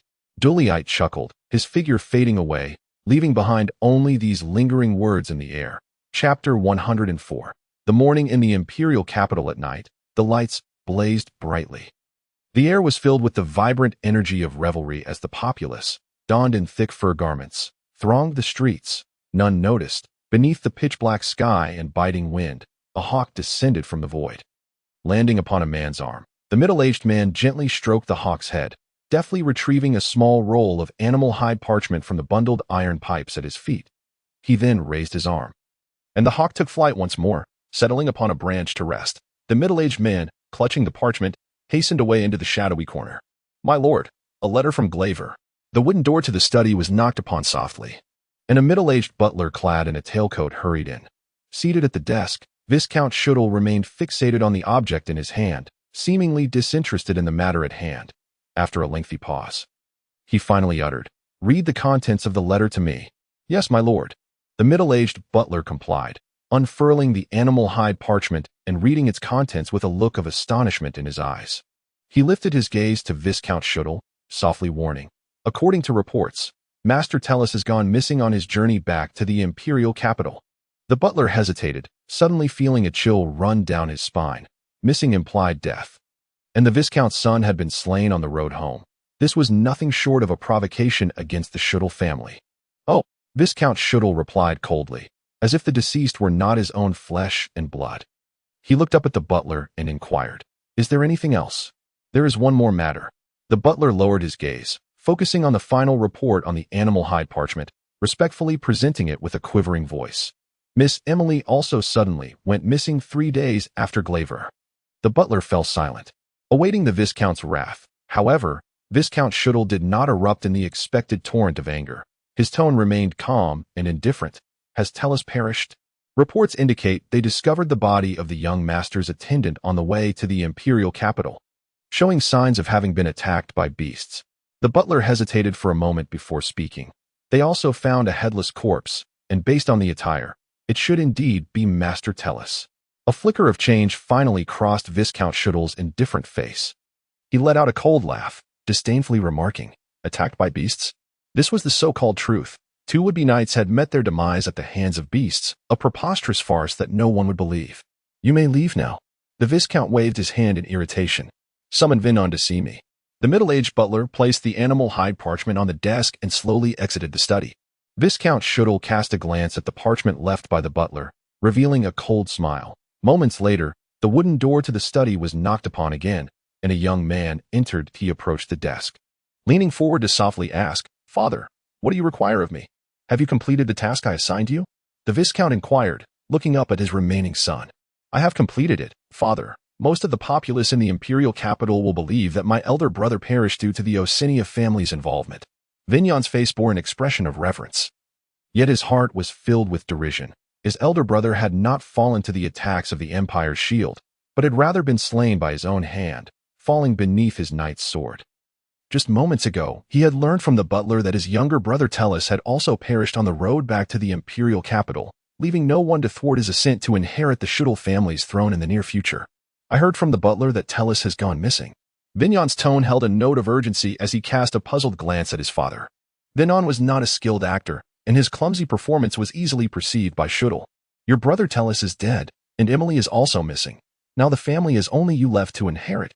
Schuttel's calm tone carried a hint of coldness. "You must be cautious of your safety. Now go rest." "I will be careful, father." Vignon leaned forward slightly, turning to depart from the desk. The reverence on his face vanished in an instant, leaving only contempt and disdain. That position would eventually belong to him, and that accursed old man deserved to be buried beneath the earth alongside his coffin. "My son." The Viscount observed the back of his only remaining son and could not help but sneer. Sons are as plentiful as one desires. Over the years, his own harem of slave women had birthed countless bastards for him. Yet most of these women had been discreetly dealt with the moment they bore children. Among the nobility, bastards would invariably bring embarrassment and shame to the family.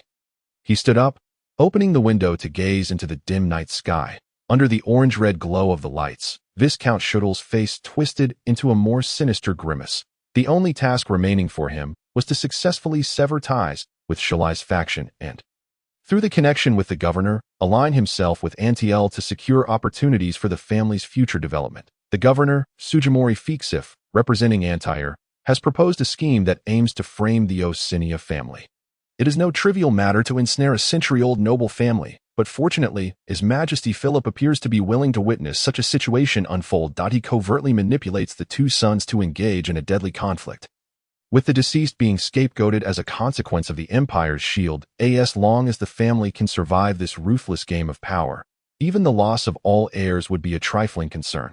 With merely a year or so of indulgence with a woman, he could easily secure as many heirs as he desires. Preserving the Shitai family's status in the imperial capital is of utmost importance at this juncture. The assassination of a viscount's heir, with all evidence pointing towards the Empire's shield, undoubtedly provides His Majesty Philip with a pretext to act against them.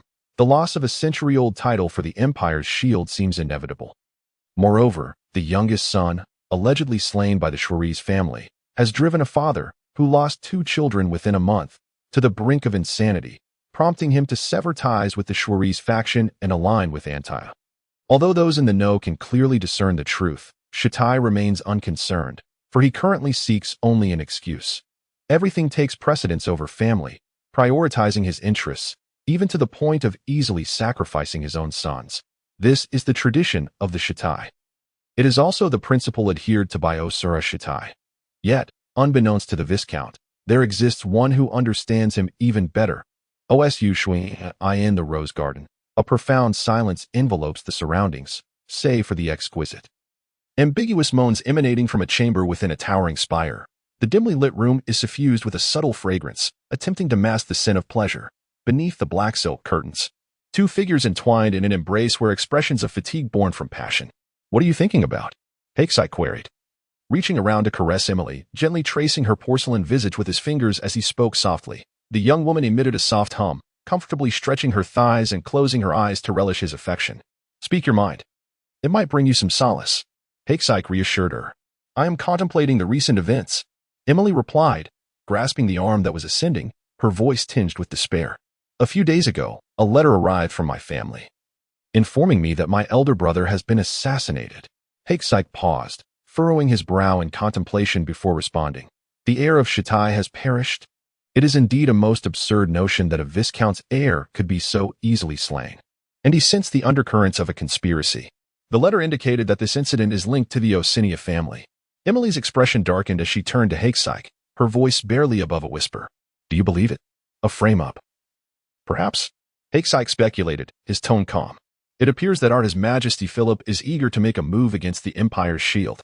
"This matter may not pertain to His Majesty Philip," Emily shook her head, dismissing Hakesai's assessment, her body shifting to sit upright, exposing her fair form to his gaze. The young woman astonishingly declared, "I fear my brother may have." She took a deep breath, gathering her courage to proclaim, "He may have fallen at the hands of my second brother." Biniya. At the mere thought of this, sorrow welled within Emily's heart. Why had such a calamity befallen them? This was all the fault of the Shitai family. "What leads you to this conclusion?" Hakesai inquired, his brow furrowed in surprise. Typically, nobility is inherited by the eldest son. Exceptions do exist, and Hakesai himself is one, but while fratricide for the sake of inheritance is not unheard of among the nobility, hearing it directly from the involved parties remains shocking. "You do not understand the Shitai family," Emily lamented. "The Shitai family has a tradition. Everything belongs to the family's stakeholders, and the Viscount's interests supersede all. Any sacrifice made for the family's benefit is deemed honorable. Even the life of the next heir is no exception. And Biniya is the most ambitious among the 3. He has long coveted my brother's position, eagerly awaiting the opportunity to seize the family's inheritance, yet he is mistaken." Emily scoffed. "With Teleki now deceased, and you currently unaccounted for, there is no one left to threaten his claim to the title." Hakesai, puzzled, questioned. "No, things are not as you perceive them." Emily leaned closer, her body pressing against Hakesai's, their faces mere inches apart, each feeling the other's breath. "Dear Hakesai, you do not comprehend what manner of man my father is. The Viscount is utterly indifferent to our fates." Emily scoffed. "To him, we are merely tools to solidify his position, expendable at his whim. I dare say, if you were to slay Teleki, he would not even flinch. A flicker of anger crossed the young woman's voice as she added, he likely knows all too well of my brother's demise and has tacitly accepted it. Even if all heirs of the Shatai family were to perish, he would not bat an eyelash. As long as the Shatai can weather this storm, his desires and manipulations will be fulfilled that in his eyes. All of this is permissible. What are your intentions now? Will you continue to hide in the rose garden? Hakesike lifted his head, kissing the young woman's face, and asked softly, do you remember the promise you made to me? Emily gazed at Hakesike with a complex expression, having invested everything in this man before her. Of course, I shall grant you all that you desire. Hakesike tenderly caressed her face, his voice resolute. I will help you ascend to the throne of the Shatai family, becoming the first female viscount in history. He silently added, provided you do not betray me, then I must thank you in advance. Emily playfully covered her mouth, giggling. I wish to leave this place. All eyes in the north are upon us. And I must depart, silently and without a trace. I shall await the opportune moment to assist you in seizing the throne. We shall meet again. Hakesike gently tousled the young woman's long hair, his words laden with meaning. It will not be long before we possess everything. Chapter 105. The Observer, this unsettling sensation. Am I being watched?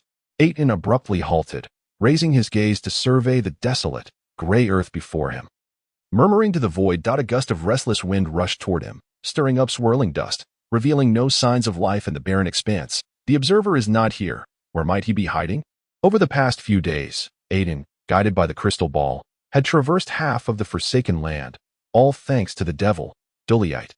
Ever since stepping into this realm, an inexplicable agitation and unease had surged within him, accompanied by a profound sense of weariness. This aversion whispered to him that he was being secretly observed. To be watched from afar, with every move scrutinized, was an excruciating sensation.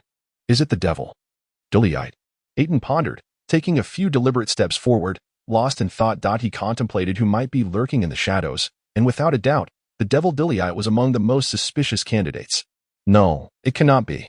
In the next moment, Aitin dismissed this notion. Given Duelite's temperament, he would likely not allow his presence to be easily discerned. Moreover, it was probable that he had been surveilling Aitin from the very moment he crossed into the forsaken land. This rudimentary method of observation does not bear the hallmark of Duelite. But who could it be? The fallen. Casa Ramsado. He suddenly halted, raising his head to softly utter this name. Aitin's eyes sparkled with astonishment. Indeed, it was the fallen, Casa Ramsado. In this forsaken land, there was no other who would dare to so brazenly observe him. I never anticipated that the moment I set foot in this region, Casa Ramsado would immediately sense my presence. Aitin's countenance grew more vigilant. It seems he is not an easy adversary to dismiss. Nevertheless, if that is the case, Aitin's lips curled into a derisive smile as he abruptly raised his staff. Muttering incantations, the magical crystal atop the staff erupted with blinding light, engulfing everything in its radiance. Moments later, the brilliance of the spell dissipated, taking with it the unpleasant sensation. He continued onward, seeking the location of the tomb. Since the fallen Casa Ramsado was observing him, it indicated that the tomb was not far from his position. Upon reaching a hilltop, a fierce wind rushed toward him, carrying with it an annoying aura. Though faint, Aitin could still perceive a trace of malevolent magical energy mingled within the gust. It seems the tomb's location should be nearby, Aitin mused, hastening his pace toward the distanced in some remote corner of Nordris. Within a damp and eerie tomb, the occasional sound of dripping water resonated, crisp and melodious. Yet, within the pitch-black tomb, an eerie sensation prevails. In the dim void, a sudden poof resonates as a wisp of ghostly white magic flame materializes out of thin air. The flickering magical fire casts an unsettling pallor throughout the darkened crypt. Upon a throne of bones sits a figure cloaked in black, whose blurred and menacing features invoke a sense of dread, causing onlookers to recoil in fear. This is none other than the necromancer Casa.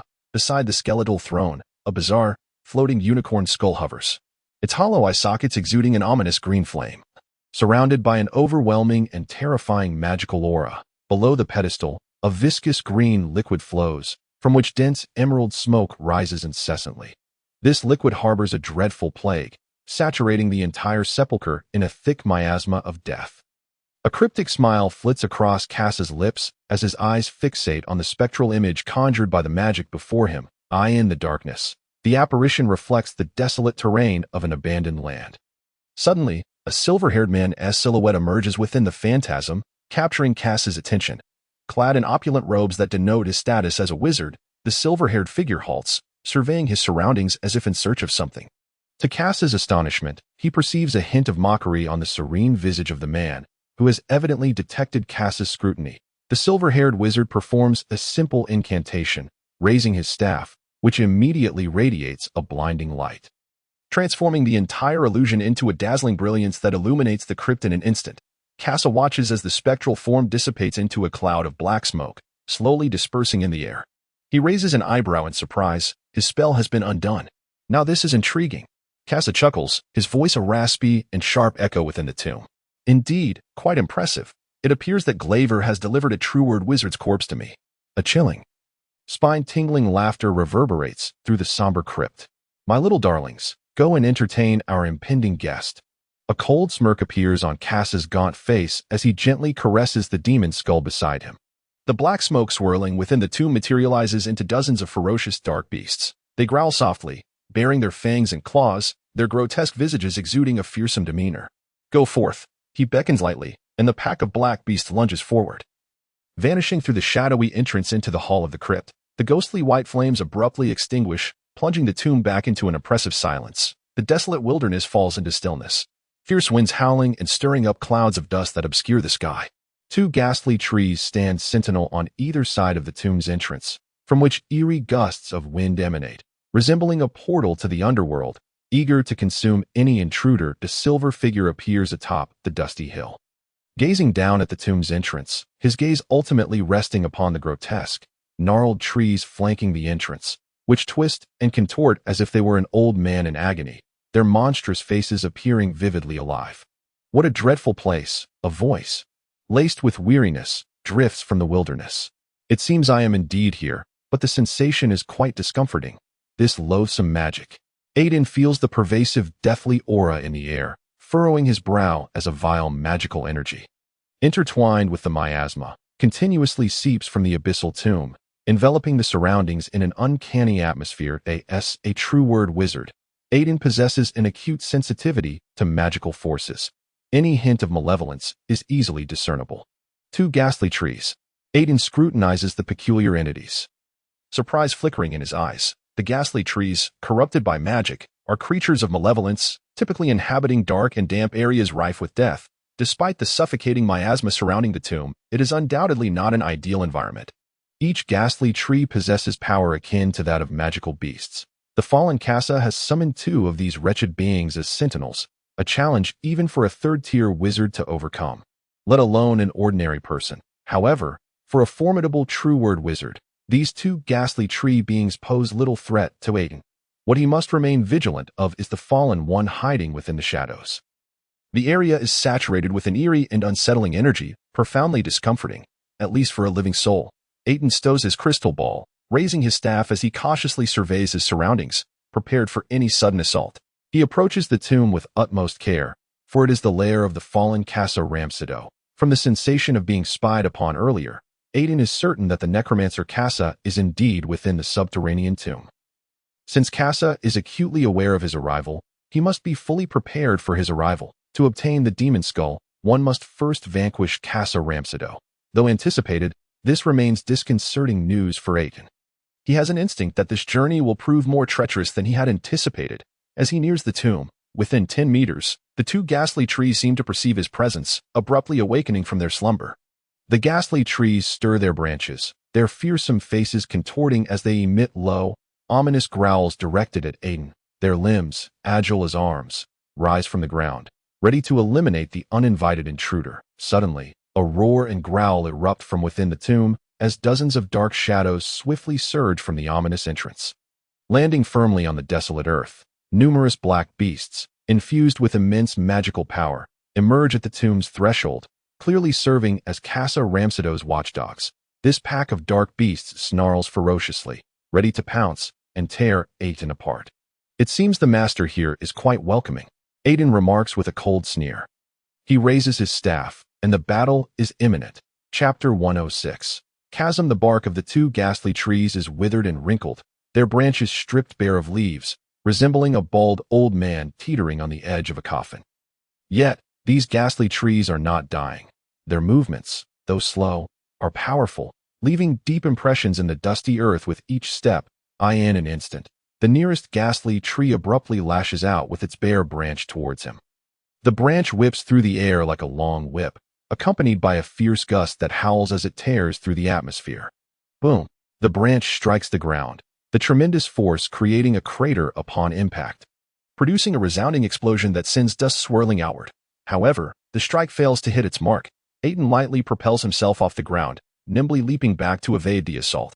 The airborne dust transforms into a veil, obscuring his vision. Suddenly, a black shadow emerges from within the dust cloud, rapidly approaching and enlarging. The fierce wind generated by the strike cleaves through the dust veil, and the ghastly tree's branch lunges towards him, accompanied by the dreaded black beasts. Get away! Aitin's expression reveals a hint of disdain as he raises his hand, unleashing a blade of wind that slices through the black beasts before him with precision. He scarcely has time to glance at the severed corpses before swiftly pivoting to remain alert ahead. This is... Aitin's eyes narrow in sudden realization as he sees the ambushing ghastly tree attempting to strike from the side. He raises his arm, extending his palm towards the incoming branch, and an invisible shield rapidly unfolds before him, successfully intercepting the attack. The ghastly tree, unable to withstand the rebound force, topples backward, sending a cloud of dust billowing into the air. Although the ghastly tree appears as a lifeless old trunk, it possesses immense power endowed by the malevolent magic it has absorbed. A single strike from it can shatter boulders, and even the most valiant oath knights would hesitate to confront its assault. In truth, anyone knowledgeable about the ghastly trees would avoid direct confrontation. Ordinary slashes would inflict no damage, which is why they are deemed to possess strength comparable to that of magical beasts. Aitin lets out a soft huff, landing steadily on the ground. Unperturbed, he raises his staff, conjuring a pearlescent magical shield just in time to repel the pursuing ghastly tree once more. However, dozens of black beasts seize the opportunity to charge from both sides, relentlessly battering the shield, attempting to claw their way through its formidable exterior. Perhaps a typical third-tier wizard's magical shield would succumb to the continuous onslaught of the black beasts and develop cracks. Yet, what they face now is the formidable true-word wizard. No matter how they struggle, their efforts are utterly futile. Get away. As darkness engulfs his line of sight, Aitin, irate, swings his staff, channeling a powerful gust of wind that sends all the black beasts careening away from the shield. Once his vision returns to normal, he observes two sturdy branches striking forcefully against the outer magical shield. Aitin felt the milky white shield above his head tremble involuntarily, ripples of white continuously radiating outward. He was compelled to intensify his magical energy to stabilize the shield. Should the outermost layer of the magical barrier be breached, he would instantly be crushed into a mere pulp by the forceful branches. Boom! The earth cracked inch by inch, and the magical shield continued to endure the pressure. Embedded into the ground, a terrifying shockwave surged forth like a tempest, accompanied by a fierce wind so dreadful that even the dark feral beasts could not withstand it. They clawed desperately at the ground, yet were still hurled several meters away. Once the aftershock subsided, a colossal crater appeared on the ground, the dust of the ashen earth swept away by the ferocious wind, revealing the hard stone structure beneath. Strangely, the tomb remained unscathed by the residual force of the battle, as if an unseen power was protecting it from calamity. How devastating. It's likely that an ordinary third-tier sorcerer would have perished with a mere misstep. A haunting voice echoed from the pit, and a white figure leapt out, landing on the ashen earth. Aitin emerged unscathed. Despite the earlier attack's overwhelming might, it failed to shatter the milky white magical shield, causing him any harm. Sometimes, the perception of strength creates an insurmountable chasm. This attack had already demonstrated that point. He surveyed his surroundings. The ashen ground appeared to have been ravaged multiple times, the exposed hard earth revealing various white bones. Two ghastly treants were struggling to rise from the ground, poised to charge at him once more. However, Aitin would not grant them another opportunity. He raised his staff, conjuring several slicing lines in the air, and an invisible blade carved a deep wound into one of the ghastly treants. Had it been an ordinary rock, it would have been cleaved in two. What a nuisance! Aitin frowned slightly, the treant's robust body exceeding his expectations. In that case, a tendril of vibrant green magical flame sprang from his fingertips, landing upon one of the treants. The magical fire ignited the trunk, voraciously consuming the treant's magical energy, roaring to life. The treant was instantly engulfed in a towering pillar of flames, writhing and shrieking, ultimately reduced to a pile of charred remains. Yet, the other treant performed an inexplicable act, inserting its branches into the charred remains of its comrade. What is this? Aitin was momentarily taken aback, but quickly regained his composure, pushing his staff toward the treant, sending it flying. However, it was too late. The remaining treant seemed to absorb the power of its fallen companion, growing significantly stronger, yet still, that was all. Roar. A chilling roar jolted him from his thoughts. Before him, a mass of pitch-black smoke surged forth, tumultuously approaching. This dark fog appeared to be composed of a horde of ominous beasts, their roars echoing as ferocious creatures leaped out from the rolling black mist. Transforming into a swarm of darkness, Aitin raised his staff, conjuring a protective arcane shield, upon which the oncoming black beasts continuously collided, instantly dissipating into a cloud of black smoke. The smoke lingered in the air, soon reconstituting into a vividly lifelike black beast. Now this is intriguing, Aitin observed as the black beast reformed before him, finding amusement in it. Indeed, the necromancer was exceedingly peculiar, and he could hardly believe that Casa had achieved such a feat. A torrent of dozens of black beasts surged toward him, each beast crashing against the magical shield, the black smoke splattering like ink, darkening his vision. These creatures posed no threat beyond their ability to regenerate. Or at least, that was Aitin's assumption. Enough of this, let us finish it quickly. Aitin lifted his staff high, radiant light emanating from it. The surrounding black mist was swept away, and all the black beasts let out mournful cries, collapsing to the ground. Subsequently, a vibrant green magical serpent erupted from his staff, coiling around the treant, halting its movements. You can perish as well. Aitin stepped forward, pointing his staff at the treant, unleashing a beam of purple light. As the spell concentrated on the treant, it erupted with a fierce explosion, with splintering in all directions. The wilderness fell into a profound silence, with only him remaining. Is it over? Aitin sighed softly. Merely dealing with a gatekeeper had proven to be so vexing. He could only wonder what other dangers awaited him within the tomb. Suddenly, the bodies of the fallen black beasts exploded one after another. All the black smoke seemed to be drawn by an unseen force. Reassembling into a dense cloud of darkness, the colossal monster leapt forth from the black mist, its grotesque head raised, emitting a series of roars that radiated invisible waves in all directions. This is a magical beast, Aitin exclaimed in astonishment. Utterly taken aback, he sensed an aura akin to that of a magical beast emanating from this dark creature, a most peculiar phenomenon. The monster's sharp claws slashed at Aitin's shield but were repelled by an invisible force. Inflicting no harm upon him, Aitin threw back its head and unleashed a piercing roar, opening its maw to bite down on the magical shield, attempting to shatter it and devour the one within. Such power is still insufficient. Aitin's eyes suddenly gleamed as he channeled a spell. A sharp beam of light piercing through the monster's head. Unfortunately, as the severed head exploded, it transformed into a cloud of black smoke, scattering with the wind, only to reconstitute as a grotesque head merging back into the body of the magical beast. This made it exponentially more dangerous than other magical beasts, an undying creature. Even a powerful truth mage could be drained of their magical energy and perish. Even so, you are still far from enough. Aitin scoffed coldly, raising his staff high, harnessing immense magical energy. As white light burst forth from the staff, filling the entire wilderness, the black beast was engulfed by the radiant light, vanishing without a trace. Chapter 107. Rest in the Desolate Wilderness. Silence reigned, and Aitin gazed at the ravaged land post-battle, sighing, it is over. Even though he had become a formidable truth mage, wielding extraordinary magical power, facing two treants and a creature born of black smoke that rivaled the strength of magical beasts left him with a sense of disharmony. Despite employing the power of the magical sigils, he still felt detached from the essence of the truth, perceiving only a sense of mediocrity. Why was this so? Enough. Aitin snapped back from his reverie. Mulling over it proved futile. He promptly retrieved a vial of azure potion from his magical pocket and drank it, determined to restore himself to peak condition, for the path ahead promised greater dangers and unknown perils awaited him. Minutes later, After enveloping himself in layers of magical shields, he stepped into the dark and eerie tomb, embarking on the perilous journey ahead. The tomb was shrouded in darkness and dampness, with a rugged, winding path that led him to question whether this was a naturally formed cave, merely usurped by the fallen Casa. The meandering passage descended further, gradually widening after some time. The ground of the tomb was composed of hard stone, with puddles forming in the uneven terrain, and the air was thick with an ominous aura. Unease gripped Aitin.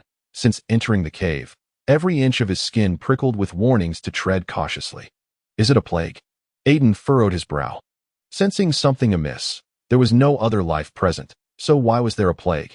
Moreover, the deeper he ventured, the more potent the miasma became. A typical person inhaling such air would likely perish on the spot. The tomb was suffused with an unsettling atmosphere, a blend of death and plague, devoid of any signs of vitality. With each step forward, it felt as though he drew closer to the very gates of hell. Occasionally, droplets of water dripped from above, deflected by the outer shield and splattering onto the ground. A bright light illuminated the passage as he pressed on.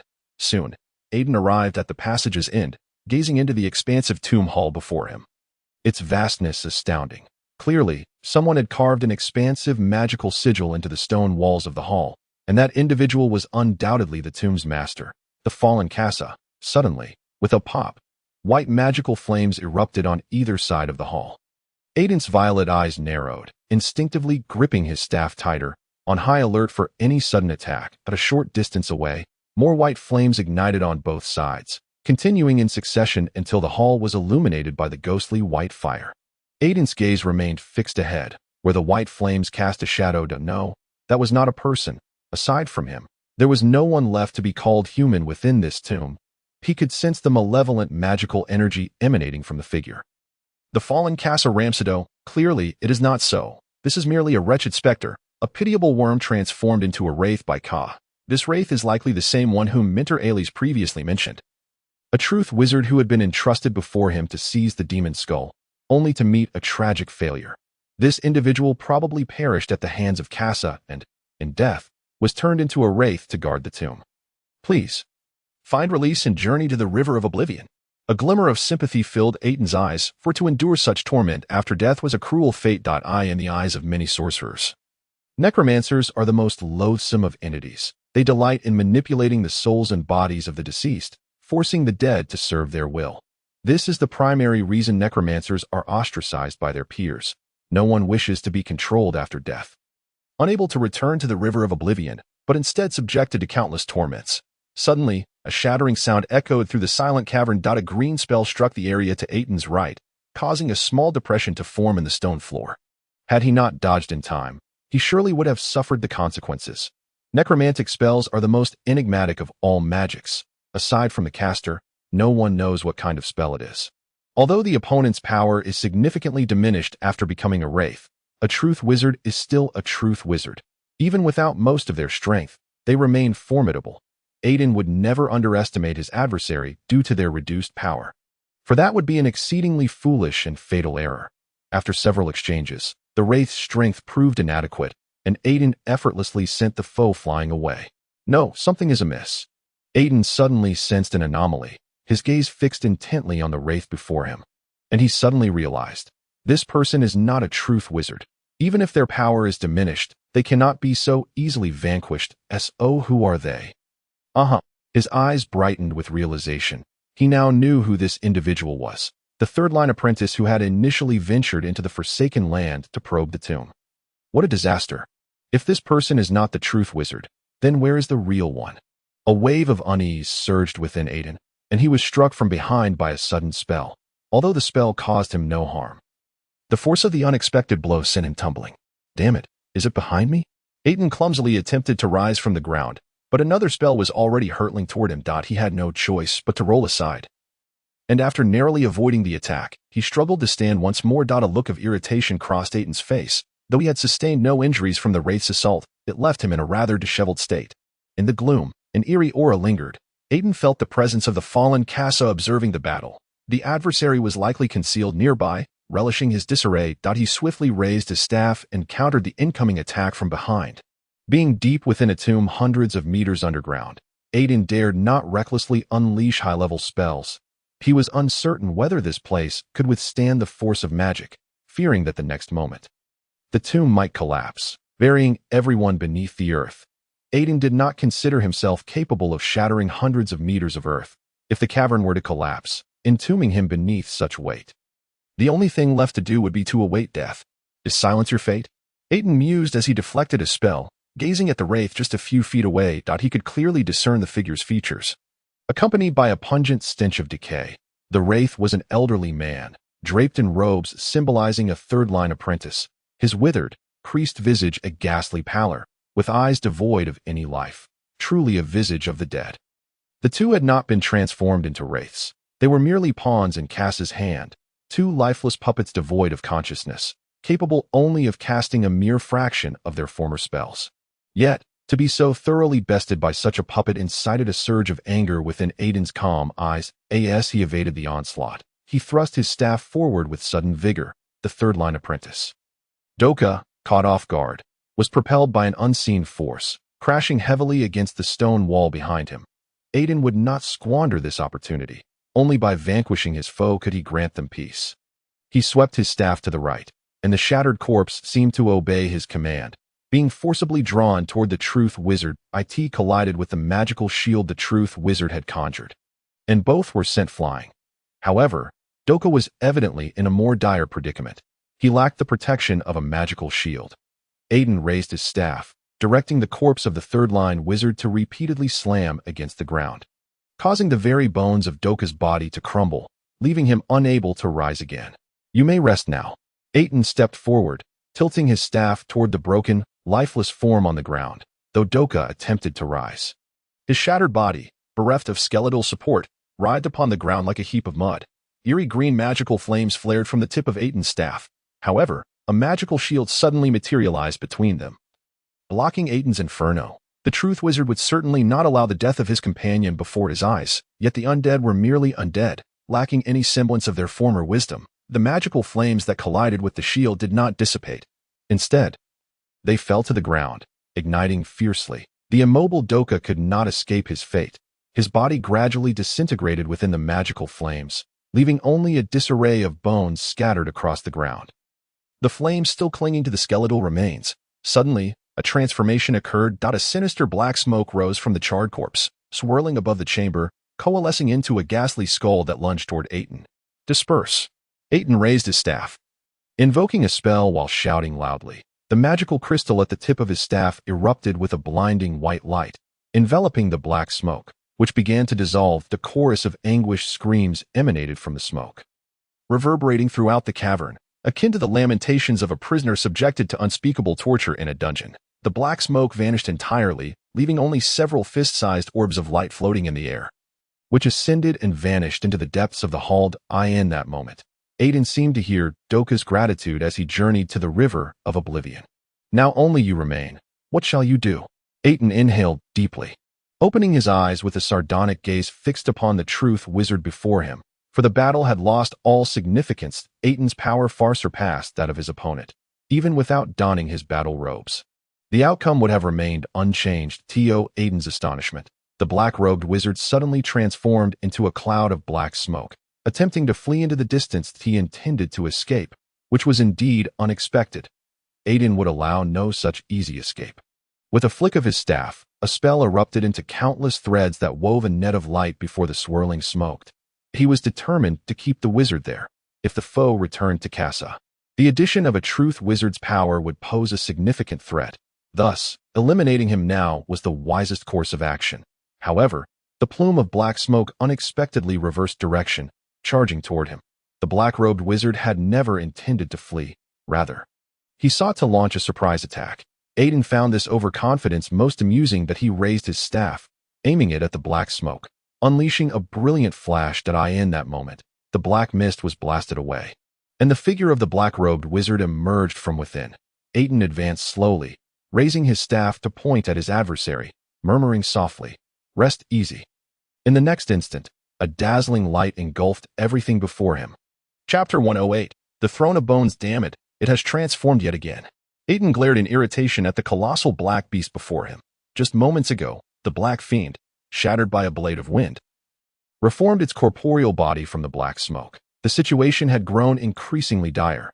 Now, due to the suppression of the demon skull, his dispelling spells were rendered ineffective, making it impossible to escape the clutches of this monstrous creature.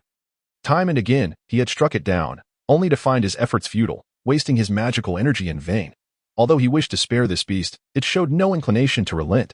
With a swift swipe, its razor-sharp claws descended toward Aitin's head, producing a thunderous crack as it sliced through the air, a blow potent enough to pierce stone. Yet, the claws abruptly halted mid-air.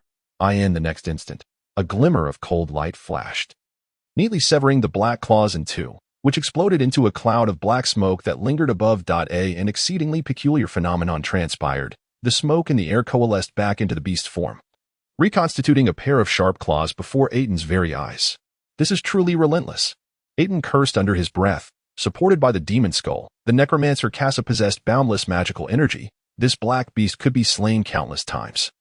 As long as the black smoke remained, it could regenerate infinitely. Time freeze. Aitin's expression reflected his helplessness as he raised his staff toward the black beast and shouted, In an instant, a grayish-white light erupted from the tip of his staff, and the black beast's body suddenly stiffened, collapsing to the ground like a rigid stone, immobile.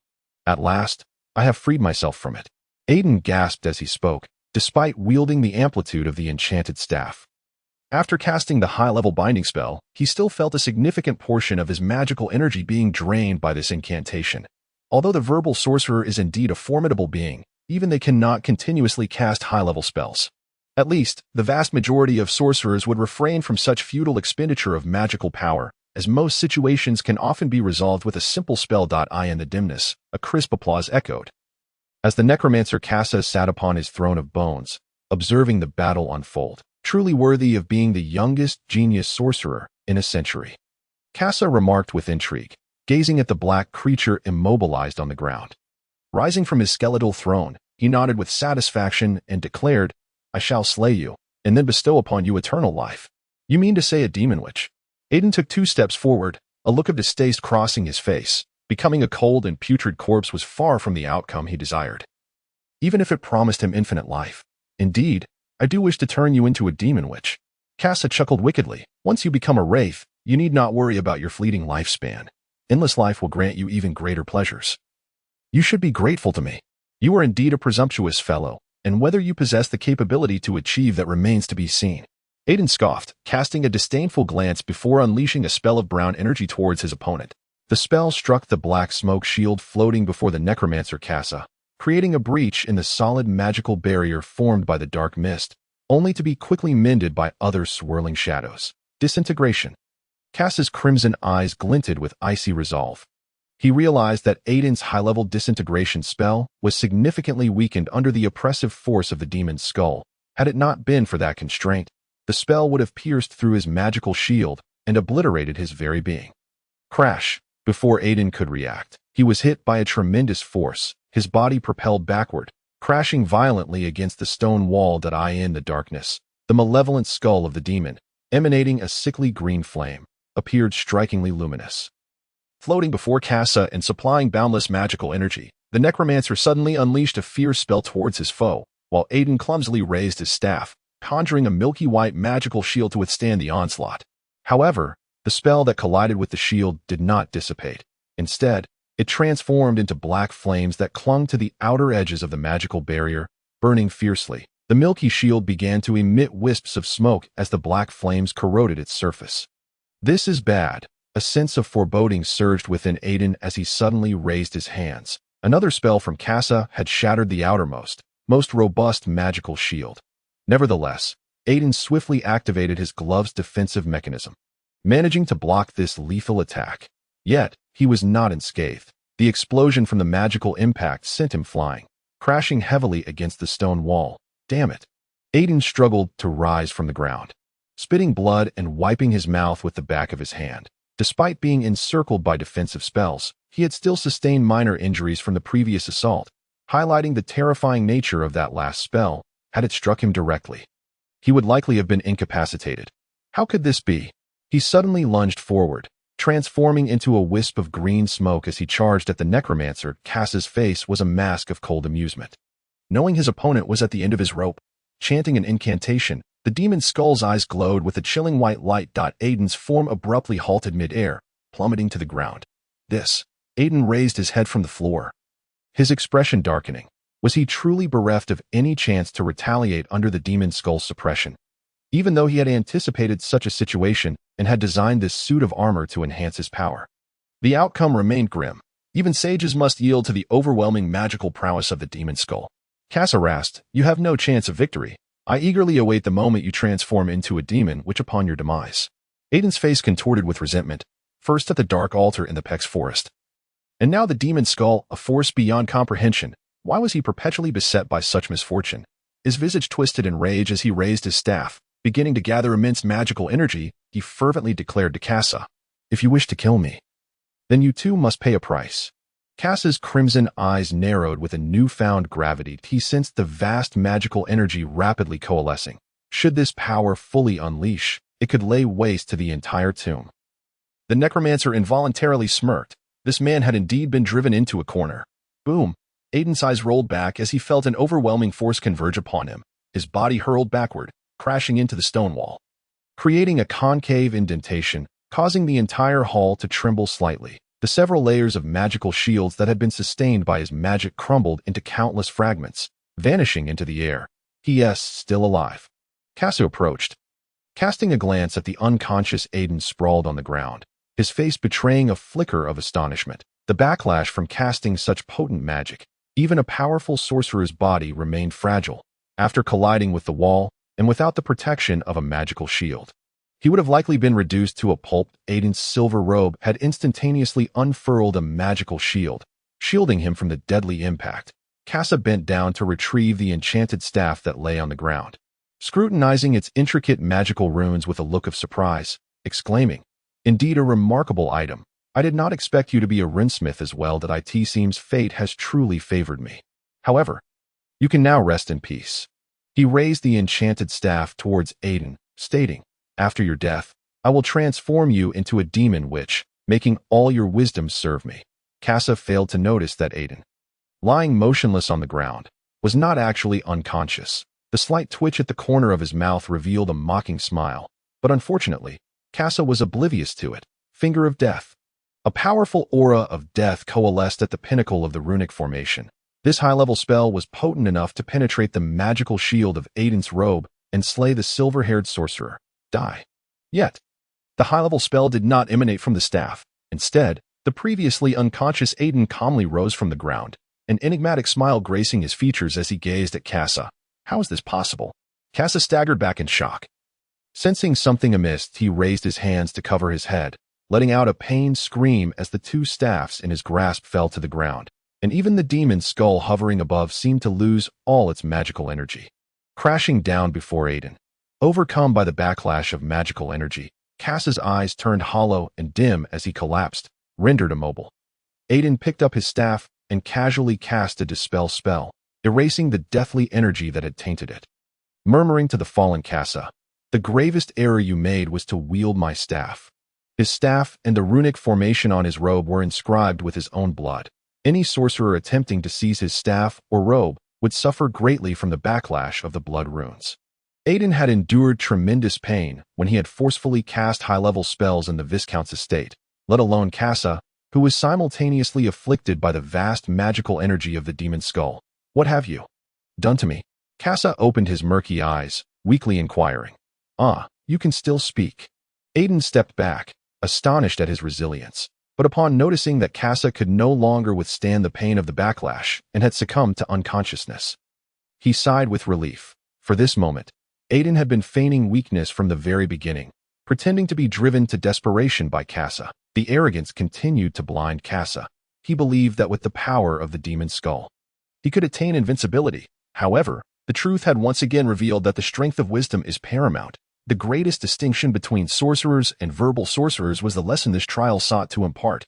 Perhaps upon awakening, Casa would be rendered a fool, or perhaps he would never awaken again. Yet Aitin would not allow any unforeseen events.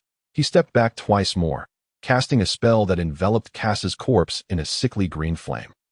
A horrific stench instantly permeating the entire tomb. In an instant, an aberration occurred. A plume of black smoke suddenly billowed from the burning corpse, coalescing in the air into a wraith. This was the final remnant of the necromancer Kassa. Lunging toward him, cursed. All of this was beyond Aitin's expectations. He had not anticipated such a phenomenon upon Kassa's demise. However, as the black smoke touched Aitin, it emitted a piercing scream, followed by a terrifying surge of power erupting from Aitin. Enveloping the wraith formed from Kassa's essence, a six-sided black soul crystal materialized before Aitin, floating in midair. Aitin could vaguely see Kassa's diminutive soul struggling in agony within the crystal. The ebony soul crystal has abruptly vanished into the void. Aitin, having painstakingly employed the blood magic array carved upon his staff to ambush Kassa, realized that without this stratagem, he would stand no chance against an opponent wielding the power of the demoness skull. Yet, while he ensnared another, he too fell victim to a cunning trap. This was a scheme devised by the devil Delate from the very beginning, and he had unwittingly become a pawn in the devil's game. Cursed devil! Aitin's face contorted with rage, presenting a visage of sheer ferocity. He sensed that he had once again been outmaneuvered by Delate. Ultimately, this pitiful master and apprentice had succumbed to the devil's grasp. Perhaps it was fate that they could share the same fate as the food on Delate's platter. Aitin darkly mused. What shall I do now?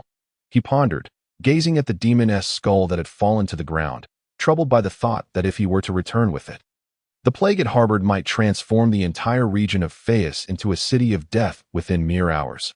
Must I seal it for now? He murmured to himself, retrieving a piece of ordinary silk from his magical pouch.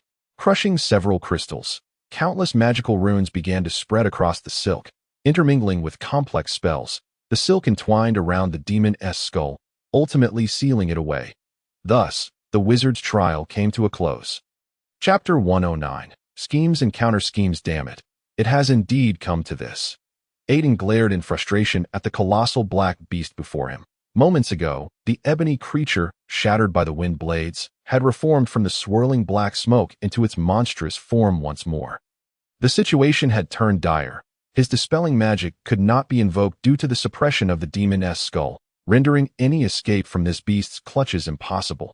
Time and again, he had vanquished it. Yet such efforts were futile, merely depleting his own magical energy. Though he wished to spare this ferocious creature, it showed no inclination to relent. Sharp claws descended upon Aitin's head, producing a sound that tore through the air. A strike potent enough to pierce stone walls. However, the claws halted abruptly midair. Then, a flash of cold light appeared, and the black claws were neatly sliced in two, suddenly exploding into a cloud of black smoke that lingered in the air. An exceedingly strange occurrence unfolded. The black smoke permeating the air melded back into the beast's form, reconstituting a pair of sharp claws before Aitin's eyes. It's never-ending. Aitin cursed, under the support of the demon's skull. The necromancer Kassa wielded boundless magical power. No matter how many times this black monstrosity was slain, as long as the black smoke remained intact, it could regenerate infinitely. Time, freeze, Aitin exclaimed, his countenance reflecting his exasperation as he raised his staff toward the black beast. In an instant, a grayish-white light erupted from the tip of his staff, and the black creature froze mid-motion, collapsing to the ground like a rigid stone, unable to move. At last, I've escaped its grasp. Aitin sighed. Though even with the amplification of the magical runes on his staff and the casting of a high-level binding spell, he still felt a significant portion of his magical energy drained. Although the Verity Mage was indeed a formidable being, even they could not continuously cast high-level spells. Most wizards would refrain from such a practice, as it would merely squander their magical power. Often, a simple spell sufficed to resolve most matters. In the dimness, a crisp applause resonated, and the necromancer Kassa observed the battle from his throne of bones. Truly, you are the youngest genius wizard of the century. Kassa remarked with amusement as he scrutinized the black beast, now immobilized upon the ground. Rising from his skeletal throne, he nodded in satisfaction, declaring, I shall slay you, and then grant you eternal life. A witch. Is it? Aitin stepped forward, his face contorted with disdain. Transforming into a cold and putrid corpse was far from the conclusion he desired, even if it meant acquiring endless life. Indeed, I aspire to make you a witch. Kassa cackled. Once you become undead, you shall no longer fret over your fleeting lifespan. Endless life shall bestow upon you greater joy, and you ought to thank me. You truly are a self-righteous fool. But that depends on whether you possess the ability to do so. He scoffed, suddenly launching a reddish-brown spell toward Kassa. The spell collided with the black smoke shield hovering before the necromancer. creating a breach in the sturdy magical barrier. However, the gap was quickly mended by other wisps of black smoke. Disintegration. Casa's crimson eyes glimmered with a chilling intensity that he realized that the high-level disintegration spell cast by the silver-haired Aitin, under the oppression of the demon skull, had its power significantly diminished. Otherwise, this spell would have pierced through his magical shield and directly obliterated his corporeal form. Bang! Before Aitin could react, he was struck by a tremendous force, propelling him backward to crash violently against the stone wall. In the shadows, the emerald flames of the demon's skull appeared particularly glaring, floating before Casa. Providing inexhaustible magical power, the necromancer unleashed a dark spell toward his adversary. Aitin, in a desperate attempt, raised his staff, conjuring a milky white magical shield to fend off the spell. However, the spell did not dissipate upon striking the shield. Rather, it transformed into black flames that clung to the perimeter of the magical barrier, burning fiercely. The milky white shield began to emit wisps of smoke as the black flames corroded its surface. This is dire. Aitin felt a surge of foreboding as he raised his hands, just in time to trigger the defensive capabilities of his gloves, thwarting Casa's lethal attack. Yet the impact still left him reeling. The explosion from the magical collision sent him hurtling against the wall, crashing heavily. Cursed be it! Aitin groaned as he staggered to his feet, spitting blood and wiping the corner of his mouth with the back of his hand. Despite being enveloped in protective spells, he had still sustained minor injuries from the earlier assault, revealing the terrifying nature of that spell. Had he been struck directly, he would likely have remained incapacitated. Is it truly so? He suddenly lunged forward, transforming into a wisp of azure smoke as he charged at the necromancer. Casa's lips curled into a derisive smile, fully aware that his foe was cornered. He began to chant, and the eyes of the demon's skull glowed with a chilling white light. Aitin's form abruptly halted midair, crashing to the ground with a thud. This Aitin peered up from the ground. His face darkened with despair. Had he truly lost all chance of counterattack under the demon's skull's oppressive power, even though he had anticipated such a scenario and prepared a set of robes to bolster his strength? The outcome remained unchanged. Even the sage must yield to the overwhelming magic of the demon's skull. Casa rasped, "You stand no chance. I eagerly await the moment of your demise and transformation into a witch." Aitin's face contorted with defiance.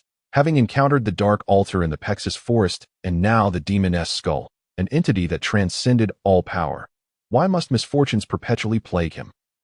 With a fierce expression, he raised his staff, channeling a vast reservoir of magical energy, and fervently declared to Casa, "If you wish to kill me, then you must pay a price." Casa's crimson eyes narrowed with newfound gravity. He sensed the immense magical energy rapidly coalescing. Should it fully erupt, it would likely raise the entire tomb to the ground. The necromancer involuntarily smirked. This man had indeed been driven into a corner. Boom! Aitin's vision turned white as he felt an overwhelming force converge upon him. His body was violently hurled backward, crashing into the stone wall, which caved inward, causing the entire hall to tremble slightly. The layers of magical shields collapsed in an instant, shattering into countless fragments that vanished into the air. Unbelievable, he's still alive. Casa approached, glancing at the unconscious Aitin sprawled on the ground, a flicker of surprise crossing his features. The backlash from casting such powerful magic, even for a mighty wizard, rendered their bodies exceedingly fragile. Without the protection of a magical shield, Aitin would have likely been reduced to a mere pulp upon impact with the wall. Aitin's silver robe had instantly activated a magical shield, absorbing the brunt of the forceful strike. Casa bent down to examine the magical rune staff that lay on the ground, intently analyzing the intricate runes etched upon it. His face revealing astonishment as he remarked, "Indeed, a remarkable item. I never expected you to be a rune master as well. That it seems fate has truly favored me. However, you can now rest in peace." He raised the rune staff toward Aitin, proclaiming, "Once you are dead, I shall transform you into a witch, and all the wisdom you possess shall serve me." Casa remained oblivious to the fact that Aitin, lying motionless on the ground, was not truly unconscious. The slight twitch of Aitin's lips revealed a mocking expression, but alas, Casa failed to notice this. Death's finger. At the apex of the magical array, a potent essence of death coalesced, and this strike of advanced sorcery was sufficient to penetrate the magical shield draped over the robes, bringing about the demise of the silver-haired Aitin. Die. The advanced spell did not emanate from the staff. Rather, it was Aitin who had previously been unconscious, calmly rising from the ground, gazing at his opponent with a smile that was neither joyful nor sorrowful. How is this possible? Casa staggered back in shock. Suddenly sensing something amiss, he raised his hands to shield his head, letting out a pained scream as the two staffs in his grasp clattered to the ground. Even the demon skull that hovered in the air seemed to lose all its magical potency. Tumbling down before Aitin, Casa, afflicted by a backlash of magical energy, found his eyes hollow and dim as he collapsed to the ground. Unable to move, Aitin retrieved his staff, casually casting a dispel spell to erase the lingering death essence. Murmuring to the fallen Casa, "The gravest mistake you made was to wield my staff." His staff and the magical array upon his battle robes were inscribed with his own blood. Any wizard attempting to seize his staff or robes would suffer greatly from the backlash of the blood array. Aitin had endured excruciating pain from the magical backlash when he cast an advanced spell beyond his means within the Viscount's estate, let alone Casa, a true word wizard, who was subjected to the overwhelming magical energy of the demon skull. The agony he bore was nearly fatal. "What have you done to me?" Casa opened his murky eyes and weakly inquired. "Ah, you can still speak." Aitin took a step back, astonished, but when he saw Casa succumb to the unbearable pain of the backlash and faint, he couldn't help but breathe a sigh of relief. For this moment, Aitin had been feigning desperation from the very beginning. Pretending to be cornered by his opponent, Casa's arrogance still clouded his vision. He believed that the power of the demon skull could render him invincible. Yet, once again, reality proved that the power of intellect is the mightiest, illustrating the greatest disparity between wizards and true word wizards, a lesson this trial sought to impart. Perhaps upon waking, he would become a fool. Or perhaps he would never awaken again. However, Aitin would not permit any unforeseen complications. He retreated 2 steps and cast a spell, the emerald flames of magic instantly enveloping Casa's corpse, a foul stench permeating the entire tomb. Suddenly, a mutation occurred. A plume of black smoke erupted from the burning corpse, coalescing into a vengeful spirit in midair. This was the lingering resentment of the necromancer Casa, surging toward him, infuriatingly. This unforeseen event caught Aitin off guard. He had not anticipated such a turn after Casa's demise. Yet, as the black smoke touched Aitin, it emitted a wretched scream, followed by a surge of formidable power erupting from Aitin, encasing Casa's vengeful spirit within the black smoke.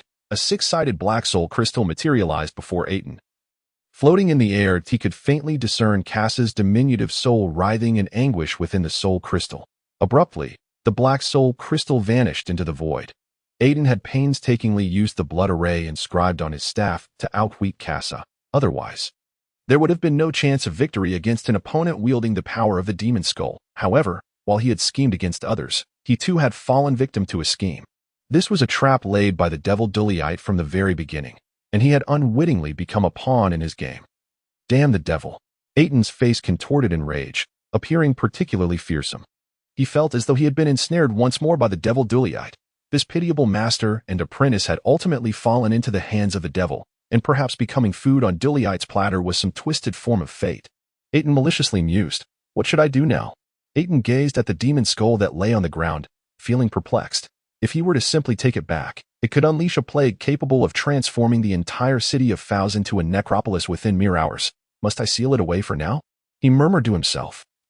Retrieving a piece of ordinary silk cloth from his magical pouch, shattering several crystals, as countless magical patterns spread across the silk, intertwining with complex spells, the silk entwined around the demon skull, ultimately sealing it away. The trial of the wizards had finally come to an end. Chapter 110. Wisdom. The sky was shrouded in dim twilight, and light snow drifted about the spire of Glafer. Outside a wooden cabin, a middle-aged wizard, shouldering a half-horned deer, stood motionless in the snow, like a wooden post, allowing snowflakes to settle upon him. Before the middle-aged wizard was a massive griffin, its crimson eyes fixed intently on the man. No, it would be more accurate to say it was fixated on the half-horned deer carcass on the wizard's shoulder. The ravenous griffin let out an irritable squawk, lunging forward, easily knocking the middle-aged wizard to the ground. Its steel-like beak seizing the deer's leg, snatching away the fresh portion it had carried. Dragging it to a corner, the griffin turned its back on the middle-aged wizard, eagerly indulging in a long-awaited meal. The middle-aged wizard, sprawled in the snow, abruptly came to his senses. Offering a helpless smile to the disgruntled griffin, he brushed the snow from his clothes and entered the wooden cabin. Moments ago, The middle-aged wizard had been incredulous about the sight he had witnessed. What could have prompted several wizards to come greet a young silver-haired man?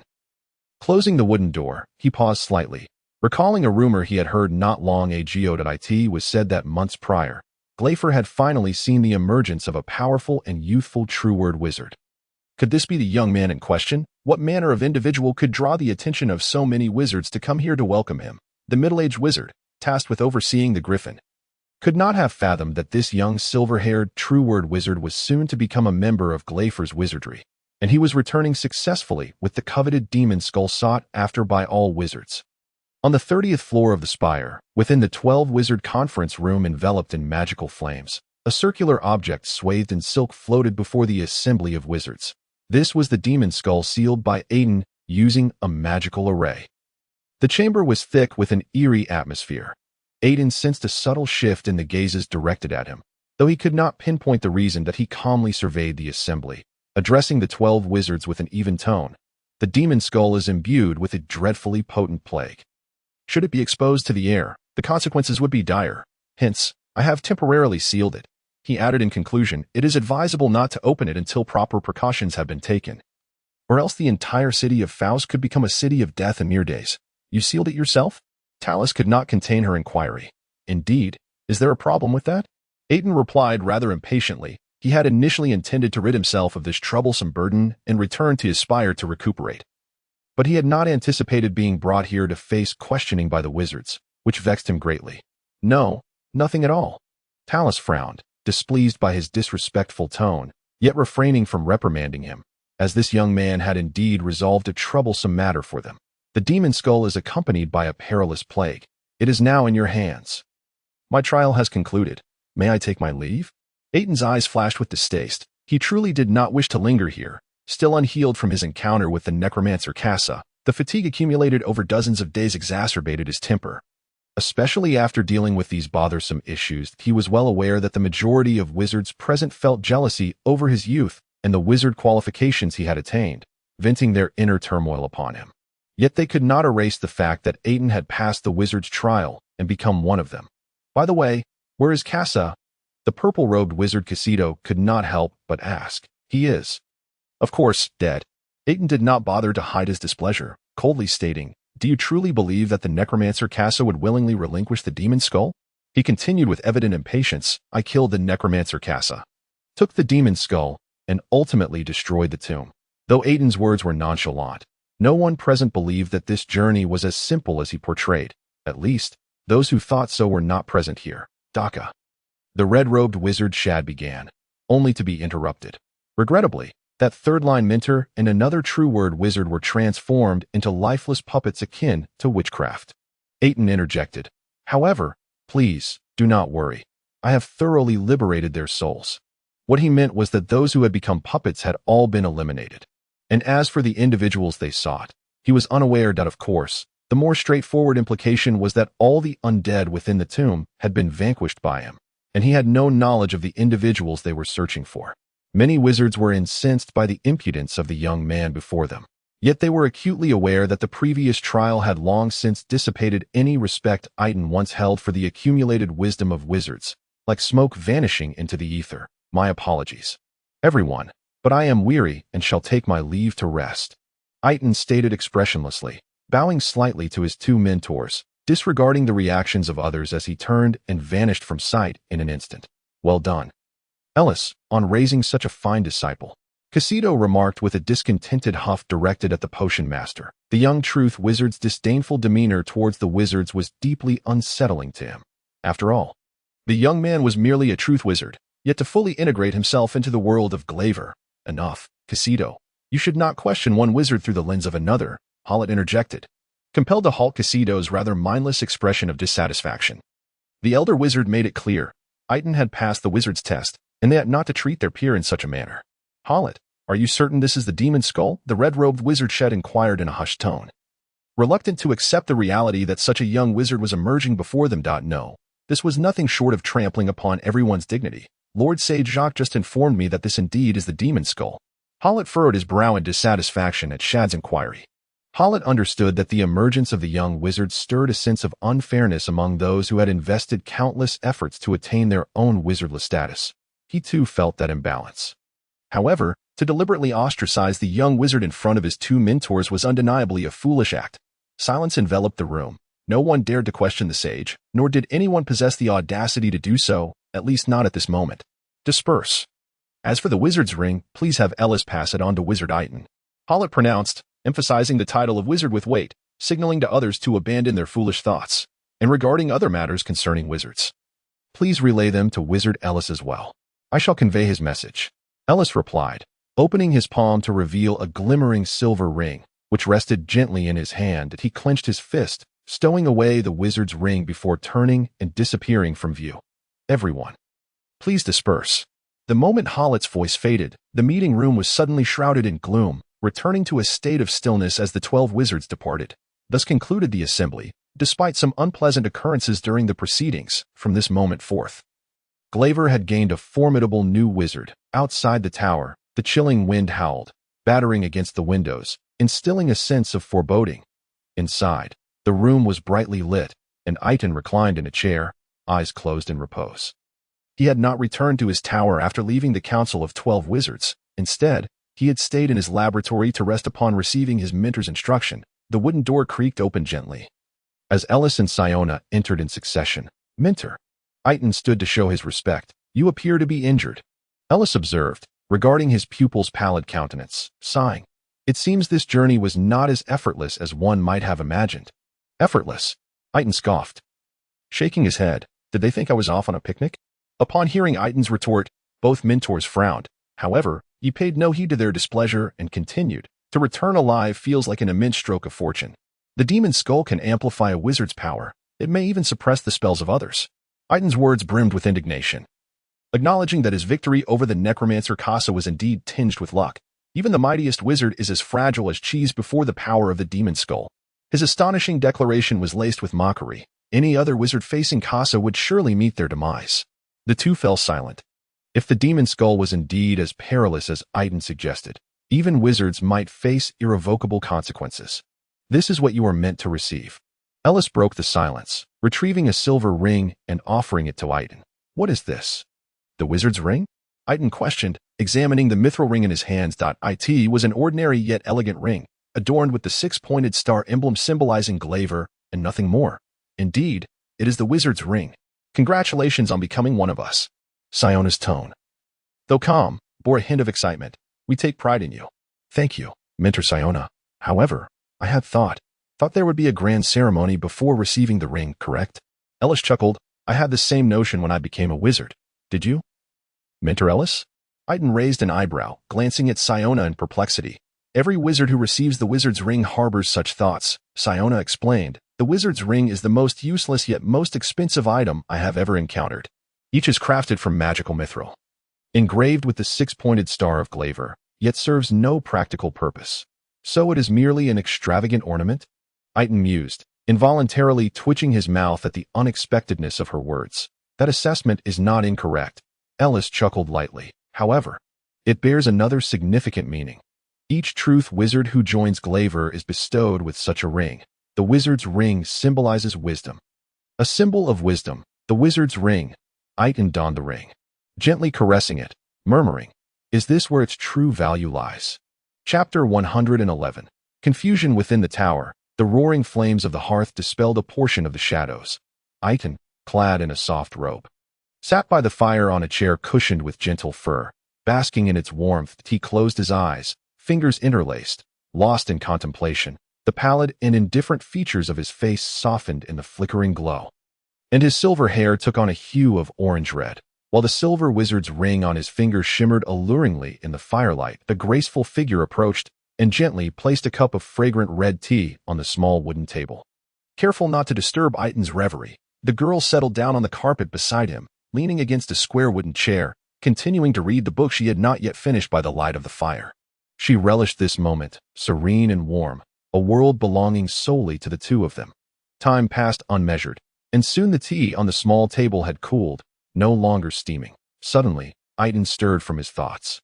Reaching for the cup and taking a gentle sip, only to shiver involuntarily as the tea was as cold as the frozen river outside. He frowned, but said nothing further. Kilia set her book aside and stood up. Her voice tinged with urgency upon noticing her master holding the long cold tea. "Master, I shall fetch you a fresh cup of tea right away." "Kilia," Aitin called out suddenly, his purple eyes reflecting the fierce flames. As he took another sip of tea, maintaining a calm gaze upon the girl. "How long have we been in Faos?" "Master, it has been 6 years and 3 months. A glimmer of nostalgia flickered in Kilia's eyes. Since departing from her previous noble family to follow her young master, she had endured hardships initially, yet her loyalty had been amply rewarded. In just a few short years, Aitin had grown immensely powerful and wealthy, even surpassing most nobles, yet he had never adopted their haughty demeanor nor looked down upon her as a maid. She had gained her freedom, respect, and a happiness many could not fathom. "I can't believe 6 years have already passed. Time indeed flies." Aitin sighed. Initially, the arrival of Gongwa Charles had captivated him with the allure of mysterious spells. Abandoned, he had resolutely left Keter Castle to embark on the path to becoming a wizard. For years, his sole desire had been to become a wizard. Indeed, a powerful wizard. He had invested countless efforts and sacrifices solely to achieve that goal. However, now he found himself questioning why he had aspired to be a powerful wizard in the first place. Was it merely due to a fascination so simplistic? What had driven him to cast aside everything? He had forgotten. Perhaps it was a desire for revenge against the indifferent Yas family that had once treated him coldly. He harbored a profound disdain for the family that had raised him, bordering on hatred. Yet now, only indifference remained. Otherwise, how could the humble knightly family of Yas withstand a wizard's vengeance, despite 6 years of striving for wizardly prowess? Having given everything, he had finally attained the stature of a powerful wizard. Yet, looking back, he found himself with so little left. A tower, a loyal and gentle maid, a reservoir of magical power, and considerable wealth. Though he possessed vast riches, he felt like a beggar. In these 6 years, he had gained everything, yet simultaneously lost it all. As for Hakesike, this so-called close friend, the term is hardly applicable. Wizards seldom have friends. And he is no exception. Hakesike had extended a hand of friendship without reservation during the times when assistance was most needed.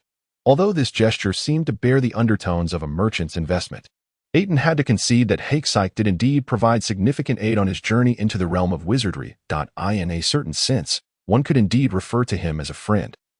If only because he was someone with whom Aitin had dealings. Aitin rarely declined a request from this friend, even when the friendship seemed tainted by ulterior motives. He was indifferent to such matters. Hakesike yearned for power and prestige, values that Aitin held in disdain. Their desires diverged, yet this did not impede the bond of friendship between them. Both were committed to nurturing their affection for one another, striving to preserve it for the long haul. Kilia had accompanied him for a full 7 years, her unwavering loyalty being one of the finest gifts Aitin had received during this time. At this moment, her soft, flowing hair cascaded down like a waterfall, subtly revealing her delicate neck and the skin of her shoulders, clad in light garments, the smooth and luminous expanse of her back. Her alluring curves and her elegantly slender figure were truly captivating. He gently beckoned to the girl. Kilia immediately understood, half kneeling beside him, obediently resting her face on his lap like a well-behaved black cat. Relishing her master's affection. Unbeknownst to him, Aitin had developed this peculiar habit. In a certain sense, he truly regarded the girl as a pet. The docile Kilia seemed to thoroughly enjoy this tender moment. Aitin gently caressed her silky hair, yet the relaxation of his mind brought an overwhelming sense of fatigue. Now, he had become a powerful wizard. The heavy shackles that had burdened his heart for years had finally vanished. He was weary, having expended countless energies and costs to achieve his goal, yet he felt no sense of pride, only an endless void, confusion, and exhaustion. Aitin had lost his sense of purpose, feeling profoundly disoriented. The gentle glow of the fire slowly spread before him, the hazy orange hue filling his vision. Aitin closed his eyes and succumbed to slumber. He was simply too tired, having endured far too much over the years. When Aitin awoke, he found himself lying on a soft bed, the surroundings dimly lit. He raised his head to behold the glowing magical hourglass on the desk, realizing he had slept an entire day. Have I truly fallen asleep? It seems I was indeed too fatigued, Aitin murmured, gazing up at the shadowy pinnacle of the tower above him. He had consumed Alice's potion, healing his wounds, Yet the journey and battles had undeniably left him drained. Especially after becoming a wizard, the heavy burdens he had suppressed within finally dissipated, allowing his taut nerves to relax. Yet this also brought forth boundless weariness. What should he do now? Perhaps he ought to follow the path of other wizards. Marry, take on an apprentice, and pass down the wisdom that has endured through the ages. Yet, was this truly what he desired after attaining wizardry? Aitin was uncertain. He genuinely did not know if he had more time. Perhaps he would aspire to become a sage, but he had less than a decade remaining. Even if he devoted all his energy to this pursuit, what would come next? 10 years was insufficient for him to evolve into a sage. Perhaps 40 years would suffice. But he no longer had the luxury of time or sufficient lifespan. Is there a way to prolong life? Aitin murmured into the void. Do you regret it? He fell silent, suddenly speaking to himself. It seems I truly do regret it. No. You do not regret it. A resolute voice from the void responded to him. So, I do not regret it after all. Aitin whispered. To gain power, one must exert effort and pay the price. Immense strength cannot manifest out of thin air. Even Khazar's might, bolstered by the forces of demons, ultimately incurred a cost. In the end, Khazar indeed paid that price, becoming a dish upon the devil's platter. So, what do you desire now? Aitin retorted to himself. Is it still to prolong life? Is prolonging life a simple endeavor? In the darkness, Aitin's visage reflected helplessness and bitterness. Becoming a demon witch could grant him a longer life. Yet this was not the choice he desired. Once transformed into the undead, he would lose everything. Most wizards would rather confront death than become demon witches. Beyond that, no alternative means of extending life existed. Otherwise, after centuries, there would surely be records, for it would be impossible for there to be none. Ah, the demons. Aitin suddenly recalled the incident in the Pex forest when Kemplar sought to seize his body to continue his existence. Yet in truth, he had failed, and Aitin ultimately became food for the demons. Aitin shook his head, dismissing this foolish notion. Demons were untrustworthy, and one should never believe in their sweet words, for such poison could lead to instant demise. After multiple encounters with the demon Duli at Clartney, how could he not comprehend this? Suddenly, the wooden door of the room creaked open, and Kilia entered. Her initial anxiety instantly replaced by delight upon discovering Aitin had awakened. The girl's presence shattered Aitin's reverie, and he lifted his gaze, meeting her gentle smile. Master, dinner is ready. Before she could finish her sentence, Aitin's hand had already moved to her chest, slipping beneath her delicate garments. Teasing her fair and firm bosom, just as Kilia attempted to resist, Aitin swiftly enveloped her in his embrace, one hand firmly occupying her chest, roaming freely. Relax, he murmured, leaning down to whisper in Kilia's ear. Her cheeks flushed crimson, and as Aitin held her close, she melted into his embrace. Aitin turned, pressing Kilia beneath him, one arm cradling her neck while the other descended from her chest, unfastening the remaining buttons of her nightgown. Liberating her body from the thin fabric, the girl, aroused, found her breath quickening, eagerly responding to his advances as they became entwined upon the bed. The light from the crystal chandelier dimmed, and the darkness was filled with exquisite and intimate murmurs.